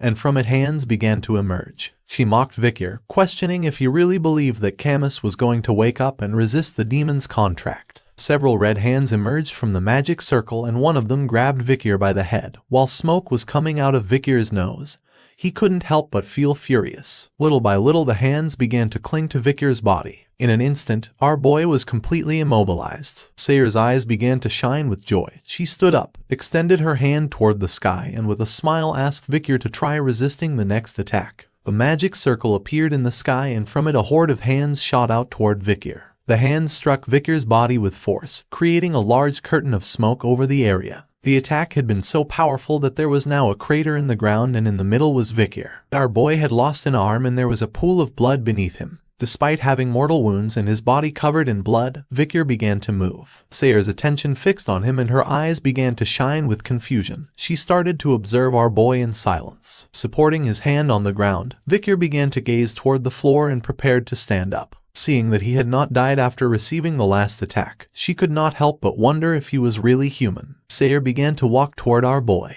The mere act of standing was exhausting. Even with the ability of the healing salamander, Vikir could no longer heal his body. Vikir began to remember when he had embraced Camus Morgue, with tears in her eyes, and with a sad gaze, she asked why she was alone again. With his body trembling, Vikir decided to get up and move. The curtain of smoke began to disappear, and despite missing an arm, Vikir drew the Beelzebub sword and began to walk toward the demon. Just then, Camus Morgue called Vikir an idiot, mentioning that she didn't want to see him again just to see that expression. Vikir's attention, who had a bruise on his eye, was fixed on Sayer, and his eyes widened in surprise, leaving him in shock. Sayer's eyes began to shine with confusion and rage since she didn't know what was happening. Camus Morgue began to remove the demon's skin from her face, and her eyes began to shine with confidence. With a smile, she said that she had done just as Vikir had said. Seeing this, Sayer panicked and reminded her that if she resisted the contract, her soul would be shattered. Using both hands, Camus Morgue began to remove the demon's skin from her face and neck, and with a confident smile admitted that Sayer couldn't last long, asking Vikir to cut her into pieces. She also revealed that if Vikir failed, then her neck would become his sheath. Our boy started to gaze toward the ground and let out a sigh. A smile appeared on his face upon seeing that she was making jokes in this situation. Realizing that she had truly been born to be a heroine, he decided to give her 100 points out of 100. Camus Morgue took off the demon's skin she had on her neck and with a smile asked if Vikir had realized that now. She extended her hand toward Vikir, asking him to show her the man she had fallen in love with. Sayer's eyes filled with fear, knowing that this was not good. Sayer took control of Camus Morgue's body again, making a magic circle appear behind her back. According to her, they were crazy. With a furious gaze, she extended her hands and asked if Vikir really believed that this would be enough to pierce her armor. At that moment, tentacles made of skeletons shot out from the magic circle toward Vikir. Vikir drew his sword and the blade began to emit an intense mana. Our boy started walking toward her and swung the sword with precision, cutting the tentacles into pieces. Sayer's attention focused on our boy and her eyes widened in surprise, leaving her in shock. Vikir's heart began to shine and mana started to emerge from it. He realized that this was what Hugo meant when he said the heart had so many emotions. He could feel emotions that he normally did not feel. Camus Morgue was trapped with her arms tied inside the demon's third eye. She was happy that Vikir had not forgotten about her. With a sad gaze, she began to lift her head.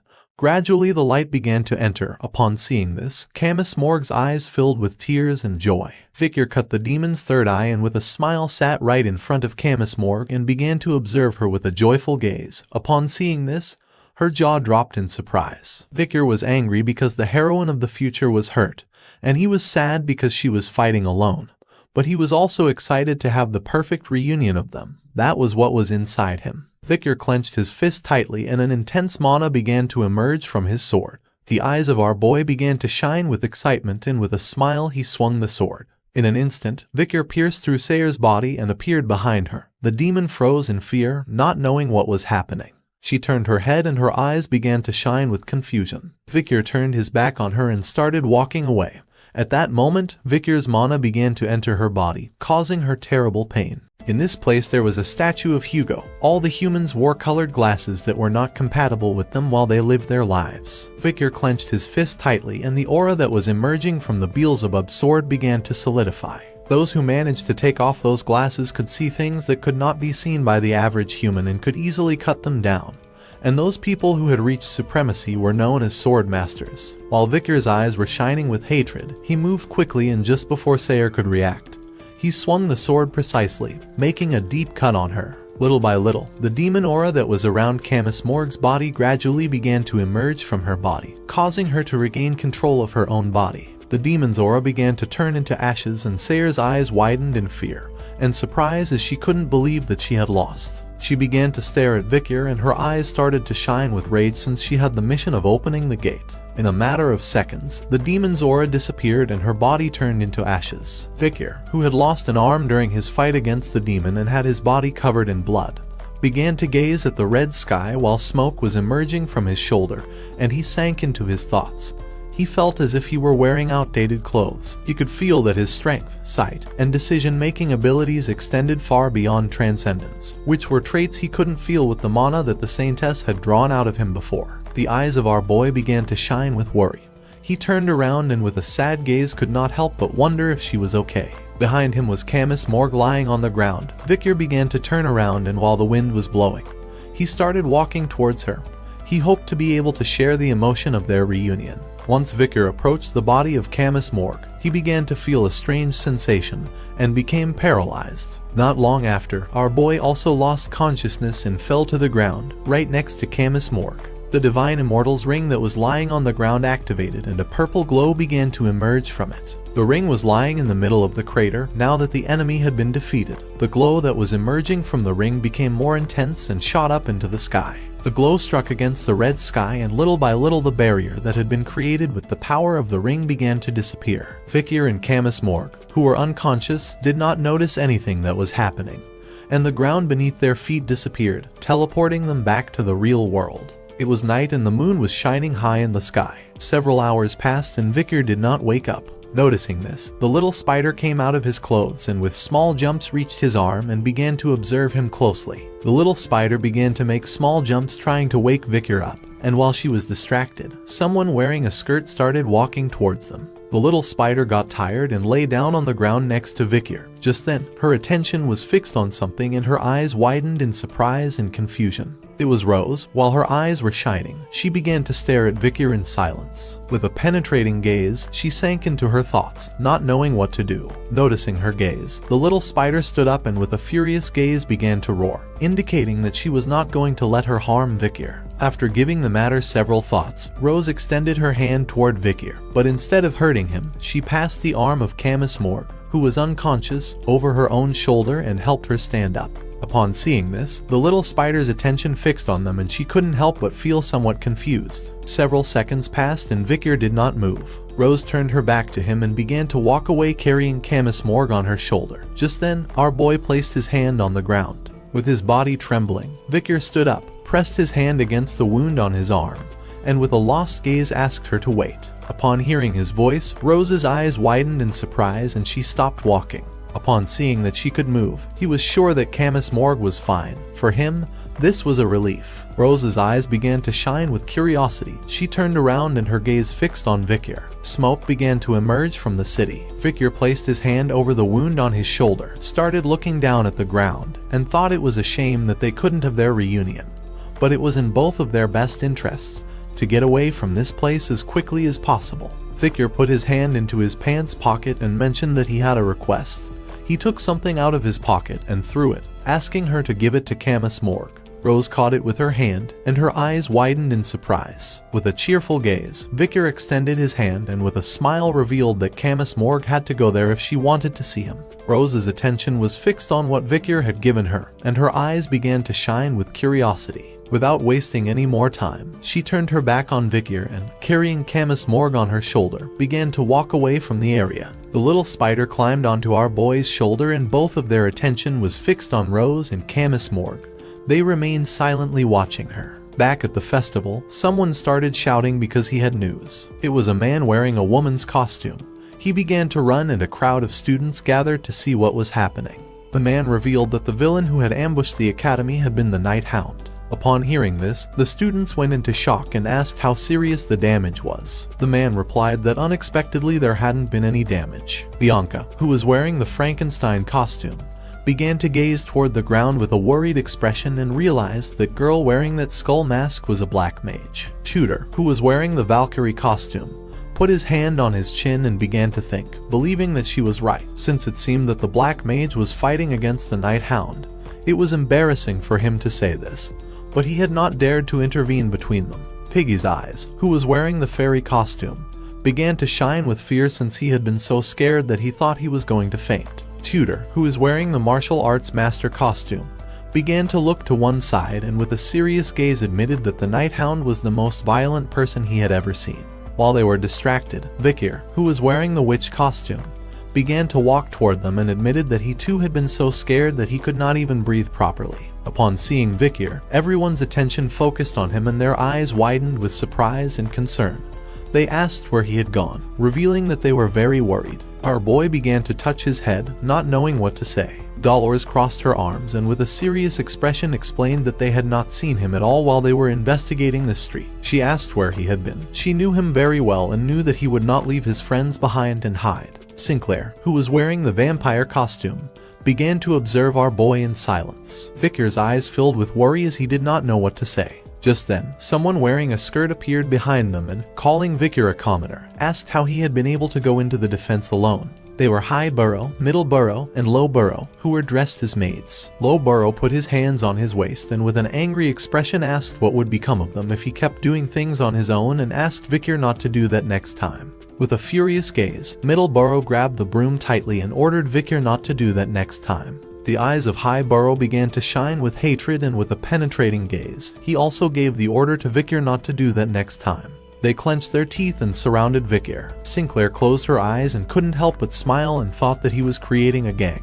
The eyes of Dolores widened in surprise when she realized that she had misunderstood the situation again. Several minutes later, the rays of the sun began to illuminate the sky. With a worried gaze, Vikir began to contemplate the sky without knowing if she was going to be okay. The sun began to rise over the horizon. Everyone began to contemplate this beautiful scene. Vikir was going to be waiting eagerly to see Camus Morg again. Somewhere in the city, there was an abandoned church, and in the middle of the church there was a sphere, next to it stood Rose. Someone who had a wet body emerged from the sphere, and began to walk. This person was none other than Camus Morg. She placed her hand on the door of the sphere and, with a lost gaze, came out of it. Rose turned toward her and began to observe her in silence. Camus Morg started looking at her hands. Her body was a mess since Sayer had gone mad and broken their contract. And because of that she hadn't been able to greet Vikir. She felt furious for thinking that Vikir was dead like an idiot. Rose, who was standing next to her, didn't say a single word. Camus Morg sank into her thoughts and remembered what he had done for her. She put her hands on her cheeks and couldn't help blushing, since the fact that Vikir had done everything possible to keep her from getting hurt, even though he was full of wounds, meant that he valued her. She remembered when she had taken off the demon's skin from her neck and the image of Vikir smiling came to her mind. This time she had fought with him and hadn't left by herself. She closed her eyes and a smile spread across her face when she thought that Vikir, and she had achieved this because they hadn't given up. She was so tired that she had dark circles under her eyes. She turned to one side and asked if Vikir wasn't a man worth risking her life for. Next to her was the demon Sayer flying. Camus Morg began to show an arrogant smile. Sayer began to stretch her ears and with eyes full of tears asked how she could have gone against the contract. According to her, this was a scam. With a curious expression, Camus Morg revealed that now she had full control over her body. She didn't know if Vikir had broken her contract with Sayer or why she hadn't died. Little Sayer clenched her fists and her eyes began to shine with hatred, revealing that because she had broken their 12-hour contract, thanks to the penalty, she could live for a short time. Camus Morg's attention was fixed on Sayer, and purple fire began to emerge from her palm. Using her powers, she summoned two small magical barriers which began to crush Sayer's body. With a smile, Camus Morgue revealed that now she could crush and kill her using only magic. Using her hands, Sayer began to resist being crushed by the magical barriers and couldn't help but scream in agony. With her body trembling and eyes full of tears, she begged Camus Morgue not to kill her, swearing to do anything. Upon hearing this, Camus Morgue's eyes began to shine with wickedness and a smile spread across her face. In exchange for sparing her life, Camus Morgue wanted her to give her all her powers and authorities. Now that they no longer had a contract, they were master and slave. With a sad gaze, Sayer turned her back and let out a sigh. Camus Morgue put her hand on her waist and remembered that thanks to her, she had been able to meet Vikir. Sayer asked what she was going to do now. Camus Morgue began to observe her and said it was time to open the gate. Upon hearing this, Sayer's eyes began to shine with joy and surprise. With a curious gaze, she asked if she was really going to do that. With a smile, Camus Morgue said that she was joking and asked if Sayer thought that she was crazy. Rose began to help Camus Morgue put on the wizard robe and revealed that her first priority now was to return to the Morgue estate. She began to imagine her uncle Adolf and her mother. Now that she knew Vikir was alive, she had to restore the things she had destroyed. She put on the wizard's hood and her eyes began to shine with sadness. She started to remember her uncle Snake showing a smile before dying. She had to return to the Morgue estate and announce and mourn the death of her master. She clenched her fist and with a gaze full of gratitude, she thanked Snake from the bottom of her heart, since thanks to him, she had been able to reunite with Vikir. She opened her hand and began to observe a golden coin. A smile spread across her face because if she entered the academy she could be Vikir's junior. Rose and Sayer began to look at her with a confused gaze. The wind began to blow, carrying all the leaves away. Camus Morgue couldn't help but blush and with eyes full of love swore that Vikir was going to be hers the day they met again. The hectic festival finally came to an end. However, even after the festival ended, its aftermath remained like burning embers. It was daytime and the students were heading towards the academy. Among them there were 3 boys. One of them asked his friends if it was true that the night bloodhound had come to the academy during the festival. The boy wearing glasses turned his head towards his friends and with a serious gaze revealed that he had heard that the night bloodhound had come to commit another attack. The blonde-haired boy began to observe his friend and with a sincere expression said that according to rumors the teachers had intervened to stop the night hound. Upon hearing this, the black-haired student's eyes widened with disdain and fear. According to him, the night hound was someone evil who deserved to be immediately locked up in prison. Then, he closed his eyes, extended his hands and mentioned that it was said that this time a new villain had also appeared, an unregistered black mage. With a sincere gaze, the boy wearing glasses turned towards them and explained that he had heard that the 2 villains fought each other and thanks to that, the teachers were able to stop them quickly. The blonde-haired boy began to observe his friends in silence, without interrupting. The 3 friends continued talking among themselves with smiles on their faces and passed near the wall that had been destroyed by Vikir's attack. The students, unaware of anything, chatted happily with carefree voices. The night bloodhound incident, which could have ended in a terrifying tragedy if it hadn't been contained, seemed to fade away like a simple and chilling rumor. The students entered the academy and began heading toward their classrooms. Somewhere down the hallway there was a door. It was the journalism club. Inside were all the members of the club sitting around a table that was full of newspapers. Dolores stood up, placed her hand on top of the table, and with an angry expression demanded to know who had written this article. Vikir and the others began to observe the articles in silence. Among the articles, there was one with a photograph of the night bloodhound with eyes shining with evil and covered in bloodstains. The article was about the atrocities of the night hound. His misdeeds had surpassed all limits since he had attacked the Imperial Academy. According to the person who had written the article, the acts of the night hound were premeditated, so he was considered anti-humanitarian and anti-state, a villain that must be punished without fail. During the festival, among the main facilities destroyed in the Imperial capital were the Imperial Bank, the Capitol Clock Tower, the Indulgentia Orphanage, and the Imperial National Cemetery. Dolores took hold of the article with her hand, and while her eyes were shining with rage, she began to stare at Vikir and at everyone else, making it clear that even though Nighthound had come to the festival, he had not caused any commotion. Chaos had been caused by that mysterious black mage. Everyone's attention was fixed on Dolores and their eyes widened in surprise and confusion, while on the other hand, our boy showed no emotion. Dolores had read the article, and according to her it seemed as if the night hound had come to the festival to massacre the students, and even though she knew that he was a criminal according to the laws of the Empire, she was certain that that day during the festival he had done nothing out of the ordinary. According to her, the article should focus more on facts and less on emotions, simply listing the facts. She demanded to know who had written this article. With a nervous gaze, Piggy began shaking his hands in denial. Tutor's attention focused on Piggy and his eyes expanded with fear and panic. He did not know what to say. While on the other hand, with a calm expression, our boy began observing the articles in silence. Dolor's attention was fixed on Vikir and her eyes began to shine with seriousness upon realizing that the person who had written the article was him. Vikir argued that he had written the article according to the instructions of Professor Vency Morg, the club's advisor. Dolores placed her hands on the table and felt furious since all this had happened while she was not present. Vikir began to observe her with a serene expression and remembered that she had been busy during the festival season with her student council duties. Upon hearing this, her eyes began to shine with confusion. She put her hands into the pocket of her pants and while taking something out, let out a sigh and explained that if she was not present it did not mean that they should write an article without verifying the facts. She took out 3 articles that she had in her pocket and left them on top of the table, placed her hand on top of them, revealing that they were official statements issued this morning by the Imperial Guard. They assured that the one responsible for destroying the main facilities of the capital had not been Night Bloodhound. She took 3 photographs of the facilities where the Night Bloodhound had been. It was night and everything was destroyed, but there were strange marks on the ground. She knew that the main weapon of the Night Bloodhound was a sword. But upon observing the recent scenes of the attacks, there were almost no sword marks, only traces remained, as if a gigantic snake had crawled through the place. She began to imagine a woman holding a whip and surrounded by a white snake with purple eyes. She revealed that the official name of this villain was Ms. Ouroboros, a creature whose gender identity was presumed female. The motive for the attack was unknown.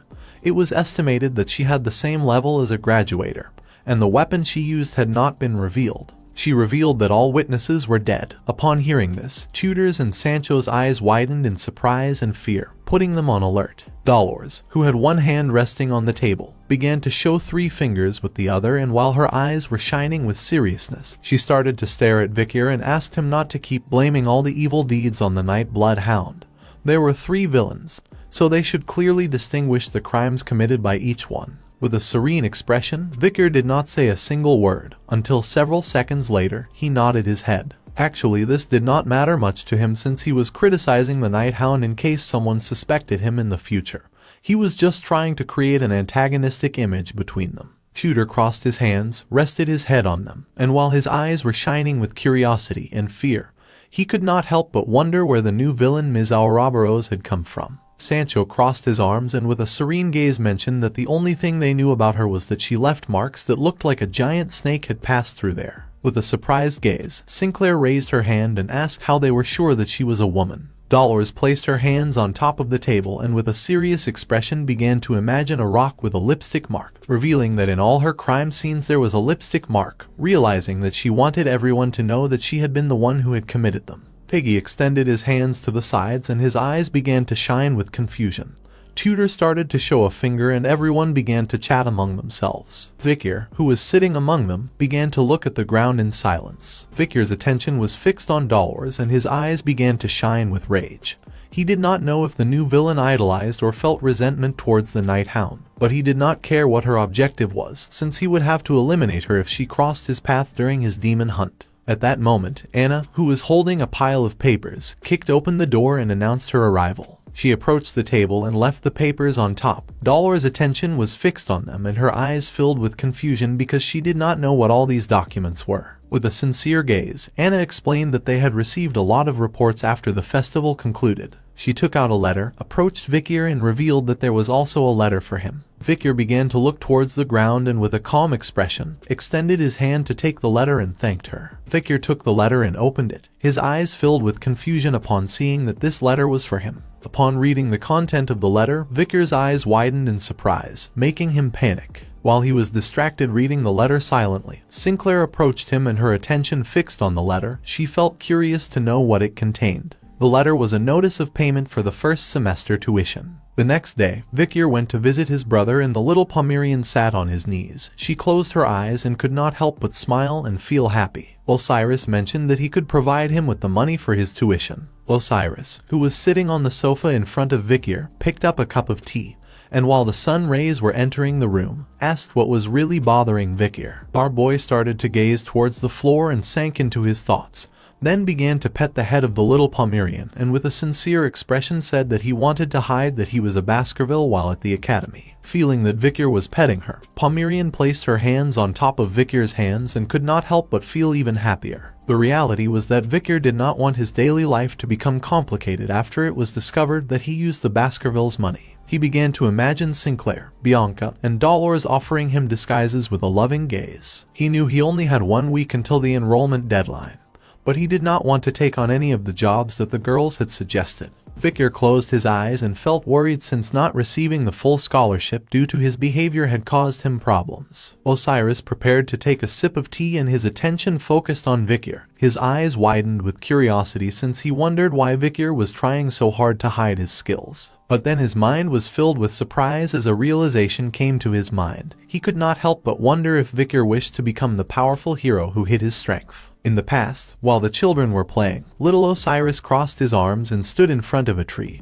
He began to blush imagining himself defeating a horde of monsters. There was a time when he also longed to be someone like that, hiding his strength and living among the weak before revealing his true power at the right moment. In a matter of seconds, the little Pomeranian fell asleep like a log. With a calm expression, Osiris suggested to our boy the idea of dedicating himself to monster hunting part-time. Vikir's attention fixed on his brother and his eyes widened in surprise. Osiris suggested going to the Explorers Guild and hiring an explorer to go hunt monsters with him. He was willing to give our boy more opportunities to make his dream come true. With a confused gaze, Vikir began touching his chin since he didn't know if that would help him make his dream come true. With a serious gaze, Vikir sank into his thoughts. Thinking about the Explorers Guild, he remembered that there was an explorer who interested him. He began to imagine a swordsman with a ponytail. He was one of the heroes who had made a great contribution to the human coalition when the era of ruin arrived. Most of the field guides on demonic creatures that he knew had been created thanks to him. Later, the School of Monster Sonography had also been based on his research. Vikir remembered his tragic death, knowing that this guy was a country bumpkin who was not affiliated with anyone. During a battle with demons, he had no one to support him, which led to his premature death. Our boy knew a lot about him. A smile appeared on his face when he thought that he should earn this guy's trust while he was alive for the sake of the future. He thanked his brother and decided to do so. Upon hearing this, Osiris' eyes filled with joy and he could not help but feel happy. Somewhere in the city was the guide guild called Sherpa. It was starting to get dark and someone announced that the guildmaster was back. One of the men asked how today's hunt had been. The guildmaster stomped on the ground forcefully, making the men's jaws drop in surprise. The guildmaster, a blond man, carried on his back the body of a giant boar. He began to point at the boar with his thumb and while his eyes were shining with confidence, he began to show a smile and said that the hunt had been a complete success. This guy was called Miniature Pincher Aka Mini Pin. He left the boar's body on the ground and people approached to see the beast. They had no doubt that the graduates were on another level. Mini Pin started to move towards the guild door and decided to take a break. He entered his office, sat down and started reading a book. Mini Pin rested his head on the table, started touching his head with his hand and felt worried since they were in trouble again this month. He did not have enough money to cover their food expenses and the salaries of the guild members. His eyes filled with worry and sadness since due to the large guilds of mercenaries, he could not do what he wanted and it was normal that he was so distressed for not having support. He stood up, knowing that it was all his fault, since if he had not been scammed when he was young while trying to pursue his dream, now he would not be struggling financially. He opened a drawer which contained a towel. Mini Pin grabbed the towel and felt like an idiot, closing his eyes. He wiped the sweat from his face. If there was still an opportunity, he wanted to pursue his dream. He intertwined his hands and began to imagine the symbol of the Baskerville family. His dream was to enter the Baskerville family. At that moment, someone wearing brown boots began to walk through the area. This person wore a hood. He approached the body of the boar and asked if anyone knew where Mini Pin was. Upon hearing this, the attention of the men focused on him. With a serious gaze, the man approached the hooded man and noticed that this guy was young. He asked how someone like him dared to say their guild master's name so casually. The hooded man said that he was just a client who had come to make a commission. Upon hearing this, the other man asked if he believed that clients could act as if they were superior. Without wasting another second, the hooded man turned his back on him and walked away thinking that this guy was very annoying. Seeing this, the blond man's eyes widened in surprise. With a furious gaze, He turned around and tried to grab him, but at that moment, the hooded person moved like thunder and shifted away, leaving the man in shock. He and his men tried to catch the hooded man, but with a murderous gaze, the man moved quickly, avoiding being caught. Then, he took momentum and made a jump, until he appeared right in front of the guildmaster's office window. Upon feeling this, Minnie-Pin's eyes, who had his hands intertwined, were filled with surprise. The hooded man stood at the window and asked if this was the guildmaster's room.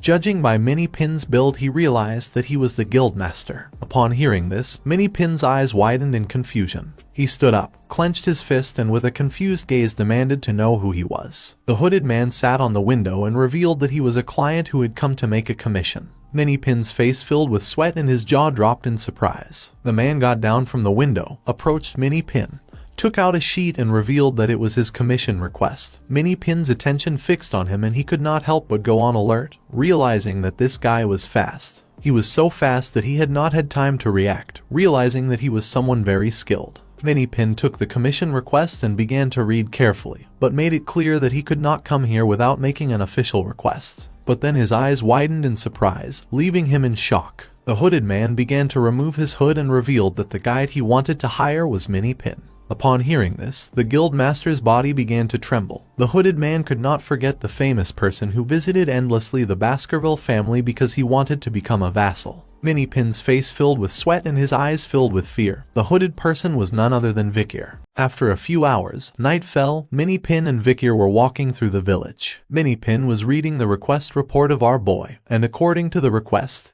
he had affiliation with the Colosseum Academy, and the reason for the request was that he wanted to hire a guide for the purpose of killing monsters. While Vikir was walking beside him with a serious gaze, Minnie-Pin's attention was fixed on our boy, and he couldn't help but blush and feel somewhat surprised. He couldn't believe that this boy truly belonged to the Baskerville family. Minnie-Pin stood in front of Vikir and bowed his head before him as a sign of respect. For him it was an honor to work with someone like Vikir. Upon seeing his attitude, our boy couldn't help but feel somewhat confused. With a sincere expression, Minnie-Pin admitted that he really wished he could see a member of the Baskerville family at least once. Vikir began to observe him, and with a serious gaze asked him not to make so much noise and to calm down a little. Minnie-Pin apologized, revealing that his dream was to join the Baskerville family. Upon hearing this, Vikir's eyes began to shine with surprise, thinking calmly and seeing that from this time Minnie-Pin wished to become a servant of the Baskervilles. He realized that then, before he returned in time, Minnie-Pin must have dreamed about it for a long time. Minnie-Pin clenched his fists, and, blushing with excitement, mentioned with a smile that the Baskervilles were a family that subdued monsters on the Western Front, known as the Iron-Blooded Sword family. He knew that if he became a member of the family, they would teach him the invincible fencing of the Baskerville style. With a depressed gaze, Minnie-Pin began to touch his head and in a sincere tone admitted that he wanted to get a house, and also some land. He had thought that was the only way to give his wife a good life, but unfortunately, he had been scammed by brokers and his whole life had gone to waste. Vikir's eyes began to shine with seriousness. He knew that although Minnie-Pin seemed weak, he was a supreme graduate. He was at a level where he could even belong to the highest level mercenary guild. Vikir began to look down at the ground and with a smile revealed that he could make that dream come true, but that was going to depend on what Minnie-Pin did. Upon hearing this, Minnie-Pin's eyes widened in surprise, and then an excited smile appeared on his face. He couldn't believe what he was hearing. With a gaze full of emotion, he promised to work hard. After a few hours, Minnie-Pin was driving a carriage full of goods in the middle of the night. Our boy had a secret mission, so for this reason he attended the academy undercover. It was a secret even within the family, so he received no help from Baskerville. For this reason, he had turned to Minnie-Pin, the most capable guide in this area, to help him pay his tuition. Upon hearing this, Minnie-Pin put his hand over his mouth and his eyes filled with tears and surprise. He couldn't believe that the person he respected most within Baskerville, Vikir, had personally praised him. Vikir was sitting among the merchandise. Our boy clasped his hands and with a serene expression asked Minnie-Pin to call him employer from now on and not by his name. While Minnie-Pin's eyes were shining with determination, he clenched his fist and said he would keep that in mind. Vikir began to observe Minnie-Pin with a curious expression and explained that he was a student at the academy and asked which monsters were not so strange, even if he hunted many of them. With a sincere expression, Minnie-Pin turned his head toward him and with a smile explained that the gnoll was a monster that was not too strong, but still could be worth a lot. Gnoll was a strange creature with the head of a hyena and the body of a dwarf that lived in groups in the highlands on the outskirts of the ecliptic. The individual risk level was only C+, but when they gathered as a colony, it could reach up to maximum A. Minipin, who was driving the merchandise carriage, explained that since these monsters' individual combat power was weak, even a first-year student from the academy could easily hunt many of them, so Vikir would not be very suspicious. And since it was an ecosystem disruptor designated by the imperial family, there was a reward per head. Their skin, meat and even bones could be sold. Vikir began to observe Minipin closely and noticed that this guy was really competent. A few hours later, they arrived at the habitat of the gnoll and the merchandise carriage stopped. The area was full of gnolls. Some carried swords as weapons and others were prowling around the area. Vikir and Minipin hid behind the bushes and their attention was fixed on the monsters. With a serious gaze, Minipin began to point at the monsters with his finger and revealed that they had the habit of collecting shiny things. So the most common hunting method was to scatter glass balls to attract them and kill them. Vikir, who was sitting next to him, remained silently watching the monsters. While his eyes were shining calmly, he realized that this was a method one should use when encountering a small number of gnolls. Upon hearing this, Minipin's eyes widened in surprise and he nodded his head, since Vikir's analysis was accurate. While they were talking, a snake that was hidden in the branches of a tree began to look at them with a murderous gaze. Just before the snake could take another breath, someone attacked with a fierce slash, cutting the snake's head in half. Minipin's eyes filled with fear and confusion since he didn't know how Vikir had cut the snake without a sword. The snake's head fell to the ground. Vikir began pointing backward with his thumb and with a curious gaze asked if there was oil in the barrels of the carriage. With his face full of sweat, Minipin nodded. Blood began to emerge from the corpse of the snake. Vikir's cut had been clean. Our boy felt happy because with the barrels of oil they were going to be able to eliminate the entire colony with minimal battle. Minipin's eyes began to shine with surprise. He couldn't believe that Vikir wanted to subdue a colony that even the Imperial Punitive Force had given up on using only barrels of oil. Vikir began to stare at the monsters and his eyes began to shine with excitement and a smile spread across his face. Seeing this, Minipin couldn't help but feel somewhat confused since he didn't know what the hell Vikir was thinking. Following Vikir's order, Minipin brought some barrels of oil and both approached the entrance of the cave where the gnolls lived. The small monsters did not feel Vikir's presence and entered the cave. Our boy approached the entrance and began to observe them from a corner. Not long after, the monsters turned around and their eyes began to shine with rage. Minipin's eyes filled with fear and confusion. He didn't know how Vikir was going to defeat so many gnolls. If he attacked without a plan, the gnolls could invade nearby villages. Our boy stood in front of the entrance and began to ponder. Minipin's eyes widened with curiosity. He was sure that Vikir would not overlook something like this. Vikir began to walk toward the cave under the moonlight. Minipin wanted to know how our boy was going to subjugate the gnolls. Minipin left the barrels of oil in front of the entrance of the cave, and both remained silent. While his eyes were shining with rage, Vikir began to gaze toward the ground, and remembered that there were 3 entrances to the lair of the gnolls in this mountain. This was the entrance to the lair of low-level gnolls. Our boy closed his eyes, crouched down and touched the ground. At that moment, mana began to emerge from his body and travel through the ground. Vikir concentrated even more in the image of flying wine glasses and a banquet came to his mind. The swordmasters were known as superhumans for a reason. After becoming one, he could feel the aura very clearly. Vikir's mana began to emerge from his hand and travel through the ground. At first nothing happened, but several seconds later, small explosions occurred at the top of the mountain. The ground began to shake, and Minipin's eyes filled with fear and confusion. He didn't know what was happening. Not long after, the fierce gnolls, with eyes shining with rage, came out of the cave and began to charge towards them. But just then, Minipin threw the barrels. Seeing this, the monster's jaws dropped in shock. The barrels began to hit the monsters, releasing the oil. Minipin began to throw the barrels with all his strength at the monsters. Vikir, who was holding a torch, couldn't help but smile, since no one would have thought that he would end up using the same strategy he had used when living in the forest. His eyes began to shine with excitement and a wicked smile spread across his face, although at that time his plan had not worked. This time it was going to work since he was only facing gnolls and not the madam. The oil began to soak the bodies of the monsters. While they were advancing towards our boy, with a wicked smile, Vikir dropped the torch toward the monsters. Upon coming into contact with fire, the oil ignited. An intense blaze began to scorch the monsters, causing them terrible pain. The reason why fire was dangerous in an enclosed space was because it could spread, and the smoke it generated was poisonous. Since he had blocked off the upper entrances, there was no way for the smoke to escape, which caused it to sweep through the entire pack. The inside of the cave began to burn. Vikyr and Minipin, who were standing at the entrance, started to watch the fire in silence. Minipin's eyes filled with surprise and confusion. Even though they were monsters, Vikyr had not blinked when taking so many lives. He realized that he was much more cruel and meticulous than he had imagined. Feeling Minipin's gaze, Vikyr turned his head, and while his eyes were shining with calmness, he remained silent. Minipin's eyes began to shine with admiration since, according to him, Vicky was very cool. Seeing this, with a confused gaze, our boy started touching his head. After a few hours, smoke began to emerge from the mountain, and upon entering inside with a torch, they saw that the cave was filled with gnoll corpses. Minipin began to examine the corpses and with a serious gaze mentioned that, as expected, the gnolls inside the cave had died from smoke inhalation.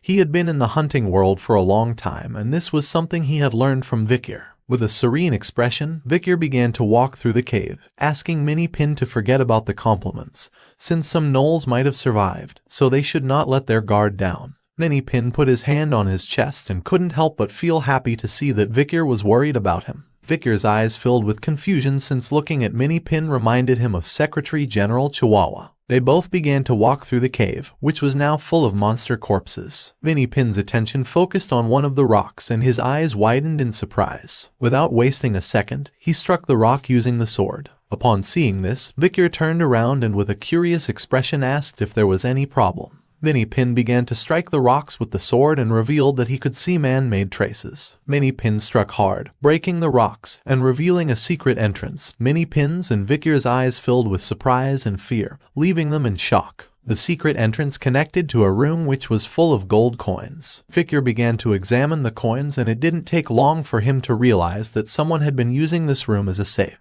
With a surprised expression, Minipin mentioned that Vikyr was jumping to conclusions, since the gnolls used to accumulate shiny things, so it could be that they had accumulated this. Vikyr grabbed a gold coin while he was observing it, threw another in the air and asked Minipin to take a look. Minipin grabbed the coin and felt somewhat confused. Our boy revealed that these gold coins could not be released by the bank because they did not have serial numbers, so there was no way the gnolls could have gotten them. Minipin did not know who would have the courage to keep their money inside the gnoll's lair. Vikyr dropped the torch on the ground, stood up and made it clear that one thing was certain. That person was using this place as a treasure, and was strong enough to kill all these gnolls and take the gold from them. At that moment, a woman wearing heels approached the cave and stepped hard on the corpse of one of the gnolls. She began licking her hand and with a smile realized that rats had gotten into her coin box. Vikyr, who was holding the gold coin, stood up and with a serious expression made it clear that one thing was certain. Minipin's attention was fixed on the coin and his eyes filled with surprise and confusion, leaving him in shock. The cave was filled with gnoll corpses. The mysterious woman reached the entrance and began to observe the corpses in silence. The entrance to the secret treasure room was hidden in a part of the cave. Our boy revealed that the person who was using this place as storage was someone powerful who had the confidence to kill all the monsters and take the gold coins. Minipin began to examine the coins carefully without knowing if Vikyr meant that all this loot had been stolen from a bank. Vikyr nodded, since otherwise it would not make sense for someone to be able to get these coins. With a gaze full of fear, Vikyr began to imagine a newspaper and remembered that he had recently read news about the robbery of a bank. He remembered it well since he himself had been the one who had written the article. He knew that a copycat of the Night Hound continued committing crimes. That guy had destroyed important facilities in the imperial capital only to then disappear and take all the riches that were inside. Among those places there was also a bank. Moreover, all the witnesses had been murdered, and at the crime scene only the footprints of high heels and marks that seemed to be made by a gigantic snake were left behind.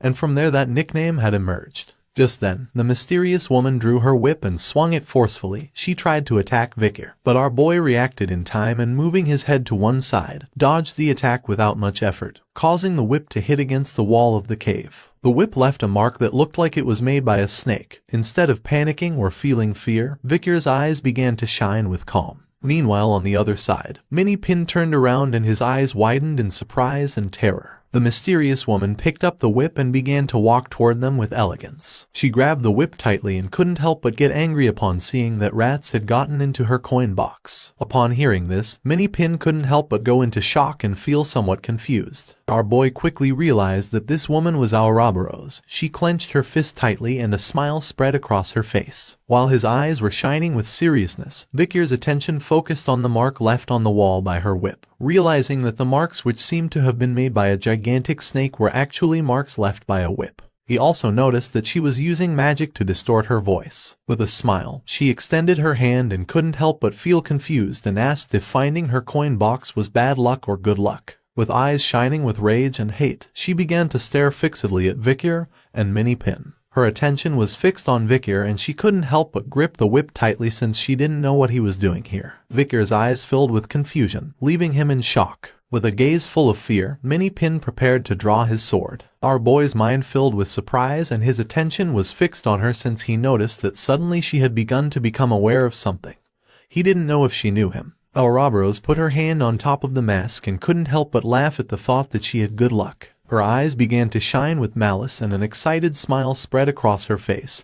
She couldn't believe that Vikir had entered by himself into her coin box. She began to use her power, causing a powerful mana to start emerging from her body. Minnie-Pin drew his sword without knowing what was happening. Vikir, who was standing behind, started observing her and instead of panicking, remained calm. Realizing that her mana was intense, she was stronger than a graduator. Minnie-Pin, who had a low graduator rank, wasn't going to be a match for her. His eyes began to shine with determination since he knew that it was him who had to fight against her. But he was afraid since if he showed his true power to someone who already knew him and let them escape, the danger was going to increase. So he didn't know what to do. While Ouroboros's body was releasing an intense aura, with a serene gaze, Vikir began to ponder in silence. Minnie-Pin turned around and his gaze fixed on Vikir, making his eyes widen in confusion, realizing that our boy had many things on his mind. Vikir began looking at the ground. It was true that although he was a genius revered as a hero, facing Miss Ouroboros,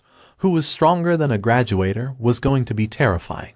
Minnie-Pin stood in front of Vikir and with a sincere expression mentioned that at this hour the Imperial Guard would be patrolling around the base of the mountain. Upon hearing this, Vikir came out of his thoughts and his eyes widened in surprise, leaving him somewhat confused. Minnie-Pin drew his sword and began to imbue it with his mana, making golden mana appear around his body. Clenching his teeth, with a gaze full of determination, he promised to do everything possible so that Vikir could reach the entrance of the cave, and then escape and call the Imperial Guard. Vikir was somewhat confused, while Minnie-Pin's eyes were shining with confidence. With a smile he made it clear that for him it had been an honor to meet Vikir, even if it had been for a short time. Without wasting any more time, Minnie-Pin filled himself with determination and began to charge toward Ouroboros. Using all his strength, he grabbed the sword and prepared to attack. As he was slowly getting closer, Ouroboros remained still. Minnie-Pin swung the sword forcefully, but to his surprise, Ouroboros reacted in time and ducked, dodging the attack and causing his sword to hit the ground. Seeing this, Minnie-Pin couldn't help but grit his teeth and feel furious.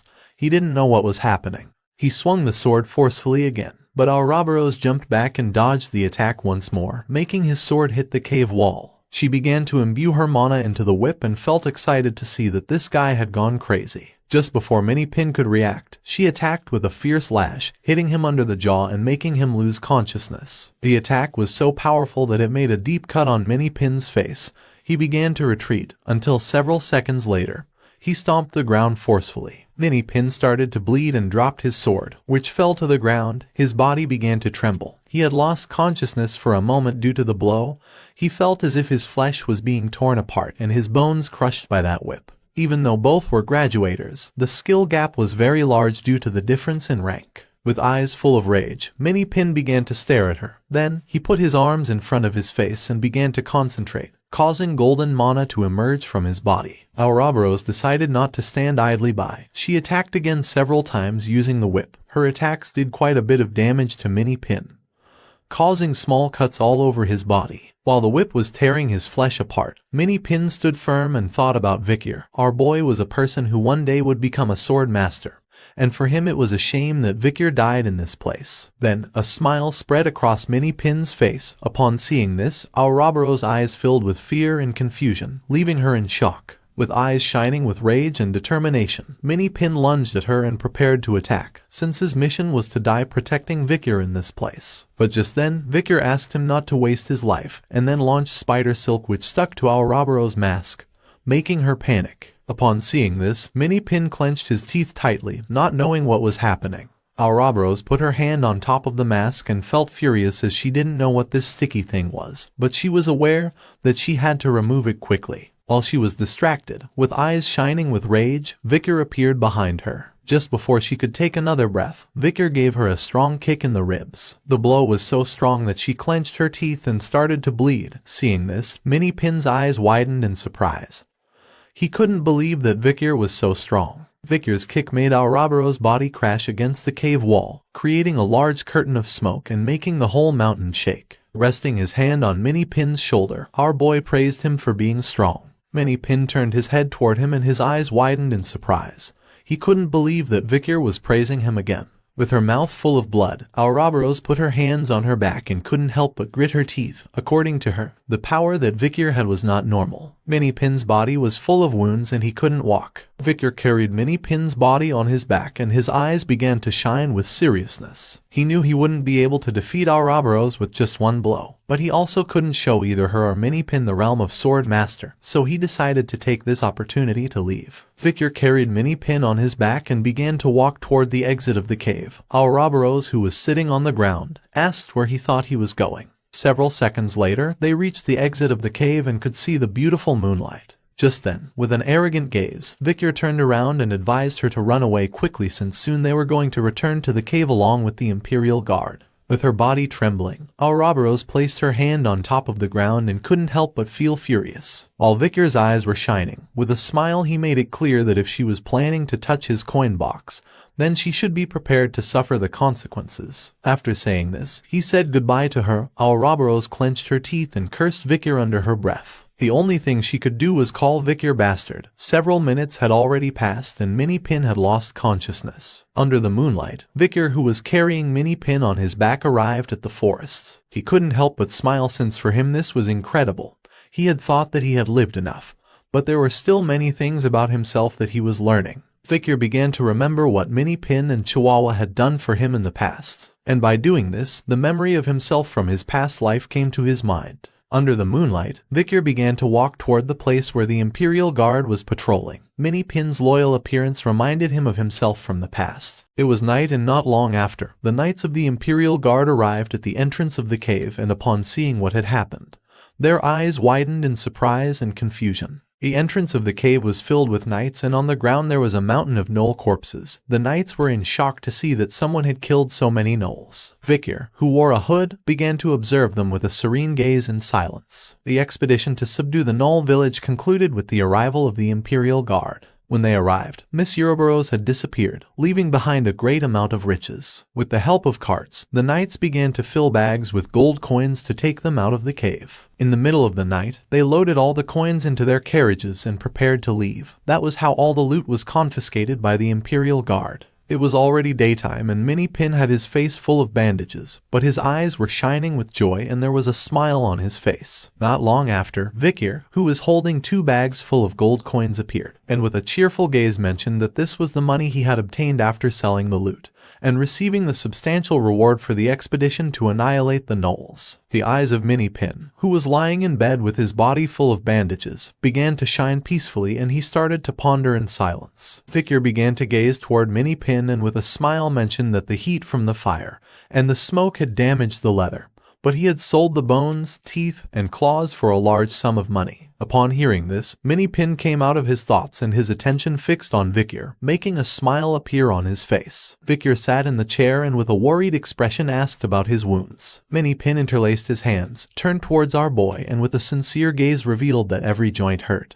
But the doctors had said that once he recovered, he was not going to have problems living a normal life. Upon hearing this, Victor realized why Minnie-Pin had reached the rank of graduator. Victor handed a bag of gold coins to Minnie-Pin, which fell into his lap. This was a gift. Minnie-Pin opened the bag and saw that it was full of shiny gold coins. His eyes widened in surprise and his jaw dropped. He had never seen so much money before. Vicar had included a good sum as payment for Minnie Pin's help during the expedition and to cover medical expenses, since he knew that in his current state, he was not going to be able to work for some time. Minnie Pin began to gaze at the ground, not knowing what to say. While sunlight was entering the room through the window, he clenched his fist and asked if now Vicar was going back to the academy. With a calm expression, Vicar nodded. Minnie Pin didn't even lift his head to look Vicar in the eyes.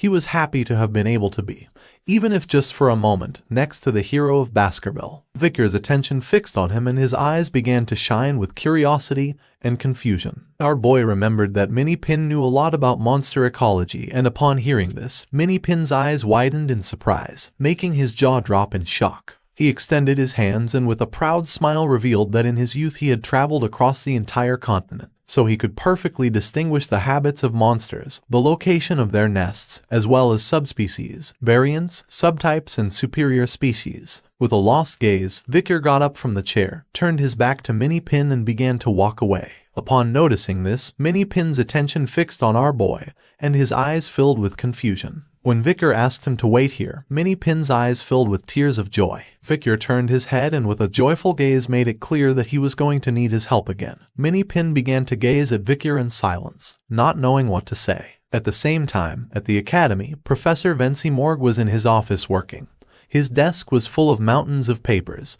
He was somewhat furious since he knew that he would have to do all the work of the academy by himself. While he was distracted, someone started knocking on his office door. Vinci Morgue came out of his trance, lifted his head and gave them permission to enter. It was Dolores, who was holding several petitions. With a confused gaze, Vinci Morgue asked why she had come. Dolores' eyes began to shine with seriousness and she revealed that she had come to talk about the classmates who needed help with scholarships. She approached Vinci Morgue's desk and began to show him the petitions. With a curious gaze, the professor began to read carefully and Dolores explained that these were the petitions of students who, due to family problems, would not be able to continue next semester. The petitions included data from those who could not maintain good grades because they worked part-time and from those who avoided working in order to obtain the scholarship. She began to stare at the teacher with a serious gaze and made it clear that among the students who had received the scholarship, there were some who needed a reevaluation. She also mentioned that there was a considerable number of students who, although they came from wealthy families, forged their documents to appear as if they were from poor households and thus obtained scholarships fraudulently. It was necessary to recover those scholarships and redistribute them among the students who really needed them. Vinci Morgue began to stare at her and his eyes widened with rage. Little by little he was losing patience. Pointing at Dolores with his finger, he made it clear that the scholarships were granted according to school regulations. As president of the student council, she was the one who had to respect and enforce those rules. With a furious gaze, she placed her hand on the table and asked the professor to review again the disadvantaged students that the regulations might be overlooking. Vinci Morgue was furious to see that she was saying he had to do the work twice. With eyes shining with determination, Dolores made it clear that as president of the student council, she had the obligation to raise her voice for the difficulties of the students. With an angry expression, Vinci Morgue questioned who was going to take responsibility for the burden involved in him having to do the work twice, knowing that she was not someone who would double his salary. Little by little, Dolores also began to lose patience. Her eyes began to shine with contempt upon seeing that Vinci Morgue was upset because he had to do the work twice. Placing her hands on the table, she began to stare intently at Vinci Morgue and made it clear that this was a matter affecting the future of the students. The tension in the room began to rise, and just then, our boy opened the office door. The attention of Vinci Morgue and Dolores focused on Vicar, and their eyes widened with curiosity. They didn't know what he was doing there. Our boy, who was holding a bag full of gold coins, began to show a serene gaze. Seeing that he had entered the professor's office without even knocking on the door, Vinci Morgue mocked him by asking if his parents hadn't taught him manners at home. Upon hearing this, Vicar began to remember his father and the manners he had taught him. With a smile, Hugo said that the family motto was to respect the strong. Vicar began to gaze toward the ground in silence, making Dolores feel somewhat confused. Vinci Morgue began to touch his face, closed his eyes and asked why Vicar had come, not knowing if he too had come to complain about not having received a scholarship. With a confused gaze, Victor began to walk toward his table. Dollar's attention was fixed on our boy, and she couldn't help but feel somewhat curious. Victor left the bag of coins on top of Vinci Morg's table. The professor's attention was fixed on the bag and his mind filled with curiosity. Our boy opened the bag, revealing the shiny gold coins. With a sincere gaze, he began to observe the professor and revealed that he had come to pay his tuition. Upon seeing the shiny gold coins, Vinci Morg's eyes widened in surprise. With a suspicious gaze, he asked where Victor had gotten so much money. Our boy adjusted his glasses and mentioned that he had participated in the expedition against the gnolls. By chance, the fire he had lit while resting fell on the gnoll cave, and the swarm was completely annihilated. Vinci Morg placed his hands on top of the table and began to stand up. According to him, this made no sense. With a calm gaze, Victor said that Vinci Morg could ask Minnie Pin, the guide who had accompanied him, and also questioned whether with this amount of money he would be able to pay for next semester's tuition. Vinci Morg began to observe the gold coins carefully and his eyes expanded with curiosity. He picked up several gold coins and left them on top of the table, mentioning that this was more than enough. Victor could pay full tuition for all 4 years at once in a single payment. Victor began to gaze at the ground and said that the rest of the money was also to pay for tuition. Dollar's attention was fixed on our boy and she couldn't help but sweat. With a serious gaze, Vinci Morg made it clear that the amount of leftover money was too much just to pay for tuition. He didn't know if our boy was thinking about buying a building. According to him, Victor was aiming for a professorship, not a student position. With a calm expression, Victor asked Vinci Morg to use the rest of the money for students who had not been able to pay their tuition. Upon hearing this, Dollar's eyes widened in surprise. She couldn't believe it. With a confused gaze, Vinci Morg questioned whether Victor really intended to donate all this money for scholarships. Victor nodded his head but mentioned that under one condition. The condition for receiving this money was that students must complete a certain number of volunteer hours at an orphanage. With a serene expression, Vinci Morg began to point at Victor with his finger and asked if he wanted to give the scholarship a name and suggested calling it the Victor Scholarship. Our boy wanted to remain anonymous, so he decided to call the scholarship Perry Scholarship. Upon hearing this, Dollar's eyes filled with surprise. She put her hands over her mouth and couldn't help but blush. With eyes shining with determination, Victor asked Vinci Morg to call the scholarship Perry Scholarship. It was already late and the sun was setting, and somewhere in the academy was the student council room. In this room were President Dollars and the others. Students had heard that this time an important scholarship sponsor had appeared. According to them, this was incredible since now one could obtain a scholarship by doing volunteer work in an orphanage. It was said that noble and powerful families were excluded from scholarships. Dolores clasped her hands and began to ponder in silence. No one knew who the anonymous donor was that had saved the lives of underprivileged students at the academy. With eyes full of curiosity, she couldn't help but wonder what Victor's true identity was. She began to imagine Victor and the others. Our boy had obtained first place in the written midterm exam and also ranked among the top in the practical part. He was a very conscientious student, without flaws and with good relationships with his classmates. She began to remember when Victor was in Vinci Morg's office. She knew that the eyes hidden behind the glasses seemed cold, but she couldn't know what was inside Victor. The image of Victor sitting with Perry came to her mind. Perry was a girl who had been sacrificed in the fight against Dantalion, and Victor still remembered her. She stood up and began to walk. For her it was clear that Victor had a warm heart hidden behind his cold exterior. Her eyes began to shine with love and she couldn't help but blush. She reached the door of Victor's room and remained silent. She wanted to see Victor and talk to him. With eyes full of nervousness, she began to bring her hand closer to the door. This feeling was one of responsibility and debt, like someone who had seen the end of Perry together with the Night Bloodhound during the fight against Dantalion.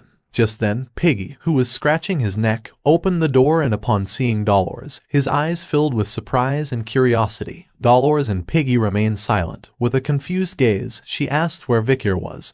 Piggy turned toward the room and with a sincere expression realized that she had come looking for Victor. The room was empty, and Piggy mentioned that he didn't know where Victor was now, since he always wandered at night. Upon hearing this, something caught Dolores' attention and her eyes began to shine with surprise. Piggy started touching his head, closed his eyes, and with a nervous expression admitted that the room was empty. The lower part belonged to Victor, but he couldn't have much luggage there. It was as if he were someone who could leave at any moment. Dolores' eyes began to shine with curiosity. Piggy turned his head and with a sincere expression admitted that Victor seemed to have some problem, and as a roommate he was worried that he would leave. Once Piggy turned around, his eyes widened in confusion. Dolores left the room, turned her back on him and began to walk away. Piggy started touching his head and his eyes filled with confusion. While the sunlight was illuminating the hallway, Dolores began walking away, and she couldn't help but wonder if Vikir was the Nightblood Hound. Somewhere in the Empire was the train station, full of people. It was Hwangdo Station, and on platform number 999 was Bianca, who wore a summer dress and a hat, while on her shoulder she had her purse. With the other hand she was holding her carry-on luggage. She couldn't help but blush and smile since it had been a long time since the last time she had left the academy. Behind her were Sancho, Tudor, Sinclair and Piggy, who wore the academy uniform. With a confused expression, Tudor mentioned that if someone saw them they would think they were going on a trip to some tourist place. He asked Bianca not to forget that they were going to fight. With a serene gaze, she said that then at least they should be somewhat tense. Then, she began pointing to one side with her finger. Not far from them was a group of students chatting among themselves. Bianca began to point at them with her finger, and while her eyes were shining with confidence, with a smile she made it clear that anyway, in this Olympic survival competition, their Colosseo Academy was going to be the best again. The Olympic survival competition had begun. It was a tournament where the four most prestigious academies of the Empire gathered. The first was the Elite Academy, the Colosseo Academy recognized for offering the best education in all disciplines. Then there was Boot Camp Varangian, a training center for warriors specialized in melee weapons such as swords, spears, axes, and bows. An academy identical to the Colosseo Academy in structure. An educational system would also participate but composed only of women, called the Asura Women's University. Lastly, there was the host of this edition, an Eastern academy that brought together those who followed the path of magic known as the Wizard Training Institute or Magic Tower. Tudor's attention was fixed on Bianca, and with a curious gaze he asked if this time the headquarters was the Magic Tower. Bianca turned to him and with a calm expression nodded her head and revealed that the headquarters was in Dorsmile, in the southeast of the continent.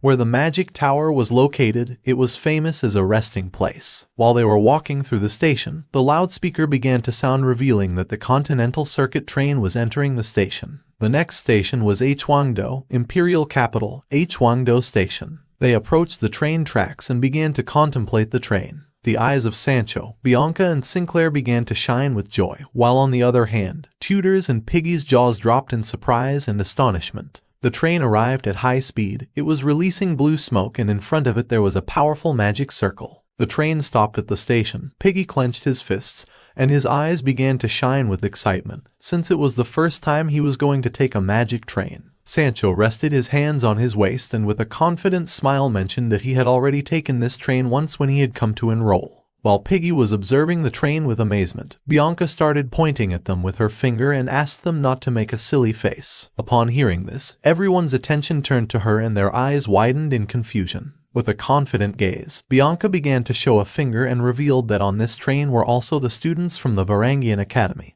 and from the Asura Women's University who had already boarded at the previous station. According to her, they could not allow their rivals to underestimate them. While they were talking, several students got off the train. Among them was a man who had a scar on his face and a woman. Piggy's attention and that of the others focused on them. Not long after, the students from Varangian Academy, with serious expressions, began to get off the train. And then, with a smile, the girls from the Asura Women's University also got off the train. Everyone went to the station store to buy some food. Piggy's eyes widened in surprise, as he was surprised to see that suddenly everyone had gotten off the train. Tudor, who had his arms crossed, began to observe them and with a serious expression noticed that the atmosphere was quite tense upon noticing that everyone had gotten off to shop at the store. Tudor extended his hand to one side and with a confident smile mentioned that the students of Boot Camp Varangian must be grinding their teeth at seeing Sancho. With a confused gaze, Piggy extended his hands and asked why they would be grinding their teeth at seeing Sancho. Sancho, who was standing next to him, began to show a smile,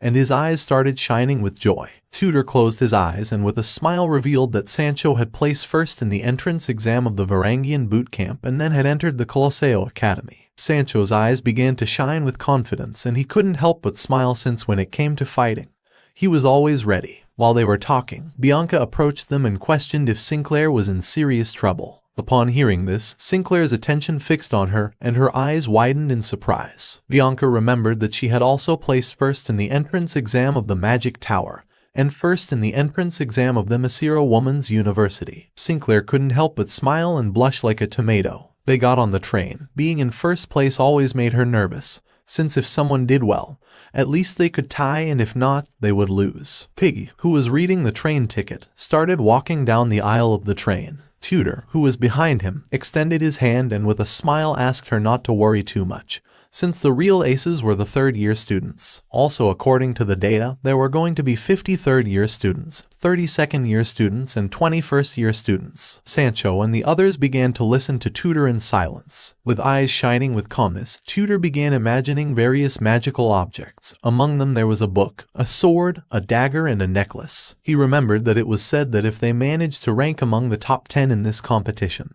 they could choose a treasure from the warehouse shared by all 4 academies. He decided to make sure he got at least one treasure. They arrived at their seats, left their suitcases, and got ready to sit down. For Tudor it was a shame that Vicar had not come with them. Tudor sat in the seat, crossed his arms, and let out a sigh since once again Vicar had abandoned them to team up with other boys. The attention of Sancho, who was sitting next to him, focused on him. With a smile he mentioned that it was said that Vicar had a prior commitment, so it could not be helped. He liked seeing that Vicar valued his promises. That made our boy seem worthy of admiration. Bianca, who had her head resting on her hand, started to gaze off to one side and remembered that Vicar's seat was in a separate car. She couldn't help but wonder if he would have problems with students from other academies. Upon hearing this, Sinclair's eyes widened in surprise. Now she was also worried about Vicar. Piggy turned around and his face filled with sweat. He couldn't help but get nervous, since more than worrying about the other academies, in reality he was more concerned that that boy was with Vicar. At the same time, in the other train car, there was a boy with purple hair. With a lost gaze, the boy sat in his seat and began to look at the floor. It was Granville of Leviathan, the third son of the Rikudakam Leviathan family, one of the 7 great houses of the empire. He had grown up being praised as the greatest genius within his clan, and until now had never allowed anyone to surpass him. Under a cherry tree was Sinclair, and Granville was watching her from afar. He had ranked second in the entrance exam, and the person who had trampled on Granville was a commoner without surname or lineage named Sinclair. Granville put his hand over his chest and couldn't help but blush. It was his first defeat suffered at the hands of a low-class commoner. However, as time went by, a strange feeling began to grow in Granville's heart. With eyes shining with joy, Sinclair began to contemplate the cherry petals.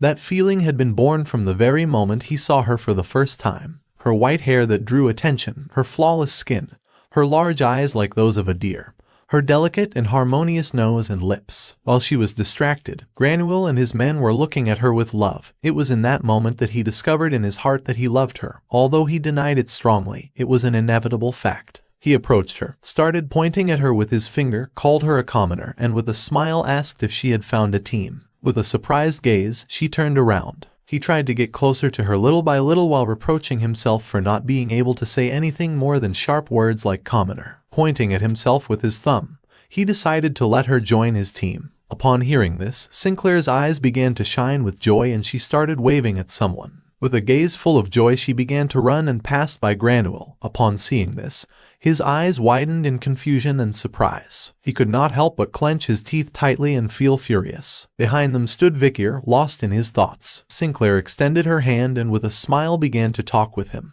At the same time, in the train car where Granville was, Vicar and the Baskerville triplets were also there. Granville began to stretch his feet due to tiredness. Our boy's attention was fixed on him and he couldn't help but feel somewhat confused. As if Granville were at home, he rested his feet on Vicar's knees. Our boy started to gaze toward the ground, not knowing what to say. Granville began to stare at Vicar with eyes full of contempt. He didn't know why Sinclair felt attracted to Vicar. He thought the reason was that both were from the lower class. He knew that this time he had to crush Vicar completely, and for this reason he had joined his team. Vicar began to gaze silently to one side. Granville started to take out a bottle that he had under his clothes and with a furious gaze made it clear that he was going to be the leader of the team and asked if Vicar had any objection. With a serene gaze, Vicar mentioned that he only cared about Granville doing his role well, and also questioned why he had rested his feet on his knees. The triplets' eyes were shining with rage. They couldn't believe someone dared disrespect Vicar. Granville said that he wanted to stretch his legs but needed somewhere to rest them. He called Vicar commoner, and asked if he had a problem being the footrest of a noble. The triplets clenched their teeth tightly and their eyes widened with fury.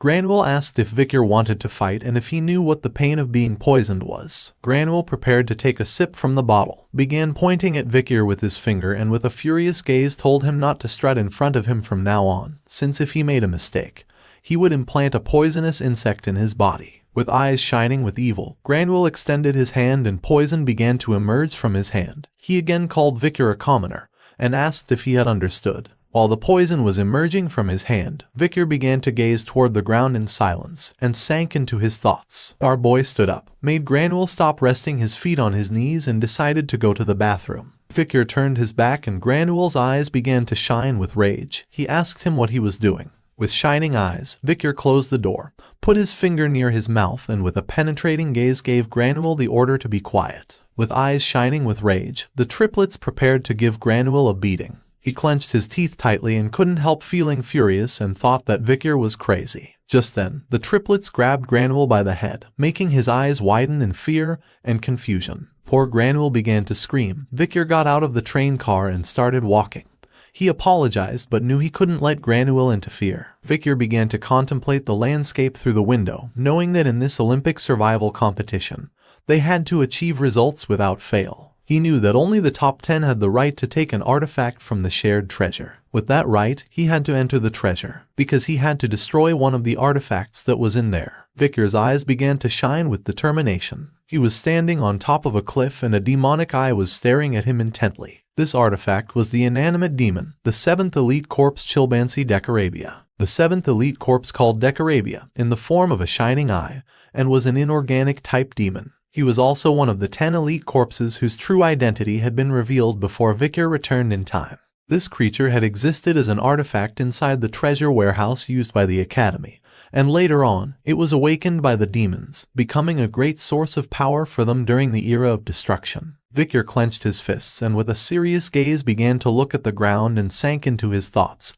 He was very lucky to have found the opportunity to cut off the root and would be able to avoid a future calamity. His eyes began to shine with determination. He decided to enter among the top 10, access the treasure warehouse, and destroy Decorabia. Victor returned to the train car where the others were and grabbed the doorknob. Slowly he opened the door and began to walk inside, and instead of mocking him, Granville began to look down in silence. He threw the bottle to the ground, lowered his head before Victor, and began to babble. His face was pale, and he was drooling. Granville began to shake his head from side to side like a madman. Victor entered the train car and began to observe him with a serene gaze and then nodded his head. Upon seeing this, the eyes of the Baskerville triplets began to shine with joy and a smile spread across their faces. They turned towards Victor and gave him a thumbs up. It was daytime and the train was passing over a bridge. Victor felt relieved since he had now eliminated a variable that could interfere with his plan. Several hours later, the train stopped, raising dust. The students got off the train and with a smile began to chat with their friends. Victor and the Baskerville triplets also got off the train. While our boy was thinking in silence, the triplets began to stretch their arms due to tiredness. Not long after, Granville also got off the train with an exhausted gaze. Victor's eyes began to shine with joy as something caught his attention. It was already evening and they were in the beautiful city of Dortsmile, which was located in the southeast of the empire. In the middle of the city there was a tower. Victor's attention was fixed on the tower. That structure, narrow and tall, was the magic tower, wrapped in a spatial magic that not even modern wizards could interpret. He began to imagine Andromalius' ring and couldn't help but wonder if the tower had the same powers as the ring.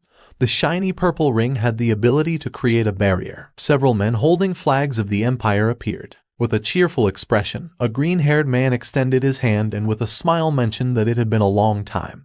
This year he had reunited with the students again as representatives of their academies. His attention was fixed on Dolores. While her eyes were shining with determination, she placed her hands over her abdomen and began to show a smile. She was the representative of the Colosseum Academy. Giragio, a man who wore wolf skin on his head, crossed his arms and his eyes began to shine with excitement. He was the representative of Boot Camp Varangian. A brown-haired woman put her hand on her waist and began to show a smile. She was Lovegood, representative of the Themyscira Women's University. Dolores approached them and with a smile asked how everyone was. Lovegood, who had her hand on her waist, turned toward her and with a smile mentioned that in her opinion they looked the same as last time. Giragio, who had his arms crossed, mentioned that it had been a little less than a year. The green-haired man extended his hand and revealed that 11 months, 3 days, 11 hours, 43 minutes and 12 seconds had passed. Jiragio's eyes began to shine with joy, and he couldn't help but smile since he remembered that his name was Proud and Cunning. For him his name was still funny. Proud and Cunning began to touch his glasses and with a serious gaze mentioned that his name was hard to understand for a brain full of muscles. He was the representative of the Magic Tower. Bianca's attention was fixed on them and her eyes filled with confusion. She could not believe that his name was Proud and Cunning.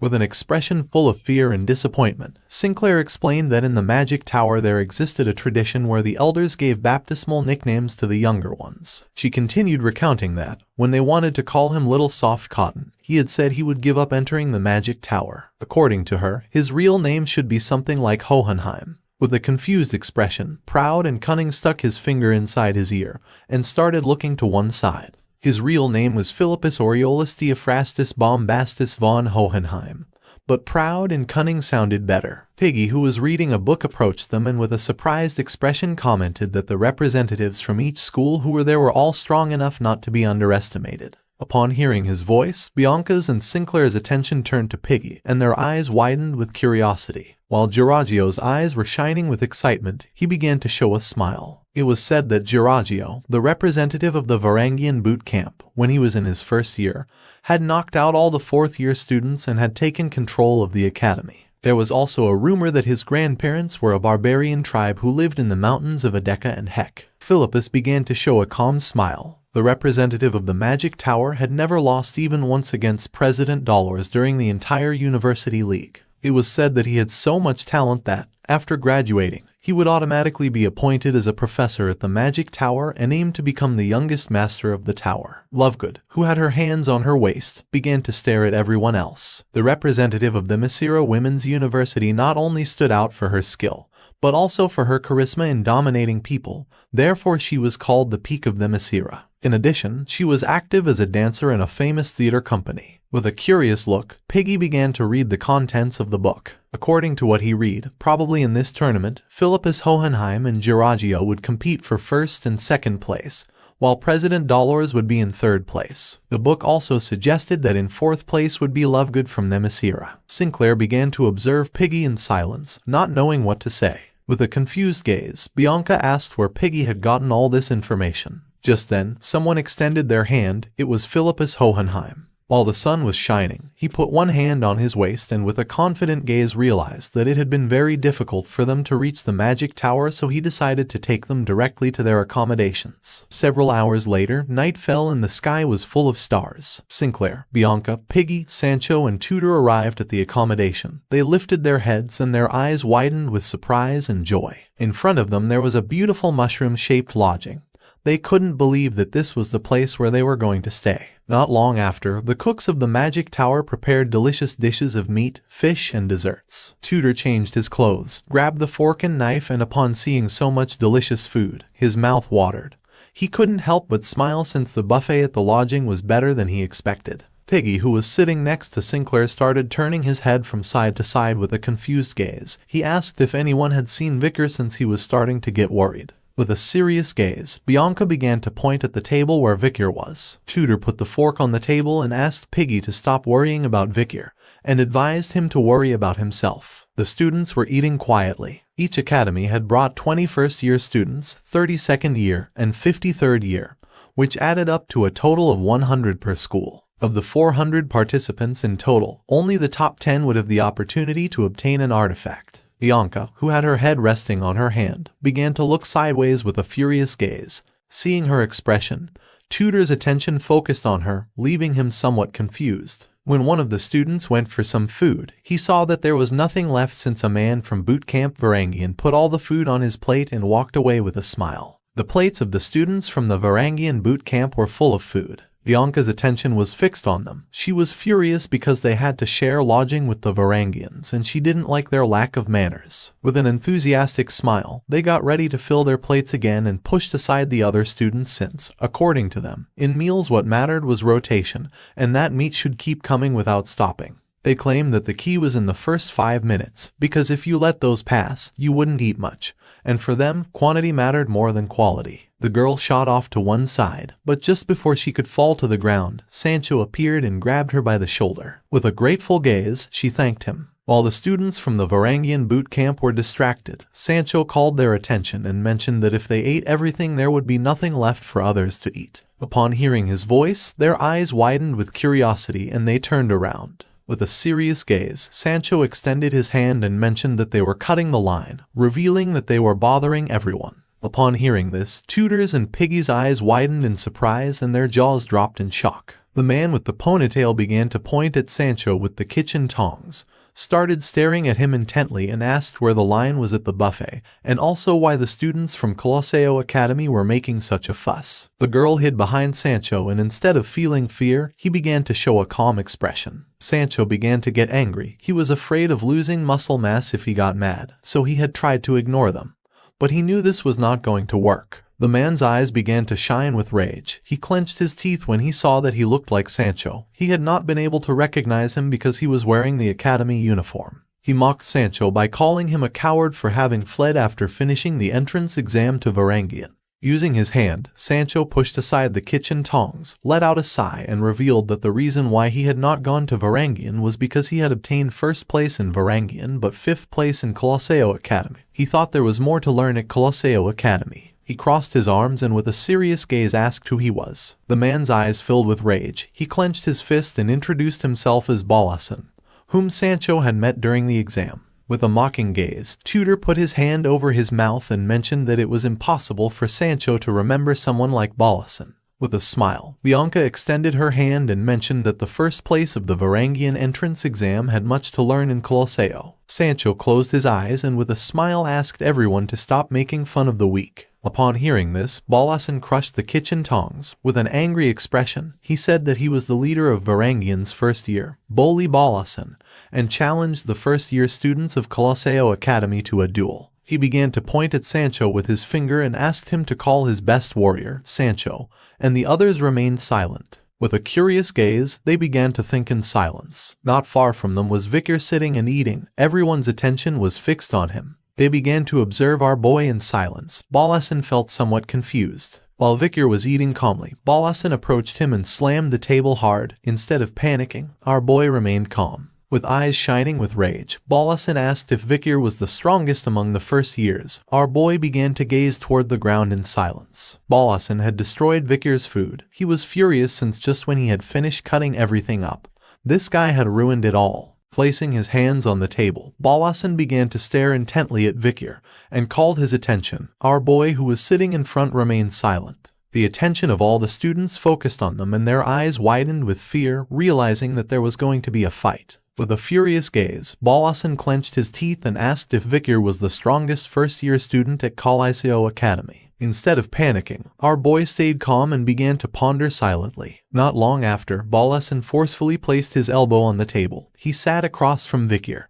and while his eyes were shining with hatred, suggested an arm wrestling match without mana to see how strong Vicar really was. With a lost expression, Vicar began to gaze at the ground in silence and did not say a single word. Balasan's eyes began to shine and an arrogant smile appeared on his face upon seeing Vicar's attitude. He mocked our boy by asking if perhaps he was feeling afraid, and if so, he could admit it without problem. He would be quite impressed with the level of Colosseum Academy if someone like him was considered the strongest. Upon hearing this, the eyes of Bianca, Piggy, Sinclair and Tutor filled with rage. They began to stare at Balasan and couldn't help but feel furious. Just then, someone decided to put an end to this. It was Dolores. With an angry expression, she placed her hands on top of the table, started staring intently at Balasan and made it clear that she wasn't going to allow conflicts between academies before the tournament. The attention of our boy fixed on her. He was somewhat confused. Everyone noticed that she was Dolores Lune Quo Vadis, the president of the student council of the Colosseum Academy. Balasan began to gaze toward the table in silence. With a serious expression, Dolores asked them to stop playing children's games and suggested going to bed early for the tournament. At that moment, a muscular man began walking toward them and caught their attention. He placed his hand on Balasan's shoulder and seeing that the energetic young people had a small conflict, he asked Dolores if she didn't think it was going to be fun. Feeling this, Balasan turned his head and his eyes widened with confusion and surprise. With eyes shining with excitement, a red-haired man began to show a smile. He was Bakira. Dolores' attention was fixed on him and her eyes widened in surprise and astonishment. She didn't know what was happening. Meanwhile, on the other side, Vikir, who was sitting next to her, remained calm. He was Jirajio Bakira. Seeing that even the president of the student council of boot camp Varangian had come, people became confused. Bakira placed his hands on his waist, began to observe her with a serene gaze, and mentioned that Balasan had put at stake his own name and the honor of the first-year students of boot camp Varangian by proposing a duel. He asked Vikir for his opinion, reminding him that he was considered the strongest man among the first years at the academy. His eyes began to shine with joy and an excited smile appeared on his face.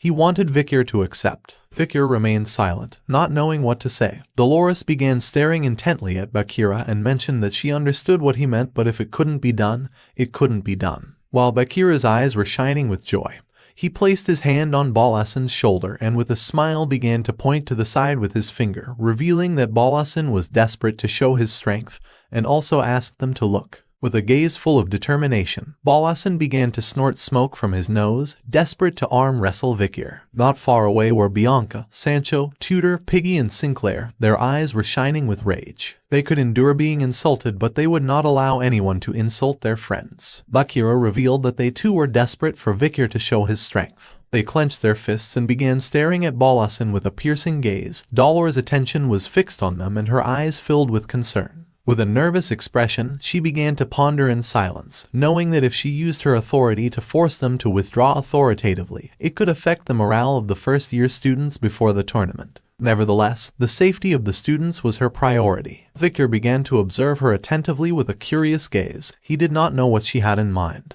Then, he raised his head and while his eyes were shining, he began to stare at Balasan in silence. Bakira put his arm around Balasan's neck and with a smile thought that Vikir was afraid of being hurt.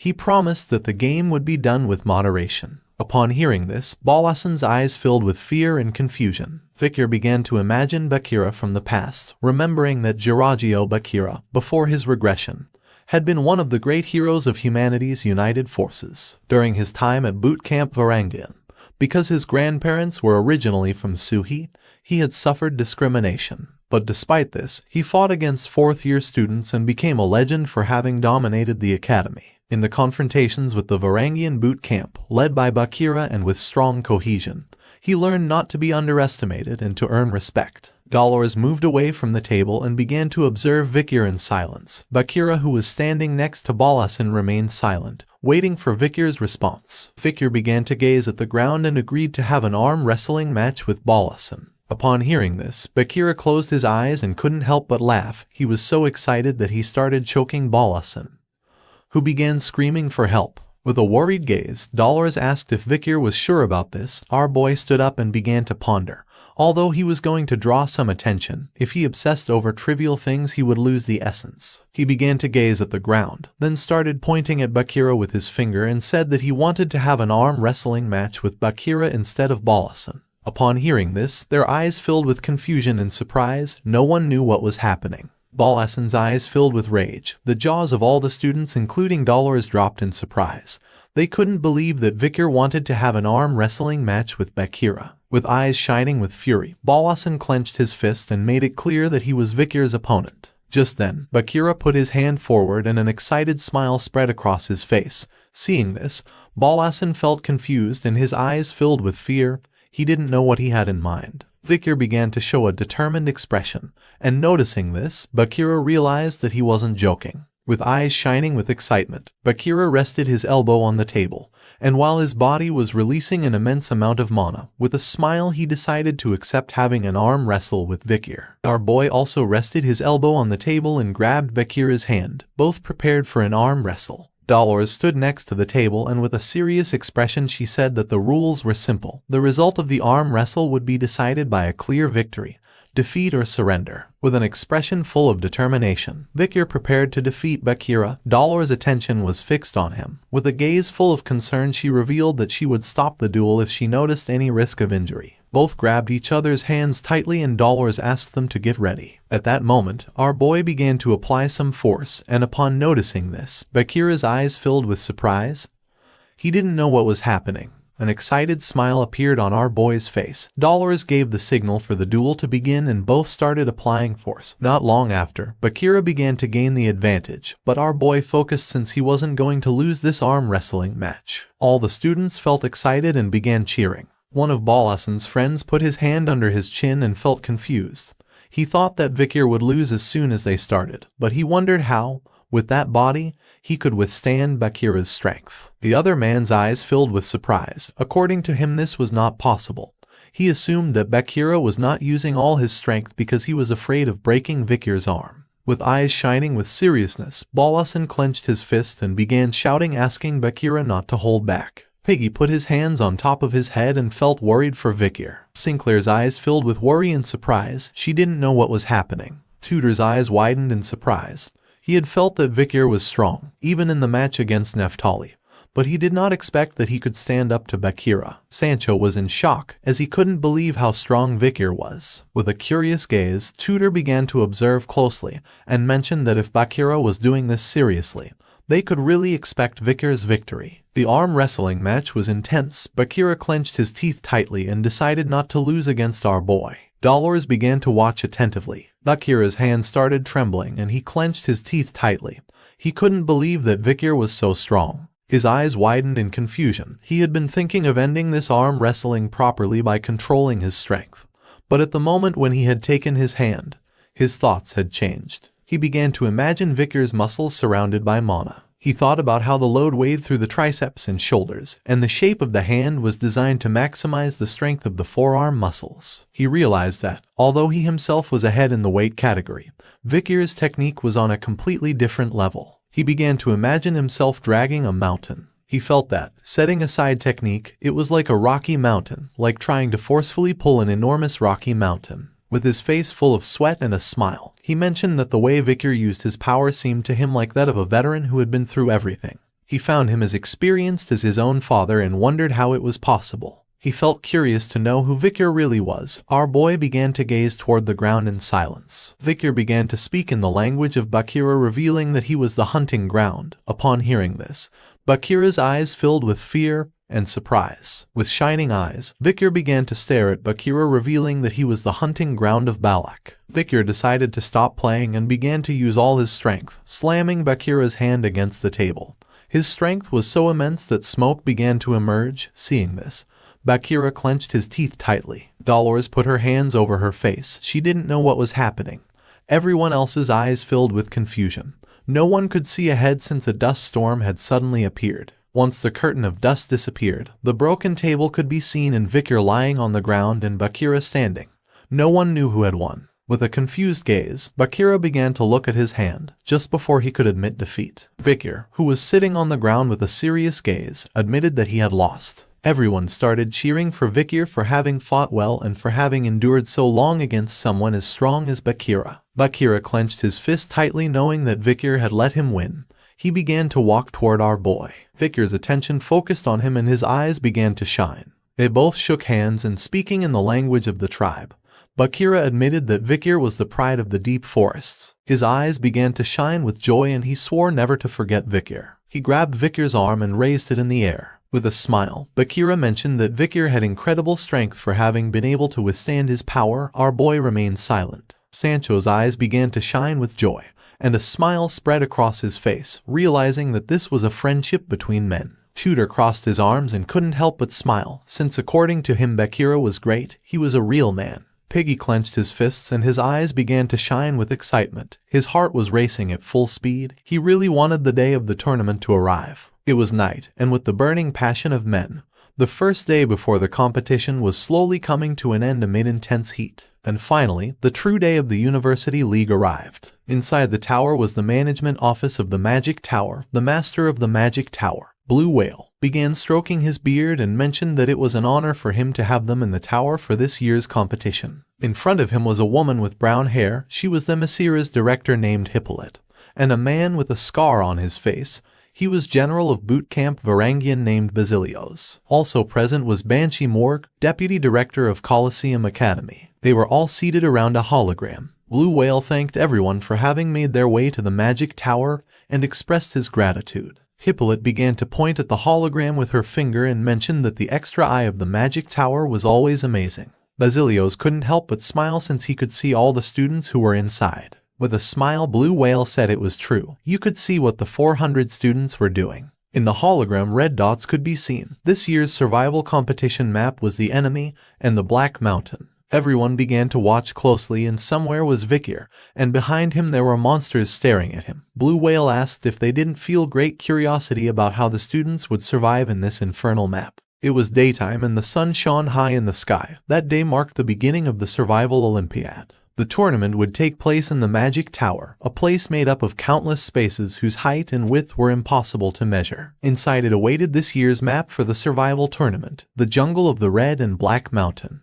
When night fell, Sancho and the others grabbed their weapons and began to run through the jungle. Their eyes shone with determination, and each one had the assigned health points. They were aware that students from each school were summoned at random locations by teams, and the most important rule of the tournament was to survive by adapting to the relentless environment of the mountainous jungle, without letting their assigned HP shield reach 0. At that moment, a monster stomped on the ground with force to gain momentum. Noticing this, Piggy's attention fixed on it and his eyes filled with fear and surprise. A giant monster with eyes shining with fury appeared in front of them and began to roar. Sancho and the others stopped running and their attention was fixed on the monster. The monster clenched its fists and lunged at them. It landed on top of them and struck with all its strength, breaking the ground into pieces. Sinclair's eyes began to shine with seriousness, and using her powers, she summoned a powerful shield around them to protect from the monster's attack. Sancho, who was standing in front, grabbed his axe and started staring at the monster. He was the tank, Sinclair was the healer, Piggy was the strategist, Tudor was the DPS, and Bianca was the archer. There existed a rule that allowed participants to survive by fleeing from magical beasts of the jungle or, on the contrary,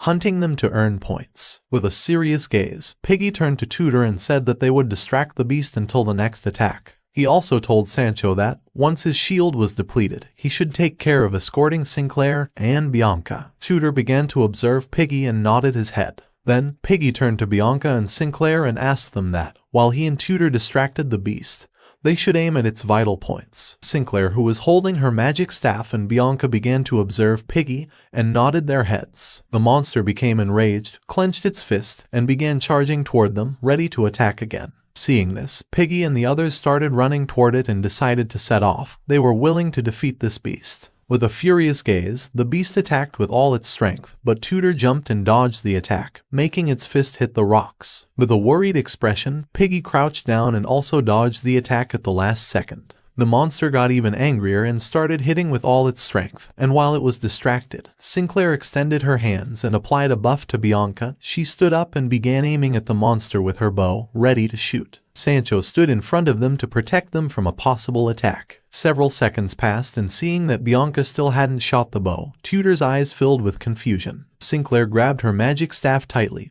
closed her eyes and concentrated. Bianca's eyes, who was aiming at the monster with the bow, began to glow. She started to concentrate all her power on the tip of the arrow and mentioned that she was almost ready to shoot. After charging the attack, she fired. The arrow was so powerful that it pierced part of the monster's body. Not long after, it lost its life and fell to the ground. Piggy turned around and his eyes widened in surprise and concern, since the monster had been very close. Tudor, who was observing the corpse of the monster, couldn't help but wonder if Bianca had shot late on purpose. Bianca placed her hands on her waist and with an arrogant expression mentioned that she shouldn't have bothered saving Tudor and thought that maybe she should have shot later. Once she opened her eyes, she felt somewhat confused. The eyes of Sancho and Sinclair filled with fear and concern. They panicked and asked Tudor and Piggy to run away. Tudor and Piggy turned around and felt somewhat confused. They were not aware that a powerful burst of fire was approaching them. The burst of fire exploded, creating a great explosion in the area. The person who had summoned the burst of fire extended his hand toward them and felt furious and called the students from Colosio Academy insects. It was none other than Philippus. He extended his hand and while his body was surrounded by powerful flames, with an arrogant expression made it clear that, for him, it made no sense that they were above the magic tower in the hierarchy. Currently, he had 83 HP points. The reality was that prey that could add points could also be people. Granule was walking through the jungle. He had 77 HP points. His eyes were full of exhaustion and his face full of sweat. Using his hand, he wiped the sweat. His energy vanished just by walking through the forest, and he wondered how it was possible that a hellish jungle like this existed in the real world. He also questioned where the hell the others had gone. He began to imagine Victor and the Baskerville triplets. Granule started sweating like crazy, and his eyes widened with rage upon noticing that they had ventured so recklessly, and he couldn't help but wonder if they had already been eliminated and teleported to the waiting room. He began to remember what had happened in the train car. According to him, they were complete useless people. He thought with regret that if only he hadn't let his guard down that time, he would have put those guys in their place properly. Just then, a strange aroma began to spread through the air, and this caught Granule's attention. He couldn't help but blush and put his hand over his stomach. His mouth watered, as it was the smell of food. He wiped his mouth with his hand and, with a smile, began to follow the trail of the smell. Giving off the aroma of food in the middle of the forest was like putting up a sign that said, "I'm here, come get me." Not long after, in the distance, he saw a campfire and thought he had found free food. But to his surprise, he triggered the trap that was on the ground. Upon feeling this, he looked down and his eyes widened in fear and surprise. The rope wrapped around his foot, lifting him upside down. Granule panicked and started screaming like a madman. He didn't know who had set the trap and demanded to be brought down immediately. The person who had set the trap was an archer. They began walking toward Granule and felt somewhat confused to see that he had triggered the trap. Granule's attention fixed on them and his eyes widened in surprise, leaving him in shock. The people who had placed the trap were none other than Victor, and the triplets. Our boy had 100 HP points, while the others had 95, 96, and 97. Victor began to gaze at the ground. The triplets put their hands on their waists, and began to look at Granule with contempt. For him this was a disgrace. They deactivated the trap and brought Granule down, and then they sat around the bonfire. While the triplets were silent, Granule sat next to Victor and began to show a forced smile. They started to prepare some meat on the bonfire. Granule's attention was fixed on the tent, and his mind was filled with surprise. There was not only food but also an improvised tent, which made him wonder who could have done all this. The triplets began to stare at him. High Burrow said that the commoner Victor had done all this. Middle and Low Burrow nodded their heads. With a curious expression, Granule began to point at Victor with his finger and asked if a commoner had done all this, dismissing the idea as a lie. He wondered how a nobody like Victor could achieve something like this. Our boy began to gaze toward the ground in silence. The triplets began to stare at him and their eyes started to shine with rage. Granule raised his hands and panicked, saying that he just wanted to know how Victor had done all this. The smell of food began to pass under Granule's nose. He couldn't help but clench his teeth tightly and feel furious. He wondered why he, a member of the 7 great families, had to worry about the opinion of a damn commoner, and also had the feeling that those idiots from the Baskervilles were covering for him. He put his hand over his stomach and let out a sigh. Victor and the others began to watch in silence. The triplets couldn't help but laugh at him. Noticing this, Granule felt even more furious. He was so humiliated that he wished to die. Victor brought a piece of meat close to Granule's face and mentioned that they were roasting it to attract monsters. But if he wanted, he could eat a little since they had already eaten. His attention focused on it and his eyes widened in surprise. His mouth watered. He began to extend his hand to grab the piece of meat and asked why Victor was being generous with him. The eyes of our boy began to shine with malice and a smile spread across his face when he said that he was being generous because Granule was the leader of the team. Granule felt somewhat confused. Victor knew that Granule's poison could also be useful in the jungle and thought that he might be useful to them later. Granule closed his eyes and couldn't help but cry. He was thinking about that damn commoner. He, who had looked down on him so much, realized that Victor was better than he had thought. He took the roasted meat and with tears in his eyes began to eat. His HP points went from 77 to 90. Victor and the others stood watching in silent amazement. Later, someone shot an arrow at high speed, which lodged into the leg of a monster that was fleeing. The person who had shot the arrow was Victor. Next to him was Granule, who extended his hands and with a gaze full of determination began to use his poison power. With their eyes shining with excitement, the triplets began charging at the monster. The monster, with the shape of a bear and horns, got enraged. It turned around and started to roar. But the triplets attacked quickly and started to cause wounds to the monster. Not long after, it lost its life and fell to the ground. Victor revealed that they had already hunted 30 beasts. The triplets were happy since this was very easy. Victor looked at the ground and revealed that, if he wanted to secure a place within the top 10, he would have to hunt more. Granule's attention and his mind were filled with curiosity. He did not know why only Victor hunted monsters instead of other students, since he remembered that hunting students gave more points. Victor raised his head and sank into his thoughts. Granwell became even more curious, not knowing what he had in mind. Victor's eyes began to shine. This felt familiar, the survival score, the score for hunting monsters, even the points obtained by making others fall behind, all of it was familiar. Even back then, he had avoided the gazes of others, caught the monster and obtained first place in the test. That testing site also felt like home. However, his senses, enhanced after becoming a sword master and after entering the red and black mountain inside the magic tower, were warning him for some reason. Victor began to gaze toward the ground, not knowing what was happening. But he noticed that something was approaching. While they were distracted, not long after, something began to move toward them at great speed. Without losing a second, with a killer gaze, the triplets drew their swords and stood in front of Victor. Our boy drew his bow, ready to attack. Granwell, with a confused gaze, extended his hands and also prepared to fight. His eyes widened in surprise and confusion. He could not believe what his eyes were seeing. It was Sinclair, who now only had 38 HP points. Her body was full of scratches and her clothes were torn. She put her hands on her knees and with a gaze full of fear began to pant heavily. At the same time, in the administration room of the magic tower, all the professors were monitoring the students. Among them was also Venti Morgue. According to the data shown by the system, the current state of the participants revealed that out of 400 who started, only 149 remained alive. The distribution of these survivors was as follows. The Magic Tower had 46. Bootcamp Varangian followed closely with 45.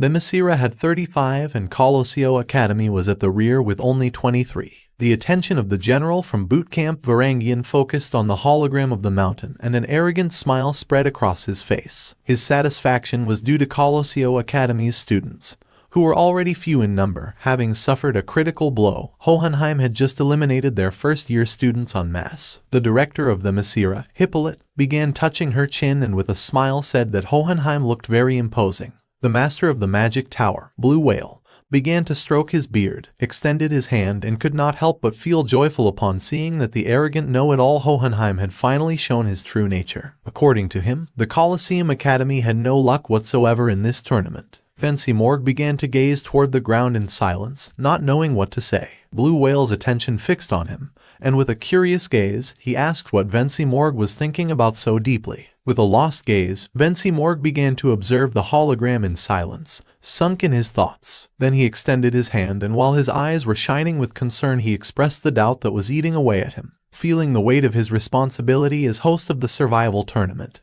he questioned whether others really believed that this map was safe for holding the competition. With an arrogant expression, Blue Whale questioned what he meant by that. Venti Morgue began to stare at the hologram and with a serious gaze explained that the Magic Tower had not modeled the tournament location as an ordinary jungle, but had based it on the deep and still unreleased zones of the jungle. This meant that not only was the terrain more hostile, but also that the summoned magical beasts became progressively more dangerous, reaching levels that students could not handle. He recalled that, according to reports sent by the Morgue family years ago, in one of these unreleased zones a level S magical beast had appeared, according to estimates, an event which caused severe losses and damage. His eyes widened in fear as a terrible doubt struck him. He wondered if, in case a beast of this caliber appeared in the tournament jungle, the system of the Magic Tower would be able to function properly. And what was even more disturbing, he questioned whether they were truly prepared to prevent the worst catastrophe. Blue Whale began to gaze at the ground and made it clear that this had not been news, but a simple rumor, one that he too had heard. He put his hand over his face and explained that since that incident there had been no other witness. He emphasized that those who spread these rumors were the Morgue family,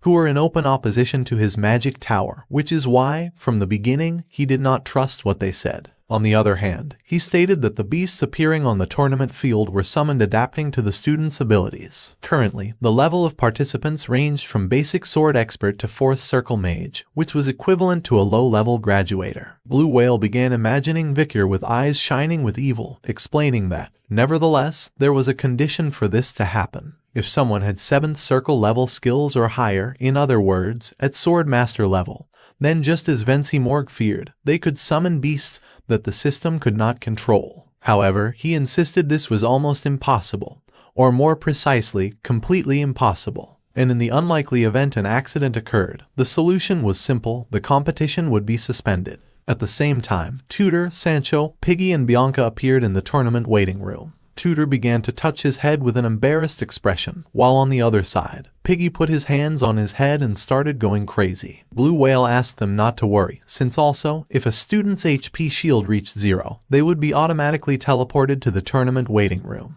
Because of this, he didn't understand what problem there could be. With an arrogant expression, he began staring at Vinci Morgue and questioned whether he was protesting just because there were few students from Colosseum. With a furious expression, Vinci Morgue stood up and asked him to stop saying nonsense. Blue Whale turned his head to one side and made it clear that this was a place where the best mages of the Empire gathered. And both the Morgue family, known only for its fame, and Colosseum Academy were completely different in essence. He interlaced his hands and with a smile mentioned that it was a waste of time to worry about fantasies that wouldn't even come to happen. Upon hearing this, Vinci Morgue couldn't help but clench his teeth tightly and his eyes widened with rage. He knew that it was impossible to reason with this old man. At the same time in the forest, Vicar sat in front of the bonfire, interlaced his hands and with a curious gaze asked if Tutor, Piggy, Bianca and Sancho had been eliminated. Sinclair, who was sitting in front, nodded her head. She held her magic staff tightly, and her eyes filled with sadness. She revealed that Tutor and Piggy were attacked without defense by Hohenheim from the magic tower.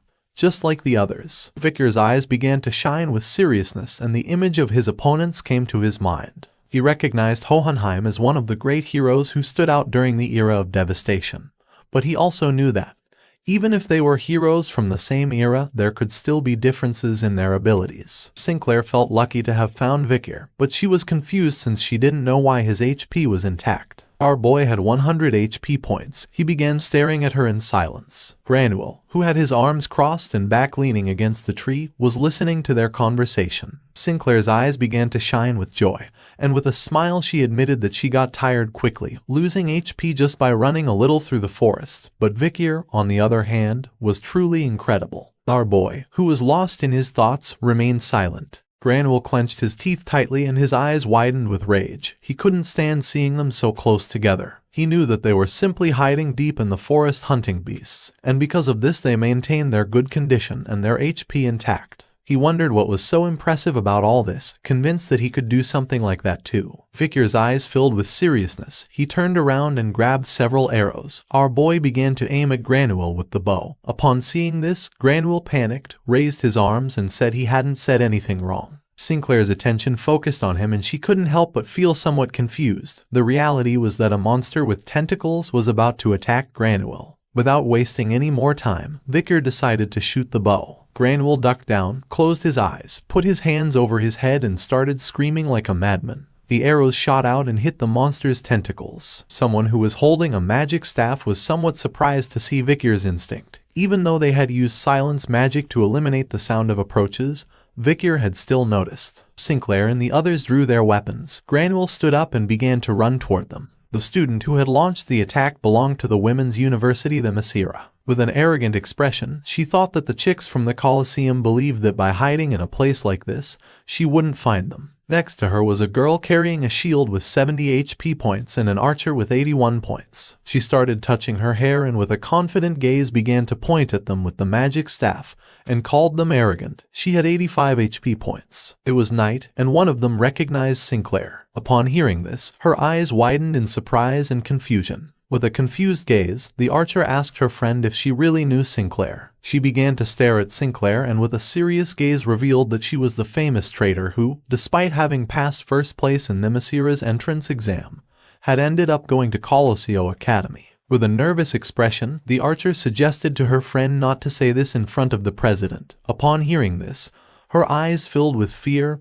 and worry. Lovegood Merlini could not help but feel furious and asked Sinclair how dare she had rejected the Asura, the best female academy of the Empire, only to end up choosing to go to Colosseum Academy. Her eyes began to shine with arrogance when she questioned if Sinclair had gone to Colosseum Academy, a mixed academy, for such a trivial reason as romance. To top off her mockery, she wondered since when there had been handsome boys at the Colosseum. At that moment, her eyes filled with love and she could not help but turn red like a tomato. Her attention was fixed on Vicar. She was astonished, as she could not understand how in one single face nerdiness, tenderness, sensuality, and beauty could coexist. She admitted that he was totally her type. Our boy could not help but feel somewhat confused. She began to drool at the thought of Vikir, the archer, and her friend felt somewhat confused upon seeing this. Just then, someone placed a hand on Vikir's face. It was Sinclair. She clenched her fist tightly, and while her eyes were shining with rage, she asked Lovegood Merlini to stop looking at Vikir.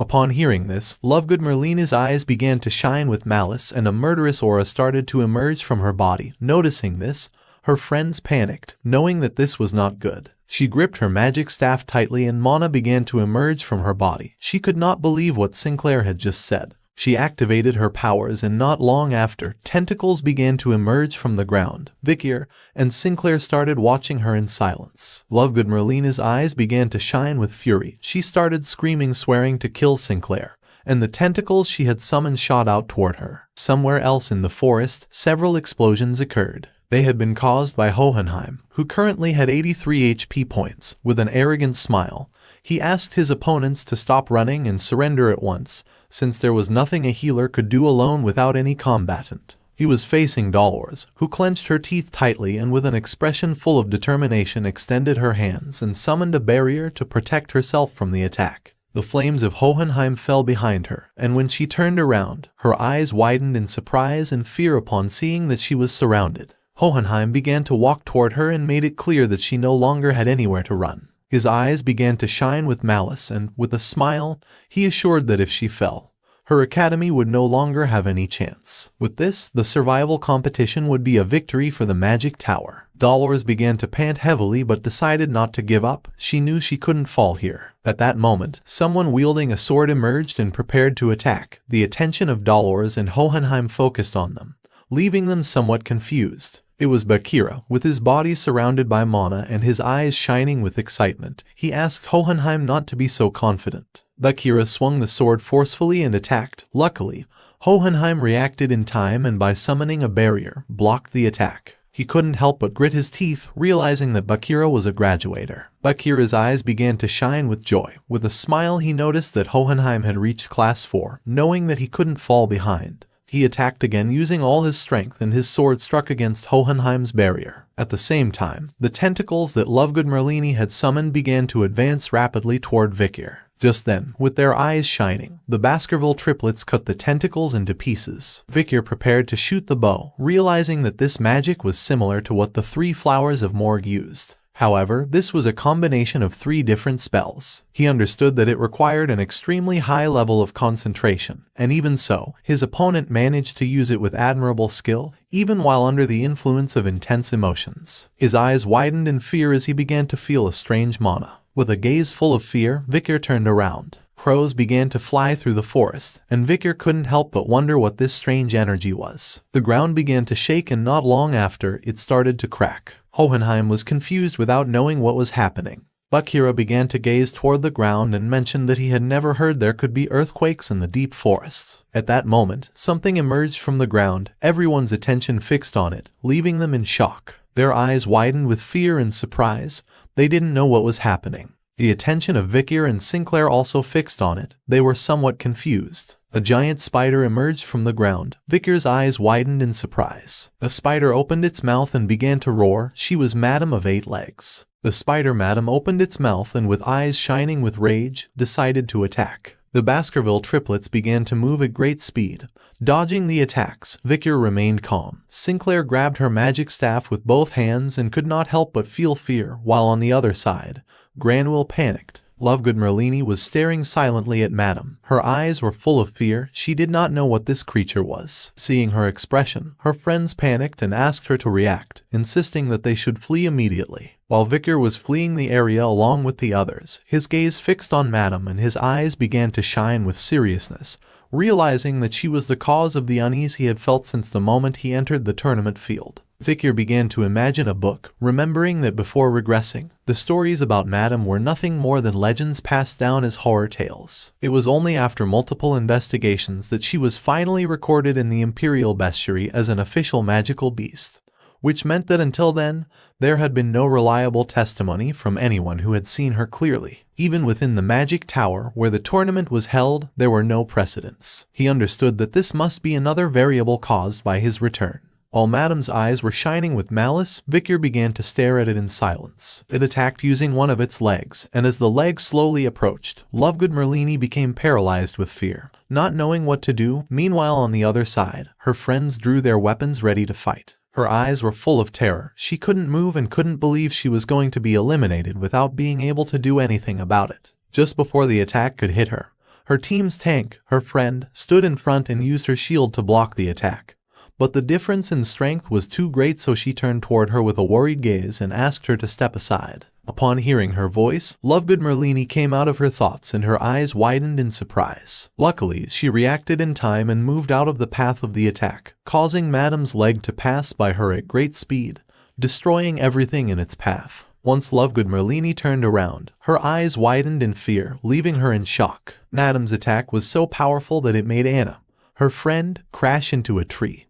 Her shield was broken and lying on the ground and she was unconscious. Madam began to observe closely and its mouth watered. Then the beast's eyes began to shine with excitement. Thanks to its sharp senses, it was able to detect the body heat of the other students who were in the forest. Without wasting any more time, it started charging towards them, passing by Vikir and the others. Granuel fell on his butt to the ground, and his mind filled with surprise and confusion. He couldn't believe that it had gone somewhere else.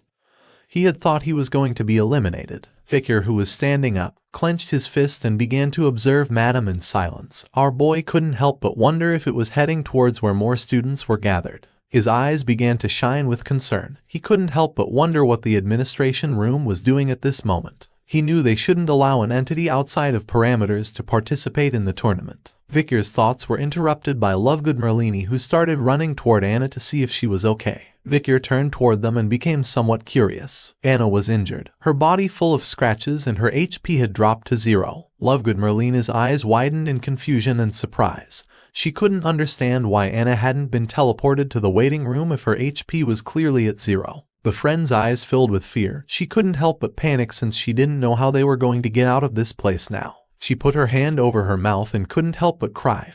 While on the other side, Lovegood Merlini fell to her knees and began to gaze at the ground in silence, not knowing what to do now. With a confused expression, Granuel began to walk toward them, extended his hand and asked what was going on, since it was supposed that even if they were eliminated, they should be returned to the waiting room. He put his hand on top of his head and started to go crazy. According to him, this made no sense. If a beast had appeared that did not meet the standards, he didn't understand why the tournament wasn't even showing signs of being suspended and wondered what the administration room was doing at that moment. Vikir began to ponder in silence. Granuel put his hands on top of his head, fell to his knees on the ground and went into panic. His eyes widened with fear at the thought that they had been abandoned. He came to the conclusion that the administration couldn't even handle the situation and had simply left them behind. Vikir kept calm, drew his bow and asked him to calm down. Instead of calming down, Granuel started screaming like a madman.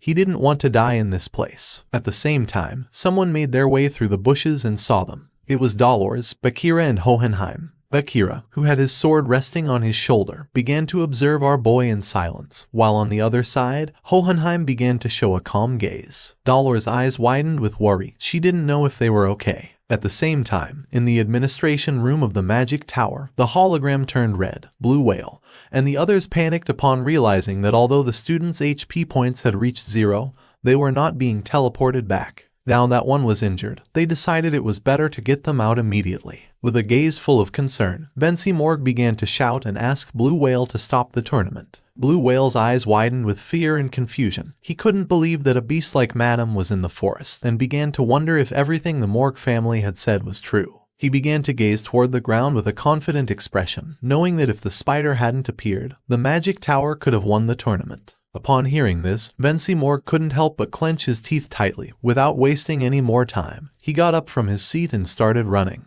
With an angry expression, he grabbed Blue Whale by the collar and asked him to stop the tournament immediately, asking him if he wanted everyone there to die. Upon seeing Vency Morg's attitude, Blue Whale couldn't help but feel somewhat surprised. With a sincere gaze, he revealed that this was not possible. Even if they tried to stop the tournament, it would not stop. Upon hearing this, Morg began to stare at Blue Whale with a furious gaze. Blue Whale remained calm, explaining that an entity that even the magic tower had difficulty controlling had been summoned, causing an overload in the system and the loss of its control. Noticing that they could not enter nor could the students leave, with a worried expression, Morg asked if there was any way to solve this. Blue Whale began to move his finger and started to point at a bright spot on the hologram. He began to imagine Madam with shining eyes and revealed that if this creature was eliminated in the tournament field, the magic tower system would return to normal. At the same time in the forest, Dolores sat next to Anna, who was injured, and using her powers she began to heal her. Luckily, as the HP shield was consumed, the impact had been slightly mitigated. Her eyes began to shine with tranquility. She turned towards Lovegood Merlini and explained that Anna was only unconscious for a moment, and if she rested well, she would be fine. Lovegood Merlini sat down beside, rested her hands on her knees, and began to gaze at the ground with a lost look. She felt relieved to see that the situation here had somehow been controlled, but her concern immediately focused on the place Madam was now heading to. While Madam was attacking the other students, Dolores' attention was fixed on it. She hoped that the other students had not suffered harm. While she was trying to understand what was happening, Vikir, who was standing behind, began to ponder in silence. He began to look at the ground and his eyes filled with guilt.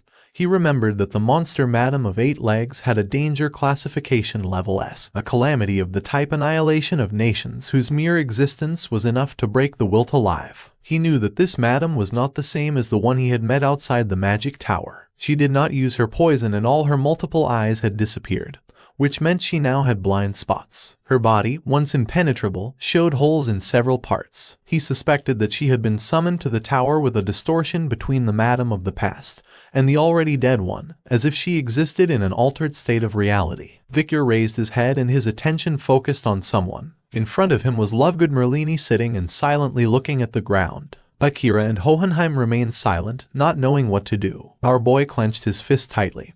He was aware that even though they could recognize those differences, there was no possibility whatsoever that they could defeat even a weakened Madam. He knew they first needed to recover their will that had been crushed by fear. To avoid further losses and fulfill their objective, he had no choice but to use his power. Just at that moment, someone decided to go confront Madam. Upon hearing this, our boy came out of his trance and his eyes widened in surprise. Lovegood Merlini grabbed her magic staff and began to stand up. She knew she couldn't stay here, sunk in despair. Because of her complacency, one of her companions had almost lost their life and she was going to take revenge. Besides, she wanted to protect those who were still left and wasn't going to allow anyone else to get hurt. Her eyes began to shine with determination, making it clear that she was the president of the student council of the Asura. Someone forcefully drove their sword into the ground and mentioned that Lovegood Merlini's determination fit better with the students of boot camp Varangian. It was Bakira. With a confident smile, he decided to help her face Madam. With a worried gaze, Dolores approached her and also decided to help. She knew better than anyone that they couldn't sacrifice the students in this place. Lovegood Merlini turned around and began to ponder in silence. Not far from them stood Hohenheim. Everyone's attention was fixed on him, not knowing if he would also help them. Bakira was honest.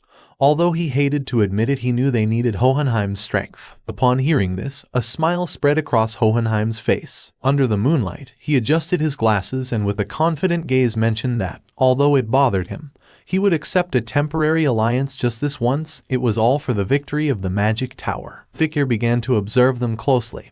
He had underestimated them, remembering that even during the era of destruction, they were the great heroes who stood at the front more than anyone else. A smile spread across his face. Vikir caught the attention of the triplets, making their eyes widen with curiosity. With a calm expression, Vikir began to ponder. His eyes started to shine with seriousness when he gave them the order that from this moment on, they would be in charge of transmitting his message to others about how to defeat Madam 8 Legs. At the same time, Madam was chasing the students, who were running for their lives. Their eyes were full of fear and despair. One of the students tripped and fell face first to the ground. Noticing this, her friend panicked. With eyes full of fear and tears, she reached out her hand toward her friend, revealing that she had twisted her ankle and asking for help. Upon hearing this, the friend swallowed hard. He didn't know what to do now. Without hesitating even a second, he turned his back on his friend, closed his eyes and started running for his life, asking for forgiveness. With eyes shining with evilness, Madam began to extend its legs toward the girl, ready to attack her. The girl's eyes filled with tears, knowing that this was not good. Just before Madam could attack, someone attacked with a fire spell, saving the girl by a hair. The explosion created a curtain of smoke. Madam's eyes began to glow, and when the curtain of smoke disappeared, it could be seen that it was intact. The one who had cast the fire spell was Hohenheim. He began to stare at it and started to cast another spell, realizing that his fire magic had done no damage to it, even though insect monsters should be very vulnerable to it. Fire began to emerge from his magic staff and his eyes began to shine with excitement. Behind Hohenheim appeared Dolores, Sinclair, and Granule, ready to face the fearsome Madam. The spider Madam opened its mouth and began to roar. Hohenheim extended his hand and invoked a magic circle, and not long after, several bursts of fire impacted against the spider. Dolores and Sinclair, who were behind, were ready to help him. Hohenheim's eyes were shining with determination. He clenched his teeth and focused.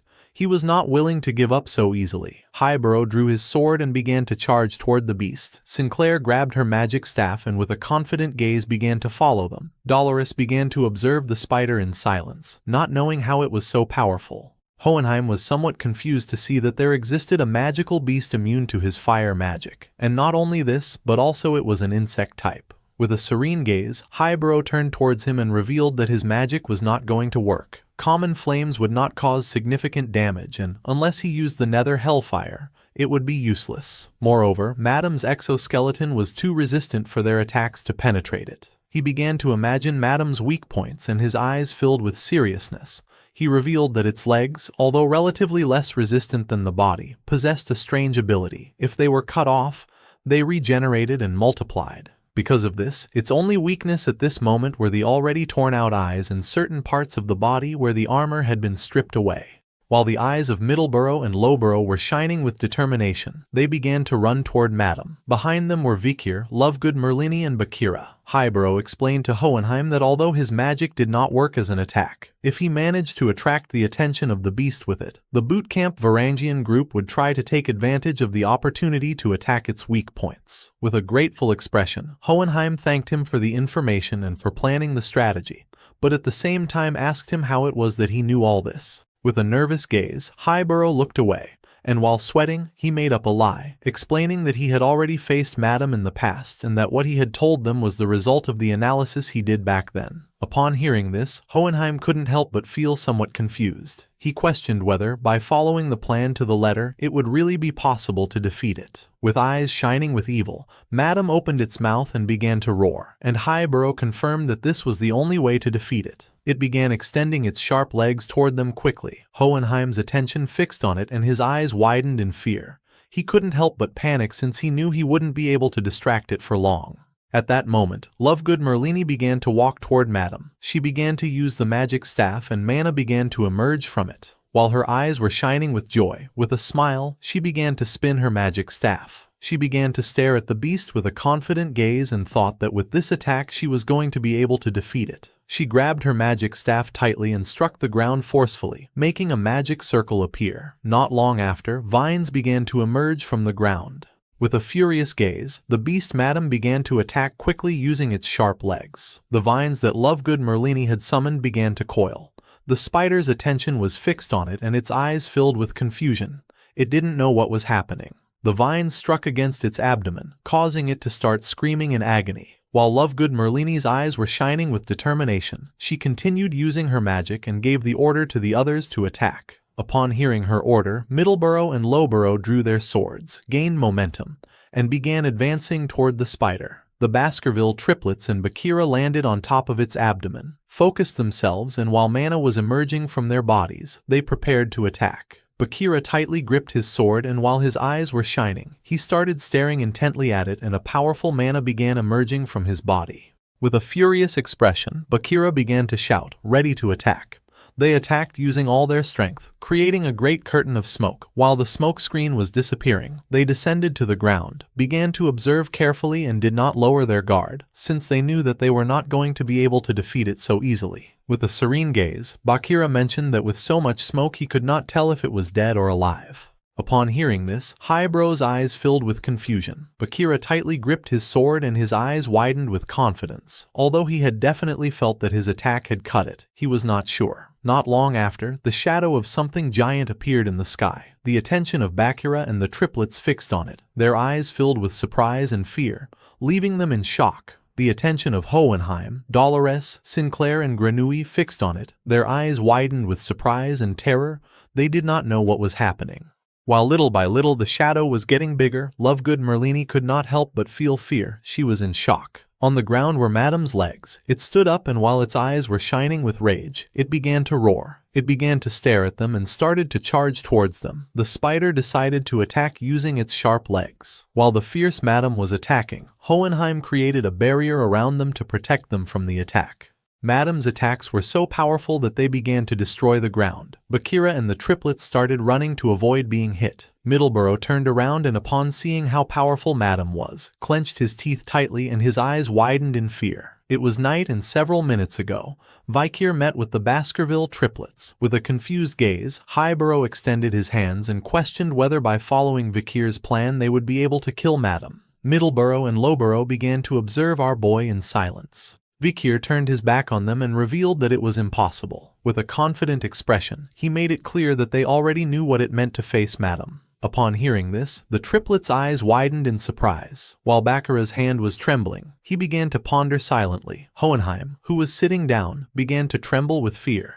Everyone was afraid of dying. Not far from them lay Anna's body on the ground. Lovegood Merlini sat beside her and held her hand. Not long after, she stood up. Upon seeing this, her friend's attention focused on her. Lovegood Merlini turned her back on her friend, and while her eyes were shining with determination, she turned to her and asked her to take good care of Anna. According to Vikir, the scariest thing was having the strength to fight and still standing by watching comrades fall. That's why he had chosen them. Even knowing it was an impossible mission and that they might not win, they would fight until the end. Just before Madame's leg could strike Lovegood Merlini, she extended her hands and summoned a barrier, which blocked the attack. She couldn't help but clench her teeth tightly, as she couldn't believe how powerful it was. She closed her eyes and began to cry, knowing that this was not good. At that moment, someone placed their hand on the ground and red mana emerged from their hand and began to spread across the floor. The mana made the ground explode, causing Madame to stop attacking. Bakura's eyes widened in surprise and confusion. He could not believe that the ground the monster stepped on suddenly exploded. Highborough was in shock, but then his eyes filled with surprise, realizing that this mana was very familiar. Several minutes ago, Vikir turned to the triplets and with a serious expression explained that when he gave the signal, they should all attack together with all their strength. The triplets remained listening to our boy in silence. With a confident gaze, Vikir began to show one finger, revealing that this was the only way to defeat Madame. Highborough realized that this was Vikir's signal. He gave them all the order to return to their positions. This was the moment. Madame had lost the opportunity to attack. Upon hearing the order, they began staring at Madame, and while mana was emerging from their bodies, they adopted an offensive stance, ready to fight. Dolores put her hands together and using her power, applied a buff on them. With a furious gaze, Hohenheim stood up and decided not to stand idly by. Sinclair, who was standing behind, focused. Lovegood Merlini began to stare silently at Madame. Highborough started shouting, making it clear that they had to attack with all the strength they had left and with the determination to defeat Madame in a final assault. While the spider Madame was recovering from the attack, the triplets and Bakura began to charge towards it. While a powerful red mana was emerging from our boy's body, he began to gaze toward the ground and to stand up. His attention was fixed on it and his eyes began to shine with seriousness. Lovegood Merlini used her power again, making a magic circle appear on the ground from which vines began to emerge. Dolores applied the light buff to Hohenheim. With an expression full of determination, he extended his hand and made a magic circle appear. He began to charge a powerful flame. The Baskerville triplets and Bakura appeared above Madame, ready to finish it. Our boy knew that someday they would become true heroes. Although they were not strong yet, they had not backed down, and it would be them who would put an end to this battle. They began to charge toward the spider. It decided not to stand idly by and decided to counterattack. Vikir drew his bow, aimed at Madame with it, and began to imbue his mana into the arrow. He prepared to shoot and his eyes began to shine with confidence. He, better than anyone else, knew that heroes are not born.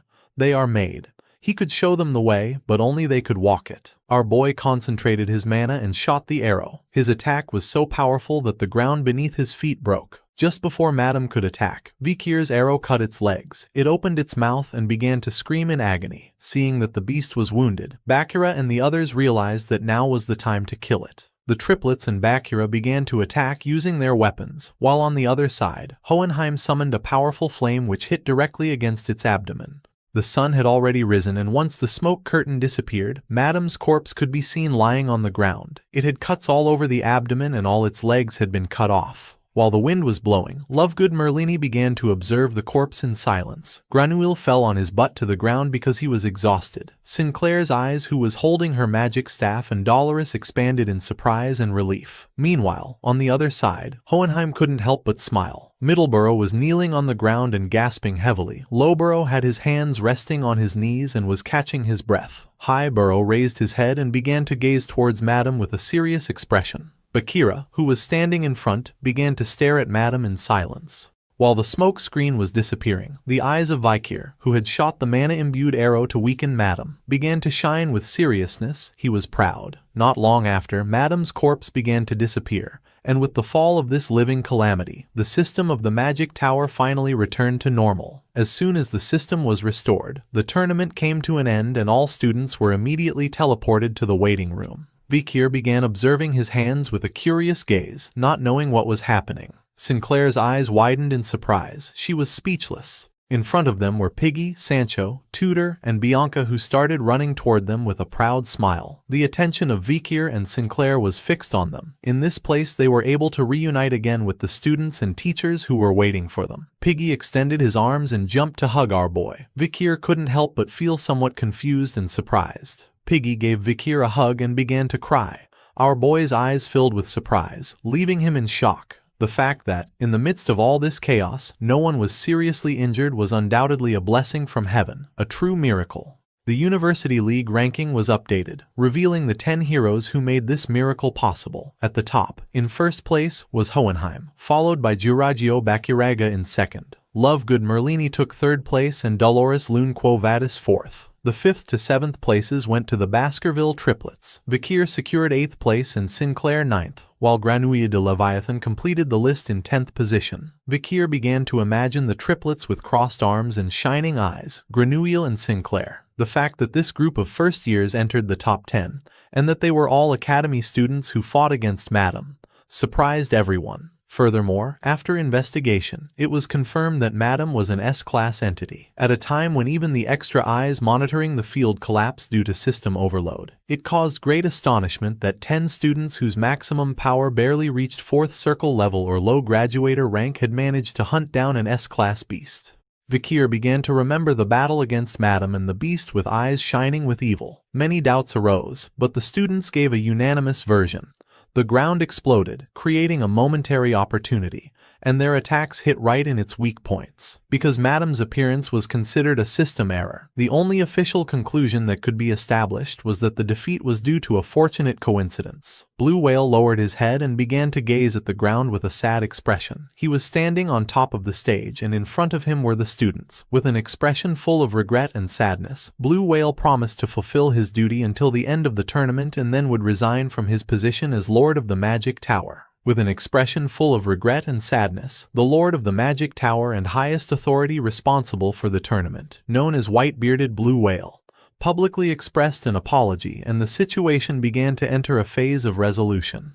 A few hours later, night fell. Someone grabbed a pitcher of beer and decided to make a toast in honor of Sinclair and Bakir making it into the top 10. It was Tudor. He stood up and began to show a smile. The others who were sitting started to watch him in silence. The attention of the bootcamp Varangian students focused on him and their eyes began to shine with confusion. Bianca crossed her arms and with a nervous expression, explained to Tudor that it wasn't the time for this and asked him to sit down. Tudor felt somewhat confused, turned toward her and with a forced smile thought that she was right. While Sancho's eyes were shining with tranquility, he turned to them and mentioned that although they all managed to return safe and sound from this chaotic situation that put their lives in danger, the mere fact of having faced an S-class creature left them with a deep traumatic aftermath that haunted them.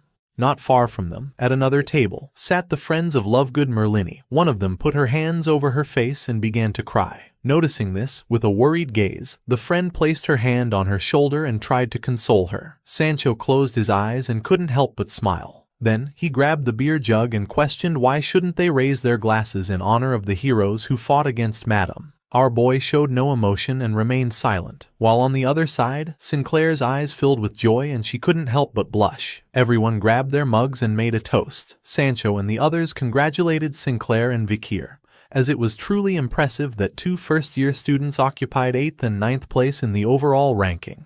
While they were distracted, a student wearing the Magic Tower Academy uniform approached them and coughed. Upon hearing this, Sinclair's attention turned to them and her eyes filled with curiosity. They were 2 students from the Magic Tower. One of them began touching his head. After confirming that they were Vikir and Sinclair, with a sincere gaze, he thanked them for having saved him earlier in the tournament, since he thought he should at least greet them. Sinclair turned to them and with a smile mentioned that she was glad to see that they were not hurt. Vikir began to gaze toward the ground in silence. The student began to touch his forehead, began to point at them with his finger and with a sincere expression explained that he was a little surprised. He did not expect that they, being commoners who probably had not even received an adequate education, could save the nobles. Upon hearing this, Sinclair's eyes widened in confusion. She did not know if this guy was crazy, while on the other hand, our boy didn't even bother to look at him. Someone forcefully placed their hand on top of the table. It was Bianca. She grabbed the student by the collar and while her eyes were shining with rage, asked him what he had just said and whether background mattered when it came to saving someone. The student could not avoid clenching his teeth tightly and feeling furious. He panicked and, with a nervous expression, explained that it was a misunderstanding. He had only meant to say that, being commoners, perhaps it had been more difficult for them. Sancho grabbed Bianca by the arms and asked her to calm down, making her let go of the student. They felt relieved and began to flee the place without looking back. Bianca could not help but feel even more furious, and she asked Sancho to let her go, since, according to her, those guys did not even deserve to be saved. No one took the student's words seriously except Sinclair, who began looking at the ground with a sad expression. Vikir's attention was fixed on her, realizing that she had reacted very somberly when the topic of origin was mentioned. This was unusual, since normally she would have brightened the atmosphere with cheerful words, but this time it wasn't like that. Piggy closed his eyes, clapped to get everyone's attention and with a smile, decided to change the subject, remembering that the first round of the tournament had ended and that the second one was only for those who ranked in the top 10 of the first. While his eyes were shining with joy, he began to show 2 fingers, revealing that the second round was about adapting to the apprentice system. The 10 students would visit the imperial family and the 7 great houses of the empire to complete missions, quests, and by doing so, they would receive artifacts jointly managed by all 4 universities. Vikir's eyes widened seriously. Bianca placed her hand on Tudor's shoulder, pointed to herself with her finger and with a curious expression mentioned that, to avoid controversy about objectivity, it was customary not to choose the mission of the family one belonged to. For example, she could not receive the mission of the Divine Bow family, and Tudor would not be assigned the mission of the Sun Spear family. Tudor crossed his arms and nodded his head, explaining that since Vikir and Sinclair did not belong to any house, this did not affect them. Upon hearing this, Sinclair could not help but clench her fists tightly. Our boy's attention, who had his arms crossed, was fixed on her, leaving him somewhat confused.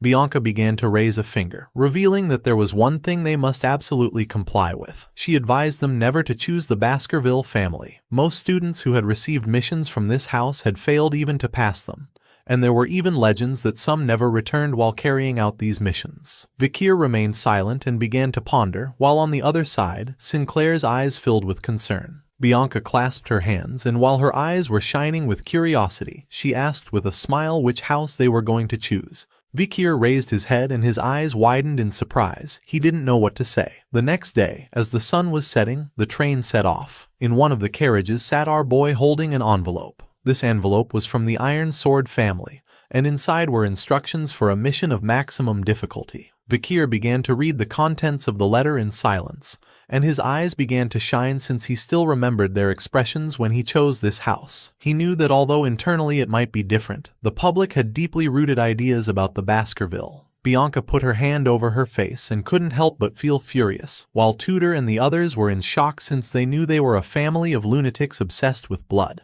Vikir rested his hand on the seat and began to contemplate the landscape in silence. This second round mission was the final gateway to face the 7th Corps, Decarabia. Everything would end if he simply obtained Hugo's seal on the scroll, but there was something he had to check before that. Our boy put his hand into his pants pocket, and then took out another letter. Vikir began to observe it carefully. It was the letter Hugo had given him, which contained instructions on how to become a sword master. No matter how much he thought about it, he couldn't understand it. If Hugo had discovered his power, this would make sense, but he was sure that wasn't the case. Vikir put his hand under his chin and began to imagine Hugo.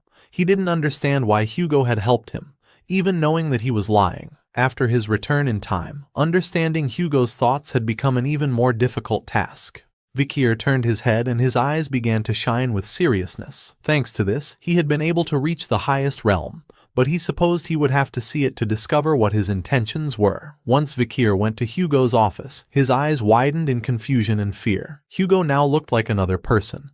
He had pigtails, clasped his hands, and couldn't help but smile upon seeing his son again. Our boy became somewhat confused, not knowing what had happened. With a curious expression, Vikir asked why Hugo had this appearance. With a smile, Hugo grabbed his ponytail and mentioned that this elaborate knot had been braided by Pomeranian, declaring that she was, without a doubt, another prodigy of the Baskerville family. Vikir observed closely and saw that Hugo's office had changed. It was now full of Pomeranian's toys. Hugo mentioned that Pomeranian had been waiting for Vikir, but since she was so sleepy, Barrymore had ended up taking her to sleep. Hugo's eyes began to shine with joy because he knew that although Pomeranian had already passed the age to enjoy these things, as her grandfather, he wanted his granddaughter, who couldn't even enjoy the basics when she was younger, to be able to have these kinds of experiences. Vikir began to gaze at the ground, not knowing what to say. He left the envelope on top of the table and mentioned that he had received the letter that Hugo had sent him through Osiris. Hugo's attention was fixed on it. Vikir had already opened the envelope. Our boy lowered his head and asked Hugo when he had realized that he was hiding his strength. Hugo closed his eyes and mentioned that upon reaching the highest realm, it was possible to see things that ordinary people could not. He rested his hand on top of the table and revealed that there were things that could be felt with the senses, even without seeing them. He knew that Vikir was aware of this. Vikir began to remember his past and sank into his thoughts. He remembered the hatred, the contempt, and the thirst for revenge he had felt, and wondered if Hugo had simply observed in silence where his growing power was heading. While Vikir was distracted, Hugo caught his attention. Our boy's eyes widened with curiosity. With a cheerful expression, Hugo mentioned that he had been so distracted that he hadn't noticed until now. He pointed out that the uniform Vikir was wearing really suited him and asked if life at the academy was fun. Vikir went into shock, not knowing what was happening. Our boy remained silent, and then a smile spread across his face. It was night, and Vikir couldn't help but feel happy, since until now, he had always treated him as a master from the position of a hound, and as a patriarch from the perspective of a family member. But this day, for the first time, Hugo was able to look at Vikir as his son, and he liked this very much. It was night, and while the stars were shining high in the sky, Hugo mentioned that he had good news to tell Vikir. They both started walking down the hallway and, with a curious expression, our boy wondered what this good news could be. While Hugo's eyes shone with joy, he nodded his head and, with a smile, revealed that he had named him senator. Upon hearing this, Vikir's eyes widened in surprise and his jaw dropped in shock. He couldn't believe what his ears had just heard. Our boy fixed his gaze on the ground and tried to stay calm. He knew that the rank of senator was equivalent to that of the 7 counts. Hugo turned toward him with a serene expression, began to show a smile and nodded his head, confirming that he was right. A senator was practically the real power within a noble house, and, above this position, there were only him and the main patriarch. Hugo's mind filled with curiosity. He put his hand on his chin and began to ponder, probably even reviewing almost 100 years of family history. Vikir was the youngest senator who had ever existed. Without wasting another second, Vikir placed his hand on his chest and bowed his head to the head of the family as a form of gratitude, promising that he would do his best. Hugo came out of his thoughts and his eyes began to shine with joy. He felt proud of his son. Vikir began to gaze at the ground and his eyes began to shine with sadness. The image of Sindai Wendy, Chihuahua, and Minnie Pin came to his mind. He reflected on the title of Senator of the Council. Although this came with many privileges, the greatest advantage was being able to freely appoint his advisors, and he already had some people in mind. Our boy turned to Hugo and with a calm expression mentioned that he had heard that lately everyone was having difficulties because of Pomeranian's whims. Hugo's hand began to tremble. He looked away and remembered that raising a child was always such a process, but in truth, the happiness his granddaughter Pomeranian gave him was much greater. Vikir's attention focused on Hugo and his mind filled with surprise and confusion. He did not expect this. Hugo began to look at the ground and could not help but feel a mix of emotions. One day while his granddaughter was reading a book in the middle of the night, he approached her and with a kind smile asked if she wanted Grandpa to play with her. But Pomerian coldly refused, responding that she had to read a book and that he could play alone. Hugo's eyes were filled with sadness. He revealed that lately the demand for him to play with her had decreased. His concern grew as he saw how she locked herself alone in her corner to read books. Hugo grabbed his hair braid and began to observe the ribbon he was wearing with an expression full of sadness, confessing that she had made it for him quite some time ago, and he hadn't untied it, just in case he still received some attention. Hugo knew that if Pomerian hadn't known Vikir was coming, she wouldn't have left her room. Vikir's eyes widened in confusion and surprise, realizing that the situation was serious. With a serene expression, Vikir thought that his father must be very worried. Hugo put his hand on his nose, closed his eyes and let out a sigh. He only hoped that Pomerian hadn't already reached adolescence. Just then, screams began to be heard from Pomerian's room. Vikir and Hugo went on alert, not knowing what was happening. With eyes shining with concern, Hugo opened the door to her room.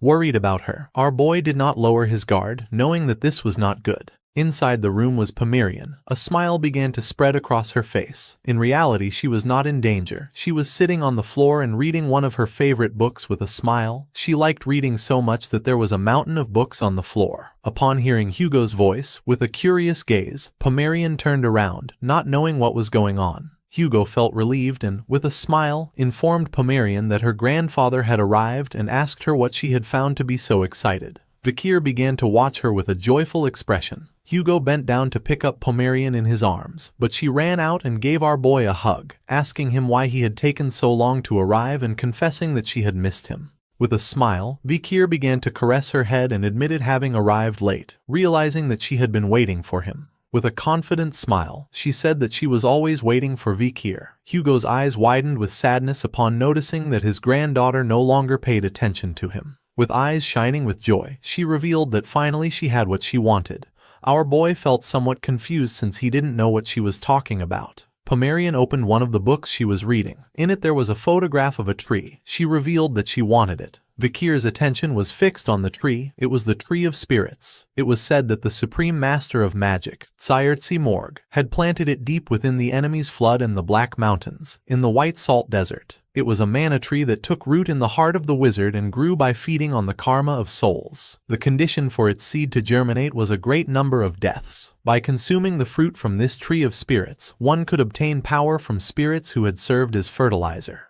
Vikir began to observe carefully and his mind filled with surprise upon recognizing the Tree of Spirits, a tree from the world of images that only appeared in myths. He wondered if she had been searching for this among so many books and all that content. While showing him the book, Pomerian began to show a tender expression, saying that she wanted to have the tree. Our boy knew it wasn't just an obsession drawing her to this artifact. She had a brilliant talent for black magic, so it was clear she felt drawn to it by destiny. Just before Vikir could make a decision, Hugo stood up and caught his attention. Pomerian and Vikir turned around and couldn't help but feel somewhat confused. With eyes shining with rage, Hugo began to stare at Vikir and mentioned that he didn't know what it was, but if it was something Pomerian desired, he had to bring it without fail, no matter the cost. With this, the mission would be considered complete.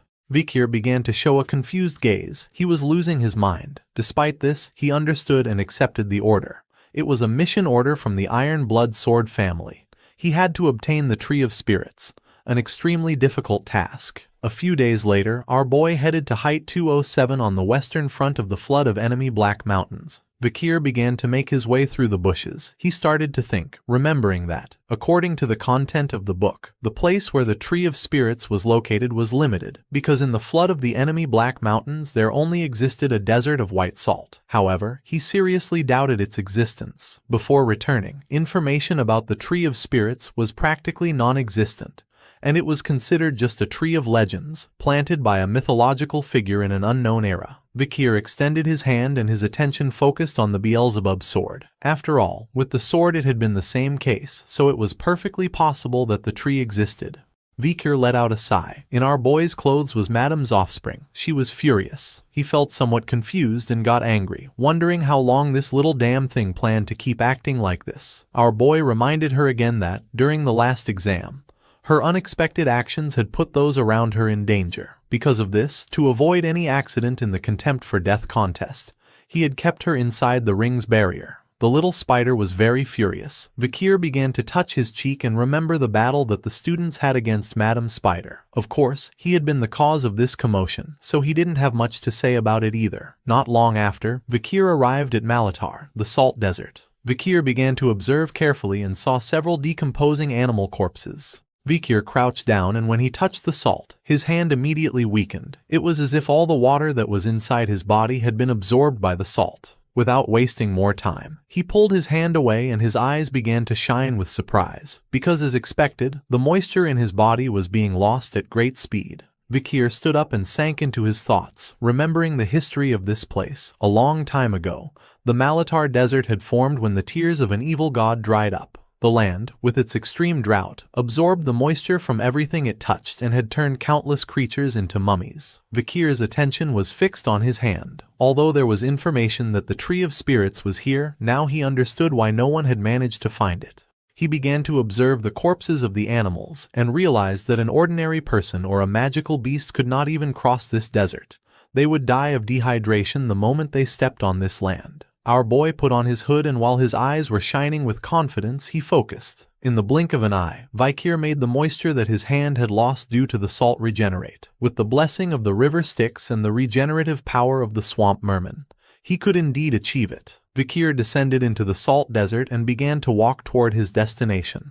Our boy had been walking for more than 2 hours. Just then, Vikir felt something strange in his left knee. He adjusted his hood and his eyes began to shine, putting him on alert. Just as he suspected, he realized that it had been a mistake to rely only on the information from the book. If he continued like this, he wouldn't even be able to get out of the desert. Just then, his attention was fixed on something and his eyes widened in surprise. A powerful tornado appeared in front of him. It was a sandstorm. He cursed under his breath, wondering where it had come from so suddenly since he hadn't even felt it approaching. Vikir moved to the side to try to get out of the tornado's path. Vikir's plan did not work, as little by little the tornado was getting closer to him. With an expression full of determination, he asked the small spider not to come out until he told her it was safe, warning her that this was dangerous. With an expression full of fear, the small spider hid inside his clothes. Vikir drew his sword Beelzebub and imbued his mana into it. He knew that in order not to be erased without a trace, they had to counteract the storm with a stronger power. He concentrated and used Technique 7 of the Baskervilles and then forcefully swung his sword. A powerful slash began to advance little by little toward the storm. While it approached our boy, Vikir clenched his teeth tightly and the storm began to cause small wounds on his face. Blood started to emerge from his wounds. Upon seeing this, the little spider's eyes filled with sadness and worry. She didn't know if Vikir was okay. Vikir's attack worked, since not long after, the storm began to disappear. The glasses he was wearing broke and fell to the ground, and he couldn't help but clench his teeth tightly, furious. He hadn't even seen the Tree of Spirits yet and they were already giving him a welcome like this.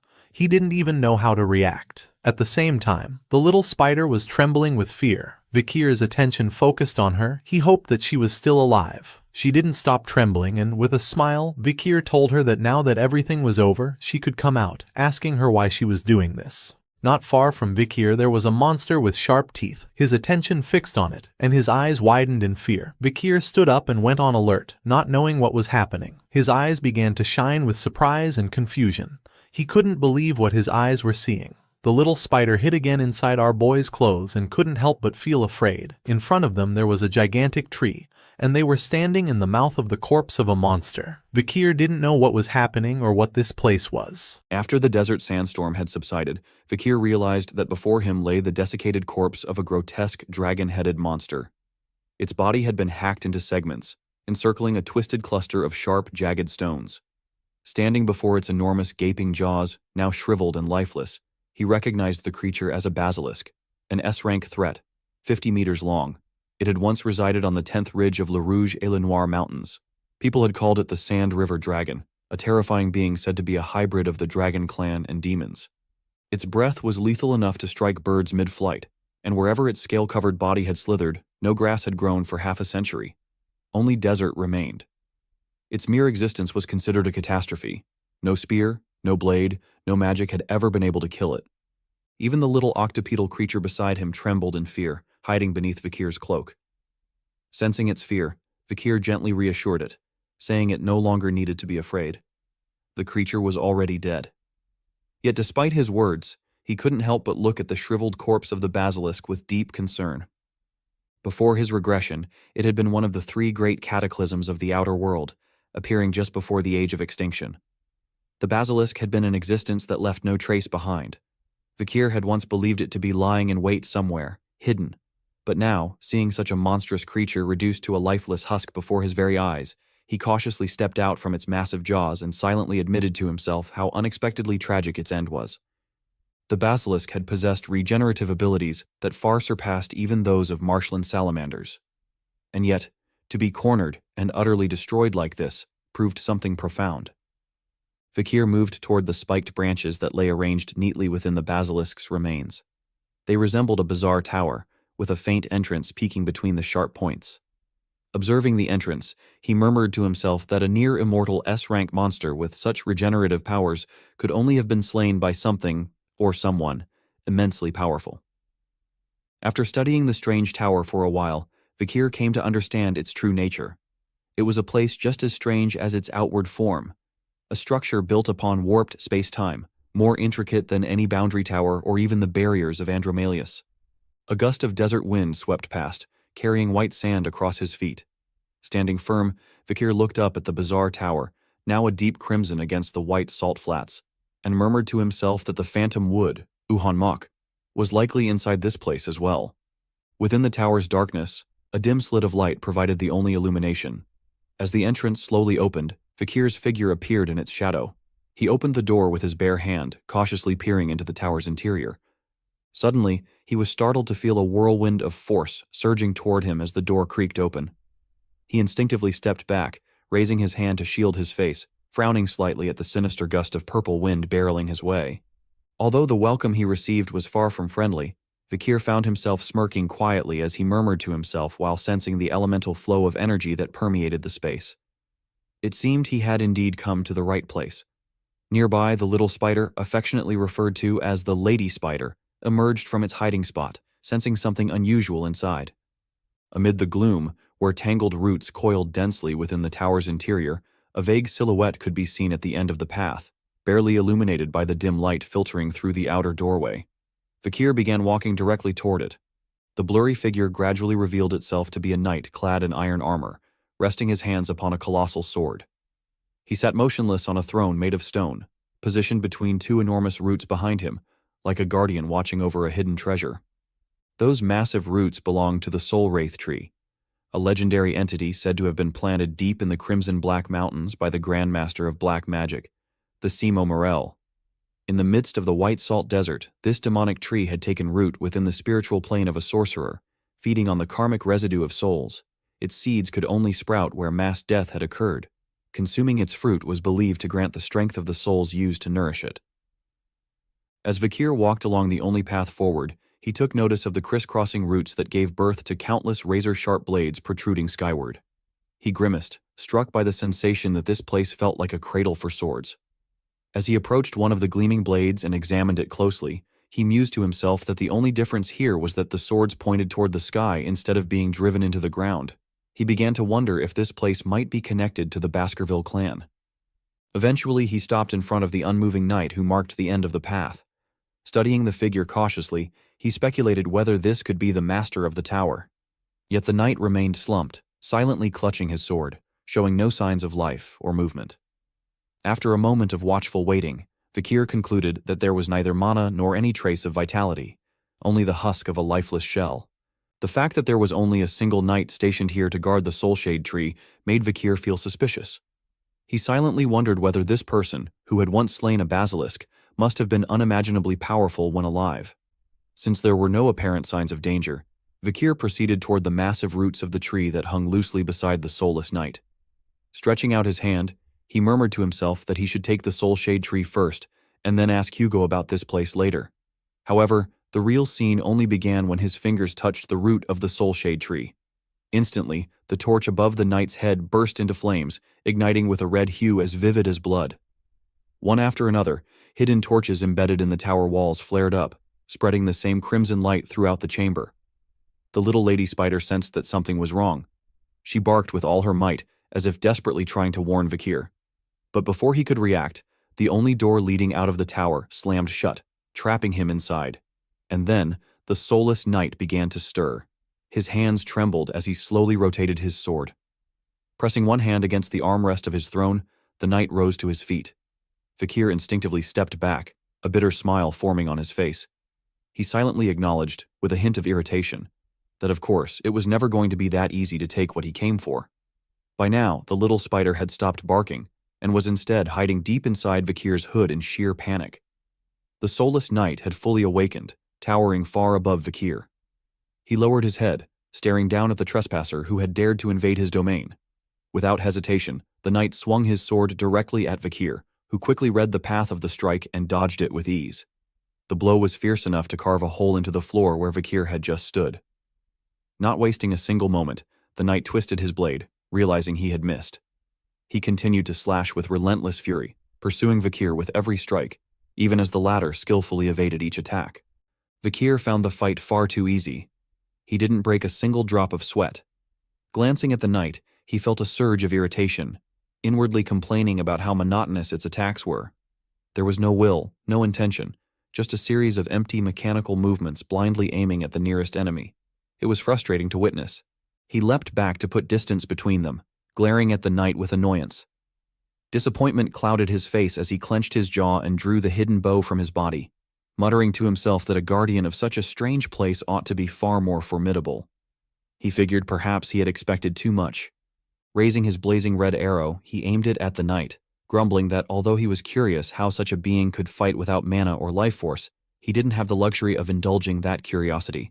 He then released the arrow, declaring that he would end this in a single blow. The red arrow shot forth like a whirlwind, directly targeting the heart of the soulless knight. As its name implied, the knight stood unmoving, offering no resistance. However, just as the arrow was about to strike, a sudden glint flashed in the eyes hidden beneath the knight's helmet. To Vikir's astonishment, the knight suddenly raised its arm and flawlessly executed the first fang technique of the Baskerville style, neutralizing Vikir's arrow in an instant. It exploded before even grazing the knight's armor. Vikir's eyes widened in shock as he recognized the move. It was, unmistakably, the first stance of Baskerville. Right after deflecting the attack, the soulless knight surged forward, wielding its massive sword. For the first time, sweat began to bead on Vikir's skin. He realized that this opponent was not as easy to deal with as he had initially thought. Clenching his teeth, he addressed the small creature, referred to as the little madam, who was trembling in fear beneath his helmet, telling her silently that it was just as he suspected. The knight had been concealing its true power all along. He warned her to stay back, for it seemed he could no longer afford to hold back himself. Without hesitation, Vikir drew the sword Beelzebub and took up a defensive stance, precisely measuring the steps of the approaching knight. At the perfect moment, he clenched his fist, channeling the red aura of Baskov. The energy crystallized into shards of essence that wrapped around his sword like red gemstones. Then, he and the knight dashed toward each other, both unleashing the strongest techniques of the Baskerville school. They passed one another in a blur of explosive motion. However, while Vikir had executed the seventh fang with all his might, the attack barely left a mark on the knight. In contrast, the soulless knight countered with the eighth fang of Baskov. In an instant, the knight's simultaneous strikes pierced through Vikir's body, rooting him to the spot in sheer disbelief. All he could manage was a scream as the sharp blades tore through his flesh like the jagged fangs of a hound. The knight came to a brief halt, and then turned back to face Vikir. A piece of his helmet had come loose.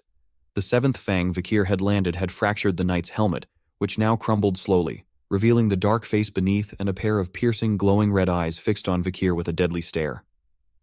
Finally, the helmet shattered completely, its fragments falling to the ground. Beneath it, the knight's face was entirely wrapped in white bandages.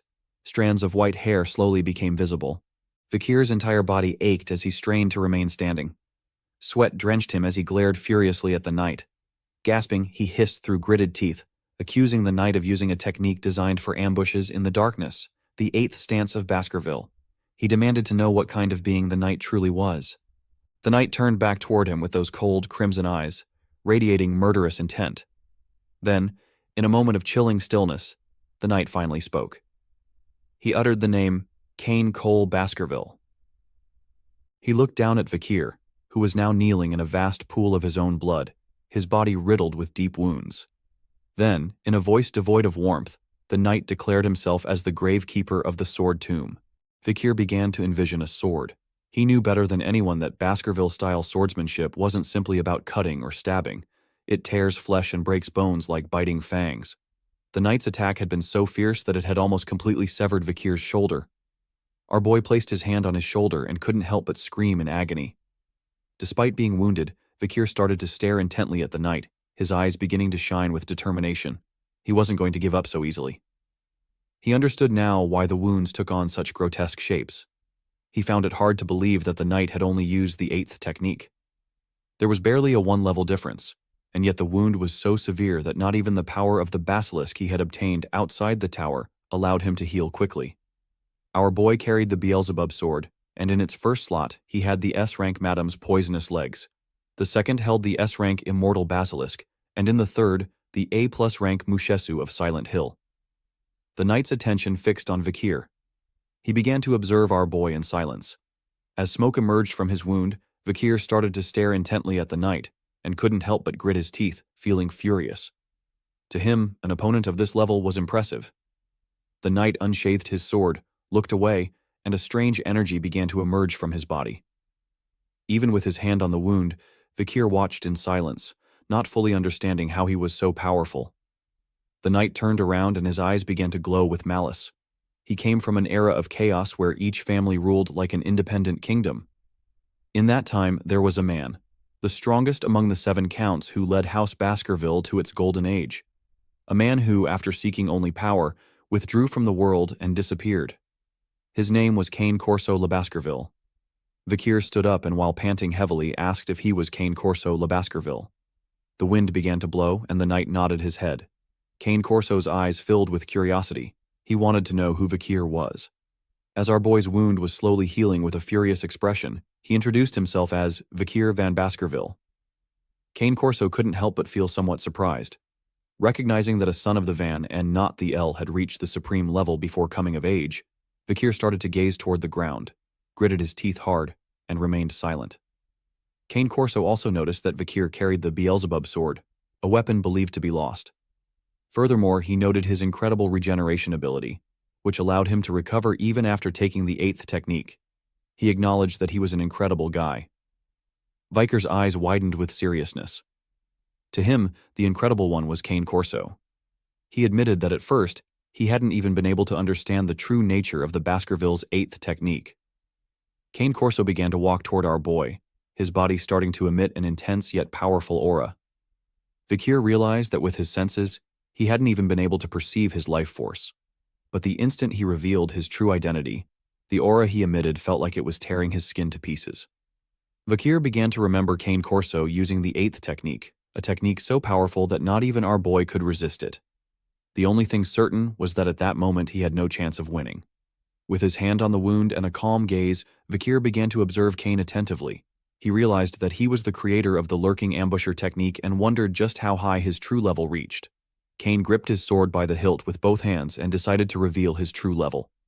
Cain concentrated and slammed his sword into the ground with force, shattering the ground to pieces. Then he began to remove the bandages he had on his face. He started to gaze toward the ground and revealed that he had accepted a set of complex emotions to achieve the 7th technique.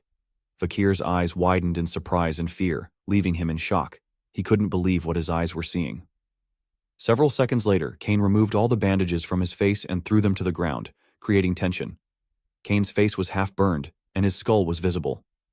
With his eyes shining with determination, he revealed that through the battle with the basilisk, on the verge of death and with an extreme desire to survive, he had grasped the 8th technique. And finally, right at the edge of death upon entering the tower, he crossed the final threshold. He had reached the end of level 9 Swordmaster, and enveloped in death itself. He had become the Death Knight. Cain was a Death Knight, also known as the Knight of Death. He was the product of a noble knight consumed by the abyss, someone who in life had possessed pure strength and spirit. This being drew mana infinitely from the shadow dimension beyond death, a power that would not cease until its body crumbled and its soul faded completely. His risk level, size, and origin were unknown. Vakir swallowed hard, and his eyes widened in confusion. He began to feel a terror he had never felt before. He couldn't believe this was the 9th form, the true highest level of a swordmaster. Cain began to observe our boy in silence without saying a single word. He was a being who had accepted death itself in pursuit of mastery. Cain started to gaze toward the ground, and with a calm voice revealed that the lurking ambusher was not his creation. Cain began to recall what he had read in a book. He extended his hand and admitted that he had not reached the 10th form. To reach that level, one had to die once and be resurrected. And although he had certainly died, he was not someone who had come back to life. As a strange energy emerged from Cain's skull, he began to imagine the strange tree, and with a sincere gaze, he revealed that, as a Death Knight, he could not be resurrected. And for this reason, he had been trapped in this place. Viker's eyes widened with confusion and curiosity. He questioned how someone of Cain's level could be trapped, wondering what exactly this place was and who had imprisoned him. As the torches illuminated the place, Cain began to ponder. He acknowledged that Vakir knew nothing, but this was understandable as there was no one who knew of this place. Our boy became even more curious. As Cain's eyes shone with sadness, he revealed that this place was the tomb of the stabbed blade, a site where the life and death of the first Baskerville were intertwined. Vakir, who was panting to catch his breath, listened in silence without interrupting. Cain revealed that the cradle where the first Baskerville was born was called the Cradle of the Stabbed Blade, and this was the place where he met his death. It was a site where the worthy, as if by fate, reached the truth of the sword. Only a true Baskerville could die in this tomb. And the fact that Vakir had found this place was proof that destiny had guided him. Vakir's mind flooded with questions and confusion. With a serious gaze, he asked what Cain was talking about. Cain began to imagine himself sitting on the throne, chained. It was the tower that had imprisoned him, binding him so he could never leave. Someone slowly began to open the door to the place, letting in the sunlight. The person who had opened the door was none other than Vakir. The Grave of Blades had assigned Cain the role of its guardian, the one tasked with welcoming the true Baskerville. As its protector, he was destined to guide him toward the 10th style. Over time, Cain had come to understand that someone who carried the true destiny of a Baskerville would find him one day. This person was the only one who could free him, a being who could not even die from this eternity of suffering. Vakir's wound had already healed completely. With a serene expression, he questioned if he was that fated one. Cain's eyes, whose hands were resting on the pommel of his sword, began to shine with tranquility. He knew that Vakir could reach the end of the Baskerville 10 forms, but to achieve it, he would have to face him and experience death. Cain pulled out his sword, which was stuck in the ground, and the blade began to glow. He made it clear that until their duel concluded, Vakir would not take a single step out of this place. He would kill Vakir, and Vakir in turn had to reach the 10th form to kill him.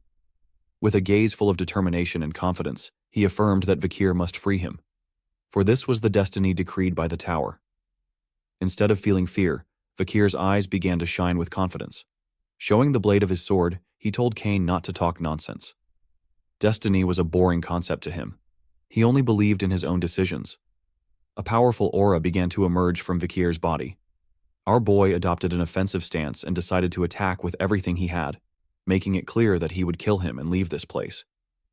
Cain simply stood in silence, ready to continue the duel.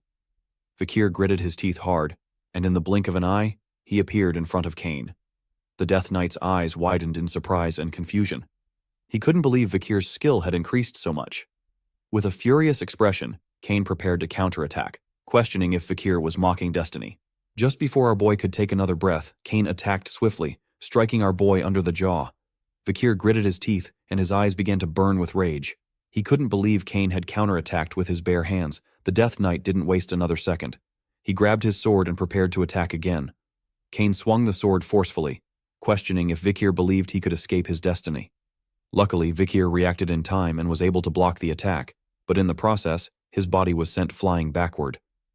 Vakir staggered back, and as he caught his breath, his attention fixed on Cain. He felt somewhat confused, noticing that not even a surprise attack had worked. Cain asked if he thought he could catch his breath in the middle of a life or death fight. Hearing this, Vakir snapped out of his thoughts, his eyes filling with surprise. Cain moved like a thunderclap, and by the time Vakir noticed, the Death Knight was only inches away, ready to strike again. Cain swung his sword with precision, but luckily Vakir was quick. Using his Beelzebub sword, he managed to block the attack. Our boy gritted his teeth hard, and with a surprised expression realized that Cain was incredibly fast, and that the difference in their levels was overwhelming. Our boy decided not to give up. For this very reason, he would break the gap with his ultimate technique, the technique he trusted most in his 2 lives before and after his return. As Vakir's eyes shone with determination, he decided it was time to use the 4th Baskerville technique. Noticing this, Cain gripped his sword tightly and decided to use the 5th Baskerville technique, and a powerful energy began to emerge from his blade. Just before Vakir could take another breath, Cain attacked with a powerful and devastating slash, making it clear that Vakir couldn't escape this destiny either. The difference in power was so enormous that Vakir took the full brunt of the attack. He opened his mouth and began to scream in agony, but far from giving up, Vakir gritted his teeth and his eyes began to shine. In the blink of an eye, Vakir lunged at Cain and imbued all his mana into his sword. With a piercing gaze, he decided it was time to use the 6th Baskerville technique. Cain watched our boy in silence. Far from dodging the attack, Cain began to charge toward Vakir and decided to counterattack using the 7th Baskerville technique. The result was devastating. Just before Vakir could even attack, Cain's sword pierced his chest like an arrow of mana. Vakir's body was sent flying with great force and crashed against the statue of one of the swords. Blood began to gush from his wounds and Vakir started to cough. Realizing that nothing was working, Cain was dodging all of his attacks. Cain raised his sword, lunged at our boy, and began to imbue all his mana into the blade, summoning a mana so powerful that Vakir had never seen before. Cain was a monster. Cain's eyes began to glow with rage. He told our boy to try and stop the attack with his sword. Hearing this, Vakir gritted his teeth, knowing he couldn't give up. With his body covered in cuts and deep wounds, Vakir began to charge toward Cain and used the 7th Baskerville technique. But as always, Cain used a more advanced technique than Vakir. The Death Knight unleashed the 9th technique. An intense mana began to emerge from his sword, which expanded throughout the entire place. Cain swung his sword with precision as the slash slowly approached. Vakir panicked, knowing this wasn't good. The slash hit Vakir head-on, making his eyes widen in fear. Cain's mana made Vakir experience a pain he had never felt before. Its mana began to course through his entire body, destroying every part. Our boy opened his mouth, and not long after, as the sunlight illuminated the place, he fell to his knees. Cain watched in silence. Vakir's body was covered in cuts, and despite being a strong warrior, he was no match for Cain. Not long after, Vakir fell defeated to the ground. Cain's attention fixed on him, and his mind filled with questions and disappointment. Vakir had a deep gash on his shoulder and back, and the ground was covered in blood. Vakir felt as if he were in a river of blood. Several minutes later, our boy slowly began to open his eyes. Vakir's body was floating in blood, and in front of him was a door. He didn't know what this place was. With his body submerged in the red liquid, our boy slowly began to open his eyes, his mind filled with confusion, questions, and sadness. Vakir was alone in this place, an empty place where there was nothing but red liquid as far as the eye could see. Our boy began to remember Cain Corso swinging his sword with precision and strength. The cut was so fast that Vakir didn't even have time to react. Vakir began to stare at his hand, his eyes shining with sadness and disappointment. He was sure that in the fight with Cain Corso, his 7th technique had been shattered by Cain's 9th, and he had taken it head-on. Just then, his eyes widened in surprise, sending him into shock. He didn't know what was happening or what this place was. With a face full of confusion and fear, Vakir propped himself up on his hands, sat up, and began to pant heavily, wondering if he was dead. With eyes shining in terror, Vakir slowly began to raise his head. Our boy's attention was fixed on something bright, and his fearful expression changed drastically. He couldn't help but feel confused, not knowing what was happening. As far as the eye could see, there was only red liquid. But in the midst of the vast liquid and darkness, Vakir noticed a glowing door. Vakir fell silent, his mind flooded with fear. Wondering if this was the line of death Cain Corso had spoken of, Vakir began to remember the words of Cain Corso, the Death Knight, that it was through the fight with the basilisk on the line of death that he had awakened the 8th Baskerville technique. Desperately longing to survive, our boy stood up and began to walk slowly through the liquid toward the glowing door. Vakir approached the door, and as his eyes shone with surprise, he clenched his fist. He reasoned that if this door meant death, the fact that he hadn't crossed it meant he wasn't dead. Vakir reached out his hand and began to ponder in silence. Not knowing what to do now, he started to stare at his hand and his eyes widened with relief. It was a comfort not to be dead. But he also recognized that this resembled what Kane called destiny, the 10th technique of the Baskervilles. Vikir began to remember the tree where the monster's corpse lay, and when he was struck by one of Cane Corso's techniques, causing a terrible pain that traveled throughout his body. Resting his hands on the pommel of his sword with a calm expression, Kane explained to our boy that he could reach the end of the 10th style of the Baskervilles, and to do so, he had to experience death in his fight with him. Vikir clenched his fist and began to stare at his reflection in silence. Lost in thought, his eyes began to shine with sadness. Wondering if this was what Cane Corso had been referring to, Vikir began to remember his past life, his death at the guillotine, and his return to the past as a baby. He then understood that if it was as Cane Corso had said, he by being beheaded before his regression had fulfilled the death condition of the 9th technique, and through the regression itself, by returning from the dead, he had experienced the condition of the 10th technique. Remembering his horrible death and past life, Vikir couldn't help but feel furious and grit his teeth tightly. He knew he was the only being in existence. Existence, the person chosen by destiny, consumed by hatred and rage. Vikir fell to the ground, forcefully striking the red liquid as he screamed a curse, for the very idea seemed like a mockery to him. As the glowing door illuminated the dark place, Vikir calmed down a bit, questioning if his death, his life, and everything he had strived for so hard was nothing more than something chosen by destiny.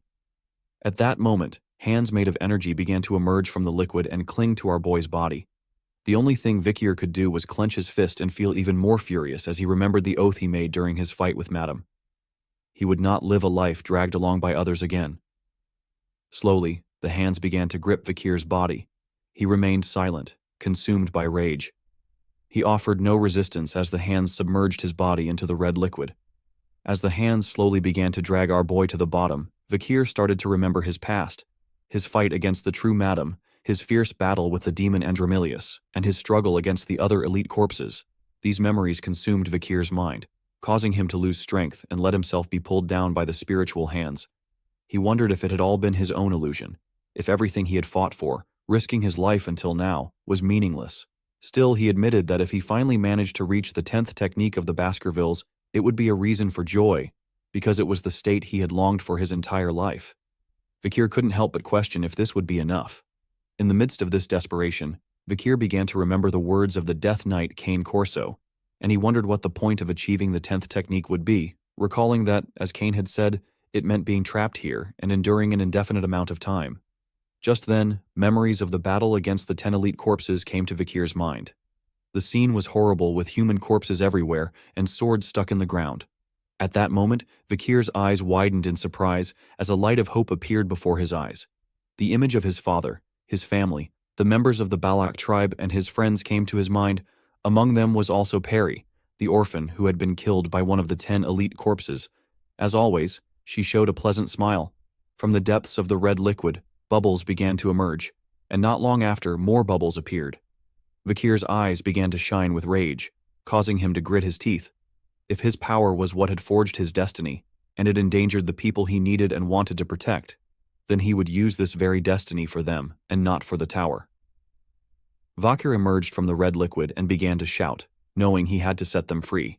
His eyes began to glow with determination, for the place he was meant to be was not the tower, but right beside them. He had to get out of here alive. Now our boy concentrated, and the liquid transformed into a tornado, which began to spin at high speed. Slowly, the tornado began to transform into a sword made of blood. As a powerful mana was emerging from it, Vikir began to extend his hand toward that which could only be taken by one who has faced death on the border of the line of death. Vikir grabbed the sword, and it began to emit an intense yet powerful light. His eyes shone with seriousness, knowing that this was the 8th technique, the key that opened the door of death. He gripped the sword, his eyes filled with determination. Wasting no more time, he decided it was time to leave this place. Vikir swung the sword with force and, determined to protect everyone, plunged it into the glowing door. Vikir began to turn the sword as if it were a key, and at that moment, a powerful flash of light capable of blinding any swordmaster began to emerge from the door. At the same time, in reality, Vikir's body lay inside a crater formed by the Death Knight's powerful attack. The knight himself stood nearby, observing our boy with disappointment. It seemed Vikir had lost his life as the ground was covered in blood, and he had deep cuts all over his body. Disappointed, Cane Corso turned his back on Vikir's corpse and decided to return to his throne. Several seconds passed, and noticing that Vikir wasn't moving, he mentioned with an admiring expression that Vakir was undoubtedly an extraordinary child. But in the end, he couldn't awaken his powers. At that moment, Vakir stood up, and an intense yet godly mana began to emerge from his body. Noticing this, Kane Corso froze in shock, his eyes widening in surprise. With a confused gaze, Kane turned around, recognizing the aura instantly. It was that of the 8th technique. He realized the rookie had done it. While Kane was distracted, Vakir seized the opportunity and, with his eyes glowing, appeared behind him, ready to continue the fight. Kane's eyes widened in surprise. He couldn't believe what his eyes were witnessing. Just before Vakir could attack, the Death Knight unsheathed his sword and deflected the attack. Our boy retreated, knowing this wasn't good. The force of the impact sent Kane's body back several meters. He began to stare at the ground, unable to believe he was losing to a brat who had just reached the 8th technique. As his eyes glowed with rage, he began to stare at our boy, acknowledging that even so, he still had a long way to go. This was merely the 8th technique. His true destiny was the 10th technique. Just before Kane could finish speaking, Vakir shouted that he accepted the challenge of a destiny capable of reaching the 10th form of Baskerville. Vakir lifted his head and, while panting heavily, mentioned that for now he had to leave the tower. There were things he needed to do, and for that he had to stay alive. Kane's eyes widened in confusion and surprise, wondering what he meant by things to do. The Death Knight watched attentively as a powerful mana emerged from Viker's body, understanding that it wasn't just survival instinct, but a purpose for which he was bound to live. But even if that were the case, for him, it wasn't enough. Kane gripped his sword tightly and began to stare at Vakir, making it clear that as long as the tower held him prisoner, he could never leave. At that moment, the tower door slowly began to open. The attention of both Vakir and Kane was fixed on it, their eyes widening in surprise. The tower door opened completely. Letting in the sunlight and the wind, Kane remained silent, lost in thought. Noticing that the door had opened on its own, he wondered if this could really be possible. With a serious gaze, Vakir began to show his sword. He wondered what kind of trick this was, and if Kane intended to distract him for a surprise attack. As the wind was blowing, Kane revealed that it was not. Perhaps this fight had come this far by the will of the tower. Kane closed his eyes, telling our boy to leave. He admitted that he was right, that his destiny was not here, but outside the tower. This was the will of the Tower of the Tomb of Swords. He lamented that it wanted the boy to leave while condemning him to an eternal prison, leaving him unsure of his own liberation. At that moment, Vakir began to shout, questioning if Kane wanted him to kill him with the 10th Baskerville technique. Hearing this, Kane's eyes widened in surprise. He couldn't believe what Vakir had just said. With an expression full of determination, our boy promised that if he reached the 10th Baskerville technique, he would free him with this sword, so he must wait. A smile spread across Kane's face. He understood that destiny flowed one way or another, and he decided he would wait. As the wind blew, stirring up dust from the ground, Vakir mentioned that he had a question, and inquired if Kane was the one who broke the book of lurking ambush swordsmanship. Vakir began to stare at the ground, asking him why he had done it. Kane began to disappear into the dust, attributing this also to the will of the tower. The dust began to spread throughout the tower, and not long after, the tower disappeared without a trace, freeing Vakir. Our boy stood in silence, trying to understand what had just happened. The small spider came out of its hiding place and sat on our boy's shoulder. With an expression full of joy, she got his attention. Vakir's eyes widened with curiosity as he noticed he held the specter's tree in his hand. Vakir began to observe it carefully, realizing that apparently Kane knew from the beginning that he was looking for this. A proud smile spread across his face, although there were many unexpected twists. With this, the mission was complete. Somewhere, a luxurious golden door stood illuminated by a magnificent chandelier. Students from all themes had gathered with their representatives in front of it. Blue Whale spread his hands wide and with a smile congratulated the 10 students who had overcome the trial of each house. Vakir stared down at the ground in silence. Granui, standing beside him, had eyes shining with joy. While on the other side, Sinclair clenched her fists, unable to help but feel excited and blush. In a serious tone, Blue Whale addressed the 10 finalists. He conveyed the deep respect of each academy's representatives for their exceptional achievement in passing the second stage apprentice system. To ensure their efforts were not in vain, he proceeded to explain for the last time the rules for claiming an artifact. Blue Whale pointed a finger toward the ceiling. He explained that the door to this vault, where countless artifacts laid dormant, opened only one day a year. Today, and for only 5 hours, Blue Whale looked intently at the students and revealed that once the 5-hour time limit passed, the door would close.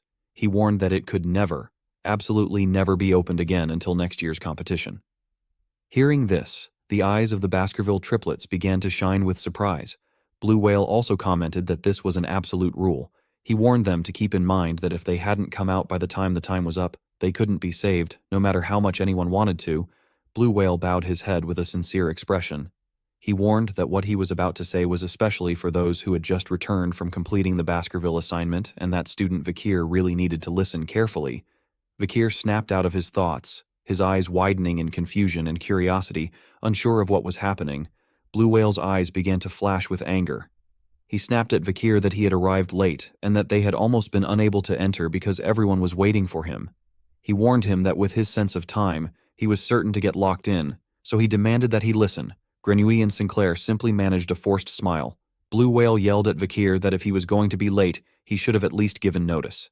He explained that they had thought something had happened to him to the point of filing a missing person report.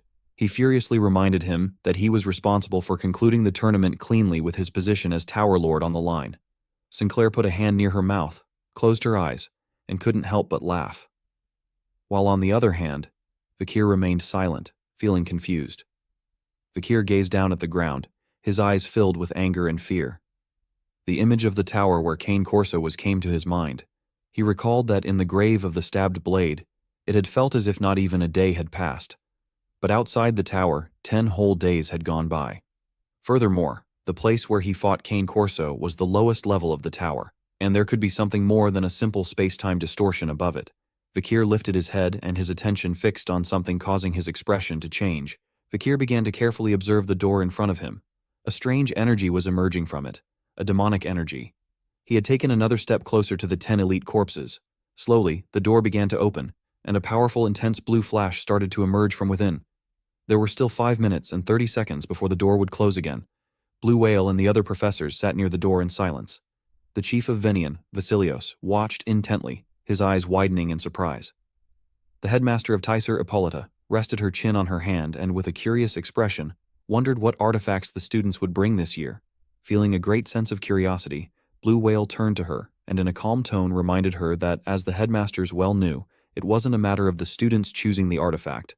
On the contrary, it was the artifact that had to choose the student to be brought beyond the door. Vincey Morgue simply stared at them in silence. With a gentle smile, Blue Whale explained that regardless of the artifact they brought back, the student had already been recognized as worthy. Therefore, he hoped they would receive them with a warm and congratulatory heart. Vasilios turned to him and remained silent. While on the other hand, Apoit closed her eyes and nodded with a smile, thinking that he was right. Closing his eyes, Vincey Morgue recalled Blue Whale's words from when Madam had appeared. He had told him how desperate he was for the Mage Tower to win, and for him to now act as if he were in favor of all the students seemed strange and unsettling. Blue Whale turned to him and couldn't help but feel a bit confused. Vincey Morgue clasped his hands, and his eyes began to shine with curiosity, wondering how many students would be chosen this year. At the same time, the students began to pass through the portal to return. The first was Philippus, who was holding his magic staff. Behind him were Lovegood Merlin, Bakura, Sinclair, and the triplets. They began to walk toward Blue Whale and the others. Apoit asked the students who had obtained artifacts to report what kind of abilities they possessed. Philippus began to show off his magic staff, which started to glow. With an excited expression, he revealed that he had obtained a staff made with a pink dragon's scale that increased his mana.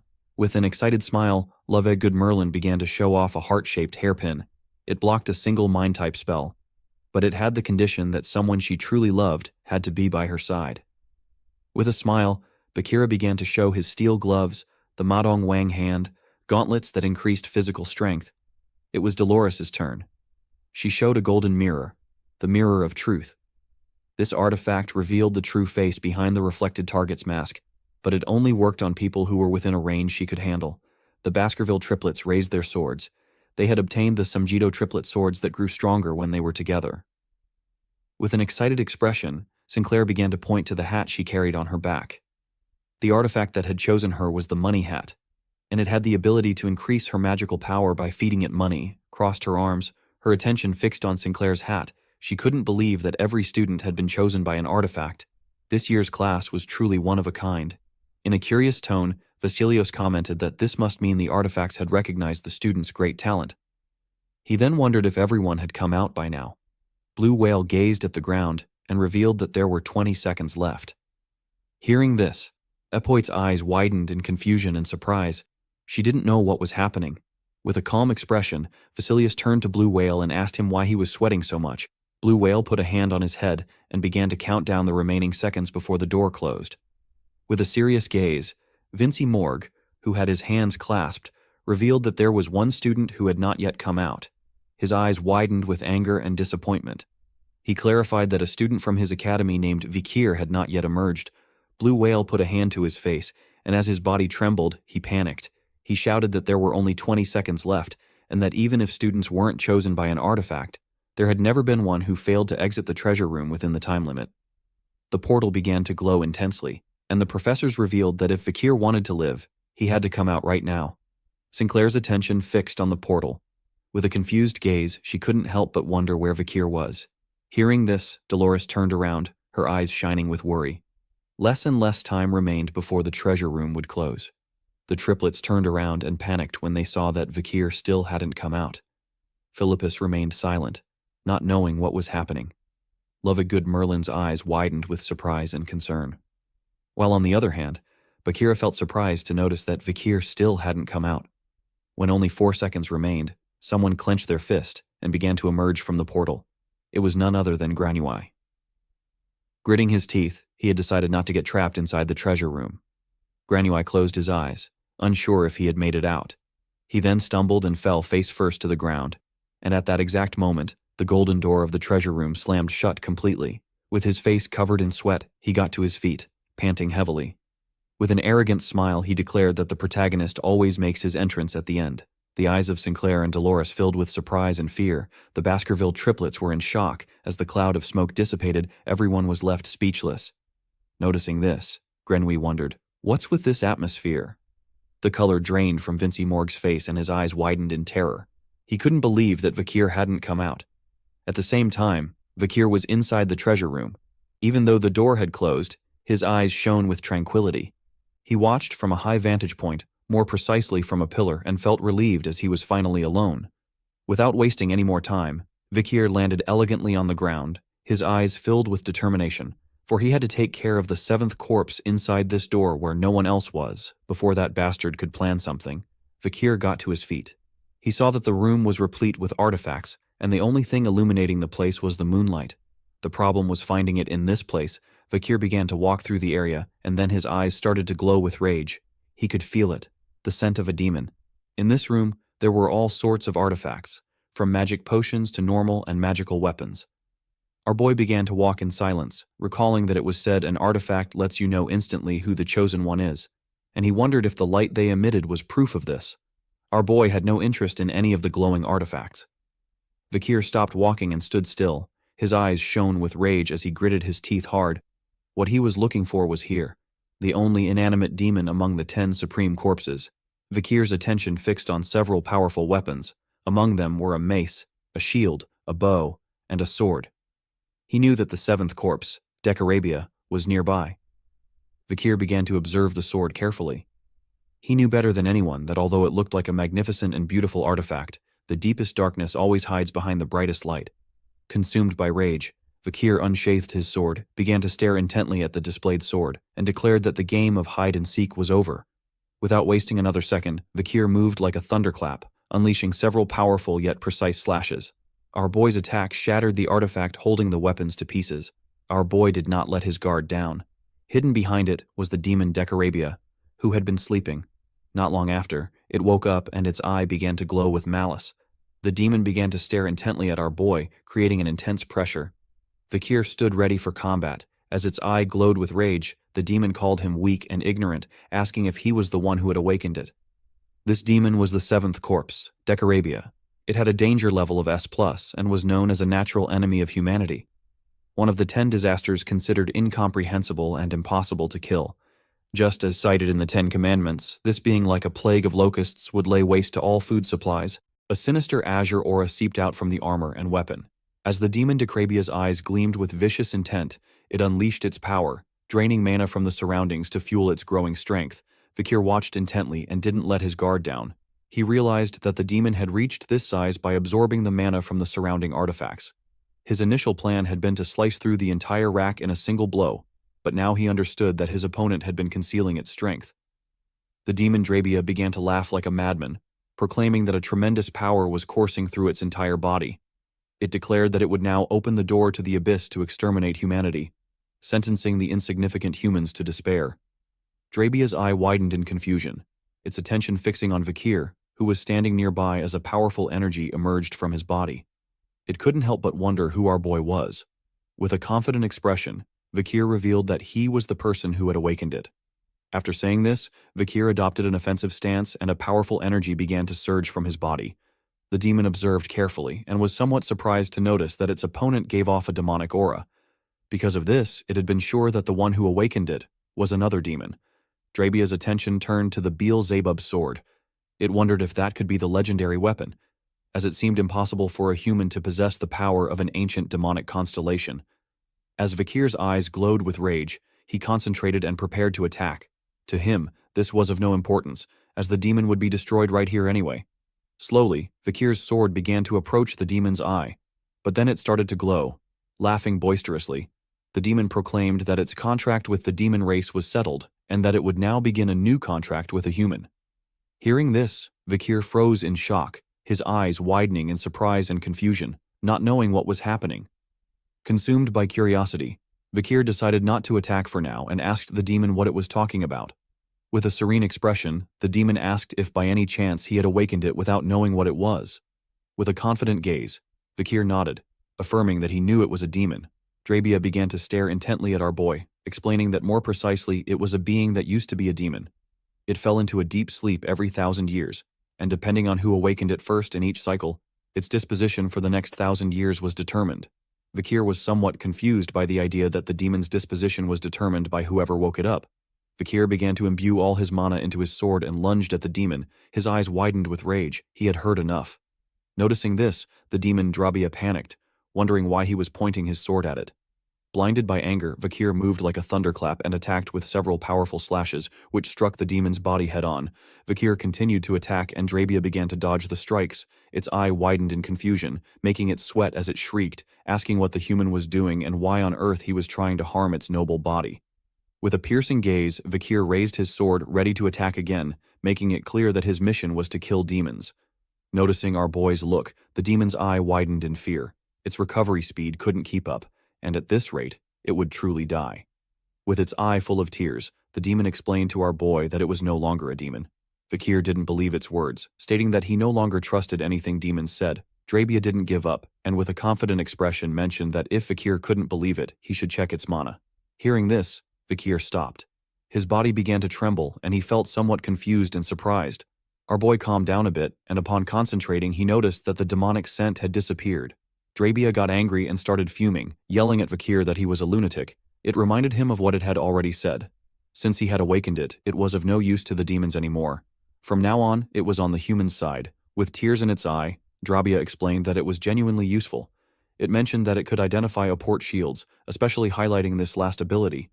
Vakir's eyes began to shine with seriousness as memories of the demon invasion flooded his mind.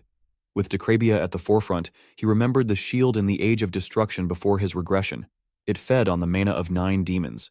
It was the shield that had defended against the all-out attacks of the human alliance, known literally as the Wall of Wailing. Drabia still had tears in its eye and was somewhat furious. Vakir stood up and began to ponder in silence, thinking that if this power were used for humanity, it could be an asset even if the Age of Destruction returned. This would also be a heavy loss for the demons, so perhaps there was no need to destroy it. Vakir imbued his swordmaster's mana into his blade and brought the edge close to the demon's eye. He accepted the deal, but in return, he ordered it to vomit everything up, demanding every last piece of information it had on the 10 elite corpses. The demon's eye widened in surprise and confusion. As an intense mana surged from Vikir's body with a piercing gaze, he made it clear that if the demon showed even the slightest hesitation, he would tear it apart until not even a recognizable shape was left. Drabia couldn't help but feel relieved and began to cry. It assured him that it understood and would cooperate, begging him to stop saying terrifying things like killing it. Then the demon transformed into a necklace. Noticing this, Vakir's eyes widened in surprise, leaving him in shock. In the blink of an eye, Drabia had transformed into a simple necklace. Vakir's attention fixed on Drabia. With a confused gaze, our boy asked what it was doing.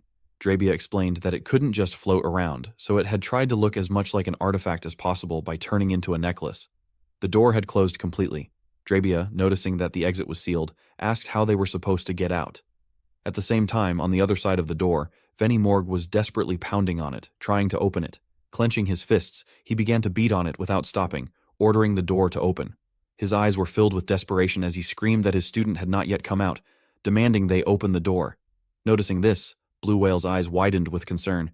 He had never seen Vinci Morg so desperate. Clenching his fist tightly, Bakura began to walk toward the door. Seeing this, Philippus grew somewhat curious and asked him what he thought he was doing. Bakura turned to him and with a sincere expression said that their comrade was trapped in there and that they had to do something. Far from feeling sad, the Baskerville triplets were filled with determination, vowing that they would rescue Vikir somehow. Several minutes had passed and the door had not opened. Dolores's eyes were full of fear and worry. Sinclair, who was standing beside her, put her hands over her mouth and panicked, not knowing if Vikir was okay. Blue Whale started to look down at the floor and with a sad expression, asked Vinci Morg to stop if he was thinking of breaking down the door. He revealed that it was a door that could never be broken open. Exhausted, Vinci Morg fell to his knees on the floor. He couldn't help but grit his teeth hard, feeling furious and desperate. Just then, something caught Vinci Morg's attention, making him lift his head. His eyes widened in surprise. He couldn't believe what his eyes were witnessing. Something began to attack the door from the other side, causing it to slowly start to break.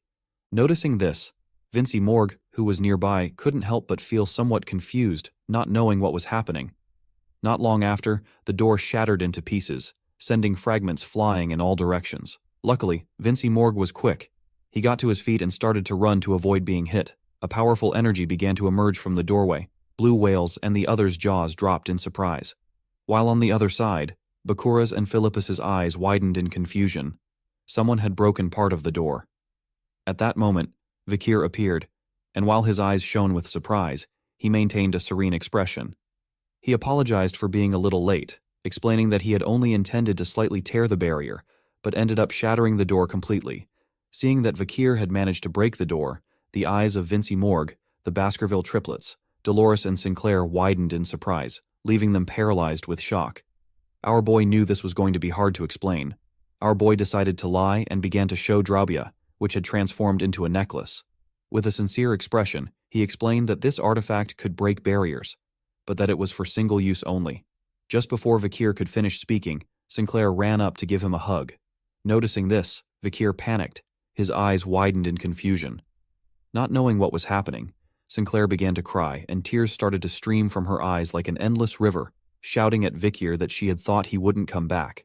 Just then, someone wearing gloves placed a hand on Vikir's shoulder. It was Bakira, who with a smile told him he had worked hard, correcting himself to call him not by his name, but by his title, Master Hunter.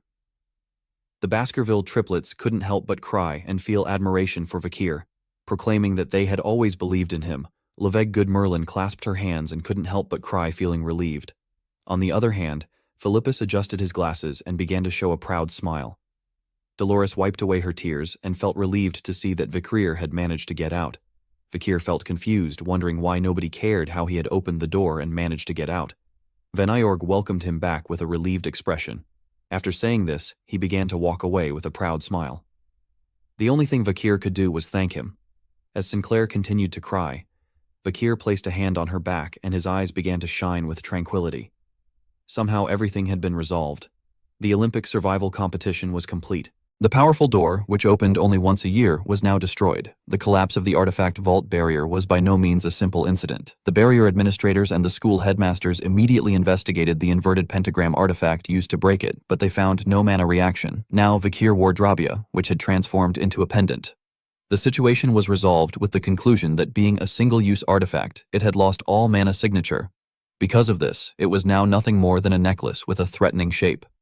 Outside the academy, it was evening, leaving behind big and small commotions like these. The Academy League came to an end. In the academy dorms, Vikir had just showered and was drying his hair with a towel. As sunlight streamed into his room through the window, Vikir began to stare silently at the floor. Lost in thought, his attention fixed on a paper that was on the table. It was an announcement for the mock investment competition hosted by the Bourgeois family. The poster described the competition as a stepping stone to the grand stage of the financial world, which would be held in the place known as the spine of the economy. Eligibility was open to all academy students for a 1-week registration period, after which the poster would vanish. Vicier's eyes began to shine as he noticed this. He had thought the survival competition was the last one, but now he realized there were all sorts of contests like this mock investment competition. While our boy was distracted, someone in the shower opened the door and began to show him the Decrabia pendant. Our boy turned around, and upon seeing it, his eyes widened in confusion. Piggy was also taking a shower. With a towel on his head, Piggy came out of the shower and with a curious smile asked if this was his necklace.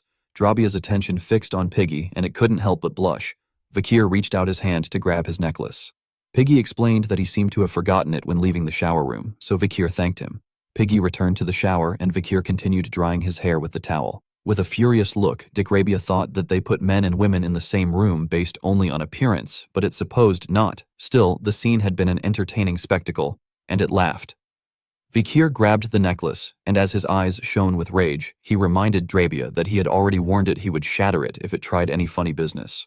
Drabia's expression changed, making it feel afraid. Stammering, it tried to excuse itself by saying it was just commenting on how nice the dorm facilities were and that it was simply looking around. Just then, Piggy came out of the shower, his eyes widening in confusion as he thought Vikier was talking to him. Quickly, Vikier hid the necklace behind his back and changed the subject, asking him what the poster on the desk was. Piggy's attention fixed on the poster, explaining that the mock investment contest would be held soon. It was a contest where you had to scout out promising stocks or sectors in advance to invest in them. Piggy clenched his fist and his eyes began to shine with determination. With a smile, he revealed that the hosts were the famous bourgeois family. He added that if one won or placed well, there were many benefits. Letting out a sigh and showing a smile, Piggy admitted that his combat record was poor, so he had no choice but to excel in a competition like this to earn extra points and make up for his credits. Vikier listened in silence. His eyes filled with confusion. Then he became serious and told Piggy that while his talent for combat was lacking, he definitely had excellent talent in other areas. With an embarrassed smile, Piggy began to scratch his head. Vikier, who was hiding the Drabia pendant behind his back, began to ponder and remembered that Piggy was especially good at gathering, analyzing, and managing information. An image of Cindy Wendy with her fists clenched and eyes shining with joy came to Vikir's mind. He thought that if she saw Piggy, she would probably make a fuss to recruit him on the spot. Meanwhile, the little spider tried to eat the pendant, causing a confused Drabia to demand that it back off and stop. The image of Sinclair came to Piggy's mind, clenching his fist tightly with a look full of determination. He swore that this time, without fail, he had to beat Sinclair. Vikir felt a little confused hearing this. With a confident smile, Piggy explained that he had always lost to her in the previous tournaments. She also had a knack for economics and investment, so this time he really couldn't afford to lose. As they were talking, time was passing and the clock struck 6 p.m. Noticing this, Piggy moved like a thunderclap. He exclaimed that he was late as he had an appointment with the professor, so he put on his shirt and headed out of the room first. Vikir's eyes filled with confusion, not knowing what was happening. Piggy moved so fast that he sent all the papers on the table flying into the air. Vikir's attention fixed on the little spider and the pendant. The spider was drooling and smiling, while a furious Decrabia demanded that Vikir get this beast off of it. A few hours later, night fell. The moon was shining high in the sky and there was no one on the streets. It had rained, forming puddles of water, perfect for the moon's reflection. Not long after, a man in boots began to run through the silent streets, splashing through a puddle. The man's face was covered in sweat and he was panting heavily. He was no ordinary man. He wore a hat and carried an axe as a weapon. Without wasting a single second, the man continued running without looking back. The man got clear of the area, rested his hands on his knees, and began to pant heavily to catch his breath. His face was drenched in sweat, and his eyes were weary, and he couldn't help but feel furious, thinking that if it weren't for the presence of the woman, Ouroboros, he could at least devour the imperial capital. At that moment, someone shouted his name, Edward Bourbon Jr. Hearing this, his eyes widened in surprise and his face twisted in fear, making him grit his teeth hard. Someone with a clenched fist appeared from behind and began to walk toward him. Edward turned around and with a confused gaze asked what he was doing here, and when he had followed him to this place, it was none other than the Night Bloodhound. As our boy's eyes glowed with rage, he began to stare intently at Edward. Edward was in shock as he hadn't sensed his approach in the slightest. He wondered if he was one of the agents sent by Ouroboros or the bloodhound she had mentioned was on the hunt. With a piercing gaze, Vikir told him he didn't know what he was talking about and called him by his clerical name, Sam Bourbon. Far from feeling fear, Edward's face contorted with rage, and he demanded to know why he was digging into his past. Vikir began to walk toward Edward, revealing his martial rank of intermediate graduate and his position as a high priest of the upstart northern cult, the Alm Church. Our boy began to reveal everything he knew about Edward. He mentioned that 25 years ago he had abused and murdered his cousin, offering her as a sacrifice to forge his first pact with a demon. Since then, he had continued his religious activities while ruining thousands of families. Edward listened in silence and raised his axe, which began to gleam under the moonlight. As Vikir's eyes glowed, he added that in his later years, Edward joined the demon army and opposed Quo Vadis. He couldn't help but feel furious. Vikir continued, stating that he had used his extensive knowledge of the scriptures as a weapon to infiltrate the temple as a spy. During the Holy War, he raised a rebellion behind the Human Alliance's back and dealt fatal blows to important heroes like Tutor Lancia. Don Quixote and Bianca Forcia then asked if he was correct. Edward began to stick out his tongue and with a smile admitted that he was correct, confirming that the parts about being a priest and his cousin were accurate. Swinging his axe forcefully, Edward lunged at Vikir and with a furious expression yelled that he didn't know what kind of nonsense he was spouting about the rest. As Edward closed in, Vikir remained calm, but in the blink of an eye, our boy unsheathed his sword, moved like thunder, and severed Edward's head with a single precise cut. To Vikir, even setting aside what hadn't happened yet, he was still trash. Edward's lifeless body fell to the ground, and our boy began to gaze down at the floor in silence. A strange scent began to emerge from Edward's corpse. Vikir turned around and noticing this felt somewhat confused as he perceived a magical smell. Vikir approached the corpse and following the trail of the magical scent noticed something in its pocket. There pulled out a sheet of indulgence on it. It read that all the sins of this faithful believer were forgiven, and it specified that the indulgence had been issued and guaranteed by the Church of the Old Testament, warning that its forgery would result in punishment. A magical scent began to emerge from the sheet. Vikir grew curious and began to read it carefully. He knew that after eliminating the demon ninth corpse Dantalion from the Quavadus family, the sale of indulgences should have been suspended, and yet the demonic scent had not disappeared. In a serious tone, Drabia mentioned that it could feel it. It was spreading forcefully and growing more and more intense. It claimed that this scent was definitely that of the sixth corpse, who had been a close friend of the ninth corpse. Vikir began to ponder, realizing that he would have to thoroughly investigate the Quavads family again. Vikir's eyes began to shine with sadness, his gaze fixed on Edward's corpse. What this guy had said earlier, the mention of Ouroboros, bothered him. Edward's head lay next to the corpse, surrounded by a pool of blood. Vikir reflected on the fact that she had been hunting the criminals of the imperial capital and wishing to meet him. The Night Hound, he had thought she was just a psychopath, but now it seemed she was a psychopath with a plan. It was night, and several hours later, someone in high heels appeared on the roof of one of the buildings. As the moon shone high in the sky, Ouroboros unsheathed her whip. She arrived at the place where Vikir had killed Edward and descended to the ground. She began to walk toward the corpse. Realizing that the night bloodhound was already gone, she crouched down and extended her hand to grab the head. She picked up Edward's head, wondering when Vikir would show her his noble appearance again. She began to stare intently at Edward's head, and as her eyes shone with excitement, she stuck out her tongue and couldn't help but wonder if she should hold out a little longer. A few hours later, the sun rose and the streets were bustling with people, some heading to their jobs, others chatting with friends. There was a stall selling masks. A hooded man approached to look at the merchandise, while the vendor with a smile suggested he buy one. The man bought a mask, turned his back to the vendor, and walked away with a friendly smile. The vendor thanked him and waved goodbye. The man was none other than our boy Vikir. He began to walk through the area with his arms crossed. He couldn't help but smile, feeling surprised. Just as he expected, the streets of the imperial capital were packed with people since it was the weekend. Something caught his attention, making his eyes widened with curiosity, wondering what was happening. His gaze fixed on the temple, which was teeming with people. This was the place, the Quietus Temple, the second branch of the Old Testament faction. A priest placed a sign on the street and announced a special offer. For that day only, people could repent and get forgiveness for their sins at half price. Everyone's attention fixed on him, making them feel somewhat surprised. They decided to go take a look, and once he got closer to the temple, he saw a woman and a man leaving. With a smile, the man mentioned that he had been tormented by guilt all this time, but now he felt completely relieved. The woman grew curious, and with a serene expression asked if it was because of what had happened some time ago. Flashing a remorseless smile, he confirmed he was referring to when he was driving the carriage drunk and ran over that child. Hearing this, Vikir stopped walking, his body beginning to tremble. Not knowing if this was true, the woman recalled that the child was said to have died. The man held out his hand, and as his eyes shone, he admitted that the child's death had been bad luck and that it had bothered him so much he couldn't even sleep well. He had come to repent because the indulgences were on sale. With a wicked smile, the man added that he had bought a very expensive one, so he no longer had any obligation to compensate the victim's family, and that this was a great thing. A smile spread across the woman's face as she declared that everything was fine then and that in any case, her beloved was a really good person. Even the pendant Drabia felt somewhat confused. With an uncertain expression, it asked Vikir if those were really members of the human race. It pointed out that aside from their appearance, they didn't seem very different from demons and honestly questioned what the world was coming to. At the temple entrance, there was a long line. People wanted to take advantage of the offer to buy indulgences. There was a man standing at the entrance reading from a list. Vikir approached and began to observe the man in silence, lost in thought. It was our boy's turn, and his eyes began to shine with seriousness. In front of the statue of Jesus sat a priest, who with a kind smile extended his hands. He noted that Vikir had been waiting a long time and asked him what crime he had committed and if he was looking for any particular indulgence.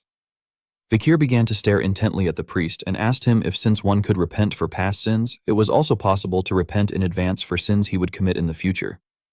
The priest reached a hand toward our boy and with a cheerful expression assured him that all of this was possible if he bought indulgences in advance, asking what sin he was planning to commit. The priest didn't seem human and continued to wear a smile capable of making anyone uncomfortable. Vikir rested his hands on the table and in a serious tone replied that it was something truly tremendous, an atrocious crime. At first, the priest was a bit confused, but then he clasped his hands together and with a confident expression assured him that he had come to exactly the right place. He warned, however, that if it was an atrocious crime, the price would be extremely expensive and asked if that would be all right for now. He invited him to the exclusive lounge for VWIPs to wait while he had a cup of tea. The priest grew curious and asked him exactly how heavy the sin was for him to be seeking such an expensive indulgence. Vikir pondered in silence, showing no expression, and then he lied, saying that he was going to kill the neighbor's pig. With a surprised expression, the priest asked if he was calling that an atrocious crime. Our boy was sincere and mentioned that a pig was also a living being and that taking a life was a sin. The priest's kind smile vanished, and his eyes began to glow with rage as he gritted his teeth hard. He snapped, asking if Vikir thought he had nothing better to do just because he saw him smiling. In front of the temple entrance was a long line waiting to pay to have their sins forgiven. The priest had seen all kinds of sinners, from men who ran people over with their carriages to those who set houses on fire. But this was the first time someone had come all this way for wanting to kill a single pig. With a furious gaze, the priest sighed and decided to put the seal on our boy's indulgence. Considering that the fact he had come all this way for the life of a simple piglet was unusual enough, he crumpled the paper into a ball and threw it at our boy, ordering him to hand over the gold and get out. He warned him not to sin next time and not to come back to this place either. Vikir showed no emotion, knowing deep down the secrets of the church. Grabbing the indulgence paper, our boy thanked the priest and left the place, his attention fixed on the paper. It, under the title Indulgence, declared that it absolved all the sins of the devout believer. Furthermore, it specified that the indulgence was issued and guaranteed by the Old Testament, and that its forgery could be punished. He wasn't surprised at all since, just as he expected, a faint demonic scent could be perceived from both the temple and this indulgence. With a serious look, Drabia revealed that it too could clearly feel the scent of the sixth corpse. Vikir was sure it wasn't inside this temple, but he knew it was related. It had to be somewhere in the imperial capital. Just then, a hooded woman in white walked past Vikir. Noticing this, his attention fixed on her and his eyes widened in surprise. Before the woman could feel his gaze, Vikir was quick and hid behind a pillar. The woman paid no mind and continued on her way.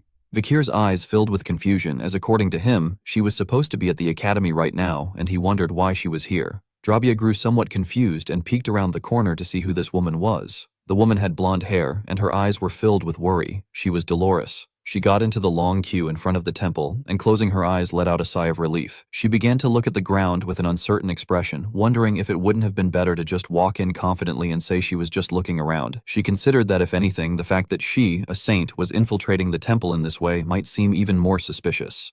She clenched her fists tightly, certain that no one would recognize her as her disguise was perfect. The other women in the queue couldn't help but feel a bit confused as they noticed her expression. Dolores began to observe the people in the area carefully, realizing that all these people had come to this temple of the Old Testament faction to buy indulgences. Her eyes began to shine with sadness since after Quilty of House Indulgencia. No, after Dantalion died. Even though they had made public the reckless indulgence business of the Old Testament faction through the exposed ledgers, these acts were still thriving so blatantly. She knew that at that moment Quaddus was in complete chaos with the Old Testament and New Testament factions in conflict. Everyone's attention was focused there. As a result, pseudo-religions were proliferating throughout the empire. She began to imagine the Quo Vadis temple, wondering how the Old Testament faction, the cause of this conflict, managed to maintain its wealth even though the Indulgentia family, which served as its financial backbone, had disappeared. She started to look at the ground, her eyes shining with sadness. She wondered if it was just from selling indulgences, or if they had found a new source of funding. She had infiltrated to find this out, but she still had no answers. While she was distracted, someone announced that they had arrived. The crowd gathered eagerly as they couldn't believe they had arrived. Someone wearing boots stepped out of the carriage. It was Cardinal Chbert of the Rune Order and the Old Testament faction of Quoadis, who with a kind smile began to greet everyone. Noticing that Cardinal Chbert was here, Dolores's eyes widened in fear, leaving her in shock. She got nervous, and without a second's hesitation, she left the queue and decided to leave this place. Cardinal Chbert noticed her strange behavior and felt a bit confused.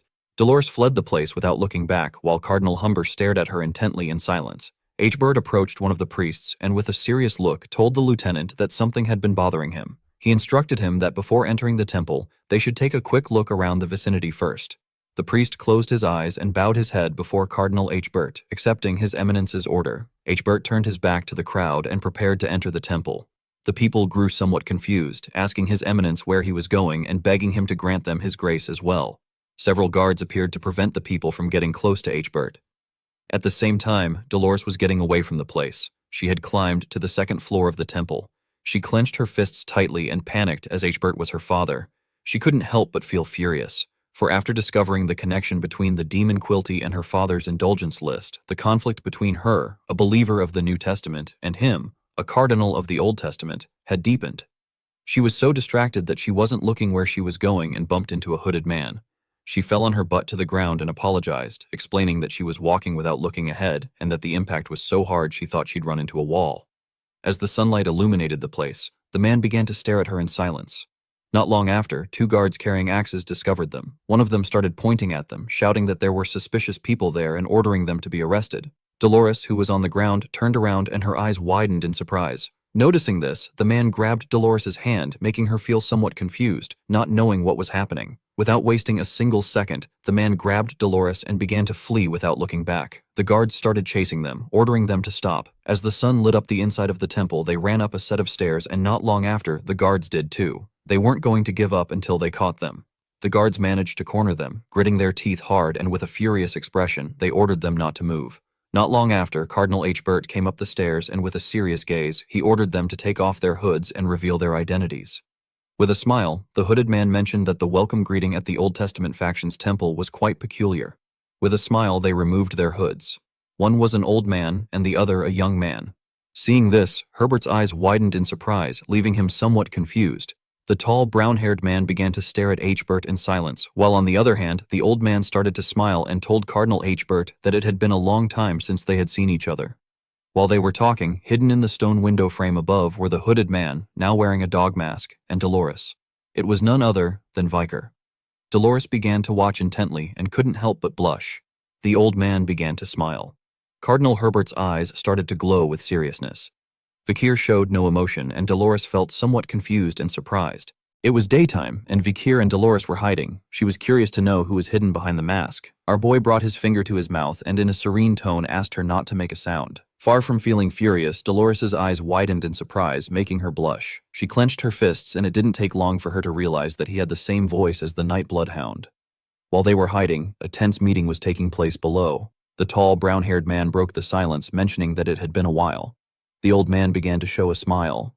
Chbert recognized him. It was Cardinal Martin Luther of the New Testament faction of the Rune Order. Chbert's attitude changed. He placed a hand over his chest and apologized for his rudeness, explaining that he was just chasing some suspicious rats that seemed to be lurking around the temple. Martin Luther became curious and confused, asking him what he meant by rats. His eyes began to shine, and with a smile he questioned if he was referring to them.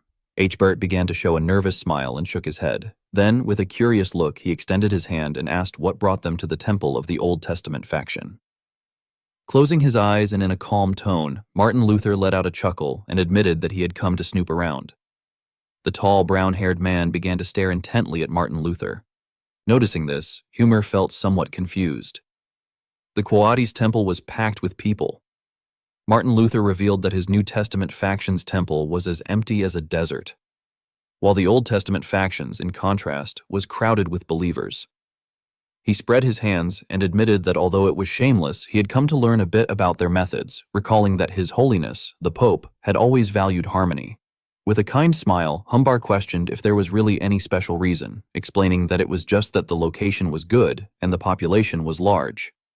Hearing this, Martin Luther felt somewhat curious. The two began to show serene smiles and said nothing for several minutes. Noticing this, the tall brown-haired man began to watch them attentively with a curious gaze, bowing his head to Martin Luther as a sign of respect. Humbert announced that he had to take his leave as he had a meeting. Martin Luther also bowed his head to Hbert as a sign of respect, lamenting that he had wasted the time of such a distinguished person. With a serious expression, Hbert turned to the guards and asked them to safely escort these people out of the temple. The guards nodded. The tall brown-haired man showed no expression.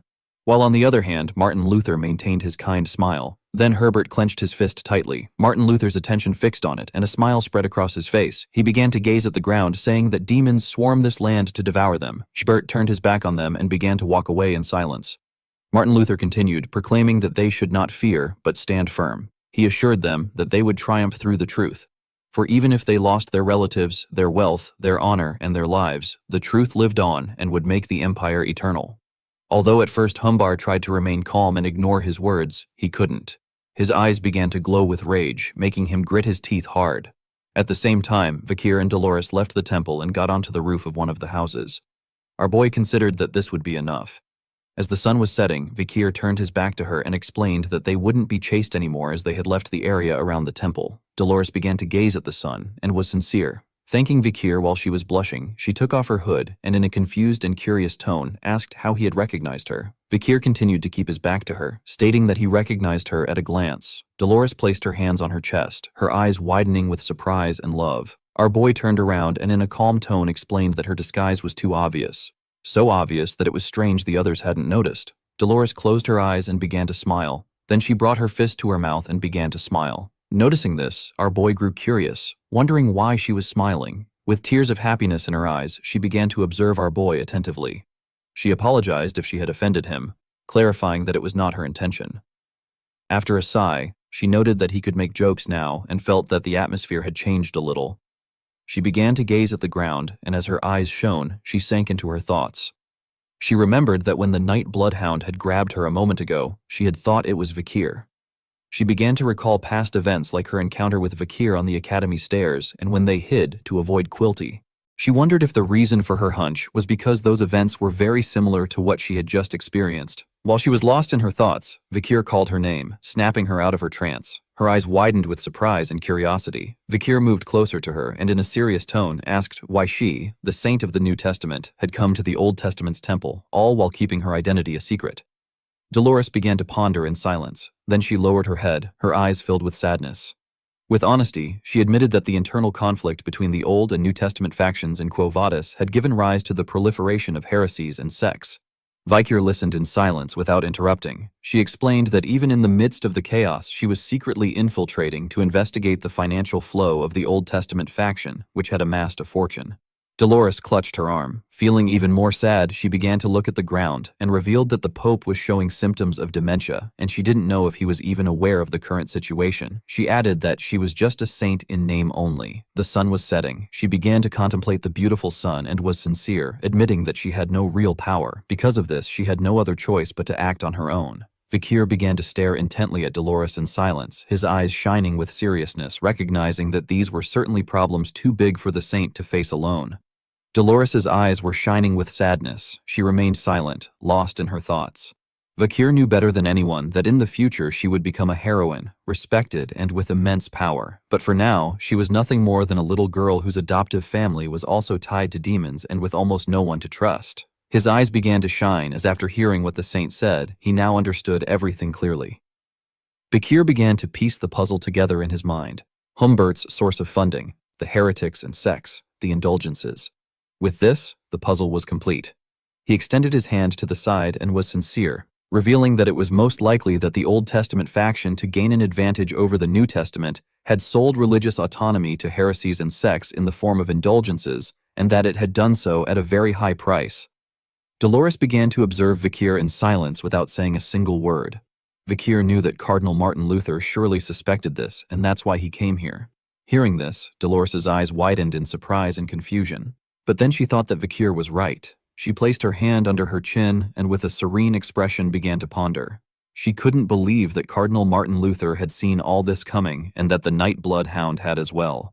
Vakir observed her in silence, not knowing what was on her mind.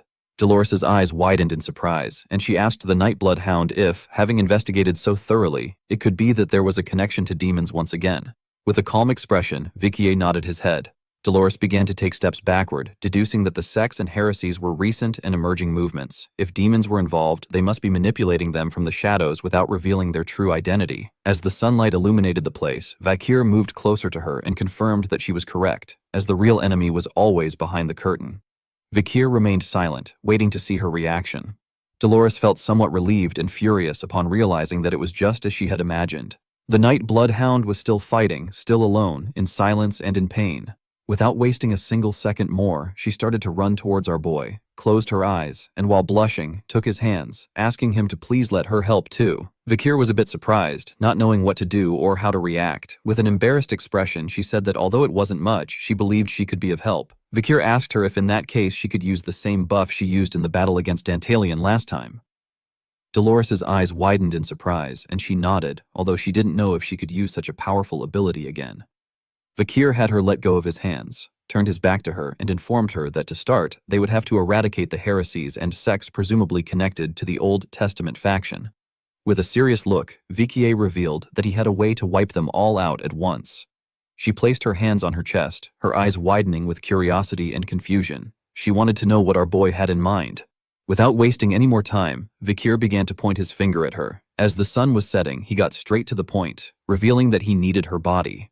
At first, Dolores was a bit confused, thinking she had misheard, but then her eyes widened in confusion, making her blush like a tomato. The only thing she could do was scream in panic.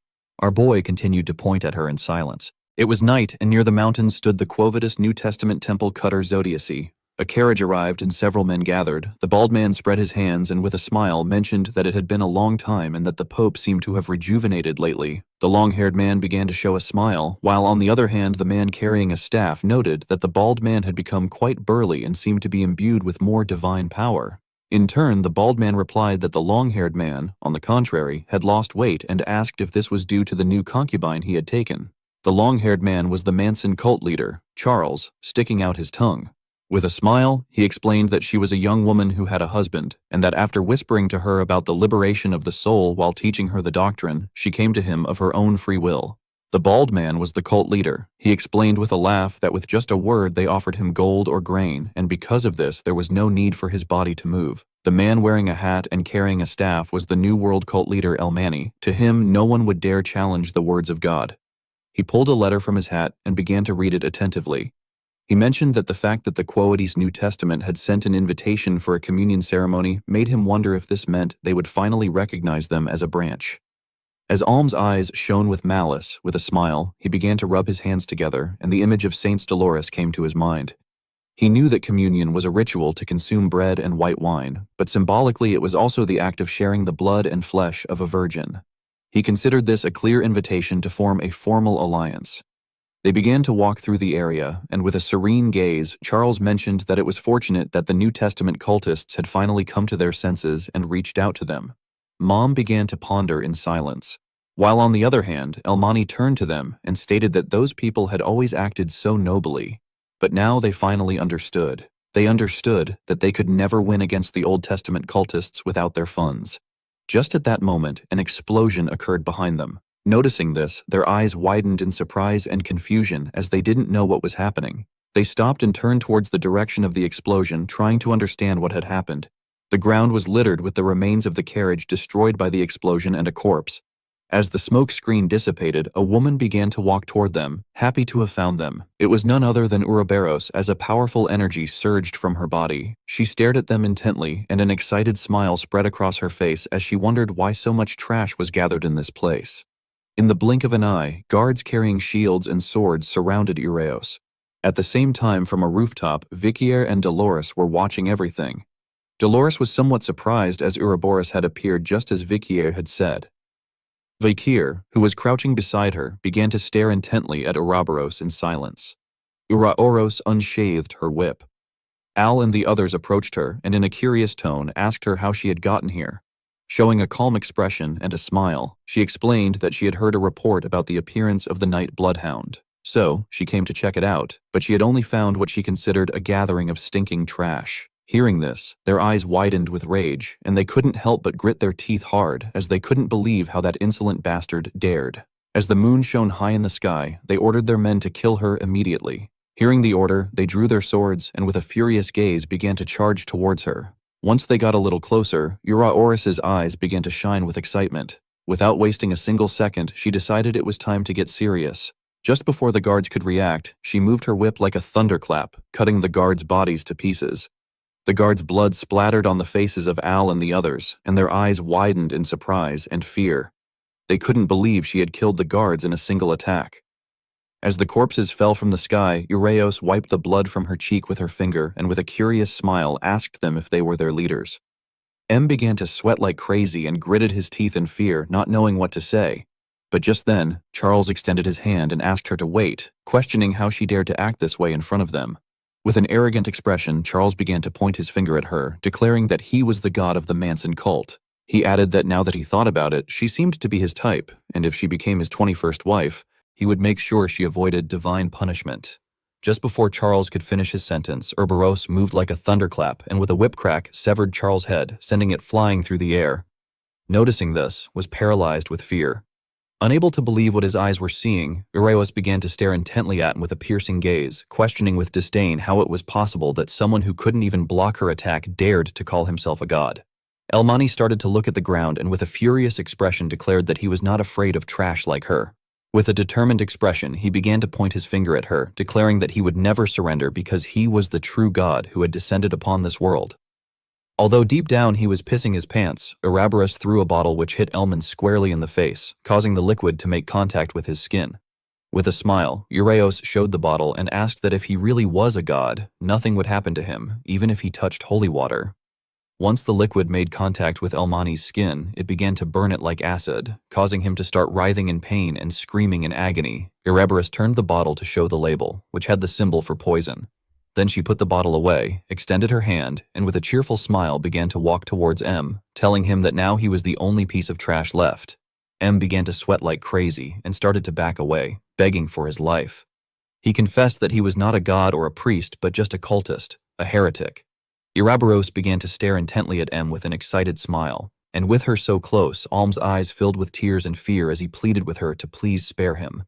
She placed her foot next to Alm's face, revealing that she already knew. Seeing this, gritted his teeth and panicked, knowing this was not good. As a suffocating aura of energy emanated from Uraoros's body in an arrogant tone, she asked him what any of that mattered. M began to scream like a madman. Knowing he had no escape, she grew tired of all the talk and gave what he deserved. Now the ground was filled with blood and corpses. As if nothing had happened, she began to walk through the area. Uraeos began to carefully observe the corpses, wondering if they planned to use her in this way. She started to look at the ground and couldn't help but smile, hoping to meet him one day. Her eyes began to shine, and sticking out her tongue, she grew excited, as the only one who managed to provoke this in her was none other than the night bloodhound.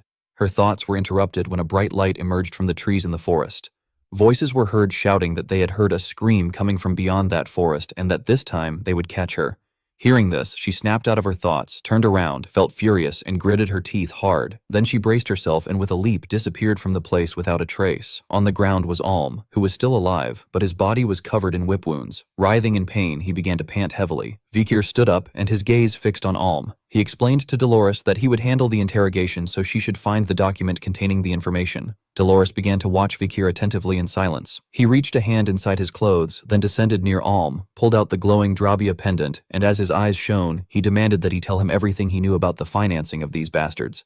Once Alm opened his eyes, he saw Dukrabia's glowing eye, and it made it clear that before it, even silence was useless, and that he had to tell it everything he knew. Hypnotized by Dukrabia's power, Am began to spit out everything he knew, mentioning a ledger, the financing, and a top-secret document that was located under the carriage. Just then, someone noticed them in front of the temple and shouted to capture them all.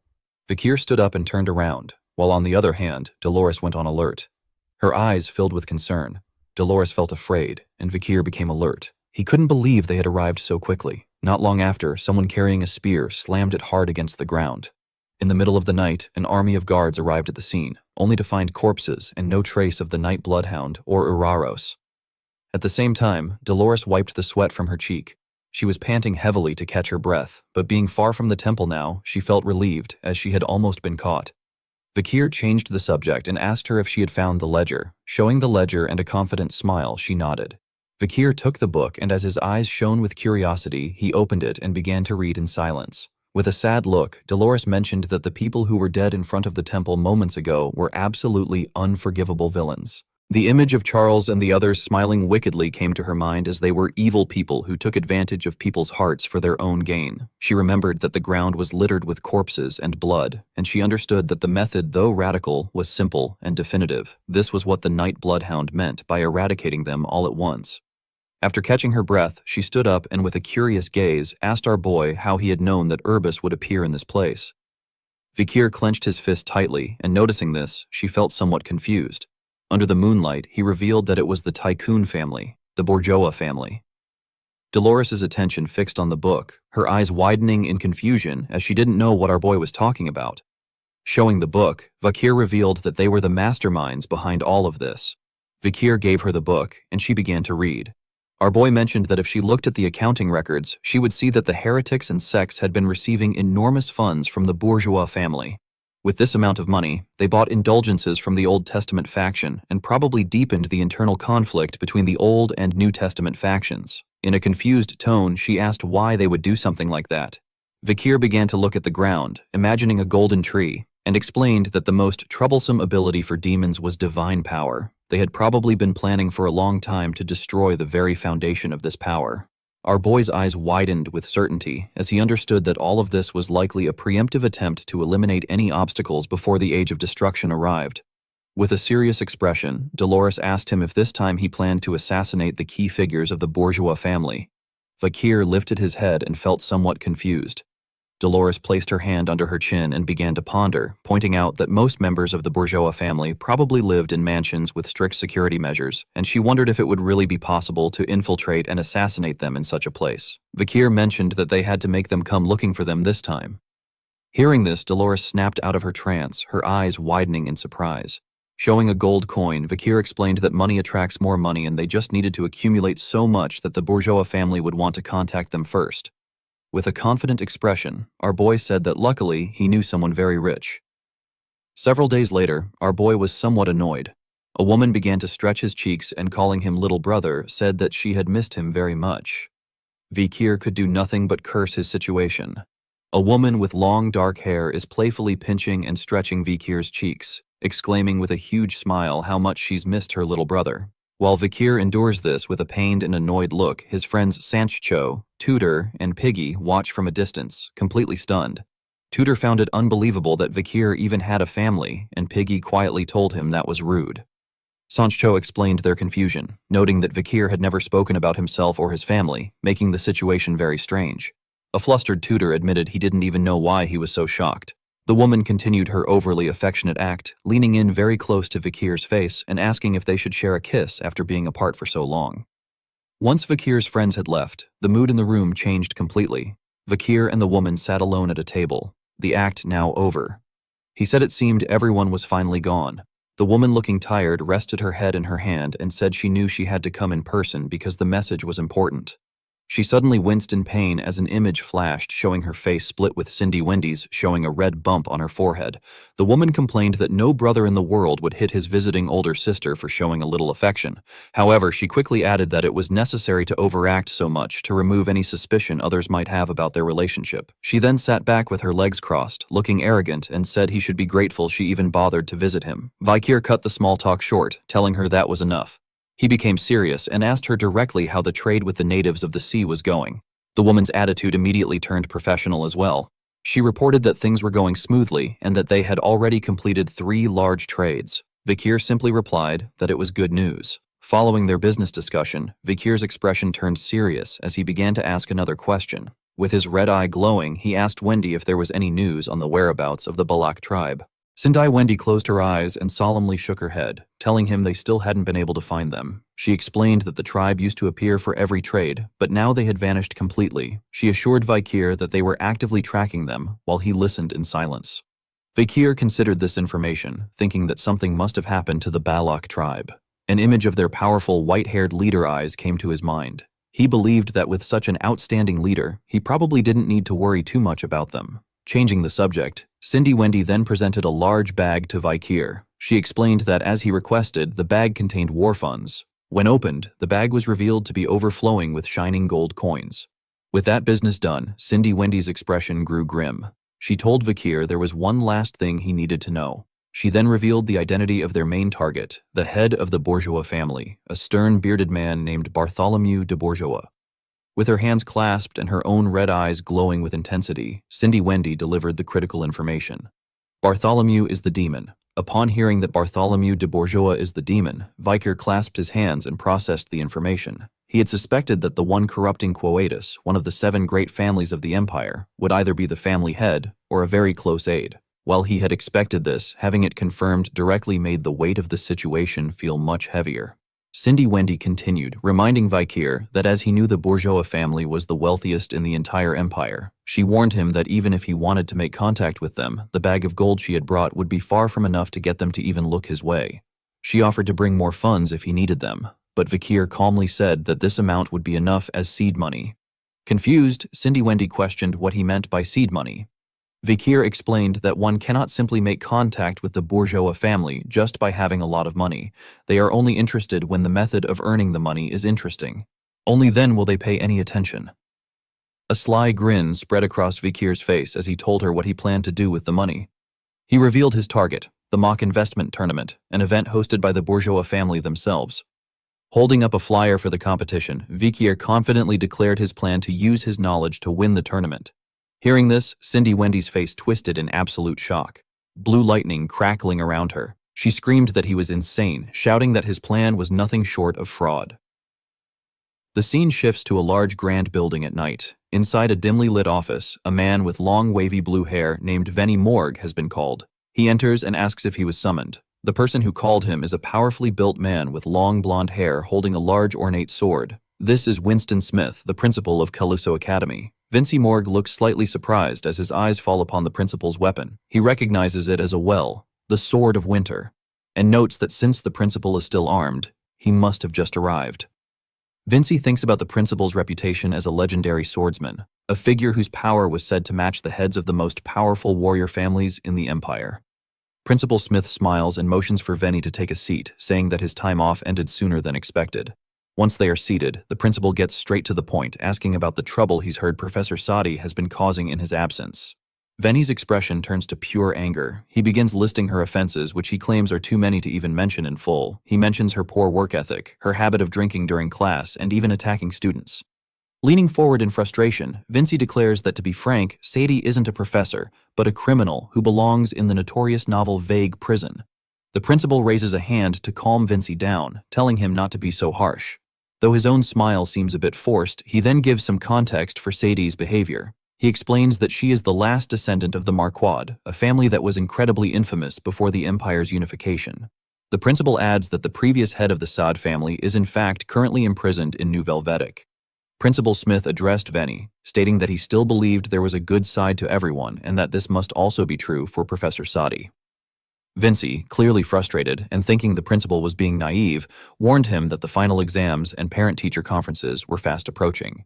He insisted that if Sadi caused problems again, as she did during the midterms, the situation would become completely unmanageable. The principal's solution was simple. He instructed Vinci to exclude her from any practical duties and to keep her out of the public eye as much as possible. Internally, Vinci was fuming with frustration, realizing that the principal had no intention of even considering disciplinary action or dismissal for Sadi. Standing up stiffly, Vinci curtly acknowledged the principal's decision, saying that if that's what he wanted, then it would be done. He then stated that since there was nothing left to discuss, he would take his leave. Vinci turned and walked out of the office, leaving Principal Smith sitting alone in the moonlight, thinking about the situation in silence. The scene shifts to a meeting of the Oracle Mock Investment Club. Piggy rushes in excitedly, holding a large stack of papers and reports to Dueris that he has gathered all the requested information on the personal details and recent activities of the young masters of the Bourgeois family. Meanwhile, Sinclair stands proudly before a chalkboard announcing that she has completed a perfect analysis of the schedule, system, and structure of the upcoming mock investment tournament. Standing at the head of the table, Dolores, the club's vice president, praises them both for their excellent work. A determined glint appears in her eye. The story flashes back to a secret meeting between Doris and Vakir, who is disguised as the Night Hound, stunned by the bag of gold coins on the table between them. Doris asked where he could have possibly gotten so much money. Vakir reminded her that he had mentioned having a very rich friend. He explained that their plan was to use this seed money to earn even more, which would attract the attention of the bourgeois family's leadership. He told her that since he couldn't act in his own identity, it was her role to grow this fortune. He assured her that he would instruct her on the methods for making money later. Vicky had one additional instruction for her. He told her to find 2 capable individuals to handle the clerical, administrative, and other secretarial work so they could proceed with their plan smoothly. Returning to the present, Doris looks at Piggy and Sinclair, the very people she recruited for this task. After they beat out numerous other competitors, she overhears them bickering with Sinclair, correcting Piggy that they beat exactly 108 applicants. A wave of guilt and determination washes over Dolores. She clenches her fist, knowing that these 2 innocent students have no idea they are preparing for a battle against a demon. Though she has already put plans in place to protect them from the fallout, she resolves to keep them safe. Piggy then approaches the table and asks a very practical question. He points out that since the mock investment tournament is just a simulation, he wonders why they need real seed money. Leaning forward with a confident, almost mischievous smile, Dolores begins to explain. She reveals that it's because they are going to be making real investments. The revelation leaves both Piggy and Sinclair utterly speechless and shouting in shock. Doris passionately declared their dual goal. Not only would they win the mock investment tournament, but they would also make a massive financial profit in the process. With a confident smile, she announced that she would take full responsibility for any negative consequences. Though she privately knew that the Night Hound was the one truly taking the risk, Piggy and Sinclair huddled together, whispering nervously. Piggy worriedly asked if their vice president could be planning to scam them, but Sinclair quickly dismissed the idea, saying she didn't believe Doris was that kind of person. After a moment, they turned back to Dolores with bright, trusting smiles. They declared that since she was so determined, they would follow her completely. They even admitted that the idea of using real money sounded much more exciting. Internally, Doris was filled with gratitude for their unwavering trust. Feeling optimistic, Piggy suggested they should ask his young Vakir to join them. Sinclair immediately agreed, pointing out that having Vakir on their team would be a huge help. The mention of Vakir's name caught Doris completely off guard, causing a bead of sweat to trickle down her face as she became visibly flustered. Piggy explained that Vakir had recently shown a keen interest in economics, reading the newspaper every morning, and added that Vakir was the kind of reassuring friend who brought a sense of calm just by being present. After a moment of thought, Dolores turned away slightly and asked Piggy to pass a message to Vakir the next time he saw him, an invitation to join their club. While Piggy seemed a little hesitant, Sinclair was overjoyed, pumping her fists and cheering at the idea. Piggy then noticed something about Dolores's expression, remarking that it looked familiar. He recalled that she had the exact same look on her face when she had come to their dorm looking for Vakir some time ago. As if prompted by the memory, Dolores turned and began walking away down a sunlit corridor. She told them to finish organizing the materials and head home, explaining that she had something to take care of and was leaving ahead of them. Sinclair watched her go, a hint of concern on her face. As Dolores walked alone down a sunlit corridor, her mind was completely filled with thoughts of Vicky. She recalled all the times she had wanted to speak with him but couldn't find the words. She remembered when he asked to name the scholarship after Perry and how she wished she could have talked with him about it since he was there for Perry's final moments.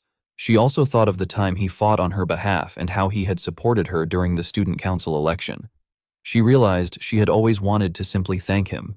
Thinking back, she recognized there had been so many opportunities to have a real conversation with him. From their time in the northern forests to the battle against the demon Andromaeus, but she had failed to take any of them. She admitted to herself that whenever she was in front of him, she became flustered and couldn't speak properly. Even when she was with the mysterious Night Hound, her thoughts would inevitably drift back to Vakir. Steeling her resolve, she wondered if today would finally be the day she could say what she needed to say. Her thoughts were interrupted when she found herself standing directly in front of Vakir, who looked surprised to see her and asked what was wrong.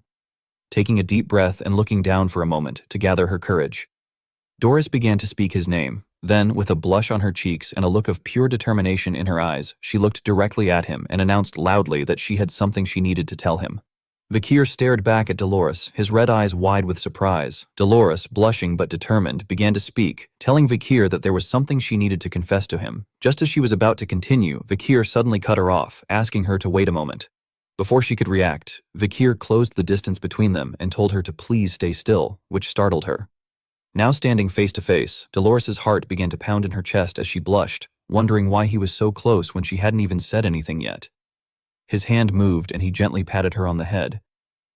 Confused but flustered, Dolores closed her eyes, wondering what he was doing. The real reason for his action was then revealed as Vakir pulled his hand away. He was holding the pendant, Dicarabia, with the terrified little spider clinging to it. Both were sweating, having been caught hiding in Dolores's hair. The mood turned menacing as Vakir glared down at his two demonic items, furiously thinking what they were doing there and silently cursing Dicarabia. The little spider, shaking in fear, tried to explain that it was just sightseeing with the perverted spider, trying to blame Dicarabia. Vakir's expression grew even darker as he made a silent, chilling promise to deal with them both once they were back in his room. Unaware of this silent drama, Dolores saw Vakir's dark expression and quietly called out his name. Vakir quickly hid the pendant and spider behind his back and turned to her with a neutral expression. He explained that there was a bug on her head and he was just removing it, apologizing if he made her uncomfortable. A flustered Dolores touched her hair and told him it was okay, thanking him before trying to remember what she was about to say.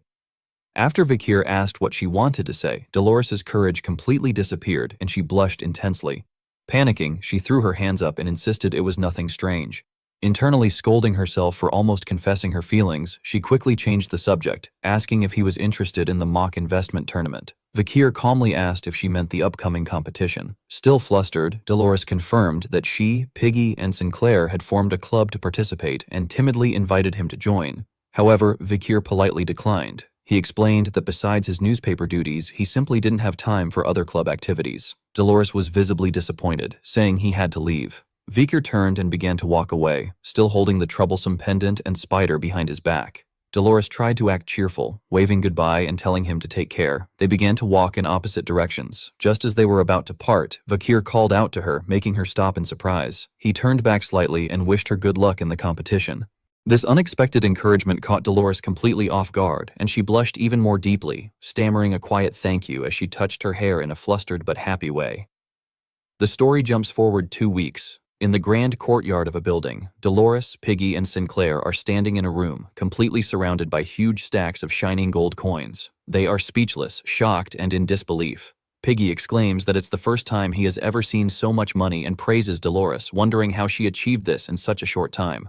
Dolores herself is just as stunned, thinking that she never imagined the money-making method taught to her by the Night Hound would be this successful. The scene then flashes back 2 weeks, showing the secret meeting between Dolores and the Night Hound. He explained his plan to her. The first step was to select 960 gullible investors. The second step was to divide that group in half. To the first 480 people, they would send a prediction that a specific investment would rise. To the other 480, they would send the opposite prediction. The third step was a process of elimination. As one prediction would be correct, they were to take the group that received the correct information and repeat the process, split them, send conflicting predictions, and get rid of the group that received the wrong one. They were to continue this for 5 days until only a small group of 30 people remained. The Night Hound explained that those who got the wrong predictions would lose faith, leaving only a core group of believers. To these final 30 people, it would seem as if the Oracle Club's predictions were perfect. He predicted that once this was done, they wouldn't even have to look for investors. Word of their perfect track record would spread, and people would come to them begging to have their money invested, which is exactly what happened. The Night Hound's final instruction was for Dolores to gather all the money from these investors along with the seed money he had provided and invest every last coin into the Cindy Merchant Group. At the time, Dolores was deeply concerned, questioning the idea of putting such a huge sum into a single venture. She pointed out the immense risk, worrying that if the investment failed, the financial losses would be huge and the investors would turn against them. The scene returns to the flashback where the Night Hound confidently addressed Dolores's concerns. With his red eyes glowing, he assured her that he personally vouched for the business skills of the person in charge of the Sendai Wendy Merchant Group. He predicted that the investment would yield an unbelievable amount of profit. Back in the present day, Dolores stood in stunned silence, still trying to process the incredible outcome of his plan. While she was lost in thought, Piggy and Sinclair were gleefully playing in the mountains of gold, making money angels. Watching them, Dolores couldn't help but wonder about the true extent of the Night Hound's mysterious abilities. Later that night, under a full moon, Dolores, now dressed in a simple nightgown, cautiously opened a window on a high rooftop. Peeking out, she saw the person she was waiting for and confirmed that the Night Hound had arrived for their meeting. He stood against the moon, saying he was a little late. Dolores smiled, explaining that she was also delayed because she had to avoid being seen. They sat together on the rooftop. Dolores asked if he had any trouble finding this specific unmarked location. The Night Hound replied that it wasn't very difficult for him. His easy answer sparked a sudden suspicion in Dolores's mind. She wondered how he could have known the exact meeting spot unless he was somehow connected to the academy. Secretly, she pulled out a small, ornate item, the Mirror of Truth, which could reveal the true face of anyone reflected in it. For a moment, she considered using it to uncover his identity. However, she quickly decided against it. She resolved to trust him, believing that he would eventually tell her who he was when he was ready. With that thought, she put the mirror away. Sitting on the rooftop, the Night Hound got straight to business, asking Dolores about the outcome of their investment plan. Dolores reported with great excitement that it had been a massive success. She expressed her amazement, admitting she never realized he was not only a skilled fighter, but also an exceptional investor. The Night Hound stood up and looked out over the Moonlight Academy, declaring that only the final stage remained before their decisive battle. Dolores, still seated, asked what he meant by the final stage. He explained that to attack the secretly operating bourgeois family, they would need to recruit an insider, someone who could be their key to unlocking the family's secrets. The person they needed, he specified, had to be someone in a key position within the family, but also against the current family head, Bartholomew. Dolores was skeptical, pointing out that anyone in such a high position would likely be treated very well and would have no reason to be an enemy of the family head.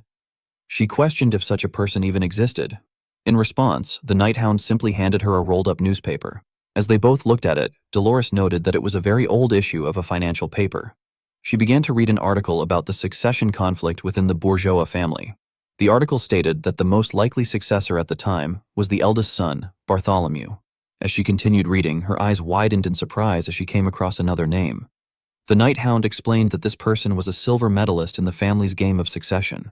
He had tried for the position of family head but ultimately lost. This person was the second son, Damien de Bourgeois, who currently served as the director of the Imperial Mint. The Night Hound reasoned that while Damien's political defeat had weakened his influence within the family, his current position was more than enough to make him a powerful insider. Upon hearing the name, Dolores recognized him, explaining that he was the one who had overseen the bourgeois family's quest during the second round of the University League. She was shocked to learn he had once fought his brother for control of the family. Finally, she turned to the Night Hound and asked the most important question.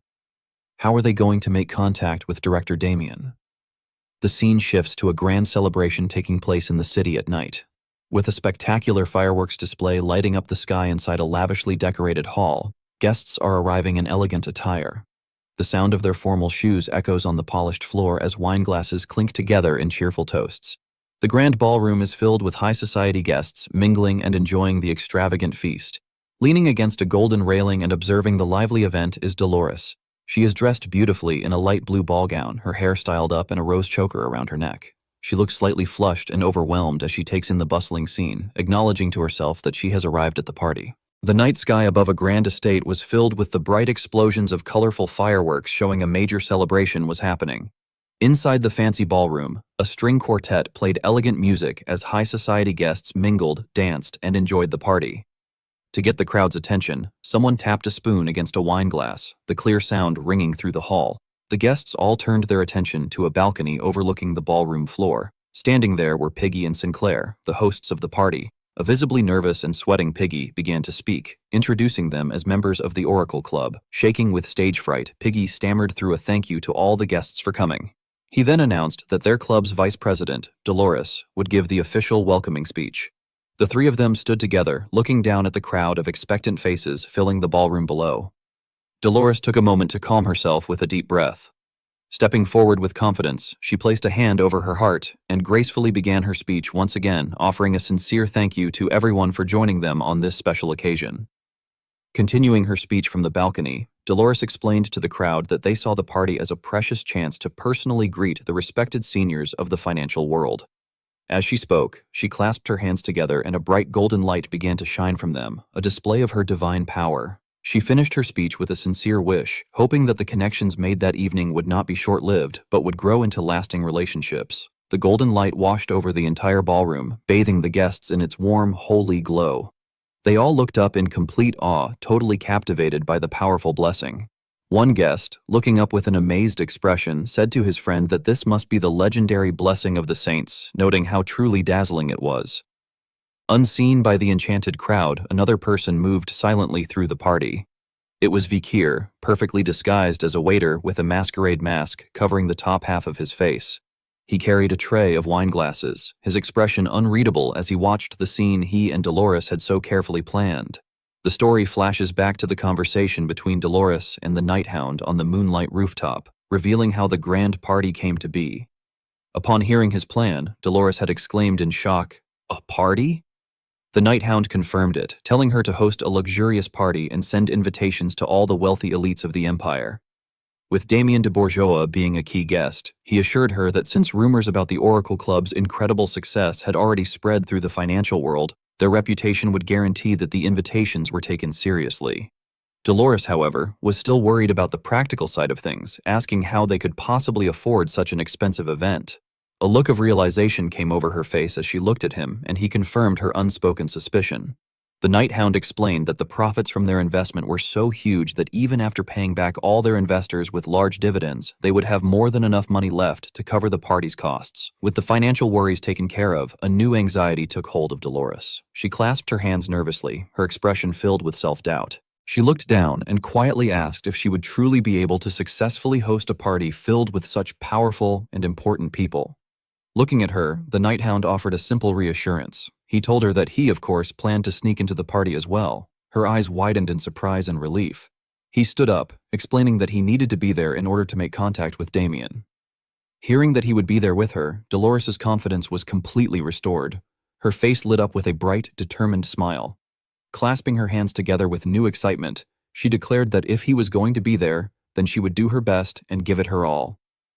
Back at the party, Vikir moved through the crowd, disguised as a waiter. He noted with satisfaction that despite her earlier worries, Dolores was handling her role as hostess perfectly. However, his main concern was whether their primary target had accepted the invitation. He scanned the room, which was filled with famous figures from across the empire's financial world, wondering if Damien de Bourgeois was among them. Peeking from behind a pillar, his eyes carefully looked over the guests. Soon, a small, triumphant smile touched his lips as he finally found his target. Seated in a private lounge area, sipping a glass of red wine, was the man himself, Damien J. Bourgeois, the director of the Imperial Mint. Damien was discussing the party's hosts with his friends. He said that the rumors about the Student Investment Club were true. They had not only done well in a mock tournament, but had also made a real fortune. The sheer size and luxury of the party was undeniable proof of their success.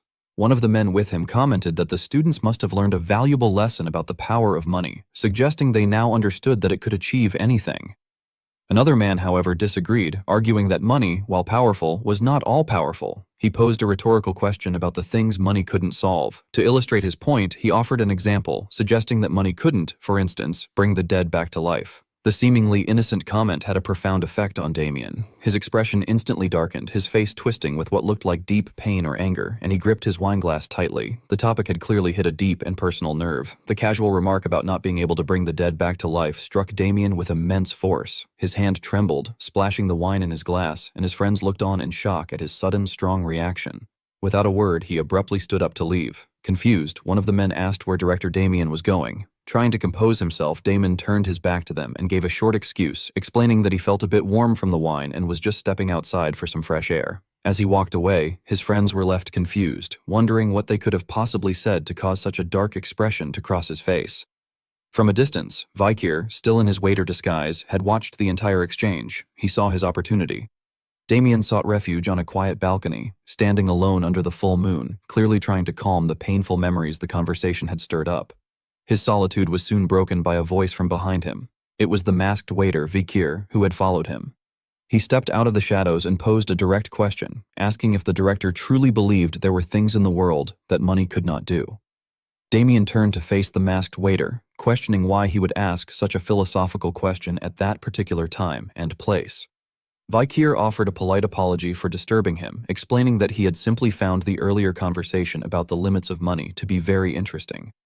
Vikir then answered his own question, stating that there are indeed things money can't do. Damien, looking up from the balcony railing, agreed strongly, adding that there were a great many such things. He explained his philosophy, stating that money was merely a tool to achieve a goal. He looked up at the sky and said that the things money couldn't accomplish were as numerous as the stars, and that this limitation was part of what defined humanity. Seemingly ending the conversation, Damien walked past Vikir and placed a hand on his shoulder in a clear warning. He advised the waiter that eavesdropping was a dangerous hobby for someone of his station, and that learning to hold his tongue was key to a long life. As Damien turned to leave, Vikir stopped him with one final mysterious question. He asked, "Of all the countless stars representing things money can't buy, which one was the most distant and the brightest?" Vikir's red eyes seemed to glow as he delivered his devastating final line. He suggested that the brightest, most impossible star was perhaps the chance to meet one's dead daughter. The word struck Damien with the force of a physical blow, his face twisting in pure shock and horror, revealing that Vikir had just exposed his deepest and most painful secret. Enraged and his face twisted with fury, Damien declared that the masked waiter clearly didn't understand words. He drew his ornate sword, stating that his payment for his rudeness, he would take one of his arms. With a furious cry, Damon lunged forward, swinging his sword with deadly intent. However, Vikir met the attack with shocking ease. A glowing red dagger appeared in his hand, and he effortlessly deflected the sword strike, much to Damien's disbelief. Holding the demonical-looking blade, Vikir calmly and pointedly asked his question again. "Don't you want to meet your daughter?" Damien pushed past his breaking point. Damien snarled, realizing his opponent had no fear of death. He unleashed his own power, and his sword transformed into a serrated chainsaw-like blade of pure golden energy, which he brought down with immense force. But the attack was useless. With a single powerful swing of his red dagger, Vikir completely shattered Damien's weapon. The force of the impact sent Damien staggering back, his face a mask of sweat and utter shock. Utterly defeated and overwhelmed, he demanded to know the true identity of this mysterious and impossibly strong waiter. Standing confidently under the full moon, his red dagger glowing with ominous power, Vikir revealed himself. He declared that he was the Night Hound and he had come to make a deal with Damien. Under the full moon, the Night Hound made his offer clear. He told Damon J. Bourgeois that he had come to make him a deal he couldn't refuse. He then revealed the core of his offer. He would make it possible for Damien to meet his deceased daughter, Juliette J. Bourgeois. Damien, however, was not convinced as the Night Hound expected. He said that while he didn't know how a criminal could arrange a meeting with the dead, the Night Hound was wrong about one key fact. With a look of pained certainty, Damien declared that his daughter was not dead. This news caught Vikir completely by surprise. His information from Cindy Wendy had been clear. Juliette died in a carriage accident at a young age. He knew that in a situation this tense, Damon would have no reason to lie. Seeing the Night Hound's confusion, Damien let his broken sword fall to the ground. He confirmed that he was not lying and decided there was no longer any need for secrets. Offering to tell his story, he began by reciting the Bourgeois family motto, "To be not to be seen." He explained that the family's tragedy began with this belief, which was central to their succession trial. Damien described the unique trial of the Bourgeois family. To become the true successor, a candidate must have their family name and status hidden and go out into the world as a commoner. They must succeed using only their own skills, a tradition meant to prevent them from becoming spoiled nobles who relied on their family name. He explained that both he and his brother Bartholomew each had one daughter, and both girls were sent into society with their identities hidden to undergo this trial. He spoke of his own daughter Juliette with great pride, recalling his complete faith in her exceptional talent even after he had lost the fight for succession against his brother. He believed that Juliette would succeed and rise to the very top of the family. However, his expression turned to one of pain as he remembered how those hopes were cruelly broken. He recalled the day Juliette came to him in desperation. During her time as a commoner, she had fallen in love with a man of low birth named Romeo. She begged her father to help pay for Romeo's hospital bills, willing to give up her position as a successor to save the man she loved. Damien described Romeo as a man with nothing, no background, no talent, and no future. His only good quality was that he was kind and friendly to everyone, regardless of their status. Continuing his story on the moonlit balcony, Damien recalled his reaction to his daughter's plea. He confessed that at that moment he was filled with rage. He felt that this worthless man, Romeo, had ruined the daughter he had so carefully raised to restore his own honor. As Juliette continued to beg him to save Romeo's life, promising that the boy would soon die without treatment, Damien's anger only grew. In a cold fury, he ordered his men to drag Romeo away. Juliette screamed in protest, trying to stop them, but she was powerless as they hauled the sick man away. Damon recounted that it all came to a climax on a rainy day. In front of a weeping Juliet, Damon had Romeo brutally beaten, believing that such a harsh lesson would force her to come to her senses. Standing over them in the rain, Damien coldly told his daughter to stop her foolishness. He told her that because of her irresponsible actions, she had been stripped of her status as a successor and would now have to live her life as a failure. But Juliet did not break. Kneeling in the rain beside the man she loved, she looked up at her father and told him that Romeo was precious to her. He was the first person who had ever made her truly happy and seen her for who she was, not as a tool for her father's honor. With tears streaming down her face, her sadness turned to pure rage. She accused her father of cruelly destroying the one good thing in her life. Damien recalled his deep shock at seeing such an expression on his daughter's face for the first time. A look of genuine, deep-seated hatred. The most devastating part was realizing that all of that hatred was directed at him. In that moment of defiance, Juliet helped Romeo into a carriage and fled into the storm, leaving as if she never intended to return.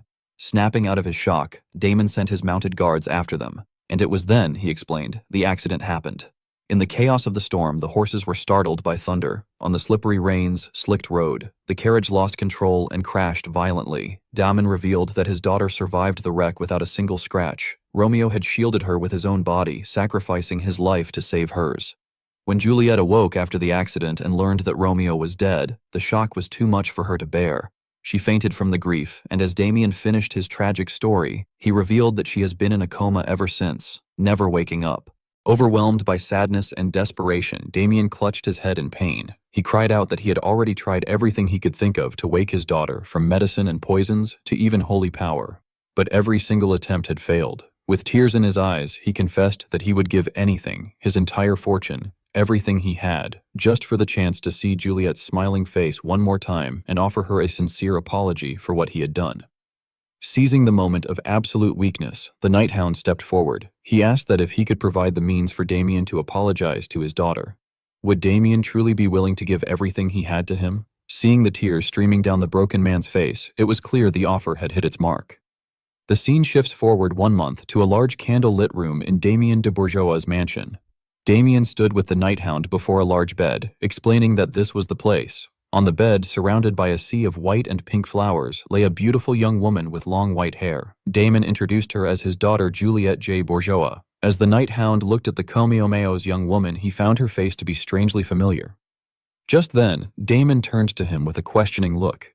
He asked why the Night Hound had brought a child with him, reminding him that their arrangement was supposed to be kept in the strictest confidence. From behind the Night Hound's cloak, a small girl in a witch's hat and robes timidly peeked out. It was Perry. The Night Hound placed a reassuring hand on Perry's head, causing her to blush. He explained to Damien that she was a very capable sorceress who was necessary to call forth Juliet's soul, and he personally vouched for her skills. Crouching down to Perry's level, the Night Hound encouraged her, telling her that her soul resonance ability was top level and that she just needed to show them what she could do without being afraid.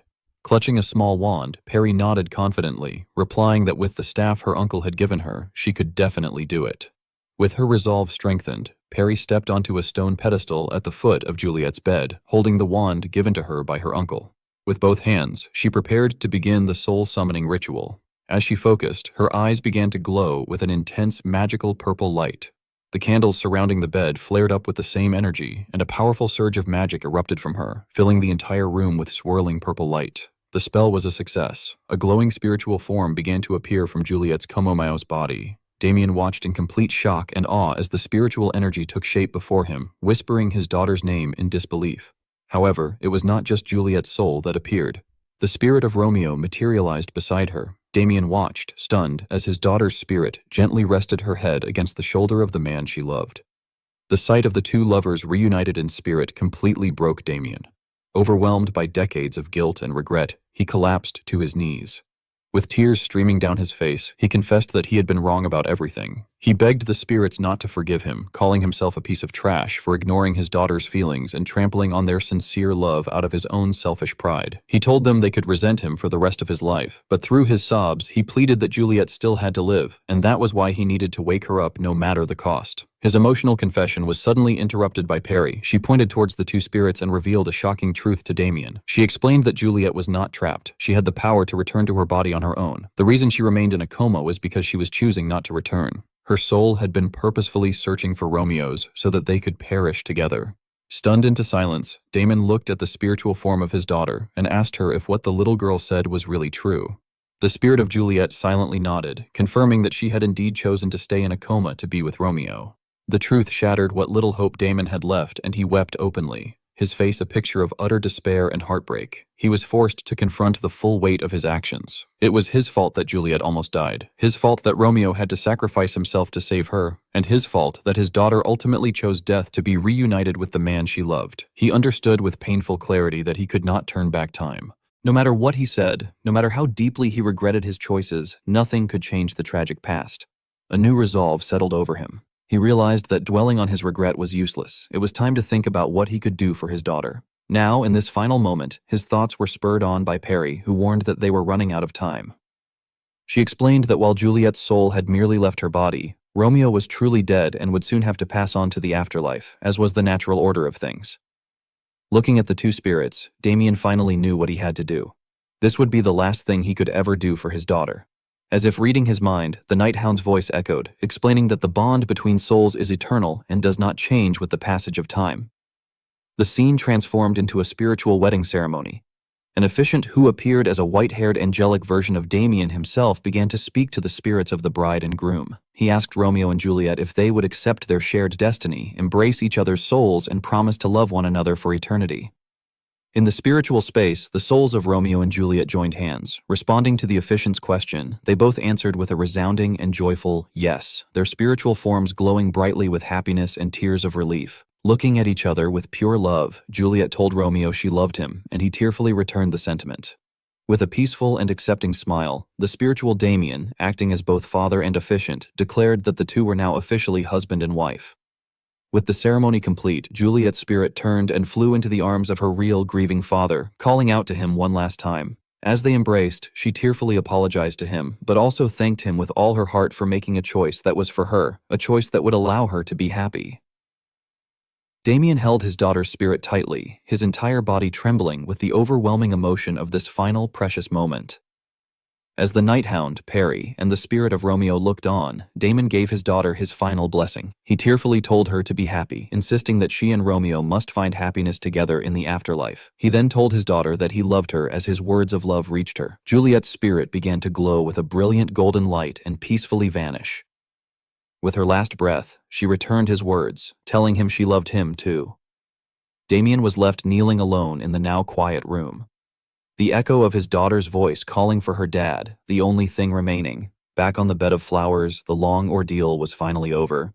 A serene, peaceful smile graced the face of Juliet's physical body as her soul, finally, at peace and reunited with its love, departed from the world. In the dimly lit room, a heartbroken Damien knelt, gently holding his daughter Juliet's lifeless hand as tears streamed down his face. The young sorceress, Pomerian, watched with wide, innocent eyes. Tugging on the Night Hound's cloak, she asked her uncle why that man was crying. The Night Hound quietly explained that it was likely because of a mix of gratitude, sorrow, and love. Confused, Pomerian asked why someone would cry if they felt gratitude and love. Thinking those feelings should bring happiness, the Night Hound simply told her it was a complicated emotion she would understand as she grew older. After a moment, Damien stood up, his face still sad, but with a new calm. He turned to the Night Hound and Pomerian and offered his sincere thanks to them both. He said that thanks to them, he was able to do his duty as a father one last time. Dismissing any need for more words of thanks, he said they were not necessary. Instead, the Night Hound held out his hand, his eyes glowing through his mask. He reminded Damien that there was something he owed him. Without hesitation, Damon knelt before the Night Hound. With his head bowed, he solemnly declared his oath, promising to give everything he had to the Night Hound. Looking up with a look of firm determination in his now purple eyes, Damien told the Night Hound to ask for anything he wanted. The Night Hound's answer was simple and chilling as he demanded the neck of his target. With his red eye glowing with a murderous look, the Night Hound stated his one price for the favor. He wanted the head of Bartholomew, the current head of the bourgeois family. In a quiet gazebo overlooking a moonlit garden, a secret meeting took place. Damien de Bourgeois stood with the Night Hound, and our boy introduced the third person there, Dolores, who he explained was an ally who would be helping them. Damon greeted her formally as the Saintest of Quo Vadis, noting that they had not met in such a serious way since the University League quest. Shaking Damien's hand, replied that the honor was all hers. She was still in disbelief that they had actually managed to get Director Damien as their insider, secretly wondering what could have happened to make him turn against his own family head. Wasting no time, the Night Hound got straight to the point, his red eye glowing. He declared that the reason for their meeting was to create a plan for the assassination of Bartholomew, the head of the bourgeois family. Damien, his expression grim, told them that he had already made the necessary plans.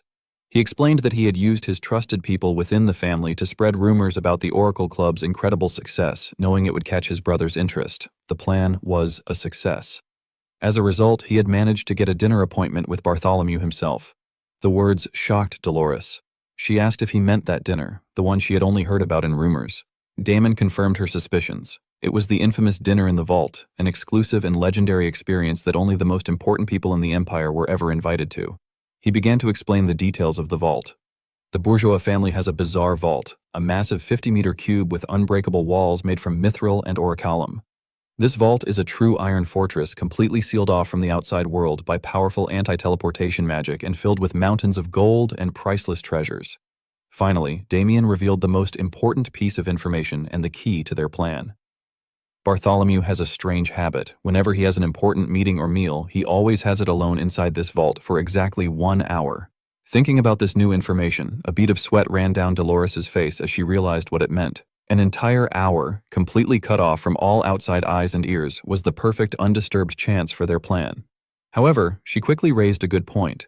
She asked Damon why Bartholomew would ever put himself in such a risky position, questioning if he wasn't worried about being assassinated while locked alone in the vault with a guest. Damien crossed his arms, admitting that while it was a logical fear, he had strangely never seen his brother show any concern about it. Before Damien could explain more, the Night Hound interrupted with the chilling truth. He explained that Bartholomew felt no fear because he was a demon who had absolute power. The news stunned Damien, who started to question what he just heard. The Night Hound cut him off, handing him a rolled-up document. He told Damon not to worry about that for now, and to focus on the plan. The plan was for the Night Hound's team to face Bartholomew inside the vault. While Damien's important role was to help them from the outside, the Night Hound leaned in, stressing that Damien's part in the plan was the most important thing for ensuring Bartholomew's defeat. As Damien and Dolores looked at the document, wondering what it was, their expressions turned into pure total shock. Stuttering in disbelief, Damon realized that this plan was much bigger than just the bourgeois family. Dolores came to the same horrifying conclusion. If this plan was carried out, it could bring the entire empire to ruin. The scene then shifts to the day of the dinner. The wheels of a wooden carriage creaked as it traveled along a dirt road toward the bourgeois estate. Inside, Piggy and Sinclair were talking excitedly with Dolores. Piggy was almost bouncing with joy, saying he still couldn't believe their Oracle Club had won first place in the investment tournament, and now they were on their way to have dinner with the head of the bourgeois family. He said how incredibly excited he was. He turned to Sinclair, asking if she was excited too. With a bright smile, she enthusiastically agreed. However, her happy expression soon turned a bit sad. Looking out the window, she quietly added that she wished her young Vikir could have come with them. Piggy looked confused, asking Sinclair why she had suddenly brought up Vikir. Sinclair explained that Vikir had once promised to visit her family's home, which surprised Piggy even more. Seeing his reaction, Sinclair quickly took it back, saying it was nothing and that she just felt a bit sad because Vikir seemed so busy lately. Piggy agreed, adding that he had also found it hard to even find time to share a meal with Vikir recently. Suddenly, as if remembering something important, Piggy's attitude changed completely. He excitedly unrolled a long scroll, proudly announcing that he had prepared a full list of questions to ask the head of the bourgeois family. He began to enthusiastically list off the topics, which ranged from serious economic questions about the empire's future to a more simple question about what the super-rich even eat for their meals. As Piggy and Sinclair chattered excitedly, completely unaware of the real reason for their visit, Dolores watched them with a quiet, sad expression. A wave of guilt washed over her as she thought about the danger she was leading her innocent friends into. "I'm sorry, you guys," she thought to herself just as their carriage pulled up to the gates of the magnificent bourgeois estate. The massive, fancy gates swung open, and the 3 students were led inside. They walked into a lavishly decorated waiting room, their eyes wide with awe at the pure luxury of their surroundings. A well-dressed man with dark hair acting as their guide politely told them that they should wait there for a moment. After Dolores thanked him, The man bowed slightly and told them to make themselves comfortable before leaving. While waiting, Piggy and Sinclair made themselves comfortable in the fancy room. Piggy commented on how luxurious everything was, saying that the sofa alone was 100 times better than their beds back at the academy dorms. Sinclair agreed, noting how comfortable the cushions were. Piggy then excitedly asked Sinclair if she had thought of any questions to ask the head of the bourgeois family.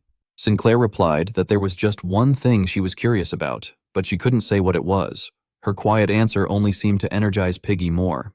He jumped up, arguing that this was a once-in-a-lifetime chance to meet the wealthiest man in the empire, and that they should be trying to gain as much knowledge as possible.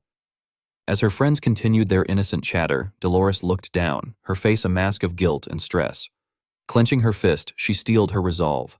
Unseen by the others, she discreetly took out a small vial and poured its contents, a sleeping potion, into a nearby pitcher. She knew that she had to make sure her friends were fast asleep before the dinner began to keep them safe from the danger that was to come. Her thoughts were interrupted when Piggy suddenly wondered aloud if Bartholomew would like the gifts they had prepared. He suggested they open the boxes to make sure everything was in order. Panicked at the thought of them discovering what was really going on, Dolores lunged forward, shouting for them to wait. Piggy and Sinclair stopped, completely startled and confused by their vice president's sudden outburst. Quickly composing herself, Dolores placed a tray with 3 cups of tea on the table. She told them that she would check the gifts herself and that they should drink some tea and rest for a while. Her smile was forced, a clear sign of the immense pressure she was under. But her friends, still a bit confused, timidly agreed.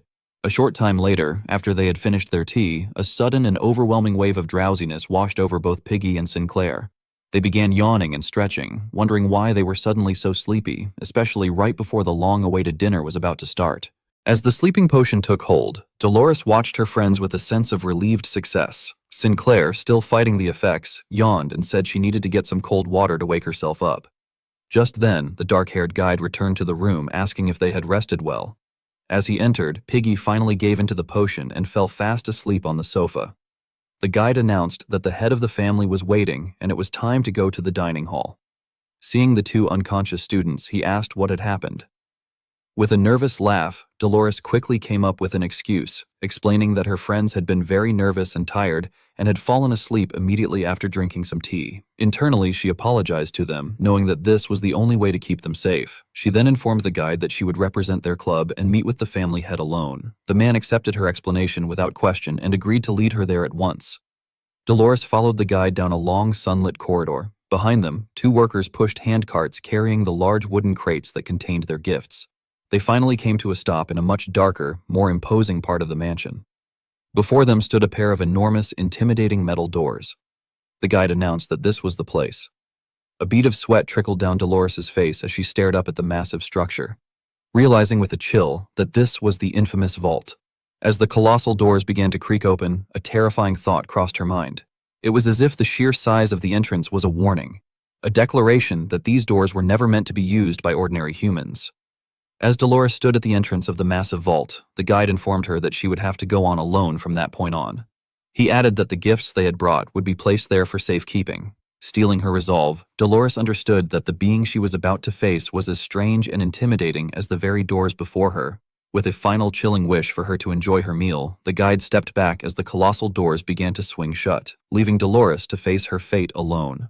Plunged into absolute darkness, she nervously looked around the vast empty space and called out, tentatively asking if the head of the family was there. As she took a cautious step forward, her foot slipped on something scattered across the floor. With a small cry, she lost her balance and tumbled backward, landing hard on a pile of what felt like small metallic objects. Sitting up and rubbing her sore hip, she wondered what she could have possibly tripped on in the dark. She picked up one of the objects and realized it was a gold coin. Just as she was examining it, a brilliant, blinding golden light suddenly erupted, lighting up the entire chamber. Bathed in the bright glow, Dolores could only stare in wide-eyed astonishment as the source of the light was revealed.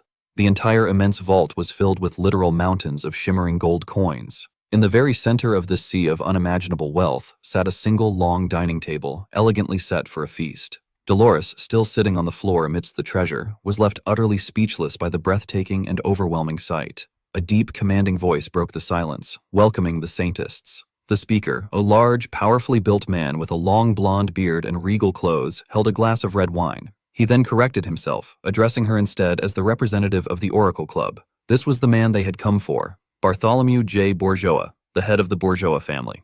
Surrounded by flickering candlelight reflecting off endless mountains of gold and jewels, Dolores nervously took her seat at the grand dining table across from the imposing figure.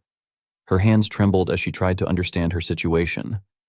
She was face to face with Bartholomew J. Bourgeois, the wealthiest man in the world.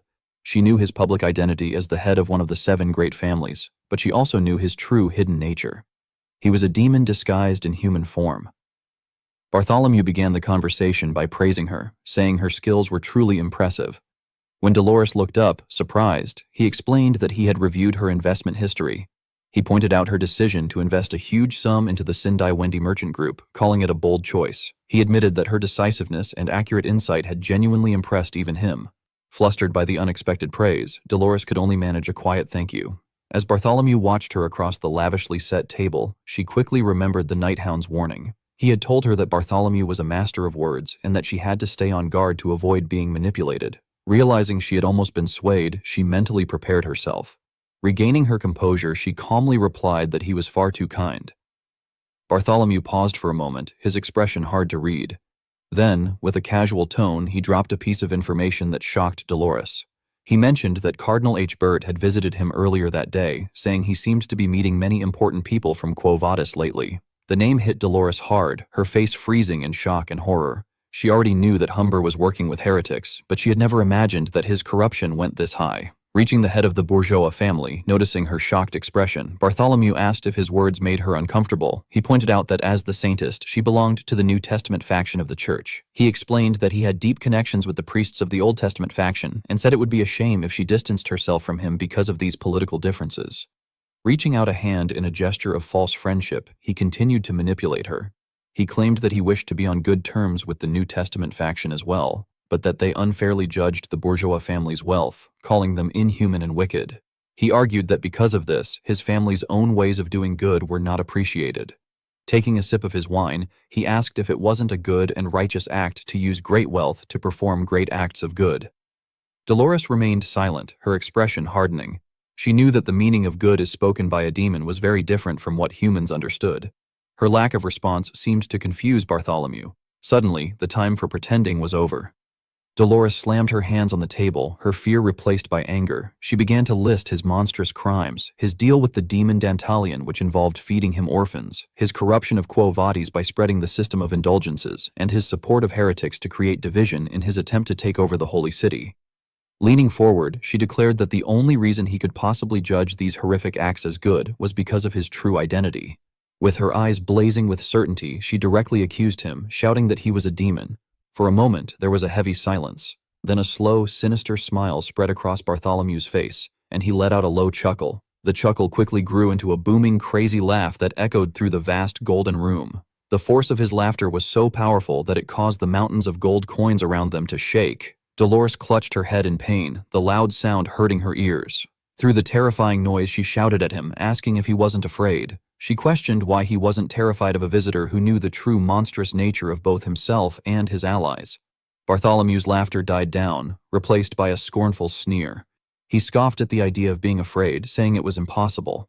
He rose from his seat and loomed over the terrified Dolores, his voice dripping with arrogance as he asked what human in the world could possibly frighten him. In a flash, he was leaning over her, his face twisted into a monstrous grin as he grabbed her chin, his presence completely overwhelming her. But just as he was about to continue his torment, he froze. A flicker of confusion crossed his face as he sensed something was wrong. His gaze shifted toward the entrance of the vault, where the wooden carts that had carried the gifts now lay broken. From the shadows near the broken crates, a pair of intense, glowing red eyes glared back at him, causing Bartholomew's own demonic eyes to widen in genuine shock. An immense, suffocating pressure suddenly filled the entire room, catching the demon lord completely by surprise. A violent surge of red demonic energy erupted from one of the broken gift crates, and from within the explosion of power, a new figure emerged. It was the Night Hound, covered in a menacing red aura. He declared that the one human Bartholomew should fear was standing right there. Bartholomew, instinctively moving between the newcomer and Dolores, was stunned by the immense power coming from a mere human body. He also detected a faint, familiar scent, the smell of the demon Belub. As he put the pieces together, he finally realized who he was facing. With his own glowing red eyes fixed on the demon lord, Bartholomew asked if he was the infamous Night Hound, the mysterious figure who had been shaking the capital. In response, the Night Hound's hand went to his side and he drew the jagged demonic dagger Beelzebub.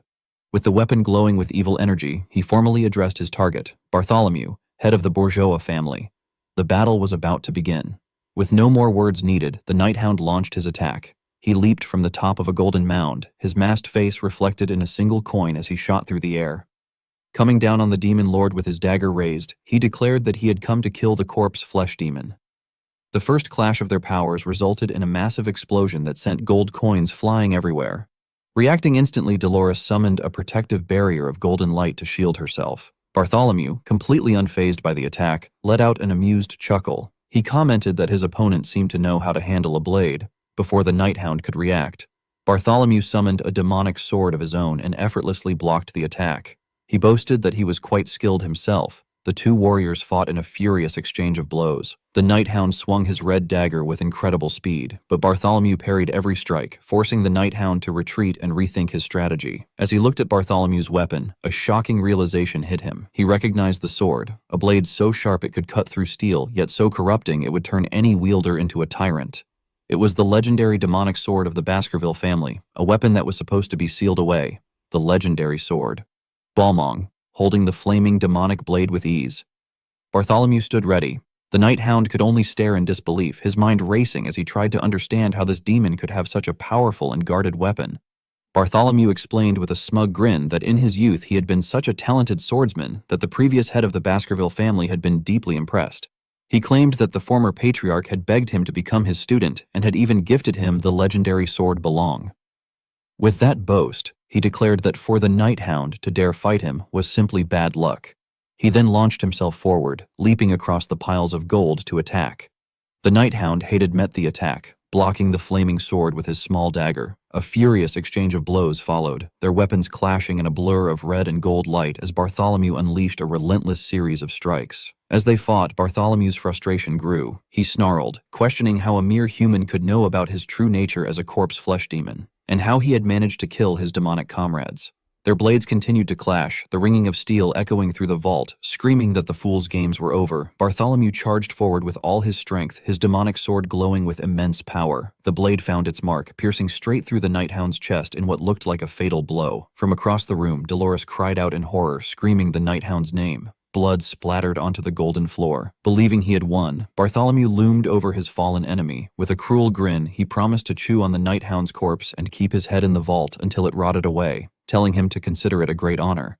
He then grabbed the hilt of the sword, still in the Night Hound's body, preparing to finish him off. But just as he was about to deliver the final blow, a calm, clear voice cut through the air, calling him pathetic. The words stopped Bartholomew in his tracks, his arrogant expression instantly replaced by one of pure disbelief. The Night Hound, still impaled by the sword, continued his insult. He said that not only was Bartholomew pathetic for needing such a crude sword to win, but the previous Baskerville head was just as pathetic for gifting away his family's treasure. As he spoke, an immense surge of red demonic energy erupted from his body, his eyes glowing with a renewed and terrifying power. Bartholomew gloated over the impaled Night Hound, mocking him for being all talk and unable to withstand a single attack. The Demon Lord's arrogance turned to confusion when he tried to pull his sword out and found it was stuck. The Night Hound had gripped the blade with his bare, bloody hand, holding it firmly. The Night Hound then asked if Bartholomew was sure he was all talk as he began to focus his power, putting his red mana into his own dagger. Bartholomew's eyes widened in disbelief at the immense power coming from the Night Hound. He recognized the technique as the legendary solid aura, a skill only a true swordmaster could use, and he couldn't understand how his young opponent had become so skilled. Before Bartholomew could process this, the Night Hound unleashed his own ultimate technique, channeling the power through his dagger. He unleashed the Baskerville's seventh sword form, sending a storm of devastating red energy slashes through the chamber. The attack ended in a massive vortex-like explosion of red energy that blasted everything, sending shockwaves and gold coins flying across the vault. Watching from a safe distance, Dolores was completely stunned. She realized with awe that the Night Hound was much stronger than he had been during their fight against the demon Dantalion, and she wondered what could have caused such a big increase in his power. When the dust settled, the Night Hound stood ready, his red aura still swirling around him. His gaze was fixed on his opponent. Bartholomew, now heavily wounded and bleeding, had to use his sword as a crutch just to stay on his feet. The Night Hound saw that while Bartholomew had survived the attack by pulling his sword free at the last second, the Demon Lord was now very weak and could not take much more. Clutching his wounds, Bartholomew had to admit to himself that the Night Hound's earlier victories had not been a fluke. Despite his injuries, a defiant grin returned to Bartholomew's face. He began to taunt them, asking if they really thought they would get out of this alive. He explained that the vault could never be opened from the inside and was on a timer. Only when the hour was up would the doors open from the outside.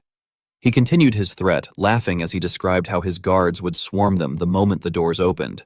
But his crazy laughter was cut short when Dolores, seeing her chance while he was distracted, shouted, "Holy light!"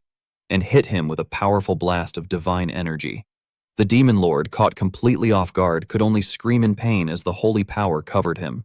Holding up the mirror of truth, an item that reveals the true face of anyone reflected in it. Dolores challenged the demon lord. She asked if anyone would believe his words once they saw what the mirror revealed. Bartholomew cried out in pain, stunned that she had such a powerful holy item. As the mirror's light grew stronger, the reflection of his human face began to melt, revealing the horrifying demonic face underneath. With his disguise completely broken, Bartholomew dropped all pretense. A massive, terrifying grin spread across his newly revealed demonic face. With an amused and threatening tone, he said that their preparations were much more thorough than he had expected. His body began to change, his right arm swelling into a grotesque, monstrous limb with sharp yellow claws. He slammed the massive hand down onto the golden floor with incredible force. He grumbled to himself, annoyed. He had expected to deal with the Night Hound, but he never imagined that the Saints of Quo Vadis would also be so involved, making the situation much more difficult. Standing beside the Night Hound, Dolores looked on in terror at the monstrous transformation. A twisted smile returned to the demon's face as he declared that things had just become very interesting. He announced that he would no longer hold back and would show these humans his true form. Purple fleshy tendrils began to creep up his sword, Beilong, fusing the legendary weapon with his own monstrous body. His entire body shook and grew, muscles and flesh twisting as his power surged. Two large leathery wings ripped through the back of his clothes, opening to their full menacing size. Not to be outdone, the Night Hound Viker prepared for the next stage of the battle. He gripped his own demonic weapon, which transformed in his hand, growing into a massive, jagged red greatsword. Wasting no time, he swung the newly empowered blade, sending two huge slashes of red mana toward the transforming demon. The attacks hit their target, forcing the now fully transformed beast to its knees for a moment. However, the creature was far from beaten. It slowly raised its head, revealing a horrifying wolf-like snout and a mouth filled with sharp yellow teeth, all twisted into a vicious grin. A massive explosion of dark energy erupted from the beast's body, completely blocking the Night Hound's attack. The creature then let out a deafening, reality-bending roar.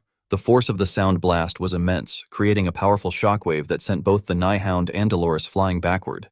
As the Night Hound helped her to her feet, a terrified Dolores stammered, unable to understand the monstrous creature before them. She asked if that was truly the real form of Bartholomew de Bourgeois. The beast, a horrifying mix of man and monster with massive wings, horns, and a wolf-like snout, glared down at them, its transformation now complete. The creature was, in fact, Belial, also known as the Sixth Corpse, an S+ ranked danger. Belial is considered one of the 10 great calamities, an immortal natural enemy of mankind. An ancient text described its curse. Teeth shall rot in thy body and thy house. As the heroes watched in horror, the vault itself began to react to the demon's presence. The mountains of gold coins started to tremble, and Dolores shouted a warning, pointing out that the gold was flying through the air and gathering around the demon. She watched in disbelief as the coins swarmed over Belial's body, magically healing the deep wounds the Night Hound had just given him. The demon explained its unique and terrifying ability, a power known as the Golden Veins. In a world ruled by wealth, he declared, financial power becomes true power. All the treasures in the vault were not just riches, but his very life force and strength. With a monstrous snarl, he made a horrifying boast. As long as wealth itself has value in the world, he could not be killed. And as long as he was surrounded by it, his power would continue to grow forever. The sheer hopelessness of the situation began to overwhelm Dolores. The Night Hound noticed her trembling with fear. He gently took her hand, calling out to her to get her attention. He told her that there was no need to be afraid. He reminded her of her own inner strength, recalling how she had overcome the demon Dantalian's mental corruption and awakened to her true power to conquer her fear. He insisted she had to believe in herself. Then he made a critical request. He asked her if she could once again grant him the powerful buff she had used during that previous battle. Dolores looked back at him, her expression filled with uncertainty. Dolores thought about the soul resonance she had shared with the Night Hound before. She admitted to herself that she had tried many times on her own to repeat that power, but she had never succeeded. Clasping her hands together, she was filled with self-doubt, questioning if she could truly do it again when it mattered most. Her mind flashed back to all the times the Night Hound had fought fiercely against demons by himself. She remembered her own moment of awakening, and a new determination took hold. She knew she had to do what she could. She could not let him fight this battle alone. Her doubt was replaced by a firm resolve. A holy cross symbol gleamed in her eye as she swore she would not let the Night Hound fight alone ever again. Finding her courage, she stood behind him and stretched out her hands, declaring loudly that she would do it. As a brilliant golden light began to surge from her, she recited a verse saying that the Lord was his shield and weapon, and that relying on his strength alone would only lead to defeat. She continued the prayer. Her hands clasped as a holy light surrounded them. She called out for a mighty general to come forth and fight for her, asking for the warrior's sacred name. The ritual, however, hit a problem. She turned to the Night Hound, explaining that the buff would be much more effective if she knew his true name. He was taken aback, realizing he couldn't possibly reveal his identity at such a critical moment. Their moment of focus was shattered as the demon Belili, having already fully recovered, charged toward them. The Night Hound was shocked at the demon's incredible healing speed, but he had no time to react as Belili slammed a powerful elbow into his side. The force of the blow was immense, sending the Night Hound flying through the air and crashing hard into a mountain of gold coins. He lay on the ground, heavily wounded and bleeding from the chest as Dolores cried out his name in horror. The demon, however, completely ignored its downed opponent. It raised its massive, grotesque arm, which had transformed into a giant blade, and took aim at the now defenseless Dolores. With a furious roar, Bale brought the blade swinging down, shouting for the Saintess to die. Dolores could only look up, her face a mask of pure terror as the killing blow came down upon her. The demon Belil glared down at the defenseless Dolores, roaring for the Saintess to die. Frozen with terror, tears streamed down Dolores's face as she accepted her fate. As the massive, grotesque blade arm swung down to deliver the killing blow, she could only think that it was the end. But just before the blade could connect, a brilliant streak of red light shot through the air, materializing into a massive, complex magic circle directly in the path of the attack. The demon was caught completely by surprise. The magic circle with a large reptilian eye at its center effortlessly blocked the powerful strike. A calm, ancient voice emanated from the circle, greeting Beale and remarking that it had been a long time. Stunned by this sudden intervention, Bale stammered, asking who had interfered. The magic circle, hovering protectively in front of a shocked Dolores, was revealed to be the power of the demon. Decarabia. Belil repeated the name in disbelief, his expression turning to fury. He angrily questioned Decarabia, asking if it had forgotten its great mission to open the gates of destruction. He accused it of betraying their kind to side with lowly humans. Decarabia's eye calmly replied, stating that betrayal was the wrong word. It explained that it was never truly on anyone's side to begin with.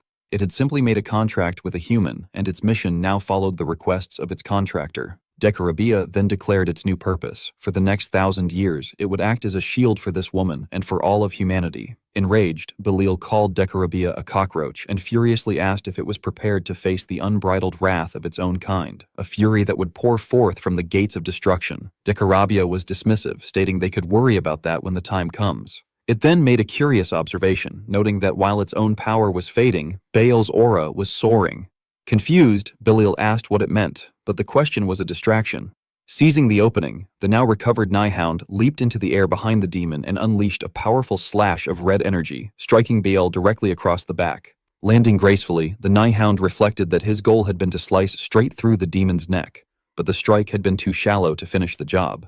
The demon Bale turned completely shocked, using its golden veins ability to rapidly heal the gash on its back with a swarm of coins. It questioned how the Nighound could possibly be alive after an attack that should have completely destroyed his internal organs. The Nighthound stood firm, though he was visibly wounded and bleeding from the chest. The reason for his survival was his demonic dagger, Beelzebub, which possessed the S-rank ability, Immortal Basilisk, and the A+ rank Silent Heal. Realizing that his opponent was far from an ordinary human, Bale acknowledged that this would not be an easy fight. Meanwhile, Dolores was safe, but trapped inside the protective red magic circle summoned by Decarabia. She thanked the ancient demon for saving her life, but immediately pleaded with it to release the barrier so she could go and help the Nighthound. Decarabia flatly refused, its single eye narrowing as it explained that it had received only one order, to keep the Saintess safe. It could not act on its own beyond that command. Much to Dolores' shock and frustration as she began to question what this strange being that had appeared from nowhere even was. A sudden realization struck her. She could feel the Nighthound's own mana emanating from Decarabia. She understood that this protective shield was not the demon's own initiative. It was a measure put in place by the Night Hound himself to ensure her safety. Powerless to intervene, she could only watch from behind the barrier as the furious battle raged on outside. The Night Hound and Bale clashed in a brutal high-speed exchange, their powerful attacks lighting up the golden vault while both fighters landed blows and sustained injuries. Bale's monstrous form seemed to relish the violence, a cruel smirk spreading across its face even as it was wounded. The battle raged on with both the Night Hound and the demon Belial locked in a brutal exchange of blows. Biel, with its superior raw power, landed a devastating strike that sent the Night Hound's weapon flying from his grasp and blasted him backward across the chamber. Landing hard, the Night Hound grimly assessed the situation. Biel, though also wounded, was equally surprised by his opponent's strength. Unable to believe that he, an intermediate-level swordmaster, was struggling so much, the Night Hound's mind raced, comparing this new foe to all the other powerful enemies he had faced in his life. He came to a stark conclusion. Bel was without a doubt the most difficult and overwhelming opponent he had ever encountered. He analyzed the core of the problem. Every time he managed to land an attack, Bale would simply absorb more of the endless treasure in the vault to heal and grow even stronger. It was a seemingly infinite source of regeneration. He knew that a prolonged battle of attrition was a fight he could not win. However, he had a hidden ace. His plan was not to overpower the demon, but to outlast it. He just needed to hold on a little longer because he knew that time was on their side. Meanwhile, trapped within Decarabia's protective barrier, Dolores refused to be a helpless spectator. She began to chant a powerful prayer, her voice filled with conviction. She called out that though demons may rise up to swallow the land, they must fight without fear, for they would be victorious through the truth. As she finished her prayer, declaring that the truth lives and its kingdom is eternal, she stretched out her hands, her face a mask of pure determination. A massive wall of holy fire erupted from the ground, separating the two combatants in a brilliant surge of golden divine energy. Belial, engulfed in the sacred flames, merely scoffed. It questioned if she truly believed such simple holy magic could stop it now. With a single powerful roar, the demon unleashed its own dark energy, completely shattering Dolores's holy barrier. Dolores was thrown back by the force, shocked that her wall of holy fire had been broken so easily, but her resolve did not waver. She prepared to cast the spell again, repeating her prayer with renewed fervor. Her defiance drew the full murderous attention of the demon. Snarling, Belial mockingly called her a saint and roared that if she was so eager to die first, it would gladly grant her wish. Just as the demon Balalele was about to strike Dolores, the Night Hound appeared behind him in a flash of red. With his dagger at the ready, he declared that he was Belial's true opponent. The demon, however, was not concerned. A vicious smile spread across its face as its eyes began to glow with a brilliant golden light. Suddenly, golden snake-like tendrils of energy erupted from the mountains of coins, shooting toward the Night Hound and wrapping around his body, trapping him completely. He struggled against the magical bindings, his body contorting in an effort to break free. With his enemy seemingly neutralized, Belial once again turned his attention to Dolores. He raised a massive, grotesque arm and began to gloat. He asked the saintess if she could see the true power of the wealth she considered so wicked and corrupt. He declared that within his vault, both the Night Hound's attacks and her childish holy magic were utterly useless. With a final menacing glare, he told her to spend her final moments regretting the day she refused to accept the wealth born from human greed. Unleashing his ultimate attack, Bale shot forward, surrounded by a storm of sharp golden projectiles, roaring for his enemies to be torn to pieces. The barrage of golden death rained down upon Dolores, who was still trapped within Decarabia's protective circle. But in a shocking turn of events, the magic circle did not shatter. Instead, it contracted, embracing Dolores tightly as if to shield her from the impact. The projectiles slammed into the barrier, and while Dolores was injured by the sheer force of the blows, she was not the one who took the direct hit. Tears streamed down her face as she looked up, her clothes splattered with fresh blood. Standing directly in front of her, having shielded her with his own body, was the Night Hound. The golden projectiles had pierced him in multiple places, leaving him grievously wounded. Dolores could only stare in utter shock and disbelief, stammering his name. Blood pours from the Night Hound's serious wounds, staining the gold coins beneath him. He stands firm, his body pierced by golden weapons, having shielded Dolores from the demon's attack. From below, a horrified Dolores can only look up and whisper his name. Trapped behind a red barrier, she feels guilty, realizing he has once again been badly hurt while protecting her. Refusing to fall, the Night Hound grabs the golden weapons stuck in his body. With a surge of red demonic energy, he shatters them, freeing himself. Seeing his terrible state, a panic, Dolores presses against the barrier, shouting that he needs healing magic immediately. Her hands push against the red magical shield, trying desperately to break free and help him. Floating inside the circle, Dolores wonders why the barrier has returned. She pleads with it to let her out, insisting she can help. However, the Eye of Decarabia tells her that its master has made the barrier much stronger than before, and it can't be easily broken. The Nighthound then looks back at her and firmly tells her not to come out from the shield. He warns her that it's too dangerous. And with that, he leaps away from the barrier and back into the fight to face the swirling golden energy being summoned by the demon. Dolores can only watch him go, her face full of desperation and tears. Bile attacks again, summoning countless sharp golden blades that fill the air, ready to fall on the Nighthound. Getting ready, the Nighthound stares down the attack with his glowing red eyes, gripping his huge red greatsword. As the golden blades rain down, he fights back, swinging his weapon in a fast, defensive flurry of red slashes that meets the incoming storm. The clash of red and gold energy shatters the golden weapons, completely stopping the demon's attack. Among the falling golden pieces, the Nighthound glares at his enemy, having survived the attack and ready for the next move. Not bothered by the Nighthound's defense, the demon Bile raises its huge, ugly arm preparing for another devastating attack. With a powerful strike, it brings its blade crashing down, slamming the Nighthound into the ground with enough force to send him flying. The Nighthound lies beaten among the scattered gold coins, his body having taken a huge amount of damage. Blood splatters across his face as he grits his teeth in pain, refusing to be defeated. Belial, angry at his opponent's toughness, unleashes an even more powerful attack. Using its control over the treasure, it summons a giant fist made of pure gold, raising it high above the downed warrior. The massive golden fist then comes hurtling down, aiming to crush the Nighthound completely. Looking up from the ground, the Nighthound's eyes widen in real shock at the overwhelming power about to hit him. Meanwhile, trapped in Decarabia's protective barrier, Dolores fights her own desperate battle. Refusing to stand by, she repeatedly hits the magical shield with her bare hands, trying to break free. The effort, however, only results in her own hands and arms becoming wounded and bloody. Despite the pain, she continues her attack, a blindfold of holy light covering her eyes as she pours all her strength into trying to break the barrier. Her efforts are for nothing. A pool of blood forms at her feet from her self-inflicted wounds. The ancient demon Decarabia watches, its eyes seeming to notice her injuries as it speaks to the saints, pointing out the state of her hands.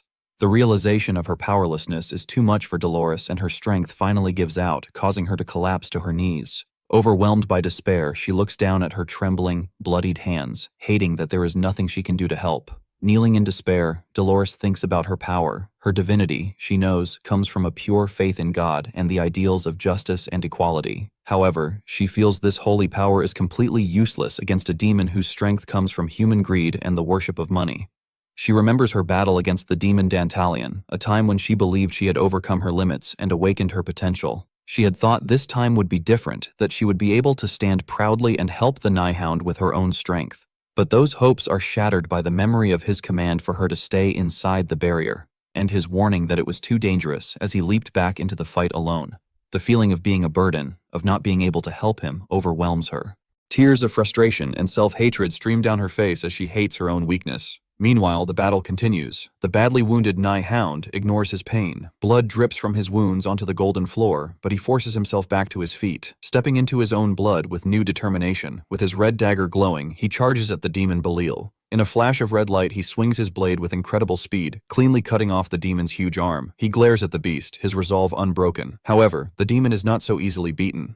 The Nighthound's eyes widen in shock as Bale instantly closes the distance and delivers a powerful, unexpected strike. The force of the blow sends the Nighthound flying backward across the room. He crashes to the ground, slumping over, bleeding heavily from a huge wound in his chest. Having landed inside the very barrier he had created to protect Dolores. Having been thrown into the barrier he created to protect Dolores, the Nighthound slumps, bleeding heavily from his chest. He curses, realizing the toll the battle is taking. He assesses his quickly worsening condition. His mana use is far more severe than he had expected.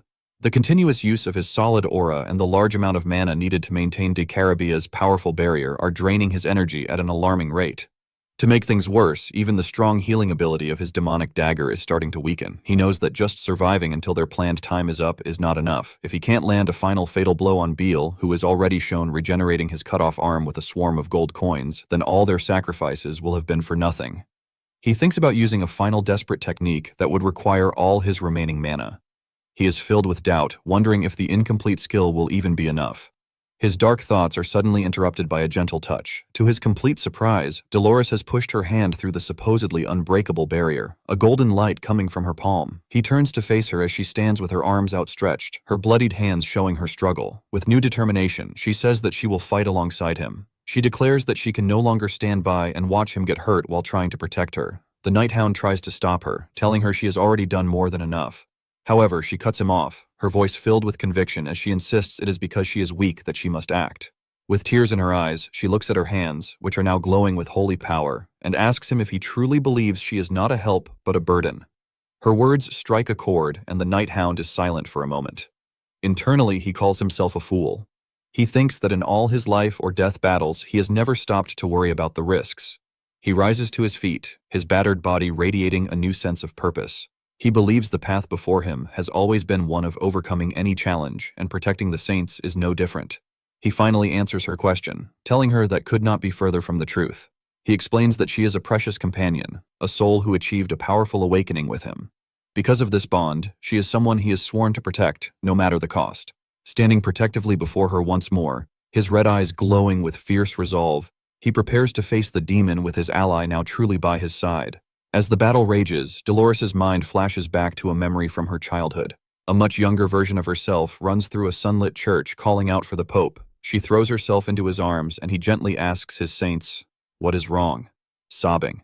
She tells him she had a terrible dream about a great evil that was swallowing the world. She asks him what would happen if the dream were real, crying that her own divine power is still too weak to save everyone. The Pope comforts the young Dolores, gently wiping away her tears. He remarks on her kind heart, noting how she worries about helping others even in her nightmares. He kneels before her, placing a reassuring hand on her head. He explains that while her power may seem small now, her divinity grows from a heart that believes in both God and herself. He acknowledges that faith can be a lonely path. However, he predicts that one day when her faith connects with the genuine trust of another, when she finds a true companion to walk the path with her, her power will grow to be far greater than she could ever imagine.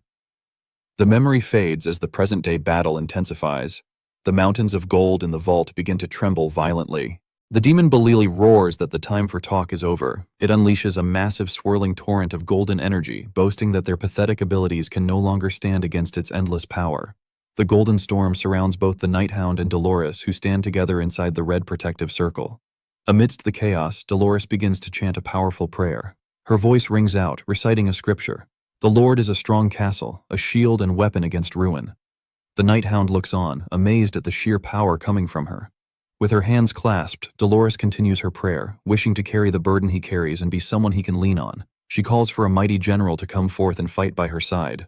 Her prayer reaches its peak. She declares that if the Night Hound truly trusts her, if he truly sees her as a comrade and not just someone to be protected, then he must tell her his name. With tears streaming down her face and her entire body glowing with an immense golden aura, she makes her final desperate plea, demanding to know the sacred name of the warrior she is empowering.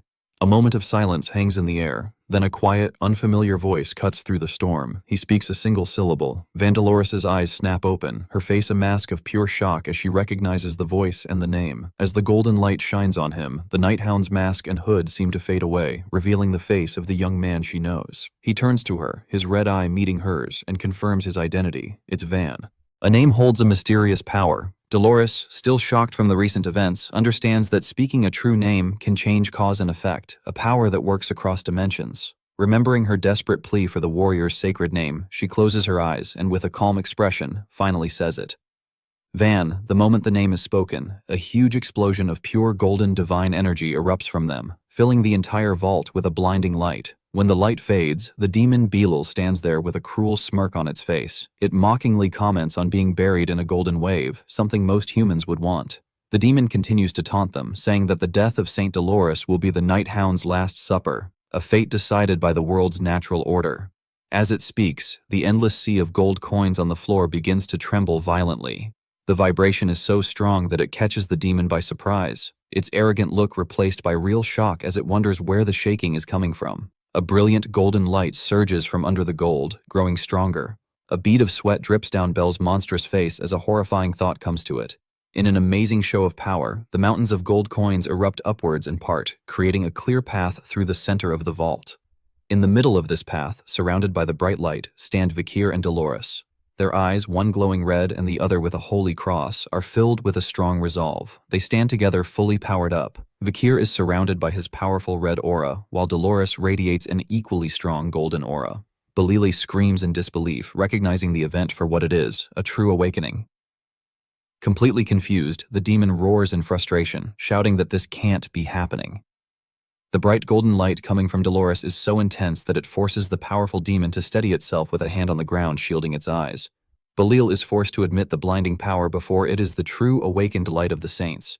However, instead of fear, a wide evil smile spreads across Belial's face. It looks at the awakened heroes with a new, terrifying interest, thinking to itself that this new power might be even more valuable than gold. Angry at their combined power, the demon Beel flies into a furious rage. It screams that their awakening is impossible, declaring that wealth and greed are the true rulers of the world. As long as human greed exists, money will be king. It continues its rant, saying there is nothing in the world that money can't do, and nothing brighter than gold. Vikir, however, stays calm and determined.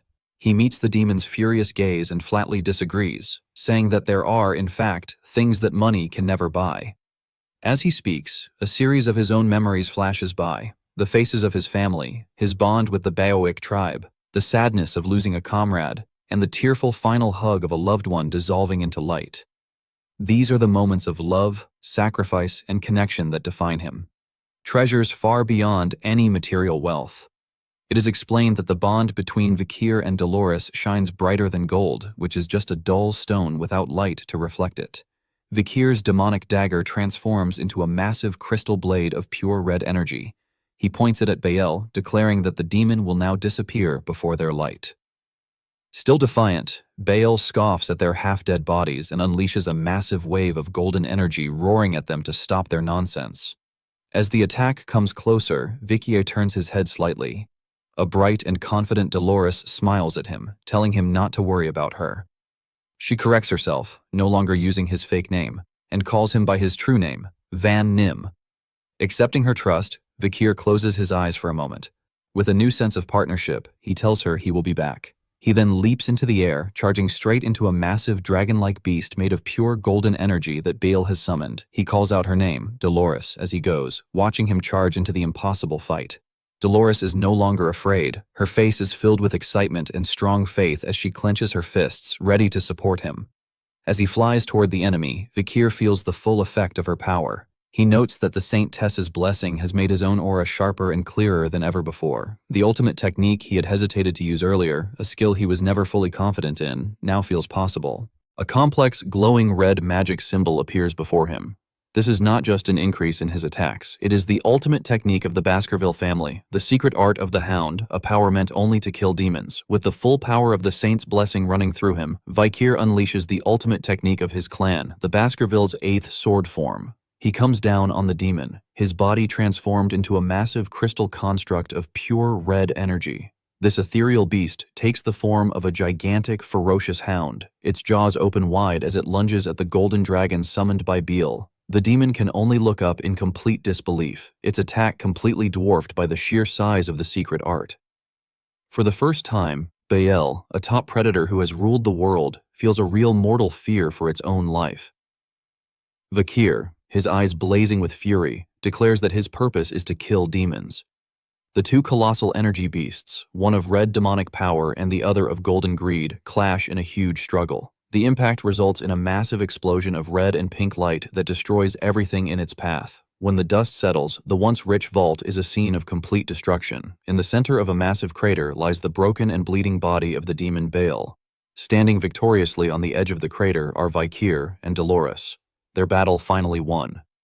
Barely able to move, Bael coughs, shocked to find that its wounds are not healing and its strength is quickly draining away. It cannot understand what has happened. It thinks its defeat is impossible. Even if the attack was a fatal one, its power should not be fading. There must be another reason.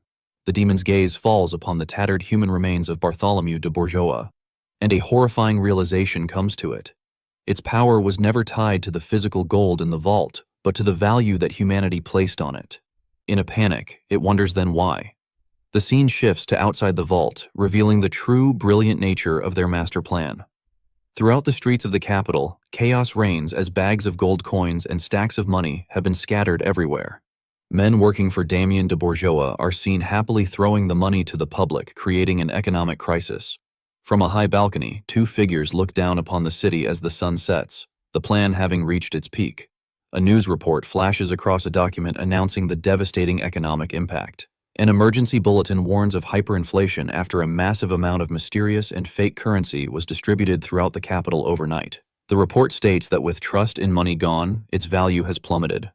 Damien de Bourgeois reads this report with a look of grim satisfaction. His part of the plan, a complete success. The full scope of their strategy is revealed. Damien used his authority as the director of the Imperial Mint to forge a huge amount of currency, while Cindy Wendy, the master merchant, used her vast network to distribute it across the entire empire, effectively destroying the economy and the very idea of money's value. Their goal was never to defeat the demon with brute force, but to attack the source of its power, making its immortality meaningless. As Belio lies dying, it finally understands that it has been defeated not by a sword, but by a brilliant empire-shattering economic strategy. On a balcony overlooking the chaotic city, Cindy Wendy holds the report detailing the economic collapse. She turns to Damien de Bourgeois with a sly smile, saying that while she is involved because of a debt she owes to the Night Hound, she is curious why a man of his stature would agree to such a risky plan. Damien looks out at the sunset, his expression serious. He explains that the Night Hound did something for him that no amount of money or valuable treasure in the world could ever do. Furthermore, he continues, by borrowing the Night Hound's strength, he was able to get the revenge against his own family that he had wanted for so long. For that, he was willing to sacrifice everything. Cindy Wendy crosses her arms, admitting that she can understand, as she was in a similar position herself. They both agree that they have allied themselves with a truly fearsome man. Damien notes that the chaos they've created is temporary since the fake money was made using magic. The effect will likely only last for about an hour. However, he thinks for a man like the Night Hound, that brief window of time is more than enough to decide the fate of the world. Back in the destroyed vault, Vikir stands over the broken body of Bartholomew. He glances up, noting that the hour must be up. The demon, now without its power source, is completely helpless. There are no more gold coins for it to absorb, and its ability to heal has vanished. With Dolores standing behind him, Vakir approaches the defeated demon, his red dagger glowing with deadly intent. He declares that all of Belol's wealth is now worthless and tells it to prepare for its execution. To his surprise, the dying Bartholomew lets out a weak chuckle, a defiant smirk on his bloodied face. Vakir, with a concerned Dolores looking on, asks what could possibly be so funny. The demon's face twists into a horrifying, crazed grin as it asks if they truly believed it would have come without any preparations. Suddenly, a massive and complex purple magic circle erupts from the floor, trapping Vikir and Dolores within its powerful symbols. With his last breath, Bartholomew reveals his final terrifying ability. He explains that everything in the world has a corresponding value. This curse is the price that must be paid for killing him, a price that can only be paid with death itself. He names this ultimate curse of equivalent exchange indulgence. Angry at the demon's final curse, Dolores shouts in defiance, declaring that killing a demon could never be a sin, and telling him to stop spouting such ridiculous nonsense. Bartholomew, however, just chuckles from within the magic circle. He mockingly explains that even demons are creations of God, and that as a saintist, she should know better than anyone that killing any of God's creations is a sin. He gloats, confident that no one would be foolish enough to sacrifice their own life just to kill him. His arrogance is cut short by Vikir, who calmly steps forward and holds up a piece of paper in front of the demon's face. He informs Bartholomew that the price for killing a pig like him has already been paid. Vikir then reveals the document in full, a fancy official-looking parchment. It is an indulgence, a holy paper that grants forgiveness for all the sins of a faithful person. The document is officially issued and guaranteed by the Old Testament faction of the Church, the very faction Bartholomew was allied with. The demon can only stare in complete speechless shock. The tables having been completely turned, with the price for the sin already paid, the curse of indulgence is powerless. Seizing the moment, Vikir raises his glowing red blade. As the demon lets out a final, desperate cry of protest, Vikir swings his weapon with deadly force, cleanly cutting the head from Bartholomew's body. The severed head flies through the air, leaving a bloody trail before landing with a thud on the dusty floor of the crater. It rolls to a stop at the feet of a small, unexpected figure.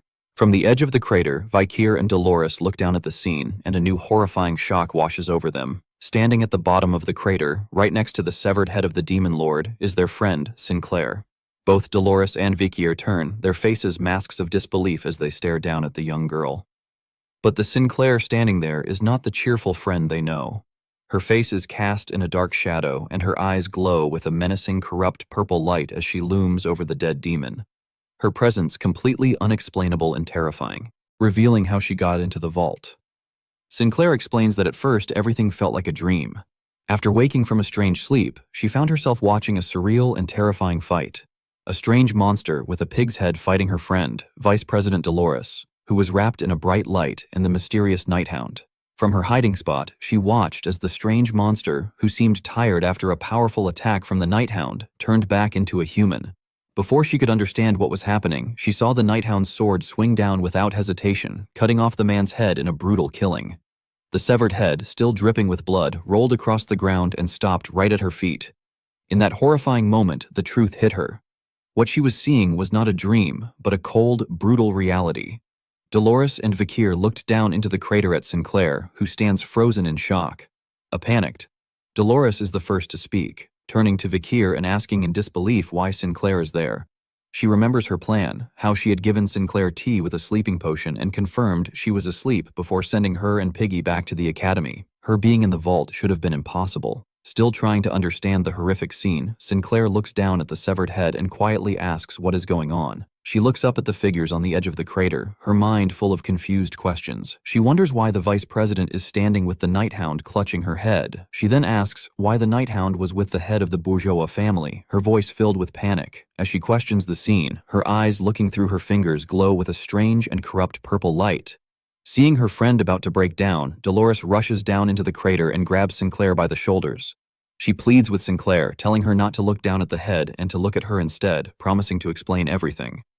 She admits she doesn't know when Sinclair woke up or how much she saw, but her only concern is calming her terrified friend. Dolores' attempt to comfort her friend is met with a furious and unexpected rejection. Sinclair's eyes glow with a menacing purple light as her face twists in rage. She violently shoves Dolores' hands away, screaming at her not to get any closer. The sudden anger leaves Dolores completely startled and speechless. From the edge of the crater, Vakir, still in his Nighthound disguise, watches the tense scene. He quickly realizes that the situation has become very dangerous. He warns Dolores that the vault doors will be opening any moment and that she needs to leave immediately. Dolores turns back to her friend, her own concern stronger than the warning.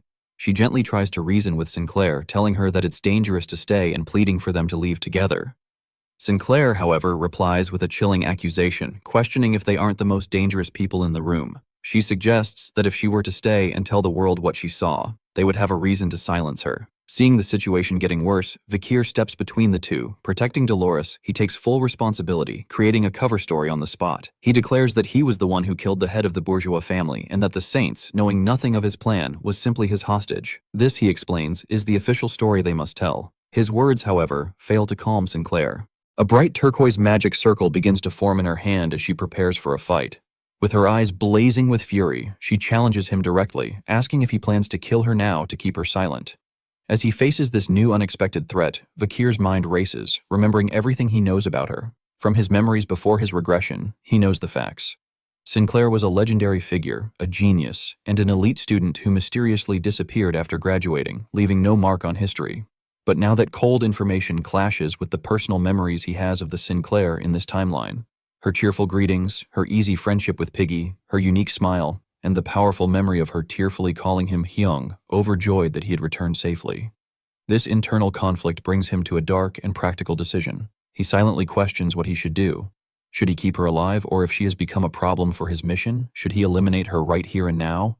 The air grows heavy with his unspoken killing intent. Sensing this dangerous shift, Dolores clenches her fist, her face filled with alarm as she calls out his name, Nighthound. The tense standoff inside the crater is suddenly interrupted as the massive heavy doors of the vault begin to cake open, flooding the dark chamber with bright light. Just as the doors swing wide, Sinclair, still hostile, has a turquoise magic shield pointed directly at the battered Nighthound. Silhouetted in the doorway are a group of guards and aides. One of them points in shock, shouting and identifying the infamous criminal, the Nighthound. Panicked, the guards wonder why the Nighthound is in the vault and immediately order everyone to make sure the patriarch is safe.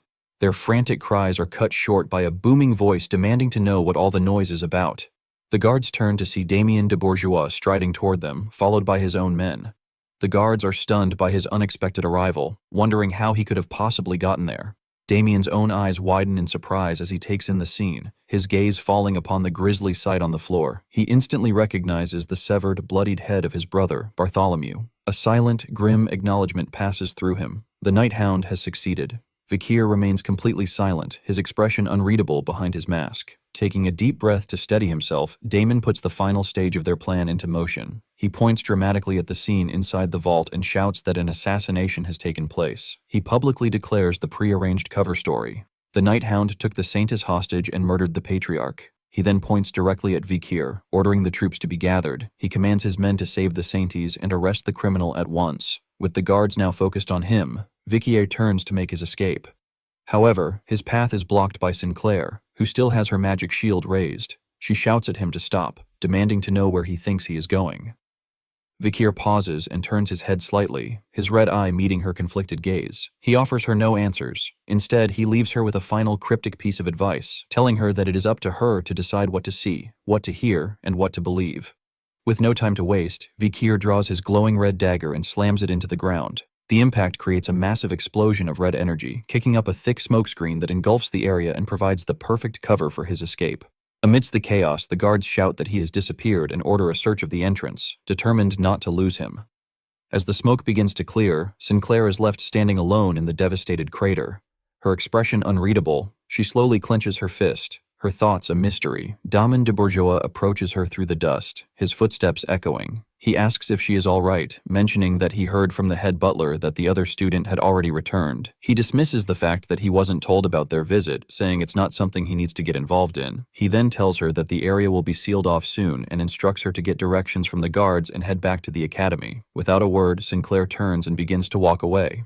As she passes him, Damon watches her go, wondering to himself if seeing the brutal assassination of the Patriarch was too much of a shock for the young student. Once she is gone, Damon turns his attention to the grim scene. He looks down at the lifeless body of his brother and quietly addresses him as Hayungim, an honorific for an older brother. He reflects on the man's immense power, a person who had climbed to the very top of their family and the world, only to die in such a state. However, as he takes in the huge scale of the destruction around him, the massive crater, the shattered vault that was supposed to be indestructible, a new realization hits him. He questions if the scene before him could have been created by a battle between mere humans. The words of the Night Hound echo in his mind, confirming a truth he had struggled to accept. That's right, because he is a demon with absolute power.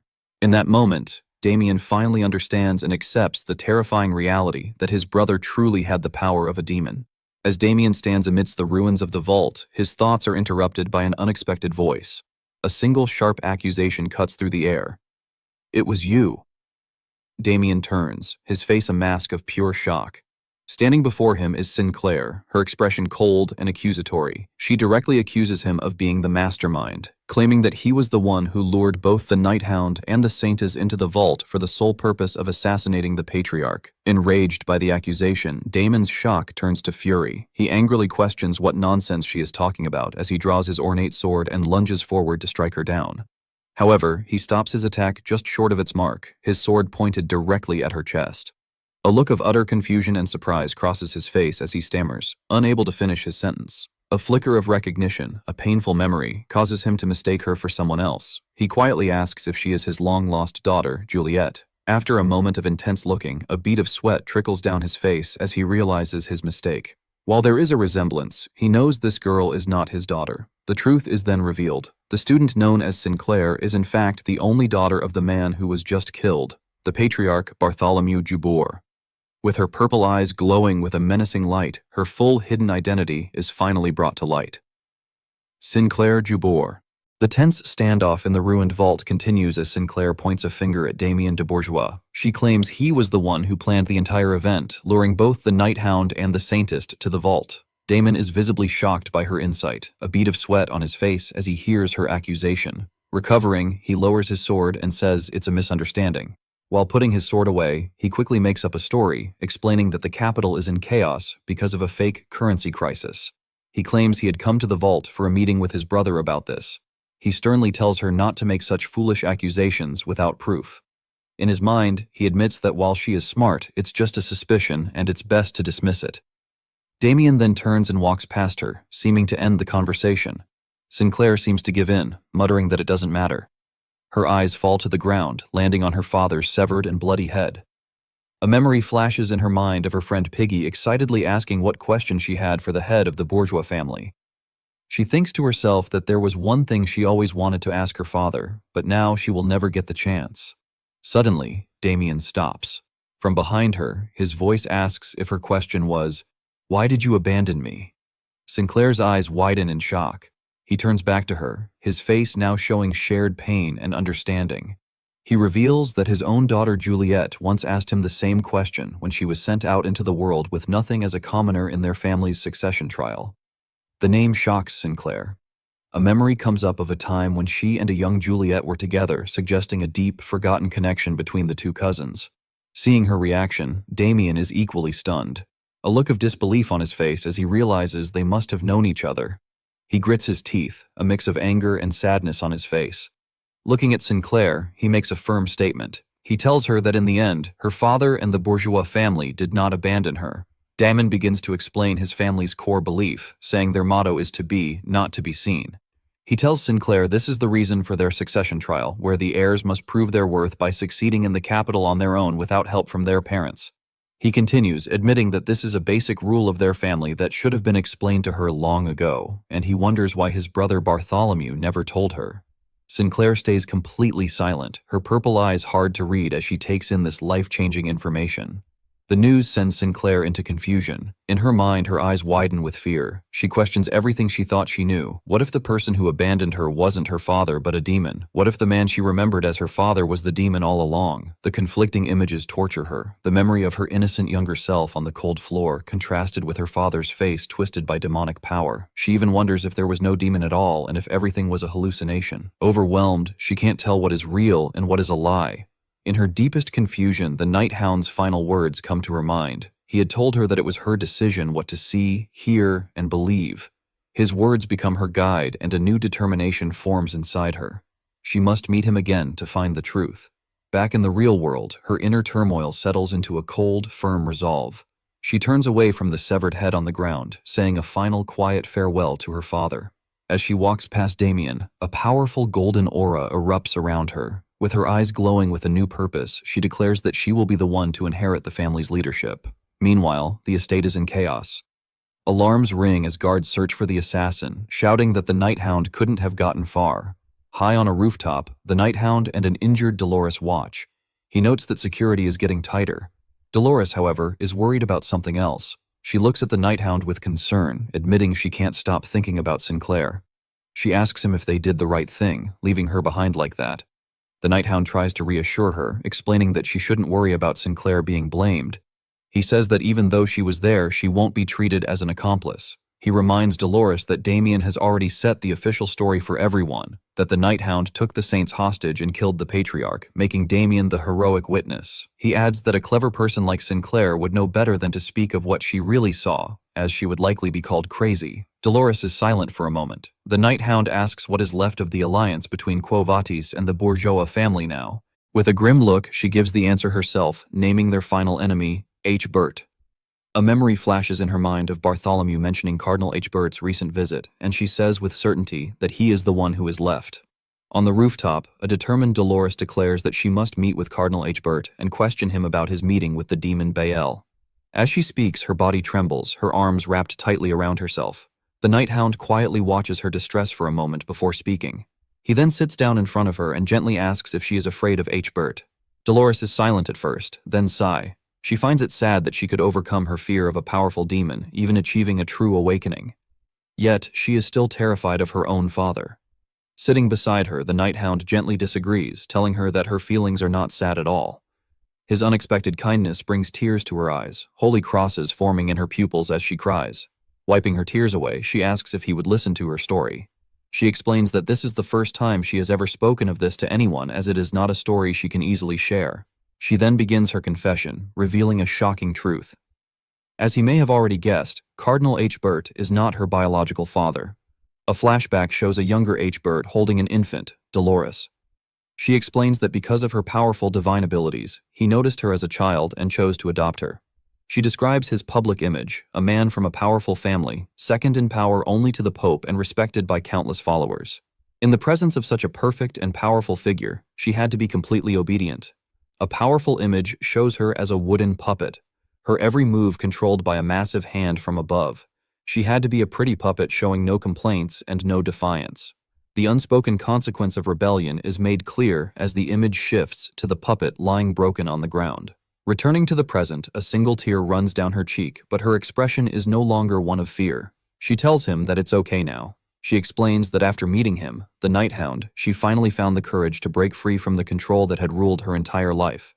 As she speaks, a genuine, tearful smile of pure relief and gratitude spreads across her face. Sitting under the moonlight, she finally feels free. As the Night Hound listens to Dolores' story of being controlled like a puppet, her words deeply affect him. He is visibly shocked, his eyes wide with a new understanding. Internally, he thinks about the similarities between their lives. Though their situations were different, her experience of living as a controlled puppet was no different from his own past life before his regression, where he lived as a hunting dog bound by orders without ever knowing his own purpose. He sees that she too has been living a life on a leash. This shared pain strengthens his resolve for her sake and to cut the remaining ties of evil. He knows that he must confront Cardinal H. Burt.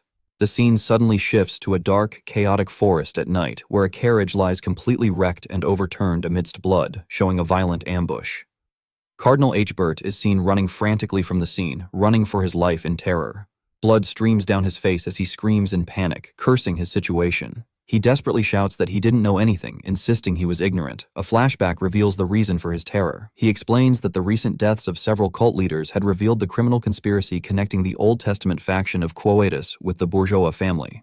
Terrified that an investigation would blame him, he had confronted Bartholomew. He tried to threaten the patriarch, saying he would confess everything if he were arrested.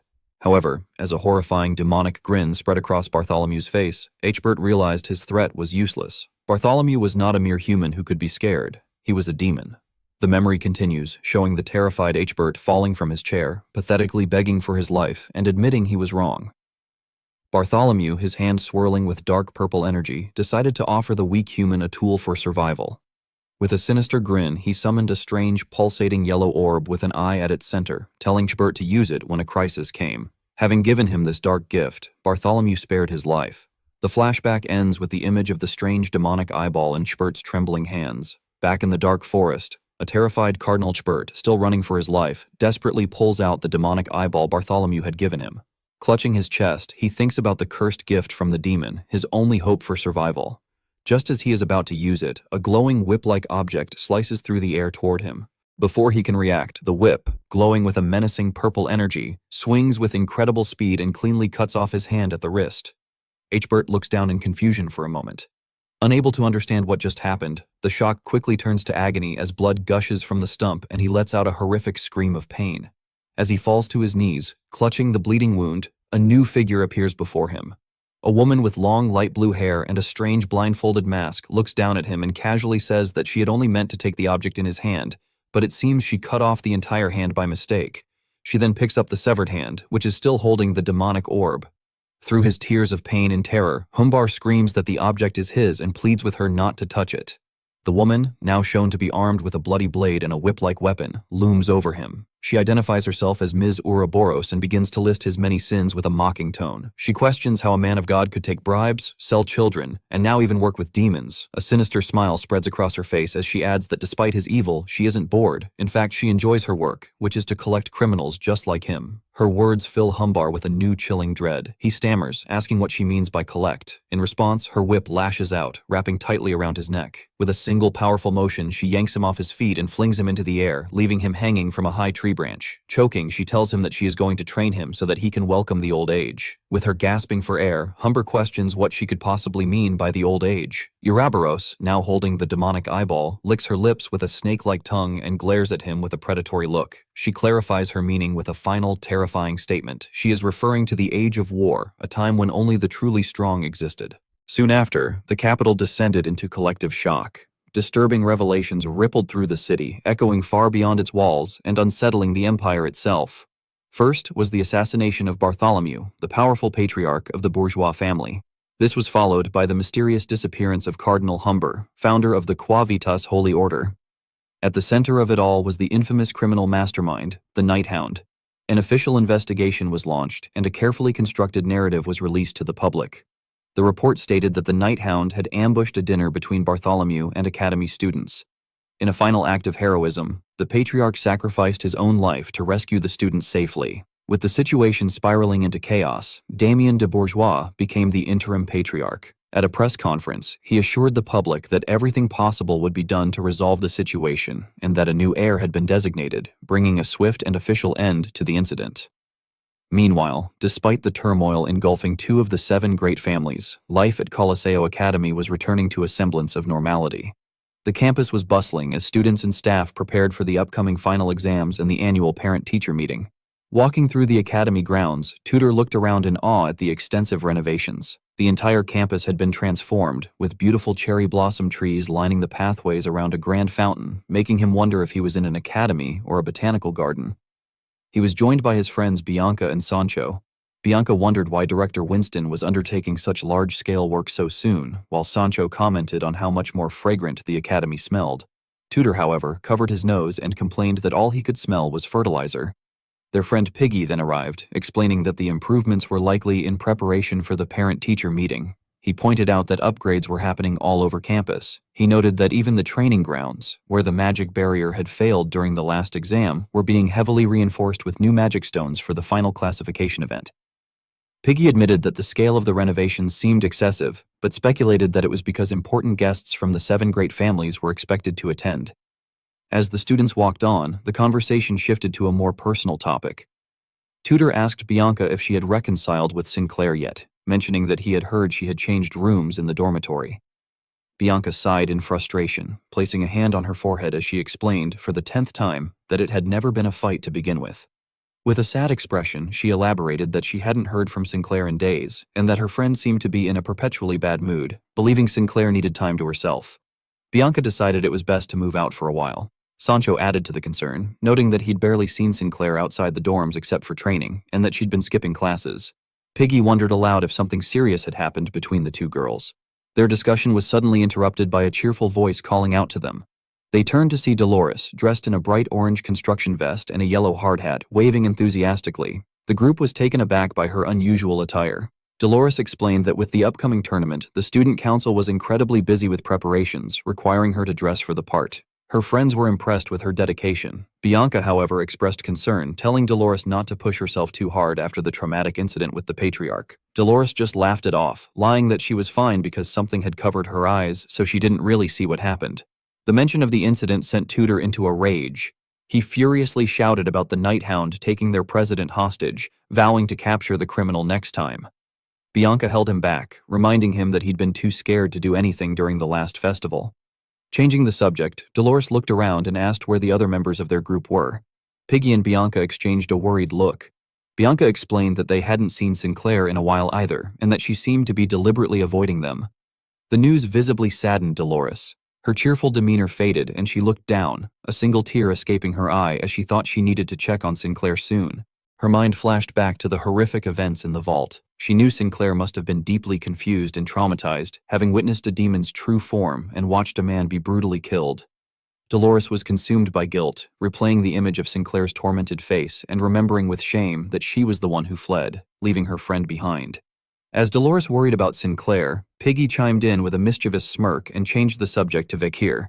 He started to say that Vakir had gone back to the dorms first and was likely spending time alone in his room, like last time, implying something secretive. Before he could finish, his friends frantically leaped on him, one clapping a hand over his mouth to silence him. The group descended into chaos, trying to keep Piggy quiet. Sancho quickly provided a cover story, nervously laughing that Vakir had gone back to train. Dolores was left completely bewildered by her friend's bizarre and sudden panic. In the academy's gym, sweat dripped onto the floor. Vakir was in the middle of an intense workout, lifting an incredibly heavy barbell. His immense strength stunned the other students, who watched in disbelief as he trained.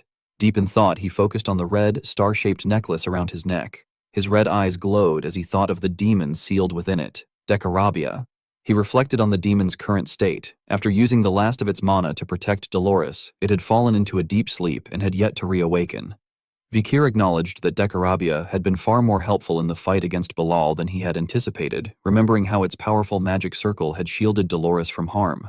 However, there was a significant complication. Dolores had been wearing the necklace, which meant she could have easily deduced his true identity. He had been forced to use Decarabia's mental manipulation to alter her memories and protect his secret. This desperate move came at a great cost. His lack of mastery over the demon's power resulted in a massive drain on his own mana, which was the real reason he had tired so quickly during the fight with Beelzebub. Finishing his set, he re-racked the heavy weights with a loud clang, concluding that he must be more careful with how he used this power from now on.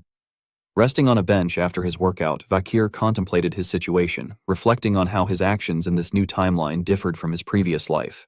He was trying to delay the Age of Destruction by eliminating high-ranking demons, but in doing so, he was changing the course of history. As he pictured the path he now walked, lined with the foes he had defeated, he acknowledged a grim reality. It had become very difficult to predict the future using only memories from his life before regression. He also assessed his own power. He had reached the pinnacle of his clan's abilities, mastering the 7th form and even unlocking the legendary 8th technique of the Baskerville family. However, he knew this ultimate power was incomplete and unstable without the holy enhancement provided by the Santis. A more pressing concern weighed on his mind. He was certain the remaining high-ranking demons, the 10 great calamities, were now aware of the threat he posed. To protect themselves, they would undoubtedly begin to gather their forces, creating a greater unified enemy for him to face. The sheer weight of these thoughts gave him a headache, and he quickly finished his water bottle. Just as he realized he had nothing left to drink, a cold can was suddenly offered to him. He looked up in surprise as a voice asked if he was looking for a drink. To his astonishment, the person offering it was Sinclair, dressed in workout clothes, greeting him with a cheerful smile and calling him young master. Later, the two sat together on a high rooftop, silhouetted against a magnificent starry night sky and a bright full moon. They toasted with their cans, a friendly cheer echoing in the quiet night as they drank. A blushing Sinclair happily declared that nothing beats a cold beer after a good workout. She then asked why he was drinking soda and offered him a can of beer. He politely declined, explaining seriously that drinking alcohol after training interferes with muscle synthesis. Sinclair playfully dismissed Vakir's serious reasoning, taking a sip from her own can with a casual, suit-yourself attitude. A comfortable silence settled between them before she asked if she had ever told him that she comes to the rooftop to look at the Milky Way when she's feeling down. Vakir quietly confirmed that she had told him before. Sinclair smiled faintly, pleased that he remembered. As they sat together, Vakir watched her closely, suddenly wondering if her cheerful demeanor was merely an act to hide her true feelings. His mind drifted to his previous life, remembering comrades who, even after the Great War against the demons, were left with deep psychological trauma. Images of their suffering flashed through his mind, and a chilling possibility took root. Perhaps Sinclair suffered from a similar hidden wound. Breaking the silence, he turned to her and bluntly stated that she did not look well. Sinclair was taken aback, her cheerful facade faltering as she looked down and quietly asked if it was that obvious. Though she still insisted she was fine, Vakir pressed further, asking if her distress was because of the incident with the bourgeois family. The question struck her like a physical blow. Her face contorted in terror, her eyes wide with shock and fear, and her body began to tremble uncontrollably as she stammered a denial, insisting that she did not remember anything from that day. Vakir was stunned by her extreme reaction. Despite her words, tears began to stream down Sinclair's face. She seemed just as confused by her own emotional outburst, trying to laugh it off as she questioned why she was crying. She clutched her face, her laughter turning into sobs as she insisted she was fine and did not want to cry. Overwhelmed, she hid her face in her hands, her body racked with sobs as she wondered why the tears would not stop. Seeing her complete breakdown, Vakir reached out and firmly grabbed her wrist, his voice sharp as he demanded to know what had happened to her. Sinclair's crying stopped abruptly. Her expression went blank, her eyes losing focus. In a detached tone, she asked him why he was doing this. She then stated that it had been a mistake for him to have left her alone at that moment. With chilling finality, she uttered the words she had been suppressing. He killed him. Vakir stared at her, bewildered by her sudden shift in demeanor and her cryptic words. Sinclair, looking past him as if in a trance, delivered the final, devastating truth, her voice devoid of all emotion. "The Night Hound," she stated, "killed my father." Vakir is stunned by her statement, still holding her wrist, and asks who the Night Hound killed. Tearfully, Sinclair confirms the victim was Bartholomew, the patriarch of the bourgeois family. She looks him in the eyes and delivers the devastating truth, her voice choked as she states the Night Hound killed her father. A heavy silence hangs between them on the moonlit rooftop. Vikier looks down, his mind racing as he processes the revelation. He admits to himself he had never expected this. The friendly student he knew was the only daughter of the man he just assassinated. Now everything makes sense. He remembers Sinclair's strange reaction when her family was mentioned and realizes she was hiding her identity. He recalls the familiarity he felt seeing Damon's daughter Juliet and realizes the two girls were cousins. Most importantly, he now understands her intense, murderous hostility toward him in the vault. It wasn't just shock from witnessing an assassination. It was hatred from watching the man who murdered her father. As he processes this, Sinclair wipes her tears. She apologizes for deceiving him, saying she'd promised herself not to tell anyone her secret, but finds it hard to hide her pain from him. She then delivers more shocking news, quietly saying she has decided to drop out of the academy.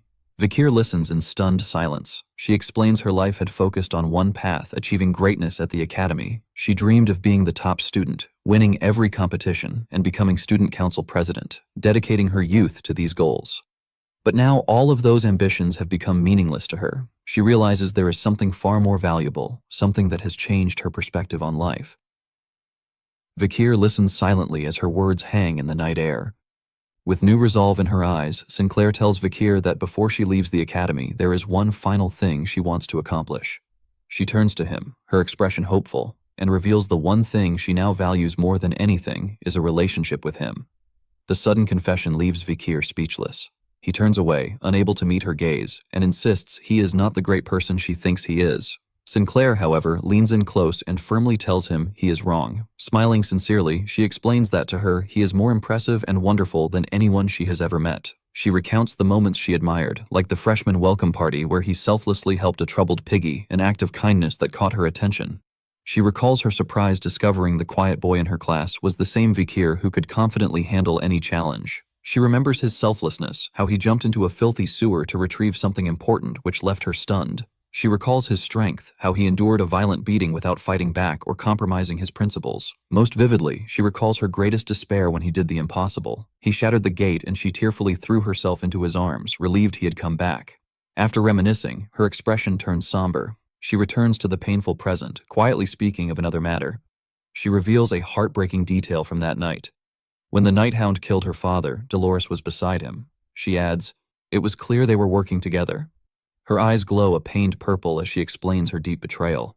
She had trusted Dolores more than any other upperclassman. Seeing her with her father's murderer shattered her trust, leaving her lost. Her expression shifts to desperate hope as she looks at Vikir, telling him he is the one person she can still trust. She reminds him of his newspaper columns criticizing the night hound, convinced he must understand the criminal's vile nature. Leaning in, she pleads that he is all she has left, the only one who could understand. As she finishes, Vikir quietly listens before speaking her name. He stands and in a somber tone acknowledges her situation and her feelings for him. Turning his back, he gives his difficult answer, telling her that he cannot accept her confession now. His reasoning is heavy with guilt. He knows accepting her feelings out of pity would be cruel and dishonorable. More importantly, he is burdened by the truth. Even though the man he killed was the demon Belial, he is still the night hound who murdered her father. His rejection hits Sinclair hard, and her lip begins to tremble. A tear rolls down her cheek as she asks if he means he can't accept her feelings right now. With a sliver of hope, she looks up at him and asks if he might accept her when the time is right. Vikir hesitates, his expression conflicted. He knows he needs to give a definite answer to end her hope and begins to speak. But before he can, Sinclair reaches for him. She closes the distance, wrapping her arms around him in a desperate embrace. She tells him not to answer, instead whispering a final heartbreaking request to just hold her this once. Vikir is surprised, his eyes wide as she presses her face into his shoulder. He remains silent, neither returning the embrace nor pushing her away, letting her cry quietly in the night. As Vikir holds the heartbroken Sinclair, his mind drifts to his past life. He sees her now as a naive girl, but remembers that in the future, during the Age of Destruction, the bourgeois family was crucial support for humans fighting demons. He speculates it must have been Sinclair as head of her family who secretly aided the resistance. He feels a profound awe and sorrow, wondering what hardships this fragile girl endured to become the unnamed hero of his past. Guilt and indebtedness wash over him, and he clenches his fist. He knows his actions now, however well-intentioned, may not help her at all. His fist unclenches. He resolves that for now, the only comfort he can offer is to be there for her. He finally wraps his arms around her as they stand together under the vast, star-filled sky. Meanwhile, in the Colosio Academy director's office, Director Winston reports on the campus greening project and magical infrastructure upgrades. He explains they have more than doubled the trees and flower beds. For the final exams and parent-teacher meetings, the stadium's magic stones have been replaced with new models. However, Deputy Headmaster Vinci Morgue expresses concern, worried about the untested durability of the new magic stones. Director Winston smiles warmly, remarking that Vinci is, as always, deeply concerned with student safety. Vinci dismisses the praise, claiming he is just a timid man worried about his position. Winston, however, sees through the false modesty and says he knows that isn't true. He says he has worked hard to meet the deputy head M's expectations and slides a small ornate box across the desk. Vinci opens the box, his expression turning to surprise. Inside is a green bracelet with a glowing purple gem. Winston explains it is a special key that bypasses the new magical barriers. He suggests students wear them to avoid any security issues. Vinci picks up the artifact, noting its magical properties, and asks if they can be mass-produced. Winston confirms the student bracelets are already made and they will make more for professors if resources allow. Vinci concedes this doesn't address his durability concerns, but is a helpful measure. He places the bracelet back, accepting the plan. With that settled, Winston becomes serious. He informs Venny of another issue to discuss, one not in the official report. The atmosphere in the room shifts. Winston reveals the matter concerns Professor Sade's dismissal, and both men's expressions grow tense. Vinci asks why the topic is being brought up again. Thinking it was concluded, Winston explains a formal complaint was filed against a Capitol Guard official for dereliction of duty. The accusation enrages Vinci. He complains the officer files excessive reports while refusing actual police work like searches and arrests, adding that the officer even lost important security information, slamming his hands on the desk. Venny declares this is not just negligence, it tarnishes the reputation of the Guard and the Academy as he demands severe disciplinary action. Winston calmly raises a hand, cutting him off and agreeing that punishment is in order. However, as Vinci suggests firing the officer, Winston turns to the window. His voice firm, he asserts that while punishment is necessary, he will be the one to decide it. Enraged by the dismissive decision, Vinci shouts that it is complete nonsense. Winston, however, cuts him off. With his back still turned, he firmly ends the meeting, telling Vinci to leave for the day. Fuming, Vinci storms out of the office. As he walks down the hallway, his suspicions run wild. He is now certain Director Winston is hiding something important. The director's refusal to let him handle the matter is a clear warning to stay away from the issue. His determined walk is interrupted by a group of men in the corridor. One asks if he found out what he needed to. The man, in a brown jacket with a fur collar, hands Vinny a folder and tells him to look at the documents inside. Vinci opens the folder to a historical report. It details a bloody event from 35 years ago, shortly after the Empire's unification, a massive coup attempted by the heads of 47 noble families. As he reads, his expression grows grim. The report recounts a widespread massacre and an invasion of the imperial palace. The rebellion failed, leading to the execution of 46 of the 47 family heads. The survivors were imprisoned in the high-security prison VAG. Vinci asks the man why he was searching for this particular historical record. The man then reveals the shocking conclusion. He states he believes both Director Winston and Professor Saudi are connected to the 47 Rears incident, the worst event in the Empire's history. 1 week after the Vault incident, the capital city of Vanacore is buzzing with activity. The Colosio Academy hosts a parent-student lesson, drawing the Empire's elite, including the 7 great families and other nobles. However, all eyes are on the final ranking match, the grand finale of the exams, which is about to take place in the massive Colosseum. A large board displays the tournament bracket listing key participants from the first-year Ice Corps are Tudor and Bianca. Representing the first-year Fire Corps are Granuili and Sinclair, and from the third-year Fire Corps, Dolores is set to compete alongside a stern-looking male student. Vikir, appearing as a normal student with glasses and a backpack, blends into the crowd observing the scene. His gaze, however, is fixed on one person in particular. Through his glasses, his red eyes focus intently on Sinclair. He remembers meeting Sinclair on a rooftop the night before. She apologizes for being persistent, explaining she needs to ask him one last thing. She reminds him that he said he couldn't accept her confession right now and poses a hopeful question. She asks if that meant he might be free to consider her feelings in the future once he achieves his goals. The question catches Vikrir completely off guard. He looks up at the starry sky, contemplating a future he has never allowed himself to imagine. His life has been consumed by his mission for revenge. And in that moment, he realizes he has never even thought that far ahead.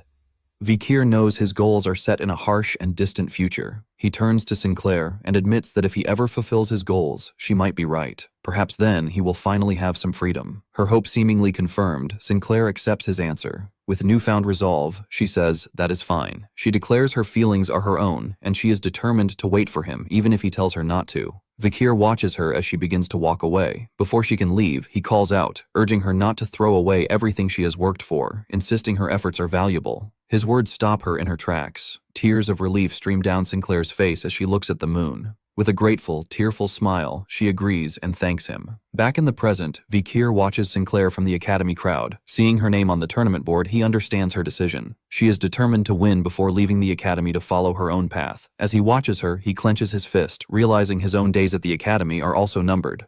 His thoughts turn to the dark future he knows is coming. He recalls reading in old memoirs about a terrible event known as the Colosseo tragedy. This tragedy is one of the most devastating events before the time of the fall, an apocalypse that reminded the world of the true demonic threat. Calculating the timeline, Vikir knows the disaster will strike in about 6 months. His course is clear. Once he finishes his business here, he will leave the academy to prepare for the coming catastrophe. As Vikir contemplates his future, his eyes glow with fierce red determination. He knows his path leads to a place of hardships and trials, the world's worst prison, Nouvelle Vague. The image of the dark, menacing prison fills his mind, solidifying his resolve to go there.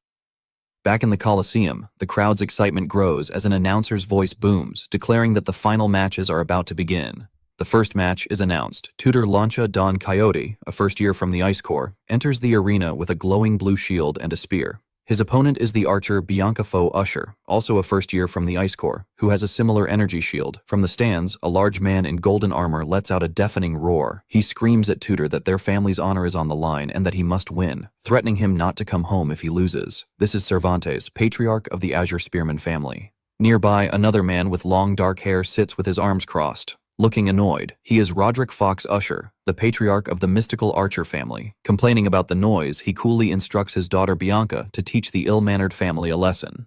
Tutor apologizes to Bianca, stating he'll have to destroy her because his father is watching. Unfazed, Bianca retorts that her father is watching too, and she has no intention of going easy on him. Tutor is taken aback, questioning how she could have been going easy on him when he ranked higher during the midterms. Bianca calls him an idiot, explaining she let him score higher because she knew he would whine all day if he lost. The two rivals erupt into a furious, glaring match, trading insults and daring each other not to complain about the outcome. Their argument escalates as both students power up, their bodies erupting in fiery auras as they prepare to battle. Watching from the stands, Granui shows his disgust that Tutor and Bianca, also from great families, are acting so classless. He then turns to Sinclair beside him and calls her commoner, boldly declaring that he will take the top spot in the Fire Corps match. He insists he can't allow a commoner to take that honor, let alone become the interim student council president. With a smug smirk, Granui reveals this is his push and pull tactic to establish them as rivals, betting this will make Sinclair interested in him. Sinclair, however, is completely unimpressed. She breaks her silence and calmly calls his behavior childish, then begins to leave. When Granella stammers in confusion, Sinclair simply repeats her assessment with a cool demeanor. Grenue's confidence vanishes, and he shrinks in his seat, stammering a meek apology. Elsewhere, Dolores is lost in her own troubled thoughts. She sighs, wrestling with her worries on a park bench. She sits alone, her mind consumed by one person. She agonizes over what she can possibly say to Sinclair. Her mind flashes back to the vault, replaying the moment a furious Sinclair violently shoved her away. She has tried to talk to her friend since that day, but Sinclair has been avoiding her. Dolores is at a loss, wondering how she can ever explain the truth of what happened that night. As Dolores sits lost in her worries, she is suddenly startled by someone approaching. It is Vikrir, walking in her direction. An idea quickly forms in her mind. She remembers how close Sinclair and Vikir seem to be. Desperate to reconnect with her friend, Dolores decides asking Vikir for a favor might give her a chance to talk to Sinclair. She knows it is an underhanded tactic, but feels she has no other choice. Just as she is about to call out his name, a small girl rushes past her, shouting, "Daddy Vikir!" with pure joy. Before a stunned Vikir can react, the little girl Pomerian gives him a tight hug, happily telling him how much she has missed her daddy. The public display sends shockwaves through the crowd. Whispers erupt as people question if a little girl really called a student daddy, with some even commenting that they look alike. An older man with a mustache stares at Vikir with a suspicious eye. The revelation that the young student might be a father is so scandalous that Vikir grabs Pomerian and flees. An aristocratic couple comments on the absurdity of the situation, remarking that one child has seemingly given birth to another, but no one is more affected than Dolores. The revelation hits her hard. The strength leaves her legs and she collapses to her knees in the park. Looking up at the scene with a face of pure shock, she can only stammer a single disbelieving word. Daddy Vikir quickly leaves the gossiping crowd carrying Pomerian on his back. He heads to a quieter part of the academy grounds near the massive ice-covered Colosseum. He sighs in relief, glad to finally be away from everyone. His relief is short-lived, however, as Pomerian lets out a happy squeal from his back. She exclaims how fun it is to run so fast and eagerly asks her uncle to do it again. Vikir gently sets the little girl down. He then seriously explains that if she makes jokes like calling him daddy in public, she will put her uncle in a difficult position. His serious tone makes Pomerian's eyes well up with tears. She timidly asks if he is mad and quickly apologizes, promising not to do it again. Vikir's expression softens. He reassures her he isn't mad, just dealing with some things, and pats her head, which brings a smile back to her face. He crouches down, asking why she is alone. He mentions she is supposed to be with Osiris and asks where he is. Pomerian explains that Big Uncle went to get their bracelets. While waiting, she played hide and seek with the guards, but got impatient to see Vikir and snuck in on her own. Vikir recalls how she must have gotten her way, picturing her throwing a tantrum and putting Hugo in a difficult position until he agreed to let her come. He understands the serious fallout if Hugo had to report her missing. Meanwhile, an innocent Pomerian looks up completely unaware of the trouble she has caused. Vikir decides to fix the situation. He tells Pomerian they will find her big uncle, and taking her hand, they walk off together. As Vikir and Pomerian walk hand in hand, he suddenly stops. The abrupt halt makes a confused Pomerian look up and ask what is wrong. Vikir's eyes widen in shock, a cold sweat on his face. He can't believe someone has snuck up on him completely undetected. Behind them stands an old woman in a white hooded robe, leaning on a walking stick and holding a small bucket. Quietly, she states that she is thirsty. Still shocked by her silent approach, Vikir turns to face her. As the old woman repeats her request, Vikir looks at her wrinkled face and glasses and has a stunning realization. He knows exactly who she is, the Pope of the Lawn Church and matriarch of the powerful Quo Vadis family. At over 200 years old, she has lived since before the empire's unification, making her one of the last traditionalist centesses. She is a living legend. Nabokov Lunio's wife, Vikir, is bewildered, his mind racing. Why would someone of her stature be at the academy? The situation is impossible. In his original timeline, he has only read about her in history books because by this point, she should be dead. History records her death by poison from an insider which succeeded because her own power made her vulnerable.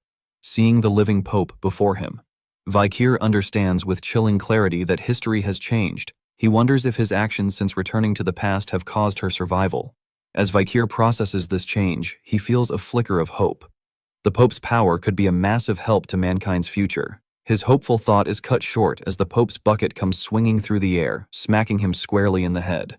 The elderly woman's face twists in a senile rage as she shouts at the boy to give her water. Annoyed and disillusioned, Vikir recalls Dolores telling him the Pope suffers from dementia. He realizes Dolores is right. In her current state, the Pope will be no help at all. Still, a nagging thought remains. The powerful presence he felt when she first approached seems completely at odds with her senile behavior. The commotion attracts attention. Pomerian angrily defends her uncle, while Dolores, who has been searching for the Pope, runs towards them in a panic. She arrives completely exhausted and out of breath, relieved to have found them. Catching her breath, Dolores asks the Pope with concern where her attendant, Sir Peter, is and why she is wandering around alone. The Pope ignores her, continuing to demand water. A confused Dolores can only ask if she is thirsty. Vikir points to a nearby well, telling the Pope she can drink from there. But the Pope stubbornly holds out her broken bucket, insisting they use it to fetch her water. The three stare in baffled silence at the bucket. Peering through the huge hole in the bottom, Pomerian states the obvious. The water will leak out. The Pope considers the broken bucket for a moment, letting out a contemplative H. Then, in a bizarre move, she throws the bucket into the well, much to everyone's confusion. As the bucket sinks, she declares with strange satisfaction that now it won't leak. Her demeanor suddenly shifts from senile to wise. Turning to Vikir and Dolores, she states that all things are best in their natural form. With eyes closed, she offers cryptic advice. If a floor has holes or cracks, one should simply leave it be. She explains, you can fill holes by enveloping them with something larger, like how the well water surrounds the broken bucket, gently touching Dolores's cheek. The Pope continues advising her not to try and forcefully fill the void. She tells the young saintist to let things unfold naturally, a piece of wisdom that deeply moves Dolores. Vikir, however, is not swayed by the philosophical lecture. He bluntly interrupts, pointing out the practical flaw in her logic. They still can't drink any water with it. The Pope looks at him with curiosity. A small spider emerges from Vikir's collar. He addresses the baby madam, telling her to act. At his command, baby madam shoots a thick web from her mouth, completely plugging the large hole in the bucket. With the bucket repaired, Vikir dips it into the well and effortlessly collects the water. He holds the full bucket out to the Pope, directly challenging her philosophy. She is thirsty, water is available, and the bucket has a hole. He then asks if she shouldn't do everything possible to get the water she needs. His practical solution leaves his companions in awe. Pomerian's eyes sparkle as she asks if he used magic, while a surprised Dolores can only stammer his name. The Pope, however, is silent. Her senile demeanor vanishes, replaced by a sharp look as her eyes, glowing with a holy light, fix on Vikir. Their tense moment is interrupted by a man in priest's robes running toward them and calling for the Pope in a panic. The man, Sir Peter, is the Pope's attendant. Out of breath, but relieved, he explains he has been worried sick when she vanished and thanks Dolores for staying with her. With her attendant present, the Pope's test seems over. Her voice, now clear and wise, concedes to Vikir that his method is valid. A knowing smile spreads across her face as she describes his philosophy, never giving up and always finding a way, no matter the obstacle. She declares this is the life he is destined to live. Vikir listens silently, his expression unreadable as he absorbs her words. With her message delivered, the Pope turns to leave, telling her attendant to go. A flustered Sir Peter quickly follows. After a few steps, she stops and turns back to Vikir, offering a simple but sincere thanks. A peaceful smile appears as she explains that because of him, she can now leave in peace. She then turns and walks away with Sir Peter, leaving a trail of mystery behind them. Vikir, Dolores, and Pomerian are left standing in the courtyard with the repaired bucket. They stand in silence, trying to process the strange encounter. After they leave, Dolores nervously advises Vikir not to take the Pope's words too seriously, explaining she has been out of it. Holding the bucket, Vikir replies, "It is fine, as the effort has made him thirsty." Dolores's expression then grows serious. She hesitantly admits she has overheard what the little girl said earlier. Mustering her courage, she asks Vikir if he is Pomerian's daddy. The unexpected question makes Vikir, who is about to drink, choke and spit out the water. As Dolores and Pomerian rush to his side, he coughs and quickly clarifies. He explains she isn't his daughter but an acquaintance's younger sister, and it was all a joke. Dolores laughs awkwardly, pretending she was just double-checking. Internally, however, she is immensely relieved. Her relief earns her an annoyed glare from Pomerian, who puffs out her cheeks, leaving a confused Dolores, wondering why the child is so angry. Still coughing, Vikir asks Dolores if the daddy question was why she had been looking for him. She denies it, but admits she has a favor to ask. Before she can explain, an announcement declares the second-year winner and that the third-year final match is about to begin. The announcement calls all participants to the arena. Panicked, Dolores realizes her match is next and apologizes, saying they will talk later. Vikir calmly says he is also going that way, so they go together.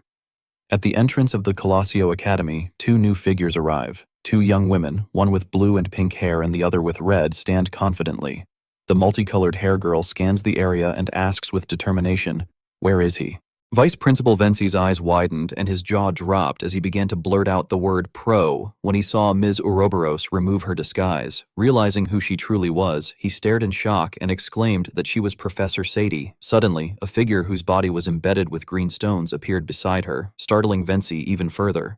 The group surrounding her all had flushed faces as if drunk, loudly boasting to Sadie that they had destroyed the mana wall as she had commanded. They excitedly proclaimed that more followers would soon arrive, while shamelessly begging her to punish them further, asking her to strike them with her stick and even step on them. Seeing this bizarre scene, Vency asked in confusion who those people were. Sadie laughed and replied that they were wanted criminals she had personally trained for that very day, casually asking if he liked them. Hearing that, Vency felt a wave of shock and muttered to himself that they were wanted criminals. At that moment, a memory suddenly resurfaced in his mind.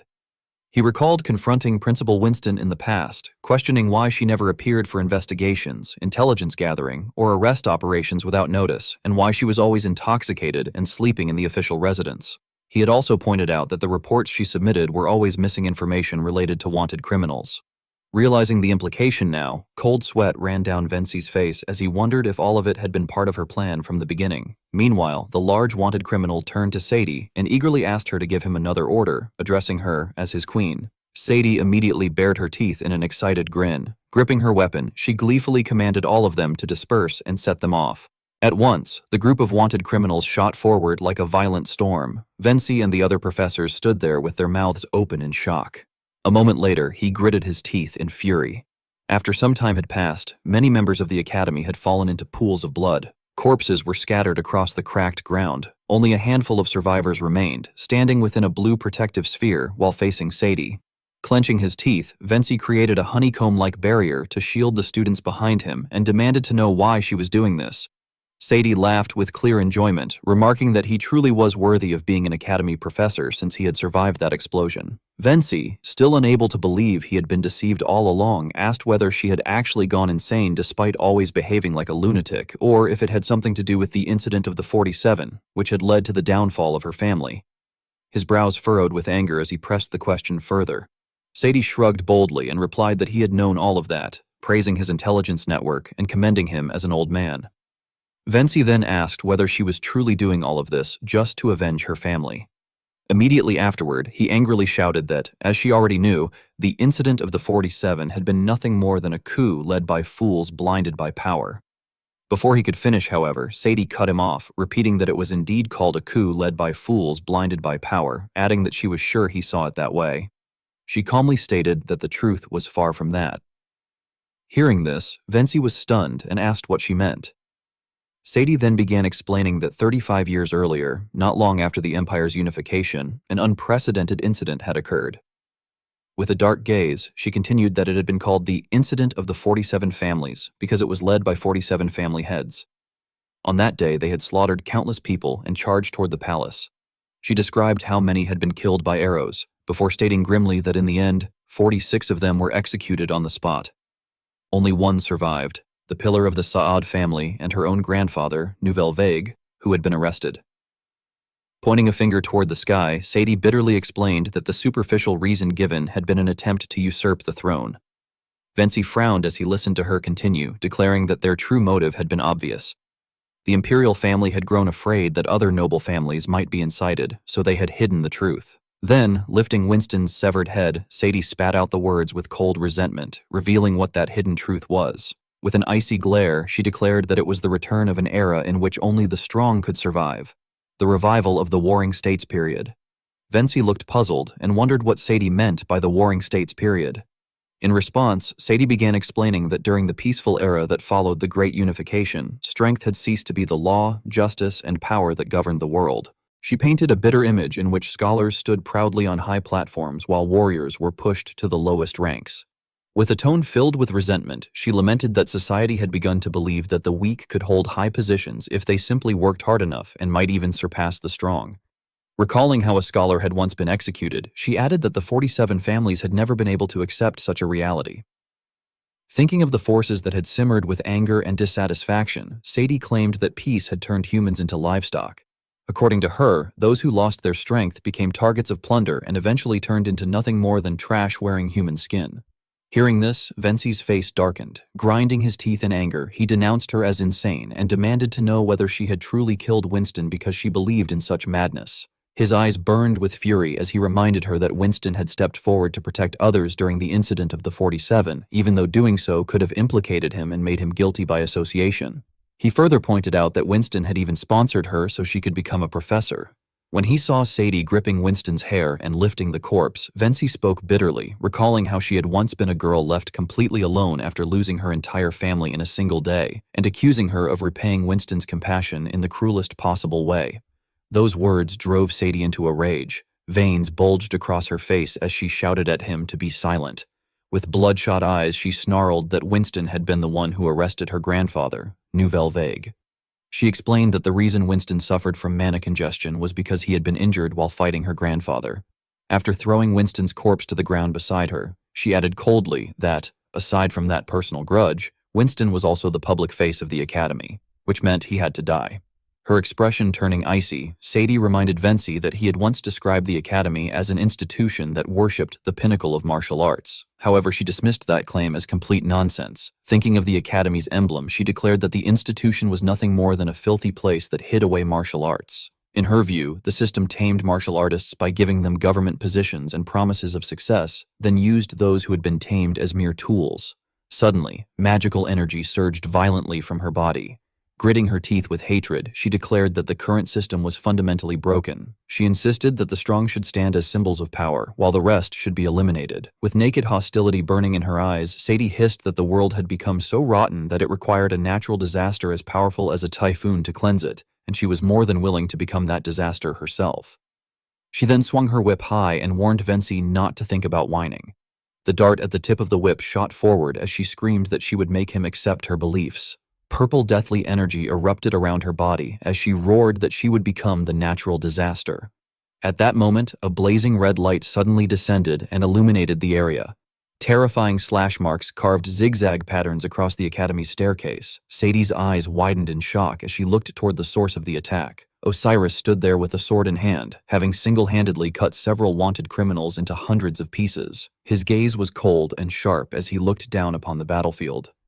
Behind him stood the three Trident brothers. The surviving criminals, seeing the four of them, panicked and shouted in terror that the men around them had been slaughtered and demanded to know where these people had come from.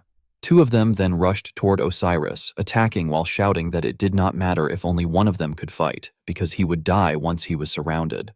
However, before they could even reach him, several streams of spiritual power shot out from behind Osiris and blasted away large portions of their bodies. Cervantes watched the scene with a crooked smile and remarked in admiration that the man before them was the young lord of the Baskerville family, the sword bird, Osiris, adding that it was astonishing that someone so young had already reached such a level. Roderick also praised him, saying that such skill was exactly what one would expect from a member of the Ironblood sword family. The two men then combined their swords and declared that they could not allow a junior to surpass them, insisting that the matter concerned the safety of their children, and that they both wholeheartedly agreed on this point. Immediately afterward, thick clouds of dust were blown up in front of Osiris. Seeing this, he turned back and ordered the three Trident brothers to take Pomerian and remain in the safe zone. The three brothers promptly obeyed and answered that they understood his command. When the three brothers ran off to carry out their tasks, Osiris stepped forward with his sword in hand and declared that he was going to kill everyone who got in his way. He then raised the blazing red blade before his eyes and slightly lowered his stance. Activating the Baskerville sixth technique, he cut through the wanted criminals, asking Sadie if she still did not understand.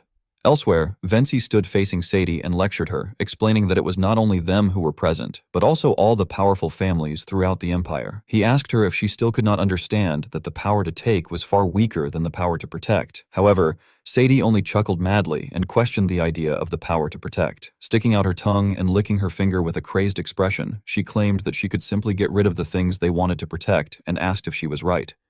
Meanwhile, in another corner, a little girl sat beside her mother who was trapped under rubble, crying desperately for her mother to wake up.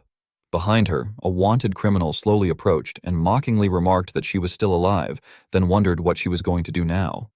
The criminal laughed savagely and said that his queen had ordered him to kill all the weak. Hearing this, the girl trembled in fear and inwardly protested. As the footsteps drew closer, tears welled in her eyes and she screamed in terror for it to stop. Suddenly, the criminal was pierced through the stomach by a spear and stared in confusion. Tudor stood there holding the spear, breathing heavily with his eyes wide in shock. Nearby classmates noticed that he had frozen and called out his name in alarm. Tudor's face turned pale and his entire body trembled as he stammered that he had just killed someone.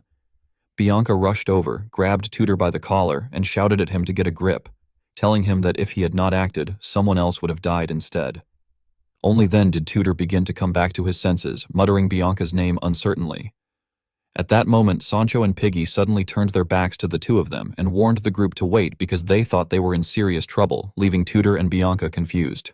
As another friend announced that they were surrounded, they all raised their weapons and pointed them toward the wanted criminals. Just then, the girl who had lost her mother came up behind them, sobbing and pleading for someone to save her. Bianca smiled and gently patted the girl's head, reassuring her not to worry and saying that they were actually very strong. She then glanced at her friends and promised the girl that they would save both her and her mother no matter what, telling her not to worry. Suddenly, the wanted criminals roared and charged toward them, shouting for the others to kill them. Little Piggy gripped his sword tightly, sweat pouring down his face as he watched a massive hand reach toward him. All of a sudden, a six-pointed star magic circle appeared beneath their feet. At the same time, spikes shot up from the ground, impaling the criminals who came too close. Someone gasped in shock, exclaiming in disbelief that spikes had suddenly appeared on the floor. A girl then walked forward and looked at one of the criminals who had been skewered like a pincushion, remarking that it was unbelievable that those people had almost killed her and that they were ridiculously weak. She waved her hand and instructed the three-eyed girl beside her, telling Saire to absorb all the souls and place them into the tree of departed souls. Saire immediately responded cheerfully that she would do it. After that, Sayra stepped forward and raised the wooden staff in her hand, creating a swirling magical force as she called for the souls to gather.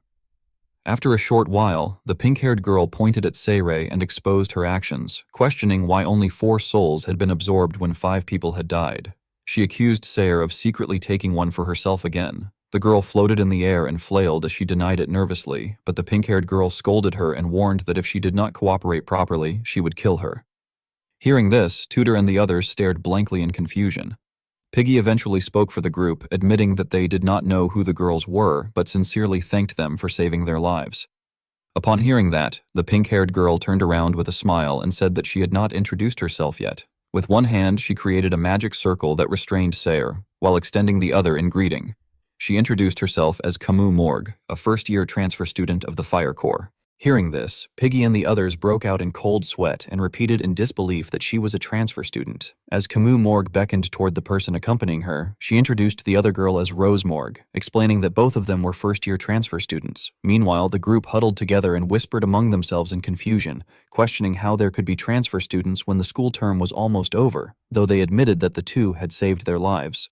Suddenly, Camus Morgue snapped her fingers to draw their attention and then stepped forward, saying that she believed they might know where he could be. Tudor frowned in confusion and asked who she was talking about. Camus Morgue smiled and replied that she had been looking for him the entire time. At that very moment, elsewhere, someone grabbed a wanted criminal by the collar. Unaware that the conversation was about him, the narrative revealed that the person Camus was referring to was Vikir. The bird-masked criminal, his face covered in blood, weakly murmured to his queen. Vikir frowned as he looked at the wanted criminal. Suddenly, something caught his attention. Down in the courtyard, Sadie stood facing Venci and his injured group. She coldly asked why they did not simply surrender. Her gaze fell on the wound on Venci's arm as she calmly suggested that, considering their past history, they should join her before things got worse. However, Venci refused firmly, declaring that he had no intention of joining a group of scoundrels like them. Sweat poured down his face as he gritted his teeth and stated that they might as well kill him instead. Hearing this, Sadie burst into a deranged grin and replied that if that was truly what he wanted, then he should die. At once, the group of wanted criminals roared with excitement and charged forward like starving beasts hunting their prey. One of them rushed straight toward Venci. Yet before he could even reach him, a masked figure with a bird mask suddenly dropped from above and struck the attacker with a single punch, sending him crashing to the ground. The sudden scene left Venci staring in shock, his eyes wide. Sadie, however, seemed even more delighted. Looking into the red eyes behind the mask, she immediately realized that the figure was the infamous Nighthound. Vikir then pointed in a direction and told Venci's group to run that way, saying there would be an escape route. Venci frowned in confusion and asked why he was helping them, questioning whether he was not on the same side as Ms. Ouroboros. With a cold gaze, Vikir pointed his sword toward them and threatened that if they did not disappear from his sight immediately, he would kill them all himself. At once, several people behind Venci panicked and concluded that they had known it all along, that he was a criminal just like Ouroboros. Shouting for everyone to run, they quickly fled. Only Venci remained standing there, staring at Vikir. Suddenly, his eyes drifted to the bracelet on Vikir's wrist. A mana barrier crossing bracelet he recognized all too well.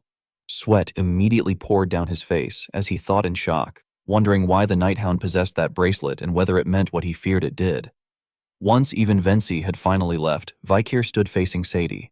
She remarked that she was finally meeting the infamous Nighthound. Her face flushed as she licked her finger with excitement, confessing that she had been waiting for this moment for a long time. She wondered aloud if he had developed an interest in the old era. Looking at Winston's corpse lying on the ground, she continued by describing the Warring States period, an era where power was everything and only the strongest survived. Then she glanced toward the academy students on the other side, their bodies covered in injuries, and claimed that she knew everything. Her gaze then shifted to a civilian mother and child lying in a pool of blood as she added that she could smell the same scent on him that she carried herself, the scent of a predator. She chuckled eerily. Vikir, expressionless, rejected her words, stating that he had absolutely no interest in joining her or indulging in her low-class delusions.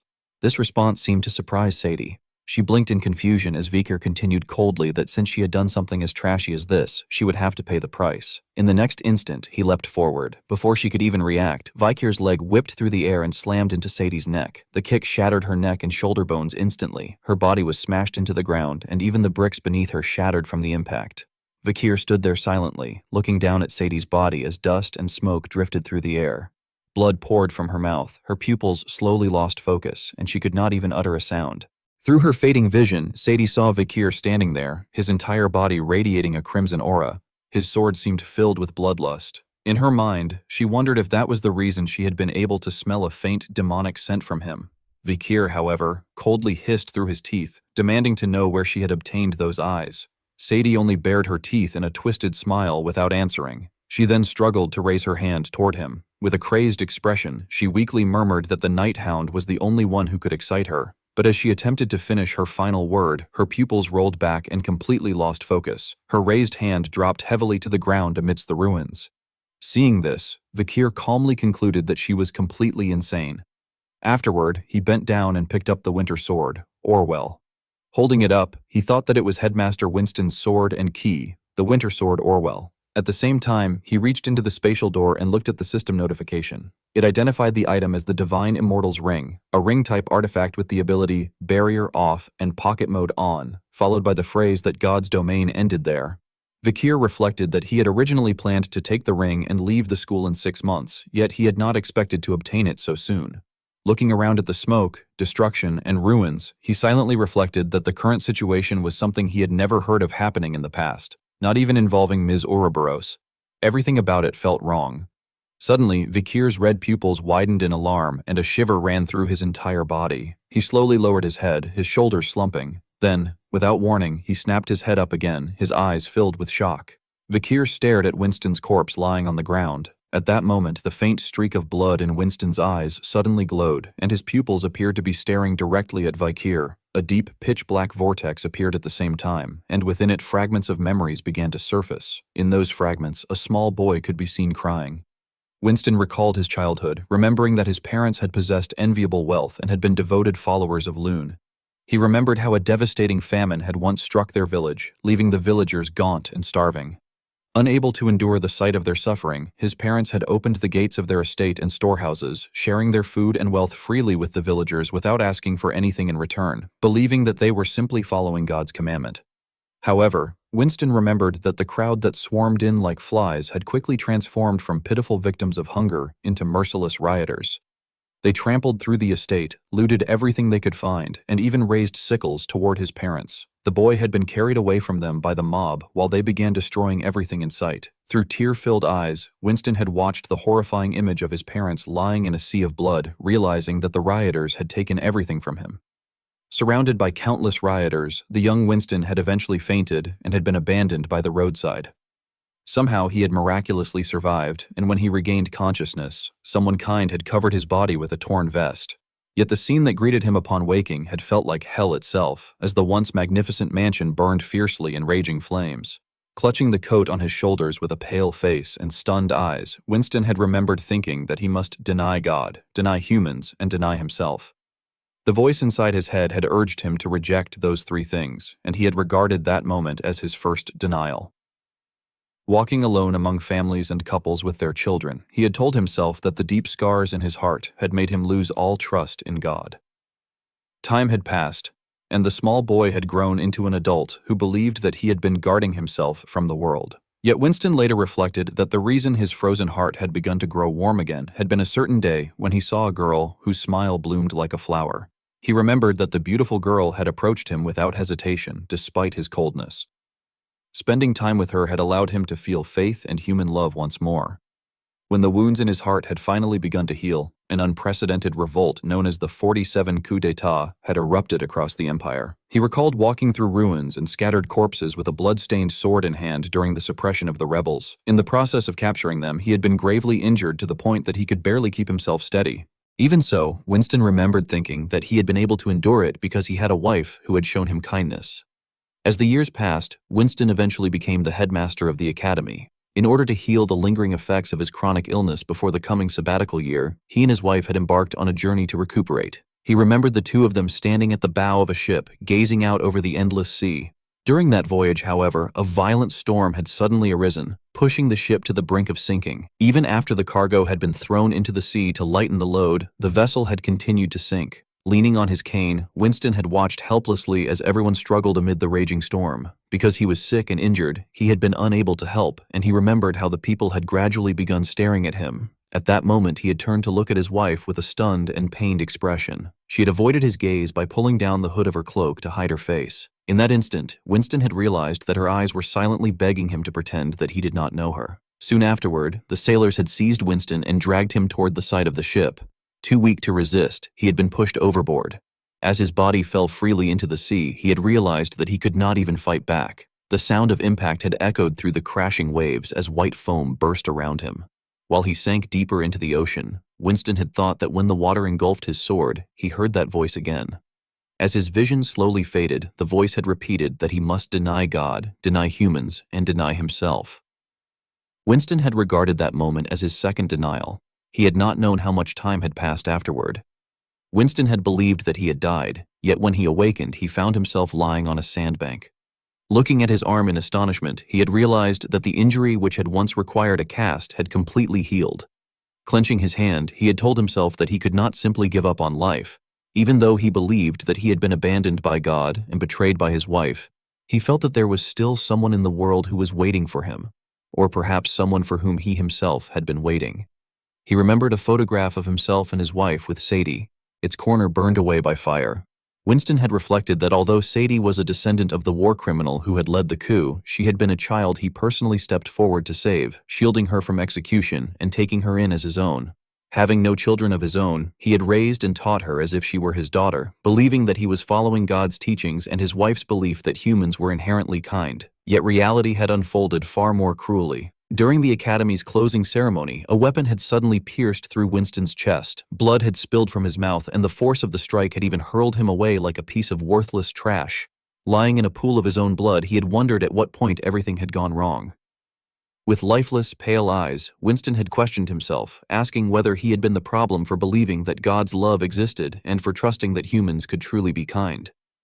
At that moment, a monstrous roar echoed through the air, and the voice once again resounded, repeating the same command for him to deny God, deny humans, and deny himself. At that moment, Winston's pitch-black right eye changed. Red veins surfaced and glowed like molten lava, and a crimson pupil fixed itself on a single point.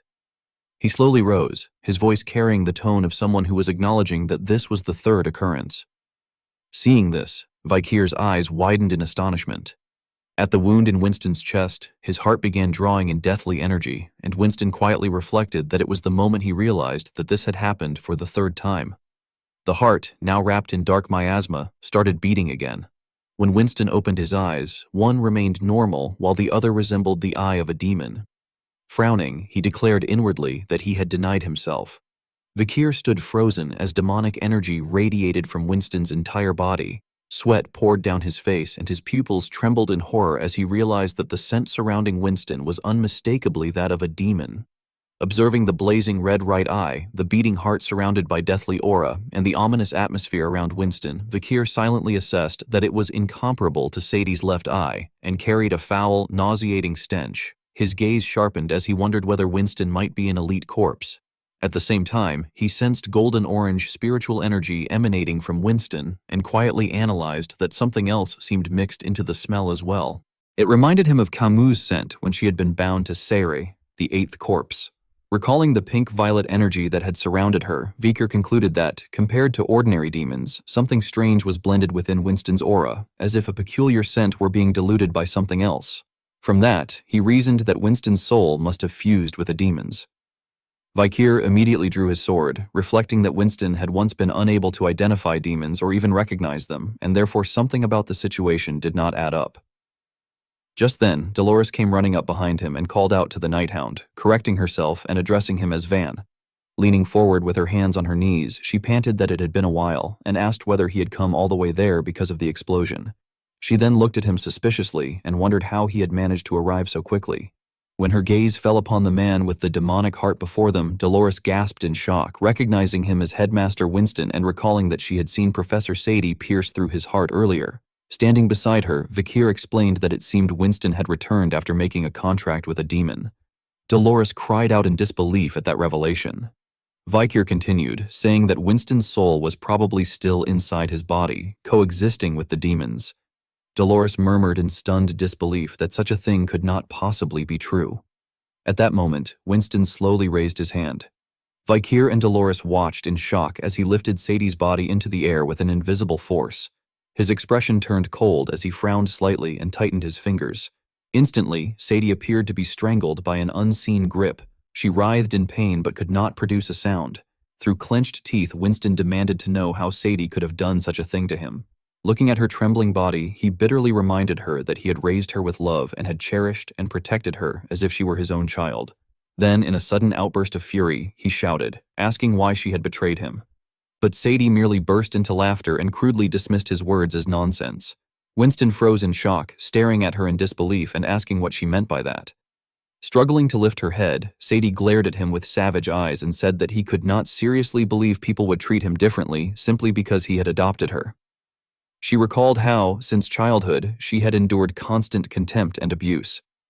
In her memories, people shouted at her, pointed fingers, and hurled insults. She explained that there had even been profanity and discrimination, and bitterly added that it would have been better if she had died alongside her family when they perished. Winston stared at her with his mouth slightly open, unable to believe what he was hearing as Sadie told him to stop saying such disgusting things. With the eye of a demon gleaming, she curled her lips into a deranged smile and mocked him, saying it was laughable that Trash, who had become involved with a demon, was now talking about faith, human affection, and peace, and that the very idea was enough to make her sick. Hearing those words, Winston's anger exploded. Both his human eye and demonic eye burned with fury. Suddenly, Sadie's body dropped violently to the ground. A crushing pressure burst outward from Winston, freezing everything around them. A grotesque demon with jagged teeth manifested and asked coldly what exactly a human was supposed to be. Behind Winston, a gigantic monster appeared and roared thunderously. The sight left both Vikir and Dolores horrified. Without warning, the monster swung its arms and stomped its feet, shattering the ground and scattering rocks everywhere. The eyes of Amdusias shone as it laughed and remarked that Winston must be the sort of person destined to be denied 3 times. At the same moment, the system revealed information about the creature to Vikir. It identified the being as the 5th elite corpse, Amdusias, with a risk rating of S+, its size unknown. It had been discovered deep inside the Gate of Destruction, known as the Snake's Womb, also called the 5th corpse. The record described it as the natural enemy of humans and one of the 10 disasters, an invulnerable and immortal entity. It also recorded that in the ancient language of the former imperial state of sorcery, the name Belial meant worthless, followed by a grim passage from the 10 Commandments stating that the lives of the firstborn of that year would be taken. The scene shifted to the image of a girl standing beneath a bitter winter sky. Snowflakes drifted through the cold wind, which tugged at the hem of her dress. Prophet Loon faced the persecution directed at her and walked calmly toward the execution grounds. Her disciples cried and clung to her desperately, but she stopped and spoke to them. According to the record, she told them that the shepherd would be struck with a sword and the flock would scatter, and that they would all abandon her. At that moment, a young disciple, who would later become the future pope, stepped forward and declared that even if everyone else abandoned her, he would not. And so, Prophet Loon looked at them and told them to listen carefully, warning that before the first rooster crowed in the morning, they would deny her 3 times. Those were the words Prophet Loon had spoken. After that, 2 spears pierced into Prophet Loon's body, while 2 more stabbed into her chest and abdomen. Her body was bound and pinned with spears to a cross-shaped pillar before her disciples, and she was tragically executed. One disciple stepped forward and reached out toward Prophet Loon's corpse. The executioners, who found the disciple suspicious, demanded to know whether he knew that sinner. With a spear pointed at his throat, the disciple trembled in fear and claimed that he did not know what they were talking about, denying any connection before turning away. Suddenly, a passing servant girl pointed him out and said that the man had always begged the sinner to teach him and had even volunteered to run errands for her. The disciple immediately broke into a cold sweat and panicked. However, he insisted once again that he did not know who she was and even swore that it was the truth, denying them a second time. A little while later, more armed executioners approached the young disciple and began intimidating him, saying that they could tell he had been one of them because his accent gave him away. The disciple fell to his knees on the freezing snow. In desperation, he began to curse and swore that he did not know her, denying them for the 3rd time. At that exact moment, a dazzling light shone upon Prophet Loon's head, and the first rooster crowed. In the present, the demon who had destroyed the academy and created the Colosseo tragedy before the time of the fall was revealed to be the 5th demon king among the 10 elite corpses, the 5th corpse, Amdusias. 5th elite corpse, Amdusias. Risk rating, S+. Size, unknown. Site of discovery, deep inside the Gate of Destruction, Snake's Womb, also known as the Fifth Corpse. The natural enemy of humans, invulnerable and immortal, one of the 10 disasters. In the dead tongue of the former imperial state of sorcery, the name Belial meant worthless. It was written in the 10 Commandments, 10:1, that the lives of firstborns would be taken that year. Amdusias looked down at them and remarked on the thick scent of demon blood in the air. Then he pointed at Vikir and demanded to know whether he was the night hound who had killed his comrades. He added that he had never expected to run into him there. Vikir stared back at the demon, realizing that the smell he had sensed from Winston earlier had been the scent of the fifth corpse. Recalling what he had read in ancient texts, Vikir thought that before his regression, Amdusias's descent had originally taken place 6 months later. Feeling the sword connected to his arm, Vikir concluded that it was not the time to question such discrepancies. Instead, he resolved that he needed to stop the contract before the fifth corpse's skill could activate. His crimson pupils widened as he realized that he could see it, just like he once had with Camus and Sayre. Noticing the multicolored energy surrounding Winston, Amdusias internally calculated that the point of contact between Winston and Amdusias's souls lay there. Having reached that conclusion, Vikir charged forward and attacked Winston using the Baskerville 7th technique, thinking that if he had been the person he once was long ago, the outcome might have been different. Suddenly, he noticed something to his right. Amdusias's fist came crashing toward him as the demon snarled that Vikir would have killed him back then. In the next instant, Amdusias delivered a devastating punch that sent Vikir flying across the hall and crashing into the opposite wall, shattering bricks and stone. Blood flowed from Vikir's chest as he lowered his head. Then he suddenly opened his eyes wide and stared forward. Amdusias approached and looked down at the small figure of Vikir, declaring that the power Vikir had once possessed belonged to the past. With blazing eyes, the demon proclaimed that such power would no longer work on him now. Immediately afterward, he unleashed another earth-shattering explosion. Vikir narrowed his eyes and raised his arm to shield his face. At that moment, he saw a red magic circle appear before him, accompanied by a voice calling out. In the center of the crimson magic circle appeared the eye of Decaravia, who asked Vikir whether he had arrived too late. Vikir replied that he had come at the perfect time. Seeing this, Amdusias cast a contemptuous glance and mocked Decaravia, wondering where the seventh corpse's elite powers had gone and questioning why he was wagging his tail at humans. Decaravia narrowed his eyes in annoyance and sarcastically replied that Amdusias was still as sarcastic as ever. A bead of sweat rolled down his face as he wondered why he could feel the energy of the Marquis of Disharmony emanating from Amdusias. Elsewhere, Dolores suddenly turned and called out to Servan. She then fully turned around, determination filling her expression. Even though she had been separated from Servan, she resolved that she needed to do whatever she could. Though uneasy sweat ran down her cheek, Dolores's gaze remained firm as she stepped forward and addressed Headmaster Winston. She said that the man before her was not the professor she knew, and that she had no idea what words or promises the demon had used to persuade him. Nevertheless, she insisted that in the end, they were still evil, the opposite of justice. With conviction in her eyes, Dolores continued, saying that demons only desired the downfall of humanity. Therefore, she pleaded that if Winston still had any humanity left within him, he should break off his contract with them before they turned the world into a barren wasteland. Dolores tried to reason with him, insisting that if it truly was him, the professor, then she believed he could still come back. However, Winston merely frowned coldly and replied that his world had already been nothing but a gray wasteland. He added that this had been the case before he met the demon. In his mind appeared the image of the creature grasping both of his arms from behind. Winston then expressed that the demon had been the only one who truly understood him and had simply told him what he could and should do. The demonic pupil in Winston's eye stared directly at Dolores, declaring that demons were evil. Yet the human side of his gaze also spoke, stating that humans were good, but that such a distinction meant nothing to him. Clenching his fist, Winston shared his thoughts further. He stated that the opposite of justice was not evil, it merely became another form of justice, and the justice he desired. Suddenly, Winston's killing intent surged as he growled that what he sought was the downfall of humanity. Dolores broke into a cold sweat, her mouth hanging open as she listened to him continue. Winston addressed her by her full name, saying that she was Dolores Lunquo Vadis, the descendant of the one who had denied God 3 times and yet survived.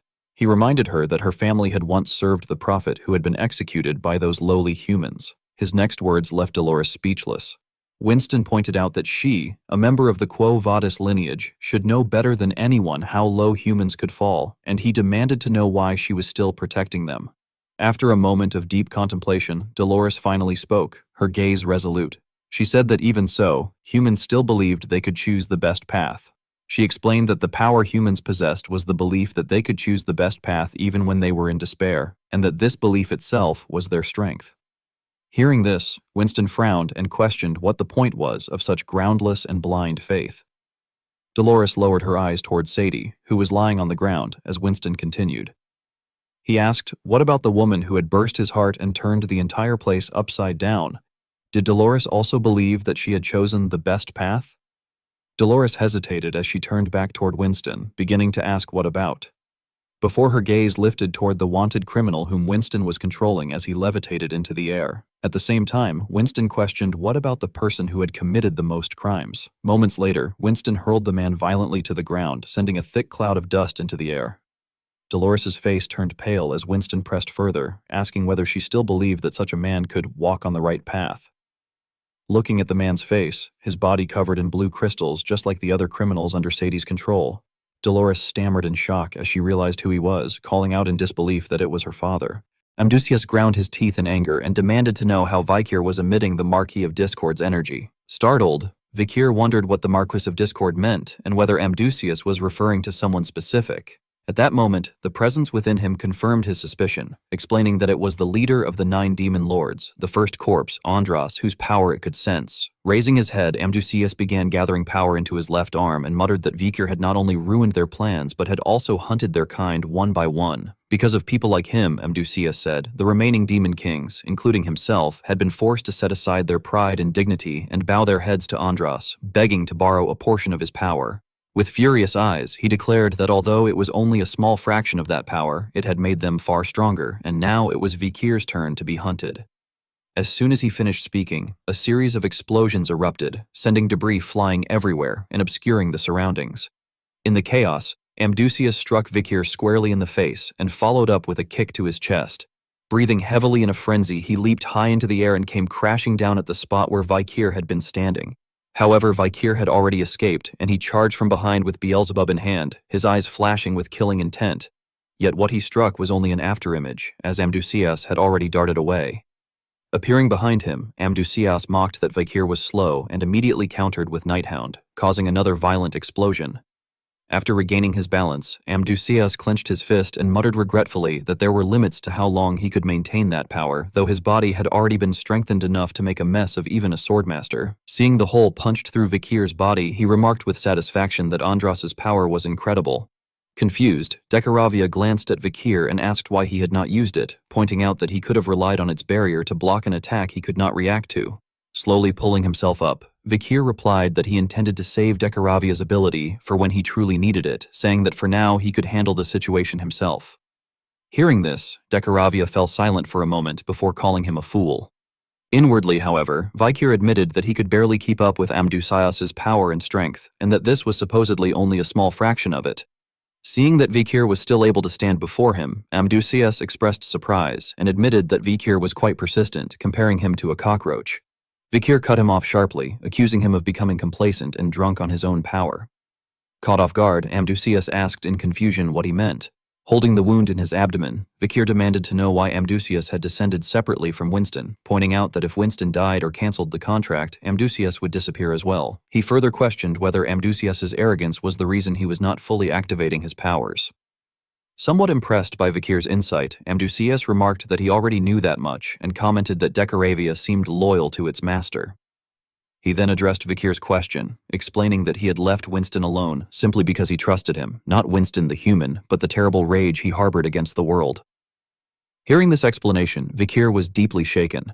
Amdusias continued by revealing that he had given Winston, who wished for the downfall of the world, the Tree of Falling, the trigger that activated his powers.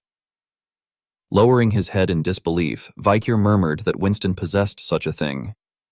While Vikir was still struggling to process the revelation, Amdusias added that he wanted to witness with his own eyes the spectacle of humans raising hell against other humans, saying it would be a shame to miss such a show.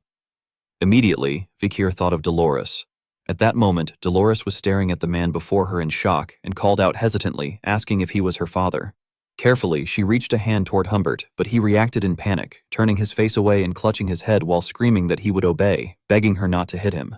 Terrified, Humbert repeatedly pleaded for his life, asking to be spared and not to be struck. This only deepened Dolores's confusion as she called his name.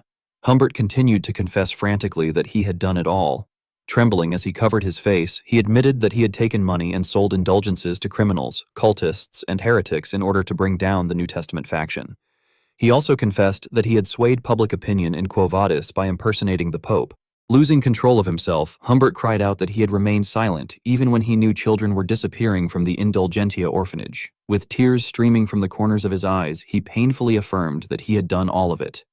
Dolores felt herself collapsing emotionally as she witnessed the scene. Seizing the opportunity, Winston immediately tried to persuade her, asking whether she had heard what had just been said and how many people had been lost because of Humbert's desire to take over Quo Vadis. His gaze turned furious as he insisted that the sacrifices had not stopped. Looking over at the suffering Humbert nearby, Winston calmly added that, just like the criminals modified by Sadie, Humbert too would soon explode. Meanwhile, Bianca pointed outward and ordered everyone to move, while Winston continued explaining that, given the amount of mana inside Humbert, the entire region, not just the stadium, would be completely destroyed. As people began to flee, he directly declared that the devastation would encompass everything. Placing a hand over his heart, Winston proclaimed that he would then be able to carry out his justice. He continued pressing on Dolores's emotions, asking whether she could still forgive her father after everything he had done, and whether she believed he could still be redeemed. On the other side, Humbert cried out in agony, shouting that it hurt and gasping in pain. At that moment, Dolores fell silent and lowered her head. After a brief hesitation, she replied that she could not. Winston froze in surprise at her answer. He then turned away and sighed, remarking that it was only natural. However, Dolores suddenly continued speaking, causing Winston to stand motionless for several seconds as she added that he could still change. Reaching her hand toward him, she explained that she did not know what had caused him so much distress in the past, but even in this hopeless situation, he still had the chance to make the right choice. She firmly stated that this was what she believed. After saying that, Dolores clasped her hands together, releasing holy power as she urged him to hurry. She created a protective barrier around the area and shouted for everyone to get out of there immediately. At that instant, it felt to Winston as though lightning had struck him. Memories surfaced from the past. Someone shouting at him to run, and a sorrowful girl tearfully whispering that she was sorry. Winston's body stiffened as he wondered in confusion what those memories were. He then looked toward Dolores, who was desperately trying to heal Humbert, and quietly murmured her name. Cracks began appearing across Winston's body, spreading more and more rapidly. Humbert, meanwhile, begged in agony, stammering that he wanted to explode because the pain was unbearable, and that he wanted release. Despite this, Dolores continued doing everything she could to heal him. In a tense voice, she urged him to hold on and not give up simply because he was in pain. She told him to fight, just once in his life, to struggle not only for himself but also for those around him. Suddenly, Humbert let out a cry that sounded almost satisfied. Brilliant streams of light began radiating from him as tears and mucus streamed down his face. He weakly muttered that it was not what he wanted. Inside, Dolores screamed in despair that it could not be happening. Vikir's eyes froze in shock, and even Amdusias glanced sideways in surprise. From Dolores's barrier, countless rays of light spread outward in all directions. At that moment, someone suddenly approached, leaning on a cane. Dolores looked to the side in confusion, and when she saw the old woman standing before her, she called out in bewilderment, recognizing her as the Pope. Dolores cast healing magic toward Humbert while wondering in confusion whether it was the Holy Father, and she thought in disbelief about how he could possibly have come to that place, even suspecting that his dementia might have returned. Realizing the danger, she suddenly turned her head and shouted that he must not be there and had to leave immediately. While continuing to channel energy into Humbert, she anxiously told herself that the situation was dire and that there was no time left. At that moment, Nabokov placed a hand on Humbert's shoulder while Dolores kept using her magic on him. Suddenly, Dolores widened her eyes in shock as she realized that the explosion had stopped. At the same time, Humbert's body began to break apart piece by piece. As he crumbled, he weakly called Nabokov's name, and before turning completely to dust, he addressed the Holy Father once more, while Nabokov remained silent. Afterward, Nabokov raised her hand and chanted the spell, Lun Men. She then told Dolores to leave, which left the young woman staring at her in astonishment. Nabokov glanced back and asked whether there was not someone waiting for her. Dolores called out to the Holy Father again, but Nabokov turned fully toward her and advised her not to force herself to deny or push away what her heart was feeling, explaining that accepting everything with an open heart was the best path. Hearing those words, Dolores clenched her hand with determination and agreed. She then turned and ran off, shouting that in that case, she would leave everything to the Holy Father. In the end, only Navikov remained, standing face to face with Winston. Winston frowned and remarked that from that moment on, this place would be the starting point. Navikov responded firmly that she would handle everything there herself. A moment later, Winston addressed her as Navikov Rune Quo Vadis I and stared at her suspiciously. He remarked that whether she was the Pope or not, she was still one of the descendants of those who had denied the god 3 times, and he questioned what difference it made if she faced him instead of Dolores. With irritation in his sharp demonic eye, he added that if she intended to preach to him, she would do better to save her breath. Navikov interrupted calmly, saying that everything he had said was true. Winston reacted with surprise and asked what she meant. Navikov then explained indifferently that, as he had said, the Quo Vadis clan were indeed descendants of the one who had denied Rune 3 times. However, she continued, the reason they were still able to use divine power and serve the god lay in something else. She began recounting a story that had been passed down only within the Quo Vadis family, a story the world had never known, the story of the apostle who had betrayed Rune 3 times. Navikov described how that apostle, unable to endure both the cruelty of those who persecuted Rune and the weight of his own betrayal, had completely withdrawn from the world. The man had isolated himself on a remote mountain, carving stone in solitude while reflecting on Rune's fate. Navikov continued. That time passed, and one day the man received a call from Rune, who had risen again. In the memory, Rune asked him repeatedly whether he loved her. Each time the man answered that he loved her, and when she asked once more whether he truly loved her, the man replied through tears that he did indeed love her. Navikov concluded that upon hearing that final answer, the prophet Rune smiled and began walking toward another place. The man hurried after her and asked where she was going, addressing her as Lord and asking, in the ancient words, Quo Vadis, Domine, meaning where she was going. The prophet Rune turned around and replied with a smile that he wished to return to that place once again in order to save those who had once persecuted him. Hearing this, the man stood frozen and cried for a long time. In the present, Navikov explained that after hearing Rune's answer, the apostle had been seized by a trembling sense of shame, realizing the narrowness of his own heart for having cared only about preserving his own life, and that it had been from that moment onward. Thinking about how Dolores had run off in a hurry, Navikov further revealed that their family name had been born from the words Quo Vadis. Meanwhile, Dolores thought that she finally understood now. She recalled that when she had first met Navikov, the latter had said that accepting everything with an open heart was the best path. She also remembered that only a few minutes earlier Navikov had advised her not to force herself to deny or reject what her heart felt, repeating that accepting everything with an open heart was the best way. Running while gasping for breath, Dolores told herself that she finally understood the true meaning of those words, addressing them inwardly to the Holy Father. Remembering the scene of Navikov throwing the broken ladle into the water, she reflected that just like a bowl with a hole that would never care how much water was poured into it, if it were wrapped with something larger and embraced tightly, the leaking crack at the bottom could be filled again. She thought about her own unstable heart that had been directed toward Hound. Elsewhere, Vikir, his body torn and battered, had no idea that she was silently making up her mind to throw it now. The monster raised its foot high, preparing to stomp down on Vikir. However, a powerful force suddenly hurled it backward as dirt and stones scattered everywhere. The monster widened its eyes in shock when it saw Dolores standing in front of Vikir. She had manifested a shield that blocked the previous attack, and she firmly thought that it was into the large vessel called Van. Golden flames radiated from Dolores's hand as she calculated that it was because her heart naturally pointed there. With one hand maintaining the barrier and the other casting magic on Vikir, Dolores told herself that it was the most natural choice of all. Then she shouted loudly, calling out to Lord Van. Vikir raised his red eye and listened seriously as she proposed that they should fight together. At the same time, on Winston's side, he suddenly clutched his head as if struck by lightning under a clear sky, while a voice echoed telling him to run and begging for forgiveness. Winston muttered weakly that his head felt as though it were about to split apart.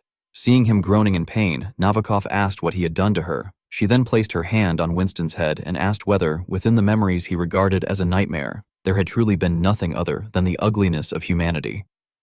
When Navikov stirred his mind further by mentioning a place within those memories that had been blurred by the demon, Winston froze. Navikov calmly asked whether there had not also been love there. After that, voices that seemed to come from the past echoed in Winston's mind, shouting for someone to run and get away. A middle-aged man yelled for them to run as he used his body to block the doorway, preventing the weapon-wielding crowd from rushing through. The mob screamed frantically, demanding that the child be handed over, shouting that a noble's child would sell for a high price and ordering the man to stop being greedy and give the child to them immediately. Meanwhile, the man cried out desperately for someone to take the child and run quickly at once. The little Winston was carried away in someone's arms, yet his eyes and hands kept reaching toward the man. A while later, he saw that man with countless weapons embedded in his body. After an unknown amount of time had passed, a woman knelt in front of Winston and told him that she knew he was frightened, but he had to stay there and hide, and that he must not go anywhere because she would search for his father and return soon. However, Winston tightly held onto her hand and refused to let go. With a large cloak covering his head, he begged her not to leave because it was too dangerous. Despite this, his mother, her eyes filled with tears, could only look at him with deep sorrow. With a knife still lodged in her back, she embraced Winston while sobbing and confessed that she did not know why everything had turned out that way. She then stroked his head and told him that he had already seen and endured far too much, that it must have been incredibly painful for him. But even so, the world was not truly like this. She said the world was far more beautiful than he believed and far more filled with love than he could ever imagine. After that, she held Winston again and added that her words might not bring him any comfort at all, yet even so, she wished to apologize on behalf of everyone. As blood slowly streamed onto the ground behind her, she quietly repeated that she was truly sorry. Suddenly, the voice of a demon rang out, ordering him to deny it. Sometime later, on a beach, a woman placed her hand on the chest of an unconscious Winston. Completely drenched, she desperately attempted to perform cardiopulmonary resuscitation on him. After a moment, Winston coughed up the water in his mouth. Seeing this, she stopped and cried out affectionately to him. Then she broke down in tears and apologized, saying that she should never have left him suffering and alone like that, or turned away simply to save herself. She lamented that he had no one else in the world except her, and said she was deeply, deeply sorry. At that moment, Winston raised his hand and gently brushed her hair aside, telling her that it was all right. With a faint smile, he added that she had come to save him, so everything was all right.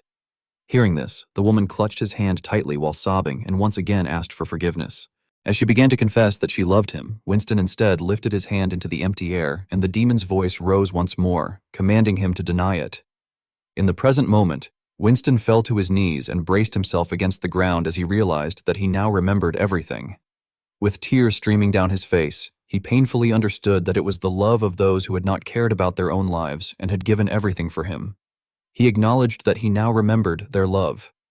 Nabokov sat down beside Winston and placed a hand on his shoulder, gently telling him that if that was the case, then he should now forgive them. At the same time, a brilliant golden pillar of light appeared around the two of them. The demon's eye had vanished. Winston wept and murmured about forgiveness, wondering whether, if that was so, he too could be forgiven. Nabokov smiled and confirmed that of course he could, because everyone had the right to be forgiven. However, before she could finish speaking, she suddenly froze in horror as blood splattered all over her. Looking at Winston, whose heart was no longer there, she finished the words softly, saying that he was forgiven. Vikir was enveloped in blazing energy as he leaped into the air and brought his sword down upon the monster, and when he landed, the after images of his slashes wove into a web that struck the beast, leaving its eyes bloodshot and its body covered in wounds. He gritted his teeth, refusing to let the blood spill from his mouth, as the monster's central eye suddenly glowed, transformed into a horn, and rammed into him, sending him flying and coughing blood. As the creature spun and charged again like an arrow, Vikir steadied himself with one hand on the ground, then rushed forward with his sword, and their weapons collided, sending sparks flying while green and purple lightning erupted in all directions. On the fortress wall, Highborough, who was carrying Pomerian, anxiously addressed his liege, while the girl called out to Uncle Vikir in shock, and nearby, Tudor frowned as he remarked that an unknown monster and the night hound had suddenly appeared and started fighting, questioning what exactly was going on. At the same time, Camus Morgue clenched his fists and angrily muttered that it was Vikir and an elite corpse, while below, Sinclair, hiding in a rocky hollow, widened his eyes in shock as he murmured about the night hound and wondered what that other presence was. The monster then laughed loudly, praising the night hound and telling him to struggle harder, and in response, Vikir crossed his arms, preparing to receive the attack, while inwardly calculating that he could not use Andromalius's barrier and that the situation would not be easy since he had to be careful of his surroundings. He then raised the ring on his index finger, activating the Divine Immortal's ring with its barrier turned off and declaring that God's domain ended there, as he clenched his fist and told himself that for now, he could only use the 8th technique of Baskerville once. At the same time, he recalled the savage laughter of the three-eyed enemy and the final moments of Belial, thinking that like the other elite corpses he had fought, he would need to wait until they weakened before finishing the battle. However, the monster noticed his distraction and pointed it out, catching him off guard before striking him in the abdomen and sending him flying into the air, then staring upward in shock before becoming suspicious. The creature exclaimed in disbelief, saying that it was impossible, and at the same time, upon noticing the principal and Navikov radiating a brilliant golden light, it cried out Winston's name and angrily accused them of betrayal as it reached out toward them. Meanwhile, Vikir shouted for Decaravia, and immediately Decaravia flew through the air above the monster, enlarging itself as its red eye emitted golden energy like the sun, causing the monster to become wary. Decaravia then fell and crushed the monster into the ground, shattering stone, and the creature, sweating profusely, screamed at the traitor not to interfere, yet the golden light continued to shine, forcing its eyes wide open. At the same time, Dolores raised her hand and generated magical power as the monster cried out in pain, while Vikir's pupils contracted and glowed, blood vessels bursting across his eyes. He then unleashed the Baskerville 8th technique, Heaven-Defying Fang, shouting as he poured all his strength into the blow, which resulted in a tremendous explosion that sent debris flying everywhere. After a while, when the dust settled, the monster lay motionless amid the rubble, and Vikir stood at the edge of the crater, breathing heavily and clutching his trembling arm as he thought that he had stopped it. Sweating profusely, he gasped for air and told himself that he had stopped the Tree of Falling's trigger, then looked to the side with concern, thinking that the only thing left was Winston and that if he broke his contract with the demon, everything would end. Nearby, Dolores waved happily and said that they had done it, but Vikir did not respond and instead looked toward Winston, who was surrounded by golden light, feeling inwardly that he was glad Winston had been the trigger. At that moment, Navikov frowned in shock as blood from Winston's heart splashed onto her face, and Vikir, with his red eyes, was filled with horror at the sight.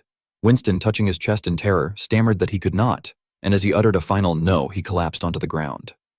At the same time, Vikir was horrified when the monster, which he had thought was already dead, suddenly stood up and laughed with delight, sticking out its tongue as it mocked that it was great that they were so naive. Vikir turned around, conjured his sword, and faced it, listening as the monster explained that they had thought it would make a foolish gamble by trusting a human, but it had possessed the trigger to activate the Tree of Falling from the very beginning. Hearing this, Vikir fell silent for a moment before asking why it had done so, but before he could finish his question, the monster burst into manic laughter and replied that it was because that way was more fun, as seeing them struggle because of hope and watching their expressions fall was entertaining. Veins bulging with anger, Vikir listened as the monster continued that, now that it thought about it, his expression was not too bad either. Enraged, Vikir charged toward it, shouting Amdusius's name, but before he could get close, the monster shot out several grotesque tentacles that tightly bound him, leaving him rolling helplessly on the ground before it. At the same time, behind the creature, more tentacles surged up wildly from the cracks below. The other trainees were also seized by the tentacles and screamed for others to run, while the monster growled that humans were only beautiful when they were hideous. As the tentacles lashed forward, accompanied by its mocking voice, the monster declared that such was their true form, and that it would prepare a stage that suited them all. Spreading its arms, it loudly commanded them to betray, to rip and kill one another, and to become sacrifices for the time of the fall. Dolores, her body entangled by the tentacles, looked toward a direction in confusion, and called out to Servan. Vikir, lying on the ground unable to move, also looked toward her and called her name. Then, as the tentacles tightened around him, he choked out an apology. On Dolores's side, the tentacles were also covering her face. As they were completely engulfed, Vikir, in anguish, admitted that he had failed. A dark, ominous night surrounded the academy, filled with unsettling sounds. A bear tree stood against the dark sky. Suddenly, massive red vines erupt from a terrifying central mass, spreading uncontrollably like monstrous roots. Chaotic roots sweep across the ground, dragging people away. Panicked parents and teachers scream for their captured children while Venai Morg watches in horror. Overwhelmed, Veni wonders what kind of demonic entity this is. He quickly realizes a chilling detail. The vines are deliberately targeting only the students as if it were planned. Kimu Morg recognizes the towering red structure, asking aloud if it's the Tree of the Abyss. Beside her, Osiris asks Kimu if she knows anything about the entity. Nearby, patriarchs Roderick and Cervantes panic. Osiris reveals his 4 younger siblings were captured and Cervantes cries that his son was taken. Both men beg for help while Roderick is desperate to save his daughter. Frustrated, Kimu yells at the patriarchs to calm down, insisting panic won't solve anything and demanding they assess the situation calmly. Desperate, a humbled Vi approaches Kimu, pleading for her cooperation and any information she has. Kimu admits she doesn't know everything, but notes its resemblance to an entity known as Master Snake. She explains the Tree of the Abyss is a demonic entity from shaman legends that once lived in the Red and Black Mountain. According to lore, the tree spreads roots above ground, but grows upside down into the earth, stretching endlessly to the abyss. She concludes that the space inside the tree is an unknown, distorted dimension, a threat on a different level than the Empire's magic tower. Cervantes angrily interrupts, demanding to know how to get the children out. Kimu calmly replies that if rescuing them from outside was possible, she would have. She reveals the tree can only be opened from inside, leaving Cervantes stunned. Benny is relieved Camus is safe, but asks how she avoided being dragged in like the other students. Camus explains she saw the vines growing from the students' wrists. Luckily, the admissions office ran out of student bracelets, so she received a guest one instead. A horrifying realization dawned on Benny. He recalls the bracelets given only to students, which he thought were for security. He now knows the school's bracelets triggered the trap. Crushed by their helplessness, Vinci collapses to his knees in defeat, blaming himself for the tragedy. Tears stream down Venny's face, consumed by guilt. He regrets not being more cautious, cursing himself for leading his students into disaster. Amidst the adults' despair, young Pomerian tearfully tugs Osiris's pant leg, asking if her uncles are not coming back. Osiris picks up the crying Pomerian to comfort her. Nearby, Kimu stands at the edge of the ruined ground, gazing down at the Triere's massive roots. With glowing eyes, Kimu shows no despair, confident the boy she knows is too strong to be defeated. Standing before the demonic structure, Kimu mentally urges him to escape quickly for their reunion, softly thinking Vikir's name. At that moment, Vikir recalls the demon Aducius laughing as it activated the trap. The monster admitted it was fun to watch humans hope before dragging them into the abyss. In his fading memories, he sees Dolores in red vines, calling his alias Van as she's pulled away. Suddenly, Vikir's eyes snaps open as he wakes. He hears his living pendant, Decarabia, asking if he is awake. The small blue spider nearby whimpers softly. Vikir sits up in a pool of glowing green water. Realizing they have been dragged inside the demonic tree, he finds himself inside a massive underground structure like an inverted tower. This is the first floor of the Abyss Tree, the territory of Norvi Jaikus. Vikir's expression hardens as he accepts his desperate efforts failed to stop the demon's trap. A cheerful greeting calls out. Caught off guard, Vikir and Decarabia turn toward the sound. From the shadows emerges a terrifying smile with yellow teeth, cheerfully telling them not to be scared. A creepy goblin-like fairy with red eyes introduces itself as the tower's guide. It warns that survival is only for the first person to reach the bottom. Suddenly, a glowing system interface appears. It announces the tower's rules are in effect, registering Vikir as a level 1 warrior and unlocking his status window. A large screen shows Vikir's status level reset to 1 with base stats for strength, agility, and health listed. Other attributes are hidden. The system explains the tower's mechanics. Real-world strength is reduced to 1/100th of its power with 1% equaling 1 level. However, the system offers a reward. Levels and stats gained inside will permanently increase his real-world strength after escape. Vikir glares at the screen, analyzing the rules. Decarabia is suspicious of the interface. The pendant notes it has never seen an abyss tree with a leveling system like this, wondering if it's from Medusius's evolved demonic powers. Vikir stands silently, his mind racing as he processes the grim reality. He recalls his past life, remembering Amdusius activated an abyss tree at Colossio Academy before, which led to the deaths of many young heroes. He knows the tower's leveling system is a trap, providing the illusion of growth in what is an inescapable prison. Vikir knows they're trapped where distorted worlds are linked by levels and normal rules don't apply. Stripped of their power, they face impossible challenges and monsters. The cost of failure is absolute. Anyone left behind has their life force entirely consumed, converted into power for the demon creator. He realizes the students are sacrifices for the era of destruction, which is why he fought desperately to stop the demon's plan. He admits his failure. Then large, monstrous rats with glowing red eyes emerge from the shadows and surround him. The goblin fairy announces the condition for the first floor. Eliminate all Norvicus sewer rats. The guide warns that while they are frank, their numbers make them dangerous. The giant rats snarl and lunge at Vikir from all directions. Nearby, Decarabia apologizes, explaining the tower's influence is suppressing its abilities. Vikir will have to face the swarm alone. Unfazed, Vikir removes his mask and shirt for combat. Decarabia notes he likely intended to fight alone from the start. As rats close in, Vikir crushes his mask. He knows he is stronger than before his regression, but still only halfway to the 8-star realm. He grimly admits that even with the holy blessing, he barely survived the 5th corpse, who wielded only a fraction of the first demon lord's power. Vikir's red eye gleams, focusing on the system's rule. Stats gained inside will permanently boost his real-world strength upon escape. With new resolve, he decides to change his approach. Surrounded by a dark aura, Vikir vows to exploit this twisted leveling mechanic. Standing fearlessly as the rats leap toward him, he promises to use the system to become overwhelmingly strong and escape no matter the cost. Rejecting the demon's sacrificial plan, Vikir unleashes a blindingly fast attack, his blade tearing violently through the giant rats.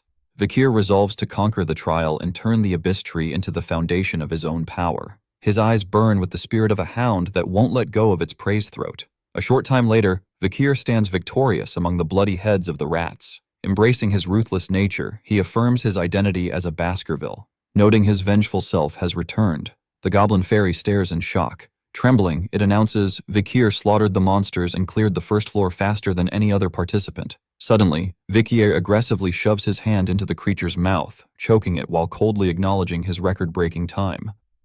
Vikir glares at the helpless guide, menacingly demanding a proper reward for his fast performance. The cursed giant tree, known as the Tree of the Abyss, extends its massive red roots downward like an inverted tower, serving as a dark pathway to the underworld. Those swallowed by the tree, like the young girl Pomerian, do not merely wander inside a physical trunk. Instead, they are completely absorbed into a chaotic maze where dimensions overlap, leaving them stranded before towering roots that pulse with rainbow-colored energy. Outside the tree, desperation takes hold. Roderick, Cervanti, and Osiris unleash their most powerful combined attacks against the structure to rescue the trapped students. Their strikes hit the barrier, creating a massive explosion of light. However, as the smoke clears, the thick curtain of red vines remains completely unheard. The three men stand exhausted and powerless, forced to accept that no outside force can reach the closed world inside the tree. Standing before the towering roots, Osiris realizes the grim truth. This dimensional prison can only be broken from the inside. Ancient lore says the Trieri's roots stretch endlessly downward into a pitch-black void. According to an unknown book, the tree will forcefully drag everyone it consumed down into the absolute depths of the abyss.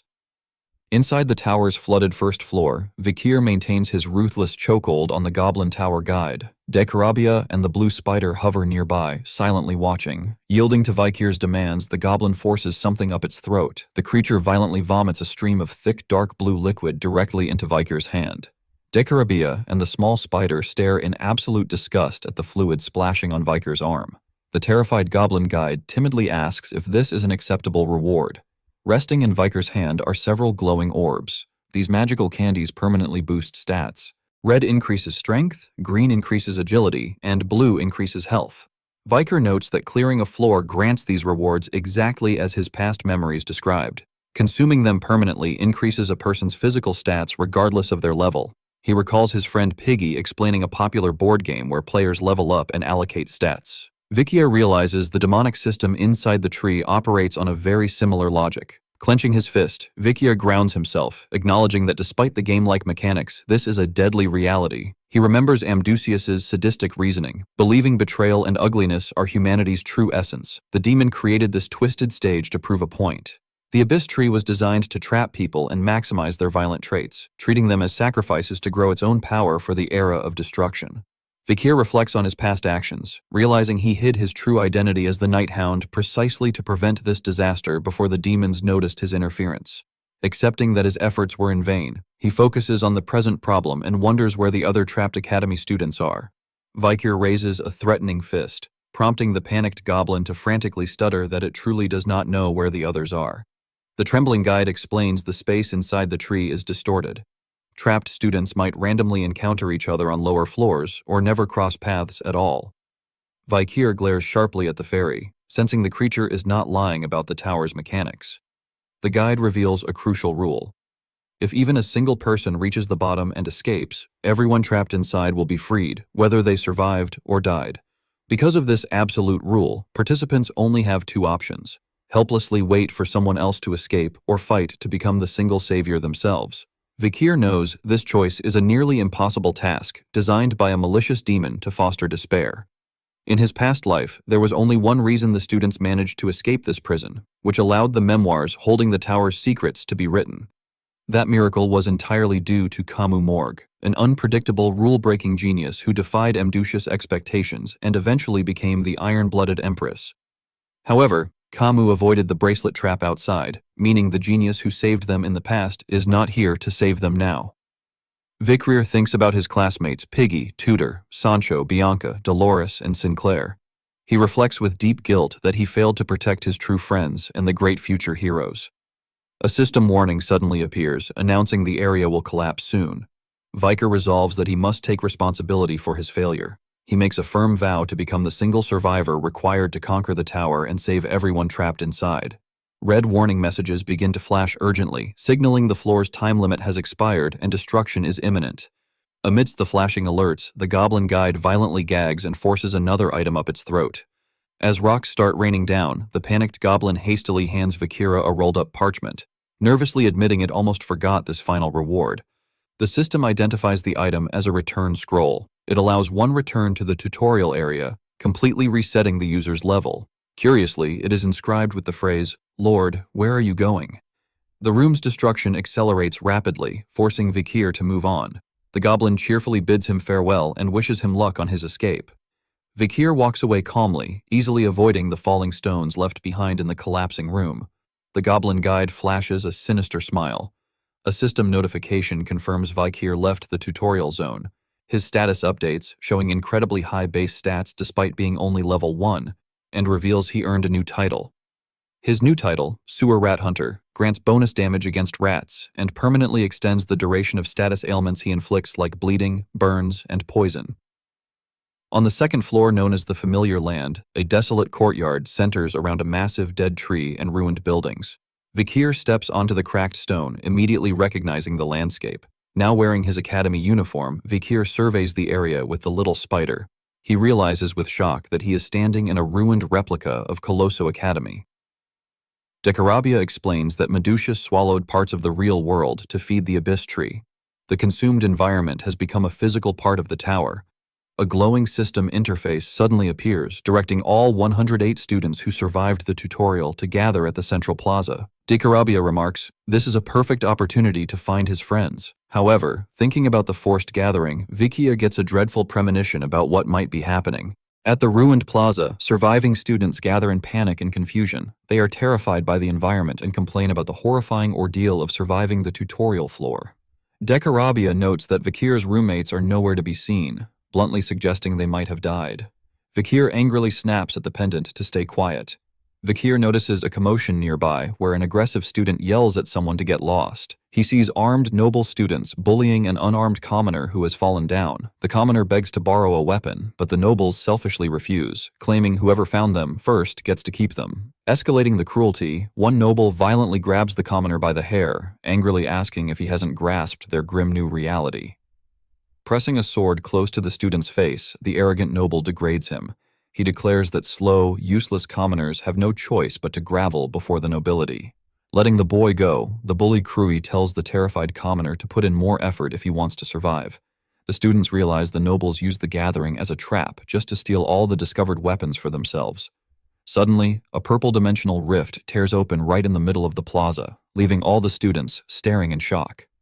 A sinister voice echoes from the portal, cheerfully greeting the 108 participants and noting how lively their behavior is already. A grotesque furry monster with sharp claws, fangs, and a skull-like face emerges from the portal. It introduces itself as the second-floor guide fairy, Barrist, and cheerfully asks how they enjoyed the tutorial. The students stare at the grotesque fairy in tense silence, though some arrogant nobles seem dismissive of the creature. The tense silence is broken by the lead noble bully, who boasts that the tutorial floor was no big deal. The bully brashly tells the fairy to hurry up and bring on the next challenge. He foolishly proclaims his grand ambition to conquer this dungeon and return as a legendary hero. The noble claims he isn't scared in the slightest. In response, Vargas furiously praises his challenging spirit and agrees to start the trial right away. Vargas cheerfully announces a very simple second-floor mission. Without warning, several purple dimensional portals burst open around the plaza, completely enclosing the students. The cocky noble suddenly breaks into a cold sweat as a low guttural growl emerges right behind him. He is surrounded by terrifying, muscular demonic hounds with fiery heads. As the beasts close in, Vargas cheerfully delivers the sole objective of the second floor. The arrogant noble who just boasted about conquering the dungeon is now battered and crying, stammering in terror as his ambitions crumble. A massive fiery demonic hound crushes the noble's head in its jaws, killing him in a spray of blood as he screams. Chaos erupts in the plaza as a pack of terrifying beasts charges from a dark portal. The remaining students sprint for their lives, yelling for everyone to run. Among the fleeing crowd, Grenouille sprints frantically, terrified by the slaughter unfolding behind him. Staring back in shock, his face pales as he witnesses the grim reality of the tower's trial. A system interface appears, officially identifying the blood-soaked monsters as hellhounds. The detailed prompt classifies them as B+ rank entities that bring unavoidable catastrophe, noting that the sulfurous hellfire burning from their eyes and mouths will never extinguish until their prey is completely consumed. Hovering above the carnage, the grotesque floor guide, Barrist cheerfully confirms the trial's cruel parameters. Survive for 108 minutes against 108 hellhounds. Barrist mockingly muses that with over 100 participants, they should endure for a while. Below, hellhounds relentlessly chase the desperate students down the courtyard stairs. Grenouille flees down a dark corridor, realizing fighting back is impossible since the tower's curse has reduced their physical stats to a fraction of their normal strength. Spotting an open door to a dark room, Grenouille decides his best chance is to hide inside and remain silent. He slips inside and forcefully slides the heavy door shut behind him. However, his brief moment of relief is shattered when he feels resistance against the door. Two panicked students push against the door, begging Grenouille to let them in and claiming to be his friends. Sweating and conflicted, Grenouille grips the door. Torn between self-preservation and helping his classmates, he reasons that surviving as a group might be easier than hiding alone. The two students shove the door open, knocking Grenouille to the ground as they barge into his hiding spot and demand he stay quiet. Grenouille falls onto his back, bewildered and angry, questioning what they are doing. The door slams shut, trapping Grenouille in the corridor. From inside, a student coldly states that Grenouille never considered them friends, only disposable subordinates to exploit. With malicious smiles, the treacherous classmates declare it is their turn to use him, ordering him to serve as bait for the monsters. Panicked, Grenouille pounds on the door, calling their betrayal nonsense. They coldly promise to let him back in only after the hallway is quiet. Scrambling backward, Grenouille looks down the hall in terror as a fiery hellhound spots him in the darkness. The hellhound roars, raising its claws, its massive jaws open, dripping with sulfurous flames as it prepares to strike. Defenseless and abandoned, Grenouille sits paralyzed on the floor, watching the beast close in. Overwhelmed by despair, tears stream down his face. He squeezes his eyes shut, trembling as he braces for the agony of being devoured. After a moment, he slowly opens his tear-filled eyes, confused as to why the fatal bite never came. Standing protectively before him is Vikir, blade drawn and eyes glowing red in the shadows. Grenouille calls out his name in utter disbelief. Grenouille stares in awe as Vikir stands over the hellhound's decapitated corpse. Still on the floor, he stammers, asking if Vikir was also dragged into the trial. Grenouille is shocked that Vikir single-handedly slaughtered a hellhound. Wondering how an archer could wield a blade so skillfully, he breaks into a sweat, staring at the red aura blade extending from Vikir's hand. Recognizing the dangerously familiar fighting style, Vikir calmly calls out to his classmate. Still deeply shaken, Grenouille timidly responds with a menacing red eye. Vikir coldly informs Grenouille he has a specific role for him. Grenouille gulps, looking tense and fearful as he awaits Vikir's demand. A moment later, Grenouille steps into the corridor, revealing his ridiculous new role. He is wearing makeshift armor, a cooking pot helmet, a pot lid shield, and dual-wielding a ladle and spatula. Internally cursing, Grenouille looks humiliated and furious, wondering why he ever agreed to this. A flashback reveals their negotiation. Grenouille stares at Vikir in outrage, asking if he seriously expects him to act as bait. Grenouille fiercely refuses, declaring that just because Vikir saved him does not mean he will agree to something so suicidal. Unfazed, Vikir calmly drops the name Sinclair. Knowing Grenouille's secret crush, Vikir promises to create an opportunity for him to get closer to her if he helps. Grenouille blushes, his tough facade breaking as he eagerly asks if Vikir is serious. Vikir leans in and whispers, "It is a lie." And Grenouille realizes he has been played. Despite the bluff, Grenouille gets flustered and backs away, defensively claiming a noble like him could never be interested in a commoner. Desperate to save face, a blushing Grenouille agrees to the plan, framing it as a one-time favor since Vikir saved his life. Returning to the present, Granuela grits his teeth, realizing he must have been crazy. However, he resolves to go through with it for Sinclair. Throwing himself into the role, Granuela bangs his ladle against his pot helmet and shield, creating a massive clang. He yells insults at the beasts, declaring the great Granui will take them on. He challenges the monsters, and the distraction works perfectly. Two massive hellhounds emerge from the shadows, their jaws dripping with sulfurous fire. The moment he sees the horrific beasts, Granui's false bravado shatters. His bold challenge turns into a pathetic, tearful whimper of terror. Granui's bravery vanishes as an entire pack of fiery hellhounds charges down the corridor toward him. Granui spins around and sprints for his life, screaming in panic as the flaming beasts snap at his heels. Granui desperately throws himself to the ground, sliding out of the way as the monsters lunge. Driven by momentum, the entire pack of hellhounds rushes blindly past Granui, continuing down the hall without noticing him. The doors close, trapping the hounds. Vikir steps out, red orb blade drawn, and explains that hellhounds only run straight when pursuing their prey. He notes their fatal weakness. They cannot easily stop or change direction. Smiling chillingly, red eyes glowing, Vikir readies his blade, remarking, "This reminds him of his childhood." He mockingly welcomes the beasts to a reunion. A brutal massacre ensues.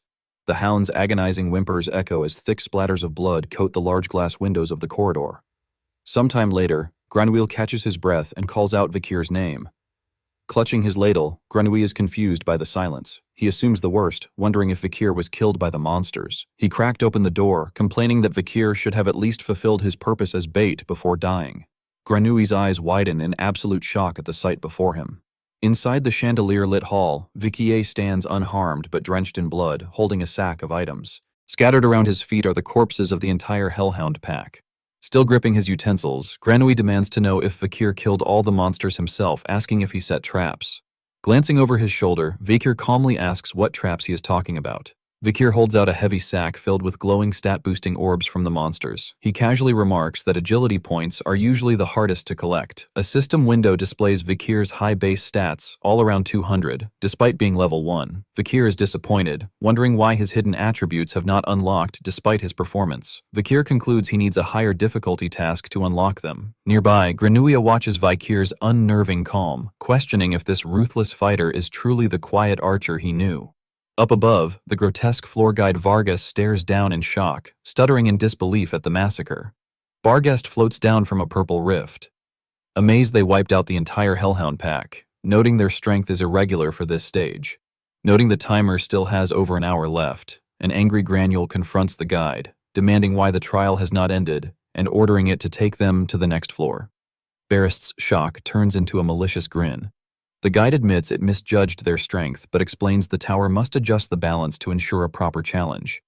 Cheerfully, the grotesque fairy snaps its claws, initiating a sudden deadly difficulty spike. A swirling vortex of dark energy erupts before Vikir and Granule.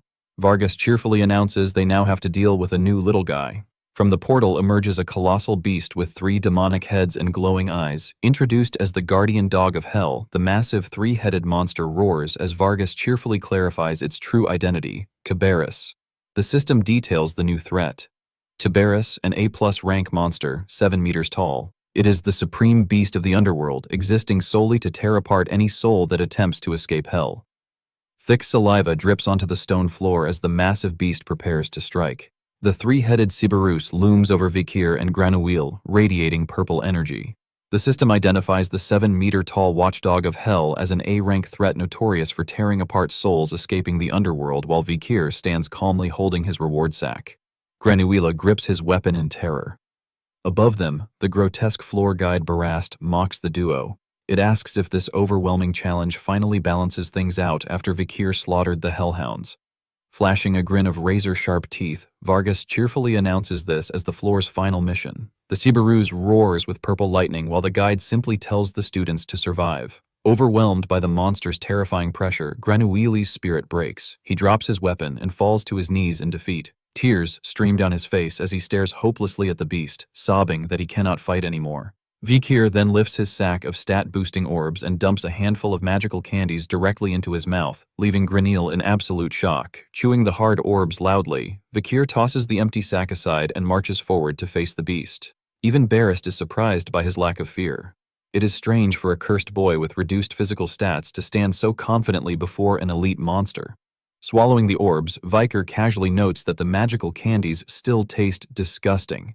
He remembers that some people in the past couldn't eat them because of their awful flavor. However, his body now glows with a powerful red aura as the massive influx of stats takes effect. Acknowledging his weakened state, Viker declares he needs this boost to fight the monster. He summons his red aura blade, the Beelzebub sword. A system window displays his updated status. Though he remains at level 1 with the Sewer Rat Hunter title, his strength, agility, and stamina are now massively boosted, making him ready for the boss fight.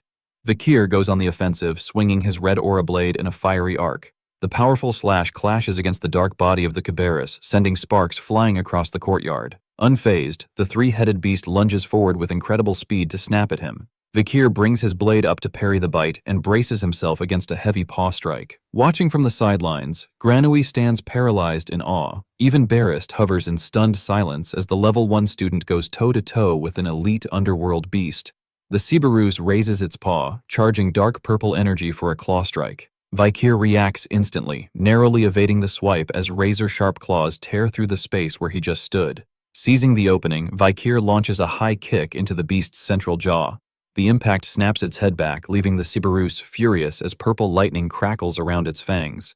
Vikir suddenly realizes he has miscalculated the beast's recovery speed and raw power. Before Vikir can strike again, the Sibarus counterattacks, sending the swordsman flying backward into the stone debris. The dust settles to reveal Vikir standing injured in the rubble. A deep gash crosses his chest and stomach, soaking his torn uniform in blood. He coughs violently, spitting a mouthful of blood. As the pain sets in, Vikir glares back at the monster with fierce determination. He realizes the oppressive pressure radiating from this creature is different from what he expected. Comparing it to his past life, Vikir realizes a terrifying truth. He has fought a Cabarrus before, but because this beast is summoned from the deepest abyss, its size and ferocity are on a much deadlier level. To regain the upper hand, Vikir kicks up dust to confuse the beast. Before the monster can react, Vikir launches a fast upward thrust. His red aura blade pierces straight through the monster's jaw and erupts out its skull. Catching the beast by surprise, he twists the blade to inflict maximum damage. Pulling his weapon free, Vikir leaps backward to create distance as dark blood sprays from its head. Despite the wound, the Sibarus gnashes its fangs in a frenzied rage of purple lightning. Vikir steels himself, resolving that despite the tower's curse on his body, he will not lose. With an earth-shattering roar, the massive hound charges forward with terrifying speed, tearing up the ground. Refusing to back down, Vikir charges head-on, aiming his glowing blade straight into the monster's gaping jaws. They collide with devastating impact, creating an explosion of purple and red energy that shatters the stone floor beneath them. Watching helplessly from a distance, a terrified Grenouille screams Vikir's name as dust and debris engulf the fighters. For a tense moment, only the glowing eyes of the Sibarus are visible. Then, the beast's expression goes slack and a fountain of blood erupts from its neck as it collapses. As the dust clears, Granuil and Vargas stare in silence. A massive pool of blood spreads across the courtyard from the fallen giant. Vikir stands victorious over the Sibarus. He knows he will never be stopped by a trial like this. The system reacts to his impossible feat, announcing that level 1 warrior Vikir is the first to hunt the B-rank Hellhound pack and the 8-rank Sibarus, granting him both great and awe-inspiring achievement rewards. Granui stands frozen in shock. He struggles to understand how a supposedly weak archer has just slaughtered the Guardian of Hell single-handedly. Staring at the Sibarus in disbelief, Granui realizes the truth. While he knows Vikir is unusual, this physical prowess means his classmate has hidden his true strength all along. Hovering near the beast, Vargas stammers in shock. It nervously asks if Vikir has actually killed the Tiberus, admitting it has never seen anyone capable of such a feat. Unfazed by the guide's panic, Vikir coldly demands his reward. When Barist acts confused, Vikir points out that a monster of that rank always drops something valuable. Glaring at the fairy, Vikir warns the guide not to raise the trial's difficulty without providing a proper reward. Terrified by the bloodlust radiating from a level 1 human, Vargas frantically backpedals. Realizing its life is in danger, the fairy quickly confirms a reward is prepared. The guide hastily produces metal vats filled with glowing orbs. Berugust explains, these are limited rewards for the early stages. Red candies for strength, green for agility, and blue for health. Granui's eyes light up at the volume of the reward. He excitedly points out that with this loot, they can become incredibly strong instantly. However, Vikir sifts through the pile and finds exactly what he wants, a single dark orb. The system identifies it as a black candy, a special item that permanently increases the physical resistance stat. Vakir knows this is an incredibly valuable find, as physical resistance is one of 3 ultra-rare stats. Without a second thought, he eats the black orb. A radiant aura envelops Vakir as his wounds close. The system announces that physical resistance has been unlocked, granting passive damage reduction. His status window displays his level 1 rank, his previous title, and the new Hell's Dog Breeder title. With his physical resistance officially registered, he only has 2 hidden attributes left to discover. Vakir smiles with satisfaction. Unlocking this rare attribute is lucky, as physical resistance is an innate trait that cannot be easily cultivated in the real world. Now that it is unlocked, it will naturally increase alongside his other attributes. His thoughts are interrupted by Granuil, who nervously asks if Vakir might share some candies since he helped gather the Hellhounds. Before Vakir can respond, Vargas cheerfully offers the services of a candy shop. A glowing shop interface materializes.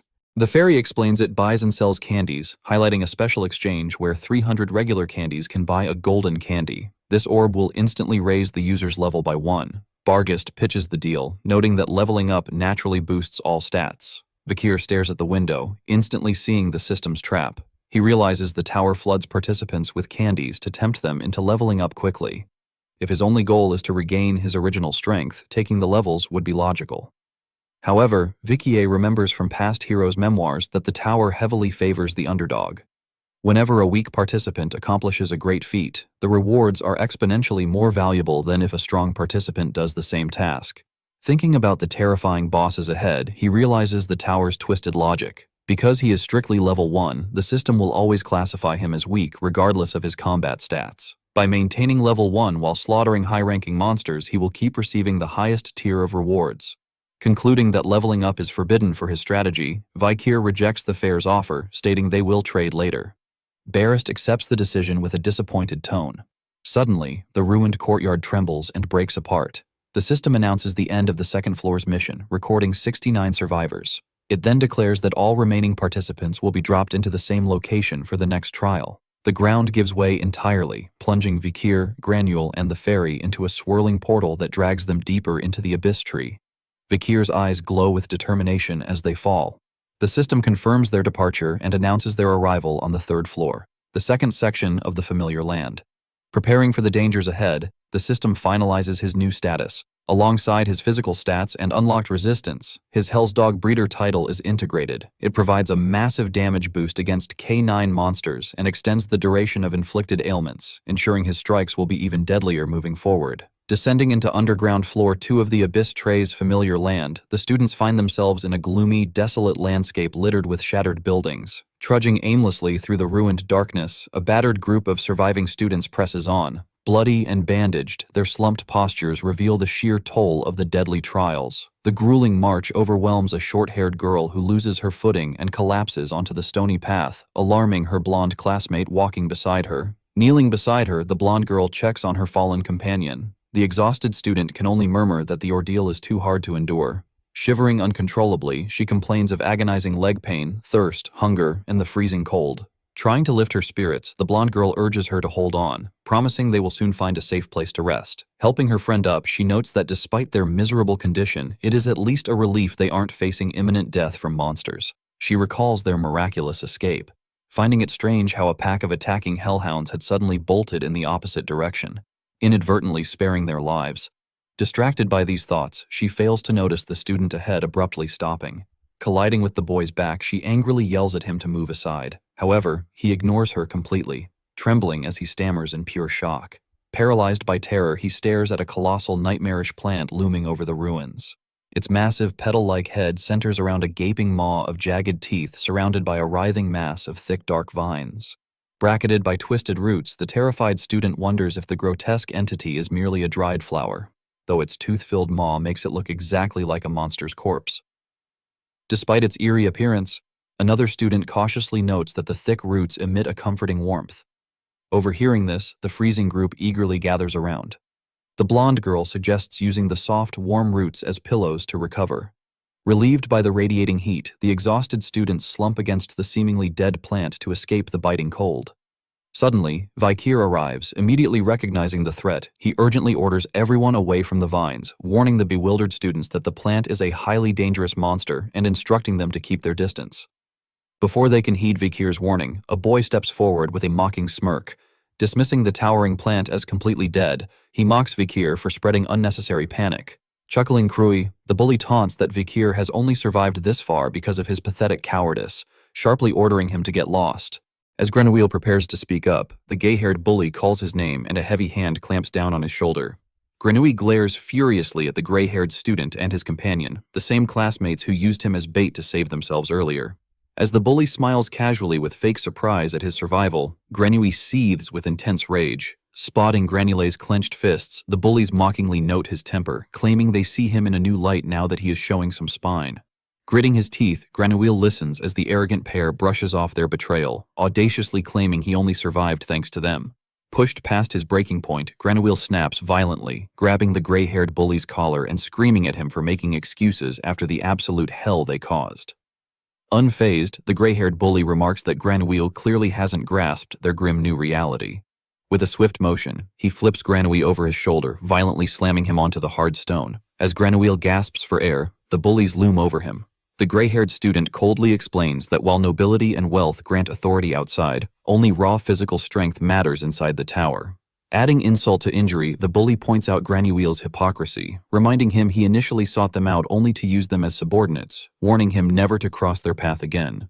He orders Grenouille to lie there and cool off. The treacherous classmates walk away confidently, leaving Grenouille sprawled in the dirt, watching from the shadows. Other survivors whisper among themselves, callously mocking Grenouille's swift fall from grace and agreeing he deserves the humiliation without his external advantages.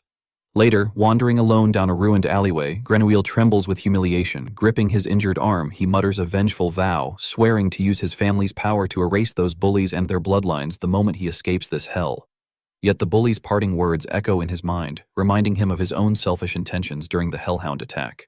Clenching his fist, Grenouille grimly admits his betrayers aren't entirely wrong about his character. His dark thoughts are interrupted by an intoxicating, savory scent. Sniffing deeply, his mouth waters uncontrollably as he desperately wonders where such delicious food can be found in this barren wasteland. Following the aroma to a ruined structure, he finds warm light and mouth-watering scents pouring from a shattered doorway. Driven by intense hunger, Grenouille immediately sprints toward the source. Bursting inside, he begs whoever is cooking to share the food, but his eager words die in his throat. Vikir sits calmly by a roaring campfire, roasting thick skewers of meat. Sometime later, Grenouille slumps against the stone wall, rubbing his stuffed stomach in absolute satisfaction. Admitting he never imagined roasted sewer rat could taste so delicious, he curiously asks how Vikir brought cooking tools into the tower, wondering if he possesses a magical spatial pouch. Vikir glances over at his classmate, his expression remaining completely unreadable. Remaining silent, Vikir keeps his unique artifact a secret. His impenetrable sacred ring has its defensive barrier deactivated, but its spatial pocket mode remains functional. Bearing the ominous inscription that the realm of God ends here, this spatial distortion effortlessly provides his supplies. Sweating nervously, Grenouille questions what kind of entity the Quiet Archer truly is. Vividly recalling Vikir's impossible feats, single-handedly massacring a 100 hellhounds and brutally defeating an A+ rank Cerberus in close-quarters combat. Though desperate to interrogate Vikir about his immense hidden strength, a nagging instinct warns Grenouille that prying too deeply into these secrets will lead past the point of no return. Opting for a safer topic, Grenouille guilty asks why Vikir is treating him so kindly, pointing out that he constantly belittled his commoner status back at the academy. Vikir replies that the reason is quite obvious. He explains, Grenouille has simply proven to be a much better person than initially assumed, and there is no ulterior motive beyond that fact. Overwhelmed by the unexpected validation, tears well in Grenouille's eyes. Desperate to maintain his haughty facade, he aggressively rubs his eyes, loudly blaming the campfire's smoke and haughty, ordering the commoner to fan it away. Hastily changing the subject, he asks why Vikir warned the students about the seemingly dead giant flower. Vikir's expression instantly darkens, telling Grenouille he will find out the answer very soon. Meanwhile, near the massive plant, a student walks alone through the thick vines carrying a bundle of firewood. Navigating the tangled path, the student accidentally scrapes his arm, allowing a single drop of blood to fall directly onto the giant root surface. The moment the blood makes contact, the supposedly dead root violently twitches, absorbing the crimson droplet. The plant's veins instantly begin pulsing with an ominous, glowing red energy. Unaware of the deadly reaction, the student continues walking as the massive vines slither upward like giant tentacles. Sensing a shadow, he glances back, his eyes widening in paralyzing terror upon realizing the monstrosity is alive. A deafening screech soon echoes across the wasteland. Back at their campfire, Granui flinches in alarm while Vikir simply glances over his shoulder, calmly noting that the giant plant has finally woken.